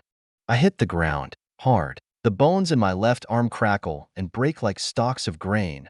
But I did it. I fucking did it. Looking up ahead from my fallen position, chin to the ground, I find that flying serpent grounded just like I am. Our eyes meet as a long growl comes from its throat, reverberating throughout our shared worlds, both the physical and those beyond. Child, O void, you are mine. Why do you resist? Why do you fight against us? Your family is already with us. You come from us, and you shall return. My heart trembles as I know what this God speaks of. It's not talking about Victor, Aaron, or Nora. He's explicitly alluding to Vernon, my dear little brother, and more. It refers to my own power. Flicker. I could move this thing so far because we are alike. The dirt under my unbroken fist is crumpled as I rise to face the God, already exhausted from the dozen battles and transporting this thing with Flicker at my feet. One arm still hangs while the other retrieves the bomb that Earl bestowed upon me from the pouch under my clothes. I am the only one without a dominion who possesses a Godsinker. Besides Johnny, of course. But, of course, he'd have one. I trust no one else with such a weapon than he. Still, it is both an honor and a curse. None of you are my family. You took him from me, and I had to bury him with my own damned hands. A smile stretches ominously on the serpent's mouth as I watch its flesh meld and contort before it breaks apart at the seams, the figure turning partially physical and partially ethereal. It is similar to my Flicker, but not entirely phasing through dimensions. As it does so, a far too familiar form displays itself to me. A man, slightly younger than me, with long wavy hair and a barely visible scar on his eyebrow from when he played with a knife as a kid. Only I even know that the scar is there. Well, Vernon knew, too. Damned? Yes. Only the damned kill their own family. But there is redemption. He still lives through the rest of us. We are him, and he is us. Just give us the bomb, and you can speak to him again. You can apologize for killing him, for letting him die. I tighten my brows, staring directly at this figure that is closely related to my abilities. Void. Huh? I guess that's not too far from what my power does. But Flicker is only a part of my arsenal. I am no child of Void. I am a child of night. Always have been. Always will be. Besides, Vernon wouldn't want an apology. We shared all the words we needed to long ago, foul God. My brother knew what he was doing. He knew what he signed up for. There is a reason why he resonated with light so heavily, because he always knew the right thing to do. And, as do I. The face of Vernon twists into horror and surprise as my fingers clench the detonation button on the explosive. The Godsinker vibrates beneath my hands as I meet my brother's eyes. You wouldn't dare. You shall perish too, with only a chance at ending me. Your void is not enough. I laugh as light cascades from my hands. This thing has no idea. Sure, I might die, but the chance that I didn't will hang in your head. You will constantly be looking over your shoulder, waiting, expecting. And the second you drop your guard, I will be there. You won't rejoin the war. You'll be too terrified to. And that's enough for me. My words are a bluff. Mostly. This will probably kill me. But based on Void's words, it will hurt him, too, badly. Enough to buy the others time to finish their fights and deal with him. Still, I haven't counted myself out quite yet. I'm no Wyatt, but I've kept up with him long enough. I can go a bit further yet. As the light covers my arm, moving at a speed unreachable by any mortal, I fade into the space between realms. Void does the same, following directly after me. We even latch onto the same place, the otherworld. White-hot pain laces its way up my ruined arm as I land inside the otherworld, feeling the dimension I left behind utterly ruined by the blast of the Godsinker. Looking down, I find myself short one arm, the stub at my elbow burnt to a crisp as I was not fast enough to save it. The pale fog and cloudy ground of the otherworld welcomes me, as usual with all its inhabitants. Eyes stare at me from all over, in horror and curiosity, with numbers incalculable to the human mind. This is something I'm used to, and it took me many months and degrees of power. What I'm not used to, however, is the rolling body of scorched flesh that is only a few feet away from me. Void was a little bit slower than me, either because of his injuries or because he tried to follow me in my domain. Perhaps it's even because these bombs fuck with concepts. I'm not entirely sure. I'll have to guess it's the foremost, not either of the latter. He is a god, after all, and without Bonfire and Abraham's tag team wearing him down, I don't think I could handle him. But neither could they. If he ever got too injured, he'd just fuck off into a space between realms. A long, heavy breath rides out my lungs as I step forward, remnants of the bomb leaving through my clenched teeth. A long time ago, just being here would hurt me. Now, it's a second home. Void, or the burnt Vernon, climbs to his feet quickly, showcasing the durability of a god. No matter what we do, they just refuse to die. Kind of like someone else I know. Vernon raises his fists toward me as two daggers form in his palms, twisting slowly through the air. I see. This god is quite odd. Huh? Reaching into my coat, I draw my own knife. The sharpened claymore reflects the endless clouds above and below, revealing hints of the eyes within the white. It is a friend's, one who perished seeking his king's heaven. Brother, how about one last lesson? The voice that comes from the body is an identical copy of Vernon's pitch, tone, and cadence. It is unnerving, even more uncanny than when my brother was turned. It sounds just as if he is asking for a simple tutoring session, though I know this is far more devious. Void is staying as Vernon to make me hesitate and slow me down in the crucial moments. How clever. It is hurt and weakened, and so it has to take every advantage it can. Maybe I can see our similarities now. Tossing aside the could-bes, I dash forward, a dagger gripped tightly in my left hand. The vacuum where my right arm once beats painfully, helping me focus in this agonizing moment. The void before me mimics every move I had ever taught Vernon, from the way he stands to the way he holds those blades. But there is no hesitation. I steel my heart and do what must be done. I have lost him already. There does not need to be any more heartbreak. I have a job to do. Always have. I always will until the day I finally die. And that is to kill monsters. The air crackles with tension as we meet each other. The very concept of void leaves behind shattered remains of this secondary reality, altering the space of the other world. Sounds of steel meeting steel echo oddly while the ground twists beneath me and the clouds above contort. Above and below, the clouds disorient me unnaturally as the void itself somehow rattles my senses. Left is right, right is left, down is up is down. Nonetheless, I do not lose my momentum. Too many battles have been fought to trip for mere space sickness. I feint to the left, drawing the god's attention, and then pivot sharply, stabbing towards his midsection with a twist to gather the most power.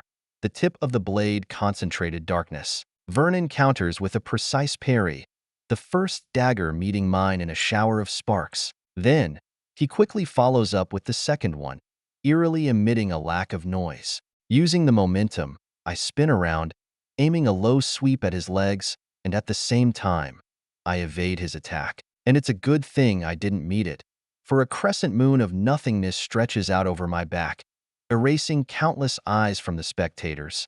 The god leaps effortlessly backward to get out of my range, twisting in midair to deliver a downward slash that I barely evade by rolling to the side. The same nothingness splits the ground in half, placing a ravine of emptiness to my left. What?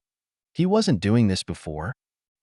Void is weakest in the central realm. That is unfortunate for me. I look at the devastation for only a moment before calling for my night whips, already having built them during our clash. Tendrils of darkness snake from the ground to lash out at the god while I get onto my feet. He counters by warping space, creating distortions that twist and bend reality. Spatial explosions erupt around me, and I have little time to react. Still, I get out of the way in time before I'm blown to pieces, narrowly avoiding death with a roll and a flip from my palm. We meet again in a flurry of steel coated with our techniques, each of us testing the other's defenses. The god's daggers move with terrifying grace and lethality, identical to how my brother would do it. I cannot get hit by even one, or I die.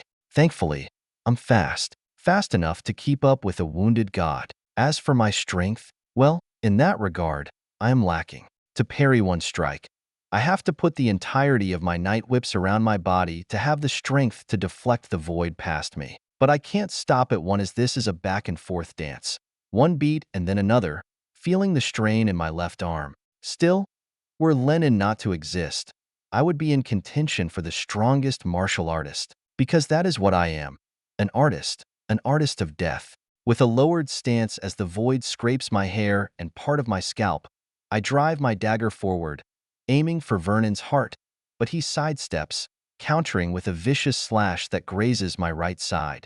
Blood doesn't drip, and neither does pain boil. It is simple nothingness that hangs in its place. Sighing, I use my Zil, knowing I cannot hold anything back for even a second longer. I wanted to save it for an opportune ambush, but I call upon the light within the shadows as I press my remaining thumb against my heart. Sand edges explode from my back, striking it void with every possible angle. The god flinches, momentarily blinded from the radiance and focused on defending himself, so I seize the opportunity to close the distance. Diving at him beneath a frenzied blade, I tackle him to the ground, wrestling for control of his weapons. With one hand and using my other shoulder, I keep the blade away from me, contorting my body further until my legs are helping too. Vernon twists beneath me as I feel the void appear before my eyes, blinding me in the same way as the dark light within attempts to invade my flesh. But it is the light within that eradicates the false luminance.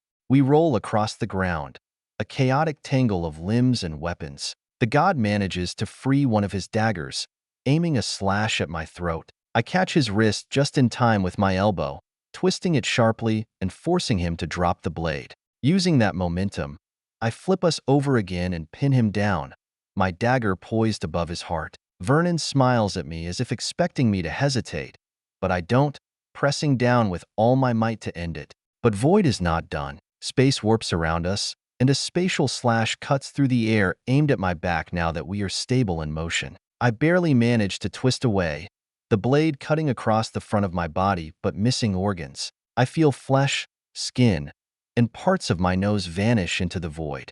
The god uses the distraction to break free from my grasp. Vernon, just as I taught him to, rolls to his feet and summons another wave of his powerful abilities. I rise to meet him, the shades around me coiling and striking like serpents while shadowed by the light. We meet again, only far deadlier this time, as I land a cut on Vernon's arm, drawing nothing.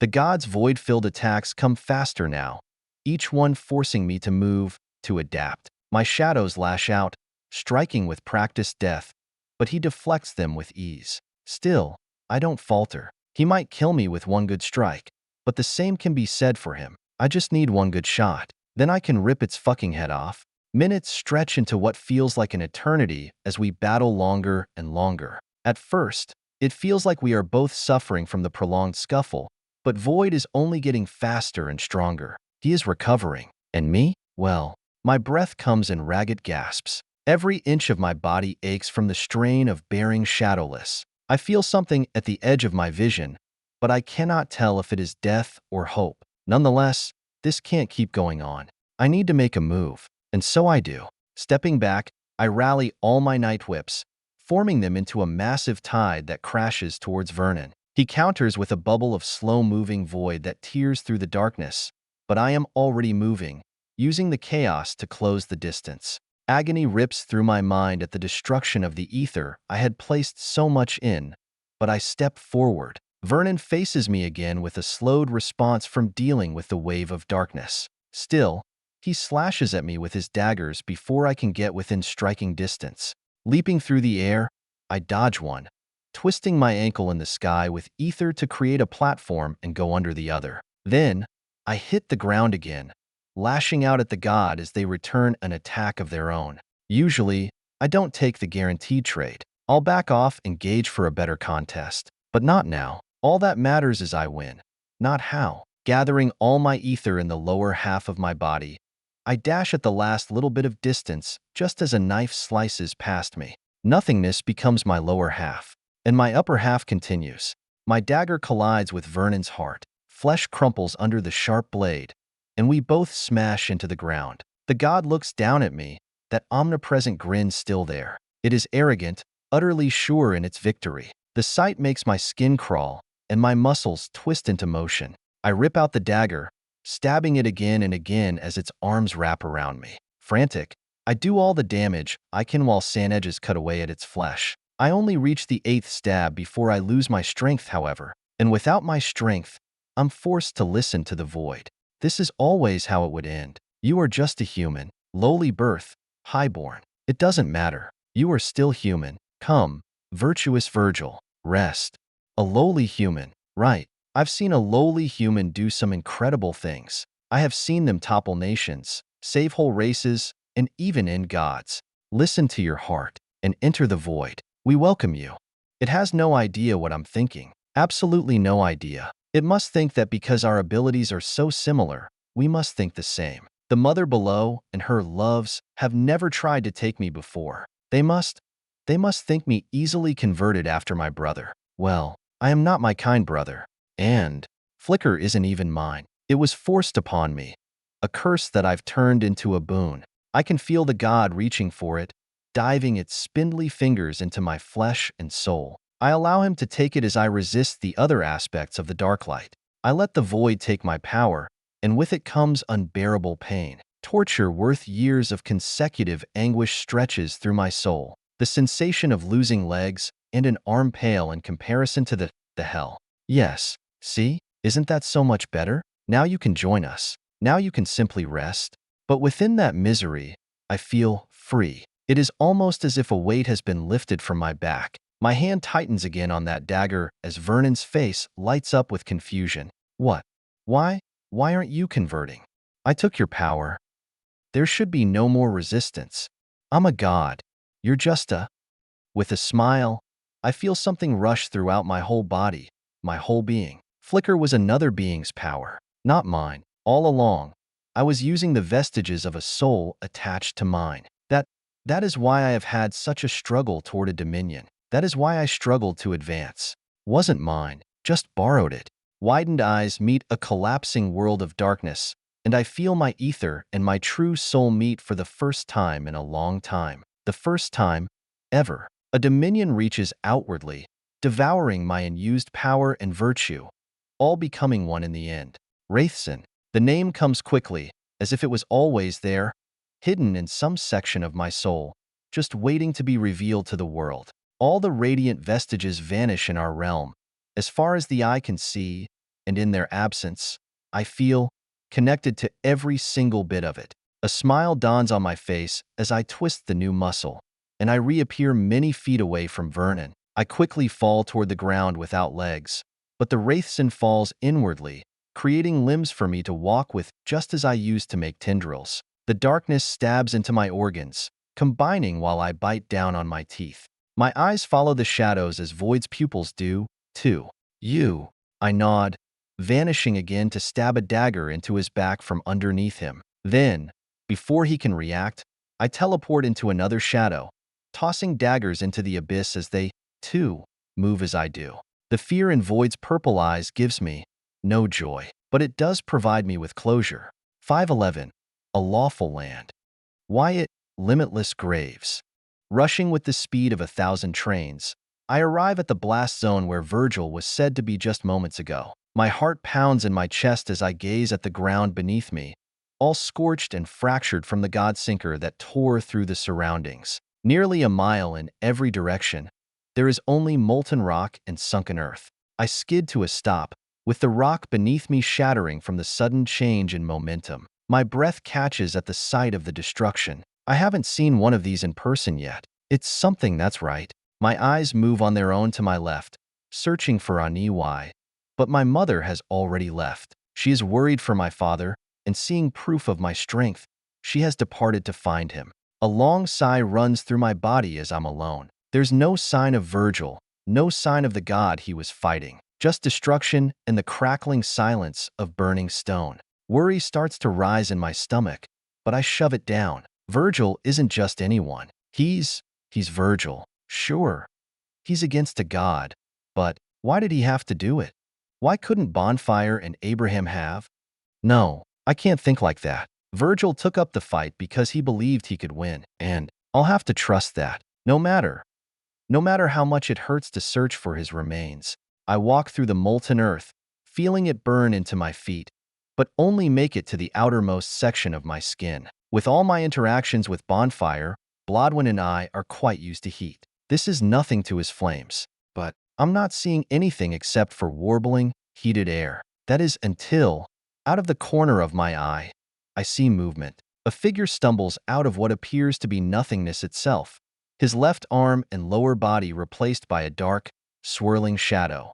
Confusion runs through me until I see his face, the lidded and tired eyes of the assassin I know better than anyone. It's Virgil. Relief floods through me but it's quickly followed by dread. He looks like he's barely holding on. I sprint toward him, catching him just as he starts to fall. His weight sags against me, and I can feel the tremors running through his body or what remains of it. His eyes meet mine, and despite everything, there's a faint smile on his lips, as if he isn't worried about himself, just looking at me, always one step ahead.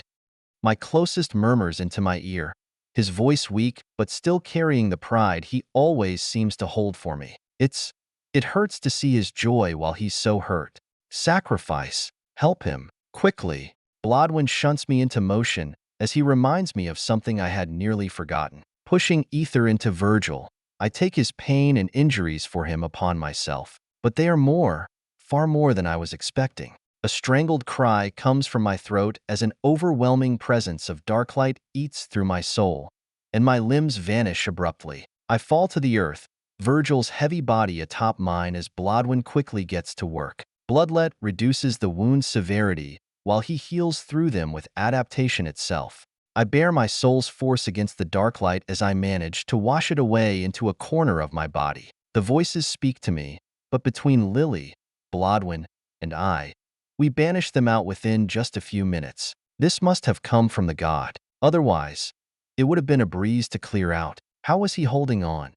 Just a few minutes after the dark light is beaten out and ground into nothingness, I feel my hand and legs return. Sighing, I hold tightly onto Virgil and lift him onto his feet, carrying him as he has done for me many times. I've removed his wounds, but not his exhaustion. While I do so, I realize that he has changed. His soul, it doesn't possess that scar it used to. The thing that fluttered whenever he used flicker. Now, I can see what lies beneath. There are 9 total sigils placed beautifully together, scraping along multiple types from Nidal to priest. I hug him closer, merely wanting to feel his heartbeat and soul more profoundly. After Johnny, I don't want to take anything for granted. As I do so, I realize why he means so much to me. He's just as dear to me as Blodwyn or Lily or Aniwai. Without him, I'd be dead a long time ago. And even if I weren't, I'd be different. So very different. I've been taught a great many things by a great many people, but Virgil Boone is a unique man in many ways. He taught me that there is a light within the darkness and that if you fight long enough, things will improve. He taught me that the dawn will always come after the dusk and that even something as awful as an eclipse will fade. Virgil taught me that every pint of suffering has a reward to be found. He's taught me patience. He's taught me technique, timing, and tactics that only he would know. I've won so many battles relying on his tricks, on his methods of death. I don't know if he sees me in the same way, but he is as close to a blood brother as I could ever have. Aniwai told me the things he had done for me in the past, the assassins and outlaws he had killed behind my back to keep my hands clean. It frustrates me he put so much on his back without telling me, but I understand why. I'd do it for him if I felt he needed it. And so, I lift him over my right shoulder, taking him across the burnt landscape back toward Onyx Gate. We're needed there. He's physically healed. It'll just take a few minutes for his soul to wake back up. I could rush his awakening with limitless manacles, but I don't want to. I'll let him sleep a little while longer. He'd do it for me, and that's all I'll ever need. An hour later, my feet return to the bricks of Onyx Gate. Once upon a time, I'd have to crane my neck upward to see it all. Not anymore. Now, I can have a simple level head. I step into the city, or what's left of it, with sorrow in my heart. Just hours ago, I stood amongst thousands of battle-ready soldiers, friends, comrades. Now, it's a cemetery. The buildings and fortifications are reduced to rubble, flickering flames casting eerie shadows over the scrambling fires. Bodies are scattered everywhere, but it's not just my people. Among the dead are creatures tainted with dark light, minions of the Mother below. But it's more than that. I find pygmies. I find Nahullo. I even find demons amongst the slaughter that aren't tainted by corruption. The smell of death is overwhelming, and it eats into my soul as I navigate the rubble. Only a few hundred feet into the city, I recognize a body nearby, a renowned figure who fought valiantly, Colonel James Cordo. His spine is pierced by a pole of wrought steel, both arms torn off, and a knife still stuck between his lips. I close my eyes as I remember the man. He was with Marshall way back then. I spoke to him not all that long ago. Not, not even 24 hours ago. And now, he's dead, along with so many others. I kneel beside him, placing my knee into the bloodied cobblestone, feeling a lump in my throat. His eyes are still open, defiant even in death. May the devil weigh in your favor, James. I'll see to it personally, I promise, for you and all the others. Gently, I close his eyelids with my fingers, a final act of respect. Then, I raise my sight just a little to find another body, this one far more vital to the war effort. Otis, Abraham's demon friend from hell. The virtue. I guess he didn't run away like he said he would. The demon is dead just a bit from James. His arms are also ripped off, likely killed by the same creature. I lean forward, crawling closer to the dead man as I do the same for him, closing his eyes and saying the exact words. May the devil weigh in your favor, Otis, demon of fungus. You fought for us. That is more than I could ever ask. Clutched in Otis' hand after I give him the short right, I discover a burnt piece of paper. I take it, reading what little that remains. Otis, West, don't let them. This is our new home. The sky, beautiful. As Mother told me, the writing and feeling lead me to believe Ineria wrote the letter for Otis. I hope she's still alive. I should make sure she is. I put strength in my knees, but before I can stand, I hear Virgil's steady and alert voice beside me. He has been silent this whole time, on the lookout for any life. I sense movement ahead. Don't know if they are human or not. Get ready.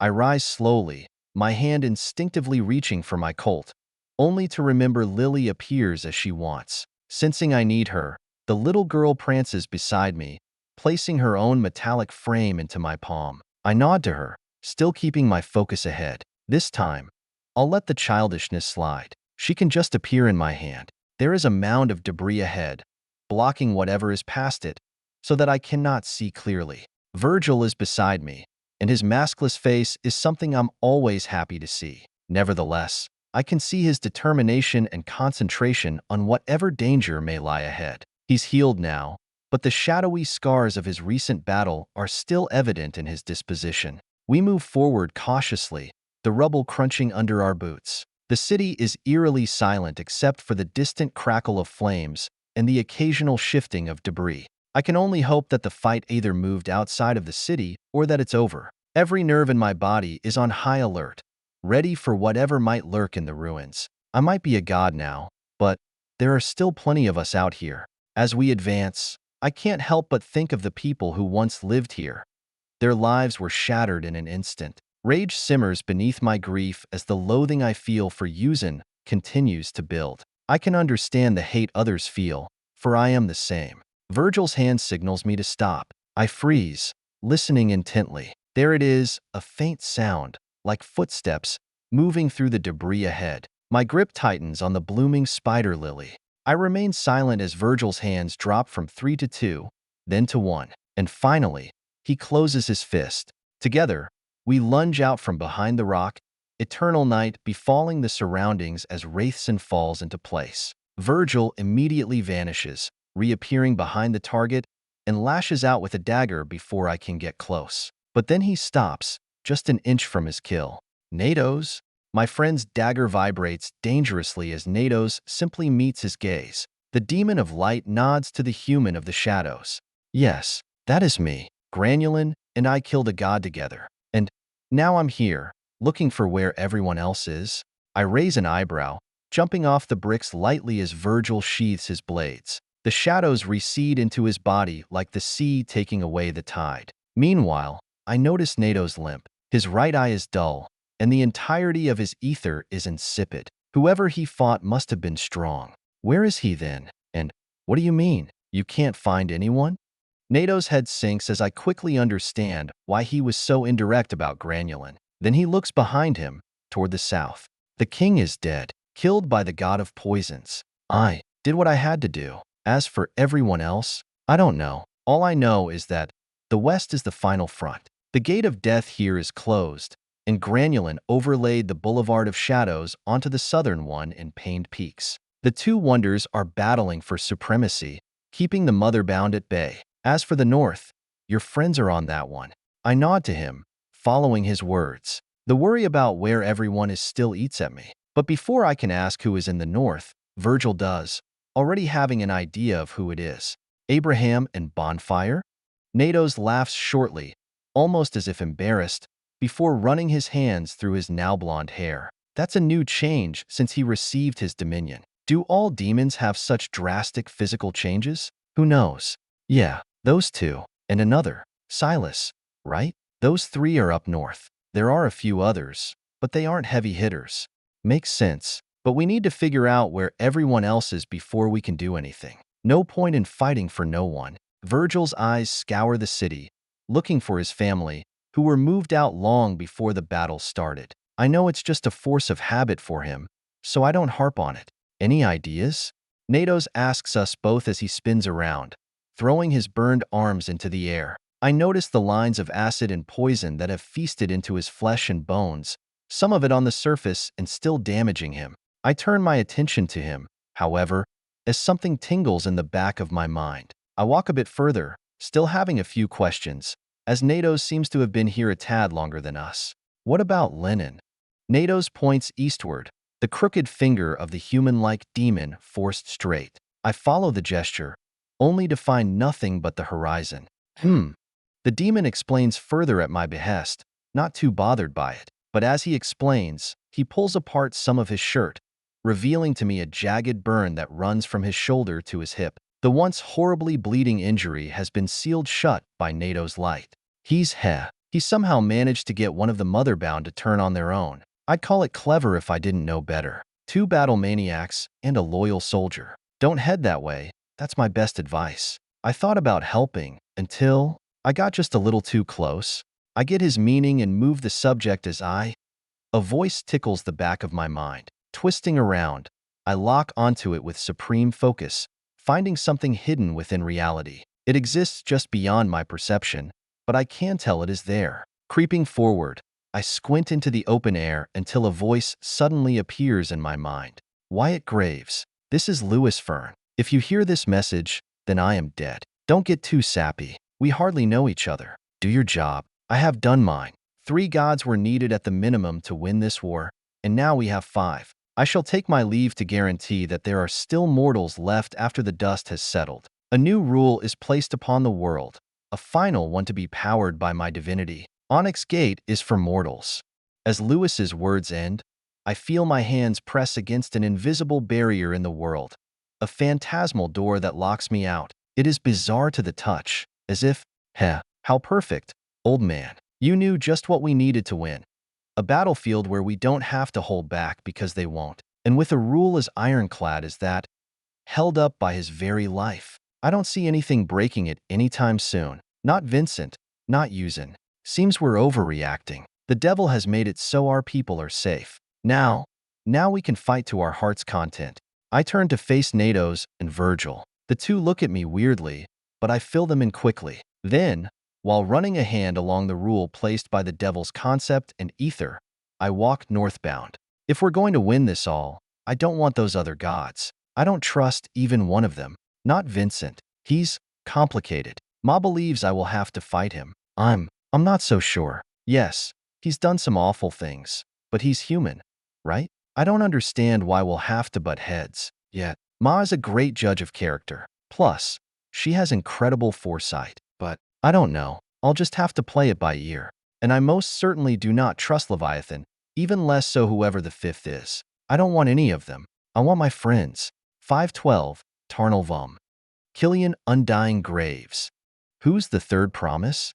Finally, after nearly an hour of silent flight over the west portion of our shared continent, Leviathan asks me a question. I know the god isn't happy being relegated to a transport for me, even if she needs to come this way, too, but she does it nonetheless. Why? Because Lewis Fern asked her to. One of very, very few beings the binary lords have ever respected. I could guarantee that number is counted on one hand, maybe less for humans. I ponder for a moment if I should truly answer her. The wind roars past us, the landscape blurring beneath, but my eyes are fixed on the horizon. In the distance, I can see it, a vast, seething swarm of sandy motes. Endless devouring insects belong to a lone man who does as he once swore to do. When I was young, He vowed an oath to me that he'd never let a her cross the frontier. It was an odd promise back then. Now, I see he had been planning this all from the start, gambling everything on his strength alone. Even from here, the chaos and destruction shake the air beneath Leviathan's control. I watch closely, trying to discern the movements, the strategies, the ebb and flow of the fight. My mind is a whirlwind of thoughts, each one more urgent than the last. But I finally come back around to Leviathan's question. Should I reveal it? There's no reason not to, I suppose. Either I complete the second and third promises or… No, there is no or. I will complete them. There is no room for consideration. Finally, I answer her. After several long minutes, our destination growing closer and closer with each second. My third promise. I start, my voice drawn out as I find the words that I want to expel. It is to kill a certain man, the one who pulled me into all this madness, who got my mother killed and attempted to indoctrinate me with bullshit. Leviathan's eyes and mind flicker with interest, but she says nothing more. The godly beast of a demon simply continues to fly, her powerful mind acting as wings to cut through the air. I tighten my grip on her scales as she speeds up a bit further so that I don't lose my footing. The swarm of insects grows larger on the horizon, the battle ahead becoming more distinct. The endless. It nears. Vincent Harvey's concept is a terrifying thing. All concepts are unique, and even those with the same name can act differently. The endless of desolation does not refer to a limitless tide or an unquantifiable number of something. It refers to his endless desire for power, for control, and for victory. It is his ambition crystallized into a single word, a single strength that he uses to take others. His ambition, his willingness to take from others to grow himself, is endless. And it is that endless that has ruined him, the once unrivaled man, the hunter who once held love, the husband who once bore a heart. Now, he is but a heartless husk, the concept warping him beyond measure. My immortality is, it does not stand up to his greatness or his madness. That is simply the truth. Aniwai. She likes to boast of my power, to say that I am equal to that man. But it is not the truth. Thankfully, Leviathan did as I asked, leaving behind a false trail. I don't want Aniwai to be dragged into all this. My boy needs at least one parent, because I am nearly certain I will die here. Shortly, there is a divide, a great chasm, a fissure between me and him. It is unbridgeable. Vincent Harvey is a once-in-a-millennium talent, better than even my son. And yet, that is why my son is not alone. He's even better than I thought he would be. 3 in 1. That should be enough to match the Wastelander. Even his title sends shivers down my spine. He is not one that walks through the wastes. He is the originator of them. Throughout his travels across the world, thousands and thousands of miles have been ruined by his hands. Blackreach might be the most significant single waste, but it is not the only one. As we draw closer, I can feel the weight of my remaining promises pressing down on me. Kill Yuzin to end this millennium war. Kill Vincent to end his tyranny and gain some revenge for myself and my mother. But instead of crushing me, the two oaths fuel my determination. The man who started all this, the man I promised to kill, is waiting, and I will find him. I will fulfill my promise. I made him the third, knowing he would be needed to kill Yuzin, but I am not so sure anymore. With my kid and the others, we might win it without him. We have Leviathan and Lewis, two mighty gods capable of killing many of their equals on their own. Then, there is my son, Lennon, and me, godslayers, each of us. Beyond that, I know there are other fighters who can compare. It isn't impossible to win. Yuzin's on the surface now, though. If I wait to fight him, to weaken him, he will kill her. And then, he will be unstoppable after taking what is hers from the corpse. Yuzin is strong, yes, but Vincent Harvey is endless. And who knows how he will act after he takes her strength? Will it break him further? Will he show his true colors? I believe so. The stronger he gets, the more he changes. He doesn't have as steady of a rock as my son, or any of the other unnaturals. Leviathan has her millennia of life while Lewis was. He teetered on the edge of madness and destruction for his whole life. It was a miracle he didn't lose it all. Vincent, though, I believe he will never stop growing in strength, devouring others to fuel his twisted crusade. I have to stop him, or, at the very least, Weaken him so he cannot kill Yuzin alone. Can I do that? Is that truly something that I can do? It will have to be, for that is the weight upon my shoulders. I was given life for this purpose, to be Vincent Harvey's anathema. I do not want to be under his boot for all of eternity. Moreover, I do not want anyone else to suffer as I have under his will and whims. The scars I possess are incomprehensible for a man who can feel pain. Weighing the strengths of our factions, I think we edge out the mother below at this point. She's behind several of her gods, enhancing them while they try to wear out Vincent. But I know that won't work. Yuzin already tried to attack Onyx Gate but failed. She wanted to convert as many as possible while killing those she couldn't to attack Vincent on all sides. But she failed. Why? Because of my boy. And that damned swordsman. 2 demigods killed more than their weight in gods, though we did lose several of our powerhouses. However, according to Leviathan, Lenin isn't entirely done yet. Nonetheless, he did his job. On top of that, the boy genius got another 2 killed with his weaponry. Yuzin is nearly down 10 gods since her awakening. She doesn't have very many more, especially those that are threats. Not all gods are well-versed in combat. After all, we can win this without Vincent.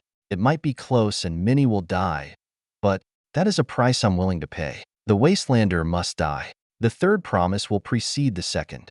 Leviathan. The god hums with curiosity.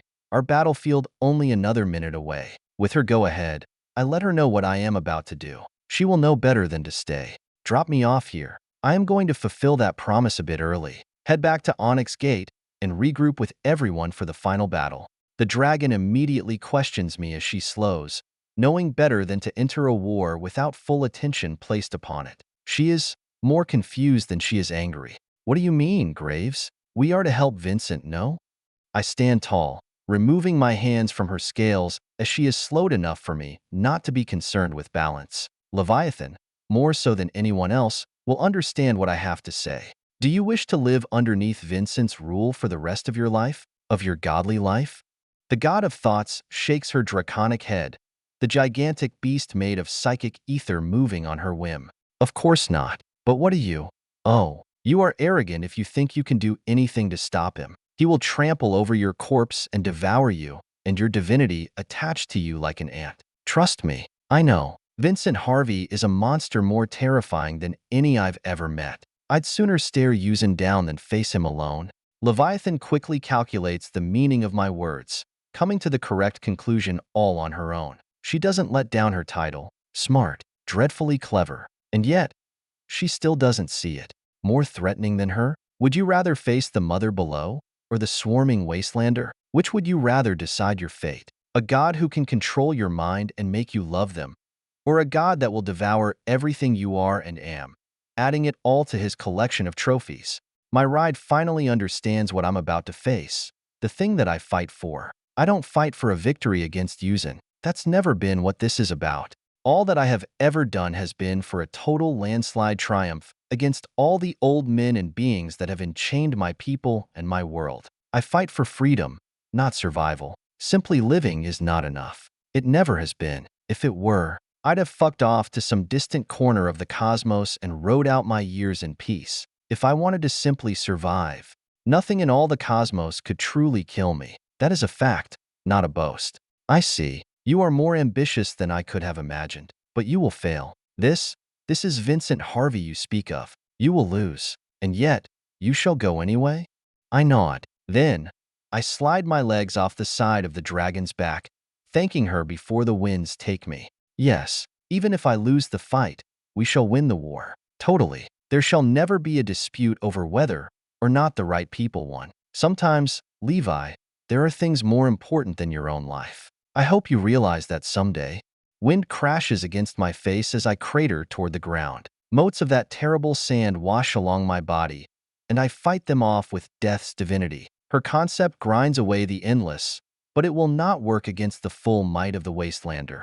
Nonetheless, I land with a hole in the ground beneath my feet. Glancing back up, I find Leviathan already rushing eastward. The last being in all the worlds she wants to fight is Vincent. She has twice, and she lost both times. Terribly. Both times, she was lucky to escape with her life.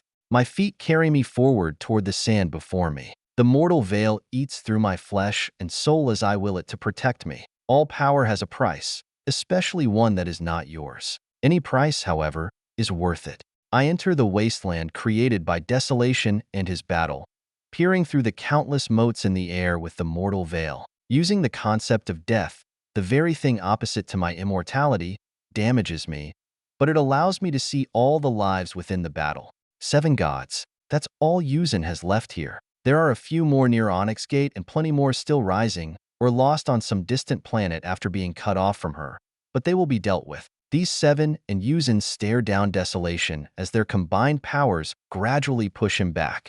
The gods are ones I know, all of them. In fact, none are surprises or absurdly powerful. She already sent her best as enforcers and assassins.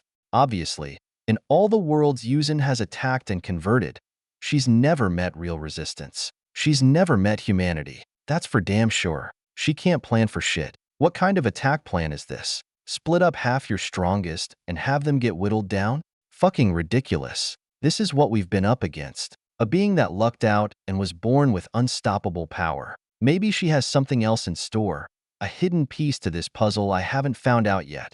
But even if she does, with the amount she's lost, I don't see her turning the tide. Once my boy becomes a god, he'll be able to take on all 7 of these at once, too. That would leave Yuzin to the rest, or vice versa. It won't be easy, but it is possible. And if something is possible, then it will be done by Wyatt. I trust in him. I've seen his growth. The boy is a miracle in and of itself. He is not the first Wendigo to utterly bond with their artifact and reach the angelic, but he is the first that will go beyond that limit. On top of that, Lily shall join him, adding to their already oppressive combination. Perhaps I should have implanted an artifact into myself? No, I would have lost my mind. Wyatt is a special person with a special sigil. I knew it the moment I found him in that river of blood. Anyone else would have faded to the void long before they met their artifact with equal arms. And that's the only way to do it. If a strong person takes an artifact, they will either override it with their natural ether, or if they take one equal to them, they will swiftly die. I can place the future in his hands and in everyone else. I have to guarantee that a world of Vincent's making is not what is in store for our future.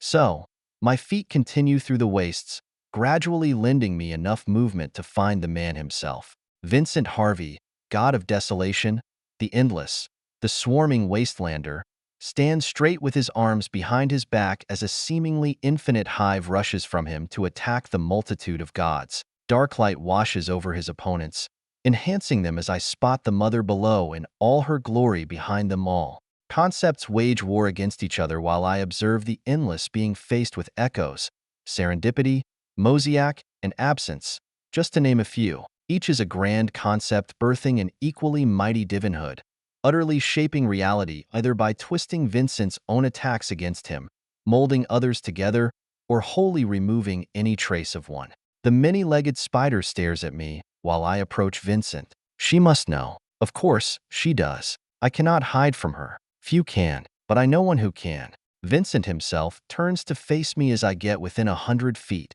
something alerting him to my presence. I doubt he just found me, though. He's probably known I've been coming for a while now, and his words prove it. Really, Killian? Have I not taught you better? Stop your foolish ambitions. Settle for what you can do. Now, help me tear down Wakian's echoes. The Thunderer is making it difficult to kill the rest. When I look the man in the eye, I don't see the person I have hated all my life. Vincent Harvey was an ancient human when I was a child. And now, all those wrinkles are gone, sacrificed away with the death of millions of people and many angels. How cruel. My fists tighten as my life flashes before my eyes. From the day my mother left this world, I have been under this bastard's control. I don't blame her. She had no choice, just as I have had none. She was losing it, yes, but she still had a few more years left. Vincent could have sent someone else to stop the blinded man. She had more time. As for me, I do too, but I want to cry. I want to love. But all my feelings have been fucked up for a long, long time. Countless experimental drugs, training, and even torments were placed upon me. It is all because of him. He wanted to create someone to keep up with him, to fight by his side.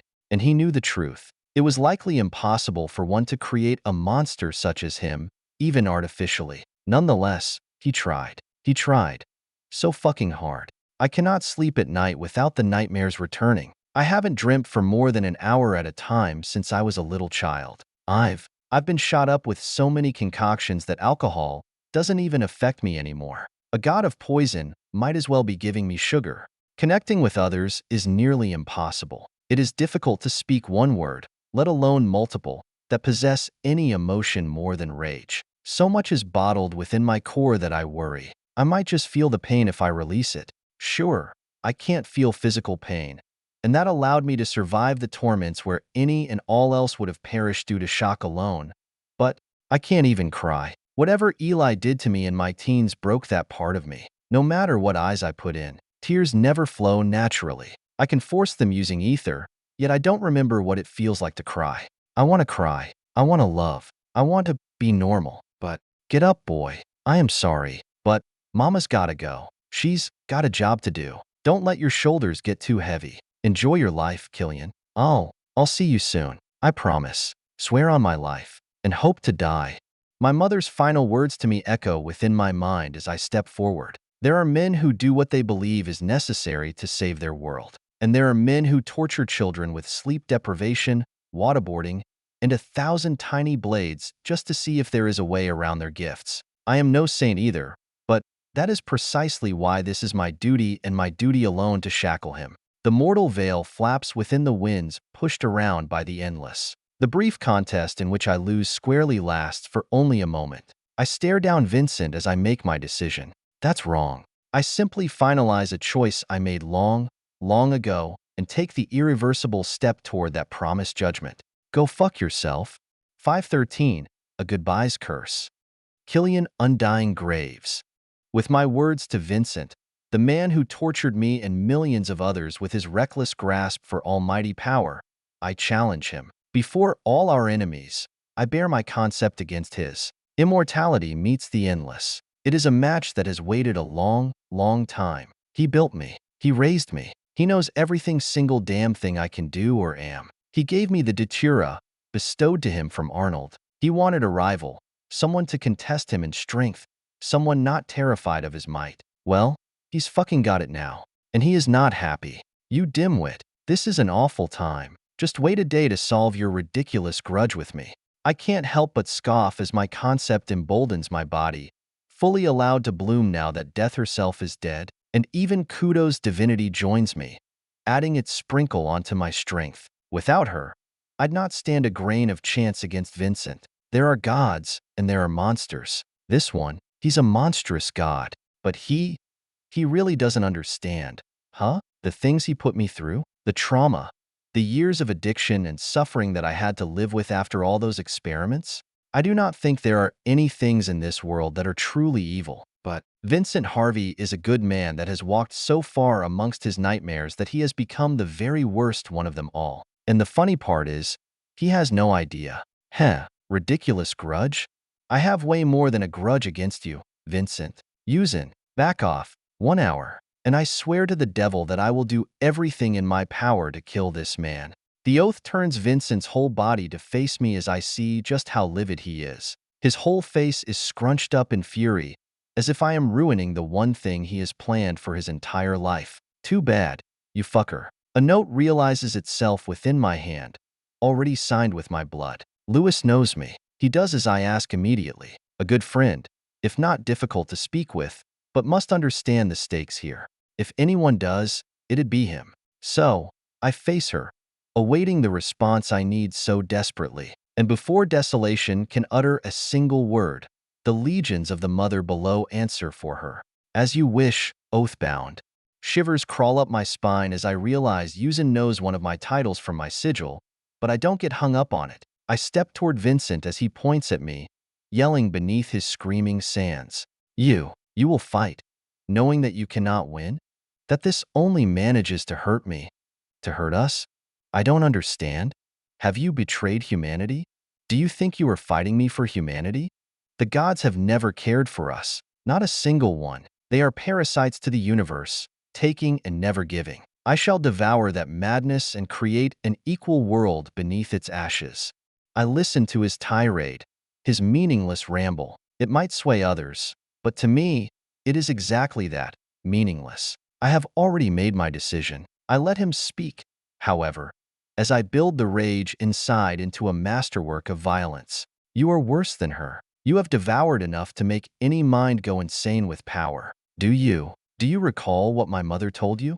My feet rest just a few yards from Vincent as we face each other closely, with sands swirling chaotically around our match. The mother below and her army of gods and demigods have retreated, at least enough that I can no longer see them westward. Unfortunately, that means the sands above, the parasites within, are all focused upon me now. The god himself laughs at me, not taking my words seriously. He must think what I said was a joke. Really? She knew nothing about power, hardly a virtue at her best. I shake my head at his negligence. My mother was wise. For a human to never have felt sadness, if she were not wise beyond her years, she would have gone mad and ended up just like this one here. No, you know nothing of what power does to its wielder. No one man should ever possess such unrivaled strength, especially not for a century. It corrupts worse than Yuzin ever could. Vincent eyes me down, searching for any hint of weakness in my gait or my words. He finds none in my body, only one in my argument, as he takes his first step, circling me while I do the same to him. Our fingers twitch as if grasping for a weapon. The Datura sits restlessly at my hip while Vincent is eager to use his divinity. Is that so? Then what about Louis Fern? Was he not unrivaled for nearly a millennia? What about him? Power is not a poison. It is a gift to be earned. I sigh, giving him the exact thing that will trigger his agitation. He hates to be seen as lesser than another being. He was unchanged for a simple reason. He was named Louis Fern. You are not. You are Vincent Harvey, hated by the world, loathed by the living, and cursed by the dead. There is not a soul, alive or departed, that will mourn your passing.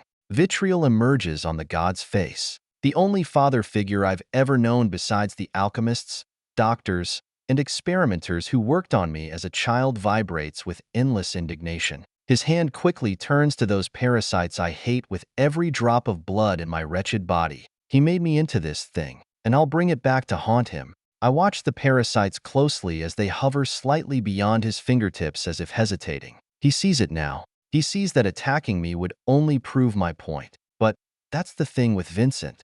The bastard doesn't care about such petty things as arguments and who is right or wrong. He only cares about who is stronger. You say that Ancient King is stronger than me? That he is better than me? The outrage comes back as his fingers return to his hand. With that anger, however, his whole body's skin begins to evaporate as sand comes off like that of a windy dune. The parasites of the endless float in the air, surrounding me as I reply. No, he is weaker, vastly so, but he is infinitely a better man. I could have just attacked when I arrived, but that would have been foolish. I need him furious. No more than that. I need Vincent so irreparably enraged that he is willing to ignore his combat experience. That is the only way I'll manage to hurt him at all. And it is my words, the words of one of the few people Vincent ever spoke to, that hit the hardest. I can hear his growl, echoing through the innumerable parasites in the air before they dive toward me. You will not speak to me like that, Killian. Immediately, I feel the endless eat into me, thousands if not billions of invisibly tiny creatures digging into my flesh and bone. Each is augmented by ether, and the very concept that Vincent Harvey has imbued his flesh with. For a moment, I simply allow them to devour me as if to know what all others have felt. They scrape out pieces of my flesh, bone, and soul with reckless abandon, digesting it as the sands go. My concept defends me as I imbue my ether with it, slowing the damage, but it's not enough. Vincent's power is relentless, and I can feel my everything being consumed, piece by demoralizing piece. If I am to die to him, he will gain my strength, his ether, his power, his virtue, his dominion, and even his divinity will all rise even higher. I cannot let him kill me, even if I do die. Gritting my teeth, I draw upon the mortal veil. The leftover divinity from the god of death melds with my immortality, creating a paradoxical shield. Death and immortality dance together, an uneasy alliance within me. Death was my first promise. It was one for my family. It was to avenge my mother and all others she had ever taken. As such, our compatibility is abysmal. But that does not mean death cannot help. The endless slow their assault, the combined power of life and death confusing their purpose. But they do not stop. This battle, this third promise, the second was for the world, to kill the mother below, while the one for Vincent was personal, meant just for myself. After all, he forced my mother into her role. But it's bigger than that now. My mind stabilizes even as my vision blurs from discomfort radiating through every nerve, something only present due to the sheer destruction found within the endless. If I could feel pain, I would have already fallen to the ground in shock. But to me, this is only uncomfortable, like walking on rough ground. The tiny parasites are like a swarm of locusts, leaving nothing but devastation in their wake. I can feel my strength waning, the energy in my soul needed to sustain both immortality and death draining me. With each second that passes, I am closer to the brink. That's incorrect. I am long past that brink. I stepped beyond it the second I took this cloak. He's not angry enough. Vincent is killing me, but he's doing it slow and steady. I need him to be reckless. So, even as the endless devours my windpipe and vocal cords, I emit air into the sands. All you've ever wanted is power. Perhaps, when you were young, it was for glory and peace, to protect others, to protect Meredith. But you have long lost that kindness. You are nothing but personified hatred. The sands pick up abruptly, the might and rate of my death accelerating. Good. I take a step forward, heading toward the mother below while the flesh is torn from my body. I don't think I'll reach her before this battle is over, but just in case, I would like to be a little closer. You shall not speak her name. You know nothing, nothing at all. You are but a child gifted power that he cannot properly wield. You are a pathetic man, and if you cannot use that strength, then allow me to. Vincent's voice is a roar of fury, the sands vibrating with his anger. His words are overlaid 1,000 times, a cacophony of windy whispers and rage-filled echoes that make it difficult to even hear myself think. Still, I know just what to say to infuriate him. While he's been waiting to fight Yuzin his whole life, I've been wishing for this very moment. A gift? Don't joke. This is just a curse, and all you want is this so-called equal world, with you as its supreme king, so you can lord over and crush all beneath your boots. I know you. I know how you treat others when no one is looking. I know the things you have done for your strength. They are 1,000 times more vile than Weiss. My voice is hoarse, each word costing me dearly, but it's worth it to see Vincent's rage. I need it. I need him to be so blind that I can attack without him seeing it coming. It is the only way to hurt him. He is too experienced, too adept with ether to attack at any other time. But I can make him wobble. I'm the closest to him, the closest to the nightmare that's watched over my whole life.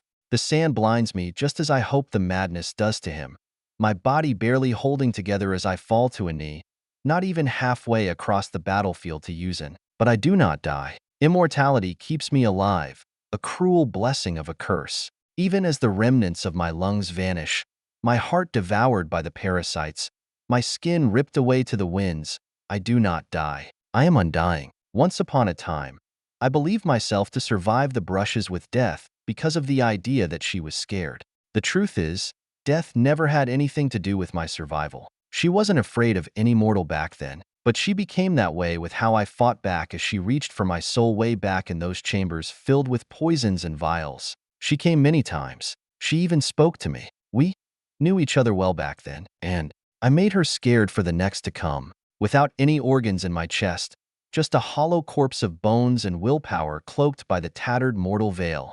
I force power back into my skeleton and rise to my feet. Sounds explode within my ears despite the fact they no longer exist. My power and dominion fabricate such things while my ether, with immortality, keeps it all in a functioning state. You dare to accuse me of abusing power?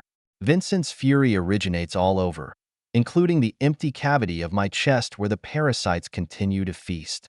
I have seen 12 kingdoms fall, 1 billion die. You do not understand. I have to do this. If I don't, I dig deep, using the quickly diminishing reserves of my strength to push back.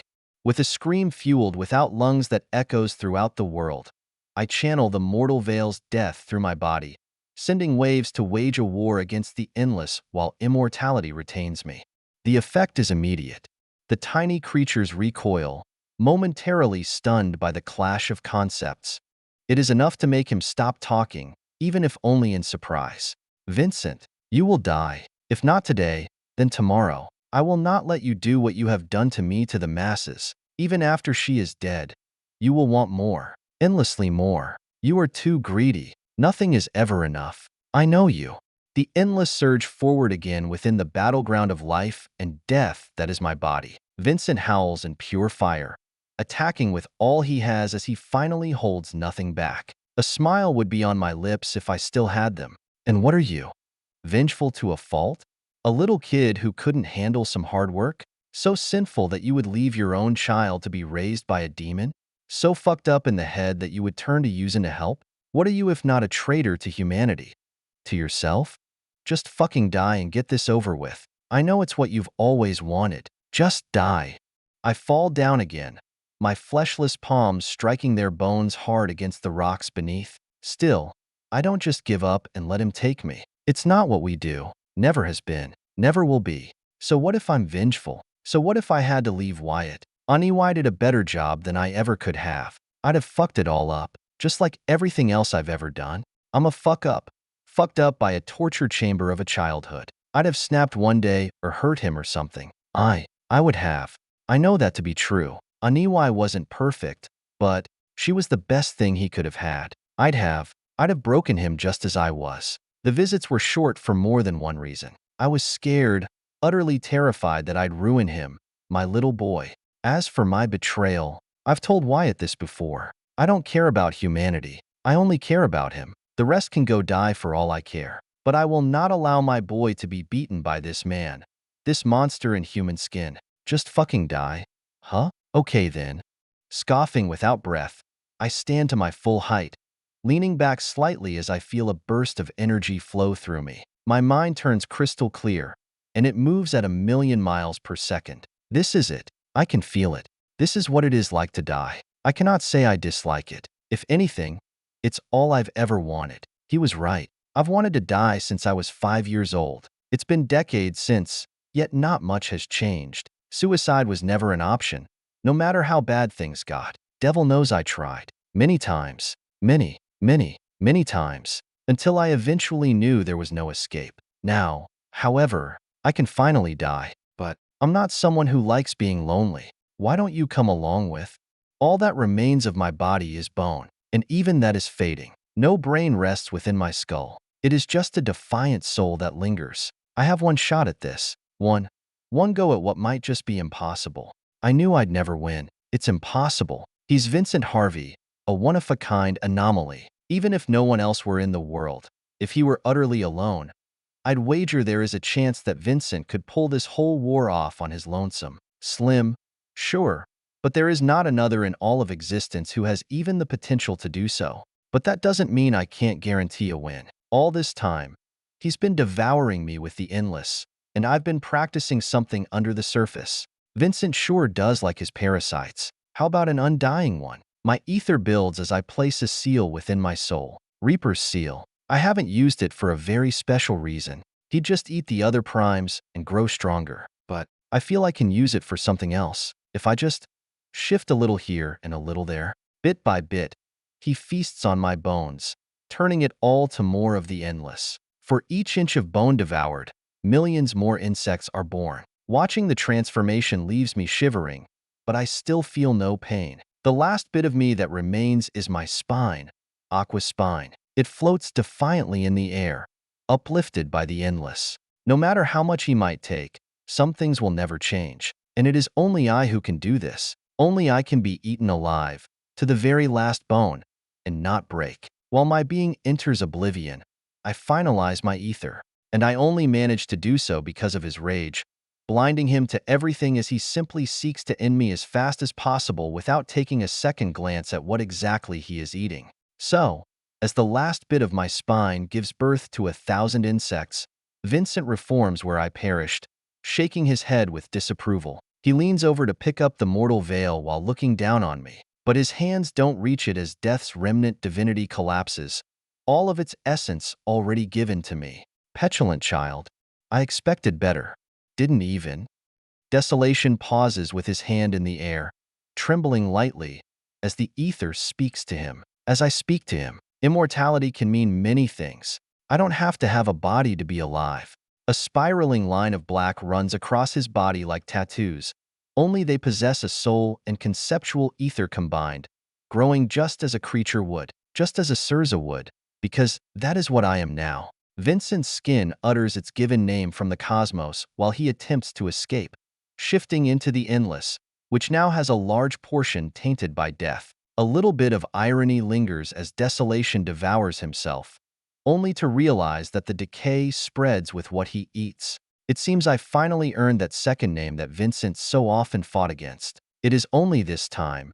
He cannot refuse my honor as it is given to me by ether itself. The two words, simple as they may be, fill me with enough warmth that I could die 100 times and be happy. It explains everything, from how I ruin all I touch to the desperate wishes I once held for death. It explains it all in two short words. Undying Curse. 514.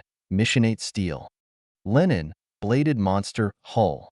With my feet dug into the earth, I slide away from an impact with Kaysen, every bone in my body rattling to its cores. My dominion itself vibrates in pain as the arms that hold Dia tremble in agony. Two lines carved into dirt connect the two of us more intimately than any other coupling possible. But we are not alone. To my right, Kaysen's left, another god stands, furious in his liquid nature. Demon's Bane is drawn against both Kaysen and me in equal amounts. Kaysen, what are you doing? Help me kill this one. He's a threat. Mother could die because of this. Do you not understand? My rival, my twin from 1,000 years in the past with a different race and upbringing, even a different choice of weapon, grins wickedly from ear to ear. Placing his scythe on his shoulder, he raises his nose toward Minoga with a sneer. Mother told me to fight to my heart's content, so I shall. It is not my fault she has such a hold over you and not me. We are near equals. I am not her slave but an actual child. And this one, he deserves my respect and my attention. Do you know how rare another Godshaper is? 2. Of all the planes, we've only ever seen 2. He and I. I take a breath while they bicker, letting the air drift through me as the discarded perfection seeks my blood once more. I ignore the concept. It's what Jia is based on, but it's not enough. It never is. Perfection is not enough for her. But then, what is? I do not know. I've learned much from copying Minoga's techniques, but I've not been led to any conclusion. Instead of fighting when I am not recovered, I simply listen as my mind wanders. Kaysen, come on, put aside your childish desires. This is bigger than you, than me, than him. This is Mother's time to come back. Do you want to be sealed for another millennium? Or to be slain? We could rule the universe, maybe more. Who knows what lies at the fringes of reality? The argument is sound for Minoga. It really is. If I were in Kaysen's place, I wouldn't be swayed, but I'd still understand that he's right. This craving for battle Kaysen and I share is unnatural, and it often leads to suffering for many others and ourselves. But this is not childish. This is the meaning of strength. I do not care for the universe or whatever might lie beyond the horizon of light. I care only for the man with a blade before me right here and right now. The blood that drips down my forehead is more meaningful than the millennium of silence. We are the same. My formless fingers tighten upon the handle of my claymore, my blooming god shape, as we face each other. Minoga groans in fury, wiping his face with both his swords still in his hands. Fine, you ape. I'll leave you to your stupid fight and clean up the leftovers should you fail. Minoga steps backward as if to watch our battle simply, and I already know what Kaysen will say. His face lights up with fervor as his pale face whips around to face the god of rivers. No, you will not. You will join us, as I cannot trust you to respect his wind should he prevail. I smile as the battle finally sets into the place I wanted it to be. It had been a three-way battle so far, but Minoga and Kaysen partially attempted to stay away, managing to get in each other's ways but not really hurting one another. Now, though, things are a little different. I hardly survived our first bout, not to mention the second that has lasted the past 4 hours. The blood within my body continues to pump as excitement washes through me. A battle between equals, precisely what I have always wanted. I squint my eyes, observing the two closely as Minoga can only sigh and wield his blades before him. Who will make the first move? Fine, you runt. I'll show you how things are done. The pointed alluvian steps up front and displays himself as the prime contender, his liquid body warbling all over. But he isn't the first striker. That belongs to Kaysen, the ancient Nahullo, aged in stature but not as deficient as Lewis Fern due to his race's longer lifespan, speeds directly for me. His kick upon the earth is so quick that I can hardly see it, the light seemingly struggling to follow. Lines of ash cloak his scythe while he appears in front of me, some skill fostering the unbelievable swiftness. I raised Ya just in time to deflect most of the momentum and power, forced to bear all the might of my dominion to do so. The strength in the slash of his scythe glides off my steel and enters the earth beside me. A terrible rumble predates the crack in the earth that goes so deep I cannot see the bottom. I meet Kaysen's eyes as he flips his weapon around, the tip already headed for the spot between my eyes. Twisting my body, I grind my boots against the stone beneath us and stumble back with the slightest moment of time to deflect another strike. Barely. That is the word that describes my survival. Again and again, Kaysen strikes, using the full force of his millennium of might against me. War itself comes for my soul as ashes grow on his skin, the white skin turning darker with each passing second. A second Sirza? No, it is a repurposed one. War ends with ashes. The avatar of soot and ember that he fought me with last time cloaks his physical body like armor, no longer acting as that giant statue. He grows only a few more inches in height, but twice the lethality emerges from the embers upon him. Non-stop, his scythe comes for my life. Left, right, up, down, behind, in front, even through the ground. He attacks from all directions. I use everything, every second of training I've ever endured, each moment I've come close to death, and all those enemies I've conquered. It all coalesces into this very moment. Dia doesn't stop moving, not for an instant. All that I can hear is the blood within my own body as we move so fast in our clashes that the air cannot keep up. That is until Kaysen suddenly disengages, slashing right for Minoga. The god of rivers, sitting on the side moments ago, screams in frustration but manages to divert the ambush. Kaysen howls at his companion despite his own attack. Stop playing the coward. I don't take the moment to breathe. I respect Kaysen's heart and dive into the bloody war. Minoga strikes back at Kaysen, giving the god of war precisely what he is asking for. I do the same. We both unleash our claymores against his scythe and still, the Nahullo deflects it all masterfully. I always thought it was odd how much people relied on concepts, on ether, and on their sigils when the greatest weapons we possess are our weapons and our bodies. I had also thought that I was the only one capable of unveiling the true potential of such a path. It would appear I am lacking. That just means I must become more and shed away any semblance of the human I was once. I must become more. Already, I am nothing like the Lenin who held a sword for the very first time. My flesh is impervious to common bullets, while my every move bears the potential to warp air. We are different people, he and I, but we are still the same creature. If I am to win this, I'll have to become a god, right? I'll have to find a concept with only seconds left on the clock. I'll have to abandon it all. Kaysen notices my hesitation and pounces while I backpedal. The ancient Nahullo, aged but decisive, lunges at me with a speed that defies perception. His scythe blurs through the air, lines of ash trailing behind it. I meet his attack head-on, Dia rising to intercept the deadly arc just as before. The impact jars my entire body, but I hold firm, channeling my dominion to bolster my strength as I attempt to diver the force again. Unfortunately, Kaysen learns as swiftly as I do. His scythe rotates on his wrist, negating my deflect as my claymore is sent toward the ground. Then, the gleaming steel comes for my neck. The grin on War's face is what I must hold when I've secured a kill. What am I doing? Thinking during a battle? This isn't me. I've grown soft after reaching this height. I thought that my strength was enough. I should know better. There is always another mountain to climb. There is always another monster to slay. There is always another triumph to claim.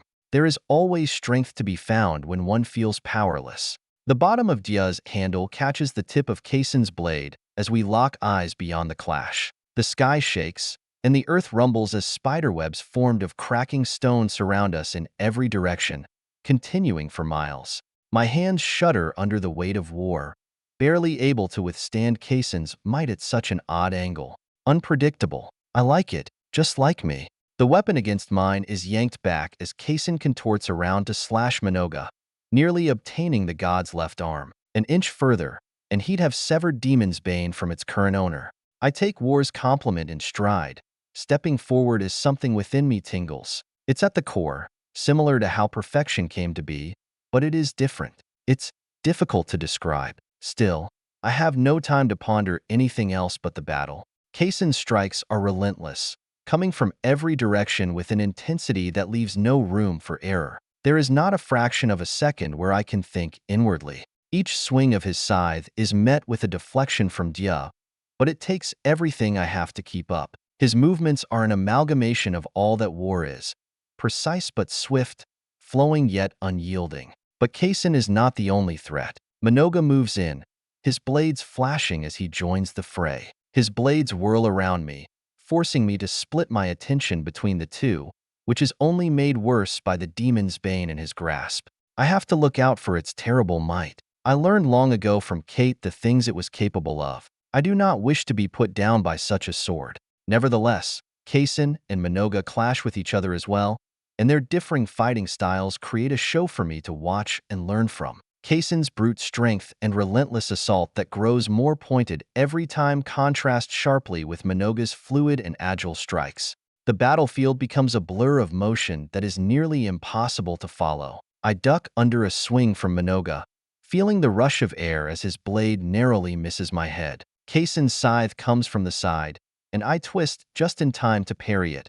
The force of the blow sending vibrations up my arms as I spin away, my heels hardly contacting the ground. Those very same heels bounce off the dirt for several feet before I finally make a landing. For a split second, I am allowed a breath to recover, blood pooling at my feet from wounds I cannot remember as I'm too focused to tell when they occur. I wait no extra time than I am allotted, already striking out toward Kaysen as I pile together my dominion atop Dia's edge. The ground beneath us trembles with the force of our battle, the air thick with the scent of blood and the acrid tang of ether. I inhale all the aspects of battle, even as I near my exhaustion. My muscles are long tired, and my soul aches for relief. Nevertheless, Dia continues her dance on the edge of death. But I thrive in this chaos. My mind sharpens, and my body moves with a grace born of necessity. I draw on every lesson and every experience, pushing myself beyond my limits. Dia becomes more than an extension of my will, moving with a speed and precision that matches my intent before I even know it. She moves before I ask and before it is even needed. No, it is more than that. I am moving with her. My feet, my arms, and my whole body shift with a rhythm inescapable to my mind. With every slash, I grow faster, stronger, more unstoppable, less human. Kaysen and Minoga are relentless, but so am I. We are evenly matched, perhaps not in raw power or skill, but in totality. They have both over me. Yet, I possess something they do not, and in this crucible, more fiery than any other, I find a new understanding, a deeper connection to the concepts of my enemies. I learn from them, adapt to their tactics, and grow stronger with each passing second. I find it, my concept, or my lack of one.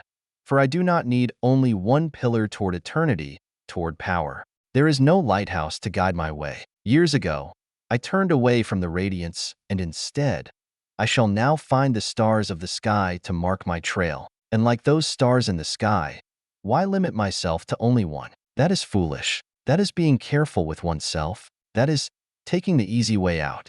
Lennon Hull holds no quarter against himself or the world.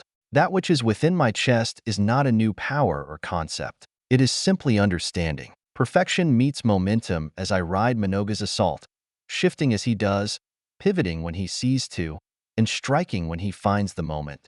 I mirror him, but that is not all. The mirror is more than just a reflection. It is its own being, built upon a trove of experience and practice.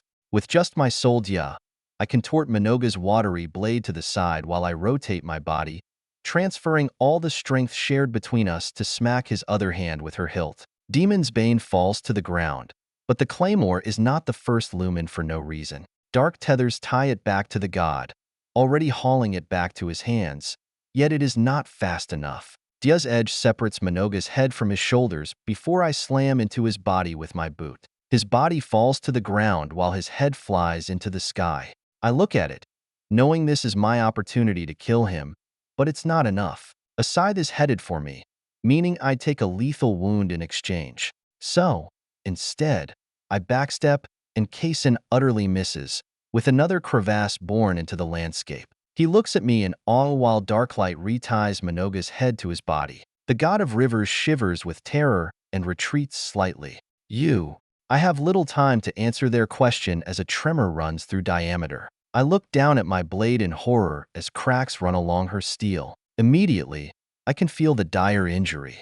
Two concepts vying for supremacy within her metal: perfection and momentum. I've offloaded all the danger onto her, my sweet beauty. The pain I feel as she shatters is indescribable. It stabs into my soul and rips out something that goes to my very core. Falling to a knee, one hand goes to my chest as motes of pale luminance surround me from her remnants. Minoga steps forward, likely to end me, but Kaysen stops him. We do not kill a man once they have surrendered, do we? A grim laugh leaves my throat as Minoga immediately argues with the Nahullo, not taking any of his bullshit. Shut up. You and I both know he's the last human to surrender. Everyone in the world could be dead, and he'd still pick up that blade for no reason other than that he likes the slick of the blood on it. I listen to them as they continue to argue, Minoga already swinging back at Kaysen while I stay kneeling. She's broken, shattered, yet a hand falls onto my shoulder while my brain and soul teeter on that finality. I've lost a lot of blood, but that doesn't matter. This wound, it's worse than the others. It's beyond just touching my soul. This is not something that will ever heal. And still, my eyes water as a voice I had thought I lost reappears. What are you doing on the ground? Get up, soldier. You've got a job to do. Whether it's pure hallucination or the fragments of the concepts reaching out into reality, I do not know. But the familiar hand of Edmund tightens on my bloody figure. I attempt to stand. His words are a greater shot of motivation than any other, but I cannot. My legs do not move. My soul has lost its connection with my body. And still, Lennon, you were always my favorite. A bundle of rage inside a young man too naive to wield it. I loved helping you learn your way. You always gave me your best no matter how much you complained. You were weak then, but now, you can do anything. You're the strongest human in the world. Only you have kept yourself through it all. And for that, I am proud. Just pick up the damn sword. Your best. It squanders all others. Just give me your best one last time. Because if you do, that bitch won't stand a chance. No one will. The tendons in my hand twitch as Minoga steps toward me, distracted once more by Kaysen. Unfortunately, war cannot stop momentum from killing a powerless creature such as I. Kaysen gave me only a few short seconds, but it was enough. I'll give him precisely what he desires. A war.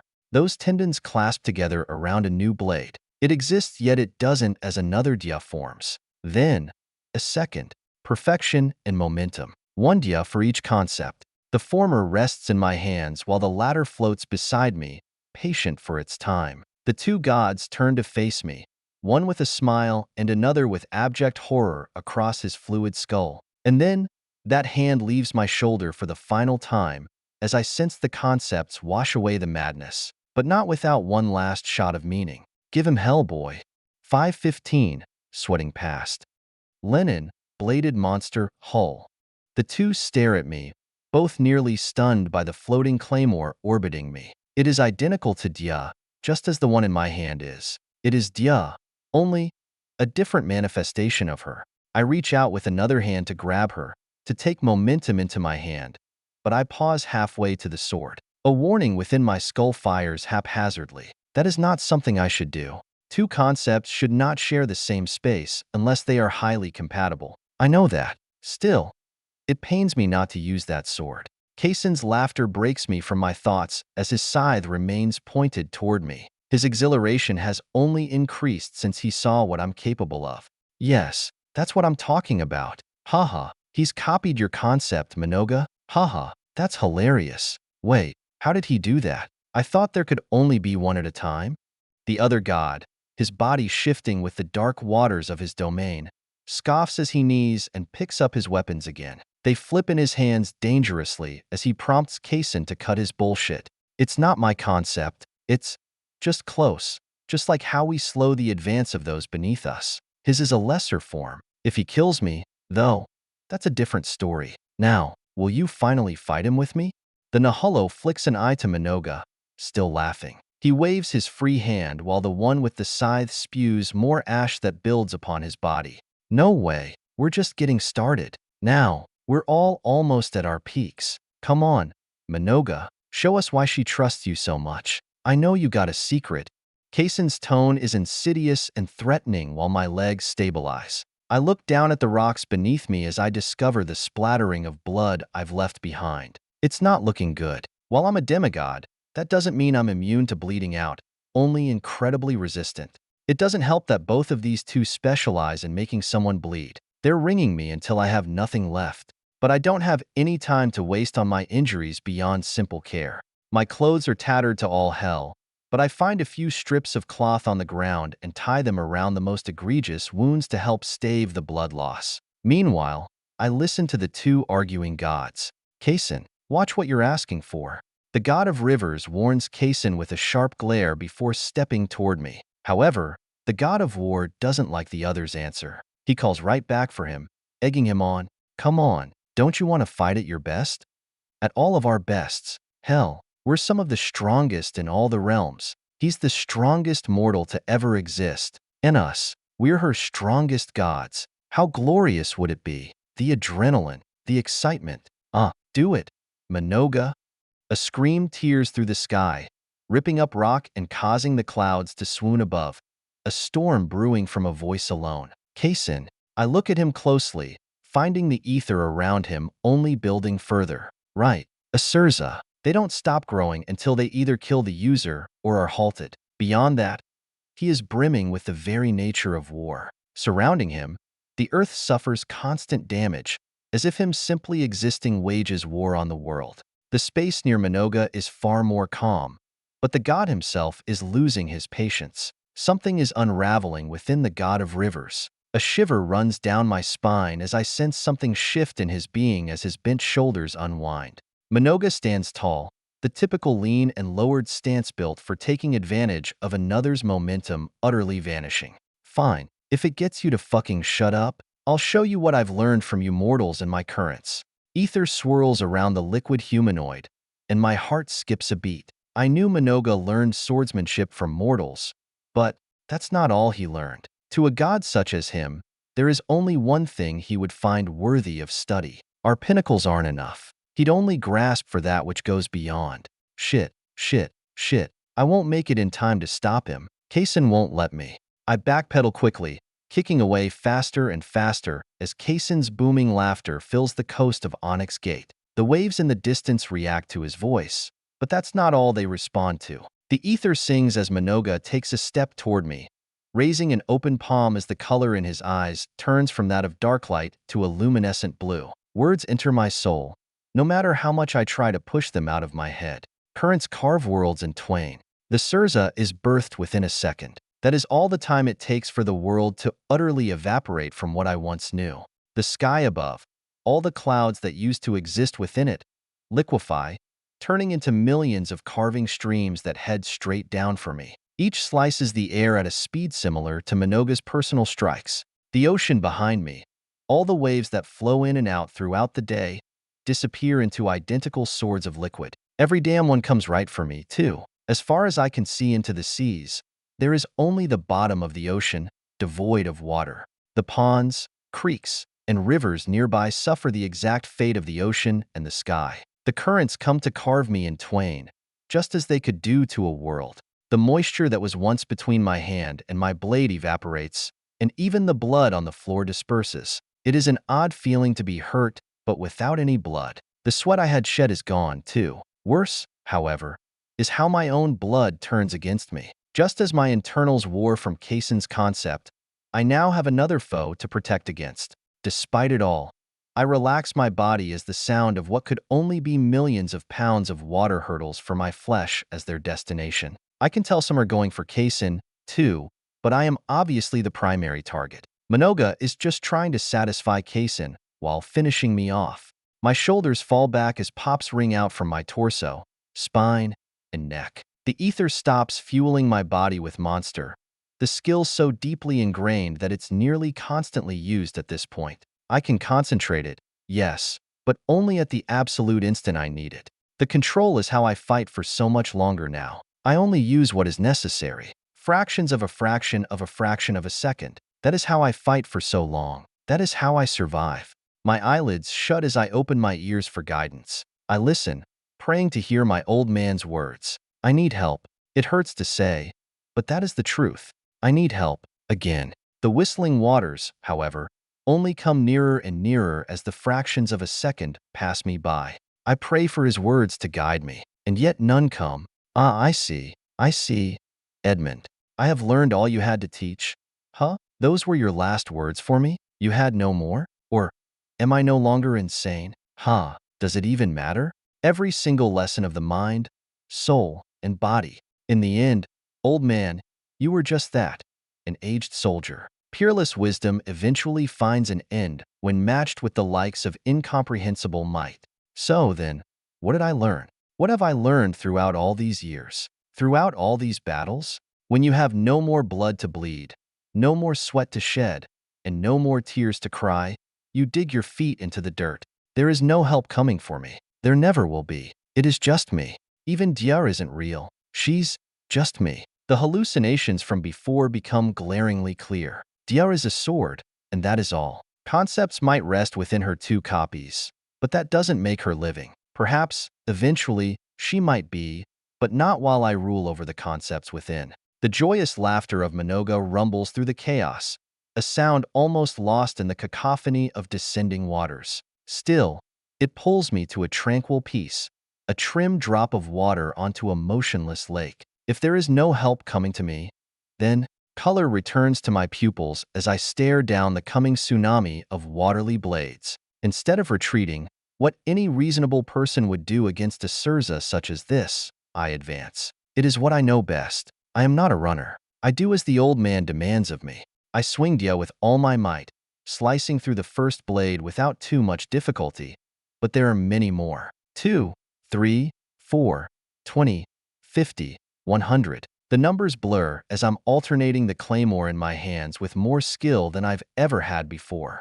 But it's like fighting against a never-ending flood. Each successful block or redirection costs me precious energy, and I can feel my strength waning. It already was. I take a few more steps forward, but quickly, they turn into a slide that burrows backward as the pressure becomes more than I can handle. The other Dia, made of momentum instead of perfection, floats beside me listlessly. For some reason, I had thought it was aiding me all along, but I see now that was not the case. I focus my mind, directing my soul to interact with the concept within. The tether made between it and me is painful, draining more of what I don't have rapidly. And yet, it instantly moves with a will of its own, cutting through the watery onslaught with a growing might after every motion. With momentum supporting me, I make progress once more. Step by step, I push forward, the two Dias working in perfect harmony. They are the same, only taking advantage of a different aspect of my skills. But the effort is nonetheless immense. The relentless currents threaten to overwhelm me, and I can feel myself sliding backward, even as I struggle to maintain my footing. I meet the Surza head-on, pushing forward even as my rudimentary bandages fall in place of new wounds, and my blood transforms into even more dangers for me to face. Beyond all the noise, I can hear Kaysen's maddening laughter. He's within this, too. The fact he's still alive bestows me strength. If he can live through this, so can I. But my soul has grown so weak. It is at times like these that I would think back to his lessons, taking in the portions I did not fully comprehend. Even now, I instinctively look to Edmund, but there is nothing for me in those memories. He is gone. I need to accept that. He cannot help me anymore. He cannot guide me anymore. I will never feel his hand upon my shoulder or his prideful gaze on my battles. I have left him so far in the dust that now I am alone. I had started to open up some months ago and started to care for another after all the casualties in my past. After Edmund's passing, and I learned why I shouldn't have. All those who align with me die. It is a brutal truth. The God I had built within my soul as an anchor is without any strength for me to draw from. Questions linger in my skull, bouncing around rapidly as I fight on. Time passes listlessly while my muscles tear themselves apart. Why am I so untalented in ether? Why must it all be so difficult? Why do I never receive help as the others do? No gifts ever come my way. It is only hard-fought spoils that adorn my scars. But why can I not become a god? Why do I need to be good with ether? Why can't a concept just find its way into my body? Why? Why? I'm held back by this useless nature of mine. Why did I have to be born human? If I was anything else, this whole life would have been so fucking different. It would have. I just need to accept it. I will not become a god. I've tried to absorb perfection and even momentum, but it all just makes me feel so sick. It's beyond odd. I should be able to take in a concept, right? Or is that why my resonance is so low? I nearly died taking in my first sigil, and that was with months of preparation from Edmund. I just don't have the talent. Huh? Fine then. I'll dig in my heels anyway. My body screams with the effort of dodging, my muscles burning to a crisp from the friction, but I push on, driven by sheer spite against the world. My progress through the currents grows as I take one step after another. Bit by bit, I make it through the muddy waters. All I've seen is dark blue for the past several minutes straight, and after it all, I glimpse the god himself beyond the waves. Minoga's eyes are closed, not even facing me as an ocean sings around him with millions of edges pointed at me. He stands quietly, his hands clasped around a long, terrifying blade. Demon's Bane. It's built up its power. Finally, I've been waiting years to see what it can really do. Why it's called the strongest weapon in the world. Dark, insidious ether roils out of the edge of the blade. It doesn't possess any hint of dark light, and that sends chills down my spine. Demon's Bane's power is said to scale with its wielder, capable of accumulating any amount of trauma and exhaustion. And we've been fighting for hours. My eyes widen as I realize what is about to happen. I have an exceedingly short amount of time to react. It must be a thousandth of the tick of the tiny hand on a clock. Minoga's arm flicks so strangely that I don't even see its shadow. With a desperate swing, I bring my blade up defensively just in time to block the rift of darkness that cuts for me. The devouring rift of suffering meets Dia, and for a moment, for a long, painful moment, we hover at the edge of the horizon. Lights shift, concepts clash, and perfection loses to whatever was placed within that blade. The impact shatters my sword, the pieces flying apart in a shower of sparks and metal that turns into oblivion. But there is a second, a fleeting, precious second, when the current of darkness hesitates from the clash inches before my neck. Reaching outward into the air, I take hold of the second blade that was hovering around me, my fingers wrapping around the hilt as if it had always belonged there. With a surge of adrenaline, I slam my heels into the rushing dirt, feeling the ground shatter beneath me as I redirect all my strength and momentum. With a roar, I thrust the blade forward, sliding the tip of the blade over Demon's Bane's attack, and I flip directly over it. Momentum itself guides my way as I stare downward at the god of rivers. He looks up at me, bewildered in all his emotions. Contorting my foot above me to a watery blade that seeks my life, I kick with all the strength I've ever possessed, concentrating monster to the maximum even as my leg is skewered. In one swift motion, I let Dia loose. The blade flies as it was always meant to, beautifully and born with the momentum of a life's worth of practice. The fathomless steel splits Minoga in half sideways, through his skull, down his spine, ripping apart the shoulders and heart before splitting his toes and heels to their own sides. And then, momentum continues, opening up the earth below.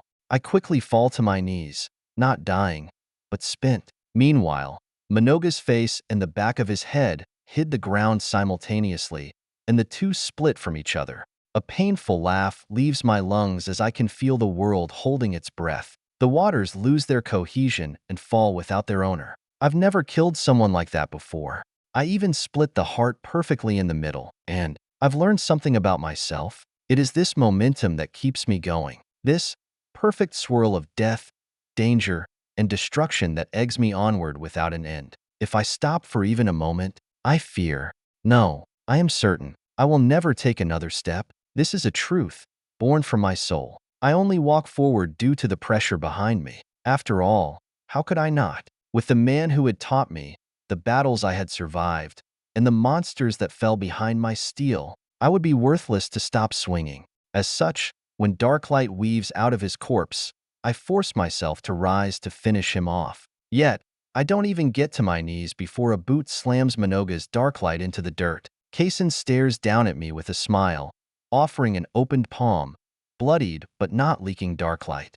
Good shit, lad. Hated that bastard for longer than 50 of your lives. I appreciate the help killing him. My confusion at the free hand is inexplainable, but Kaysen doesn't attack me. I simply stare at him blankly, devoid of energy now that the momentum was diverted. I can't even ask him the question I hold. Nonetheless, he understands, kneeling down to look me in the eyes. I know. You are wondering why I killed him. How could I kill him? Well, the god of war leans in real close, whispering into my ear. Because she doesn't control me. I do what I want. She does what she wants. If she wants to fight me for this, perfect. If not, well, I'll find something else to do. And if you're wondering how I reached this point, well, all of us unnatural gods reach that point eventually. It's a uniqueness of us, I suppose. Not that she knows that. The poor spider still thinks she owns me. Ha ha ha. How amazing. Just wait. Until she thinks she's won. I'll end it all in a glorious triumph. Fuck. Did a number on me? Eh? My jaw actually lowers several inches as I see the madness within War's eyes. Kaysen, the once saint of scythes, lost his mind long ago, even if he regained it upon his ascension. The bloodied coughs and sighs do little to make sympathy rise.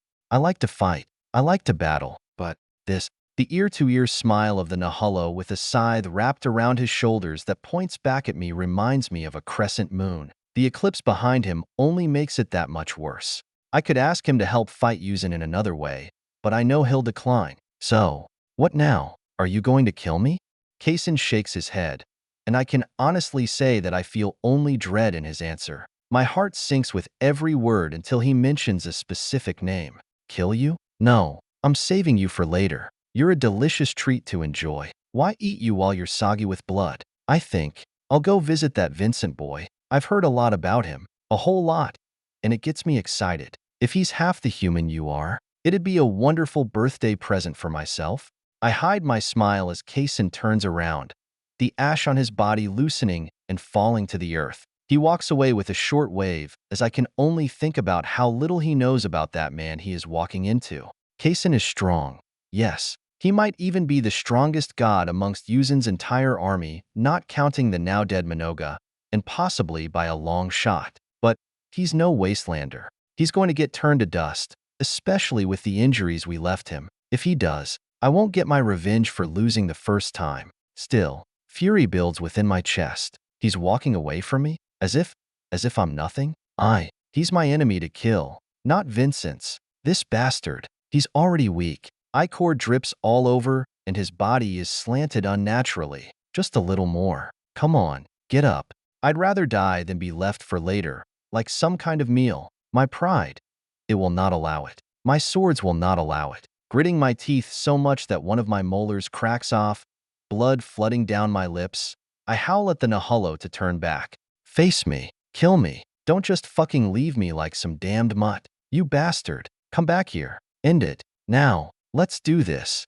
The pale giant gazes at me with only the corner of one eye, the edges of his pupil blessing me with its presence as flakes of ash drift into the winds. The curled lip says it all before he returns to walking westward, his shadow cast by the eclipse. Nonetheless, he speaks just to dig it in. No, I don't think I will. See you later, Lennon. I can't wait to see you at your best, because I know it's still coming. I push for more strength in my arms, but there is nothing left. My chin contacts the shattered stones below as I have no more energy to spare. Regardless of my body's function collapsing, I don't close my eyes. My focus never leaves his departing back. Every crunch of his feet against the rocks strikes another chord within my stomach, the despair deepening. I haven't lost in, I haven't truly lost in a while, and I hate it every time. It's worse than dying. Still, I cannot let that momentum fade. If it does, all is over. And so, as my vision turns to darkness, the senses of my body vanishing to some void for rest, the unreal hands I possess tighten upon the mud beneath me. Slowly, gradually, I rise onto my knees. Kaysen is getting away, but I can't stop him. If I went after him now, with the whole war going on, I want to. I really do. I want that fight. I want to die. But he taught me better. Even if I never did listen all that well to his virtuous monologues, there are people out there who need help. A lot. Maybe it's time I help out a little bit. Just enough so that I don't lose my momentum, though. 516. Loose Screw. Wyatt, Limitless Graves. Nearly an hour after exiting the bounds of Onyx Gate, I spot a pillar of flame in the distance. We have been moving at a steady pace to recover, but the instant I notice the signs of bonfire, I share a glance with Virgil and dart away. My friend follows me, shooting ahead at a pace faster than my own. Shadows themselves struggle to keep up with him. All the while, Natos is on our tails, shifting into light itself before reconstituting himself to gain his whereabouts with a wandering pair of pupils. It seems he can't see when he turns to light. I suppose that makes sense. Shaking my head at my own thoughts, I crest a hill with a leap and discover several people on the other side. Some alive, some not. 3 bodies are ones I recognize, those of former colonels that I can tell recently advanced to angelhood, likely during this very battle. And yet, now they are dead. Another new angel fights ahead, along with Richard, Bonfire, Abraham, Earl, and Elizabeth. I feel a significant connection to the short-haired woman with them, originating from the wrapping bone links on my right arm. Instinctively, I know something. She advanced because I reduced people's limits. Simply existing as I am now makes the impossible possible. Limitless is no longer just a concept to be thought of. It is a graspable thing. Not all concepts being held by gods are bad things. We can help. This is proof. The devil did it, and so can I. The thought makes my heart race. The possibilities, well, limitless. Ghastly spirits spew from Blake's palms as she shrieks like a banshee, throwing back her assailant for Rich to decapitate with a chord from his guitar. I only watch for a moment, a split second, while Bonfire and Abraham tag team another god a ways away, and Earl and Elizabeth fight several angels, too. Tomas is on this battlefield, as well, and he takes his own burden, facing off against a dominion. The son of Marshal Travis is a virtue now, one step further than his father made it, but he's not enough. Pointing left, I command Natos, not waiting for a single second. Then, I turn to my shadow. Natos, help Tomas. If he gets angry, tell him I sent you. Virgil, kill the god while it's distracted. I'll help Elizabeth and Earl. The demon listens without arguing, likely realizing it's the best position for him to go, too. Bonfire would hate him helping him, and he wouldn't know what to do with Elizabeth and Earl, as both of their methods of fighting are a little special. The 3 of us split up as Virgil also agrees with my decision. Each of us moves in a different way toward our destination. Natos shifts into a beam of light, bouncing across the surface of the ground like some kind of snake. Virgil utterly evaporates into shadow like a drop of water in a pond before reappearing with a dagger already in the rippling god that, from what I tell, must lord over sound or noise of some kind.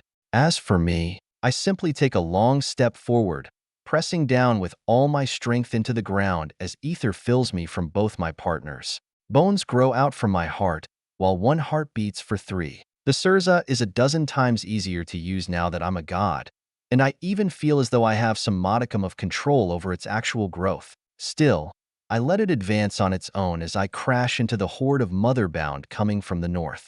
Before my feet hit the ground, however, I ask for one thing of Lily. Can you check on Rich and Blake? They're a bit out of their depths here. The little girl materializes beside me, Colt in hand, before skipping away like a panther. I can't help but smile as she departs, but I have little time to consider her naivety. Instead, my ether spreads outward as I imbue limitlessness into a new form. Spreading my arms out, I watch Earl duck a wave of attacks from several motherbound, the leftovers clanking against his armor. Elizabeth shouts with her power before blowing her target's head off with a rifle made by the genius.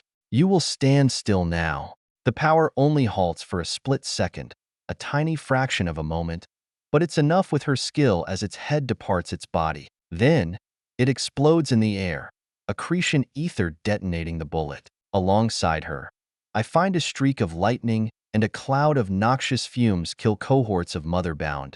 2. Skyswain and Primrose are still alive, and the former has grown, too. That same connection exists within the battle as well. In the tiny seconds I stretch out my limbs, my ether and soul finally reach a pinnacle. Before, Bone Orchard had to come from the ground. Now, that's not so much of a problem. Hundreds of motherbound rush toward me. Somehow, they must not know who I am, what I am. That's unfortunate for them. Legions of bone spears erupt from my body, and I observe in a cruel, detached fashion as every figure that comes within 1,000 feet of me is filled with countless holes. But the bones don't stop there. They continue onward, rushing toward more and more beings, proliferating from both the dead on the earth and the living material from me. I lose count of the dead motherbound after the first 1,000. The bodies and blood pile up so quickly I am speechless as the souls funnel into mine with Lily's help. In just a minute, a slim minute, all are dead besides the Dominion and God. The bone recede back into my heart as I stand still, in awe of what I've done. Earl and Elizabeth are safe, but they are both looking at me with odd faces. Earl's is a bit harder to discern through his helmet, but I can still feel it. Blodwyn speaks in my head, just as odd as I am. Whoa. Your concept is crazy. I nod, not knowing what else to say. I look to my left, finding Natos and Tomas beheading the demigod together. No longer a problem, I see. Then, I glance right, only to witness Virgil transposition him, Bonfire, and Abraham consecutively, which ends with a series of shadowy daggers within the god's spine while it focused on Bonfire's flame. It stumbles forward, twisting around with a collapsing wave of sound, but Virgil's gone, with a tall old man in his place. A see-through fist meets the god's chin, sending it spiraling backward. A smile grows on my face as the former assassin catches the god in midair despite its velocity, wrapping his arms around its neck and severing its head. They both crash to the ground, yet Virgil's shadows take him, restraining the figure to the dirt, both its skull and body. My friend rubs a bleeding shoulder while standing just beside the god, staring down at it as if waiting for me. Damn, I know it was already hurt by Abraham and Bonfire, but things sure have changed. Elizabeth, Prophet's voice, Stroudwater. My feet shuffle backward hesitatingly as I stare at the tall figure before me, nearly 8 feet in stature and far above my head. Its elongated bones recede back into the spiraling armor that emerges from its chest. Seconds ago, those very bones stretched out to kill thousands of motherbound, scraping right past my face. I could smell the bone in my nostrils, burnt by its sheer velocity. Still, the tangy, acrid scent is in my senses. I continue to gawk at the being as it shuffles slightly from side to side, as if testing out its strength. Those butchering bones now form a grotesque shell, encapsulating who I know must be Wyatt. I'm in awe, stunned by its overwhelming strength, but I struggle to reconcile this monstrous form with my friend, with Wyatt. This figure doesn't share his smile or his face. It doesn't even share his height or his miscolored arms. It is just blood-chilling. Bony armor covers every inch of the thing's body, originating from its heart, while a spiraling chain of darker bone stretches out from its shoulder blade and wraps around its right arm. That chain! It sends agony down my brain and into my spine, making my vision wobble. Can't look at that, stumbling. I get my feet under me as I realize Earl is having a similar difficulty in facing our friend. I want to say something, to speak, but I cannot find my voice. Every word that starts in my throat doesn't make it to my teeth, halted by the coldness below. My feet are soaked in a river of blood, the metallic scent filling my nostrils and making it hard to breathe. I look up at the gaunt creature, the bone managing to thin his already somewhat compact body, hoping to see a flicker of recognition, something that connects it to my friend. But there is nothing. Is it really you? I whisper, my voice barely audible over the silence that follows the massacre. It doesn't hear me. The figure turns its head slightly, facing another battle, then another one as both end. Nevertheless, I can't take my eyes off him. For a moment, I think I see a hint of my friend in its movements. I'm paralyzed, unable to confirm if he is still the same after becoming a god, after killing so many. But there is someone who isn't. The man who's always had his back from their very first meeting. A hand clad in dark cloth grasps Wyatt's shoulder out of nowhere, reaching up on his toes to grab his attention. Virgil Boone pulls Wyatt back to our world. For all the evils the terrifying figure may have done, to Virgil, he might as well be a saint. Hey, you're scaring them. Hide your divinhood, will you? They can't face it. Remember how you felt staring at death? Imagine how they feel staring at the limitless shackle. Wyatt Graves shakes his head as if confused, but then he pushes his fist into the spiraling bone at his chest. Quickly and fortunately, the ether dissipates, but that is not all. The limitless shackle slides into his body, entering his flesh quietly. It must be the manifestation of his concept on his body when he uses it to its fullest. I don't want to see what happens when all three work in unison. Finally, I breathe a sigh of relief, nearly falling to the ground as my legs lose much of their strength. Abraham, however, helps me stand as the pale man comes from the side. I move to thank him, but he explains himself first, nodding toward Emmett Knox. His idea. We figured you guys would need some help walking after. Seeing that, I got used to it down there. Bonfire, too. Being around the devil was not easy. Don't feel bad. I give him a slight smile, getting my stomach under control. I thought I'd seen enough. Sonrus was horrifying enough to see from afar while Bonfire and Abraham handled him. Being up close and personal with a god, even if I know him closely, gives me a new level of fear I didn't know I had. I'd thought I had overcome all my fears. It seems there are a few more out there to deal with. Still, I take a deep breath to slow down and control my heart rate. Johnny lives on within me, and so do his teaching and his techniques. He was always so calm. He always knew what to do and how to proceed. And if he didn't, he'd take responsibility and find the way forward. The long breath is held for several moments as I let it run through me, exactly as the gunslinger would do it. It's the technique he uses to smoke his cigar with, too. It calmed him, and because it calmed him, it works on me too. That air stills within my chest, swirling around and loosening my taut muscles. Gradually, everyone still alive seems to come together. Not that many of us are left out here on the north side. I can only hope many of the missing are within the devil's sanctuary. Though, I know that's a false hope. Still, faces gather in a circle, distant enough not to share any space. But still, we come together. I take my time to gather each face and find their names in my mind. Natos, Primrose, Skyswain, Tomas, Blake, Abraham, Bonfire, Richard, Wyatt, Earl, and me. Even the blooming spider lily is with us, taking a plop on the ground with a smile. There are some less expected faces, too. At first, those are just the newer angels, powerful soldiers that worked their way from the ground up. With the help of fallen gods, it's become far easier for others to ascend. But that doesn't mean it was easy. I only remember the past them, as I don't know their newfound powers. Daisy, Dusty. Claire has crimson hair and a scar across her nose that stretches all the way to her right ear. The eye that the old wound crosses is grayed out and useless, but I know she is plenty capable. I remember her from Bent. She was only a fourth sigil back then, strong, but not nearly at this level. She's kind of like Virgil, light on her feet, and she takes advantage of her skills that blind and debilitate.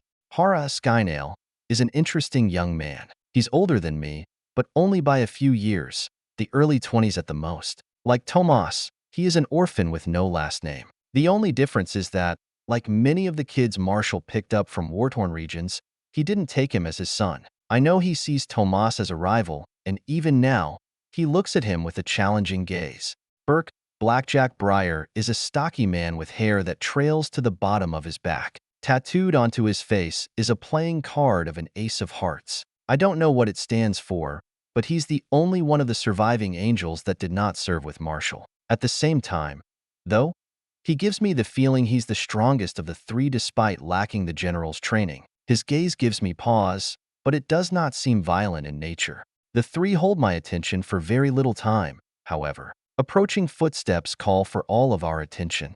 A pygmy stumbles toward us, a pendant held in her hand while a tall Nahullo streaks behind her. Etern's chest, the opposite side of his heart, is a wide hole, showing what nearly killed him. Timimi, however, has tears streaming down her face despite the primar in her palms. Bonfire puts his hands on the ground to stand up, but Wyatt holds him with a whisper. Good job, Wyatt. Now is not the time. Granulin is nowhere to be seen. Neither is Linen or Killian Graves. It seems we are down some of our strongest. That is not good, especially Linen. He is probably our strongest. I know Wyatt is a god now, but that fucking swordsman, he better not be dead. If he is, I'll find his fucking soul and drag it back into his damned body. Silence holds for several moments as all are quiet. Instead, we all simply take in the past day. I don't know what time it is, but it must be close to the morning after the night. With the eclipse and the bizarre sky due to all the godly deaths, I don't know how to tell for sure. After almost a full minute, someone finally speaks. It is Etern, the old and wizened Nahullo Warmaster, finding his time. It would appear Johnny is not coming. I will miss him, not so much for that swordsman, but we have some discussions to finish. The man of the north, a severely injured demigod, rolls an orb of poison into the center of all of us, frozen utterly in a block of ice. I can tell that without the ice covering it, it would hurt to even look at it. Etern has another divinity on him, a tiara hung at his belt, also sealed in ice. Smart. I've heard that divinities can kill even demigods if they use them directly. Of course, someone such as him would know how to bypass the dangers. I nod to the Nahullo, directing my focus to the others. Those two are all the divinities we have. Any other divinities anyone wants to share? They all need a home somewhere, or we risk that kind of thing happening. My index finger points up at the sky where a sun begins rising, hints of an eclipse showing. It seems that sunrises are easy to discern after all. Bonfire bobs his head quickly while Virgil does the same. The former lobs an eye of swirling air and sound. It lands steadily in the center as the nerves behind my pupils scream in pain. A shout comes from Etern and Wyatt before the latter covers the eye with his hand, already standing in the center. Bonfire, you idiot. Not everyone can look at these things in their raw forms. Huh. I'll see what I can do with this one. It'll work best for you, Elizabeth. Or maybe Rich. I don't know. Hopefully, I can seal it enough that some power will still be usable without hurting either of you. Virgil, could you give Void's Fong to Abraham? I think his idol could use it best without it hurting anyone. My friend, without all the terrifying bone and blood, only the tattered clothing that likely reveals a bit too much of his body, strides over to me and sits with crossed legs. The eye in his hand is covered in spiraling chains as he uses his divinhood concept. I think it's all the same, to be honest. Regardless, he weakens the soundless pupil before handing it to me. A little ways away, I can't help but notice Virgil bestows a long, purplish fong of some kind of rock to Abraham. The half-Nahullo holds it with his mind, not his flesh, before Etern helps him partially seal it into a necklace. My attention, however, is primarily focused on Wyatt as I take the eye wrapped in tiny bony chains that have shrunk it from the size of a typical eyeball to that of a tiny gem. It shouldn't hurt to use. I set 3 series of restrictions on it. The first has all 3 of our divinhoods on it: Origin, Adaptation, and Limitless. If you need more strength, you can remove them one at a time, but I don't recommend it unless it's life or death. I pull him into a hug, wrapping my arms around his neck as he seems surprised by my gesture. Tears well up in my eyes, and I take the pupil into my palms. It's a tiny eyeball, just the size to put in a ring with the chains shrinking it. I'll have to get Earl to make me one to hold it in. Thank you. Wyatt pulls from me, genuine worry in his gaze. I almost laugh at his question. Are you crying? Did I do something? I shake my head again and again, reassuring him before turning back to the gathering. As I do so, a pair of ragged footsteps, carried by the sound of scraping steel, shock me to my very core. No, I'm just so glad you're still you. I want to say more, but Lennon's appearance prevents any and all words. The swordsman looks like hell. That is the only apt description for the lack of blood that must be circulating in his system. Of all the bones in a human's body, he must be missing at least a third of them. And still, he tosses a sword of rippling water, the surface of the blade wholly constructed of roiling liquid and the handle graspable fluid. I raise my hands to cover my eyes, but no pain comes. The bladed monster laughs before collapsing to the floor on his ass. Found it on my way here. Someone left it out there. And don't worry, I made it docile. 517, above the widows. Wyatt, god of chains graves. Lennon Hull stumbles onto the scene with a weary grin before slamming his ass onto a random spot in the dirt. I look at him for a moment before his eyes shift over and directly peer into mine. Time seems to pause for a second as I feel his challenge, but he respects me enough to shake his head. Another time, friend. We have more important matters, no? Leviathan should be here any second. The damned bitch made me walk. Stupid worm. I sigh with a nod before I pull the oceanic toxin to me with a limitless manacle, making sure to bear down my concept upon it and weaken it further. It resists me. The god that it once was still possessing some will, but I don't let it hold on for long before I beat it into submission. I don't know how the fuck a turn does it, but I think my method is more reliable and swifter. Wrapping one set of chains around it, I hand it to Virgil. The poison will go well with his skill sets. That is true, Lennon. Take this, Virgil. You should be able to handle just one seal. Leviathan's on her way, right? What about my father? Where is he? The swordsman shrugs his shoulders as a shade darker than the rising eclipse falls over us. I glance up to find a winged, leathery serpent above, gliding toward the earth. Leviathan answers my question with a closed mouth as she lands nearby. I am not sure. Last I was with him, he was devoted to taking down Vincent. So, probably dead, despite his name. As for you all here, I am disappointed not to see the gunslinger. Was growing to like him quite a bit.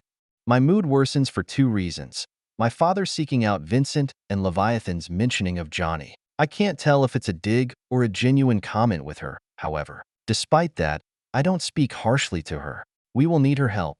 With such a massive body and the speed of a god, she's the only way we'll get all our forces to Vincent's line. Leviathan, would you be willing to take us to the battleground? I know it is.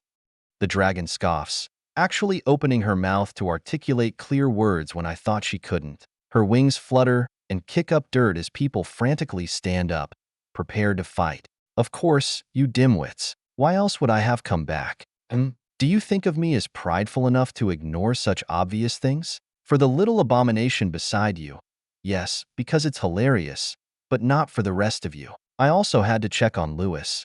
Leviathan's tone sinks regarding the first ascended god of humanity. I bow my head lightly as I ask for my peer's condition. Is he?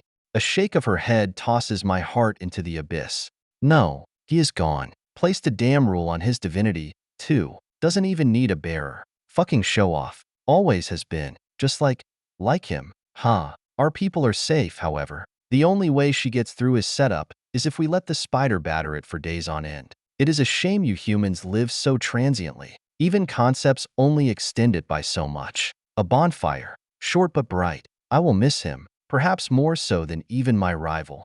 Some other heads along our gathering fall, too, at this news, but many just appear confused. We don't have time to elaborate on what we have lost. The king of all. He once held that title, being a soldier king and taking down the previous dangers and rulers. Lewis Fern was a good man, more powerful than any of his time and nearly all that came after. If age hadn't weakened him, I'm not so sure we would need someone like Vincent. It was he, too, who decreed that there should be no more kings. The last legend of humanity to fall. We have thousands of myths and tales about the devil, about the first, and about the last. The king of all. The things he must have done to earn such a name. I only wish I could bear witness to them, but we will mourn him later. And the others. I stand, my feet shaky from the news and my exhaustion, but there is too little time. Who knows if Vincent will fall, if my father is dead, or if Yuzen has something else planned. Plus, my mother went after Killian. Is she all right? I need to find her. Then, for him, Leviathan, we will kill her. That is what he devoted his 1,000 years to. How about we finish what he started? The god of minds lowers and raises her head, the draconic face growing into a fanged smile. Yes, that sounds perfect. Then, we shall protect what remains. I squint at her, unsure of what she means. Leviathan continues, obviously sensing my puzzlement. Stepping toward us, the god lowers one wing to the ground so that it can be clambered upon. After using, there will still be the Harvey. The endless will not stop after the dark light is gone. Your father left to ensure our victory afterward, but I am unconfident in his success. I squint, unsure of her total confidence in Vincent's madness. Well, yes, he's completely insane, but he's like Eli, right? What do you mean? Why will we have to fight Vincent? Aniwai mentioned this as well. I don't understand. He's one of us, no? A great sigh exhales from Leviathan's chest, the draconic scales rippling from her movement. Then, retrieving the watery divinity on the ground with a claw to spite linen, she answers me. Once upon a time, yes, he was reasonable, but for all his age, he gained strength too quickly. It changed him. When he was in his 20s, we often spoke, had dialogues, bartered arca and knowledge. We have not sat together since before he went gray. Endless. It changed him. It is changing him. Boy, watch what your concept does to you. Some are more devious than others. The endless, for all the power it delivers, is not without its price.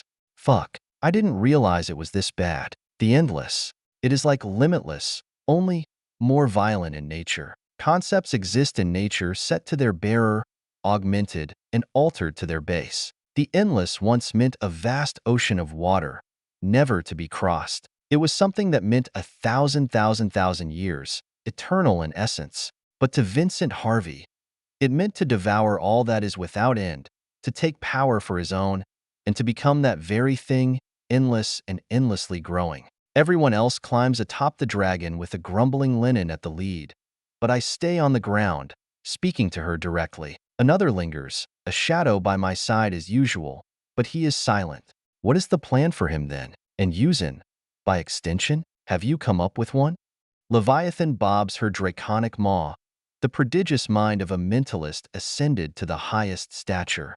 Yes, I have one. It will have to be altered slightly without the gunslinger, and now with you as my equal. Golden eyes. It was a power worthy of being the strongest ever. There is no list of them, but if I were to make one of those I have seen, it would be in the top 3. Instead, we will have to make do without our reset switches. Less room for error, I should say. Virgil's eyes follow the demon's gaze over the horizon as I keep my focus on her head. Motioning with my hand, I get her to continue with the actual plan for battle. I will deliver everyone here to the battlefield, and there, we will have to take the most advantageous fights we can. I sense a transporter beside you. Virgil, that is your name. Can you send 3 dozen across a landscape to fight? I glance to my side, and I find the tightly wrapped man shuffle from foot to foot. He seems unsure for a second before he nods. I think I can manage it. I'll have to take each person individually, but I'm pretty fast. Leviathan's maw smirks as she leans forward toward us, staring intently into my friend. How fast? Virgil returns the expression from under his mask before he utterly vanishes, even from me. I only catch a whiff of a Dominion flicker, just enough to shut it down if I had to, but not enough to follow him. Then, he reappears atop the dragon's head, sitting with crossed legs. Leviathan immediately shifts to hit him in anger, but the man is already gone, standing beside me with arms against each other. Is that fast enough? A slow nod with a long stare at Virgil is his answer. My presence beside him and his vital nature to the battle is likely the only reason Leviathan won't pursue the disrespect. It's a bit out of character for Virgil, but I can tell the man loves fucking with demons. He never plays with his prey, but this time, the demon isn't. So, it's free game for him.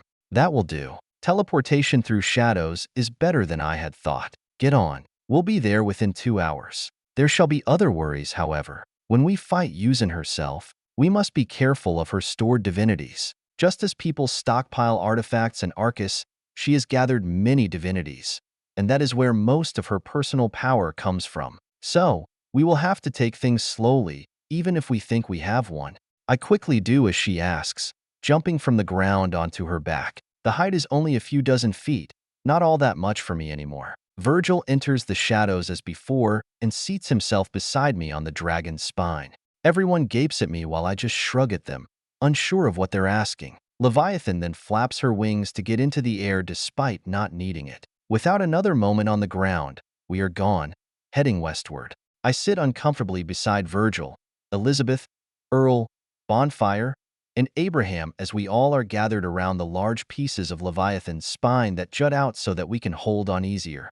One would expect the winds in the sky to slash at our faces, but Leviathan's body is covered with her psychic ether, holding back the forces of nature entirely. That is for good reason, as we are racing across the continent hundreds of times faster than the steam train. Slowly, my muscles relax as I feel some temporary peace. Lily materializes beside me as she starts to bicker with Bonfire, insisting that he say thank you for something I don't recall. I turn away from the two of them and face the only man who has to be my best friend in the world. A long time ago, I'd have said that was Earl, as he was one of just a few friends I had. Back then, I had very few, but Virgil's been with me through thick and thin, never doubting me for a moment. We've saved each other's lives what has to be hundreds of times each.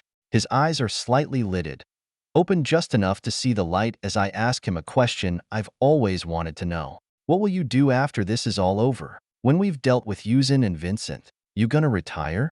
The former assassin laughs as he keeps his eyes mostly shut. His chest rises up and down with the tumultuous flight.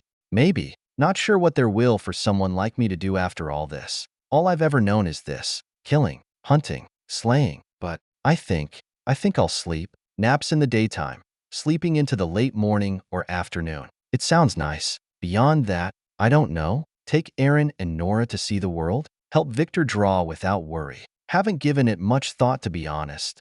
I sigh at his answer, already expecting it. Still, his words are strained, as if his reply is not all that there is. Regardless, Virgil is a man of action, not thought. It doesn't surprise me at all that he hadn't considered it. But what I don't expect is that he reverses the question instead of remaining quiet. What about you, O God of Chains? Will you go around the world, spreading grace and strength? Or will you go back to that ranch?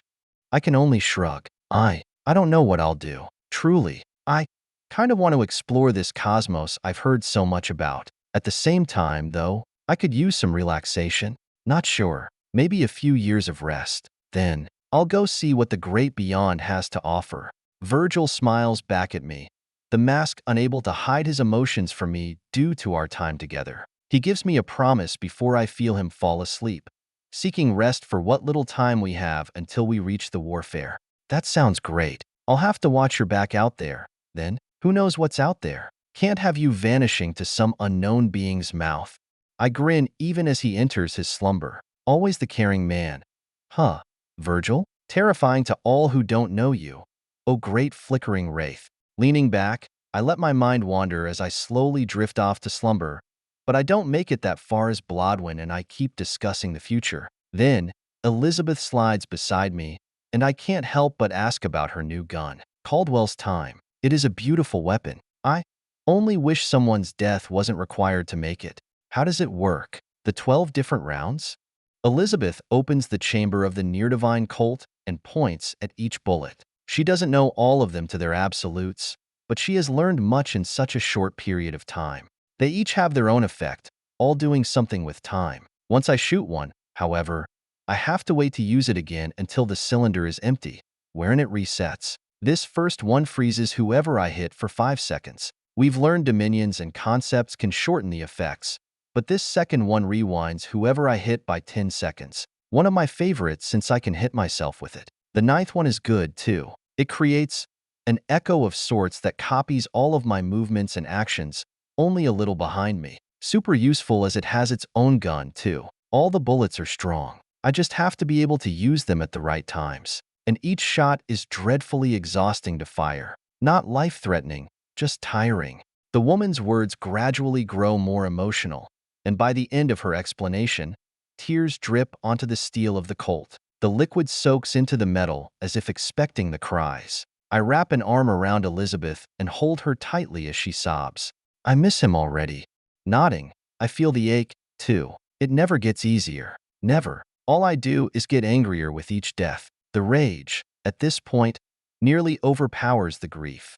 Me too, but he'll always be with us. You know, he always worked on his own time. It was inevitable that something would take him. I almost wish he hadn't taken the bastard with him so that I could get a chance. Elizabeth leans into me as her tears continue, and I let her. For minutes, we sit in silence with nothing but the general conversations nearby. Time quickly passes as Elizabeth falls asleep, and I force myself to stay awake and alert. And for good reason. As we fly over Graves Cross, the Highland, now a city torn to shreds, I hear a voice in the air. Patting the dragon beneath me, I get Leviathan to pause before we go too far, as it is a voice I recognize, one that I could never forget. That of an illusionist. You got room for one more? I've got some debt to repay. Looking down from the side of Leviathan, I discover a middle-aged undead peering up at us, a hand over the tops of his brows to shield himself from the subtle light of the eclipse. His face warbles briefly before I see him for who he really is. Alexos. My friends turn to me, wanting to let me make the decision. I simply sigh and shout down at the man who nearly ruined it all at the very start. Yeah, hop on. Illusory stares turn real as the phantom pain strides up to the elevated dragon. He sets foot on Leviathan's back while facing me. He doesn't wait a wink, being wholly direct with his desperation. I need you to fix my family's souls. For that, I will fight here, even to my death, as long as you give me your word. I return his directness, but I don't see why he would trust me with something this massive if he wasn't there to guarantee it. I know how paranoid he is and how untrusting he is. The phantom pain hasn't put his life in another's hands for decades. And you just believe me? Why? Alexos laughs with a smile, stepping forward to open a palm as I feel his ether spread out, creating a literal floor wrapped around Leviathan's torso with chairs. I can sense that the false reality is only temporary, something that will soon fade without his input. It is not at all like the bodies he created for his family, of which his limbs are still made of false metal. Because everyone knows a Graves never breaks a promise. And you, Wyatt Graves, are a better man than I could ever be. 518. To Scrooge a Dragon. A grin falls onto my face as Alexos tells me something I used to always say, passed down unto me from my mother. Thinking of her brings pain to my chest as I worry for her well-being. But I know she's tough and smart. She'll be all right until I can find her. Reaching forward, I give Alexos my word and my hand. He takes it with that foam metal arm, which is cold and deceitful in nature. Nonetheless, it feels honest. I promise, I'll take care of them for you, no matter what.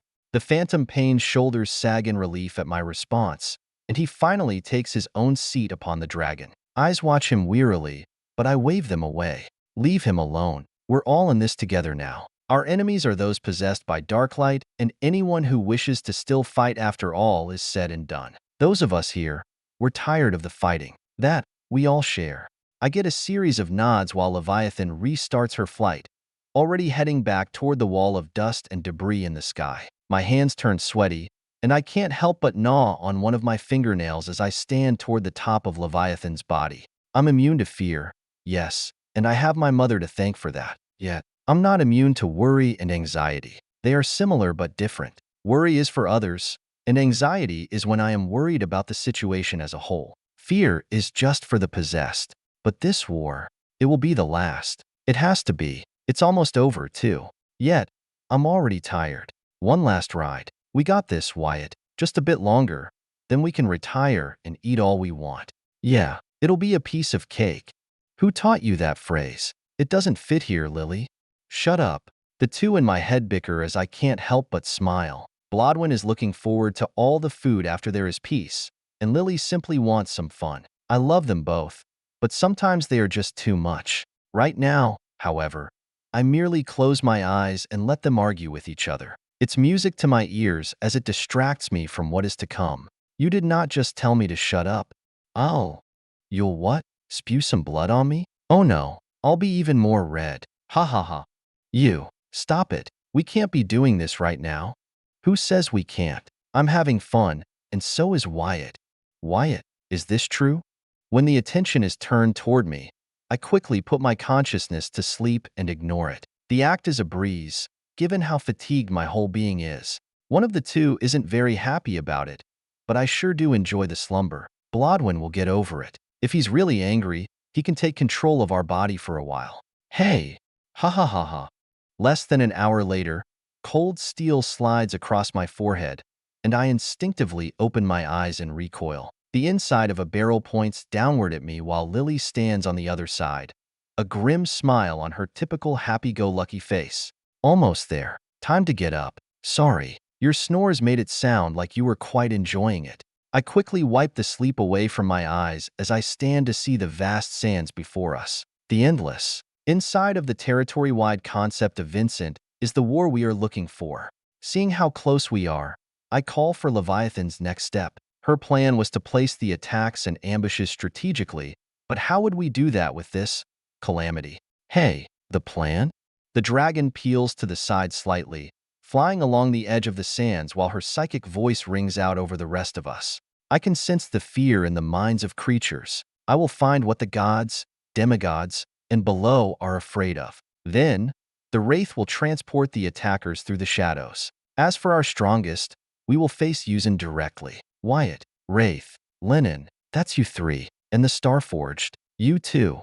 I nod, understanding why she was so confident in her plan. If she can truly sense fears as she speaks, then she can easily find the weaknesses of just about any foe. How powerful. Immediately, Leviathan starts calling out locations and the enemies there, along with the people to go there, as Virgil strides up beside me. The man kneels to the dragon's body as he squints deeply in concentration. The god of cycles. He is afraid of unbendable foes. Bonfire. The god of nightmares. Oh, Abraham. He's afraid of someone who can show him something worse than he can imagine. Next is the god of color. Interesting one here. He is afraid of light. Natos. Another is...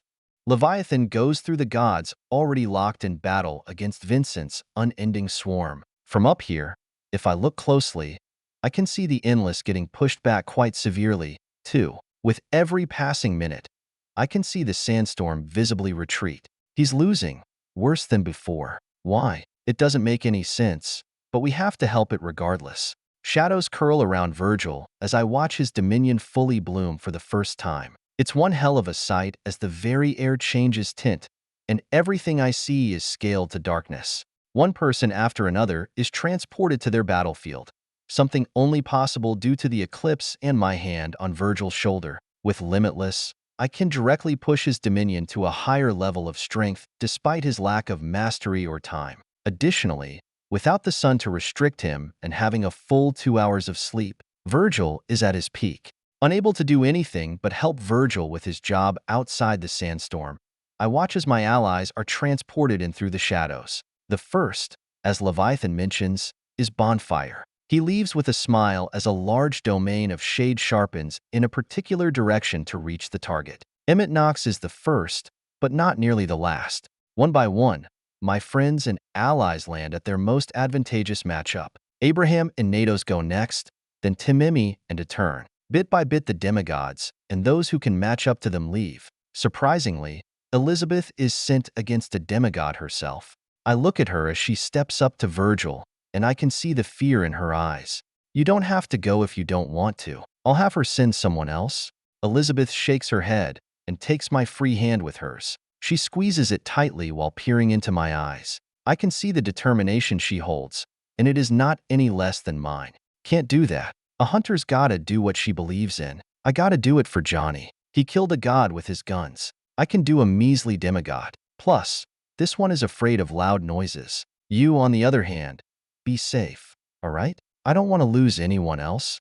I give her a short smile and a promise before Virgil whisks her away, his face already blanched with sweat. From here, I can view the battles within the sandstorm as Vincent is given some reprieve from the army of gods, demigods, and angels upon him. The next one who walks up after Elizabeth is Earl, and I hard veto this. Earl's enthusiasm is glistening, and his metallic armor is impressive, but we cannot lose him here like this. In all honesty, we shouldn't have even brought him here. No, not Earl. Anyone else? He stays back. I'd rather us all die than him alone. All we do is destroy Leviathan, but he is different. Find someone else. Earl attempts to argue with me, but Virgil stops him with his own reasoning. He's right, kid. Can't be risking your life anymore. Give your armor to someone if you feel that's what you should do. Like Blake, she could benefit majorly from such a boon. My friend looks down at the scales of the dragon as he sighs, taking off his armor piece by piece so that someone else may don it. With relief, I listen to Leviathan as she calls Blake up to take Earl's place to fight a virtue that can detonate living matter. Earl might have overcame his fears, but he cannot be placed in such a battlefield. There is no way I'd let that slide. Soon, everyone on the back of the dragon is gone except for four: Tomas, Primrose, Silas, and even Sky Swain. They're all sent off to their own battles, a chance that they won't come back. Silas is against a pair of demigods, which is something that makes me worried about him. But it is our dominions that I worry the most about. Etern, Natos, Bonfire, and Abraham all face gods. The lattermost doesn't even have a dominion, just a skill set that nearly equals one. Hopefully, with the calculated matchups, they'll win. I just wish I had time to worry about them. The fights in the sandstorm are a chaotic spectacle. I spot a flaming figure of a bird with many wings clashing against a rotating cyclone of change, their powers colliding in a dance of fire and wind. Bonfire against Sigils. I can only watch a little of the fight as the endless quickly blocks my view from Vincent starting his comeback. Not far from Emmett's battle, a pale man summons his idols to fight against the god of nightmares, who conjures the man's worst fears. Dozens of council members appear around him, several of which are his father, who only manages to create more phantoms. My friend stumbles, hardly able to stand as his idols proliferate, expanding continuously against the nightmare before him. My heart races as I observe these titanic struggles, knowing that each of my friends is fighting with everything they have. Yet, I have to wait. I tell myself there is a more important foe for me to face. I grip the hilt of my Colt, feeling the reassuring chill of the blooming spider lily. The dragon beneath me shifts, her massive wings beating against the turbulent air in spite of the fact Leviathan doesn't need them to fly at all. The sandstorm roars around us, but my focus remains unwavering. Each moment feels like an eternity as I look downward. The flaming bird screeches as it dives into the cyclone, its wings leaving trails of fire that light up the storm. The pale man fights without his typical fear, his idols striking with enough force to shatter the sky against the horrors conjured by the god of nightmares. I catch wind of Elizabeth's battle as she dances around a creature of darklight with dozens of natural holes throughout its humanoid form. I'd say it was a demon if I didn't already know it came from another realm. It is so bizarre that I don't have any idea what to call it. Nonetheless, Elizabeth uses the ether and techniques of four people at once to stay ahead of it and to damage it. The Colt in her hand weaves time into each bullet, all in a different way, before repeating at the 12th. Silas is also in a battle, with Mia by his side and his eye. They share Eli's Arca, manipulating the copied powers with a genius only Mia could manage. I wish they could have gotten Johnny's before he passed. Leviathan was right. His was special, but so was he. The man always said he was just that, a man with a goal. He would spout rhetoric on how he didn't matter, and that we just needed to do this or that. It was never about him. Never. It was always about the next ideal, the next goal, the next finish line. That is what made him unique. He was never selfish or egotistical. He was just a man possessed by his mission. He wanted to change the world for the better and take down the estates. I should have known. I should have known he was not long for the world after his mission was accomplished. Leviathan, is it almost time? The dragon groans with pain as she seems to strain. Right, this all can't be easy for her. Huh? I can't imagine the stress she's under to simultaneously affect so many minds. Nevertheless, she manages to respond to me within just a few seconds. Almost. Vincent is on the move. We'll drop on him and use him once they meet. He's already tearing through most of the defenses. Getting all those god and dominions out of his way did wonders. Still, though, something feels off about him. I crouch down and peer through the endless to investigate the 11th. The prime who reigned for the majority of my life over humanity is hauling across the landscape as a wave of tiny insects, devouring all that is in his path. He eats rock, wood, water, and even the ether of skills thrown against him. Some dominions and concepts are nothing but food to him. Despite that all, I see plague within his insects. Most are sandy-colored, but there is a large and glacially growing patch that is sickly and dark. My heart sinks as I feel a connection to the disease. The ether speaks to me as I find a man who has broken his limits one final time, for there is no more distance for him to travel, alive or dead. Undying curse. The fifth god.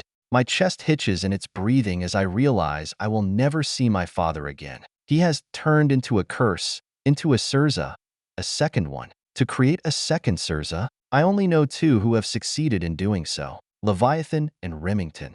I don't know what to think or say as I stare down at him. Virgil shakes me slightly as he shouts at me, but I don't react. Earl bops me on my shoulder, yet it does nothing. I simply stare down at the remnants of my father, a man I hardly even knew, and I cry for him, because, from here, with my concept, I can feel the times someone has gone beyond their limits. I can sense, generally, the strife one had been through. For everyone on the road here, their lives had been full of death and war. They had many battles, but they also had moments of peace. There are a few exceptions, like Lennon, who has a far more precarious life and is forced to break his bounds without stopping again and again. But, from here, I sense a man who had never slept a wink without something to have night terrors over. Whether it was chemicals meant to make him stronger, a beast that had been put against the young child, or the trials that the adult had to face, I feel only pain for a man who couldn't feel any.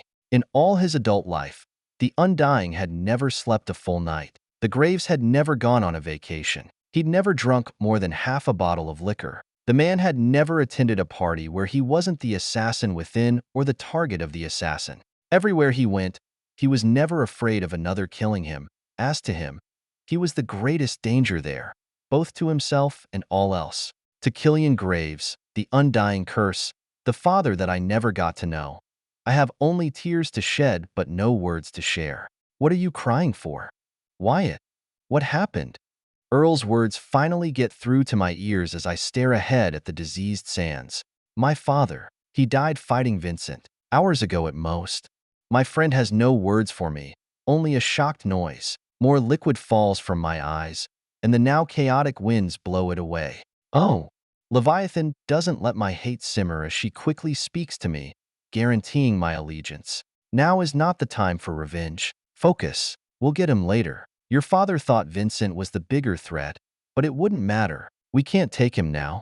I nod to her, already knowing. I learned from the best. Johnny taught me to put emotions after the goal. I won't let his lessons go without a bearer. So, I stay crouched, my eyes peeled and my muscles taut for the moment to strike. But as I observe the god of desolation, I spot a figure racing toward him from behind with a scythe on their shoulder. Lennon's glare is practically physical as I glance up at him.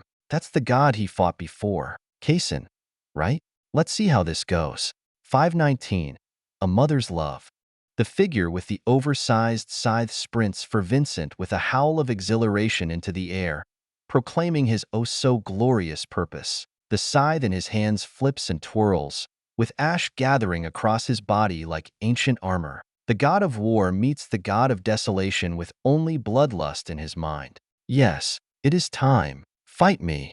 Vincent turns and faces him with a smile, utterly cackling into the air in a way I would never expect. Ha ha ha ha ha ha ha. Is the curse affecting him more than I thought? Did my father indeed fuck up his mind that badly? Even Kaysen raises an eyebrow, pointing his scythe at his enemy, while the whole world collapses into chaos around them. Portions of the earth slip away into the darkened depths of nothingness, the dual forces of the endless and war creating countless fissures. What are you laughing at? Vincent's head angles upward, staring downward at the god opposite him. The 11th prime displays his arrogance to all against a being that possesses the same variety of pride. I'm just pleased, that's all. The world would be so incredibly bland without idiots like you in it to oppose me. I'll never turn down free strength. My heart skips in my chest as a pulse of something passes through the air in a wave. Virgil, beside me, stumbles backward while Lennon holds his ground, but Leviathan's flight is affected and swayed. Ash flutters away from Kaysen as the Nahullo lowers himself to the ground, a raging growl leaving the insides of his chest. He is enraged, and yet, I do not feel his strength. It is the shadow before him that is highlighted in my senses. What did you call me? Vincent's smirk doesn't change an inch, no matter the curse upon him. His arrogance is entirely unaffected by my father's Sirza. My insides boil at the thought of Killian Graves dying for literally nothing. I almost root for Kaysen as the human replies. An idiot, that is what you are. Broken free of her leash, and yet, you still serve. What else are you but a bumbling fool? Space itself vibrates when Kaysen's foot slams into the earth behind him, and I can only see a blur of movement from the god of war's scream that he leaves behind. But I do see his destination, and it catches the hope in my lungs. No matter what I heard about Kaysen from Lennon, Vincent is simply a different level of foe. Kaysen is halted, positioned in the air, raised by the tightened grip around his neck. The scythe in his hands lands an inch from Vincent's neck, but for the endless that hold it there, it might as well be 1,000,000 miles. Still, the human stumbles slightly, the curse crunching into his ether and might. But it is not enough. Kaysen roars and fights back, but the endless hold him utterly motionless. With awe, I watch as Vincent's mouth opens, both words and countless insects coming from within. A fool, exactly. Allow your strength to become my strength. At least Killian knew better than to come so close. It seems the world has forgotten. I taught Marshall all he knew. The Nahullo writhes in pain as the endless devours him. A flurry of blows annihilating Kaysen's body in the span of an instant, and I glance over at Lennon. The swordsman's face is contorted into fury, but he doesn't move. I can see his faux hands clenched around his blade, the force enough to create diamonds, but still, he controls himself just as adeptly as he wields that sword. It isn't worth to fight him yet. Adding Kaysen to his mountain of corpses is bad, really bad. But it's not the end of the world. I nod, already seeing the wisdom before he says it. I think those words were more so for Lennon himself than any of us. The thing I'm shocked about is how fast he died. I mean, he's not dead yet, but it's already been decided. Kaysen, a god that overwhelmed Lennon twice. Lennon doesn't lose twice. Vincent is killing him in one move. I watch further, expecting a grand maneuver from the mother below to save Kaysen's hide, but she can't. The colossal spider in the distance races forward, obviously knowing how important the god of war is in her battle, but she simply isn't fast enough. The Nahullo uses his all, Sirza, Zil, power, and dominion, but it does not a damn thing to extricate himself from that execution. The Ashen War in tandem clash against the Endless, but it matters not. Kaysen's arrogance brought him to the most dangerous place in the universe, Vincent Harvey's hand. In just moments, the once unstoppable force that was Kaysen, the god of war, the saint of scythes, turns to nothing but dust that desolation promptly devours. And it is in just enough time for the mother below to arrive on the scene, her two guards beside her at her side. Previously, she was letting her many gods and demigods hold back Vincent, but with our help, that is no longer possible. I look at Leviathan's head, and she nods, diving downward into the sands with all the speed I imagined she was capable of. My fingers wrap tightly around her scales as she pivots with extreme force toward the ground. Feeling the inertia, I leap off her back, landing at a crashing sprint. This is our time, our moment. Glancing back, I find Leviathan's massive body rolling in the sand, as one of Yuzin's guards has turned into an identical copy of her. My concept speaks to me as I stare intently at the two dragons coiled together with screaming psychic ether. This is the god of identity. Ironically, it has none, being a completely blank copy for the mother below to have to replicate another's abilities. Shit, that's... A shiver runs through my spine as Blodwyn speaks for me. They can't copy us. We're 3 in 1. I doubt it's within their capabilities. And they left the other two alone as they are not gods. Could be worse. They could have grabbed Lennon. I nod, pushing away the idea of turning around to help Leviathan. She can deal with a copy of her. If not, I am not opposed to her death in exchange for our victory.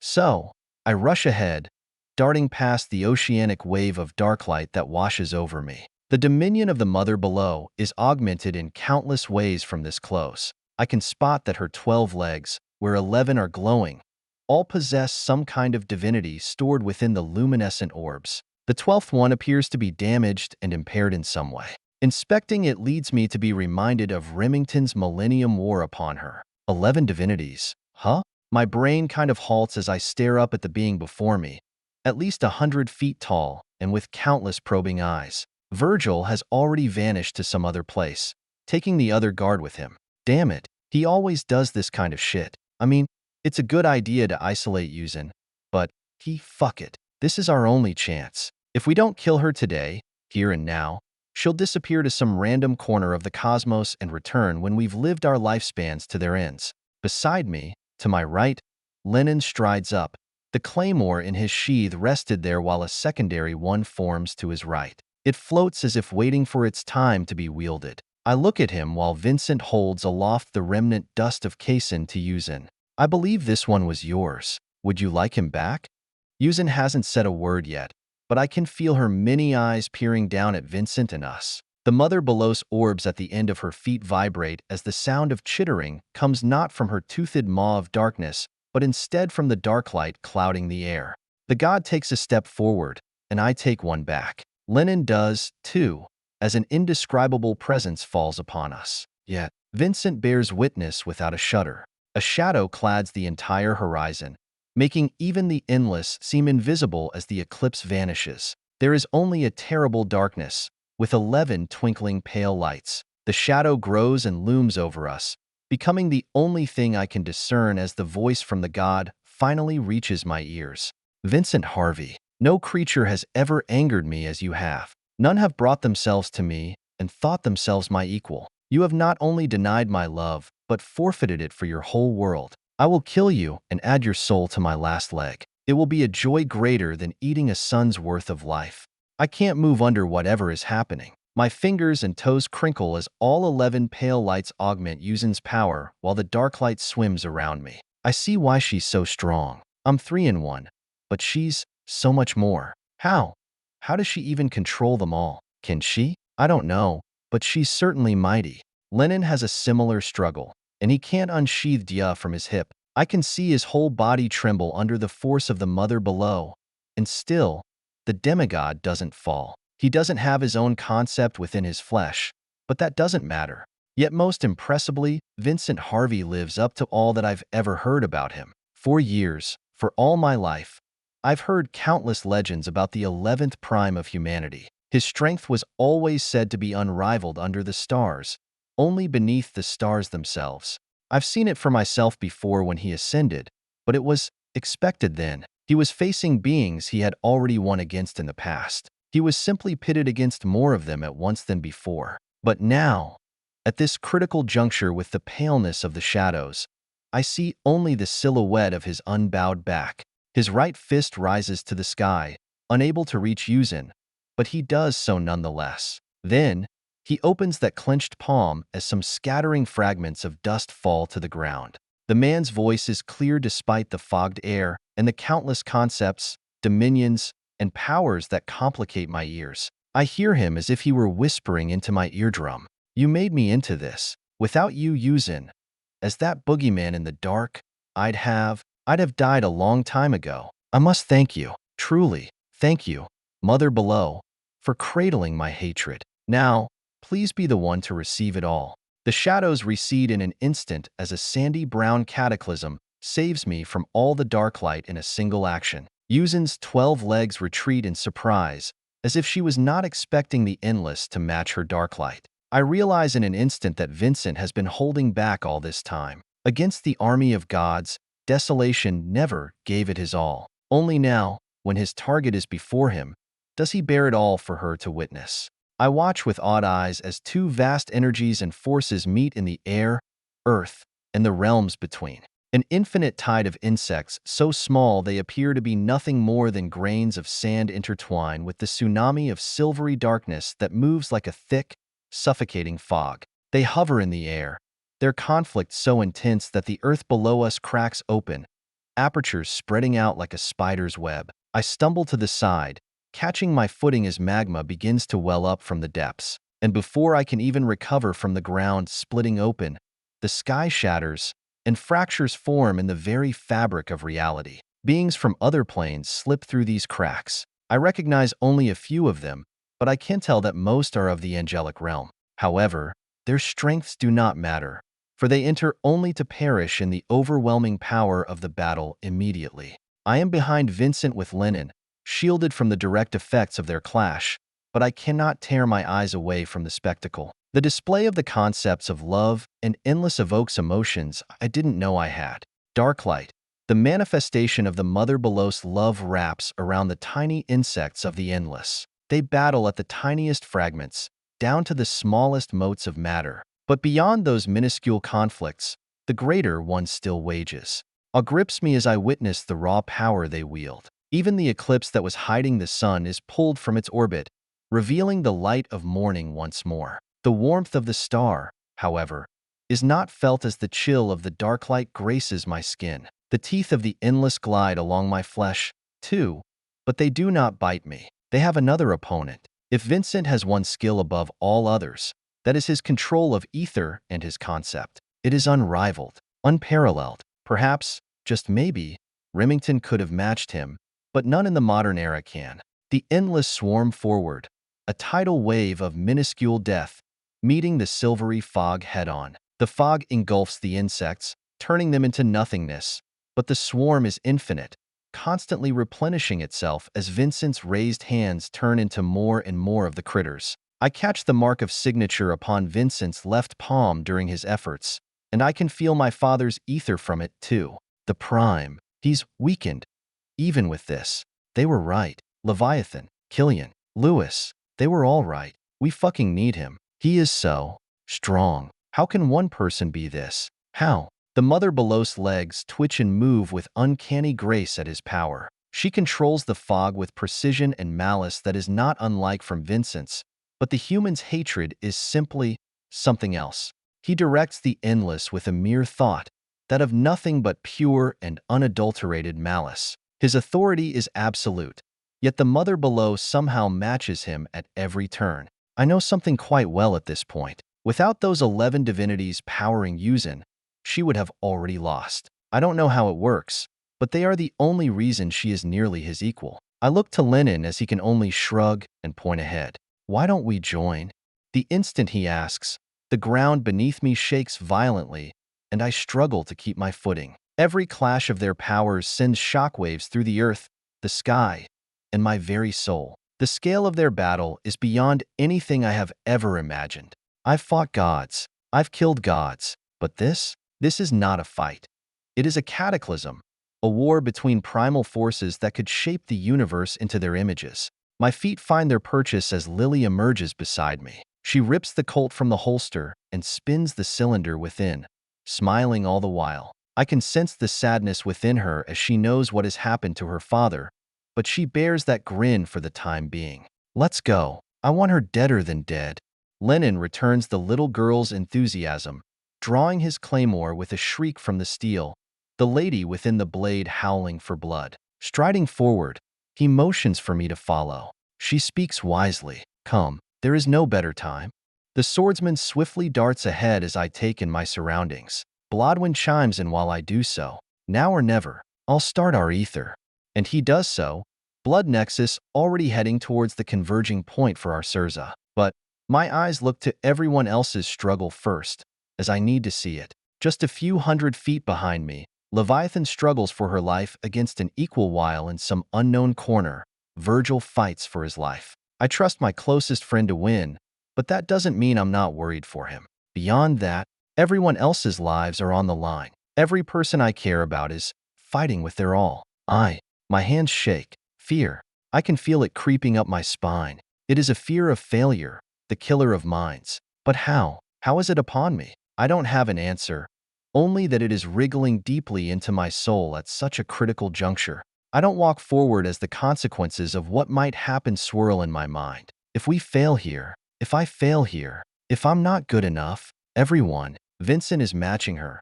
Yes, but she has more gods. She isn't alone like he is. I need to move. Why? Why is this happening? Why can't I move? This has never happened before. Move, damn it. What the fuck is wrong with me? If I don't fight, chill enters my blood and freezes my everything. I can't. Little one, what are you so afraid of? A hand touches my shoulder as a single eye lowers itself to my height. My heart accelerates in worry, as this is not a place on Ey should be. It's too risky. What is she doing? She needs to You need me, so I am here. There were many times in the past when you needed me, and I was not there. So, I promise, I will be here until I cannot be any longer. The lone eye of the ogre gazes into my dual pupils, and I can only utter a short question while the world ends behind her. Why? My mother laughs with a broad smile, grasping both my shoulders tightly as I watch her whole body tremble in horrible pain. Lacerations open across her flesh from the mere shockwaves, but she doesn't relent. She speaks softly and affectionately into my face. Because I love you, little one. Now, get in there. What's there to be afraid of? I didn't raise a coward, did I? I raised a god. Show that fake bitch just how special you are. Anawai's grin only grows further, but the danger to her life is so very real. She's risking her life for me? Just for this moment of hesitation? How? How did she know? A kiss on the top of my head brings my attention to the real world as Anawai's body is ripped to shreds by the impact of the endless onto the dark light. The silhouette of her bones, escaping her flesh, imprints itself into my mind for eternity. Her mind speaks to me, no matter how many pieces she is in. Wake up. This isn't you. You won't fail. I know you won't. You're at the finish line, little one. Just a little further. Do it for Ma.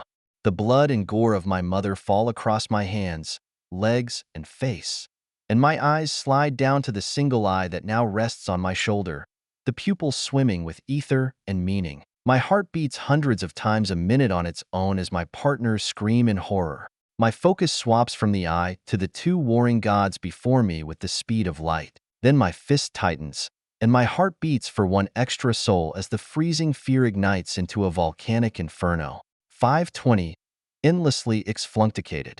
Fury swarms my veins with heat, and I open my mouth to scream in rage. Yet, the air never leaves my throat as bone covers my mouth. Ether roars, as if alive, in my stead, and that rage turns cold. Ice swims in my marrow and my eyes as I steady my focus upon the mother below. But it is not just her.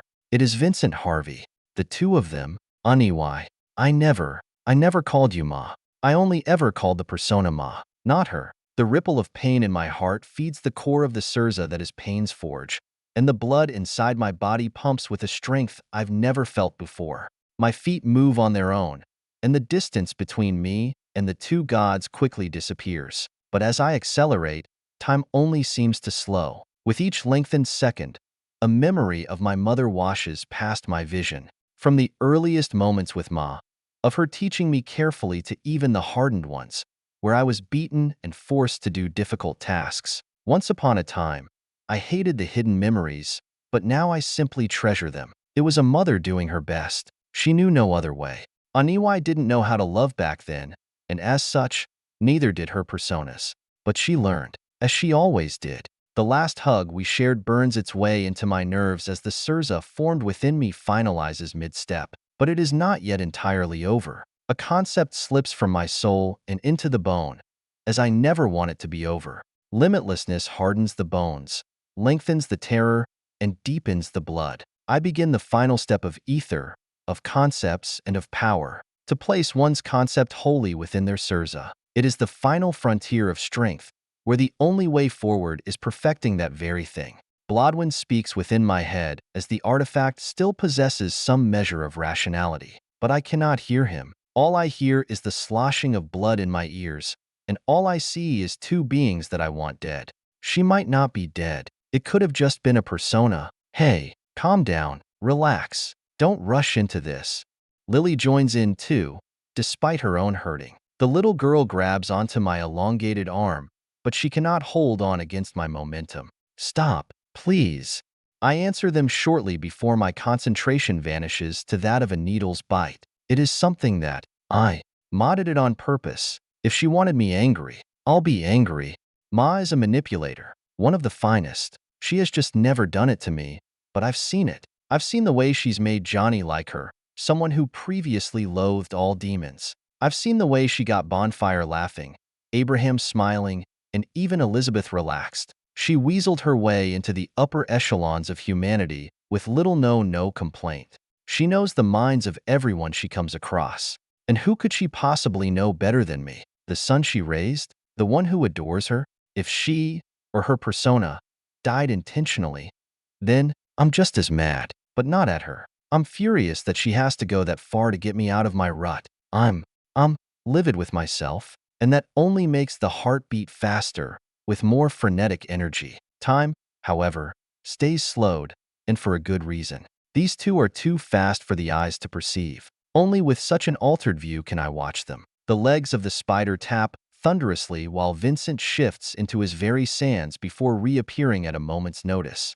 Lennon swings his claymore at Yuzin, but it only cleaves off fragments of her chitinous flesh. It doesn't dig deep, nor does it draw ichor. He isn't good enough to damage her severely. As such, the god of gods ignores him, and it ignores me, focused entirely on desolation. That is a mistake, a fatal one. With every strike, Lennon's blade sharpens, and with every step toward them, the weight of my heart increases. She is underestimating us. How foolish. The ground beneath me sinks as I grow a little more. Soon, I'm at the height of a council member, far taller than any average human. The bones born of Blodwyn are nigh indestructible, unaffected by the two warring supreme gods. Finally, I reach them both. Vincent warps away, turning into the sands again to counterattack Yuzin.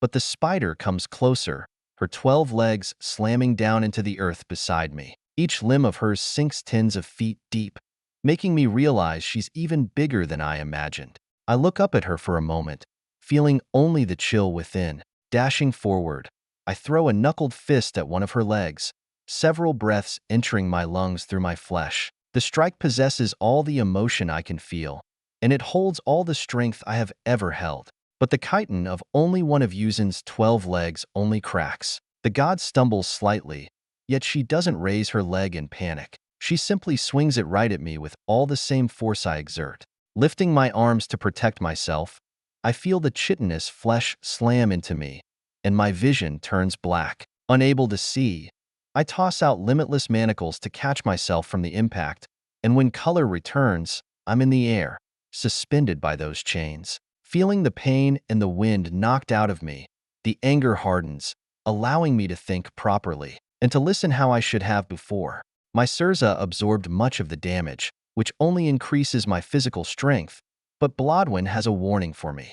That leg is too durable. We can't break it anytime soon. Better we attack somewhere else. Why not try and use your dominion to slow her dark light? The dominion this close does more than just corrupt. It heals her, strengthens her, and weakens us. If you slow it, we'll all be better off for it. I see. I drop from the air, landing on my feet as I soul trek before Yuzin once more. There, I'm quickly joined by another. I'll need to be close to Yuzin to use my dominion, way closer than just at the bottom of her legs. Someone conjures themselves, hoping to solve my woe. Let me try. Lily stands beside me, no longer trying to stop me. She only draws her Colt from my holster and aims it upward at the god. Nodding at her, I give her my blessing. The little girl pulls the trigger, once, then twice, thrice, and she doesn't stop until all 6 rounds within the cylinder have sublimated into a dense river of darkness. Origin meets love as the river cardinal attempts to bring all into its clutches. Abyssal waters wash over the chitin, dyeing them an eerie pitch, but the effect is magnitudes lower than all others I've seen from Lily. The mother below only stumbles, her dark light faltering for a second. Lennon gets in a larger-than-normal slash, while Vincent dives in toward Yuzin's maw with a cloud of yellow. Abnormally pale doesn't even begin to describe Lily's condition, but she steadies herself and points at the river of black. Climb it. The look on my mask of bone must be incredulous as she shakes her fingers, trembling to hold the mass of ether and concept in the air. Hurry, I can't hold her for long. Big Sis Cardinal is crying. Shaking my head, I leap off the ground and onto the river, somehow finding purchase as it was solid ground.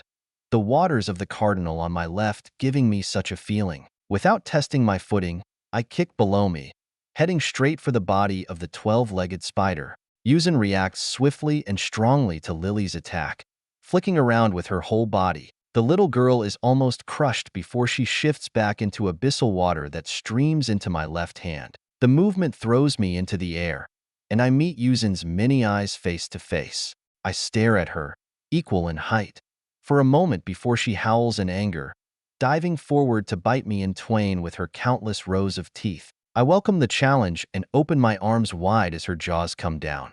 My feet find purchase on the bottom row of teeth, while my raised arms catch the fangs above. Immediately, the pressure descends and rises to the levels that would shatter diamonds. But my bones only bend. They do not cave or break. I hold the mother below's jaw in place as I feel the strength in my body continue to rise. Second over second, the blood pumps faster and faster. Steam flows from the tiny segments of interlocking bone plates, clouding my form. This close, there is more that I can do than just hold her teeth, however. I needed to get close like this. It's perfect. My soul expands as I pressure my dominion against hers. One dominion meets another, and I feel wave after wave of pressure beat against my soul. Still, I manage to weaken her very spreading soul, damaging it and slowing it. This does not make her happy, not one bit. The might hidden within her jaws doubles and triples, with sections of bone on my body breaking off and shattering. Limitless flows within my body as I use it to augment both my strength and my soul. The dark light stagnates in the air, with no more coming from Yuzin at all. Only this close can I do it. Only within her very jaws can I halt the power of her soul. I can feel frantic vibrations on the outside, and I know that Vincent is taking advantage of my actions to the highest degree. Lennon, too, without the dark light to weaken his sword. I'm sure he's doing some severe damage, but I cannot hold this forever. Even as my strength rises, so does the mother below's, and I soon discover why she appears to have no limit, just like me. Through the war of the endless and the dark light, streaming clouds of blackened smoke fly toward Yuzin. These clouds dive into her flesh as the spider howls into the air. The sound scrapes at my eardrums, ripping out my ability to hear entirely. You made me do this, all of you. I just want peace, love, and you all want war, so you'll have it. The smoke in the air vibrates with ether as I sense several divinities within them. But more than that, I feel dominions, virtues, powers, and more. There are thousands of beings within the many swirling clouds. My bones begin to crumple, and I have to close my eyes, forcing a soul trek to bounce me backward and out of harm's way. Slamming into the dirt when I gain form again, I land just feet to Vincent's left. The human nods to me, his right arm made entirely of sand. Good work. Now, the real battle starts. I don't hear him. I only can tell the words by what my eyes see. Ether swarms Yuzin as those clouds sink into her chitinous flesh. Lennon retreats in surprise, while slashing open the smoke. His blade ends with blood and guts as corpses fall from the miasma in the air. I whip at one with a twisted edge, but the same does not occur for me. Vincent merely shakes his head as his arms go to the sky, and his own ether surges to impossible levels. I always thought that I could handle the most ether for any sigil or level that I was at. That is the main bonus of the soul's enhancement from the philosopher, after all. But that was just naivete. At once, two Surzas are born, intertwined with concepts and the gods who control them. I hear not spoken words, but the ether themselves. The endless devours all. Love returns its heart.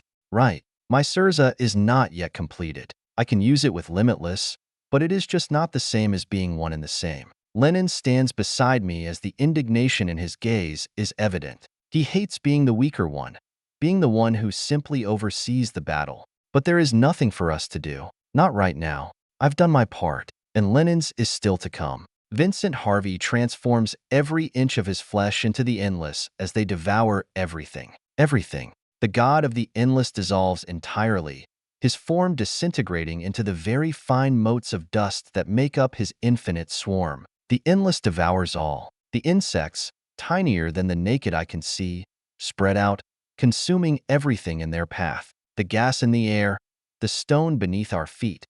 Everything turns to more insects. The crimson streaming from the many deaths and the flowing waters from uprooted rivers vanish. The endless is so consuming that even segments of light evaporate. It all is devoured, absorbed into the ever-growing swarm. I step back further, trying not to touch even a single insect. Meanwhile, the mother below calls upon her own strength. Love returns its heart. All the beings she had possessed in the past are returned to her, their power becoming hers. Whether they are mighty gods or powerless mortals, all surrender to her. Swathes of black clouds, filled with the essence of countless souls, enter her figure. Her 12-legged form swells, growing larger and more terrifying with each passing moment. The ground beneath me is stripped away, turning to dust before my eyes. The air becomes thick with the buzzing of countless maws, and the reborn light of the sun fades, swallowed by the swarm. Yet, amidst this consuming darkness, the Mother Below's presence grows even more imposing. Her massive form towers over everything, her eyes glowing with an unholy light. My dominion has been stripped away, unable to latch onto her magnificence at all. The two ultimate powers collide, the endless devouring all in its path while the Mother Below absorbs the essence of countless souls. The very fabric of reality strains under the pressure of their concepts, and I damn near fall to my knees. The earth quakes violently, and the sky, already fractured, begins to crumble. Beams of light pierce through the darkness, only to be devoured by the endless or absorbed by the Mother Below. It seems to me as if the world is ending. I can only stare at the apocalyptic sight before me, awed by the two monsters. I cling to the last remnants of solid ground nearby with limitless manacles, with the shared heart within pounding. The sheer scale of their power is beyond comprehension, even for me, a god. Vincent Harvey, now a swirling vortex of consuming insects, presses onward, seeking to put an end to Yuzin's domination. The Mother Below, her form grotesquely enlarged and pulsing with absorbed power, stands her ground. The silvery fog pushes back against the swarm while legs appear to bulge out of Yuzin's chitin, and she gains 6 more limbs to end at 18. Although none of them reach the ground, they just hand there dangerously with their glowing lights. I don't know who is more deadly right now. Both are. I can feel the pull of the endless, the very air around me being drawn into the swarm. My vision blurs as the insects come ominously close. Lennon and I hold them off together, our concepts keeping them at bay on their own. At the same time, the oppressive presence of the Mother Below weighs down on me, her dark aura suffocating. This is a place where even the strongest in the world could be reduced to nothingness and they wouldn't even know why. The two beings meet again, but I don't sit idly by. I creep forward, pulling Lennon with me. We might be weaker than them too, but we can still win this. A flickering shadow at the corner of my vision thinks the same. I can see Virgil's silhouette only barely, the edges of his body acting as if he's being blown away by the wind. But the man advances just as I do. The god he was against must have been pulled away. Good. I'm glad he's here. The endless and the dark light, in their war, spill outward onto us like horizontal rain. If only that rain was devouring and corrupting, eating away at anything it touches. Nonetheless, I press onward, the coldness within granting me strength from my heart. I close my eyes, letting my body dodge on its own while I remember Marshall's teachings. Pain's Forge is the core of our Surza. It is its everything. My mind flashes to Marshall's final raised fist, the knuckle that was pitted against the heavens themselves. And it is that image that provokes the thought I've never had. Marshall held limitlessness in his hands at that very moment. Not literally, of course, but he held the spirit of it. That is what I've been missing. I've been using the concept, imbuing it into the bones and blood of my body, but never the core. Marshall's withered, aged, and broken form held a truth that I am only now realizing. I feel something within my very nature connect to the beating organ, and limitless enters the Zil, then the Surza that it supports. It flows throughout my whole body and my soul at once, instead of just being passively bound. Opening my eyes once more, I see a world utterly unlike what existed before. 521. The roads to heaven are weak. For the first time since I initially witnessed them, I can genuinely see the endless. Before, I was simply able to tell what they were, but as my vision sharpens and more is revealed to my godly eyes, I see the entirety of the swarm that makes up Vincent Harvey. This is it. This is it right here. It is the final stage of development for most gods, imbuing the core of the most extraordinary skill they have with their divinity, their concept. It's far beyond what I have done recently, though on the same page. From here on out, gradual growth is all that can exist, the slow, painful advancement of one's understanding and adeptness with one's life. I reach outward with my boned claws and grasp, just one of the infinitesimally small insects with the ends of the sharpness I possess with precision. The godly war continues a mere 100 feet away, but as my heartbeat vibrates the sky and earth, I remain unaffected. The endless one within my claws tip struggles profoundly. It bites and scratches at my bones, managing to do very little damage. Yet, it calls for more, like a single soldier rallying the whole army. Thousands more, no millions more, surge toward me for the soul warrior. I stare at the many, taking in their beady eyes hidden inside the appearance of sandy moats. And then my dominion lurches forward with limitless inside my soul. The endless lose their wings and fall to the ground, utterly useless despite their false life. I peer down at the writhing bugs. How pitiful, wholly powerless on their own, only strong in numbers. I see what the young prime came up with. He thought all others were too weak to keep up, but he knew he needed allies. So, he made his own and gambled on creating a Graves to match him. Clever, very clever. It brought him to the very pinnacle of the cosmos, after all, but not without a price.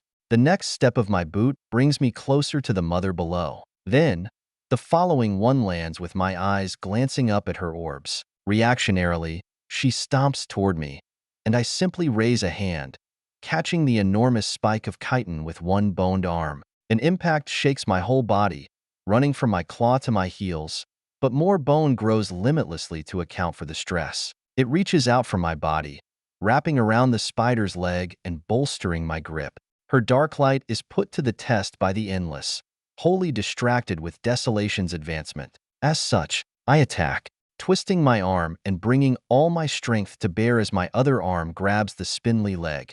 I attempt to bring the god down to earth. My feet dig into the earth, while limitless manacles spew out from my sides to give me better leverage. Then, more bones emerge, latching onto higher portions of the chitin. As I pull with all my strength, feeling teeth shatter in my mouth, a shadowy figure flickers to another of the spider's legs, stabbing it with a piercing stiletto dagger. Virgil Boone manages to enter the god's flesh with the weapon from Clarence Love and his own skills. The assassin helps me, giving a little nudge toward Yuzin's imbalance. A second later, a swordsman slashes open another leg, sending black blood spraying into the air. Lennon Hull spots the moment of reckoning and takes total advantage, hacking away again and again at the limb and doing some genuine damage this time. It seems he's grown some more, too. Of course he has. He would be dead if he couldn't. If there is one person who can keep up, it's him. Finally, I spot a fourth figure, burning with fire as it rams into the god's limb, scorching yet another leg. Bonfire lands beside the leg, both hands twirling with his unique strand of living and dying fire. His effect isn't as prominent as Lennon's, but I do spot how his flames eradicate the endless around it. That will be useful later. But just as I think all the help is over, a shrill sound comes from the distance, and I feel an impact hit the leg I'm holding. I can hardly see the object, but I recognize it as a bullet. But not just any bullet. One of the rounds that Johnny would always carry within Fate Sealer. Elizabeth. She's shooting through the mirage of dust and shadows. The force of Yuzin's limb against me suddenly plummets, but it's still not enough. Tensing my whole body, I feel Limitless sink in deeper into my whole body, and Blodwyn goes all in with Arsurza. More bone spews out of me, adding to my body and giving me more power. Second by second, the bone turns dark as the waters of the Cardinal stain it from within, granting me even more strength from Lily joining in. Yet, just as I feel Yuzin's strength start to give, a growling, reverberating howl tears through my soul.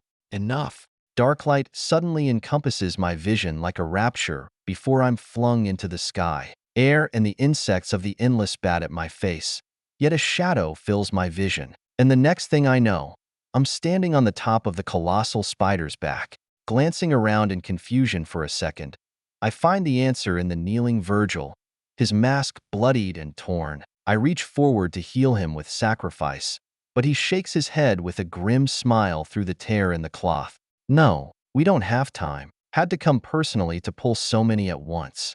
Lennon lands beside us as well from a shadow, flinging him to us through space, while even Bonfire slams his forehead against Yuzin's chitin. The four of us gather in a diamond before the swordsman acts first, stabbing his claymore directly into the spider below us, which seems more like a landscape than a living thing from where we stand. Kill the bitch. I nod and gather strength in my hand while Virgil vanishes, the darkness taking him somewhere else. Bonfire grins wildly as he leaps into the air, combusting his entire figure into flames that allow him to soar without issue. Way ahead of you. Emmett Knox shrieks through the sky, flying around Yuzin as the legs that have grown out of her back angle themselves toward us. The spider continues to grow in size and lethality as the total of legs has to be nearing 20. That means a total of 20 gods dwell within her now. Her divinity itself must allow her to use the strength from others, but it obviously isn't one-to-one. Or maybe it is, and the ones still alive are just weak. Who knows? Regardless, the plethora of gods do not shirk from displaying their strength. 4. Yuzin's speed has increased thusly. A spearing chitinous limb stabs through the air, heading right for my skull. I leap several dozen feet away just to dodge the impact zone of the spider's leg. Lenin uses his claymore to eat most of the force, but is sent flying in another direction from me. I can spot him somehow manipulating the momentum of the strike, but I have little time to worry about him as Bonfire is sent hurtling toward me from being smacked by Yuzin. Limitless chains grow out of my body to catch him, and I continue him on his way without so much danger as there are too many near me. Simply looking up delivers a dozen of those chitinous deaths to be staring back at me. Quickly, my life devolves into dodging the limbs again and again. I'm hardly fast enough to evade one, and 15 might just be too much for me to ever handle, but I have to. At least I'm immune to the dark light. Bonfire, too, after what happened to him, and even Lenin is highly resistant. Only we can be this close. Still, if I'm not fast enough to escape merely one leg, I'll get as far away as I can. We just need to wear her down. There are so many of us. Lenin cuts at her with every chance he gets while Bonfire hurls his devouring flames nonstop. Vincent is on his own warpath, taking the brunt of the Mother Below's darklight while I help with my dominion. I'm not sure what Virgil is doing, but it must be just as helpful as the rest. Second after second, I begin to grow tired as the bones grow upon my body. One heart beats for 3 has no ending other than my death or its cancellation, and the pressure of the skill is starting to reach my limit. My limit, I can feel it growing endlessly, but not fast enough. There is just never enough time. Fuck. I need to, not fast enough. Twisting up, knowing I cannot escape this strike. I brace for impact. But that limb never hits me as a voice grasps me through an impenetrable darkness that momentarily fogs my vision. I got you, buddy. Hit her with all you got. Again, I land upon the surface of Yuzin's back, the chitin beneath my boots. Virgil shifted my location with his dominion. I can sense another spike already seeking my head, but I trust in my friend. He's never failed me, and he won't now. Crouching slightly, I let the bone build within my body as it expulges from my heart. Blodwyn and even Lily help, adding all they can with their skills. Cardinal water and godly blood spew from the lining of my white armor, while Shadow takes me to another place the instant before I am struck. At the same time, I breathe in deeply through my extremities as my mouth is sealed. Air surges toward my lungs, invading everything. But it is not alone. Ether comes, too, and in incredible amounts as I try something new. I hold onto my right arm as I begin to flow all the ether I can to it, letting accretion ether build to a very dangerous point. But that is not all. Limitless melds with freedom as the inhale doesn't stop. It's not a second or a third. I merely continue absorbing the air, ether, and dark light around me. The dominion of my soul crushes Yuzin's within my soul, protecting me from the infection. The endless invades my being, too, but they are struck clean in instants without trouble. This is my body, my soul, and no one else can have it. I feel incredible strength surge within my soul and body as Virgil continually transports me away from danger. I begin to wonder why I didn't just do this elsewhere, but I quickly realize why as I sense the strain of his soul. The tiny movements take just about everything he has. I don't even know where he is, but I can feel his soul. He is at his very limit, bursting at the seams. And yet, he doesn't complain. He doesn't even groan in pain or strain. The damned bastard just takes it all as if it's nothing. Fuck, Virgil. Noticing his pain, I force more air to sink into my flesh and bone. My right arm howls of death and despair, the ether so compressed to a fine point that it's something I've never seen before. I've seen dark ether, but this, it's darker than black. It possesses no color. It has so be something new. Maybe another evolution of plasmic? I don't know, but it is. A chill runs through my soul as it's shaken by the ether that lets out audible noise, disrupting the sky with its volume. Space cracks as a crossroads form inches from me, and still, Virgil transports me away from the danger with his dominion. Another of those rippling portals to another realm sublimates a second after I land, however. The bone born from my Sirza is ripped from my arm by the raw strength of the ether, but without the bone, I'd have already lost the arm, if not more. The durability it grants is the only way I can do what I'm doing. Yet, I cannot do it much longer. Virgil is past his limit. I can feel it. Blood is leaking from his eyes and ears. Foam slips from between his lips while he wobbles in whatever shadow he hides within. His hands are held together in a wretched motion to help him focus, but the bones of the fingers that do so are broken from the stress. He won't say a damned word. Tears come to my eyes as I see just how determined my friend is, just how far he'd go for me and the world. He'd quietly bear the weight of it all without letting even one person know how difficult it was for him. I don't know if this is enough, though. I don't know if this is enough to kill Yuzin. No, it's definitely not. Nothing of this magnitude could. It might stun her, though. That's not adequate. I need more. I need to batter her hard enough that she won't get back up from the follow-through. Virgil, fuck being hopeless. So many thought we'd lose this fight. If this is what you want, friend, then I will join you in this. You might die from the strain, but always together. The ether continues to build as Virgil transports me from one more attack, then another. The color upon my hand darkens, further to a shade more profound than any abyss. I can hear nothing but the howl of the air and the accretion in my hand. A moment here or there, I sense linen or bonfire in the edges of my vision, but I don't focus on them. The darkness continues to build as Virgil falls to one knee, struggling to stand. Still, not a word, not even a groan. The assassin bears his pain as noiselessly as my father would. Thank you. You better not die yet. Finally, my hand is ripped off by the buildup of ether as the unbreakable steel hidden within is crunched into nothingness. With the bones of my forearm, I finally shift my feet, the weight within my grasp heavier than the sky. Let go. I tell Virgil to release the hold.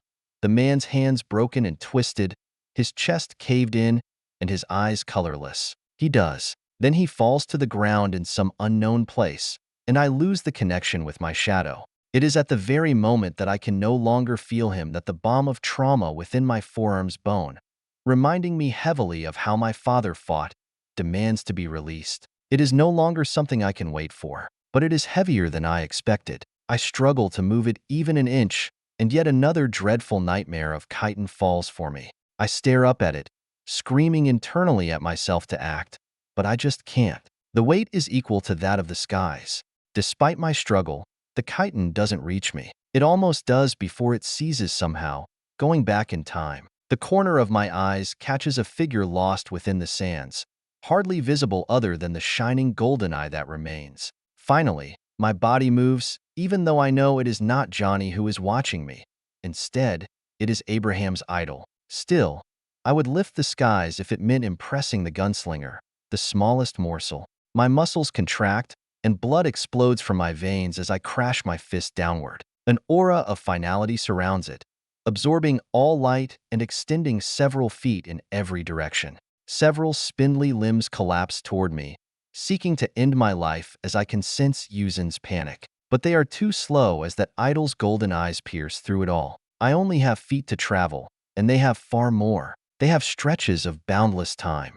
When I make contact, all the color in the universe reverses within a frame of paused time. The whites become black, and the blacks become white. In the distance, with the disjointedness, I can see the skeleton within linen hull, the hardy bones within. Black lightning sparks out of my gnarled ether, letting me see into spaces that should not exist, and the flesh of the mother below evaporates as it is sucked into the lethal ball of destruction. My mind can hardly comprehend the destruction as I realize this is the pinnacle of my strength. This is the most destruction I can possibly cause, the accumulation of all my power, all my knowledge, and all of my skills that I have ever gained. It contains all the types of ether I have learned. It incorporates my most powerful skills, all centered on the Surza. It blends my power, virtue, and dominion all together at once. Explosion becomes something incomprehensible at the bottom of that barrel. But the ether doesn't speak. It simply howls in agony. A screech that can only be likened to a billion animals at once suffering the most gruesome torture possible echoes through the fractured reality. Spreading out from my strike, the mother below's chitin shatters and falls inward on itself. The god stumbles backward, and I begin to lose my balance as the bundle of gathered ether I created is beset by her dark light. I protect it with dominion, cradling the lethality with my own soul, but it hurts. It's not safe for me to touch, either. Nonetheless, bit by bit, the mother below works at the ball. Still, it eats through more and more of her body, and it's not alone.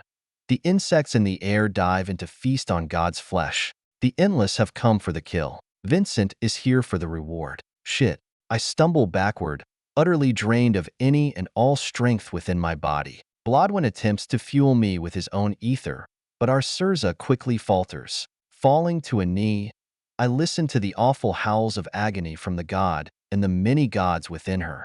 My attack was not nearly enough to kill her, but it was enough for Vincent and the others to push her over the edge. Desolation had already placed her at an equal's edge. Now, we just have to worry about him devouring her strength. We don't want Vincent to be invincible. If it took all of us to take down Yuzin, Vincent will only be worse. He's arrogant, he's a prick, and he's uncaring for others, but he's smart. He's way more tactical than Yuzin, and in the end, we might only give birth to a more dangerous monster. On my knees, I feel the mother below collapse to the ground. She speaks more, none of it anything I can hear, as only the gradual sloshing of blood in my ears is within my eardrums. I roll across her back, searching for something to catch me, and a burning hand does so. Emmett Knox lifts me into the air and delivers the both of us to the front of Yuzin's head. The spider's maw is wide open and clacking, with a swordsman and a legend in front of it. I lock eyes onto the latter, knowing how he had killed my father and possibly participated in my mother's death. My teeth grind, and my hands clench, but I hold on for now. Vincent Harvey has returned to his true flesh, while Lennon stands shakily beside him. I meet eyes with the man I've often fought against and with, and we nod simultaneously. He agrees. You do not understand the evil you've awoken.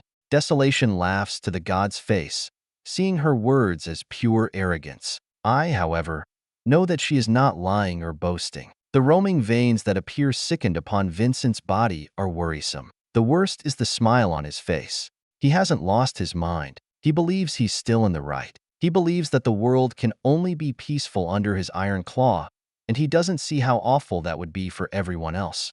Only those he cares for would never suffer again.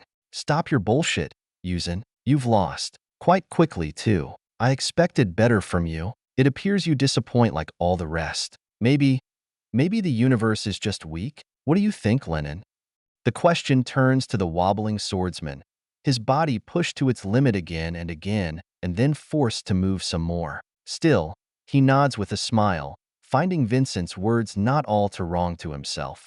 I do agree. It is weak, but some of us are not. What will you do now, Vincent? Will you finish her off? The Wastelander, the executioner of dust, bobs his head in a slow motion that sends twinges through my heart. Of course he will. Yes, I shall take her power, and then, I'm not sure. Just as the man admits his intent, that disease festering within him activates. Previously, it had only been passively weakening him, affecting his ether and soul from what I could see, but I physically witnessed the tattered bits of sand and flesh ignite with a deathly glow. Vincent steps backward as a man steps out of the maw of an enormous conjured skull. It is not the man I wish to see, but it is the one he oft relied upon. The cackling lighting chuckles as his whole body streams with gray electricity. In his palm, a stone of godly might rests, already fused with his flesh and altering his dominion. The third delivers my father's words for him. The immortal reaper, the undying curse, death, sends his regards from your soon-to-be corpse. Lennon Hull, kill Yuzin. Any means necessary. I will slow him, And it is that very same instant that another voice enters my mind while Vincent's eyes light up with unimaginable fury. He obviously didn't know the depths of Killian Graves' hate for him. It was enough to let him ascend. I told you, he cannot die, little one. Now, don't let your father do it all alone. I have no more personas to send, so I cannot aid you. I am sorry. I will, however, retrieve Virgil. The lad's not done quite yet in this war. He can't be. You'll need him for what comes next. 522. No longer human. Surging relief encompasses my body, and I force liberation to burn the matter in my skull so that I can speak to my mother. Time slows as Lennon clasps his hands around his sheathed sword, and Vincent turns his head and sands to the swordsman. A race has begun. Who is faster, the draw of the humanoid monster or that of the monstrous god? I can only hope that my friend is capable, because we need some time, and we need Virgil, or at least his dominion. If anyone gets hit with the endless, they will be out of the fight without exception. Ma, find Silas. He has that glove, right? Get him to Virgil. We're going to need his help. Inch by inch, the two move, and I can hear the sliding of steel against wood in the harshest of pitches. It grates my ears, but I focus on my mother's reply with liberation matching our minds in speed. I can do that, but the tricker's glove can only copy powers, not dominions. You need his teleportation? No? What purpose does that have? Is it not better for me to get Alexos? Or Abraham? I mentally shake my head. Those two won't help here. They were essential in fighting the other gods and keeping them back so we could corner Yuzin. But they won't do for Vincent. Desolation is the perfect counter to Alexos. His illusions won't be anything but dust in the wind. As for Abraham, he'll die from the shockwaves. As for the trickster's glove, that bastard has some more tricks up his sleeve. I know he does. I just fucking know it. Plus, Virgil's dominion is weird. It might work. My mother's mind nods along with mine. Seeing my point, she agrees, promising to do as I ask. You are right. Eli Weiss is not one to be missing a backup plan for his death's backup plan. In all the worlds, he might have just been the trickiest damn bastard of them all. I'll find him. Just hold on, little one. As my brain feels as if it's melting from both the exertion and the ether saturation, I cut off the connection, leaving her with my own oath. I'll be fine, Ma. Don't worry about me. I don't hear her reply. Instead, I watch the race in real time as the blade leaves Lennon's sheath and a wave of endless speeds for the swordsman's back. My heart clenches within its cage of bones, but all I can do is kneel. I need more time to get back into the fight. Blodwyn is hard at work, and Lily is feeling better. But we're not ready yet. The swordsman swings at his target, while Vincent retaliates with a wave of devouring sand. Lazarus shunts himself toward the 11th, but even the cackling bolt of electricity is too slow. The world's once fastest man is held back by the divinity attached to him, and a new one is forged. With Lazarus grasping lightning, the air crackles with pressure beyond the dark light and endless. And it's clear this confrontation will come down to a matter of seconds split into the millionths. My heart beats out of my chest, each thump echoing louder than the last. The clang of steel rings through the air, a sharp and clear note amidst the chaos. The chittering of the sandy, devouring insects howls along a sinister counterpoint that makes my skin crawl. My perception, still heightened from whatever I did earlier with my Sirza, allows me to see more than I otherwise would. And I take in every tiny detail, committing this moment to memory. Lennon, godless sword, hull. Here I am. I am staring down the most powerful man ever to walk, attempting to match him in a contest of strength and speed. It is utter hubris, an absurdly idiotic and nonsensical idea. After all, who I am? Some swordsman? No noble name to my head, and not a single drop of magnificent blood. 2 primes come from above Vincent's bloodline, and I am just a godless man. When I compare the two of us, I am no monster. I'm not even a wolf. I'm a timid young child yawping and crying. My feats don't come close to Vincent's. Neither does my mind, nor my mettle. He is unlike anything that has ever existed, and yet, it is my job to beat him, not to kill him. That is a significant difference, because I can beat anyone, anything, anywhere. My best. I could have left. I could have rested and came back for a duel when I was healed, but I didn't. I stepped into this final clash at death's door. Why it could have healed me, But I will only ever have one shot. There is no better me than when my back is against the wall and all the chips are down. When the fate of everything depends on me, I don't falter. I don't stutter. I only dig my feet in. There is no quarter given. Not for Vincent. Not for Yuzen. Not for the world, and most certainly, not for me. If there is one last thing I will do in the world, it is prove that damned old man right. All that I have ever possessed falls into my blade as I take both at once, the secondary blade melding with the first as it exits the sheath. The ringing of metal into the air pierces my soul as the two concepts immediately war against each other. But I learned a great deal from Kaysen. I lost to him twice, and I have made sure that I'd never lose a third time. The two concepts fall into battle against each other, but their war, births a brilliant cascade of power that rips through my body as all the ether I have ever owned detonates at once. The entirety of Monster evaporates from the contest in less than a millionth of a second with a heat that eclipses my reasoning. I may not die from this, but I will never swing a blade like this again. This is it, Kaysen. This is what you wanted to see. My peak. May it sunder gods into legends. Wyatt, limitless graves. A spark of light originates from linen as my eyes practically burn.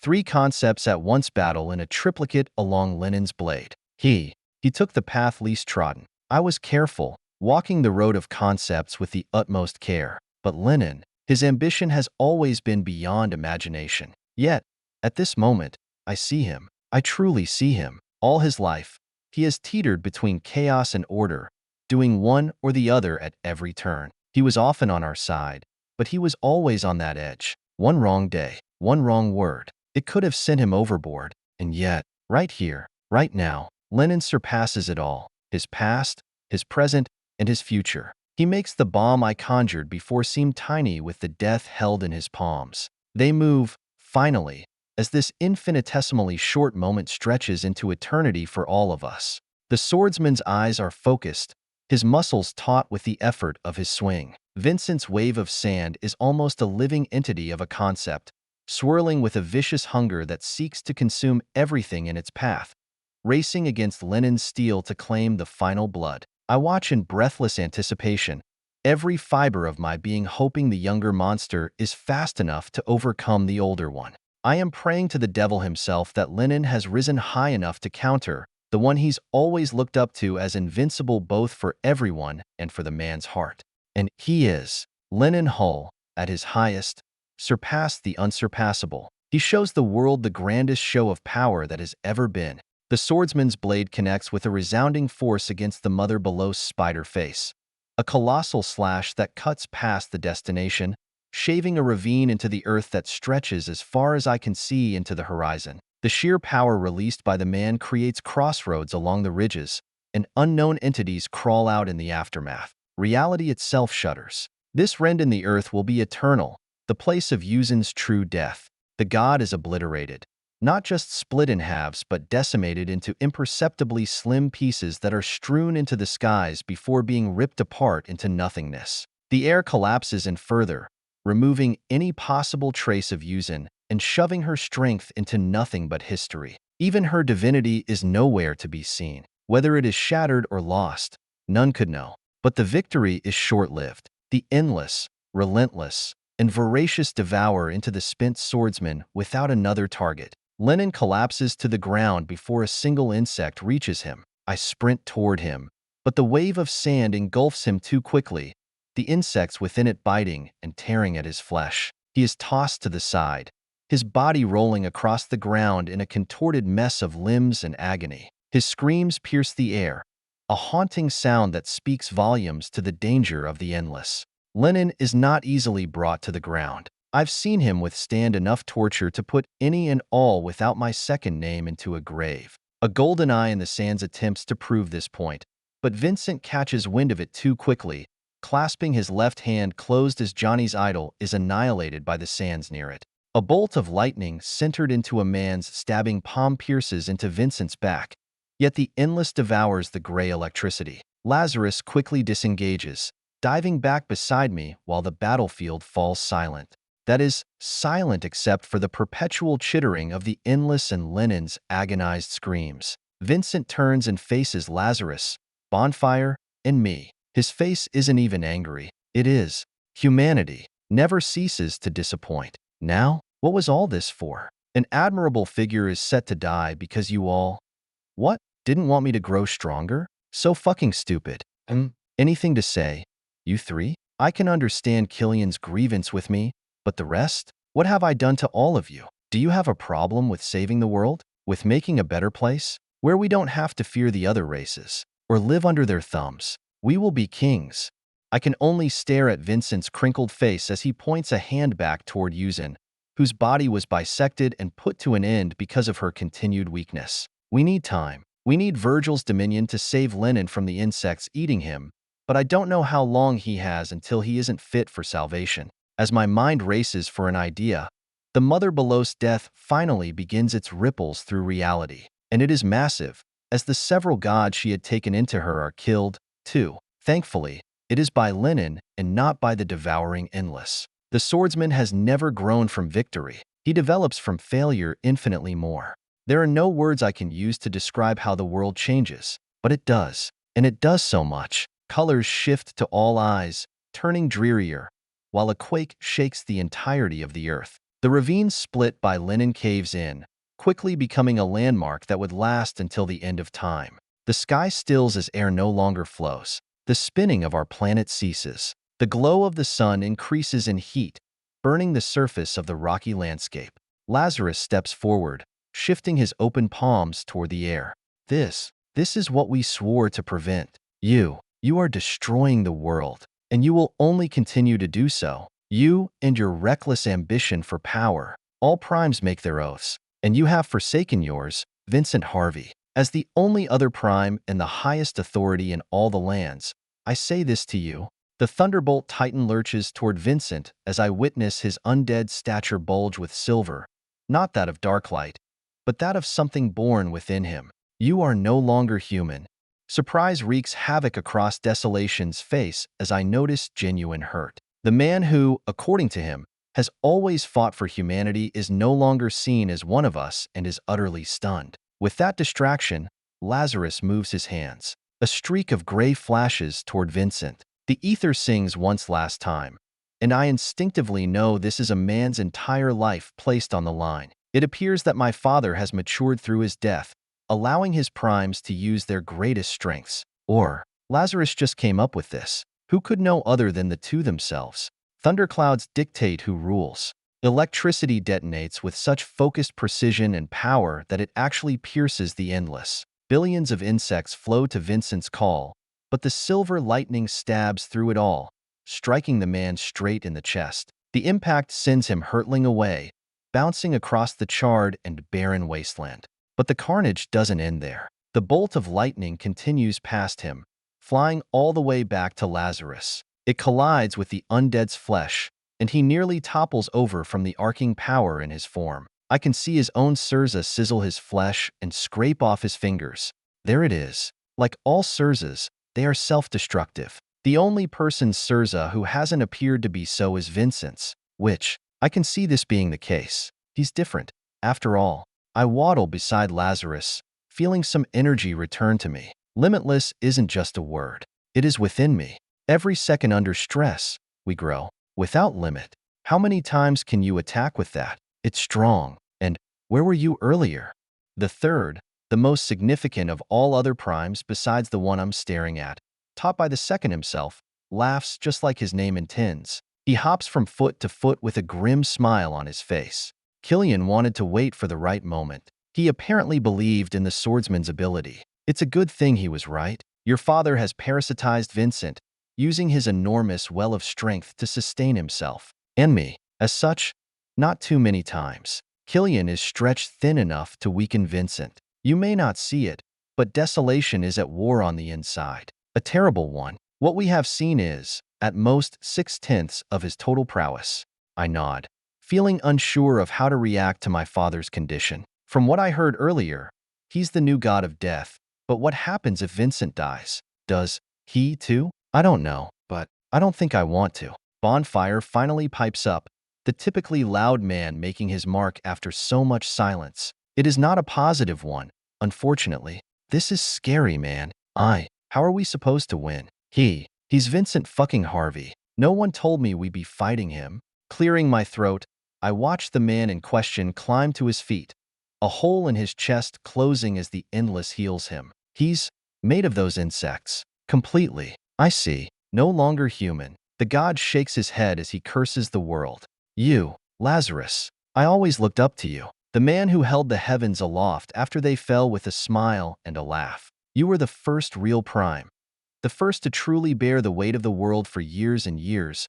But I see you are no different from the rest, unable to see the truth of reality. You must believe the wars will end when I am gone. Fine then, fine. If this is what you all want, then this is how it shall be. My heart shudders as the Sirza that has lived within my skull's dreams for endless nights screams through my soul. I hold onto Bonfire's shoulder as Vincent's endless blooms into death for the world. The endless devours all. We have to, Bonfire. We have to. My dear friend shudders as he looks around, and I can see the terror in his eyes. He's typically fearless, able to face down any horror with a smile and a joke in his other hand. But desolation lives in all hearts as a shadow. He has devoured our hopes. All our lives, he's been this unstoppable boogeyman, a true god among men. And here, he is one. Lazarus and I stand here unaffected because he is from another time, without that pressure and a legend himself. And my mother raised me right. Bonfire, though, the Wastelander is the nightmare for children, and even most adults. But just us three? Lennon is dying right there. Can we help him? What about Virgil? Where is he? Is he Abraham? Anyone else? The hurt in Emmett's eyes when he mentions Virgil mirror my own. I don't know whether he is alive or dead. I grind my teeth as Vincent steps toward us and cracks his neck. So short-sighted. What if other gods exist in the cosmos that wish to kill us? What if Yuzin isn't the end? What if there are more? We need a figure capable of killing them all. We need a shield, not some disjointed world, filled to the brim with chaos. A voice comes from behind me, agreeing with him, but only partially. I turn and find my mother carrying a man under her arms. She's made it to the battleground. No, that is true, Vincent Harvey. But none in the many worlds wish for that figure to be you. You would bring the chaos to kneel with an iron fist. There are others who can do it more peacefully. Silas, do it. I wish for the trickster's glove to copy dominions. In the man's hand is the porcelain glove from Eli Weiss, while the other has the primar. How did he? Ma, she must have taken it. No answer comes to me as the legendary object, built from one of the most powerful gods ever to live, on the same level as the morning star, shatters into a million pieces. Then, a coin sets into the glove as Silas falls unconscious. I watch the undead man fall to the ground out of exhaustion or trauma, but his feet catch themselves as his one fleshy eye is radiantly purple. Mia. Shadows lengthen. Virgil's dominion returns to the battlefield. Aniwai nods to me and whispers within my mind as Lennon lands beside her, free of the endless, but nearly skinned to the bone. I'll see what I can do to get him back into the fight. We'll be watching from afar to help. But Mia cannot use Virgil's dominion as he did. Your shadow was too cruel to himself. Still, he only needs a few moments of rest. Then he will be back. He swore so to me across the sands. I sigh at Virgil's incredible perseverance and face Vincent's furious glare. The god stomps toward us, with the endless in the sky ramping up with its earth-shattering might. Clenching my jaw, I speak with Blodwyn. One more go. You think we got that? My partner nods within our soul, and Lily joins in. The colt appears behind me, taking the gun from my hip as she prances to the side. Yeah, but don't leave us out like you did last time. Yeah, it wasn't fair. Huh, what do they mean? I hardly have time to ask the question before Lazarus practically teleports beside Vincent, the gray lightning arcing off his flesh. Bonfire gathers his courage, too, and the flaming man accelerates off while motioning me to follow. A heart beats for 3 within my chest as I speed up, imbuing limitless into every segment of my body. As I do so, though, I begin to understand. I'm only placing limitless within our entire Sirza. I've been taking their help, but unconsciously pushing them away. That is the pinnacle for all other gods. They only have one concept. After all, even Vincent. Lennon isn't a god, so I don't think he's as restricted. But me. Heh. Origin and adaptation. I take one step after another while I encourage my partners to do what they can. We all need to work together to our very core for this. This is bigger than before. It's more than just working together with our concepts. We need them to fuse, like what Lennon did, just not as explosively. Use your concept. We need to be careful, though. If they don't meld together perfectly in our heart, we die. It is worse than before when we all met in the middle. That was just a brief connection, a tiny thing that brought great power. This, however, is a deadly union. The other two, of course, respond in unison, sensing the gravity of the situation. Step by step, my speed accelerates, and my heart beats with more danger. Limitless exists within my body, soul, and ether while Blodwyn starts sliding adaptation into our Surza. Previously, he only used his concept on our physical body to increase our durability. While he does so, going first is he'll increase our compatibility with Lily due to his nature. I join the fight. The swarm of the Endless protects Vincent from Bonfire and Lazarus, and Silver Lightning and Colorless Fire meet in the middle. Emmett's situation is the riskiest, as he only possesses a dominion to protect him. While powerful in many aspects, from destruction to reconstruction, it is not enough to put him on par with Vincent. Nothing is. No matter if he is Desolation's natural enemy. I leap to his aid, pushing him aside from a wave of insects that Vincent hurls at him. Bonfire can burn plenty of the damned things. In fact, he's the most efficient at it, but he can't get them all. After doing so, I give my friend a nod as I dart toward the god himself, the amalgamation of the worst bits of humanity I've seen. I let the Endless fall onto me as new bone replaces the old that they devour. Adaptation itself settles into my heart and the bones that grow from it with each pulse. I meet Vincent's eyes as I step close to him, a bolt of lightning surging from behind the man. He sidesteps it without even looking, pivoting to reach closer to me. At this distance, I can see the undying curse in detail. No one has ever gotten this close to Vincent. Not truly. The remnants of my father war with Vincent's insides, refusing to die as they use the god's own concept and flesh against him. What he has done is a miracle. I will not let his sacrifice go in vain. He is forcibly bringing Vincent down to our level, allowing us to stand a chance with our exhaustion. We might not have known each other all that well, but I know who he is, who he was, who is always will be. A man that cared for me above all else. And for that, I'll always be grateful. I move in a mirror-like fashion with Vincent as I reach out with one hand, letting the limitless manacles call Lazarus lightning to me. It arcs to me with a spark through the air, surging across my flesh and through my skin. I can feel the concept within. It's barely there. Something that Lazarus must have only touched upon on his death. That of a cackle. How he sees it is unique. An explosive spark of life, more beautiful than any other. It's a tiny concept, one that few would even acknowledge, and yet it is his. And he controls every inch of it, preventing it from spearing through me. It swerves along my arm and down my fingers as I swing a fist at Vincent, the cackle of the silver audible to my ears. Desolation steps forward again under my arm, getting in close so I cannot deliver the strike with those chittering deviants, but I know better than just to let him do as he wishes. The best brawler taught me how to fight. Stamping my foot into the ground, I smile at the monstrous being. I didn't put my all into the first one. I knew he'd find a counter. How could he not? He's Vincent fucking Harvey. So, my other hand, the one that is home to the blooming spider lily, flashes with darkness as a trigger is pulled inches from his chest. Vincent still manages to control his flesh out of the way in time for my finger to move that slight distance. But that, too, is a bluff. The gun in my hand doesn't hold Lily's power. It is just a figment of my limitless madness. The real Lily stands behind Vincent, the darkness already on its way to his soul. A note from Broken Saint. I can't believe Tread Lightly just hit 1 million total views. Absolutely crazy. Thank you all for reading. We're nearly at the end here.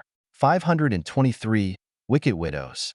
A river of darkness reaches out for Vincent, but the man has already caught the Colt in his hand somehow, tipping the barrel past him. We double-bluffed and succeeded, but it doesn't matter. He's just too fast. Lily misses entirely, her first river hitting nothing. I can only gape at him in awe, but then I grow confused as he continues to move the barrel, letting it point all the way at his other shoulder. Reality shivers beneath my gaze as I realize an illusion has managed to deceive Vincent of his own body. The god felt nothing where there was something. Just as I search for the cause, an old enemy of mine stands near Vincent Harvey, a knowing smile growing to its peak on his face behind the shadows that elucidate his form. His figure is far too close, but he knew that a long time ago. The first man I ever hated gives me a slow farewell, just as he evaporates into the endless, his flesh and bone mixed with foam metal. The phantom pain managed to trick the most powerful god once,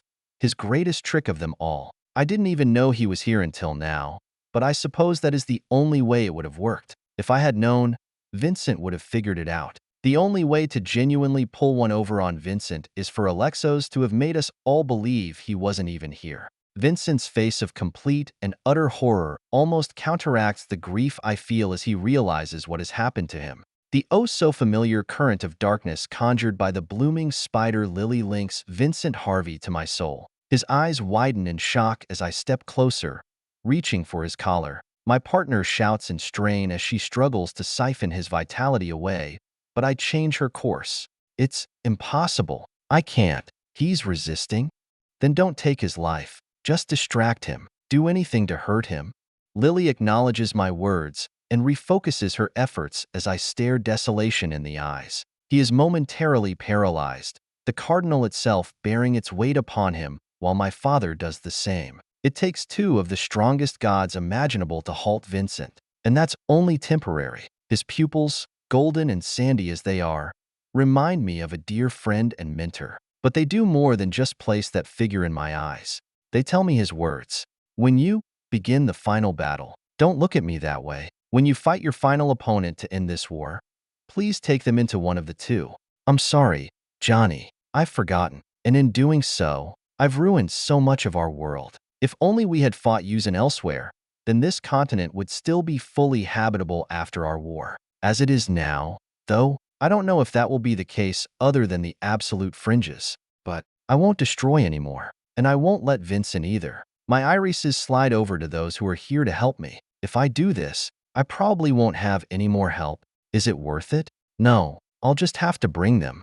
With one hand wrapped around Vincent's shirt, made of the endless too, I bring the other to the sky. Making a crossroads is difficult, but it is not impossible, especially not for a god. Ma told me how they work. What they are, congregations of incredible amounts of ether that fracture space. I've done it before. I just need to do it again. I won't let him ruin my world. My knuckles impact the atmosphere itself as space cracks from the rippling ether and force of limitless. The remnants of Lenin's strike leave my way forward far more effortless than it would have otherwise been. Fissures emerge, and before Vincent recovers from Lily invading his entire system, I tackle the man and take him into the nearest open realm. Space itself shifts and wriggles before my very eyes, and I see an infinite span of locales. There are so many places, so many worlds, so many lives out there in the cosmos. The crossroads delivers me to a random one, the one that just so happened to have its reality connected to ours at that very moment I bashed the air.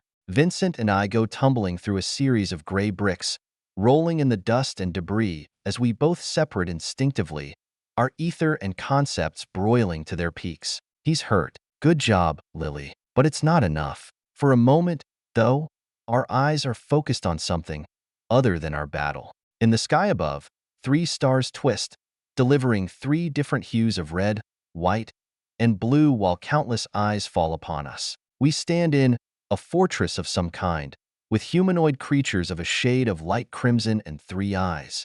A quick glance tells me they do not possess a single sigil. Not one amongst the thousands in my sight. Not a single one. Shit. Even in the poorest regions, there should be at least one out of this many. That means this is a planet without sigils, like ours used to be. It probably doesn't even have any naturals either.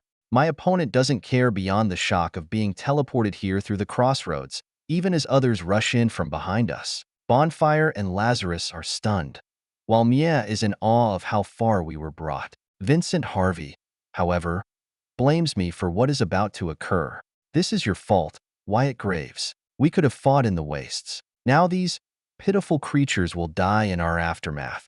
The thousands of faces turn into nothingness in a singular second as the endless reaches them without any mode of protection. My heart shatters as I see just how monstrous this man is. He is willing to kill them all, just so that he doesn't have to tone down his Surza, just so that he doesn't lose his momentum. He's right. This is my fault. But he could have restrained Endless. He didn't have to. Lazarus's feet impact the stone beneath us with the treacherous stars above in the now silent battlements. I watch the man vibrate in raw fury as he stands above Vincent at his great height. The cackling lightning doesn't laugh, not even a slight smile. He simply attacks, and something within me knows that is an oddity that means he is beyond enraged. No words are shared before the silver lightning pierces Vincent's shoulder once more. Fire bursts from Bonfire as he leaps at the god, too. But my friend is batted aside by the Endless as the bastion begins to transform into the tide of insects. I rush forward as Mia tosses Bonfire into a shadow, saving him from the devouring bugs. I can feel her ache from here, as it wasn't easy for Virgil to do, and she's only safe right now due to the trickster's glove protecting her. Before I can reach Vincent, however, the man catches Lazarus' unparalleled lightning. The crackling electricity flows into desolation, but the insects now devour it with a smile. Even the man's face curls into a widened grin. I believe this has lasted long enough. Killian will no longer impede my ether.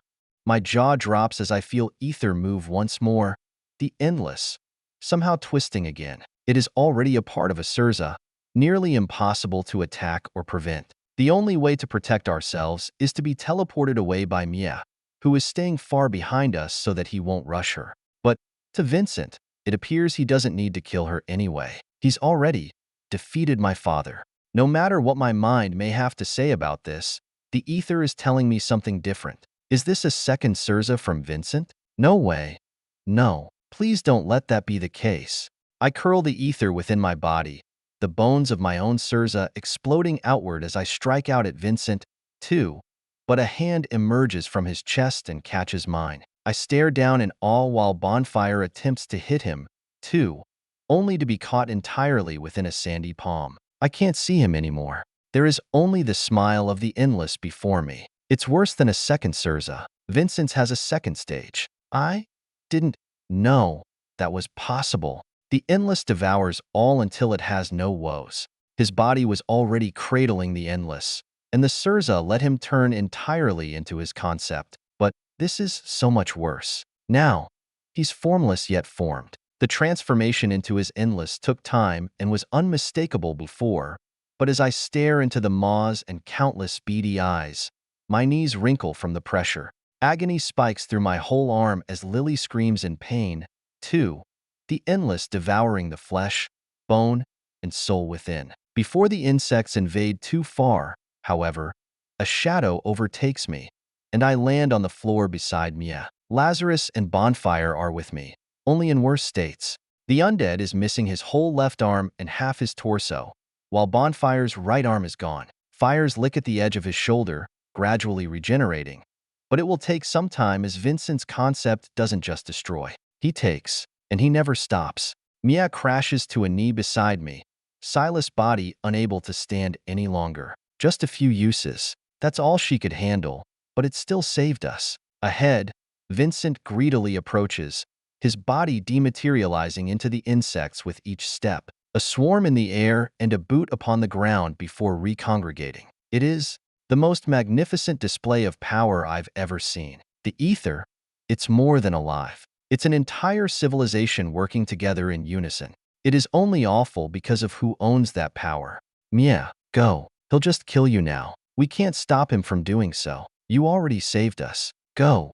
The iridescent iris of the mind's eye closes in pain as she nods, stepping rearward into the swirling pain of the sky that brings her back. And that leaves just the three of us. Bonfire shrugs his shoulders as half of his upper arm is back. Meanwhile, Lazarus groans toward me, the lips on his face curling into his ears with faux joy. He's so much stronger than I thought. Killian is, he's still in there. But he's locked away for now by this creature's masterwork. I don't have much more time. Vincent has fractured my soul. Soon, I will be gone. Before that, however, let us laugh one last time, my friends. It is not hopeless. Nothing is. We can still win. He is weakening. No matter how he tries to show otherwise. No one is unkillable. I nod to Lazarus as he splits into forked lightning of silver, streaking right for Vincent. He collides with the god's form, but desolation diverges into the endless just before impact. And Lazarus misses as the lightning catches nothing but air, unable to strike the insects as they evade the current. The third lands on the other side of Vincent, and I can see the forced smile. The man isn't laughing, but I can sense why. It is how he survived all that time in the gullet. He conjures that smile and compels himself to feel that emotion. It is a defense mechanism. From what, though? Where did he learn it? I don't know. But what I do know is that my fist is already flying for Vincent's head. The insects part along my knuckles while lightning streaks from behind the god. I hit nothing but air, and Lazarus is the same. Instead, the endless eats into my arm again. The adaptation just enough to stop it from devouring me entirely. Second by second, we grow more robust and more together. But someone does land a hit. Bonfire. The colossal deluge of flames that come from the man washes away millions of endless, causing Vincent to scowl in pain. But it is not enough. There are billions of these things. Desolation turns toward Emmett Knox, and I see the hunger in his eyes. I don't say a word to my friend, as he, too, understands. Heat emerges from his back as flaming wings arise, and he flies into the air. The god leaps to catch him, his hand reaching out for Bonfire, but Vincent doesn't make it. Lightning wraps around his legs and hauls him to the ground. Yes, I see. To touch another, he has to be solid. This Sirza is so complicated and so powerful, but it has to have some weakness. Otherwise, it wouldn't be possible. The Wastelander's jaw slams into the new wasteland he's created, and I'm right behind him, swinging a soulbone for the back of his head. Yet, I hit nothing but rock as he shifts around me. A shout from my dear friend is the last thing I hear before the insects become my world. Wyatt. He doesn't escape, instead preferring to devour my whole body with his insects. I almost laugh as he meets a grand resistance. My flesh and bone not as simple to feast on as all the others. Through the endless and all their buzzing, I can see Bonfire in the air. The colors of his fires shift constantly, from the colorless I've grown used to into all the colors of the world. Finally, though, they settle on a solid, pure-hearted orange. Pride swoons even as I am eaten alive, for the ether speaks in his stead. Fire always finds home. A supermassive ball of flaming orange emerges where Bonfire once was, and it falls directly for Vincent and me. Lazarus dashes away in a blur of silver, but I don't fear the glow. Bonfire has always struggled to control his flame. His emotions have been the thing that control them. His fires have hurt everyone he's ever known, including himself. It's not something he talks about, but I know it hurts him dearly. And yet, as the orange sinks toward me, with Vincent snickering in my ear, I know Bonfire has found his control. The endless devours my skin and bones, likely betting he can outpace the damage from the flame as it will hurt me, too. But he is wrong. The orange scorches every tiny mote of the endless it comes into contact with, but when it reaches me, it is utterly unlike the time my friend lost control at Bent. The fiery ether simply rolls over my Sirza's bone, coating it and protecting us from the endless. With Bonfire's help, I push forward and escape the tide of insects, nearly stumbling to the ground as I do so. Turning around, though, I find Bonfire nowhere in the sky anymore. Instead, flames boil upon my flesh as an aura of heat, while Vincent stomps the rest out from under his feet. The earth cracks from his strength, but the fire gives only after several attempts. I stare at the flames, but no words come from it. I almost want to laugh, as he must have gotten Vincent's idea to turn into his element in a different way from before. Bonfire isn't stupid. He knows that he is limited in this fight, and that his usefulness comes from his inferno. Yet, he also knows that he is holding us back due to his lack of speed. So, he found a balance, a way he can help without getting in the way at all. The most self-absorbed and comical man I know tossed it all aside to be helpful. Desolation stares at me as he growls out a rare insult. All of you and your petty tricks, they won't work.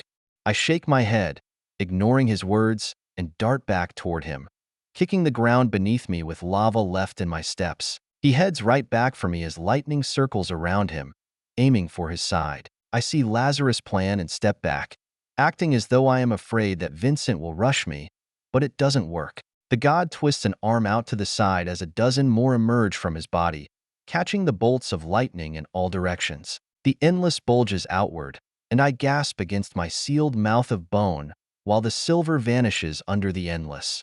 Lazarus howls in agony, laughing with a crude smile as the man re-emerges from the ornate colored electricity. Arbalest spring me forward as fast as I can, but I'm just not quick enough. The Thunderbolt Titan goes out with a blaze to the heavens above. Electricity bursts outward, rising all the way into the cosmos where the trinary stars lie. The raw heat of the lightning roasts away much of the endless, devouring him. But as Vincent steps back, shaking the burnt flesh from his palms, there is nothing left of Lazarus, only the smell of singed air.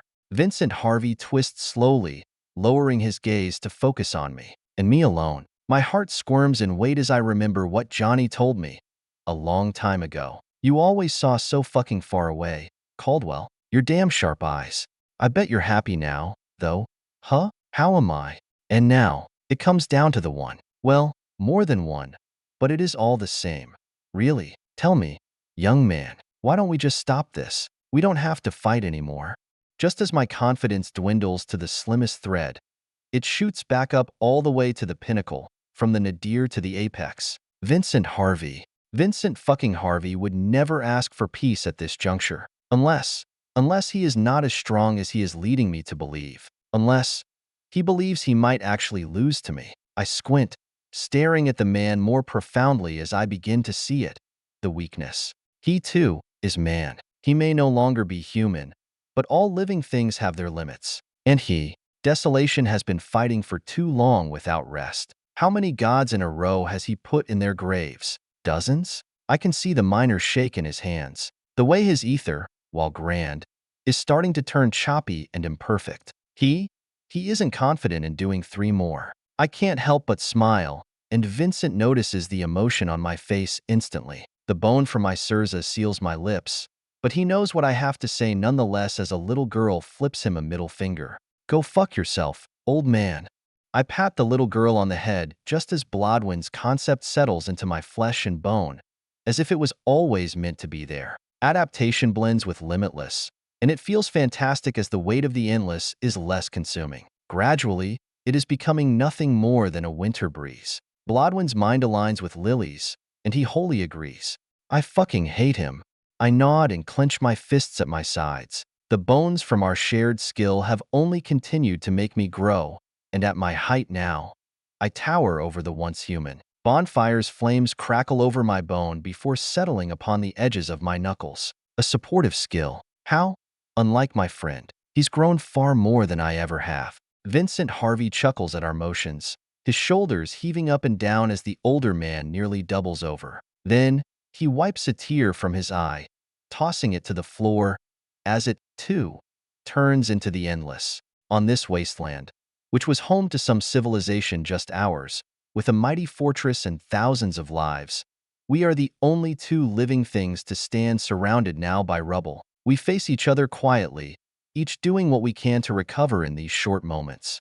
This is it, Johnny. We won't let you down. 524, let up rain. Elizabeth, Prophet's voice, Stroudwater. Come here. Virgil's gotta be under here. Digging through the rubble. I scream behind me for more help. Abraham quickly joins in, listening to my nearly deranged actions as Aniwai helps as well. I only glare at her for a second, knowing that she left him in there to hurry Silas back with his dominion. She only needed to sense his mind to connect the 2. After all, he's in here somewhere, and we need him. Wyatt, I believe in him, but he can't win it alone. I saw him through that rift. He's alone right now. He needs us. My muscles creak in anguish as I rip away pieces of rock one after another. Hydraulics flex beside me while Earl enters, and Abraham does his part, too. Several other soldiers aid us, tearing apart this rubble that has to be the only place Virgil could have hidden while huge segments fly away from Aniwai's mind. We're just outside the range of the endless, but I still shiver as I see the rocks get annihilated when tossed into it. But I focus on what is beneath me. It's a destroyed building, somehow placed within the once wilderness of this region and near where Silas got the man's dominion. The insides would be the only place of absolute darkness for him to be. Second by second, my heart races without an upward limit. I'm scared. I'm terrified. If we don't kill Vincent, he'll devour us all. I believe in Wyatt, but it's the Wastelander. A shiver runs through me just as I spot something through a crack. Here. A howl gets Earl to shift over beside me as we lift up a massive slab of stone upward and off the assassin's broken body. I slide down into the hole, landing beside the man. A sharp hiss fills my lungs as I see the state of his life. He's barely hanging in there. Silas stole the Dominion by touching Virgil with Anawai's mind. He never came down here. I wish he did. I hold my fingers against Virgil's hanging chin. The man wholly unconscious, or so I thought. The instant our flesh touches, his head whips upward.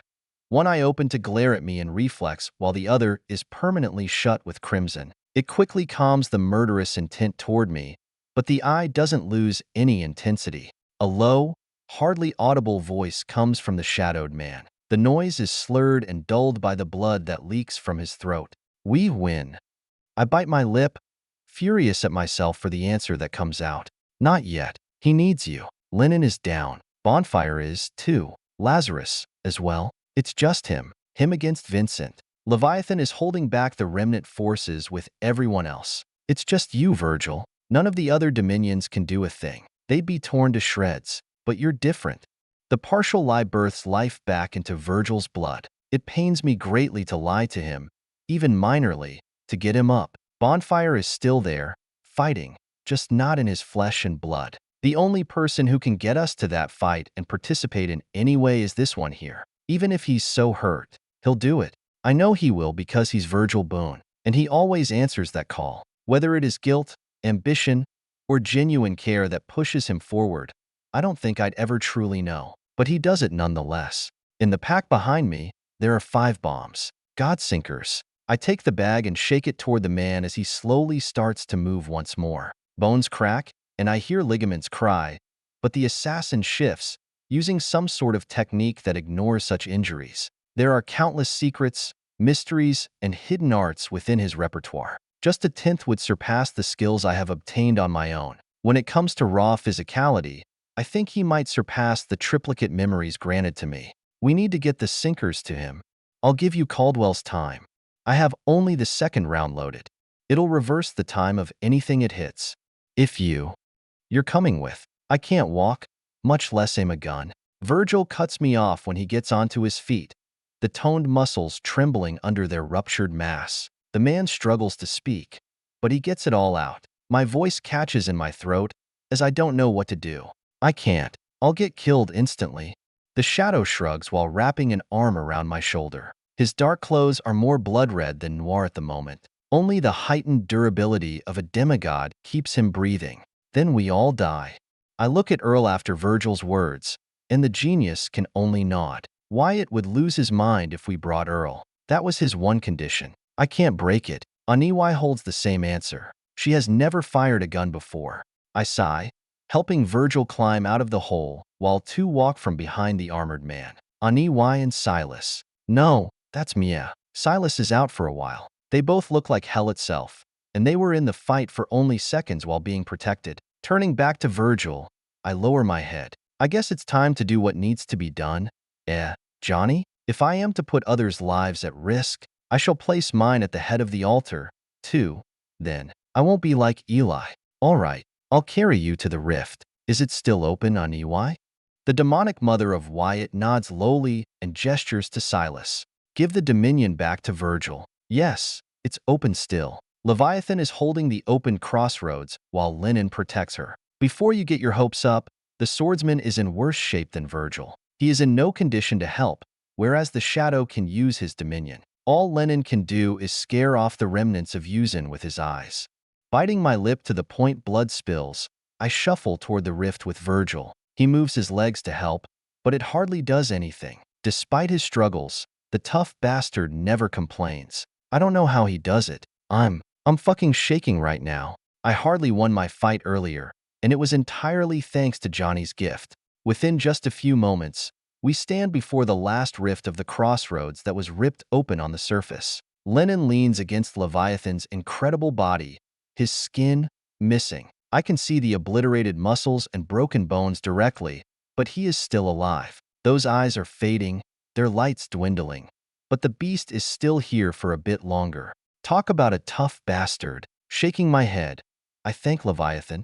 If we lose, close it. He'll find his way back. But you'll all have some time to run. The demon-turned dragon bobs her great big head. Then, she acknowledges me. Will do, Elizabeth. Enjoy your death. Will do. Stepping forward with Virgil, I glance backward, only for a split second to see Earl and Ani Y. There is nothing they can do here. They aren't trained to use a Colt like I am. They aren't fast like Virgil is. Abraham stands beside them all as a roar fills the sky. He was the other alternative to me. But the alabaster-skinned man waves me away. Has to be you. I'll help out here. We've got more company. Not sure what they are yet. Other planers or motherbound. I nod again, understanding that we all must have different jobs. If I give Abraham the Colt, then I'd be near useless out here. It has to be me. It has to be us. We won't fail you, Wyatt. We won't.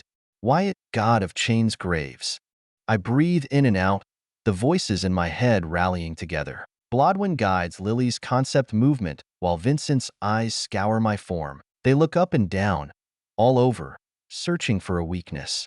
And apparently he finds one. The god surges toward me, an absolute mass of insects, flies, and desolation. I backstep to get out of the way, but it just isn't possible. The tsunami is too broad, so instead, I raise my fists, coating them in ether as I prepare to fight back.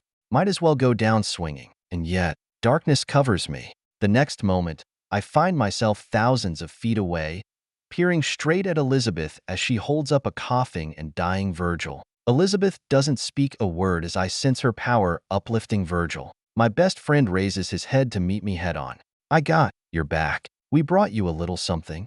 Elizabeth tosses a large bag onto the floor beside me. Bits of sharp steel peek out with a familiar tint of Sky's Bane. The Godsinkers. Those are the remaining ones. It's her plan. If you can't hit him, blow him up. Then beat whatever remains. You'll win the endurance race.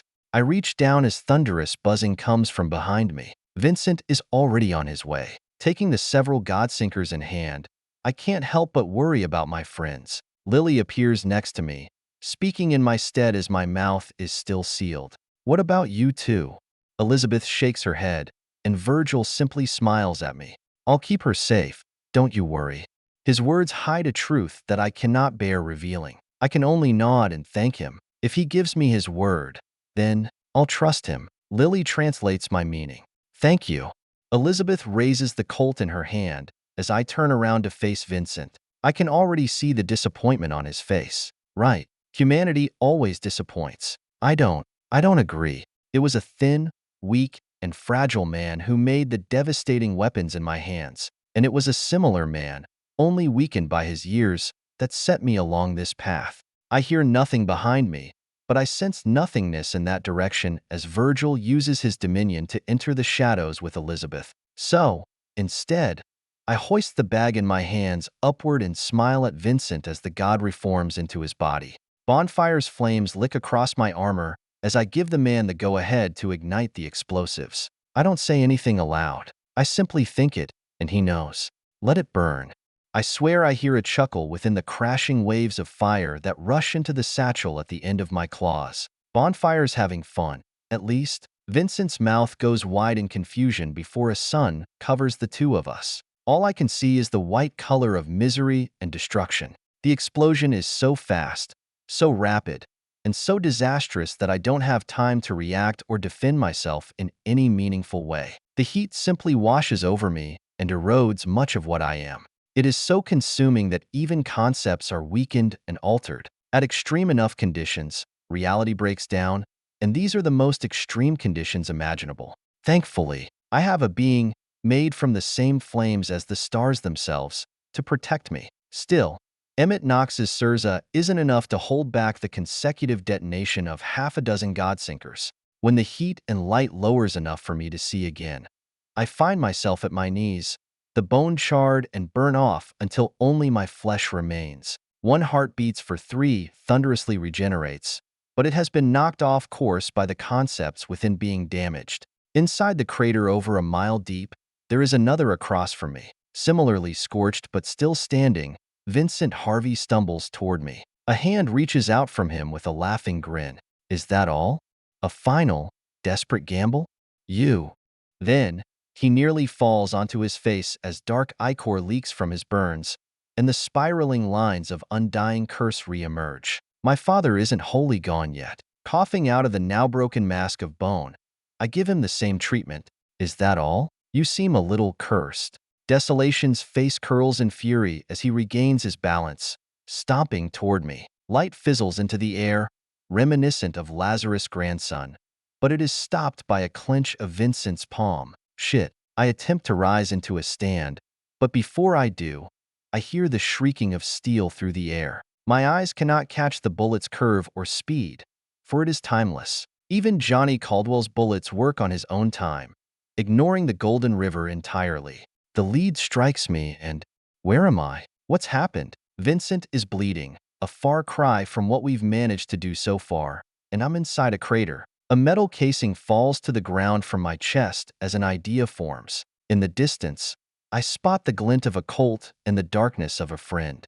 I see the second bullet, 10 seconds backward. From this distance, through the crackling heat, I hear the spinning of a revolver's chamber. She's going for a specific bullet, and I think I know which one. Smiling, I face Vincent just as another bullet streaks from an entirely different direction. Desolation rushes forward to stand in front of it, likely expecting it to heal, while I push out bones toward his spread-out mass. And yet, neither of us is fast enough. The lead dips and dives between all the endless as if guided by a prophetic voice. Then, it strikes the ground beside me onto something no one expected, a tiny speck of cloth remaining after the explosion. Good eye, Elizabeth. Good eye. Time warps before my eyes as that cloth reforms into the bag of godsinkers once more. The look on Vincent's face is nothing short of a masterpiece to me. Pointing with my finger, Emmett Knox's flames burst outward to the bombs without a word needed. Vincent Harvey doesn't attempt to stop me. Instead, he shifts into the endless and soars straight for Elizabeth and Virgil in the vast distance of this unknown planet. The grounded sun, however, is faster than his godly movement. Seconds pass while the fires of humanity's most dangerous creation burn into me. White light is all I can see, and fiery pain is all I can feel. Still, I walk through the heat, wanting to catch up to Vincent, and in the cradle of the crater, the power of the bombs is more tightly condensed. Left, right, one after another, I approach the god through the fires, sensing his soul with my dominion. And gradually, the light recedes enough for me to see him. Desolation is scorched to all hell, one of his arms totally missing. It's regenerating from the endless devouring the magma below, but it's slower than before. His concepts have been muddled, too. Meanwhile, Lily finds her groove, and I feel more energy within my heart as the origin falls into place. It is a unique concept, though I suppose all are. Still, it is multifunctional and varied in purpose. Life and death. It manipulates both, as it is the origin of the two. The bones across my body darken to an abyssal black while droplets of cardinal water seep from the cracks, leaving lines of red reminiscent of those blooming lilies that constantly breathes life across my body. The hiss of the river Cardinal against the lava below my feet is a beautiful symphony, but I have little time to listen even as I feel my whole body be forced to its peak once more to its origin. The weakness of my wounds evaporates as I tighten a fist, staring onward. Vincent Harvey is hurt, badly, but he isn't dead yet. I kick the ground, practically teleporting next to him as magma rushes into the air behind me. A bullet streaks toward Vincent's head, and I can see a number upon it. A clock is inscribed into the bullet, with the hour 6 placed upon it, the 6th bullet. I don't recall that one. The god attempts to dodge, knowing something is up, but another Colt is drawn upon him while I stretch my other arm for his. Contorting while shifting part of his body into insects, Vincent Harvey dodges Lily and me, trading two for the less risky one. Nothing ostensibly happens when the bullet hits the god, but I can sense something is at work. Shaking my head, I strike out at him while a considerable segment of the endless splits off, heading for my friends. I can't stop it. I can only trust in Virgil. And finally, Vincent faces me head-on, and I take that slim moment to breathe, to take in my reality. I stand alone on the shattered divot on an unknown planet on an unfamiliar continent across from God himself, the air thick with heat and the acrid scent of burning earth. The molten rivers churn below, remnants of the continent's violent demise. Steam rises from my body like hearty exhales, filling the air with my re-emerging exhaustion every passing instant. But so little time passes before we re-engage. Vincent makes the first move, and I join him immediately, lunging forward, my fist slicing through the air where his face should be. I don't have the spare energy for any grand moves. All I can do is restrain his dominion with my own, while I do it the old-fashioned way. For anything else will tire me out before this monster loses all his teeth. I've learned my lesson. No one can outlast the endless. Instead of hitting his chin, however, I strike nothing but a swarm of locusts, his form disintegrating into a buzzing cloud that reassembles a few feet away. His laughter is a cacophony of wings, even as some of bonfire's flames burn his insects. You've already tried that. I don't reply, my breath coming in ragged gasps. I charge again, my muscles screaming in protest. My foot lashes out, aiming for his ribs. Once more, he dissolves into a flurry of the endless, my kick connecting with nothing but empty space. The fires atop licking at the air. The flies scatter, then coalesce into his form, a tightened brow showing his focus. He's struggling, no matter how much he doesn't want to show it. Almost there. Come on. The man does as I ask inwardly, reaching for my flesh with the endless at his fingertips, and I spin to the side, throwing my elbow at him. With the help of Lily, I'm finally fast enough to keep up with the monstrous god himself, for I fight unweakened, and he must bear the countless injuries embedded into him. This time, he shifts slower, a millisecond too late. My elbow clips his chin, and he staggers back, a look of surprise flashing across his face. Vincent regains his composure immediately, transforming into a cloud of dust to avoid the follow-up toward his gut. An instant later, I feel a piercing pain in my side as the endless have latched on. The bones were burned away by the bomb, leaving only a thin layer that they have now eaten through. I step forward once more as Vincent comes to me without pause. The endless eats the magma below to heal him, but it's not enough anymore. We've drained him of so much. 100 gods would have died in his place. The fight drags on, each of us testing the limits of perseverance. I throw a series of jabs and hooks, each met with another shift and bite from that concept of his. Yet, with every evasion, desolation becomes slower and less fluid. Meanwhile, I only get faster, not much with the devouring sands, but still, limitless. Adaptation and origin together push us beyond any limits we may have once had. I get hurt with every passing second, the pain strengthening me while origin keeps me at my height and adaptation increases my resistance. Limitless tops it all off by raising the strength of my flesh and the potency of my ether without ending with the stress placed upon me. My knuckles and claws graze Vincent's flesh more frequently, leaving behind trails of bruises that follow the insects. Sweat pours down my face, mingling with blood from countless open wounds, for they do still exist. I am not far from death myself, but to others, it seems like the opposite. Nonetheless, I focus on the rhythm and the pattern of his shifts while remembering my duels with Marshall. Shiver comes instinctively, saving my hide and coming back with a counter multiple times. Unfortunately, though, the bullets from afar have long since stopped. Whatever Vincent is doing, he's made the other two plenty busy. No matter. I don't let up. I pounce onto Vincent the instant he shows a mote of weakness. My fists a blur. I land a solid punch to his temple, and he grits his teeth, struggling to maintain his form. He swings back, but his strength is waning, his punches lacking the impossible breadth of the endless they once had. I dodge, countering with a knee to his gut, and then a headbutt comes back that sends stars dancing in my vision. We tumble across the crumbling earth, grappling, punching, kicking. He attempts to shift, but the swarm is sluggish and disjointed, as more than half of them are now sickly and deathly black. I slam my fist into his nose, feeling the satisfying crunch of cartilage. He roars in pain, his body flickering between the monster and the swarm, unable to entirely escape. Desolation's desperation grows. He swings wildly, his movements erratic. I dodge, landing a kick to his knee that makes him stumble, and then I follow with a punch to his jaw. His form stutters from the blow, the once impenetrable and all-consuming veil of insects now a fractured shell.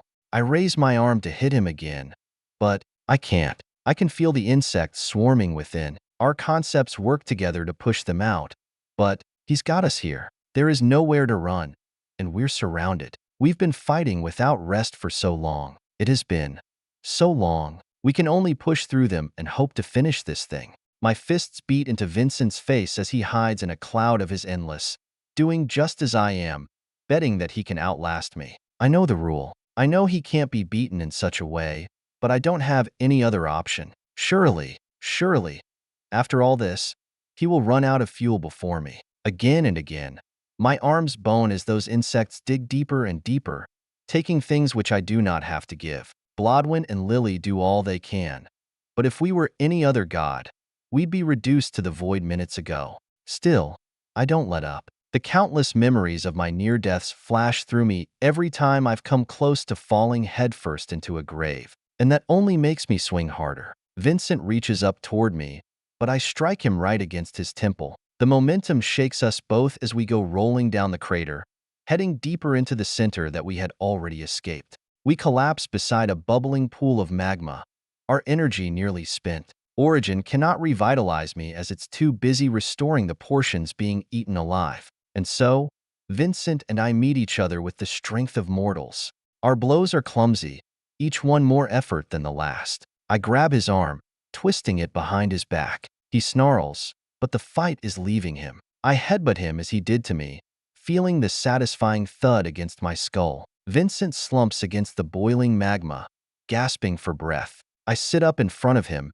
every muscle screaming in agony. His head rises to stare at me, defiance still in those pupils. Of course they are. He's just like me, unwilling to ever lose. To anyone, to anything. If we weren't so similar, we wouldn't be here, in this place together. I won't beg was a good fight. The best I ever had was waiting for someone. Like you, always, wanted a rival. You were the closest. Vincent's eyes peer into me. They peer through me as if the century-old man sees it all. It is as if he can see my whole story from start to finish. From the very first day I was born to the second Ma died. From there, he knows exactly how I got here. Struggling, I claw myself forward, not giving Vincent the time he wants to recover. But unable to kill him myself, I draw a little something from my hip, atop the dying god. I can see the veins of black stretch throughout his whole body, taking root across the god's concept and form. Even now, the only reason we are a match is because there is a terrible disease within his flesh, an undying curse, hellbent on killing him. In the end, Vincent, my father, wins.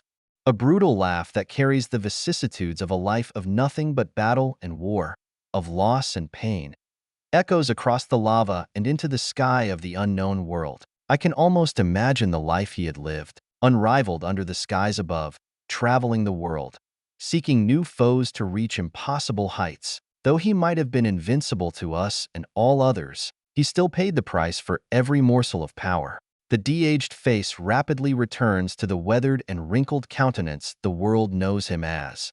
It would seem so. Never really thought it would be that scrawny kid who put me down. Do it. If you don't, I'll kill you. I can only smile as every movement cost me everything. I know. You were strong, Vincent. The strongest to ever live. But you were alone even with your endless. You forgot our greatest strength. The old man nods, closing his eyes as I place the blooming spider lily against his forehead. My finger curls around the trigger as he says his final words. I let him finish, knowing that I would spot any movement of ether or the endless in time to end it all. It is lonely at the peak. I was there for too long. Perhaps your grandmother was right. Good luck, Wyatt Graves, for whatever may come next. I shall not be the last god you will have to kill. Just keep our people safe. The falling of a crimson lily comes after his last word, announcing the end of the deadliest and most dangerous being ever to live. The breath last leaves his body trails into the superheated air, floating away like a soul toward the heavens above. After an entire century of war and struggle, of experimentation and manipulation, of holding the world up on his shoulders against the creatures beyond, of being the only thing, the only single being that truly stood a chance against the mother below, the wastelander, the executioner of dust, the endless swarm, is dead. Desolation is no more. 525, bittersweet afterclaps. I fall backward onto my knees as I let my ether finally release from building up within. A stream of vitality enters my veins from Vincent's dying body, but it simply isn't enough to fix all that is wrong with me. Deep breaths come in and out of my lungs as I struggle to regain my energy. But as I sit here, on my own legs stripped of much of their mass, I hear nothing. The sandstorm that eternally shifted around desolation has ceased, and all of the endless has died. There are no sounds. The creatures born from Vincent are unlike true life. They do not fall to the ground after their deaths. Instead, they simply evaporate back into their origins, ether. So, there are no crickets, no wind, no rustling rocks, no shifting leaves, no animal calls. No, nothing but my own strangled air. Looking forward, I remember that I'm not even on my own planet. Vincent's body rests against the rock where Lily finished his story. His corpse has shifted from the old man I once saw to an amalgamation of sand-colored beings. To the naked eye, it's just a statue of some kind. But, to mine, I can see the billions of dead creatures. Being alone with countless of yourself is still being alone. Vincent, you should have known that. The sky rumbles for a fallen god, but nothing breaks. For all his power and strength, desolation, the god of the endless, is only peaceful in his death. It is fitting. He had destroyed so much in attempting to protect that when he finally does stop, peace reigns. I bow my head slowly as I rise shakily to my feet. I always looked up to this man, a grand figure, more consequential than all the others. Even when I met Lewis Fern or witnessed Remington, I always wondered, who among the legends was the most profound? Who was the strongest? The one who stood above all the rest? I have my answer. Unrevolved under the cosmos, even after his death. It took everything we had, every person, every artifact, every advantage we could garner to beat this monster among men. Every step along the way was a grim decision. At any point, he could have turned the tide permanently. That is just who he was. Someone who you'd rather bet on than the boundless decay of time, or the army of an ancient god who had already destroyed the world once. Goodbye, Vincent. I'll remember your warnings. Reaching forward, I grasp his hand and pull the sandy corpse to his feet. I hold him up before picking up the heavy body and dragging it toward the rift in the distance. The dark veins still run along his corpse, too, and I carry what must be my father's corpse at the same time. No matter what they have done in the past, neither deserves to be buried in a distant realm unknown to him or his family. For all of Vincent's evils, he still protected us for a long, long time. Step by step, I climb out of the crater. It takes me a good while, and when I reach the top, I find something I desperately hoped I wouldn't. Elizabeth sits on the ground, cradling Virgil's head in her lap. I sprint to them, nearly falling after my first step, dropping the corpse and sliding on the ground beside the two of them. Virgil's head looks directly upward while his whole body is beyond ruined. Pieces of him are missing, devoured into nothingness that leave no blood behind. His eyes are already cloudy, and they have no sense of direction. Why did you come back? Why didn't you just stay back? Silas could have taken your place. He even had your dominion taken. He doesn't have long, Wyatt. Talk to him. I glance at Elizabeth for a second, seeing the tears already streaming down her face. Lily awakens from her rest of devouring so much vitality, screaming in my mind while Blodwyn curses the world. No, I liked Virgil. Do something. Help him. Please. Why him? He was one of the few who liked me.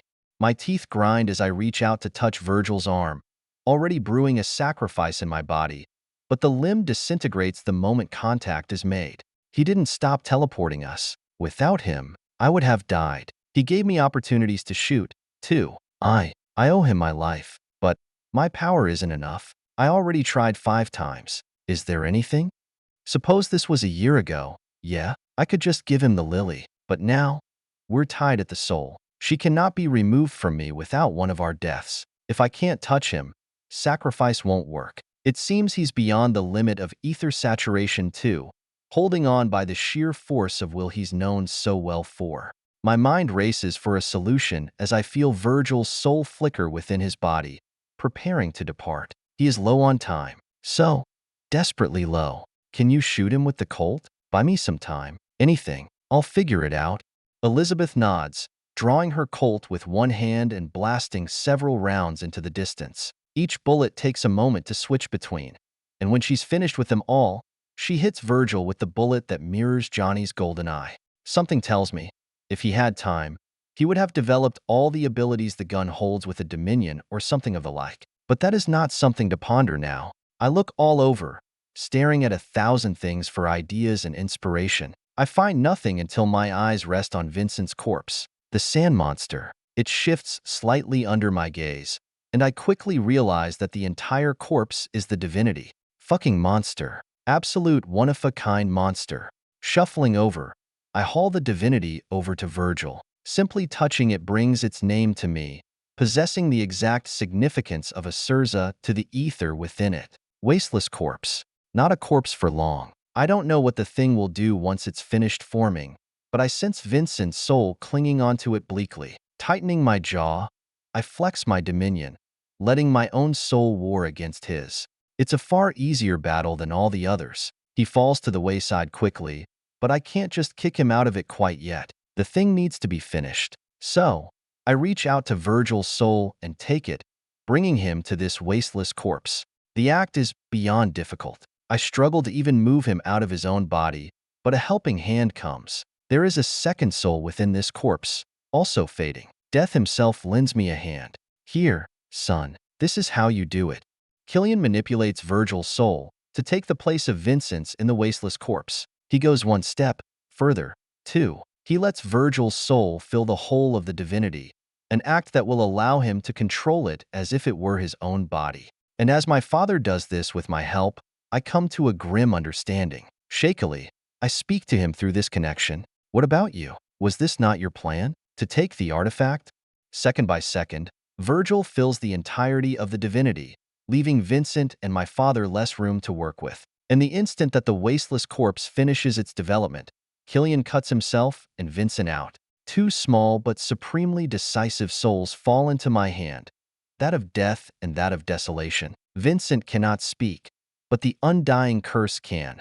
I have done what I needed to. I do not have the resolve anymore to continue. Let me do this one good thing, okay? He has a family to go back to. Those who love him. You may care for me, but you do not love me, and that is all right. The world will lose an awful curse and gain a guardian in exchange. I want to speak up and say something, but for a moment, my soul is overpowered by Killian's brilliant light. It flickers luminously before losing most of its splendor. You have done good, better than I ever expected. I'm proud. May your shoulders be a little lighter now, son. Even gods die, Wyatt. Enjoy the moments with those you love while you can. I sure wish I had savored them more. Goodbye. Tears fall from my eyes as that radiant soul darkens and molds itself until it forms a skull, yet another divinity. The undying skull. It holds the concept of immortality and death. How peculiar. It isn't like Lenin or me. It is one concept formed from two. He was similar to me, but he did it all on his own, combining two concepts into one state. The other soul stretches back toward its divinity, still attached at some level to its soul. Seeing this, I clench my fist and take the soul into mine, devouring it with my dominion. Clarity plummets into my mind as such a mighty soul joins mine. Then, I look down to witness the eyelids of the wasteless corpse open. The pupils within are hollow pits, nothing at all, but I feel the gaze within nonetheless. I'm alive? A hoarse, wretched voice comes from the empty mouth without a tongue, and I struggle to smile at my friend's condition. Killian would have been okay with a life like this, but I don't know if Virgil will. I nod. Sort of. Elizabeth shuffles over to us, still carrying Virgil's body, and we both look at it. My friend is in awe for several seconds, glancing at his arms and legs before turning back to the corpse. Makes sense. Better than dying, I suppose. Stunned in return, I wave my arms, feeling dreadful now that I have the time to think. This is worse than what Earl did to me back then in Bone Dunes. Really? You're not angry? Scared? Disappointed? Virgil shakes his head, the lips curling into an ear-to-ear smile. Still, the voice possesses the tone of 1,000 locusts. Nope, I can feel the sun again. I can taste the air. I can smell the winds. The only different thing is my skin, and a few other minor pieces. But that's fine. I can make up for those with ether. My sigils are also weird. Really weird. Could you take a look? Stepping forward, I place an arm on the divinity and gasp in awe at the creation my father had managed. Within the heart of the wasteless corpse dwells a cage made of bone and death. The inside of the cage inhabits Virgil's 9th sigil, while the rest of the body possesses the true divinity of Vincent Harvey. With my dominion, I can sense that the divinity controls the endless, but in an entirely different way. It is not an endless horde of insects, but instead, it has been tailored by an immortal hand to that of an endless night. The sands even gradually shift to a darker tone, mirroring that of basalt. I see. My father was a better craftsman than I could have imagined. He managed to fuse all your sigils and mold Vincent's ownerless divinity to match you. This is your new body now. Maybe a bit weaker than the old one. Maybe stronger. Who knows? You'll just have to learn. At the very least, I believe you're immortal. Virgil laughs as he pats his body down, sighing at the lack of knives afterward. He then steps to his previous corpse, taking some of the clothes off to place on his own body. Elizabeth and I give him some privacy, but the stoic man finds it hilarious. Stripping my own body. Never thought I'd do that. Well, hopefully, the craziness is over. Yeah, let's hope so. Once he is done, we walk toward the rift. Elizabeth excitedly discusses the future and what can be done now that peace has been made between the races for this war. She believes it will continue even after everyone moves to rebuild. I cannot listen to her much, however. I'm too focused on other cases, the deaths.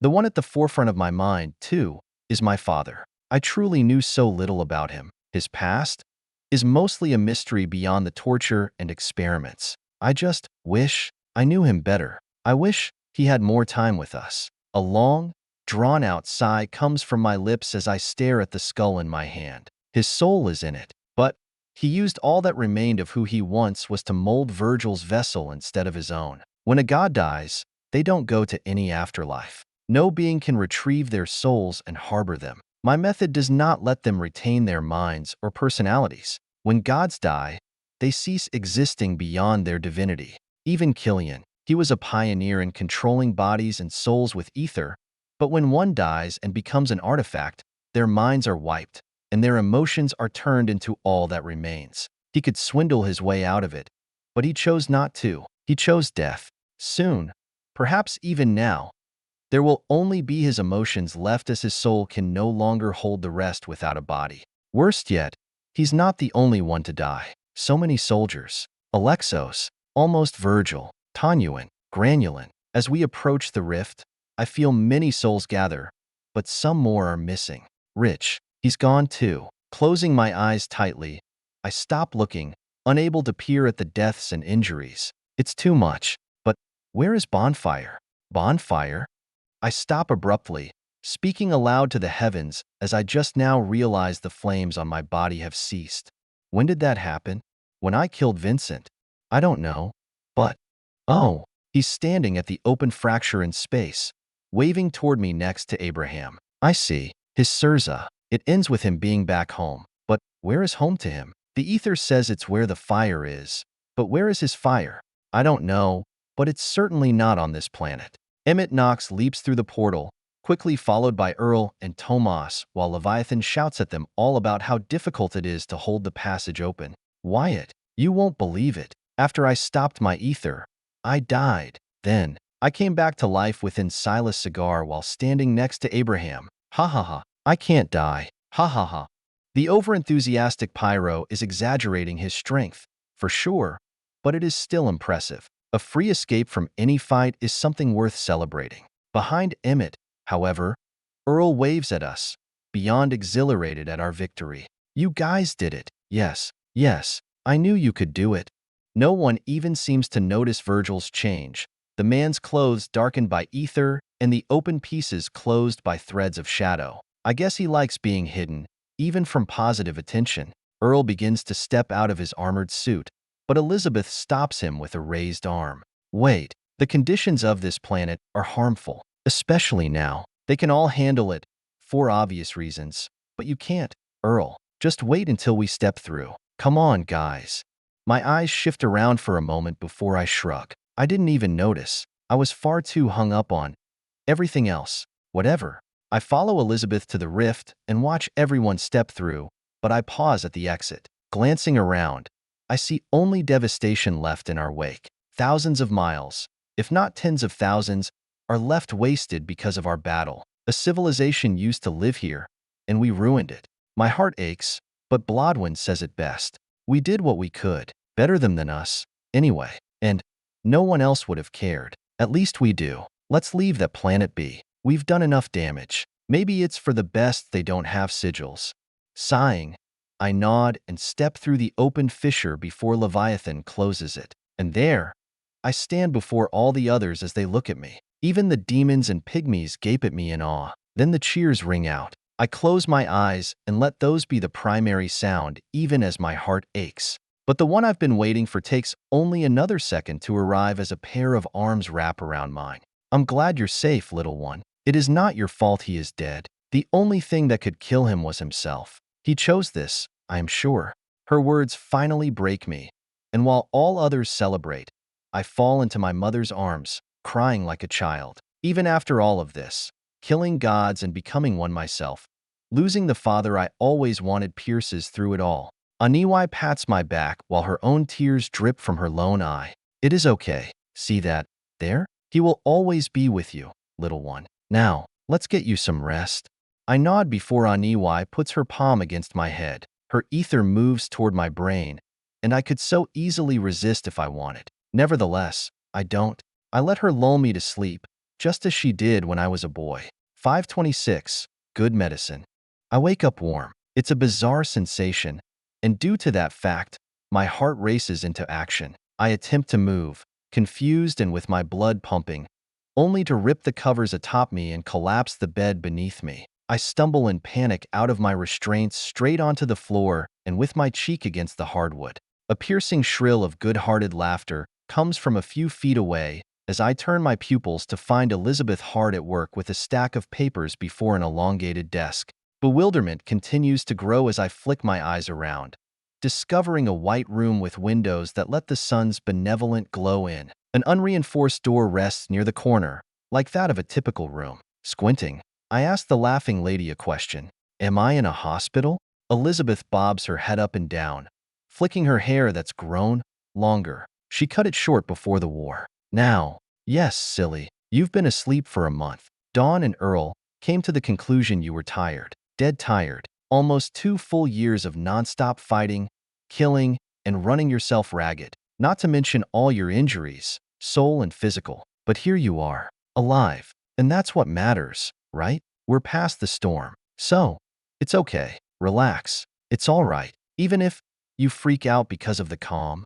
Her tone is smooth and fluid, and it comes to me when I need it most. I feel my shoulders slide back fully as a weight has fallen off. A little girl waves at me as I finally notice her existence on a nearby bench in the room. You're awake. I left you alone in your dreams because you were super tired. Not even Ma could get you up. And she's the Lord of Dreams now. Hee hee hee. Right. After all this, there are 3 lords now, right? Back how it was 1,000 years ago. Except, one is a god, and 2 are demigods. Still binary in a way. Aniwai and Nados, huh? The Lord of Dreams and the Lord of Light. It doesn't sound all that negative. If anything, they are positive names. I stand, walking over to the open chair as I feel. Amazing. Is this? You seem happy, and you're walking without that wobble you always had. A wobble? I question the woman as I take a seat, careful not to use too much strength to break it. This place isn't like the underworld, built for great power. Elizabeth nods, flicking the end of her pen toward my knees as if it's something obvious. Yeah, your wobble. Hard to spot if someone hasn't known you before. I figured it was from stress. Seems I was right. I don't have an answer for her as I instead breathe, remembering all the pain it took to get to this point. My lungs pick up the pace, and I struggle to get the air into my lungs. A few seconds pass before my partner calms me. Hey, just look at that, son. You see it? We did that. We protected it. It's over. All I've ever known is blood and death. But you've got it worse than me. I had a month to spend with Lily and the others. You need to breathe. Breathe, Wyatt. Breathe. I do as he says. The radiance once more slows my stress, lowering it to the point that I lean back against the wall. I continue staring at the sun even as Lily and Elizabeth speak to each other. Can you take me to see Uncle Johnny's grave today with Wyatt? I want to put some flowers there. And then, can we see the workshop? I heard yesterday from Blake that Earl's working on someone like me. Oh, oh, and then, Lily, what do we talk about? One question at a time. And yes, we can see Johnny. I'm sure Wyatt would like to go there. The heat twirls within my eyes as I peer at the ever-so-distant flames. Oh, okay. Well, what about now? The workshop? I can almost spot the ripples of the sea of flame atop the impossibly large entity. I wonder, could a god truly destroy a star? Yuuzhan boasted of such, but was it really just that, a boast? Or can they only move them, damage them? They seem so. Maybe with enough time. Yeah, enough time would do it. Yes, we can stop by there, too. Wyatt, you listening? Elizabeth's direct question to me finally pulls me from the luminance of the midday sun. I turn to face her, agreeing without genuinely knowing the contract. Yeah, I'll go. A hand falls onto my cheek, and I flinch from the sudden touch. But I don't pull away. Elizabeth shifts her hand to try to haul me onto my feet. How did I not notice her stand? Here, come, we'll go now. I think you need some fresh air. I rise with her pull, noting the fact she would be unable to force me if I was not willing. Have I grown stronger? My oh my. Limitless indeed, I suppose. The woman walks away, her hair that just barely covers her eyes waving along the way. I follow with Lily just beside me, the goddess giggling with each step. She must terrify anyone we come across. Shrugging, I step out of the room with the two, and I'm surprised to set foot in a completely ordinary hospital. There are doctors shuffling around constantly, but none are any I recognize. Furthermore, only a few possess a sigil, all low ones at that. Elizabeth explains as we pass the closed rooms. We moved you into a hospital for more ordinary people. Your mother said it would help you sleep. You don't want to be in the place for sigiled. There are many still in there, too, for reasons opposite your sleeping self. The woman shudders while climbing down the steps, and I can't help but press her on those words. It rubs me the wrong way. Who? Anyone I would know? She and Lily nod simultaneously while we approach the main entrance and exit. Waving at the lady at the front, she answers me. Goodbye, Susan. Yes, he's finally awake. Lennon is still there. Silas, too. Many more didn't escape as unscathed as you, but that's enough for now. Let's get you outside. Elizabeth reaches out a hand for me to take, and I peer at it for a split second. Her palms are scabbed, still damaged from the battles she took part in. I take her hand without hesitation, only observation. Okay. The double doors open to her hand as she brings me outdoors, and I gasp aloud at the scenery before my eyes. Streets, fully functioning and undamaged streets of concrete and brick, line my sight. People walk, happy, smiling, relaxed. Relief floods my veins as a hand grabs my shoulder, and a voice whispers into my ear. You did this. Look, over there. My eyes glide to where Elizabeth's fingers point, and I see what she means. Grand, golden, and silver balances rise from each cardinal direction that I spin in, and they exude massive columns of ether. I begin to follow the ether with my senses to figure out what it does, but she explains first. This is the city that Louis Fern made with his final breath. The devil. He made a safe place, a haven. It is floating in the sky with an eternal pact, balanced and protected by the ether of those who live within it. No gods are allowed, barring those he had approved of personally. He called it Nevermore instead of Onyx Gate. It is large enough to fit 1,000,000 souls without issue. Those who were placed here during the war were already put back, with aid, of course. But here, it's almost like heaven. It's incredible. The woman next to me nods with a great big smile, and the dimples on her face that I never noticed light up under closer sun. Then, she drags me further. I know. Come on. There is someone who wants to see you. Confused, I let her lead me through the city. Buildings tower above, nearly all of them 3 or more stories tall. I can hear the voices of those within and sense their woes and limits at the same time. It is bizarre, but I don't dislike it. I tug on the chains of all as I walk past, slightly strengthening even the weakest human. And more than that, as I realize, there are demons, the more reasonably sized ones, pygmies, and Nahullo here, too. The latter are the most numerous, but I even spot a few of Granulin's people. There is peace for now. Things might change, but it's up to me, and I won't fuck this up. I promise I won't. I walk a little more straight until we come to a gated entrance. I squint at it while Elizabeth bobs her head, pointing inside as a third sigilled guard unlocks it for her. Here you go, ma'am. Lily darts forward into the bounds of the gate, but Elizabeth grabs her before she can escape, pulling her close, bopping her lightly on the nose.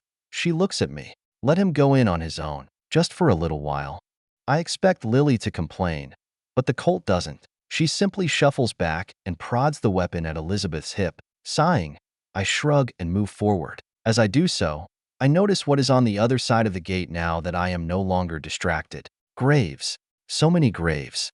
The dates, they are all recent. They are way too recent. I walk forward as I notice several people walking along the stone-marked edifices, lamenting those they had lost. I spot a young woman grieving over what must be her husband. I catch an old man kneeling painfully beside his daughter's headstone.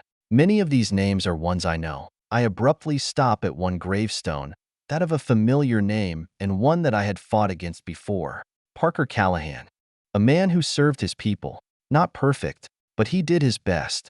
A woman kneels beside the stone, tears washing down her face. Sylvia Harvey peers up at me, not a hint of anything but grief in her eyes. She shakes her head and turns back to her dead lover. Glad to see you're awake. Yeah, thanks. He was a good man. I hope you're doing okay. I wave at her and move on after my few words, wishing Parker an easy rest. Sylvia's sobs grow louder as I step away. I don't know what to say here, so I just did what I thought was best. She doesn't like me much, anyway. I doubt my words will mean much to her. However, I am quickly proven wrong as I hear a muffled thanks from behind me. I pause for a second before continuing ahead. Further along the trail, I find a series of more opulent gravestones, those that come from more wealthy families. A few, very gorgeous ones made of gold, sapphires, and other precious materials stick out to me majorly. Tanyuan, inscriber of creation, loving father, a doting mentor, and a caring leader, died protecting his world. There is no better pygmy in history. Behemoth, beast of solitude, a lonely coward who found his courage. I almost laugh at Behemoth's grave. Who wrote that? Natos? Maybe. No, it was a surly Leviathan. Only she knew him that well to say such a thing. Beside the demons, who have turned dirt, there are pygmies gathered around Tanyuan's stone, and there is no one at Behemoth's. I do spot a few things around the demon's grave, however, a flower and a lantern. Maybe he wasn't so lonely after all. My feet carry me onward until I find what I was meant to. There is a small stone, utterly unlike that of the demigods, behind me. The man within, he wasn't known for his wealth or his want to flaunt it. He was just a rancher who picked up a gun and saw problems he wanted to fix. And whenever he saw one, he did his all to solve it, whether that cost him all his fortune or all his time. Johnny Caldwell, the gunfighter, an average man who became so much more. Lead an empire to its demise.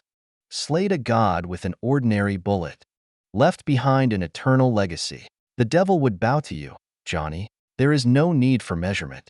Without you, the world would not belong to us. May you find time to rest now, for you used it all on us. I read the words from a distance as someone is already here. A woman only a handful of years older than me slouches over the stone with blatant longing. Her buzzed hair tells me who it is even before she turns to face me. My knees bend as I fall into a crouch before the grave. Blake acknowledges me in her typical quiet way. She's made so much progress, but it seems to have regressed so quickly. Hey.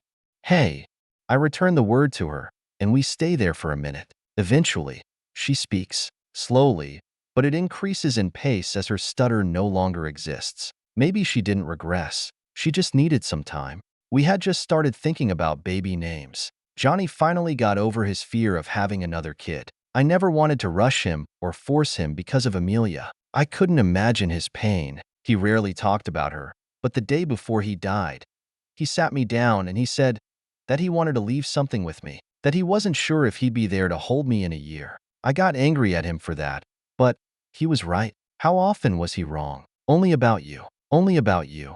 The memory where Johnny shot me in the kneecap on our first meeting rings clear, but it sparks a laugh for me. It's a short, nostalgic, and sad chuckle, but it is humorous nonetheless. I look to the woman who fell in love with my mentor. That's what he was, just like Edmund, Marshall, and Edward. Each taught me for short periods, leaving behind memories and lessons I'll never forget. But Johnny, he never taught me anything, not directly. Anyway, he always instructed by example. I didn't learn ether or combat from him. Our combat styles and ether are far too apart to be compatible. Instead of any of that, I learned how to be a man, a good man.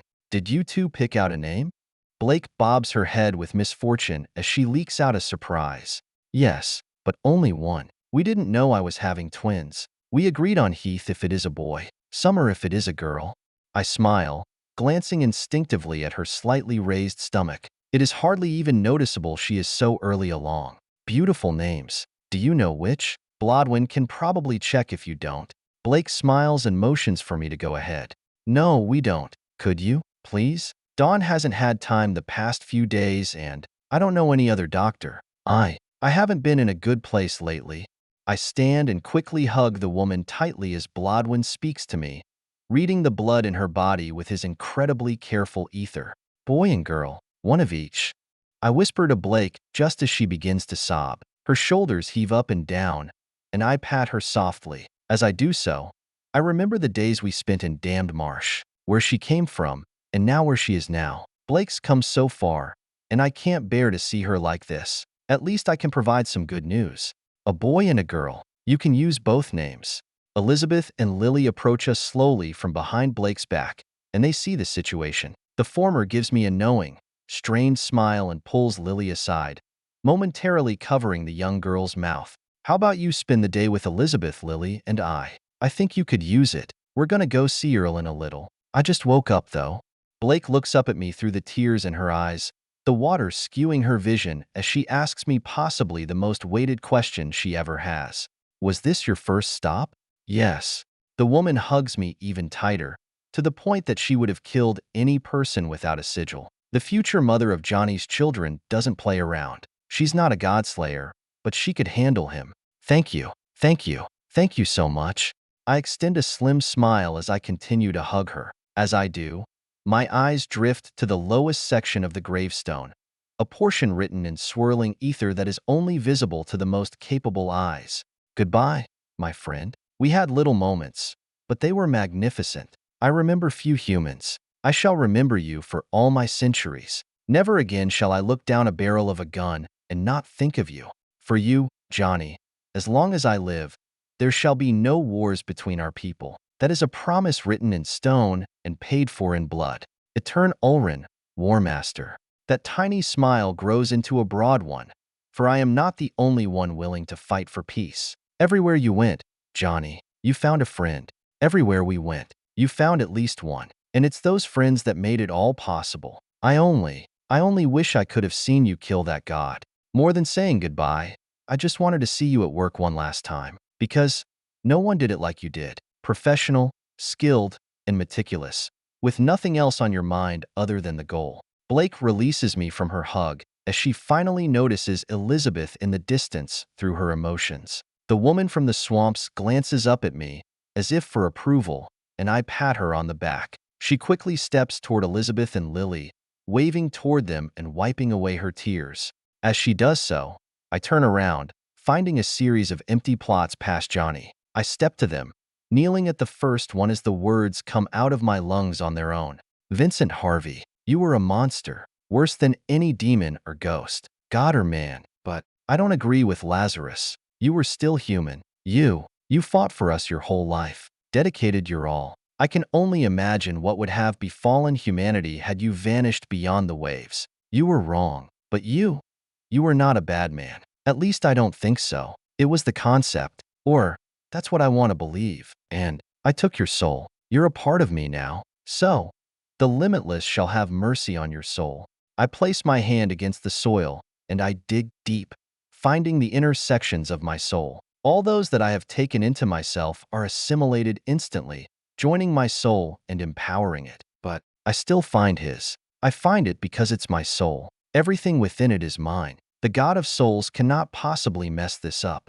Beyond discovering his soul, I retrieve it, holding the orb of light to my eyes. I twist it with my mind, returning it to what it once was. It hurts, quite a bit in fact, but I do it nonetheless. Vincent's mind doesn't return, however. That is long gone. It just is simply his now, no longer mine. While I will lose some strength from this, namely ease of use with ether and general physicality, as my soul is one with my body, I still must do this. I just have to. I stare at the splotch of his soul for several moments, and those moments stretch beyond what I had expected. For a long, long time until I find the words I want to share. They are short and unable to describe my emotions adequately, but they extract respect from the cradled hatred I have for the man. Thank you.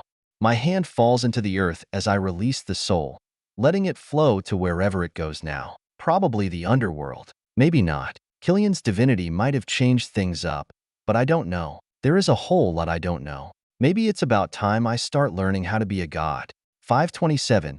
To Monkey.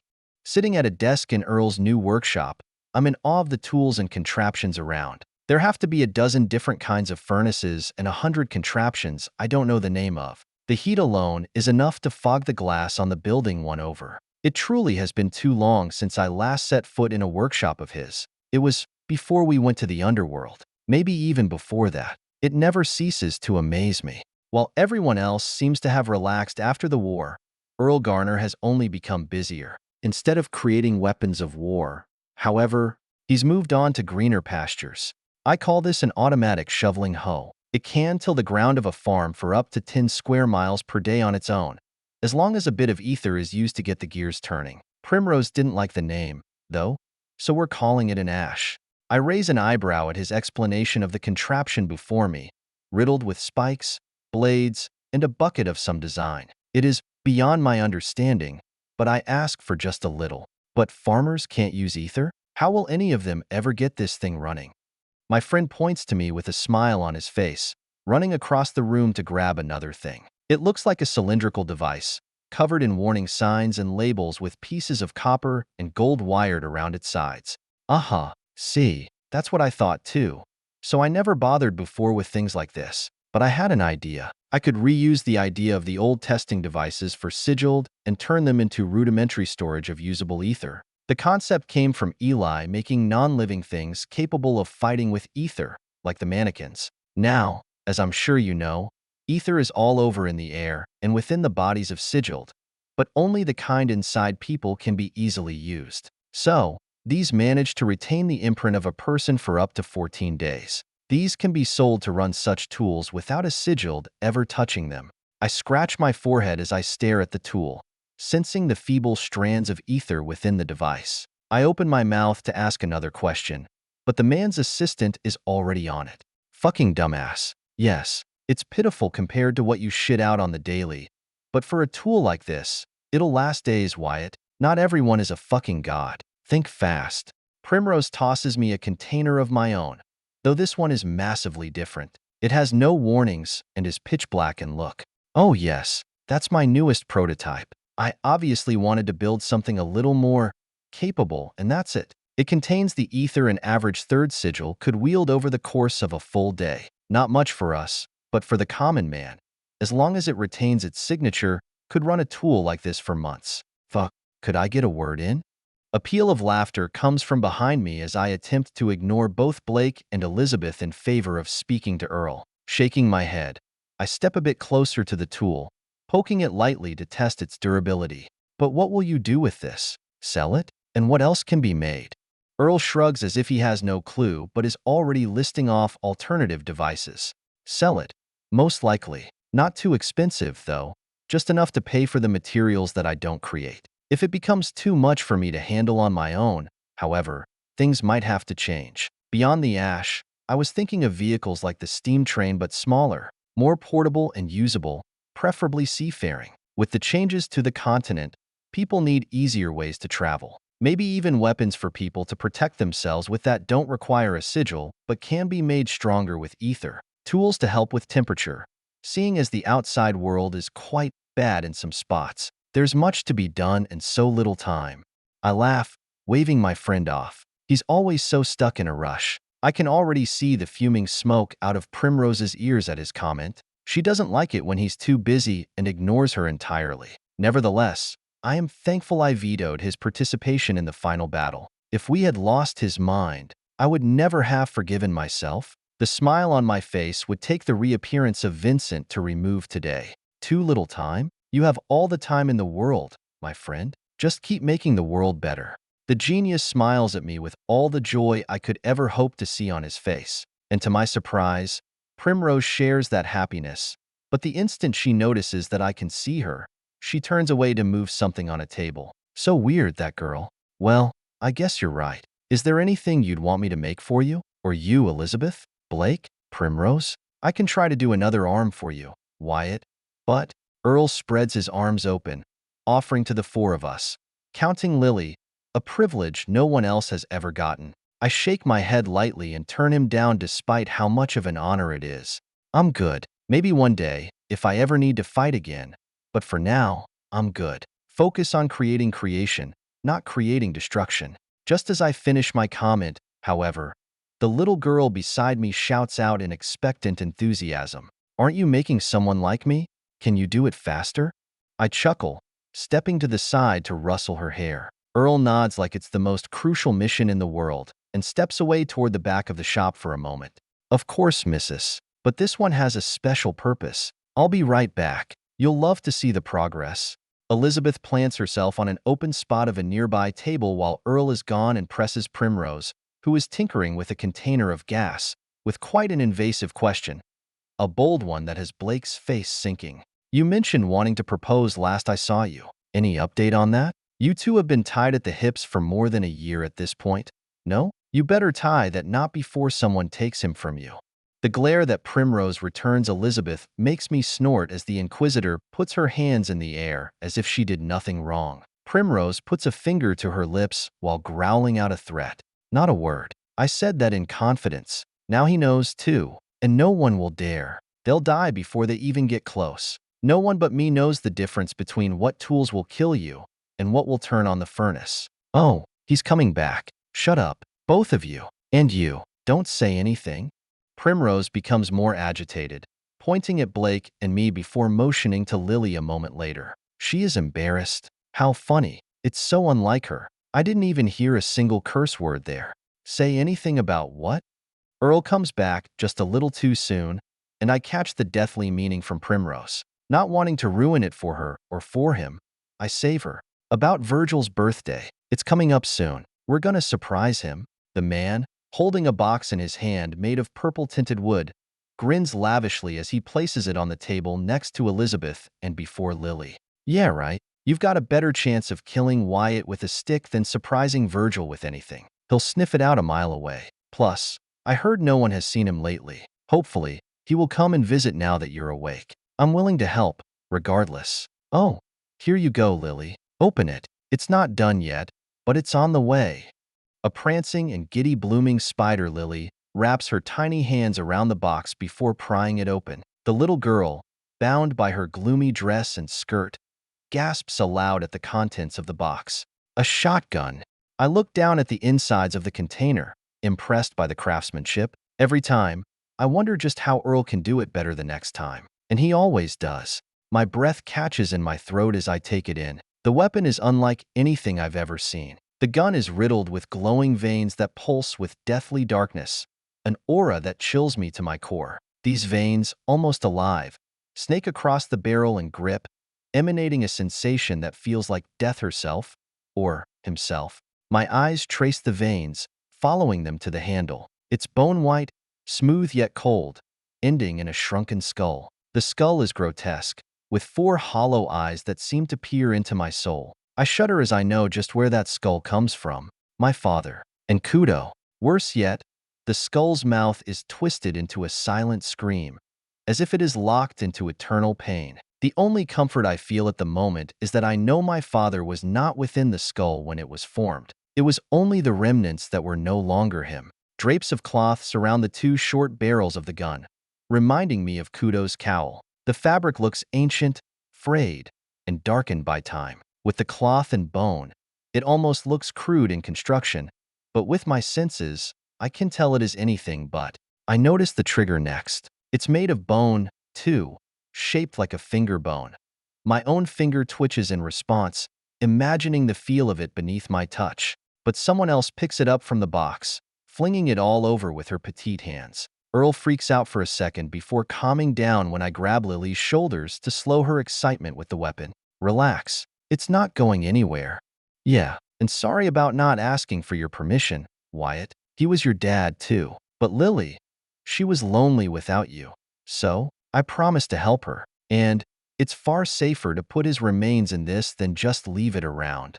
I nod, staring at the four-eyed skull at the bottom of the weapon as it lights up with a deep crimson. I understand. I'm not angry or disappointed. I just miss him. I miss the fact that I never got to know him. I guess this is the next best thing. It's fine. But what do you mean it's not done yet? It feels pretty dangerous already. Earl points to the sockets within the eyes at the bottom as I realize only one of the four actually glows. It's still sealed. Leviathan did the honors while you were out. I need to improve the framework and the inscriptions of ether within it before we start unsealing it piece by piece. By the end, it'll be the first man-made divinity. Well, Lily too, but she's not the same. It should have a soul when I'm done. Definitely not your father, but I can't be sure how it will act. I'm hoping it will be childlike instead of mature, but who knows how these things work. You would, I guess, oh, God of Souls. I shrug, not knowing the result myself, while Earl steps forward to take the weapon back from Lily, and she pouts in annoyance. Come on, I've barely held him. I rub her shoulder to get her to acquiesce. He's got to work on him for you, Lily. He can't do it if you won't give it back. Fine. I give Earl a look, but he can only give me a straight smile as he retrieves the shotgun from Lily and sets it back into the box. Once he's done, he turns to face me and asks a question. Where are you guys going next? I know you just woke up a few hours ago, but have you seen your mother yet? Shaking my head, I glance at Elizabeth. Blake kind of shuffles toward Earl before whispering into his ear. I don't pry, knowing it's likely a personal request of some kind. Where is she? I'm sure you know. You seem to know everything about everything. Elizabeth smirks and bounces her head toward the door. Yeah, I've been keeping tabs on most people with Tomas, especially the dangerous figures. Your mother went to the depths with Marigold to show her the homeland of the demons. Speaking of, we have a meeting with Leviathan soon. If you could come, that'd be great. I get caught up before agreeing to her question. Modded what? She took Marigold to the other side of the continent? A baby? Is she insane? Wait, don't answer that. Elizabeth throws her hands up as if she already tried to deal with this situation in the past. I can practically feel her annoyance from here. Yeah. Aniwai said she could take care of Marigold fine if they went around the new sea. While she's probably right, I still didn't like the idea of taking a baby across the continent. Fuck. Another thing. New sea? What's that? The ocean moved? The woman takes my hand and leads me out of the building, letting Blake stay inside as she's fallen into an in-depth conversation with Earl and Primrose. I wave to the two, and they wave back at me. Bye, Wyatt. Lily. Elizabeth. On Monday, make sure you go to Bonfire's cabin. He's hosting.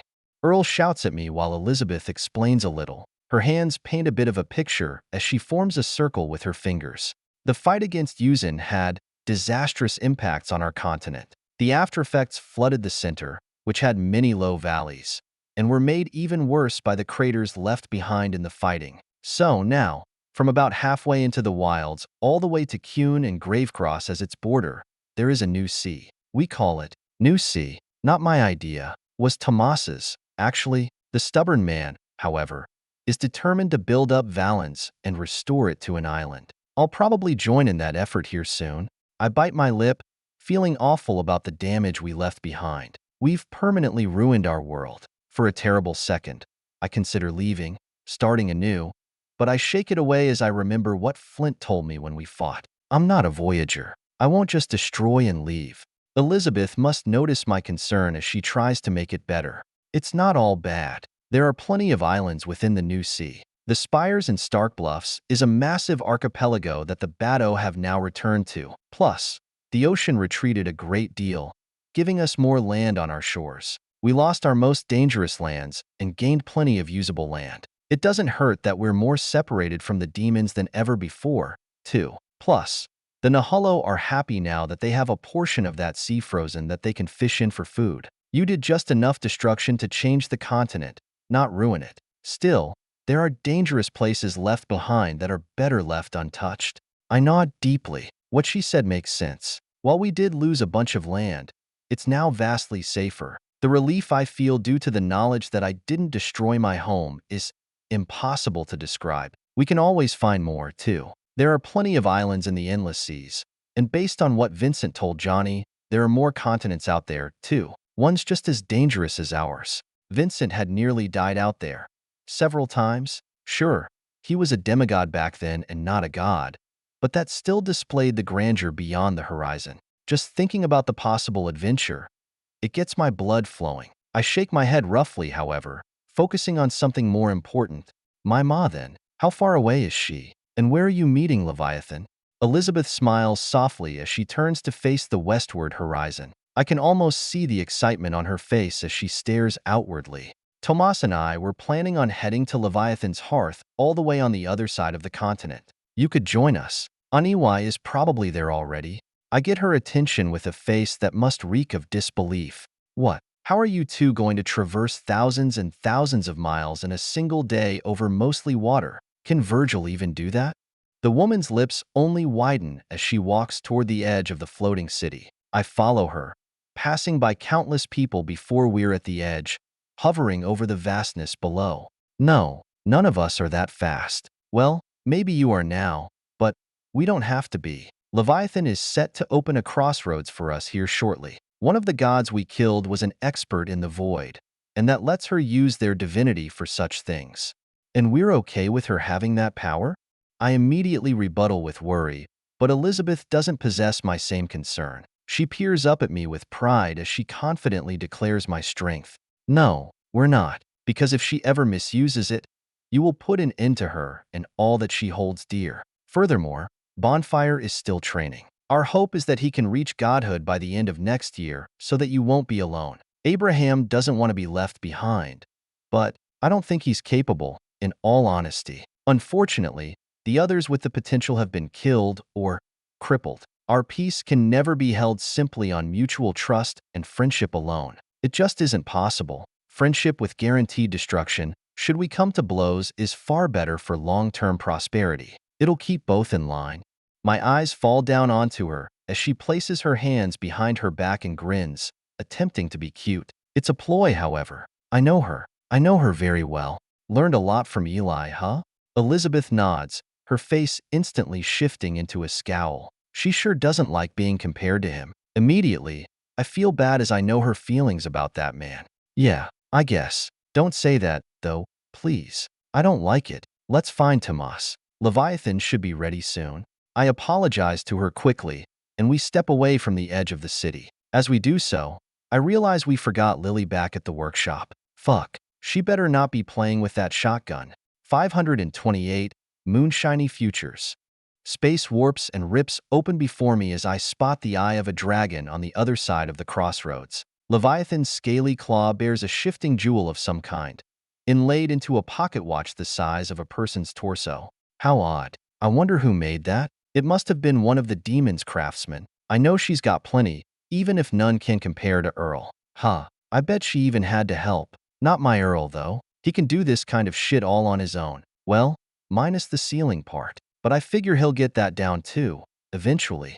Tomas nods before motioning me to follow him. The scarred soldier steps into the rift at the top of the clock tower within Nevermore. Elizabeth grins happily before pulling Lily through, the little girl excited to see Aniwai again.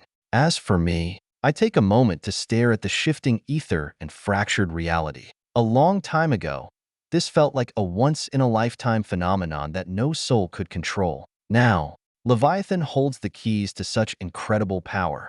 Shaking my head, I stride through the portal and stand before the dragon herself, born as a demon. She turns her head downward to face me, already welcoming the others. Hello, my fellow godling. I breathe in the surroundings before I answer her, amazed by the home of a being who has lived for over 1,000 years. I stand just a few feet from open air, a coast below with a treacherous expanse of blackened rocks burnt by the volcano that rumbles beneath the tower with exposed lava flowing into the waves. The air is thick with the smell of sulfur and ash, even as I turn to address Leviathan, the god of mines, fully. I don't think that is her actual concept or proper name, but that is what she wishes to be called. As such, I won't deny her the luxury as it costs me nothing. The room I'm in is massive, its ceiling soaring at least 100 feet high above even the dragon's extreme size. It expands over 1,000 feet in every direction, filled with an eerie, ominous beauty. Spikes jut out from the walls and ceiling, and chandeliers hang precariously, their metalwork twisted and dark. The architecture here is convoluted and foreboding, something that would never exist in the hands of humanity. It has no purpose other than to be viewed, something that none but the estates could enjoy. But they have never built anything quite like this. Stepping forward to Leviathan, I discover that each cardinal direction has a hallway that stretches out and ends abruptly, open to the sky like the one I stand in. The wind whistles through these openings, carrying with it the scent of the sea and the distant roars of the volcano. I realize that one could effortlessly jump from these hallways, plummeting to the jagged rocks below. Or perhaps they serve another purpose. Hello, Leviathan. How has taking back your lands been? I smile up at the dragon's exposed teeth. Leviathan has wholly left her demonic heritage, adapting to this new form utterly. Although, I believe her home always had these protrusions as she could fly before gaining her wings. Now, it is merely convenient for her. Elizabeth, Lily, and Tomas have already strut right past her, heading down a set of stairs to a lower level. Those three have likely already been here in my slumbering absence. But Leviathan doesn't go with them immediately. Instead, she lowers her massive form to match mine. Then, I watch as her body shifts and molds all the way until she reaches a small enough size to walk through a human's door. Adjust. Of course, Ma taught her it. It has been simple. Kaysen did little damage to my home, though he did destroy poor bees. I'll fix it up for him, watch over it for him. He doesn't have any family, though. It's the least I can do for my rival of a millennium. We had our differences, but I liked him. Those such as us have few companions. Very few. I nod, knowing what she must mean. The people with great power always seem to be so lonely. Louis, Vincent, Isaac, Etern, Tanyuan, to a lesser extent, due to his family. But just about all of them. They were utterly alone in their minds and hearts. Why? Why are we destined to be lonely? The god of mines shuffles her 4 clawed legs past me, her wings fluttering lightly with her movement. Then, she raises one of those nails to point out into the ocean. That's because we see it all. They only see a little. Our horizons are so vastly above what they can imagine. They are like children attempting to understand an adult's motives. But it's more than just the power difference. For us, it'll be an age one. Only at our levels do lifespans shift to be counted in centuries, not decades. I raise an eyebrow as Leviathan faces me once more. I actually witness a wetness in her eyes as the once demon cries, the droplets dripping onto the floor with a splash. It hurts to see. I never thought that I'd stand before such a thing. You will live a long life, Wyatt Graves. Longer than any other human ever has. All those you know and will ever know will grow old and die before you. I've witnessed countless members of my family pass before I've even aged a little, and those are demons, with lifespans thrice that at a minimum of your people. I have lived long, thanks to my ether allowing me to jump bodies. While B was simply that durable, now you will be too. That is your destiny. The only way out is to kill yourself, or allow Lennon or myself to do the honor. Nothing else in known existence can kill you. Maybe enough of those bombs could, but you'd never go for such destruction. My heart sinks as the god refuses to stop talking. I thought being a god would be great with near zero downsides, but this? Your concept will lengthen your life beyond any desire you could have. You will hold the hands of your children as they breathe their wrinkly last. Then, you will watch their children pass. Then, the next, and the next. Eventually, you'll be desensitized, unwilling to get close to any of them. I stopped by my grandchildren. I couldn't go any further, and I was only a demigod. I had considered stopping the body jumps, but I was a coward. Finally, she falls quiet. I have only one question to ask her as I feel a lump in my throat. Blodwyn tries to console me, but it does little to help. He and I are together forever, but we still will have family die before us. How long do you think you'll live? Leviathan shrugs with her multiple shoulders simultaneously. The motion is bizarre on a dragon shrunken down, such as her, but I understand the sentiment. Who knows? B and I believed he would live a few hundred more years without any of your humans' risky life extension methods, the kind Vincent abused heavily. With a concept in my veins, at least 10 more millennia without body hopping, maybe more. As for you and your 3, you might just be functionally immortal. A million may pass before your hair turns gray.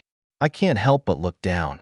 A long life is good and all, but what is the point if you cannot share it with the ones you care about? Bonfire will likely live an incredibly long life as well, Virgil, too, but everyone else, they will grow wrinkles, they will gray, and they will pass. It is depressing to think about and imagine. Then what is there to do? Suffer?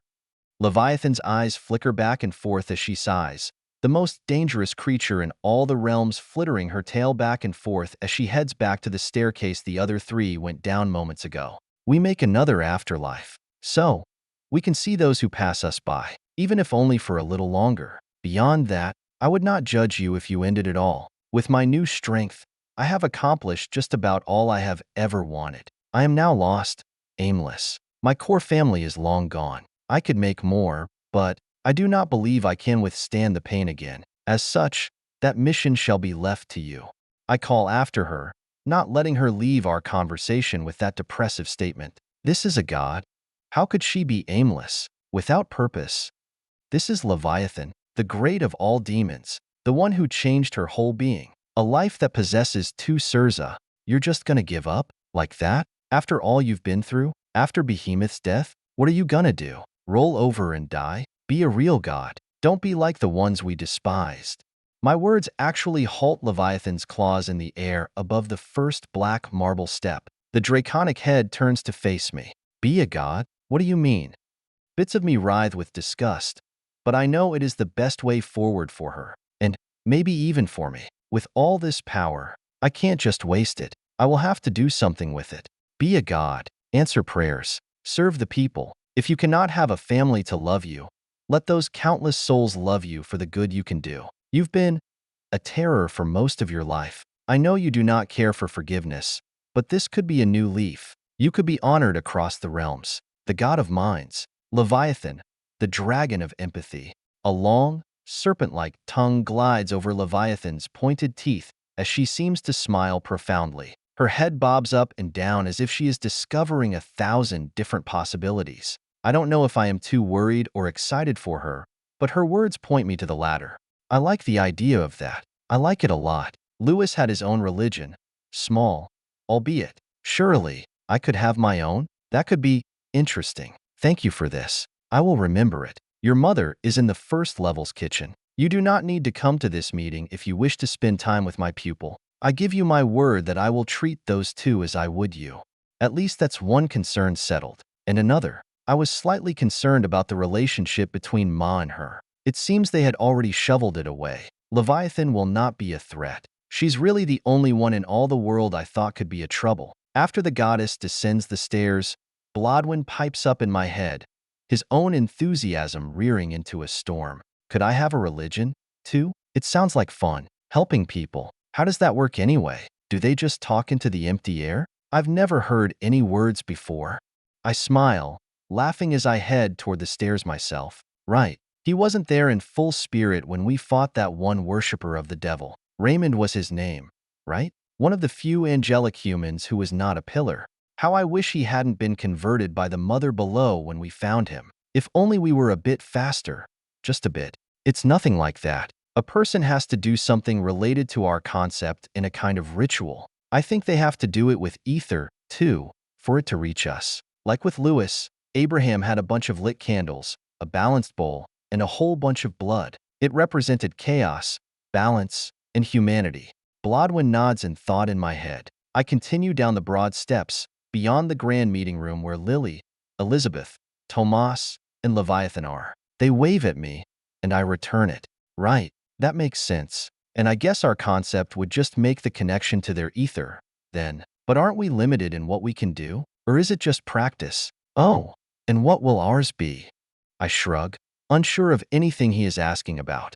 Dunno. Lewis seemed limited in what he could do, but that is also the nature of his concept. It was a give-and-take situation. It was absurdly powerful and versatile, but it had to meet certain conditions. Honestly, mine could just work with someone deep in meditation, convening with their own soul, as long as they can infuse themselves with ether. As for you, no idea. Adaptation is a little more difficult to surmise. Maybe the act of training alone could be enough.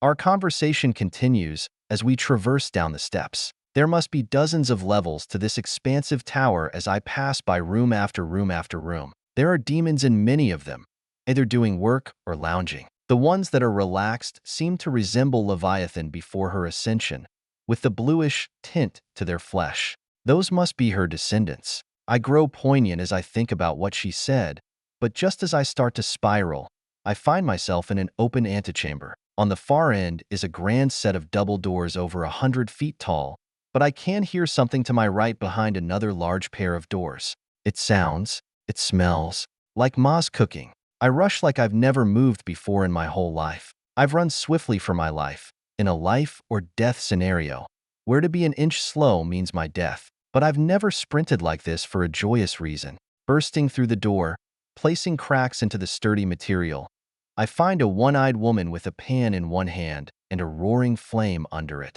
Her other hand cracks open a stark blue egg that spills into the pan. Immediately, a whiff of something delicious fills my nose. Ma turns around to face me, a broad grin on her face. She looks so happy right now. I don't think I've ever seen her like this before, not even when she reunited with Killian. I think she's accepted his death and moved on. Maybe, but me? I'm still grappling with it. Ma, though, the way she stands there, she is. Come here, little one. Meet Marigold. I know you've seen her, but you haven't had the chance to meet her properly. I'll let you feed her some blue felt eggs. I grew up on these things, scavenging for the birds' nests all over these isles. That's Ma. After all this time, she's right there. She looks a little different, but from the apron to the smile, it's all her. The tears in my eyes almost shroud my joy, but I step forward before I can no longer see. I wrap my arms around her and can't help but cry some more. I'm so happy you're here.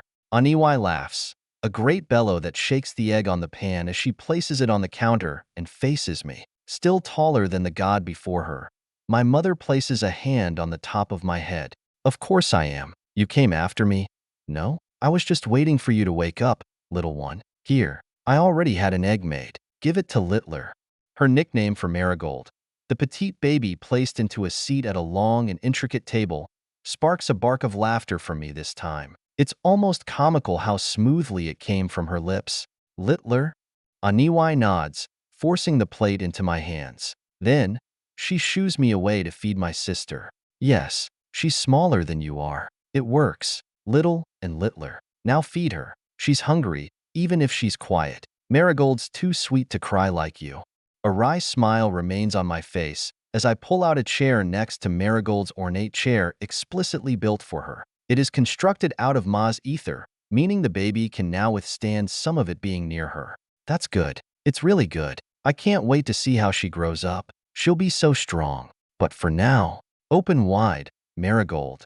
The soft and near-liquid egg rests in the spoon in my hand as the child turns to face me. She stares at the object before her curiously, eyes filled with wonder. Then she opens wide, just as I had asked a moment prior. Carefully, I give her the food, but before I can pull back the spoon, her jaw shuts and flames leak out of her teeth. With awe, I gape at the silver utensil as it melts in my palm. Giggles come from the little girl while the demon bounces up and down at the oven with her own chuckles. She's not a normal child, Wyatt. She's a Graves. Gotta treat him a little differently. This one emits a deathly fire with veins of ice. Smiling, I wipe the melted silver onto a handkerchief nearby that withstands the heat. Then, I scoop up some of the eggs in my own hand. I guess she's right. We're all a little unique in our own ways. I'm fearless, with a soul that cannot be tracked or bowed under any means. My father is painless, able to do the things that others would die simply thinking about. My grandmother couldn't feel loss and could stride past any unfortunate incident with an ironclad will. And Marigold, well, we'll just have to find out all her quirks. 529, 1 foot in the door. It's been a few days since I woke up from my coma, and I'm starting to feel, I don't know, aimless? Without a weight over my head, a coming cataclysm, I just can't figure out what to do. I've just been wandering, going from place to place, meeting people, and seeing things that I never thought I would.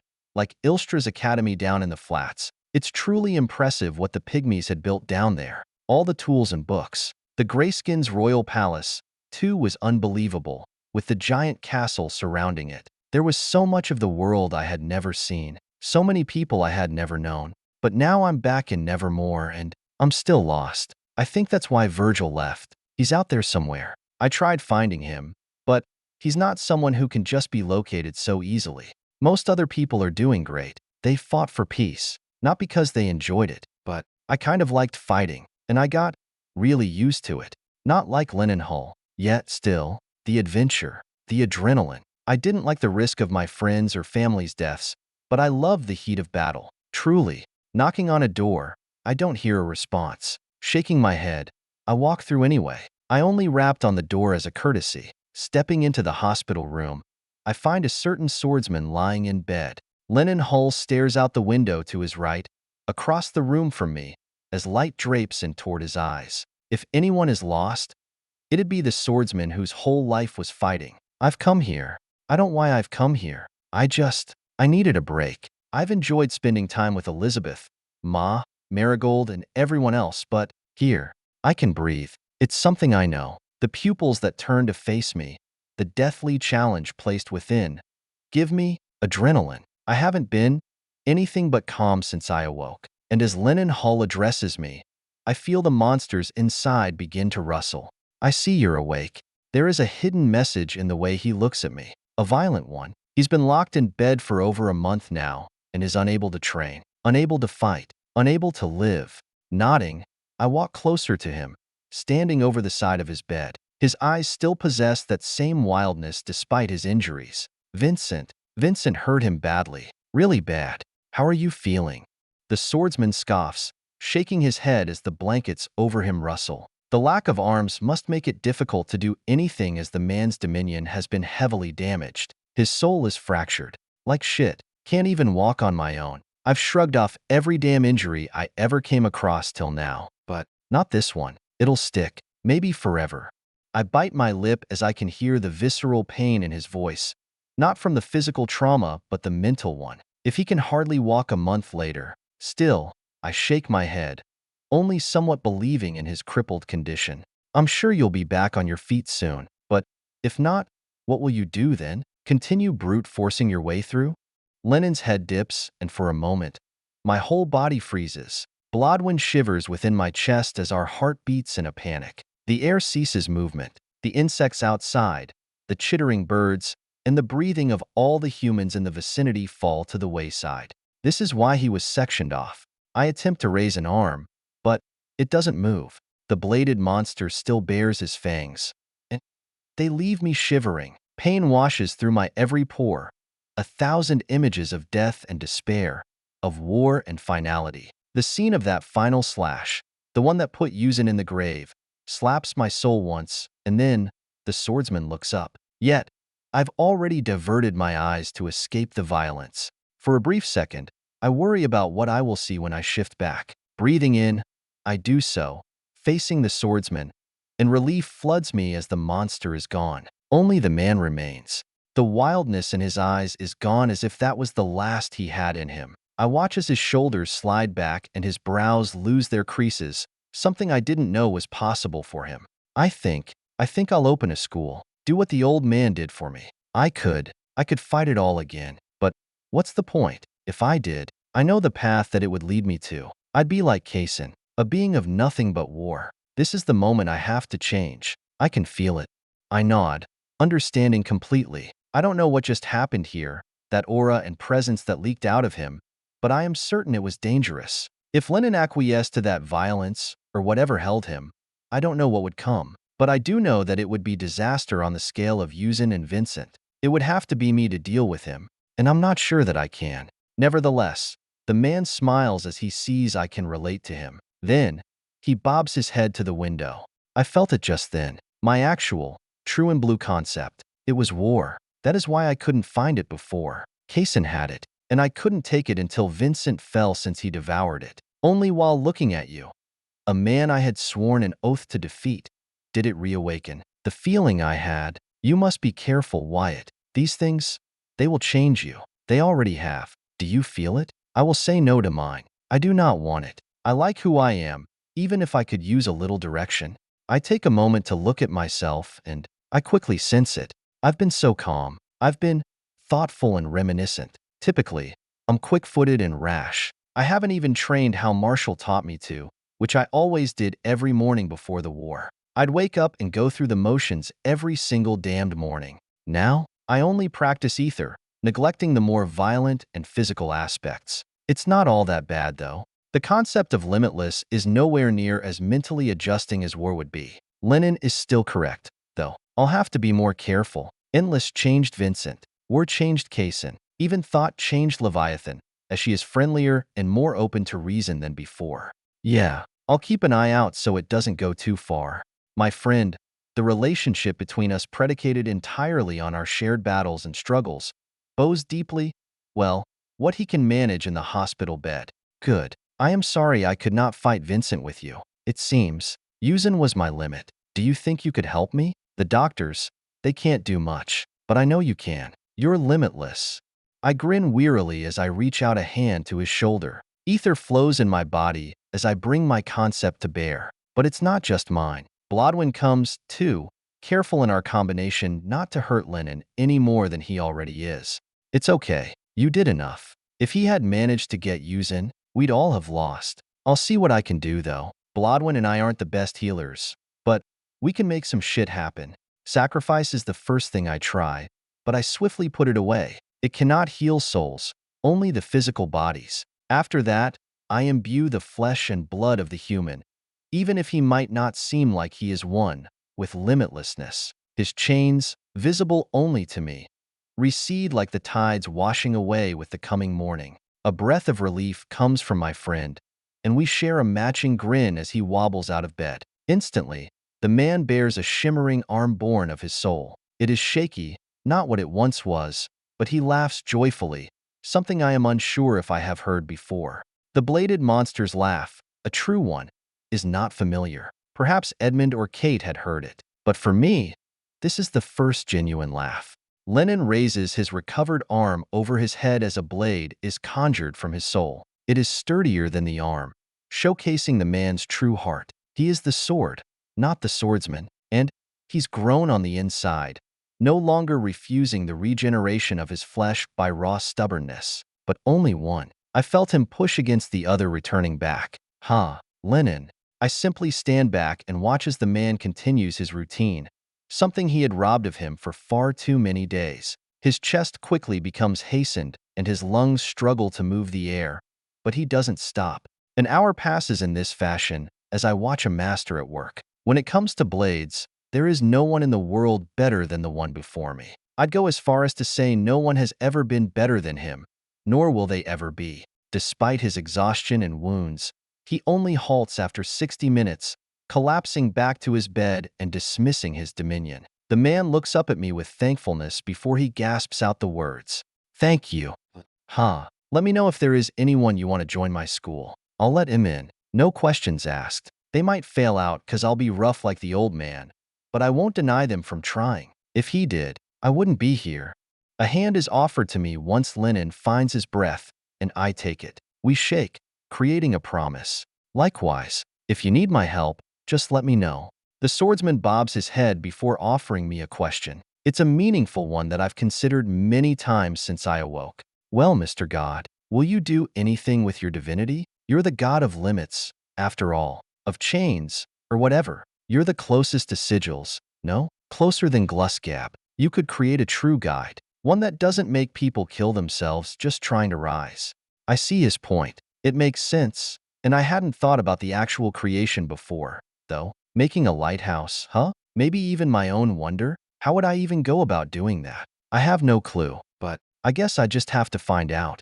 It could be fun, constructing such a thing. Plus, it'd let me use my powers without being an actual deity like Leviathan will be. That just isn't my style. I'd prefer working in the background, more like Virgil. I don't like all that attention. Speaking of, have you seen Virgil recently? I was told he was away, but Blake didn't know anything else about it. I forgot to ask Elizabeth.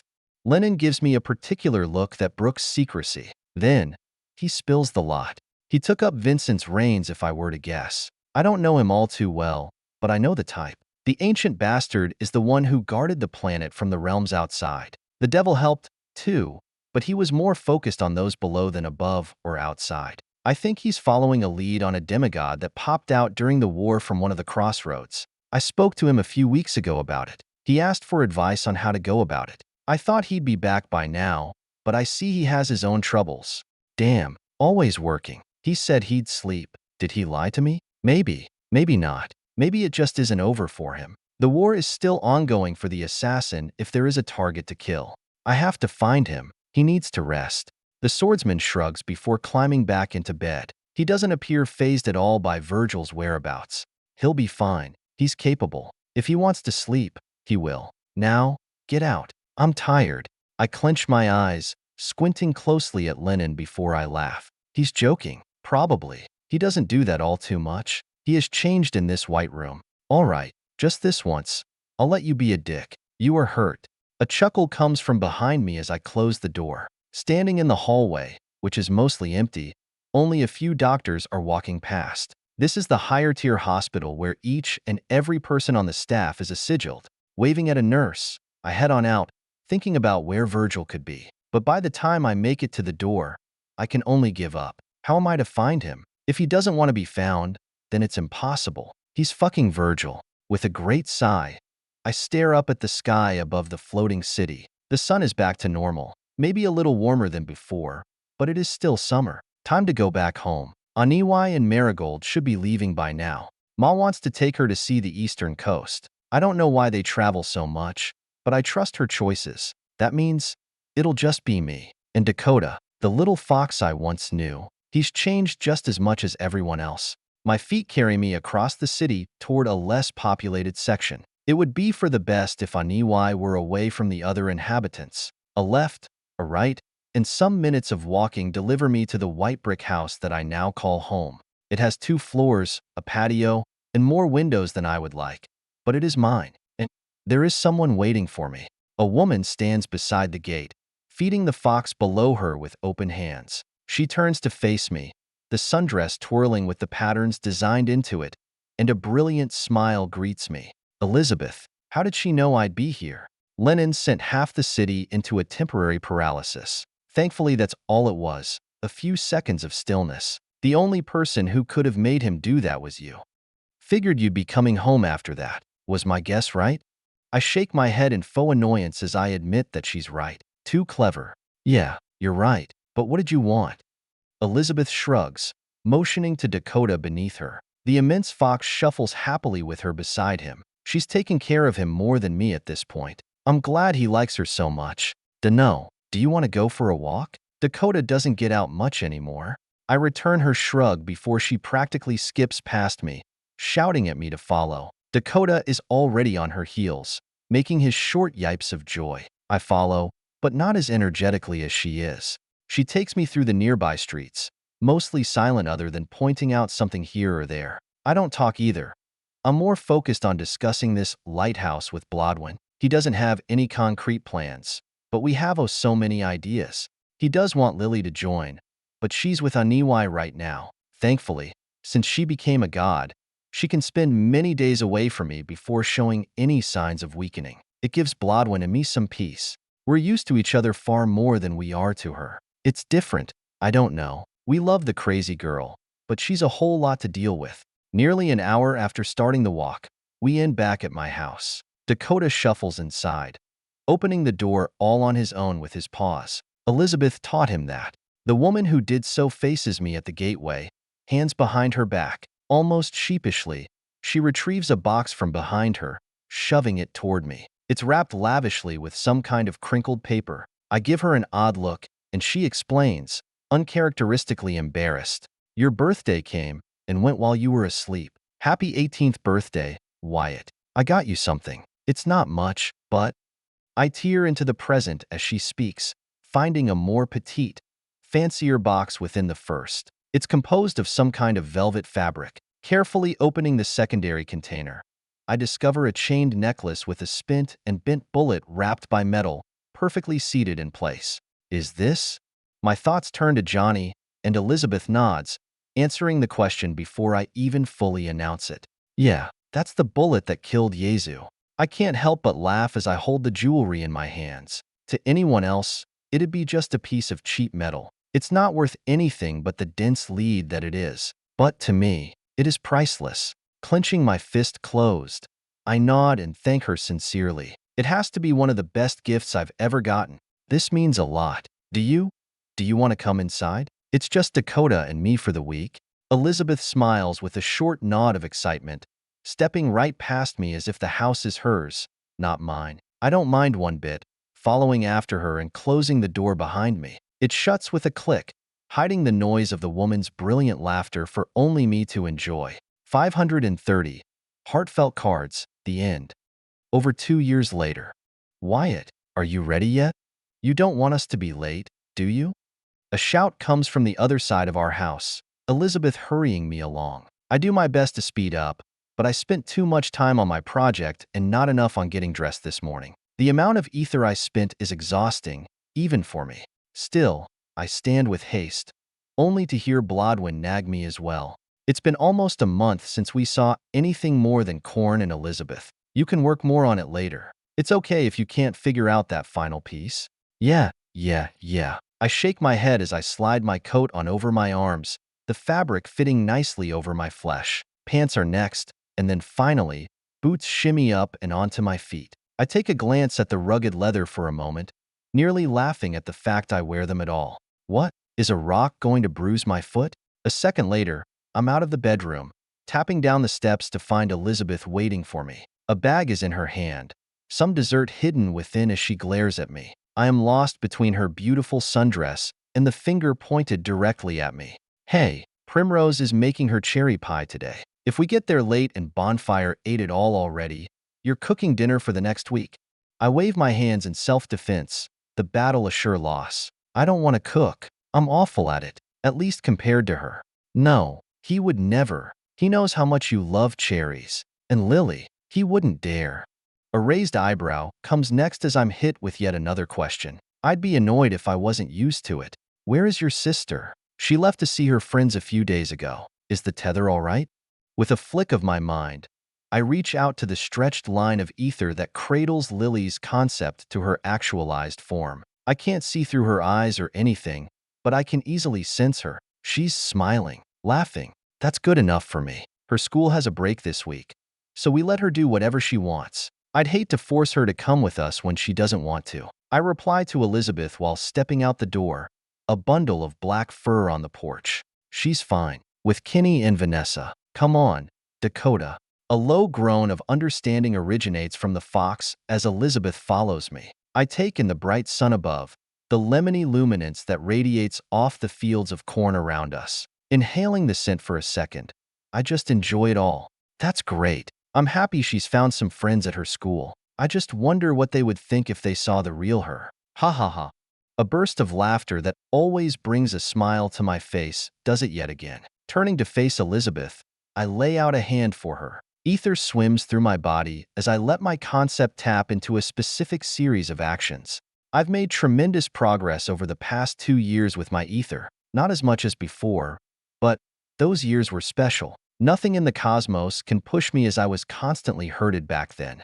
Elizabeth's eyes fall to my hand with a resplendent joy. As always, she has a question while holding defensively onto her back.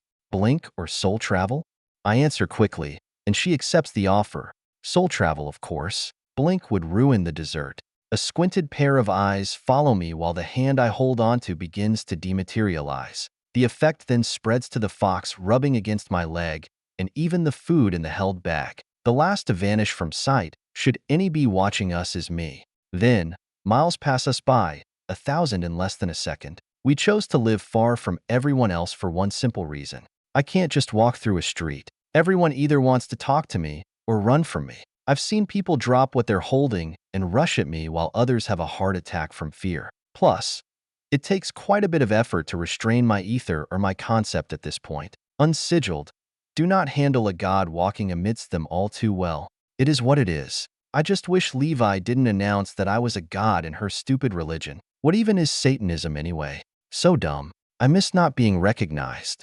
Nevertheless, our travel is short and sweet, with my timing near perfect to stop the flow of ether. With Limitless, I can spread soul travel to others and objects. It already was unbelievable with its speed, but now it's even better. My feet touch the hard concrete before Bonfire and Abraham's shared house. I look over all its features while Elizabeth and Dakota regain their bearings. The former checks the food while the latter sniffs his paws. At the same time, I pull my aura inward.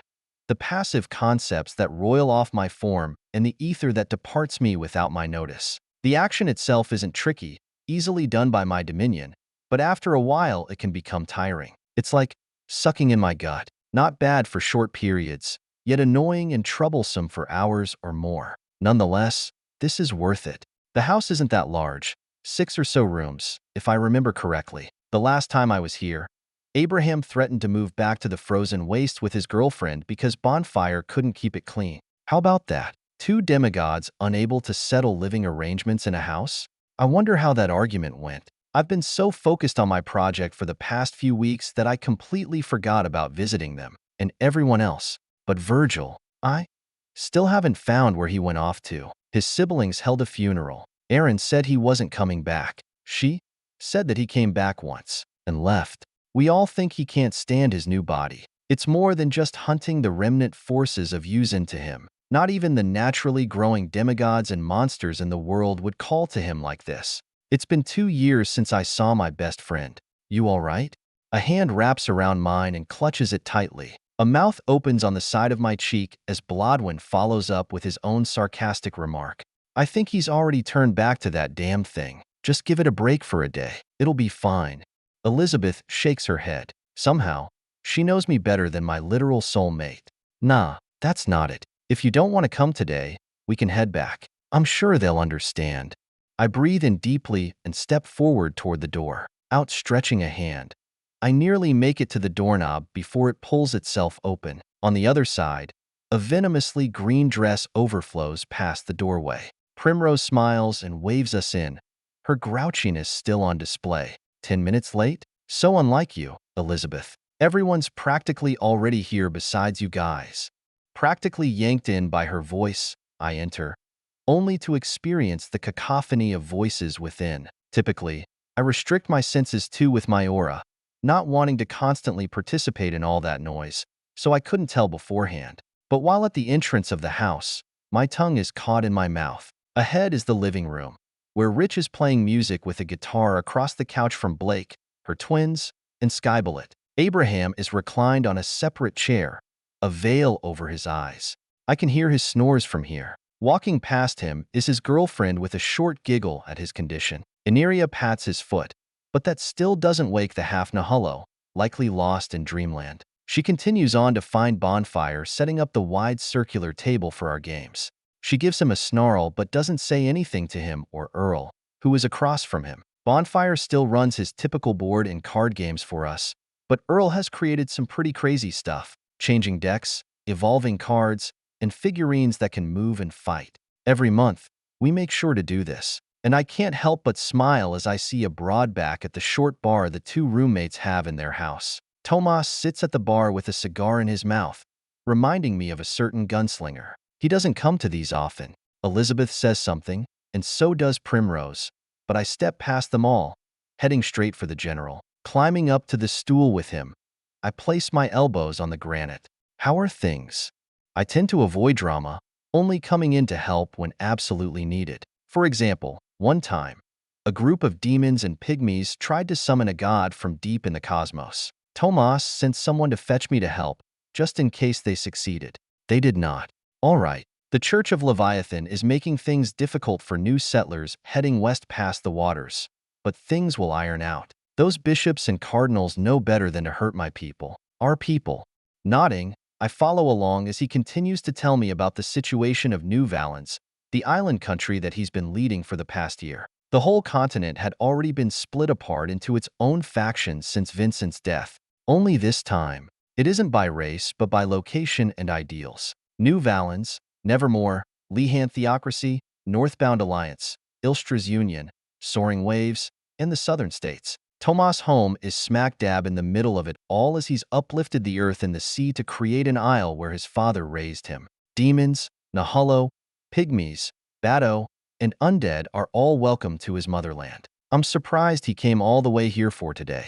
Oh right, of course he would. Today is the anniversary of Marshall's death. Where else would he want to be than with us? The only other person in his country who would understand him is Rich, but the musician doesn't talk much. He just hums a tune. The alcohol in Tomas' hand sinks down his chest tightly, and I can only pat him on the shoulder. The sensation of doing so only seems to make me feel worse. I miss him too. All of them. Leonard, Cicade, Heath, Johnny, Virgil, my father, Lewis. So many died. A nod is my only answer before another joins us. Silas sits on my left, grasping outward and pouring himself a drink. It's all he can taste. After all, I miss Isaac most of all. Ed, Kate, even Eli a little bit. Mia and her partner chime in for a little bit. Bertie struts past us while calling us out on our moods. Hey, cheer up, you five. Today is a celebration. Oh, I wasn't supposed to say that. I raise an eyebrow as the undead woman scurries away. Both Tomas and Silas resign to shrug and continue their drinks. I stand from my chair and walk around the house a little more. Doing so, I spot the painting on the wall of a friend I haven't seen in over a year. Autumn Adkins, her flowing sword singing of crackling storms while water downpours across her and her ship. The admiral and leader of the soaring waves holds a smile on her face despite the conditions the painting is modeled after. I know she must have been pissed having to chase down a pirate that ransacked a town. Bonfire has too much of a crush on her to bear her in any other light, though. I doubt anything will come of his feelings, however. Autumn thinks he's too weird. Hard to argue with her on that. A commotion brings me out of my thoughts, however, as the front door opens from the outside. A pair of heart boots slams into the entrance, and my head turns to greet the fellow. But it is more than that. The entire building falls silent to the man standing there. He's always invited, but he's never come before, too entranced in his school. The Heartsword Academy is the premier ground for all up-and-coming Sigils. People flock from all over the continent to apply, but most are turned down.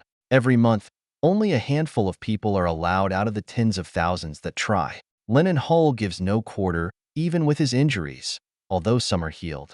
The noise resumes as the soldier stumbles in with a cane. I restored his right arm years ago, but that is all. He would only cave for one side until his soul heals enough for his dominion. Though, I don't hold much hope for that to happen. I step up to my friend and wrap an arm around him.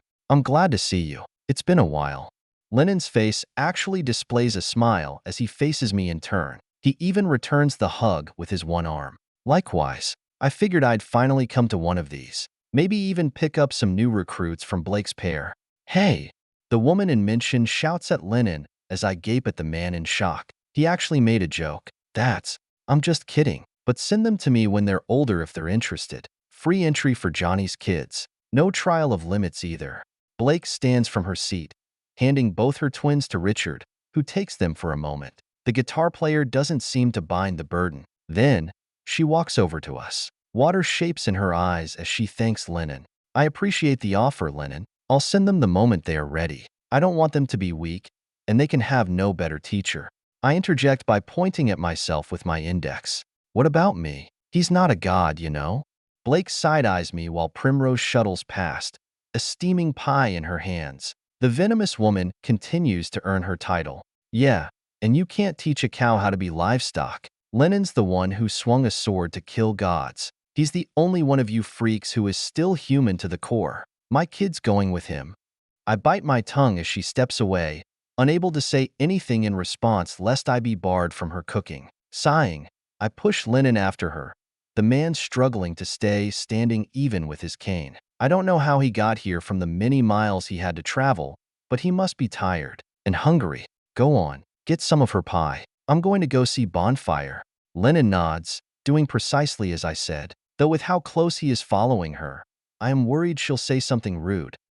He's not as volatile as he once was. I don't know what really happened to him, but Lennon Hull went his whole life without changing. That was until that final battle. After it, he's never been the same. No, that's not right. He changed when he fought Kaysen. Both times, the rematch reshaped him permanently. My feet carry me over to Earl and Bonfire's table, and I take a seat between my friends. A hand is dealt to me instantly, and Abraham, dozing off still, sits across from me. A game is made before I can even say a word, and I have nothing to complain about. This is what I came for, after all. Silas joins, and so does Elizabeth. The last to sit at the table for the game of Bonfire's Hold'em is Primrose. Bonfire opens his mouth to speak, but a knock bounces off the front door. Once more, everyone's heads turn, even those who are not playing. No one else is supposed to come. Well, besides Autumn, but she's on the other side of the waters. Silence reigns for several moments before a figure steps, literally, through the door as a living shadow. Tightly wrapped in dark clothing to hide his figure and weapons, the man raises an awkward hand. My heartbeat doubles as the man I've missed for so long has returned. Virgil. The hunter is beset with a dozen shouts and acknowledgments all at once. I can immediately tell that my friend is overwhelmed, so I wave him over. My enthusiasm pushes away the others, for now, saving him from their countless questions.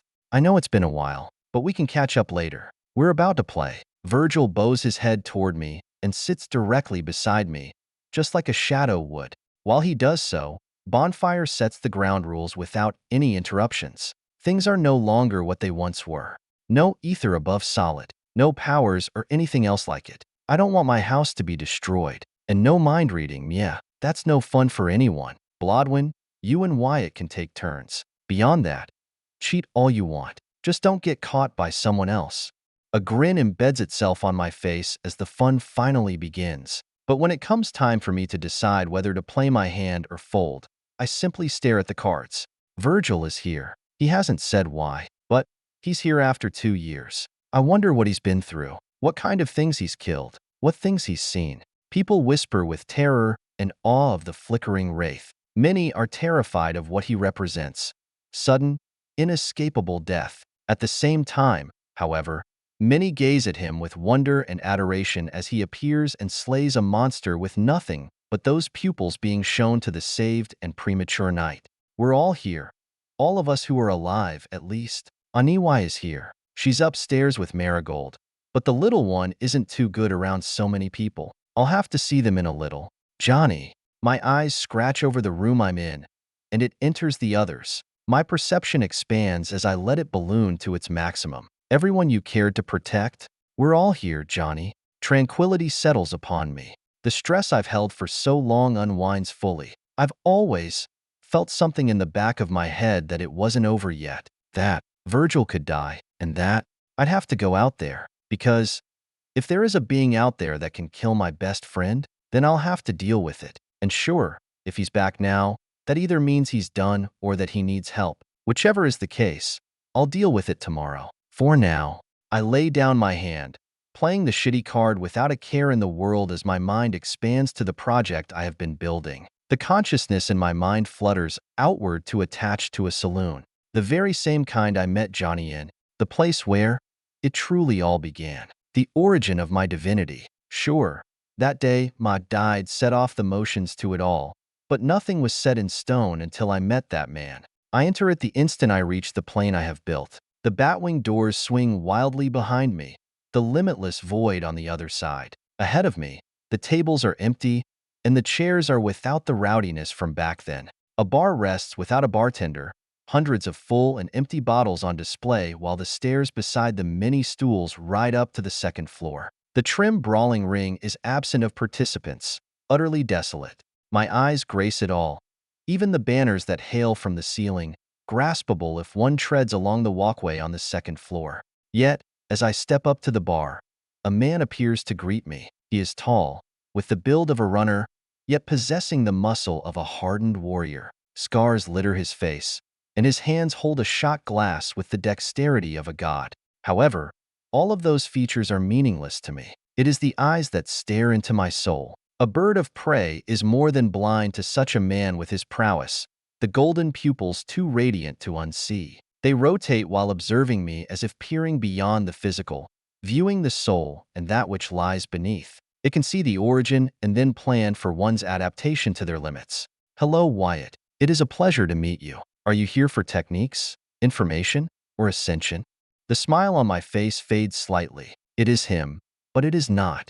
I built his body, his face, and even those eyes in this realm. But while I'm limitless, there are some things I cannot do, nor would I want to. It would never indeed be him. Still, I think it's ready. I don't need to remake him. This is enough.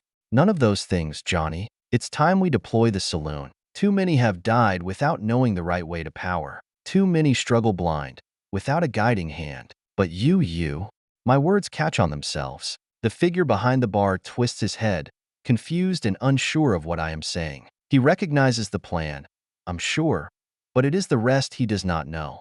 I just need to say it. Once I do, I can move on. I think you will guide them all. I will improve you and all of the saloon as much as I can.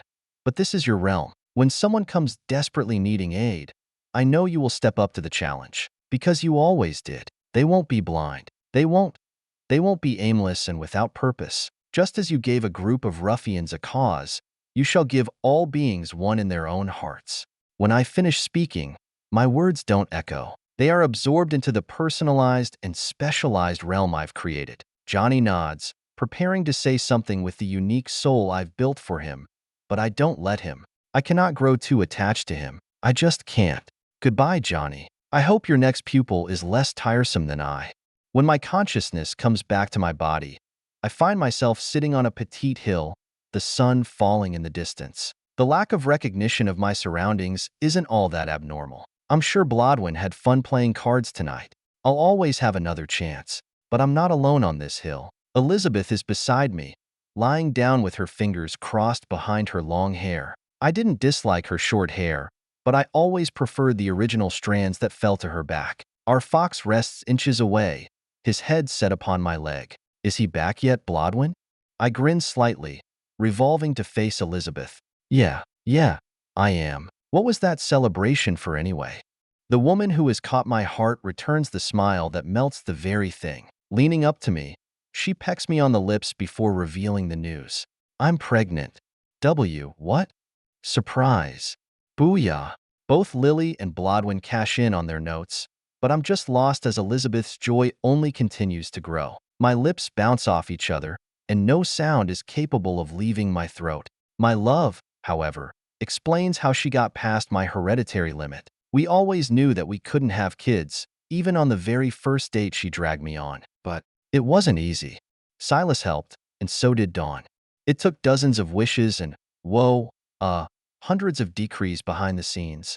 I think I owe Silas and Mia a fortune. But we did it. I wanted to wait to tell you until we were sure it worked.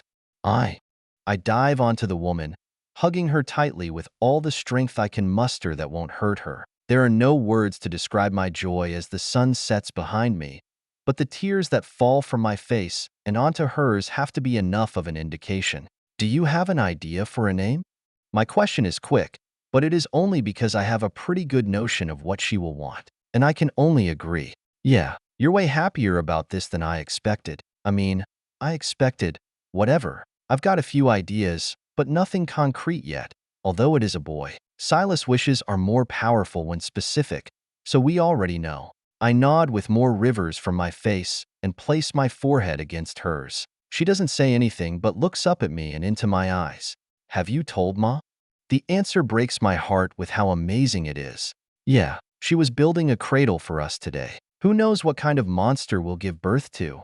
Huh? Only Aniwai could handle it.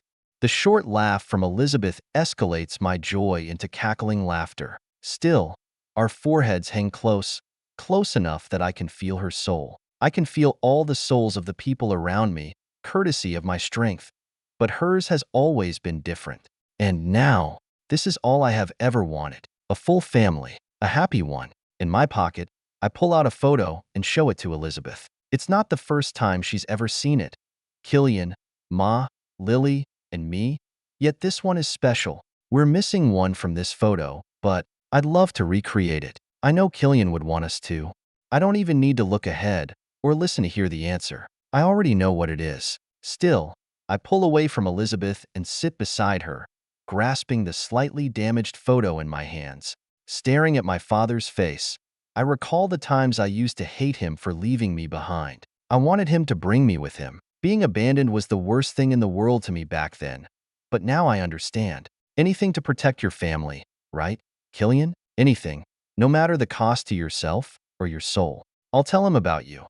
All the bits that I know and all the parts that Aniwai would regale. I often thought she exaggerated your skills, but perhaps she didn't speak highly enough. You won't be forgotten, Father. Had you not chosen death, I am confident you would be just as strong as me. I just hope I can be as good as you were, minus the absentee part, of course. My hands tighten on the photo before it evaporates, my ether running through it and placing it elsewhere, to a place connected to my soul, concept, and existence. It lands upon the bar of a great man, framed and returned to its previous glory. No matter how many centuries pass, no matter how many come and go, that photo will be seen by all. I never gave my father anything, not a birthday gift or a thank you. This is it, Killian. Thank you for everything. It's time I start building up my own world so that my kids' shoulders are light. No one should have to walk with all those burdens. Hello, Skybullet. Welcome to the saloon. What are you in for? Information? Guidance? Ascension? I can pull in any sigil you resonate with, given you meet the conditions. Or is it just a little relaxation? I must warn you to tread lightly into the deeper sections, as they are not yet finished. The shooting range is still under construction, my dear. The first visitor to my grand creation leaves me elated as the sun finally sets before my eyes, the rays of light leaving me in darkness. I suppose it's time to return home. It's been a long, long day, and I look forward to the next, whatever it may bring. A note from Broken Saint. So much to say. Between this chapter and the previous one, there is over a month of a gap in terms of actual writing. I almost couldn't bring myself to write it, but I'm happy I did. This has been a long and exciting ride. I've always been overjoyed to read all the comments, and every new follower has brought a smile to my face. But this is where the story ends. I will be writing a few side stories, and you guys can vote for which ones you want to see below, but I'll ramble a bit more here. I've loved writing this story, even if sometimes a negative review or comment brings my day down. It is what it is. I'm here to write, and it's fun. But it has, objectively, been a waste of time for me. I haven't earned a cent from this story, and I have put thousands of hours into writing it. Each chapter is 1.5 to 2 hours of writing and 0.5 of editing. And that's not counting all the planning or side stuff that comes along. Regardless, I'm happy I did it. I've grown a bunch in my skills since the beginning. It almost hurts to reread my first few chapters. Man, they are bad. Seriously, they are. I'm going to work to elevate them to publish on Amazon, but I don't have any incredible hopes for their success. Again, it is what it is. I'm also putting effort toward a new novel, one that should be coming out in the coming weeks/months as I finish up the first book of it. It's set in a sci-fi universe long after humanity has burnt out its flame of conquest and expansion. Their wars left the galaxy in shambles and allowed creatures from other dimensions to worm their way in. The main character, Dante, is one of the few remaining humans in a universe that loathes his kind. Still, he's very confident despite this fact. Dante is completely unlike Wyatt. I'd place him closer to a combination of Johnny and Eli with their personalities. Smart, clever, and skilled in many things. But no matter how skilled he is, he needs a crew to sail the Sea of Stars and complete his wish to close the Light Sea, the rift that his ancestors had opened. Monsters lurk around every piece of space, some that can rip open reality, sunder stars, or turn off the lights for a whole planet to be cast into darkness. The power system is more concise than Tread Lightly, but it has plenty of depth. Anyway, I hope you'll all hop over to it once it comes out. It's got plenty of action, mystery, and some of my favorite characters that I've written so far. Down below are the options for the poll. I will take a winner after each chapter, and I will be writing 3 to 5 of these. Not sure how many quite yet. I have also not decided on their lengths. At least a full typical chapter, but they might stretch longer depending on the case. They should come out on Mondays once a week until I've done 3 to 5. If you guys have any ideas for past events that occurred in the story that you would like to see, feel free to comment on them. If they get enough support, I'll probably write it out. P.S. I formatted the poll, but there is no way for me to view it before it goes live. And I'm not awake when chapters typically release, so bear with me if it's scuffed. I'll fix it when I get the chance.